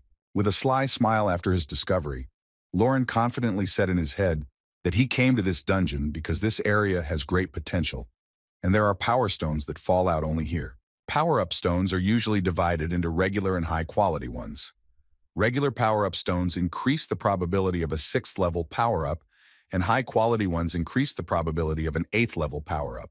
Although these stones drop from all monsters above level 200, the normal power stones drop from them with a 5% chance, and the high-quality stones drop from them with only a 1% chance. Immediately after that, Lauren looked at the find he had discovered, namely an old stone tablet, and said happily, "But here the probability of falling out is at least 10%, or even about 20% according to my feelings." However, since this is a secret dungeon that also has a limited number of clears, it is quite obvious that the enhancement stones have become quite rare items that sell for a very high price. The next moment, Lorhan threw his axe on his shoulder and prepared to mine the magic stones, and said happily, The users are already starting to take an interest in the augmentation system, which means it's time for me to fully augment my equipment as well. As soon as he said these words, he immediately smiled slyly, intending not to leave even a crumb behind, and said slyly, "So let's sweep this place clean." Entering the dungeon of spirits where he could get magic stones to strengthen himself, Lauren noticed a mysterious stone spirit near him who had the 213th level. Having already destroyed several of its remnants, Lauren thought to himself, they are quite annoying opponents, as they not only attack with stones, fire, water, or wind, but also with physical attacks. Looking at the enemy in front of him, Lauren changed his battle axe to a normal one so as not to go head-to-head with the enemy, and said mentally, of course this might work with someone else, but not with me. Unleashing a combined bombardment attack on the stone spirit that stood in his way, Lorhan noticed that after the explosion, a golden piece flew into the air, and he immediately shouted out the exact cannonball. Preparing to get to the same core that had just appeared in front of him, Lauren skillfully jumped to it and with just one blow cut it into 2 pieces, saying in this system they continue to respawn unless I destroy their core. Using his deadly strike skill to destroy it with precision and have nothing more to do with it, Lauren finished off the enemies in his path in this place. The next moment, as soon as the core was destroyed, Lauren landed in front of him and saw a strange frosted sphere lying on the ground, and he was surprised to see it. Reaching for it with his hand, Lauren noticed a system notification that said you have received a mysterious shard, and picking it up, the boy said in surprise that it was a bonus for the first pass or something. The next moment, Lauren pulled the mysterious shard up to his eyes and said thoughtfully, "Of course, if I'm unlucky, it might drop some useless thing, but I'll use the mysterious shard." As soon as the mysterious shard with the random item drop system opened, Lauren saw a high-quality, large-sized power-up stone in his hands, and he said in surprise, "Wow, I got a power-up stone the first time." Holding in his hands the very item for which some players would have to sweat a lot or pay a lot of money, Lauren smiled slyly and said, "This is the taste of a rare item." This was the beginning of the guy's journey in clearing the dungeon, as the next stage of the dungeon was waiting for him, with mysterious fire spirits of the 215th level on his way. Rushing at the enemies from whom he could get quite valuable items, Lauren joyfully exclaimed, "You're next in line. I'll deal with you now." Finding himself in the midst of the mysterious fire spirits who lived in this dungeon, Lauren looked around and said, "Well, who should I destroy first?" Having dealt with all the enemies on his way, Lauren had already reached the next location where the mysterious water spirits lived. Then he thoughtfully said, "I can't just spend bonus time for the first visit.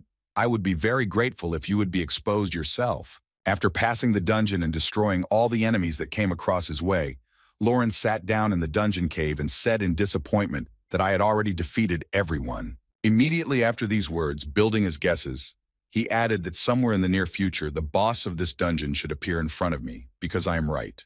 Noticing a couple of bright lights in front of him that began to glow brightly in the darkness, Lauren smiled ominously and said, "Stone spirit." Perhaps he was something like an enhanced stone spirit. As soon as he said this, a giant stone hand began to reach out of the darkness toward him. Having dodged the first attack of the enemy, which was quite large and rather clumsy and slow for him, Lauren was able to counterattack. Using a rampaging sword attack, Lauren struck the enemy with a considerable number of blows, aiming at his chest to expose the core that must be destroyed for victory. The next moment, a huge hole appeared in the enemy's body, where glimpses of the same core could be seen, but the enemy began to rage with his explosive stone attack. Having dodged all the enemy attacks, Lauren made a dash toward the enemy and said, "Do you really think you can stop me?" and then used his fatal blow. Having destroyed the core of the boss of the mysterious spirits of the dungeon, Lauren again increased his level by a certain number of points. Heading to the trophy that fell from the enemy, Lauren said, "The problem is that I can't just destroy it because of the core." Picking up the same item that fell from the dungeon boss, Lauren received a system notification that said, "You have received a mysterious fragment," after which he said happily, "But I'm glad that the boss has a 100% chance of dropping high-quality power-up stones." Recalling the history of how the events of this manor would have developed if Lorhan hadn't come here earlier, the boy mentally said from the very beginning, the lord of this land would have discovered this and sold tickets to this dungeon for a high enough price. Immediately after that, building his own schemes of earning money on this business, Lauren continued his thoughts. It would be more profitable to sell the highest quality power-up stones in non-entry tickets, but it would be too difficult for the NPCs. Immediately afterwards, holding another power-up stone in his hand, Lauren smiled slyly and said, "But since I discovered it, things will be completely different, no matter how unhappy the user is. But 3,000 units of high-quality power-up stones can be obtained by simply dealing with the boss." Realizing that he already has an incredible amount of money in the product that he can manipulate in the market, Lorhan smiled slyly and added, "I will be able to control the prices of power stones in the central continent for a long period of time, and power stones really do give you real power." After getting everything he needed from this dungeon, Lorhan decided to finish some of his work, so he took out a rune book from his inventory and said to use the rune book in Timur. Arriving at the forge in Timur, where Lorhan was placing an order, the boy took a table outside and reached for one of the mysterious shards he had obtained from the dungeon spirits, and said to use the initial capital of the bonus for the first entry to use the mysterious shard to enhance. Opening the first mysterious fragment, Lorhan received a shiny stone. Disappointed that he got a piece of junk, the boy said, what kind of garbage is this?" Throwing back all the garbage that was of no value to him, Lauren thoughtfully said, "I wonder if I could use it with him." After some time of using the trick, Lauren received a considerable amount of high-quality power stones, and placing them on the blacksmith's table, Lauren smiled ominously and said, "Keep these high-quality power stones." Seeing the amount of money and other currencies in front of him, which was brought to him by just one dwarf boy, he exclaimed in amazement, "Wow, that's a lot of money." The next moment, trying not to brag, Lauren, who was still proud of himself, said to the dwarf, "Please upgrade my equipment to the 7th level." And immediately after these words, he mentally said, "If it doesn't work, the equipment won't be destroyed." Looking at how many times the attempt failed, Lauren said in his head, "I don't care how many attempts it takes to upgrade, the amount is not important, but upgrading to the 7th level is important." Having finished upgrading the equipment to the 7th level, the dwarven blacksmith smiled happily and said, "So everything is ready." As soon as Lauren heard that, he immediately asked me for another favor. Pulling out a bag of high-grade enhancement stones, Lauren happily said, "Enhancement with high-grade enhancement stones," and then mentally added, "From the 8th level on, be sure to use high-grade stones." Looking at how the dwarf blacksmith continued to upgrade his weapon to the 8th level, Lauren mentally said in his head, "If he failed with ordinary enhancement stones, the equipment would likely be destroyed starting from the 9th level. If he failed to use high-quality enhancement stones, there was a certain chance that the equipment would be destroyed." Looking at how many futile attempts had already been made to upgrade the equipment to the 8th level, Lorhan mentally said, "I wonder if it will work or not, but that's what the blacksmith does." After upgrading the equipment to the 8th level, the blacksmith swung his hammer and told Lauren, "Well, I'm done, or is there anything else I need to do?" And seeing what he was about to do, the boy scaredly exclaimed, "No." As soon as Lauren took his weapon from the anvil, so that the dwarf would not accidentally destroy it during the next attempt to improve it to the 9th level, the blacksmith said unhappily, "I'm done. Why are you shouting? Take your weapon." Looking at his axe, Lauren said in fright in his head and almost screamed. When everything was ready, Lauren gathered all his equipment in one pile and said to use the equipment, and then all the armor began to be put on him. As soon as everything happened, the boy could see a powerful aura around him that radiated from the armor. Then Lauren said in surprise, "Wow, isn't it cool?" Immediately after launching the system window, he said disappointedly, "But I'd better turn off the effect of the equipment. It will quickly attract all the attention of the enemies." As soon as the boy paid the blacksmith for all the work he had done, he immediately left the forge. Then taking out the rune book, Lauren said with amplification, "I finished." Activating the rune book to move back to Lord Dekarn's domain, Lauren smiled ominously and said, "Let's start the active cleanup." After completing the dungeon once again, Lauren saw a system notification informing him that the bonus for the first entrance to the secret dungeon had expired. And Lauren said tiredly, "Oh, I've been hunting for 3 days. Now I'm going to die of fatigue." Taking his axe out of his hands, Lauren opened the game's news site and said, walking through the forest, "Well, let's see if any useful information has been published." Seeing the sensational news about the first arrival on the continent, Lauren angrily exclaimed at these scoundrels. Right in front of Lauren's eyes was an article that said the first guild to reach the central continent was the most talked about guild, the Hellhounds. Recalling his past life in this very guild, Lauren said in his head in his past life they were called hunting dogs. Their main feature was that they could do anything for their own benefit. Also recalling how he had met them, Lauren added angrily, but they will not even raise an eyebrow for a cause that does not bring them at least some benefit, and once I was unlucky enough to encounter them. Recalling how this meeting with the Hunting Dog Guild went, Lauren added in his head, "Of course, this meeting brought me a lot of problems. I died several times and my level dropped and items were lost." Recalling how their encounter took place, the boy continued in his mind, and at that very moment, hunting dogs appeared in front of me and took the opportunity to overwhelm me by the scruff of the neck. Immediately after these memories, Lauren said in his head, "As far as I remember, the first guild to reach the central continent was Ragnarok." Thinking back to the Hunting Dog Guild in the past, Lauren looked at the news and angrily said in his head, "Those rascals, I don't know what tricks they used to steal this chance." Immediately after that, Lauren smiled ominously and did not disappoint, but said cunningly, "Well, that's even better. So instead of Ragnarok, I will give them a decent welcome." Looking back to where the villains were, Lauren said happily, "There is only one port where they could have arrived, and it is there." Logging out of the game, Lauren hurried to take a seat at the computer, typing in information and smiling evilly. The boy said, "I'll upload some videos before I go to meet them." After uploading a few videos to the network with the captions, "Road to the Central Continent, First Open Show of the 14th City," Lorhan said, "I thought that these videos could attract a lot of new players. That's why I prepared the video introduction, but it doesn't matter anymore." Smiling slyly, Lauren said, "No, it will only matter to one guild, the one who introduced the city and the one who just left the dock. I think it will be immediately clear who arrived here first, won't it?" And at the same time, somewhere near the wharf, the head of the Hellhounds Guild asked his subjects if everyone had taken rune books, and he heard a clear answer, "Yes, exactly." Heading further to the city of the Dog God, the leader of the Hellhound Guild said, "It's great that I managed to save the rune books." After killing the first enemy that came their way, the guild leader said, "This is a new continent, but why are the monsters so weak here? Even their level 190 seems to be about 20% stronger than the guys in the third city." Immediately after these words, the guild leader looked back at his subjects and said, "Now be careful. If you die before reaching the next city, then everything will be over. The road is closed to the public. Be careful." Looking between his subjects, the leader of the Hellhounds Guild spoke menacingly, "No matter what, our Hellhounds Guild will retain the lead." Going forward to scout the road, one of the guild players nervously exclaimed that the fog was too thick, and the leader replied to him, "Get rid of it."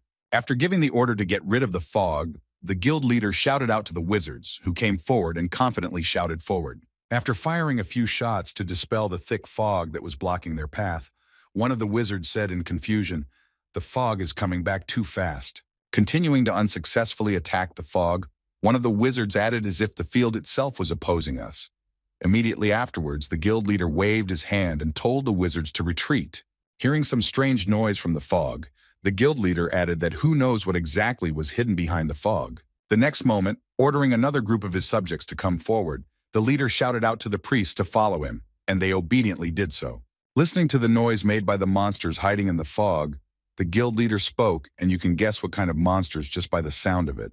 Seeing the desecrated dead in front of him, the guild leader nervously shouted at them to be on guard. Directing their swarm at the enemies, the priests charged forward using their skills and shouted holy weapons for a quick attack. When the first wave of enemies was destroyed, the squad of sorcerers began to reorganize at the order of the guildmaster, who shouted to everyone to watch their mana control. Watching his subjects destroy the enemies one by one, the guildmaster confidently said, "If we continue at this pace, we will soon destroy them all."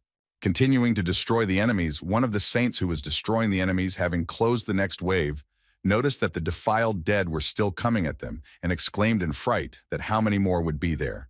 Sending his subjects to help the priests, the guildmaster said, "We are not the kind of people who go forward, so let's join forces and go ahead."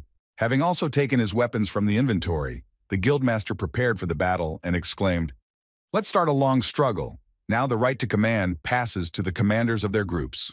Having destroyed a considerable number of enemies and having lost his initial strength, the guildmaster said nervously, looking at the endless number of opponents, "Those scoundrels, how many more of them will appear?" Wiping the sweat from his face, the tired guildmaster said, "There has always been such a fast respawn here. There are no other users here. So why do they keep appearing?" Sometime after the battle with the enemies, one of the guild players suddenly exclaimed that now I hear a different sound, to which his friend replied that other monsters are coming. Everyone be on the lookout. Looking back, one of the players saw a horse approaching them. Then he exclaimed from afar, looking like a man, after which the other surprisingly added that it was an NPC who would save us. Continuing to observe the sudden arrival of another participant, one of the guild members shouted out in fright that he was approaching. Everyone get out of the way. Arriving at the right place, Lorhan whispered, flying on his horse across the battlefield to use the rune book to save the mark. Flying past the players, Lorhan, who had come for his own purposes, happily said in his head, "You guys are scared. I see that you are very scared, so let's have some fun." The next moment, using the invisibility cloak, Lorhan hid from the eyes of the enemies. Losing the rider from his sight, one of the players said confusedly, "There was definitely a person here and he disappeared." Trying to find the rider he had just seen with his eyes, the boy confusedly said where he had gone. Seeing a monster behind his comrade, a guild member nervously exclaimed, "A second in front of you." The next moment, one of the guild members screamed out in fright, alerting the crowd of zombies to the danger. Preparing for a hard battle against the crowd of zombies heading towards him, the guildmaster angrily shouted, "This guy has lured even more zombies to us." Looking at how great everything was going down in the canyon, Lauren said, happily sitting on the top of the mountain, "It was interesting. It turned out even better than I had originally planned." Realizing what fate awaits these brazen men who dared to take all the glory and even annoy Loran in his past life, the guy smiled ominously and said that if this continues, they will soon become weak because the endless battle with mobs will soon shake their psyche. Having given the order to attack and regroup the troops, the guildmaster shouted to the surviving subjects, "Let's hurry up as soon as they are resurrected and get back in line." Continuing to storm the enemies to get to the entrance of the city, the guild leader confidently shouted, "We must pass before the zombies at the entrance resurrect. Damn, it's not normal to die 5 times because of a bunch of zombies." The next moment, his subject ran to the guild leader with an open system window and nervously said to the leader, "Look here." Hearing that he was distracting him from important matters, the guildmaster angrily said, "I'm busy. What's going on?" To which the subject nervously replied with a video of Lorhan's video. Hearing that he was watching a video on the internet in the middle of a difficult mission, the guildmaster said unhappily, "You have time to watch such a thing. It's no use to you." To which he exclaimed, "Take a look first." Only after looking at a part of Lorhan's video, the guildmaster was instantly confused, and then the subject angrily exclaimed, "This bastard Lorhan is here!" Looking at the area where the video was filmed, the guildmaster exclaimed in confusion, "This is the same gorge where we were killed." Continuing to watch the video, the subject added that not only here but also here and here are all the places where these zombies killed us. Hearing that Lauren was here all the time and recording more videos, the guildmaster said angrily, recalling the huge crowds of zombies, "Did that rascal bring this crowd?" Immediately afterwards, the guildmaster, bursting into a flame of irresistible Yuta, exclaimed, "I finally found her." Having realized who was the culprit of all that was happening here and their futile attempts to arrive in the city, the guildmaster added the reason for our deaths. Recalling the very moments when a rider passed them every time in the gorge, the guild leader continued, "A rider passed us every time we crossed the gorge." The guildmaster gripped his weapon tightly in his hands and shouted angrily at the hellhounds. The guildmaster exploded in a figurative sense with rage and shouted angrily to his subjects to bring Lauren or whatever his name is.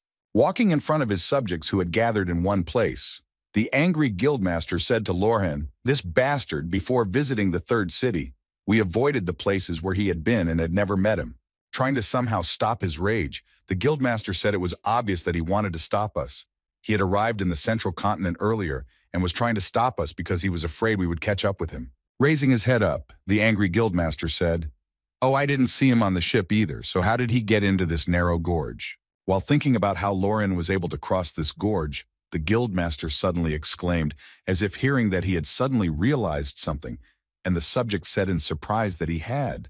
Immediately after that, the guildmaster said that the horse had crossed this narrow gorge with its help, and the subject said joyfully that it could be. Immediately after that, recalling how he had led crowds of zombies to them, the subject said, "Just like Lorhan drove the crowd, we can get around the zombies using our maneuverability." Immediately after that, looking back at the guild members, the boy spoke nervously, but hearing the uncertainty in his subject's voice, the guildmaster asked what was wrong. Looking at the size of the guild members, one of the subjects said to give them all horses worth gold, to which the guildmaster replied that "You are joking. You have a lot of money or something." Looking at his subjects, the guildmaster said that a minority of the guild's elite would go first. Hearing what the guildmaster had just said, One of the subjects asked in confusion what the minority of the guild's elite was. Hearing the guildmaster's instruction, one of the guild members asked his friend in surprise what it meant that the captains would go first, to which he replied, "No, I didn't come here for that." The next moment, one of the crowd of ordinary guild members looked up and said, "You mean you're going to take only the captains and leave us behind?" And hearing what he was saying, his friend nervously exclaimed, "Wait a minute." Immediately after this question, one of the Hellhounds guild members pointed upward and nervously exclaimed, "Look up there!" Directly above them, Lauren was sitting at the top of the stairs, and when he was noticed, he said in an ominous voice, "Hello, boys, you missed me." Seeing that Lorhan was near them and made contact, the nervous guildmaster suddenly exclaimed, "Just in time, you rascal! What have we done to offend you so much that you are doing this to us?" Jumping down from the mountain and landing not far from the guildmaster, who was standing with his members near the fleet after another death, Lorhan replied, "You don't need to know that." Looking back at his opponents, who were clearly angry and offended by him, Lorhan shouted to them, "Just attack." Taking out a weapon from his inventory, the angry guild leader said angrily, "So you're saying that talking here will be unnecessary, right?" The next moment, the head of the Hellhounds Guild shouted to everyone to get ready for battle, after which one of his subjects added to find his weaknesses. Trying to see the player's level and other information, one of the Hellhounds confusedly exclaimed, "Damn it, his status window is hidden." To which he was surprised to hear that it was possible to hide absolutely everything. Hearing the confusion in the words of his enemies, Lauren mentally said, "Of course you can hide it for a small fee." Angry at the fact that the guildmaster had encrypted himself as much as possible from them, he said angrily to the shameless guy of the A formation. Giving an order to his subjects, the guildmaster confidently exclaimed, "Well, we'll see how long you can brag about your skills." Looking at the enraged enemies, Lauren mentally said, "They came by steamer and I was already worried that they were gone for a long time. But it turns out they got the effect of shaping. It can fall out of monsters. But the probability is very small. It looks like they were lucky." Preparing to fight against Lauren, the guildmaster angrily shouted out, "Make this impudent man regret his actions." Lauren smiled slyly as he waited for the battle to begin, thinking to himself, "Usually a guild leader who is watching from the sidelines only makes the last strike. But judging by the fact that he is standing in the front row and rushing into battle, he is confident in his abilities." As soon as Lauren was attacked by the guildmaster of the Hellhounds, he received a system notification that recognized his actions as self-defense. Taking out his axe from his inventory, Lorhan mentally said that due to his overconfidence, he had no chance of success in this battle. The next moment, using a combined skill, Lorhan launched a bombardment skill at the enemy. Seeing Lauren's attack heading straight for them, the leader of the Hellhounds Guild shouted to all his subjects to keep the line. Looking back to see the effects of the combined bombardment attack on them, the guildmaster added, "If you break up, your defense will be wasted, so wait for the right moment and attack him all together." Hearing that he was trying to resist him, Lauren said, preparing for the next attack, "You idiots, you can just wait for your death." Immediately after that, Lauren used his combined skill shout of madness to destroy the enemy's A formation. Hearing the sudden buzz that caused their heads to ring, all the guild members grabbed their heads, covering their ears with their hands and shouting in confusion what was happening. Looking at the enemy who had suddenly disappeared from sight, one of the Hellhounds Guild members said in surprise what kind of sudden attack it was. As soon as he said this, he noticed that a shadow appeared right above him, which was getting bigger and bigger with each passing second, and he looked up to see Lorhan standing above him. Before he even had time to react, he felt Lauren's boot on his face and knocked him to the ground. After Lauren's sudden attack on the guildmaster looked at his fighters fleeing and shouted out that such an attack could not be blocked by the formation effect. Looking at the enemies running away from him, Lauren said in disappointment, "No, it won't work." Immediately afterwards, he rushed after the fugitives and with the help of successive jerks, managed to kill several soldiers in a couple of seconds. As the guild members continued to save their lives, they were frightened and asked how he could move so fast, and he was told that he used the berserker effect. He didn't have a berserker artifact, which is very rare. Running up to his guildmaster, one of his captains nervously told the captain that we would all be killed here, so we should retreat now. Hearing the suggestion from his subject, the angry guildmaster clutched his weapon and shouted angrily, "Do you really think he will let us go just like that?" Immediately after these words, he said to his subject, "If we don't finish him off now, this matter will not be closed at the same moment." He saw the captain of his guild fall to the ground dead. After Lauren's sudden attack on the guild leader and driving him into a dead end, he sat wounded on the ground and confusedly said in his head how he could do it without using skills. One way or another, I definitely made a mistake, damn it. Immediately after these thoughts, Lorhan appeared in front of him, having already dealt with the rest of the fighters who still hoped to defeat him. Approaching the wounded leader of the Hellhound Guild, Lorhan said menacingly, I can only tell you one thing. Taking out his battle axe from his inventory and pointing it at the leader of the enemy guild, Lorhan said menacingly from that moment on, if I see even one guy who is in your guild, I will finish him off immediately. The next moment, continuing his dialogue with his opponent, Lorhan added, looking back at the frightened members of the Hellhounds Guild, so if you want to live, leave the guild or stay in the third city until I move to another territory. Immediately after these words, Lorhan turned his gaze back to the enemy guild leader and smiled ominously. However, I gave you a chance to choose. Looking at Lorhan, who had finished stating his terms, the beaten and tired leader of the Hellhounds Guild said, Why are you doing this to us? Tell us why. Hearing the question from his opponents, Lorhan said in surprise that, Why is this happening to you all of a sudden? And is it so important? Recalling the same moment from his past life where he was treated exactly the same, and in some moments even worse, Lorhan smiled ominously and said to you, It was not important either. Throwing away his weapon, the leader of the Hellhounds Guild lost his thirst for battle and exclaimed, I understand, and now I'm leaving. Hearing what he had just said, Lorhan immediately took his head off his shoulders in an instant. Seeing what Lorhan had just done to their guild leader, who had admitted defeat and surrendered, the members of the Hellhounds Guild shouted in fright, What are you doing? You said you would spare our lives if we left. Hearing that they had dared to draw their swords against him and even to prove something to him, Lorhan leaned over the dead leader of their guild and said, Didn't I tell you that I would kill everyone who came to my attention? Immediately afterwards, swinging his axe in search of the next victim, Lorhan added with a crazy smile on his face, Well, that's what the next one will be. Having finished the hunt for the Hellhounds Guild and their destruction, Lorhan exhaled a sigh of relief and said happily, I was so glad to meet you that I had unknowingly overreacted, but thanks to them I felt better. At the end of the battle, Lorhan moved back to Lord Deckard's estate, and as he approached his mansion, he heard a soldier running to meet him, nervously shouting, Mr. Lorhan, have you returned, seeing such a rush? He huffed in surprise. Putting his hand to his head to greet the knight who had arrived at the manor, the soldier said, The Lord was looking for you urgently. After hearing the report, Lorhan said in surprise that the Lord, the next moment, realizing that there might be something serious in the pace, Lorhan walked toward the manor and said, I'm coming, and then thought, Has the time come yet? Seeing his faithful knight in front of him, Lord Deckard joyfully said, Lorcan, please come in. Hearing the greeting from his master, Lorhan asked, I heard you were looking for me. Something happened when the knight was already standing in front of him. And the Lord answered, holding out a sealed letter to Lorhan that he had received, Lord Decarnus said, I have called you to my office to discuss this. Looking at what it was that he wanted to discuss, Mr. Lorhan was surprised to see that it was a letter. Looking at his master, Lorhan mentally said, going through the possible options, well, it's clear who could have sent it, the only one who could have written directly to Lord Renai.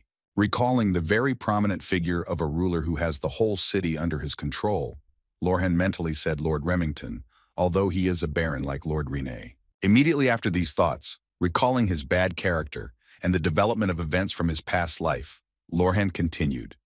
His financial situation is better, and he is more greedy and selfish, and in his past life, he took these lands from Lord Renai.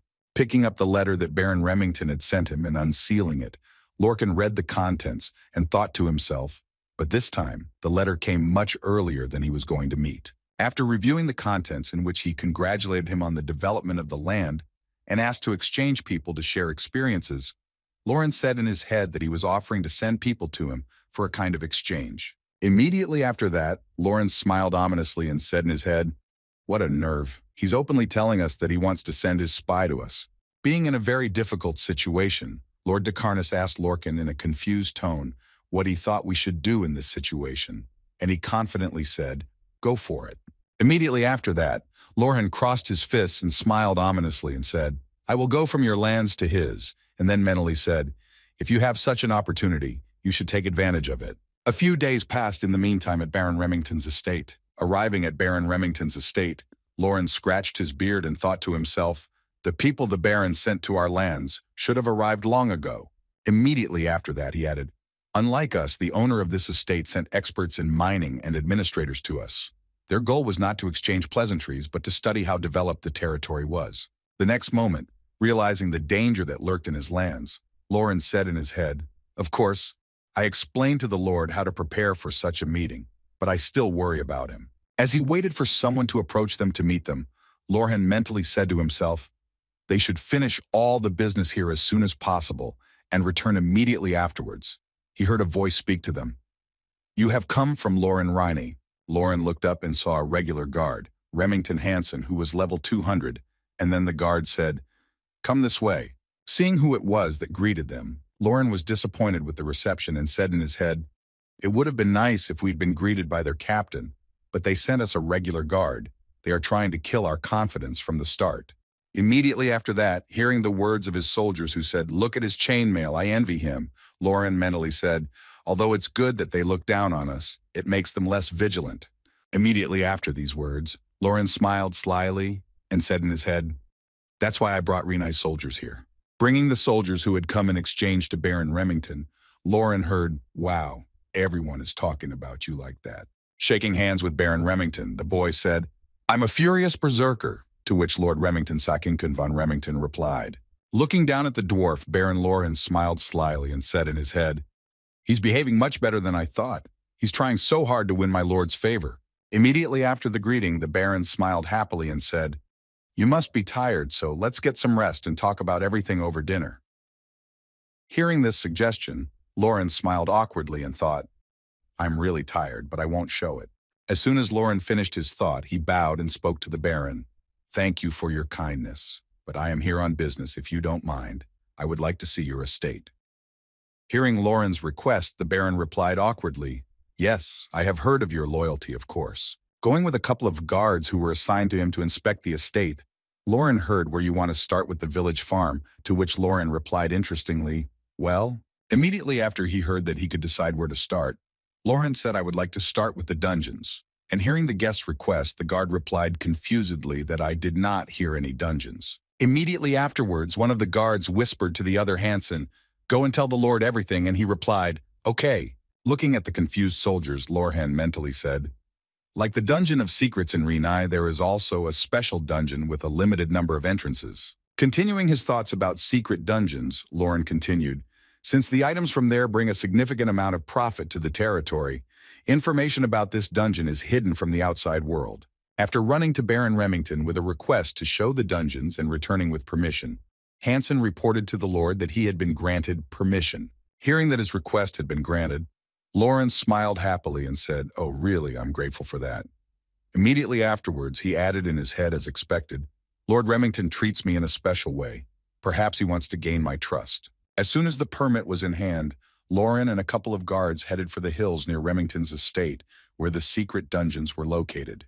Entering some woods a short time after they set off on their way to the secret dungeon, Lauren happily said in his head, "Wow, they are much closer than I thought." Passing by all these trees, Lauren suddenly remembered a special product that is produced here and mentally said, "The special honey that is produced here is a specialty of Remington and is also quite healthy." After walking through the forest for a while, Lauren finally arrived at a huge tree, which we pointed out to him, and told him on the spot that the level of its dungeon was quite high, so good preparation was needed. The next moment, pointing to one of the branches on the huge tree, the guard said, "It looks like an ordinary old tree, but if you look closely you will notice an old beehive. You must knock it down." Looking at the soldier who went to his friend with the bow, Lauren thought to himself, "Do they want to help, or do they think I could not do it alone? They described everything to me in great detail." The next moment, one of the soldiers pulled his aunt's bow and fired at a beehive hanging on one of the tree branches. After one aimed shot, the hive was knocked down and fell to the ground. Immediately after the fall, the entrance to the dungeon appeared in front of the tree. Watching the guards enter the dungeon first, Lauren, who was standing behind, thought, "This dungeon will definitely benefit me. It's hard to find a level 1 dungeon in our territory." When all the guards went inside, Lauren took out a rune book from his inventory and mentally said to use the rune book to save the mark later. "I will study it in more detail immediately after that." A system notification appeared that said the mark was added. As soon as Lauren entered the dungeon behind the guards who showed him its location, the boy saw a system notification that said a secret dungeon's sweet death had been discovered. Immediately after that, other system notifications appeared. informing him that the experience gained here and the probability of dropping drops had been increased by 3 days, and that the bonus for the first entry had been increased by 10% due to the pioneer effect. With a sly smile after he received an additional bonus to the original one for the first entrance to the dungeon, Lauren happily said in his head, "It's good that I still have the first entrance bonus." When everyone was inside, one of the soldiers said to Lorhan, "Mr. Lorhan, before the wave of monsters begins, I will briefly tell you about this dungeon." Imagining in his mind the monsters of the bees that live in it, Lauren heard the structure of the cave is quite simple. After defeating a group of killer bees, you need to destroy their hive. After telling the main points about clearing the dungeon, the soldier added that after destroying the hive, a queen bee will appear in front of you, the dungeon boss, and after killing it, the dungeon will be considered cleared. Immediately after that, the soldier said to Lauren, "Do you want to join us in clearing the dungeon now?" To which he awkwardly rubbed the back of his head and said, "No, I will only get in your way." Refusing to participate in the raid on the dungeon where he was invited by the soldier, Lauren said in his head, "Of course that this is all nonsense. Bees can be killed even with their eyes closed. But now I'd better not get involved."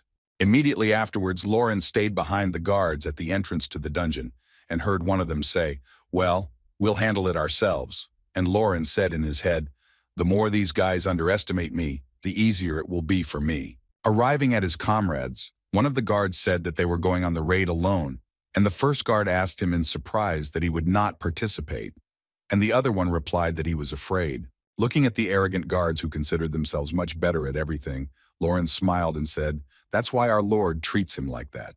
Waiting for the guards at the entrance to the dungeon near the tree, Lauren saw them return and said happily, "You are truly incredible. I admire you." To which one of the guards replied that you are our duty. Immediately after that, Lauren added, "I should also follow your—" Before he could finish speaking, one of the guards who had arrived from the manor called out to Lauren, "Mr. Lauren." When the boy looked back to see who was calling him, he heard the guard say, "The Lord is calling you to dinner. Come, I will take you to him." After a while, Lauren found himself at the table with Lord Remington, sitting on opposite sides of a wide table with plates of steaks in front of them. Picking up his fork, Lord Remington asked his guest, "So how was your tour of my domain?" Cutting off a piece of meat from his plate, Lord Remington said, "I hope you felt something there." Hearing the question from the Baron to whom he had come on an exchange, Lauren happily replied, "Yes, since your territory is more developed than ours, and the technology here is not." Before he could finish, the Baron interrupted him, saying, "No, that's not what I asked you." Cutting off the next piece of steak, Baron Remington added, "You should know that the Rhini territory has no bright future. Soon their lands may simply disappear." Looking at the Baron, who spoke confidently to him while sitting at the dinner table, Lauren heard what would happen if the mines that were being developed found nothing. The territory would perish, and the lands and rights you had acquired would lose their value. Having reported on the plight of the Rhini lands, Baron Remington said, "Come to us, Lauren. If you agree, I will give you 3 times as much land or 5 times as much." Hearing this offer from Baron Remington, who wanted to win him over, Lorcan smiled slyly and said, "As expected of you, you seem to understand the situation very well." Immediately afterwards, Lorcan added, "Well, I am also quite a greedy man, although you wouldn't think it." But when the Baron heard this, he asked, "But what?" Sticking his fork into a piece of meat on the table, Lauren shouted 10 times. Starting to barbarically devour the steak that was in his bowl, Lauren confidently added, "If you give me 10 times that, then I will think about at least helping you." Hearing the offer from Lauren, whom he wanted to win over to his side, Baron Remington thought to himself, "He's a tough guy. I'll offer him 10 times as much." Looking at the Baron's reaction after his offer to increase his fortune tenfold if he chose his side, Lorcan slyly said, "It looks like you don't mind a tenfold increase." Immediately after these words, Lorraine smiled menacingly and said in a stern tone to Baron Remington, "Do you really think I have no idea what you are up to?" After that dinner, Lorcan returned to his room after a difficult conversation about which side he would choose. Inspecting his weapons, the boy happily said, "The axe is now complete." After completing all the preparations for the dungeon raid, Lauren happily said how good it was that I took his goal that I had originally set for myself upon arrival was achieved. Recalling how he had shown himself in front of the guards and at the dinner with the Baron, Lauren mentally said, "I've already made him think of me as an incompetent knight who was only interested in wealth to ease their wariness of me and Rene. Smiling slyly as his plan went exactly as planned, Lauren continued to think in his head that this would make them act arrogantly, thinking that the recent changes in Renai territory were mere coincidences. Looking out of the window where the guards were smoking cigarettes and talking, "Aren't you following the Knight Renai?" the other replied. "Yes, I will when he goes outside," Lauren thought. "And they will be less likely to follow me." Smiling ominously at the fact that his plan was now going almost perfectly, Lauren said happily, "Thanks to this, I will be able to safely clean out their honey dungeon. My mouth is watering." The next moment, Lauren pulled out a rune book from his inventory and immediately used it to move to the honey dungeon. Arriving at the entrance of the Sweet Death dungeon, Lauren mentally said, "It's a shame that teleportation doesn't work even if I put a tag on it, because this dungeon is part of Remington. We only stayed in Remington for 3 days." Remembering the very arrogant Baron Lorhan added in his head, "It's a little disappointing, but since Lord Remington has already made his conclusions about us anyway, we can ignore him now." Throwing the axe at the hive that was supposed to open the entrance to the dungeon, Lauren added, "But nevertheless, I can safely clear the cave for these 3 days." As soon as the beehive landed on the ground, a portal appeared in front of Lauren, transporting him to the secret dungeon of Sweet Death. When he entered the hidden dungeon and saw that the light was burning quite brightly, Lauren was surprised to hear that it was still quite bright in the cave. After stepping over a certain mark, Lauren activated the dungeon and a system notification appeared in front of him, informing him that a wave of monsters was beginning and a crowd of bees was immediately behind him. Noticing the enemy in front of him, the bees immediately rushed to the offensive, pointing their stingers at the enemy to pierce the intruder. Thinking about how he could quickly clear this dungeon, Lauren thought in his head, "If I break the hive, I will immediately move on to the battle with the boss." But it won't work that way. After fighting with the enemies in an unusual way, Lauren received a system notification that said, "You have irritated the hive, and a new horde of killer bees is approaching." Seeing that even more enemies would soon arrive, Lauren took a water bomb from his inventory and said, "Well, let's continue." The next moment, when the bomb was in his hands, the boy threw it up to the bees, and when it was at a sufficient height, he activated it and washed away all the enemies, bringing them down to the ground. Climbing up on a pebble, Lauren waited until all the water from the water bomb flowed down, saying happily that when it was done, the water was refreshing. When all the water from the water bomb was gone, Lauren approached the wet bees lying on the ground and said happily, "That should be enough. Now we can start farming." After going through all the enemies and pulling out the stinger from each bee, Lauren held the precious materials of the boogeyman in his hands just fine. Looking at the collected stingers from the bees neutralized by the water bomb, Lauren said happily, "Usually these items fall out with very little probability, but if you take it from living bees, the probability of getting a good item is equal."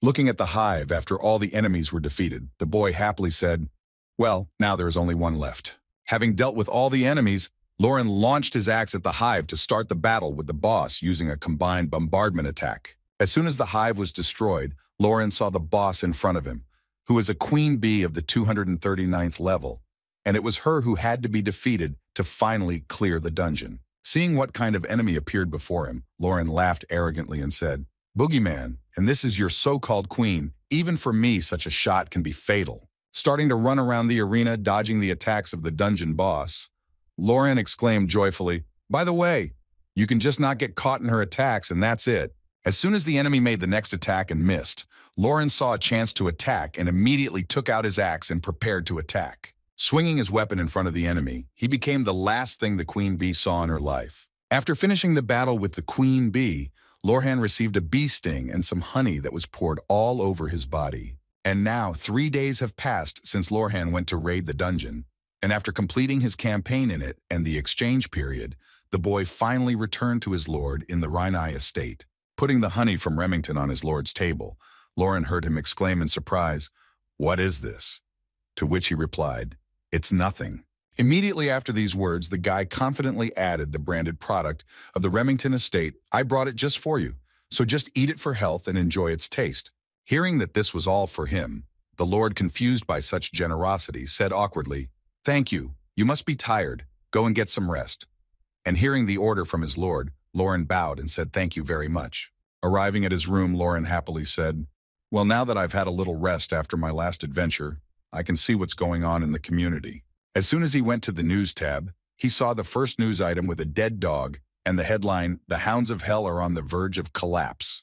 Recalling the same moment that had happened to him at the last meeting, Lauren thoughtfully said, "It seems that because of that incident, most of the guild members left the guild, Boogeyman just fine." Looking through the other news that was happening in the community, Lauren said disappointedly, "Well, let's see if there is any other interesting article." Turning to the next page, Lauren saw a news article that said that the Black Dragon Corps was moving to the continent, and Lauren was surprised to hear what it was and how they had moved. Starting to look for news about how they managed to cross the sea, he saw that it was all made possible by the Guild Alliance. Then Lauren added, so that means that it was quite good. Immediately after watching this news, Lauren got up from his bed and said, "But I still needed it to fulfill my plan, so it's even for the best in some ways." Immediately after these words, the boy smiled madly and said ominously, "So let's prepare a solemn greeting for them." Sometime later, after Lauren had checked the news from the games community, he headed for the Twilight Valley, which was located on the central continent. Once in the right place, Lauren remembered that he had last been here in his past life and smiled slyly, saying, "It's been a long time since I've been here." Recalling the route the faction soldiers would take, Lorhan mentally said this was the mandatory place the Black Dragon Corps would have to pass through on their way to the fourth city. Walking through the ruins and ruins to get to the place he needed, Lauren said in his head the reason I came here before he could finish when he saw something strange and said, "I wonder if there must be something here." Arriving at the castle where the special unit was stationed, Lauren found the leader of the soldiers and asked him to join him, who, hearing the request, was surprised to hear that he wanted to join the special unit.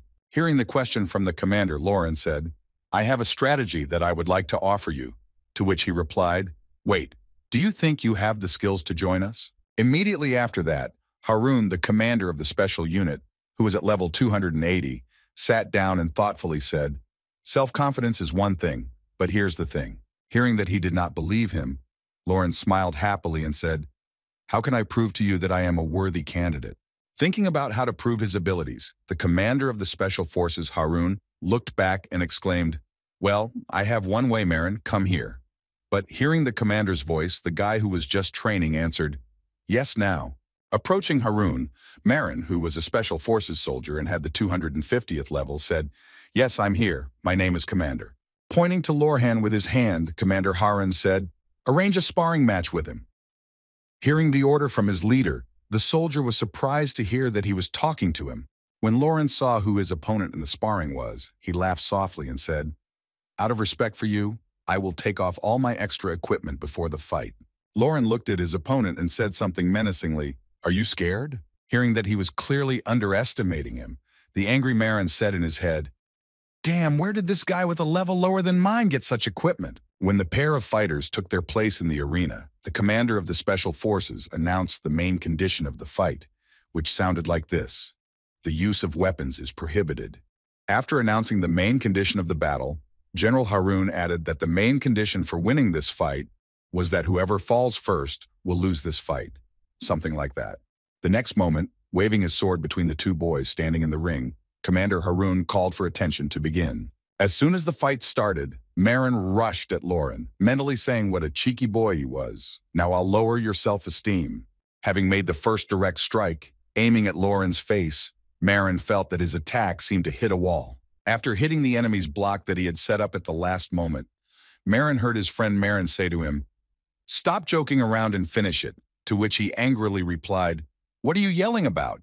Immediately after these words, looking at his opponent, Marin nervously said in his head, "Damn, what the hell was that? He didn't even move from my punch." Preparing for another powerful punch to defeat his opponent, Marin said in his head, "I will show you the difference in our levels."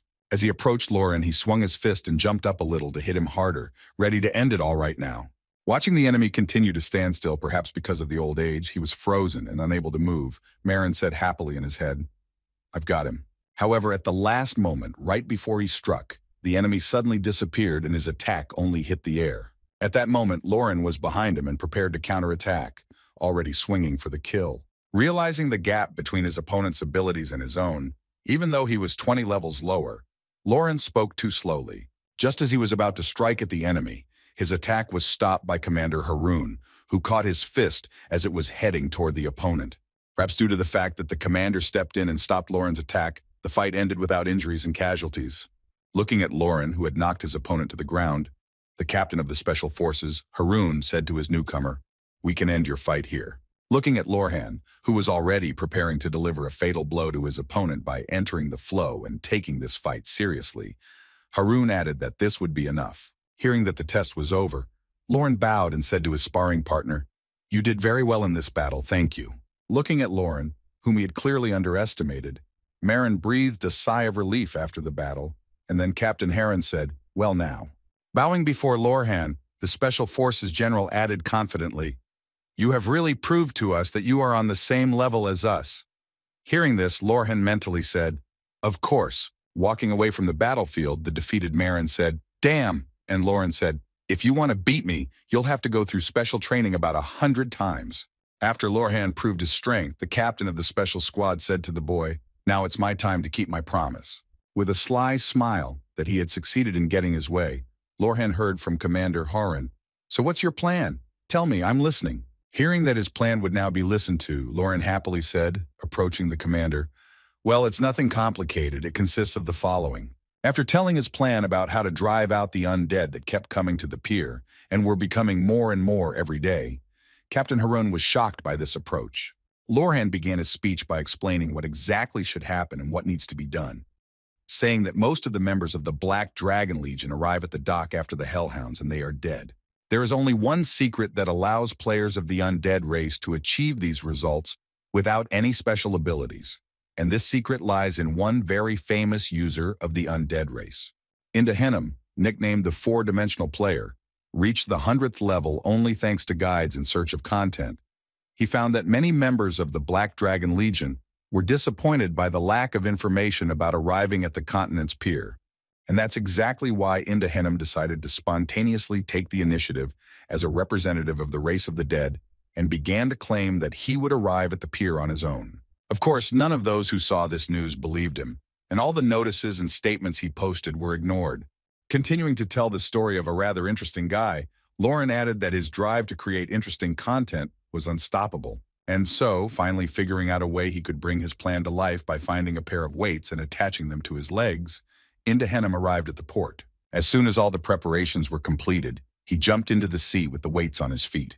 The only unique ability that the dead had was their ability to breathe underwater, which helped Indahenum come up with this brilliant idea. And on the same day, using his only unique ability that the undead had, he was able to detect the undead. He was able to find out how to get to the pier on the continent, and when he got out of the water at the pier of the capital, Inda joyfully shouted "Boogaloo," which was really quite cool. Seeing the continent for the dead in front of him, Indahenum finally realized that this was the content he had been looking for so long. And so following Indahenum's example, the rest of the players who also possessed the undead race repeated his journey by tying weights to their feet and walking along the seabed. After listening to the full story of how the dead get to the continent, Captain Haroon confidently said that it is true that more and more of them have been arriving lately. Recalling one of the battles where he had to fight against the wet undead, Haroon said it was certainly very strange that all the newcomers were soaked through, but he did not pay much attention to it. "Your board is definitely good enough." Immediately after these words, he looked at Loran, who had proposed a rather desperate plan to deal with the dead. The captain asked if you really wanted to do this. Hearing the question from his captain, Loran confidently said yes. They would probably try to keep their union on the central continent. Imagining in his head the approximate number of enemies that had arrived in the central continent, Lorhan thoughtfully said, "Of course, it would be quite difficult to deal with the group on the dock." Immediately after these words, imagining how his plan might affect the plans of the undead and how much his appearance would surprise them, Lauren said ominously, "I want to add a little more difficulty to it." As soon as Lauren said this, he immediately turned his gaze to the old man and said, "You have nothing to lose either, after all." Haran thoughtfully replied, "Yes, that's true, but..." Hearing these words from the old man, Lauren spoke menacingly and walked forward. "Then you have nothing to think about." Grabbing Lauren's hand, the old man said to him, "Wait, do you want to start right away or what?" Hearing the question from Commander Haroon, Lorhan looked around at the soldiers standing near him and said slyly, "You have a lot of busy people here." Immediately after these words, looking back to the captain of the Special Forces, Lauren happily announced, "That's why let's hurry up and welcome the brazen men of the Black Dragon faction." And at the same time, somewhere on the foggy dock, one of the dead who used Indahenum's idea said, "Fortunately, None of us froze to death in this sea. To which the other added that we had already arrived. I thought I would soon die of cold. Climbing out of the cold water of the seabed, one of the dead said, but nevertheless, Indahenna made a really great discovery thanks to him, and his guild and arrival here went quite quickly. After getting out of the seabed, one of the dead who was already sitting on the pier said tiredly, let's first of all have a little rest. Only a couple of the dead suggested taking a break after a hard journey, when suddenly one of the newly arrived, who had not yet sat down anxiously, exclaimed, hey, wait a minute, look. But his friend heard him and asked where he was going. Looking into the thick fog from which a silhouette was coming, one of the dead nervously said, don't you think someone is approaching from there? To which his friend replied that it was not the second player from the race of the dead. As the silhouette approached the group of dead, one of them nervously exclaimed, wait, look closely, it's the same thing. Lorhan was riding his horse right at them, and one of the dead men screamed out in fright, Lorhan, the killer of the Black Dragon Legion, oh shit! Stopping a few meters away from his enemies, Lorhan said menacingly, hey, you dumbasses. The next moment, he smiled ominously, realizing that the enemies now did not have so much power left after a long and difficult journey. He said, you spent a lot of energy on the road. Immediately after these words, Lorhan looked around to estimate the number of enemies and added, I think you are very happy that you have reached this place, and that is why I have prepared gifts for you. Raising his hand up and giving the order to the soldiers from the special unit, Lorhan shouted to start the operation. Immediately after these words, a whole army of people emerged from behind him, one by one, from the thick fog, directly at the dead. When his assistants took their positions, the boy said menacingly, I am the true berserker Lorhan, and I am here. Driving his horse forward to charge with his battle axe in hand, Lorhan shouted menacingly to take this place. When the dead had time to react to Lorhan's words and rise to their feet after a welcome respite after a hard journey, they noticed that a whole group of enemies was already standing around them, taking them in a circle. Then one of the dead nervously said, we are surrounded. Do what you can. The rest of the dead, who were not yet surrounded and stood closer to Lorhan, said nervously, looking around, oh shit, he took the NPC with him. Looking at the enemies who simply surrounded them and continued to watch, one of the dead exclaimed in surprise, but something strange is happening to them. Why aren't they attacking us? Hearing that the NPCs were not attacking them, one of the undead army angrily exclaimed, is that scoundrel Lorhan going to confront us alone? To which the other added that he was ignoring us. Looking at the army of enemies, Lorhan mentally said, as I had said, they are quite stupid to fight him with a group that does not know their fighting style is more risky than fighting them alone. Immediately afterwards, hearing a soldier speak to the mage girl who had arrived on the battlefield, he asked her, what were you doing here? And she replied in surprise, weren't they all supposed to be gathered, Lorhan thought, and besides, not everyone in the group was moving well.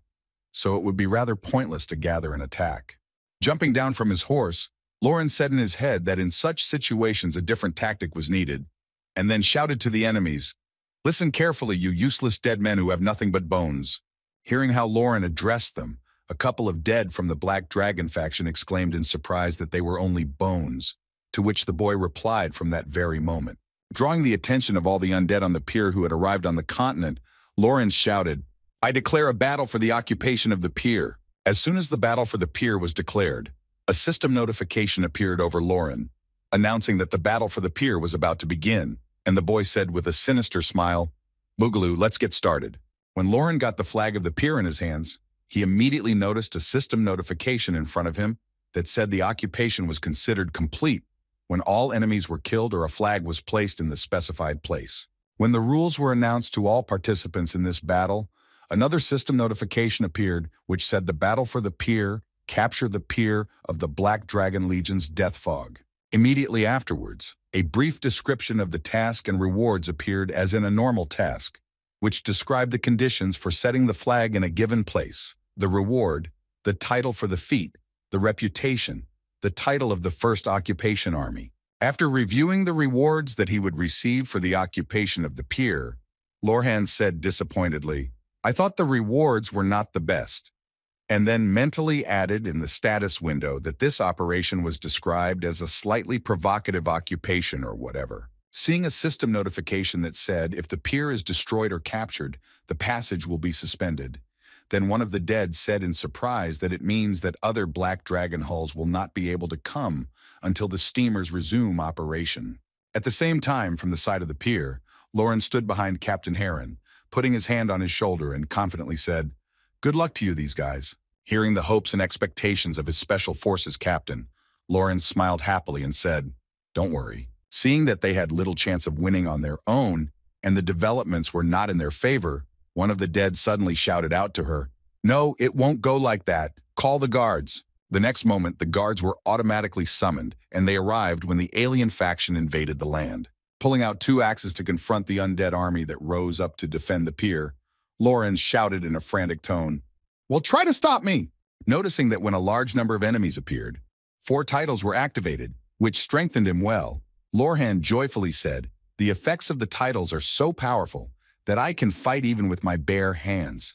Rushing at the enemies, who became many times more after the call of the guards, Lauren joyfully exclaimed, "Well, let's start the slaughter." As he approached one of the enemies, Lauren swung his axe and prepared to strike. His first victim was a skeleton from the army of guards, which Lauren, despite its high level, was able to destroy with just 1 blow. Continuing to storm towards his goal and destroying everyone in his path, Lauren shouted, "Hey, bones become dust." Destroying one of the enemies in 1 hit, Lauren received a system notification that said, "The effect of the rare title 1-hit guy. If you reduce the enemy's health by 1 attack by % or more, he instantly dies." Seeing the title working, Lauren smiled ominously and said in his head, "Destroying all enemies with a single hit." Lauren mentally said he was just perfect for fighting pesky bugs like these. After taking 1 non-lethal hit, Fabitus, who had leveled up, said in surprise, as he noticed his health level plummet to 0, "What was that?" Seeing what was happening on the battlefield, one of the dead men exclaimed in fright that he was crazy and that such creatures existed, after which another dead man added that he was able to defeat so many of us on his own. Immediately after that, noticing that the rest of the soldiers were just standing behind with their arms folded, one of the dead said in surprise that these people would just watch from the outside what their plan was. While the pair of dead men standing behind him were thinking, Lauren was already aiming at them with his weapon from the sky. As he prepared to finish off a couple more of his enemies, Lauren shouted out, "Get out of here, you crow counters!" Seeing that Lauren was already approaching them, a couple of dead people just froze in place, frightened, looking at their deaths approaching them. Having destroyed the frightened dead with the help of the strike skill, Lauren felt that some kind of magic spell called the Curse of Eternity was used on him from behind. By defending himself against it with the effect of the epic title of Unbridled Will, Lorhan was able to prevent it from harming him. Realizing that his attack was useless and that Lorhan was now targeting him, the frightened dead man cried out, "No such luck!" The next moment, Lauren used the jerk skill to rush at the enemy and cut him into 2 pieces, destroying him in an instant. Standing in one place after hitting the mage who wanted to destroy him from the blind spot, Lauren shouted out menacingly, "Did you really think it would work on me, you fools?" Having defeated a large number of the enemy army, Lorhan found himself in the very center of the battlefield, where he was surrounded by enemies on all sides, and confidently shouted out, "Attack all together!" When the enemies swallowed his provocative cry and rushed at Lauren, he took a steady pose and began preparing for mass destruction. Exhaling heavily, the boy let out steam from his mouth and recited a combined skill. As soon as the enemies got close enough, he used his skill called the Wheel of Wind and ground all the enemies that got into his range. As soon as the skill expired, Lauren looked at how many enemies he managed to defeat at once and exclaimed, "I thought you would buy it." After that, jumping up from the ground and aiming at the tower where the flag was to be installed, Lauren exclaimed that at this rate, the plan for conquest would be successfully completed. Seeing his comrades and subjects being destroyed by just 1 enemy, the commander of the Dead Miss Wharf Guards angrily exclaimed that this was absurd. Seeing that the enemy was approaching the tower to complete the task of occupation, the general of the guards joined the battle and prevented him from doing so. Having repelled Lauren's attempt to reach the top of the tower, the captain of the Dead Mist Pier Guard, who had the level of a dead fog, said menacingly, "As long as I block your path, you will not succeed." Seeing before him a more interesting and powerful enemy who should not crumble after 1 blow, Lauren joyfully exclaimed and rushed at him. "And now let's play with the big bones." Having started a fierce battle with the enemy, Lauren noticed that his attacks did not have time to reach the target because the enemy managed to block them. Keeping the pressure on the enemy with his axe after another blow, Lauren mentally said that this guy is much faster than he looks. Looking at the enemy who pushed back his attack and tried to attack, Lauren mentally added, "I must somehow make him open for a counterattack." Deciding to use his trump card, namely provocation, to anger the enemy and make him fight more awkwardly, Lauren shouted out, "Hey, knucklehead! You're the one they call the king of the guard. You're too weak." Hearing that he had just been called weak, the irritated general of the wharf guards angrily shouted out what the impudent leather sack had just said. Using his combined mace skill, the enemy decided to explain to Lorhan that he was very much mistaken in his statements. Seeing the gap in the enemy's defense when he used his combined skill, Lauren said in his head, "This is my chance." Preparing for the enemy's attack, Lauren waited for the right moment to use his creation skill to dodge. As soon as the enemy attack came close enough, the boy used his creation skill to avoid the enemy attack. As soon as the enemy lost his vigilance and lost the ability to block his attack, he saw that something terrible was about to happen, and the captain of the guards nervously exclaimed, "What the hell is this?" At the same moment, Lauren, using all his skills in turn, was preparing to use the skill of creation on the fly to deal a critical blow to the enemy and quickly finish him off. The next moment, using his strength and speed skills, Lauren sent his enemy flying. As soon as the enemy was free-flying through the sky, Lauren took his battle axe out of his hands and picked up a flag to be placed on top of the building. Jumping up to catch up with the enemy, the boy prepared for the last attack, waved the flag, and shouted to the commander of the guards, "It's time to finish with you." Seeing that the enemy was about to make a real dead man out of him, the captain of the guards shouted out in fright, "Wait a bit, let's talk." Lauren pointed the enemy captain at the flag and sent him to the top of the tower, and with a powerful blow, imprinted it in the right place, establishing control over the pier.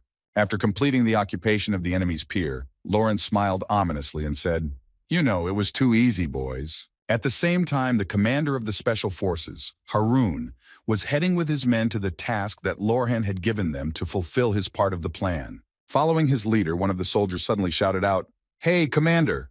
And hearing a question from a subordinate, he suddenly looked back and asked what was going on. Then the subordinate nervously asked, "Are you really going to do what this guy told you to do? I respect you, of course, but this operation is quite reckless." Hearing these words from his subordinate, Captain Heron smiled slyly and said, "Boogeyman, you know, I wonder if you will say the same thing after you see the battle." Imagining in his mind Lauren fighting like a madman, Captain Heron said confidently he was destroying everything in his path. He was a berserker, that's for sure. Immediately after these words, recalling the image of Lorhan when using the berserker skill, the commander of the special forces said that no matter what method he uses, he will always succeed, which is why we have nothing to worry about. And at the same time, a system notification appeared on the Death Fog Wharf to all those present in the area, informing them that Lauren had captured the Death Fog Wharf and asking the dog guards guarding the Death Fog Wharf to return to the city. Immediately after that, another system notification appeared, informing all users who were in the vicinity of the Death Fog Wharf were forcibly moved abroad. Seeing this, one of the dead exclaimed in confusion, "Oh shit, is this possible?" And at the same moment, Lauren, who was standing on top of the tower, was laughing happily, shouting, "Boogaloo, the bugs couldn't even handle me." Even a huge crowd, looking at the new title, which was called the First Occupation Warrior, which increased the characteristics of defense and increased endurance. Lorhan exclaimed in amazement that this is the effect of the title tick and thought that the effect would only apply to defensive battles. Clenching his hand into a fist, Lauren exclaimed joyfully, "It may be only for a moment, but I can still feel it." The next moment, Lauren received a new system notification that read, "You have captured the Death Mist dock." Immediately after that, Lauren was faced with the choice of deciding the fate of this dock. He received a system notification with a choice that said, "Save or destroy. Decide what to do with the occupied territories." Immediately after each choice, there was a description that said, "If you choose to save, then the quest to protect or return the territory will begin. If you choose to destroy, users of the Black Dragon Legion will not be able to use the Death Mist Marina for 7 days. After Lauren read the detailed description, when choosing each option, 2 buttons appeared in front of the guy, Save and Destroy. Immediately after these words, leaning toward one choice, which was his plan, Lorhan confidently said, "Booga, and what to think here? I don't understand." At the same time, one of the transferred dead from the pier of the Fog of Death came to his senses and nervously shouted out this place, to which he was told to calm down. "This is our base." Immediately afterwards, he told his comrade that this place was not so far from the death dock, and that we were called here after the occupation battle. After explaining where they were, and why the nervous dead man said this guy is a monster, He really did take over the dock by himself. And because of that, we will not be able to use the dock for 7 days. As soon as he said this, he saw a system notification in front of him that said an urgent quest to return the Death Fog Marina before the quest started in 59 minutes. Looking at the urgent quest that appeared before them for the second time, the dead man exclaimed in surprise, "Lauren, is it really him?" And at the same time, Lauren chose to save the pier and began to wait for the start of the defense quest, expecting a large number of enemies who would try to take away his rightful place. 50 minutes after the announcement of the urgent quest, the surroundings of the foggy forest were already teeming with the dead. Seeing how many enemies were now heading to storm the pier, one of the dead surprisingly told the people here, to which they replied to him about 100 users near the NPC. Hearing how large the army was heading to the pier, one of the dead exclaimed in surprise that the war was going to be crazy, or that only 1 or 2 of us had already faced Loran, and all the users must have gathered here. Immediately after these words, one of the dead said with a sly smile, "Lauren must have gone crazy to challenge so many enemies." Heading for the pier where Lauren was to fight a defensive battle, one of the dead men shouted menacingly, "Get ready, Lauren! I will avenge you for your destruction!" And finally, when the war for the pier was about to begin, a huge army of the dead gathered on the bridge, all thirsty for his blood. Stretching out his hand in front of him, the commander of the army of the dead shouted out menacingly, "Come out, Lauren! Pay for what you have done to the Black Dragon Legion!" As soon as this phrase was heard throughout the dock of the Fog of Death, a giant gate began to open in front of the crowd of dead. Seeing what was behind that gate, one of the crowd of dead exclaimed in confusion what the barricades were. Coming out of the narrow passage in the open gate, Lauren, who had been trying to defend the dock alone, said in surprise, "Wow, there are so many of you here." The next moment, the boy exclaimed haughtily, "How do you like it? I built and decorated all in a hurry while I was waiting for your visit." Seeing that the entire pier of the Fog of Death was enclosed by a huge wall, one of the dead exclaimed in surprise, and in a defensive battle function, he barricaded the pier. Immediately after these words, paying attention to the full scale of this gigantic structure, one of the dead said, "It must have cost at least several hundred gold pieces. What an inexperienced boy." Immediately afterwards, one of the dead said in surprise, "But isn't it strange?" And the other replied, "What are you talking about?"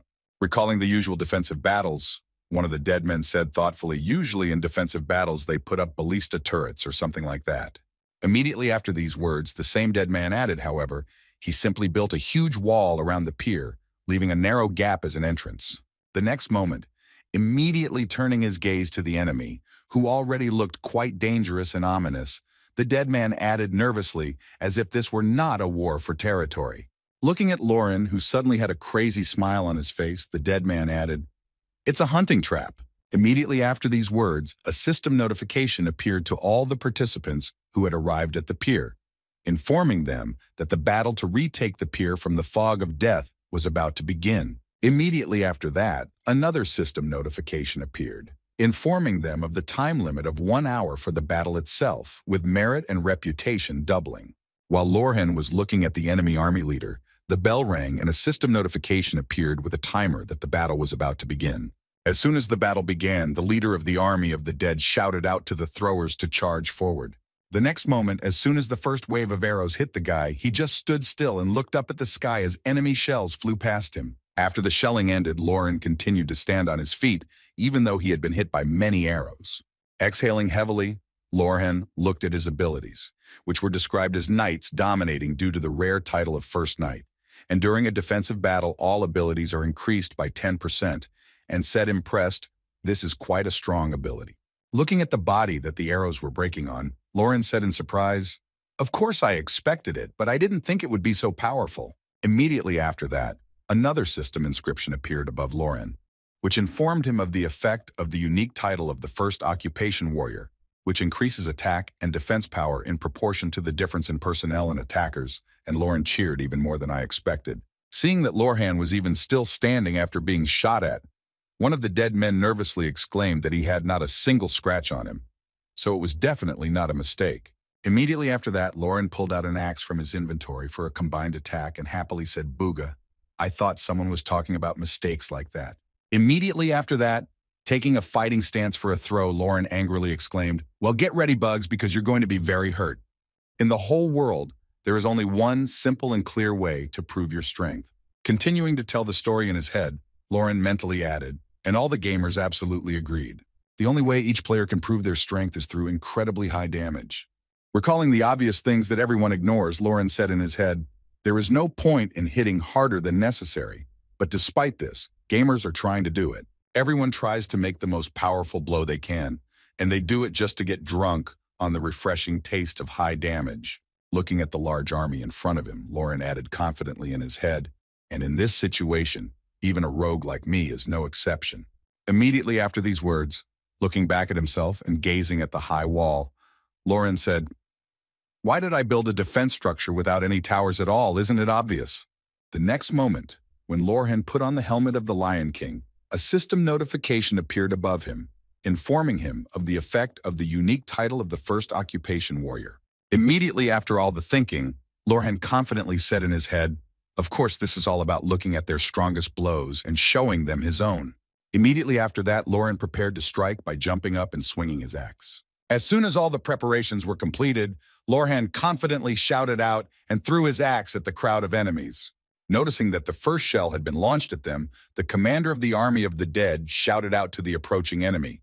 After being informed that an enemy attack was approaching their army, the commander of the dead shouted out to immediately open the protective barrier. Seeing that Lauren's attack had stopped at the protective barrier, one of the dead said in surprise that they had blocked it. Immediately after these words, the barrier began to crack, and Lauren's attack began to break through. The next moment, the protective barrier broke, and the guy's attack hit the target, killing a large number of enemies. After hitting and breaking the enemy's formation, Lauren approached the enemy leader and joyfully exclaimed, "Oh, what a pity." Stretching his arms before starting a fight with the strongest enemy present, Lauren added, "Your precious characteristics are completely useless like this." Immediately after these words, Lauren smiled slyly and said in my head, it was even better than I thought. Even for a brief moment, I felt it. Recalling that very moment of hitting the enemy army with his attack, Lauren joyfully added in his mind the pinnacle of this blissful feeling. Looking at the aftermath of Lauren's attack, one of the Black Dragon faction screamed out in fright, "You're crazy, what is this?" To which one of the dead added, "Our protective barrier collapsed in an instant." Immediately after that, a considerable number of enemies opened their system windows and screamed in fright, I cannot move to the base." Trying to get back, the fighters of the Black Dragon faction saw an error that prohibited escape from the battlefield. Seeing that escape was impossible, the frightened fighters shouted out one by one what it meant. Seeing that the enemies could not leave the battlefield before the end of the time, Lauren smiled slyly and said happily, "It's not too late." At the same time, soldiers of different races began to receive notifications that said the Golden Lion Squad's forward base, Kolstein, was occupied and destroyed. Seeing that their bases were destroyed, and that is why they could not return, the frightened members of the Black Dragon faction exclaimed in confusion, "Oh my God, what a mess. They cleaned out our base while we were gone." And then his fellow dead man added, "Oh, and our base too." Hearing that his plan had been executed in the best possible way, Lorhan, preparing for mass destruction, happily said, "Booga, and now you understand the situation." Preparing to deliver a fatal blow to the army of enemies standing right in front of him, Lauren added, "The idiots themselves entered this hellish zone." Looking at how Lauren was carrying him to his inevitable death, one of the players of the Dark faction scaredly exclaimed, "I don't want to fight such a guy." Seeing who they would have to fight, the other members of the Black Dragon faction, frightened by Lauren, exclaimed in fright, "If the movement does not work, then we must at least try to escape." Seeing that his subjects really began to flee the battlefield, the general of the Dark faction army immediately beheaded them. The next moment, showing what would happen to those who would try to repeat this escape attempt again, the general said menacingly, "Anyone who leaves the battlefield will be immediately punished. If you are a warrior of the Black Dragon Legion, you must fight and die with honor." Seeing what had just happened to his comrades who were trying to escape, the dead man said frightenedly, he was just furious, and then the ogre added that they should not run away. Seeing what the general of the enemy army had done to his subordinates, Lauren exclaimed joyfully, "That's the spirit of a samurai. It seems he's too scared to play games." Immediately afterwards, Lauren smiled ominously and said in his head, "Bugaga, I'm grateful that he prevented me from losing experience points." The next moment, the general of the Black Dragon faction walked over to the boy and stood beside him, saying, "Your name is Lauren, and I appreciate the bravery in which you are fighting alone." Immediately after grabbing his katana with both hands, The third-ranked warrior, Kurobi, who had the level of a fearsome man, said, "Your attempts to harm the Black Dragon Legion have hurt me too much." Seeing that the enemy was facing him alone, Lauren smiled slyly and said in his head in astonishment, "Wow, he wants to win in a one-on-one battle." Immediately after that, remembering his last massive attack, Lauren mentally said that it was worth a try. Apparently, the last battle had led them to believe that a fight with me was not profitable for them. After these thoughts, modeling a strategy that the enemies could use, Lauren mentally said he wanted to be the leader and the others would support him from the rear. After thinking about this strategy, Lauren smiled slyly and said in his head, "Bagaga, that's a pretty wise decision." But he chose the wrong opponent. Recalling the effect of the first occupant's title, Lauren said in his head, "I have the effect of the title." Watching his enemy's movements, Lauren happily added in his head, "That's why your entire rear is not a help, but rather just extra baggage." As soon as he thought about it, the enemy had already moved from his position and was above him, preparing to strike, and the guy was surprised to hear that he was quite fast. Having blocked the attack of the enemy, who was attacking him quite quickly and moving around the battlefield, Lauren immediately shouted in anger to inflict mental damage on the enemy. Immediately afterward, Lauren himself joined the battle to try to take the initiative. After a few fights and deflecting a few blows, Lauren said in his head, "This guy is pretty strong, but for the title effect, it would be quite difficult for me." Immediately after these thoughts, Lauren clutched his weapon in his hands and said, "Even though it is possible." Looking at his opponent, who was showing quite good results in the battle with him, Lauren added in his mind, "Even now it is quite difficult for me." Immediately after these words, Lauren launched a counterattack on his opponent to try to take the initiative of the fight to himself. Over the next few seconds, Lauren began to push the enemy further and further away from the pier. Noticing that his attacks were ineffective, the general of the Black Dragon Army, Kurobi, prepared for the next attack and shouted out the first Hukayama. Immediately afterwards, General Kurobi swung from behind his back to the spot in front of him and shouted out the Night Slash skill. Seeing the enemy's powerful attack, Lauren, who rushed back into the fight, exclaimed in a frantic voice, "That's pretty good, that's your signature move." Immediately after this question, Lauren decided to use his signature skill and immediately shouted out a dance of madness. When General Kurobi saw that phantoms of his personality appeared around Lauren after using the skill, he exclaimed in confusion that they were duplicates. Watching a huge number of enemies approaching him and each one hitting him with his axe, General Kurobi mentally said no.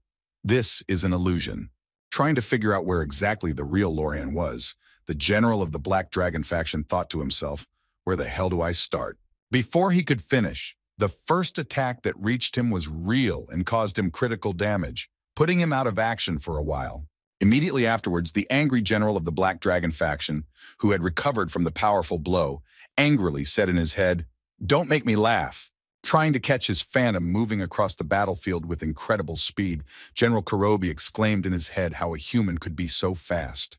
As Lauren was preparing to use his newly created racing skill, his opponent grabbed his katana, which was still in its sheath, and prepared to strike him with a crushing blow to finally end the battle.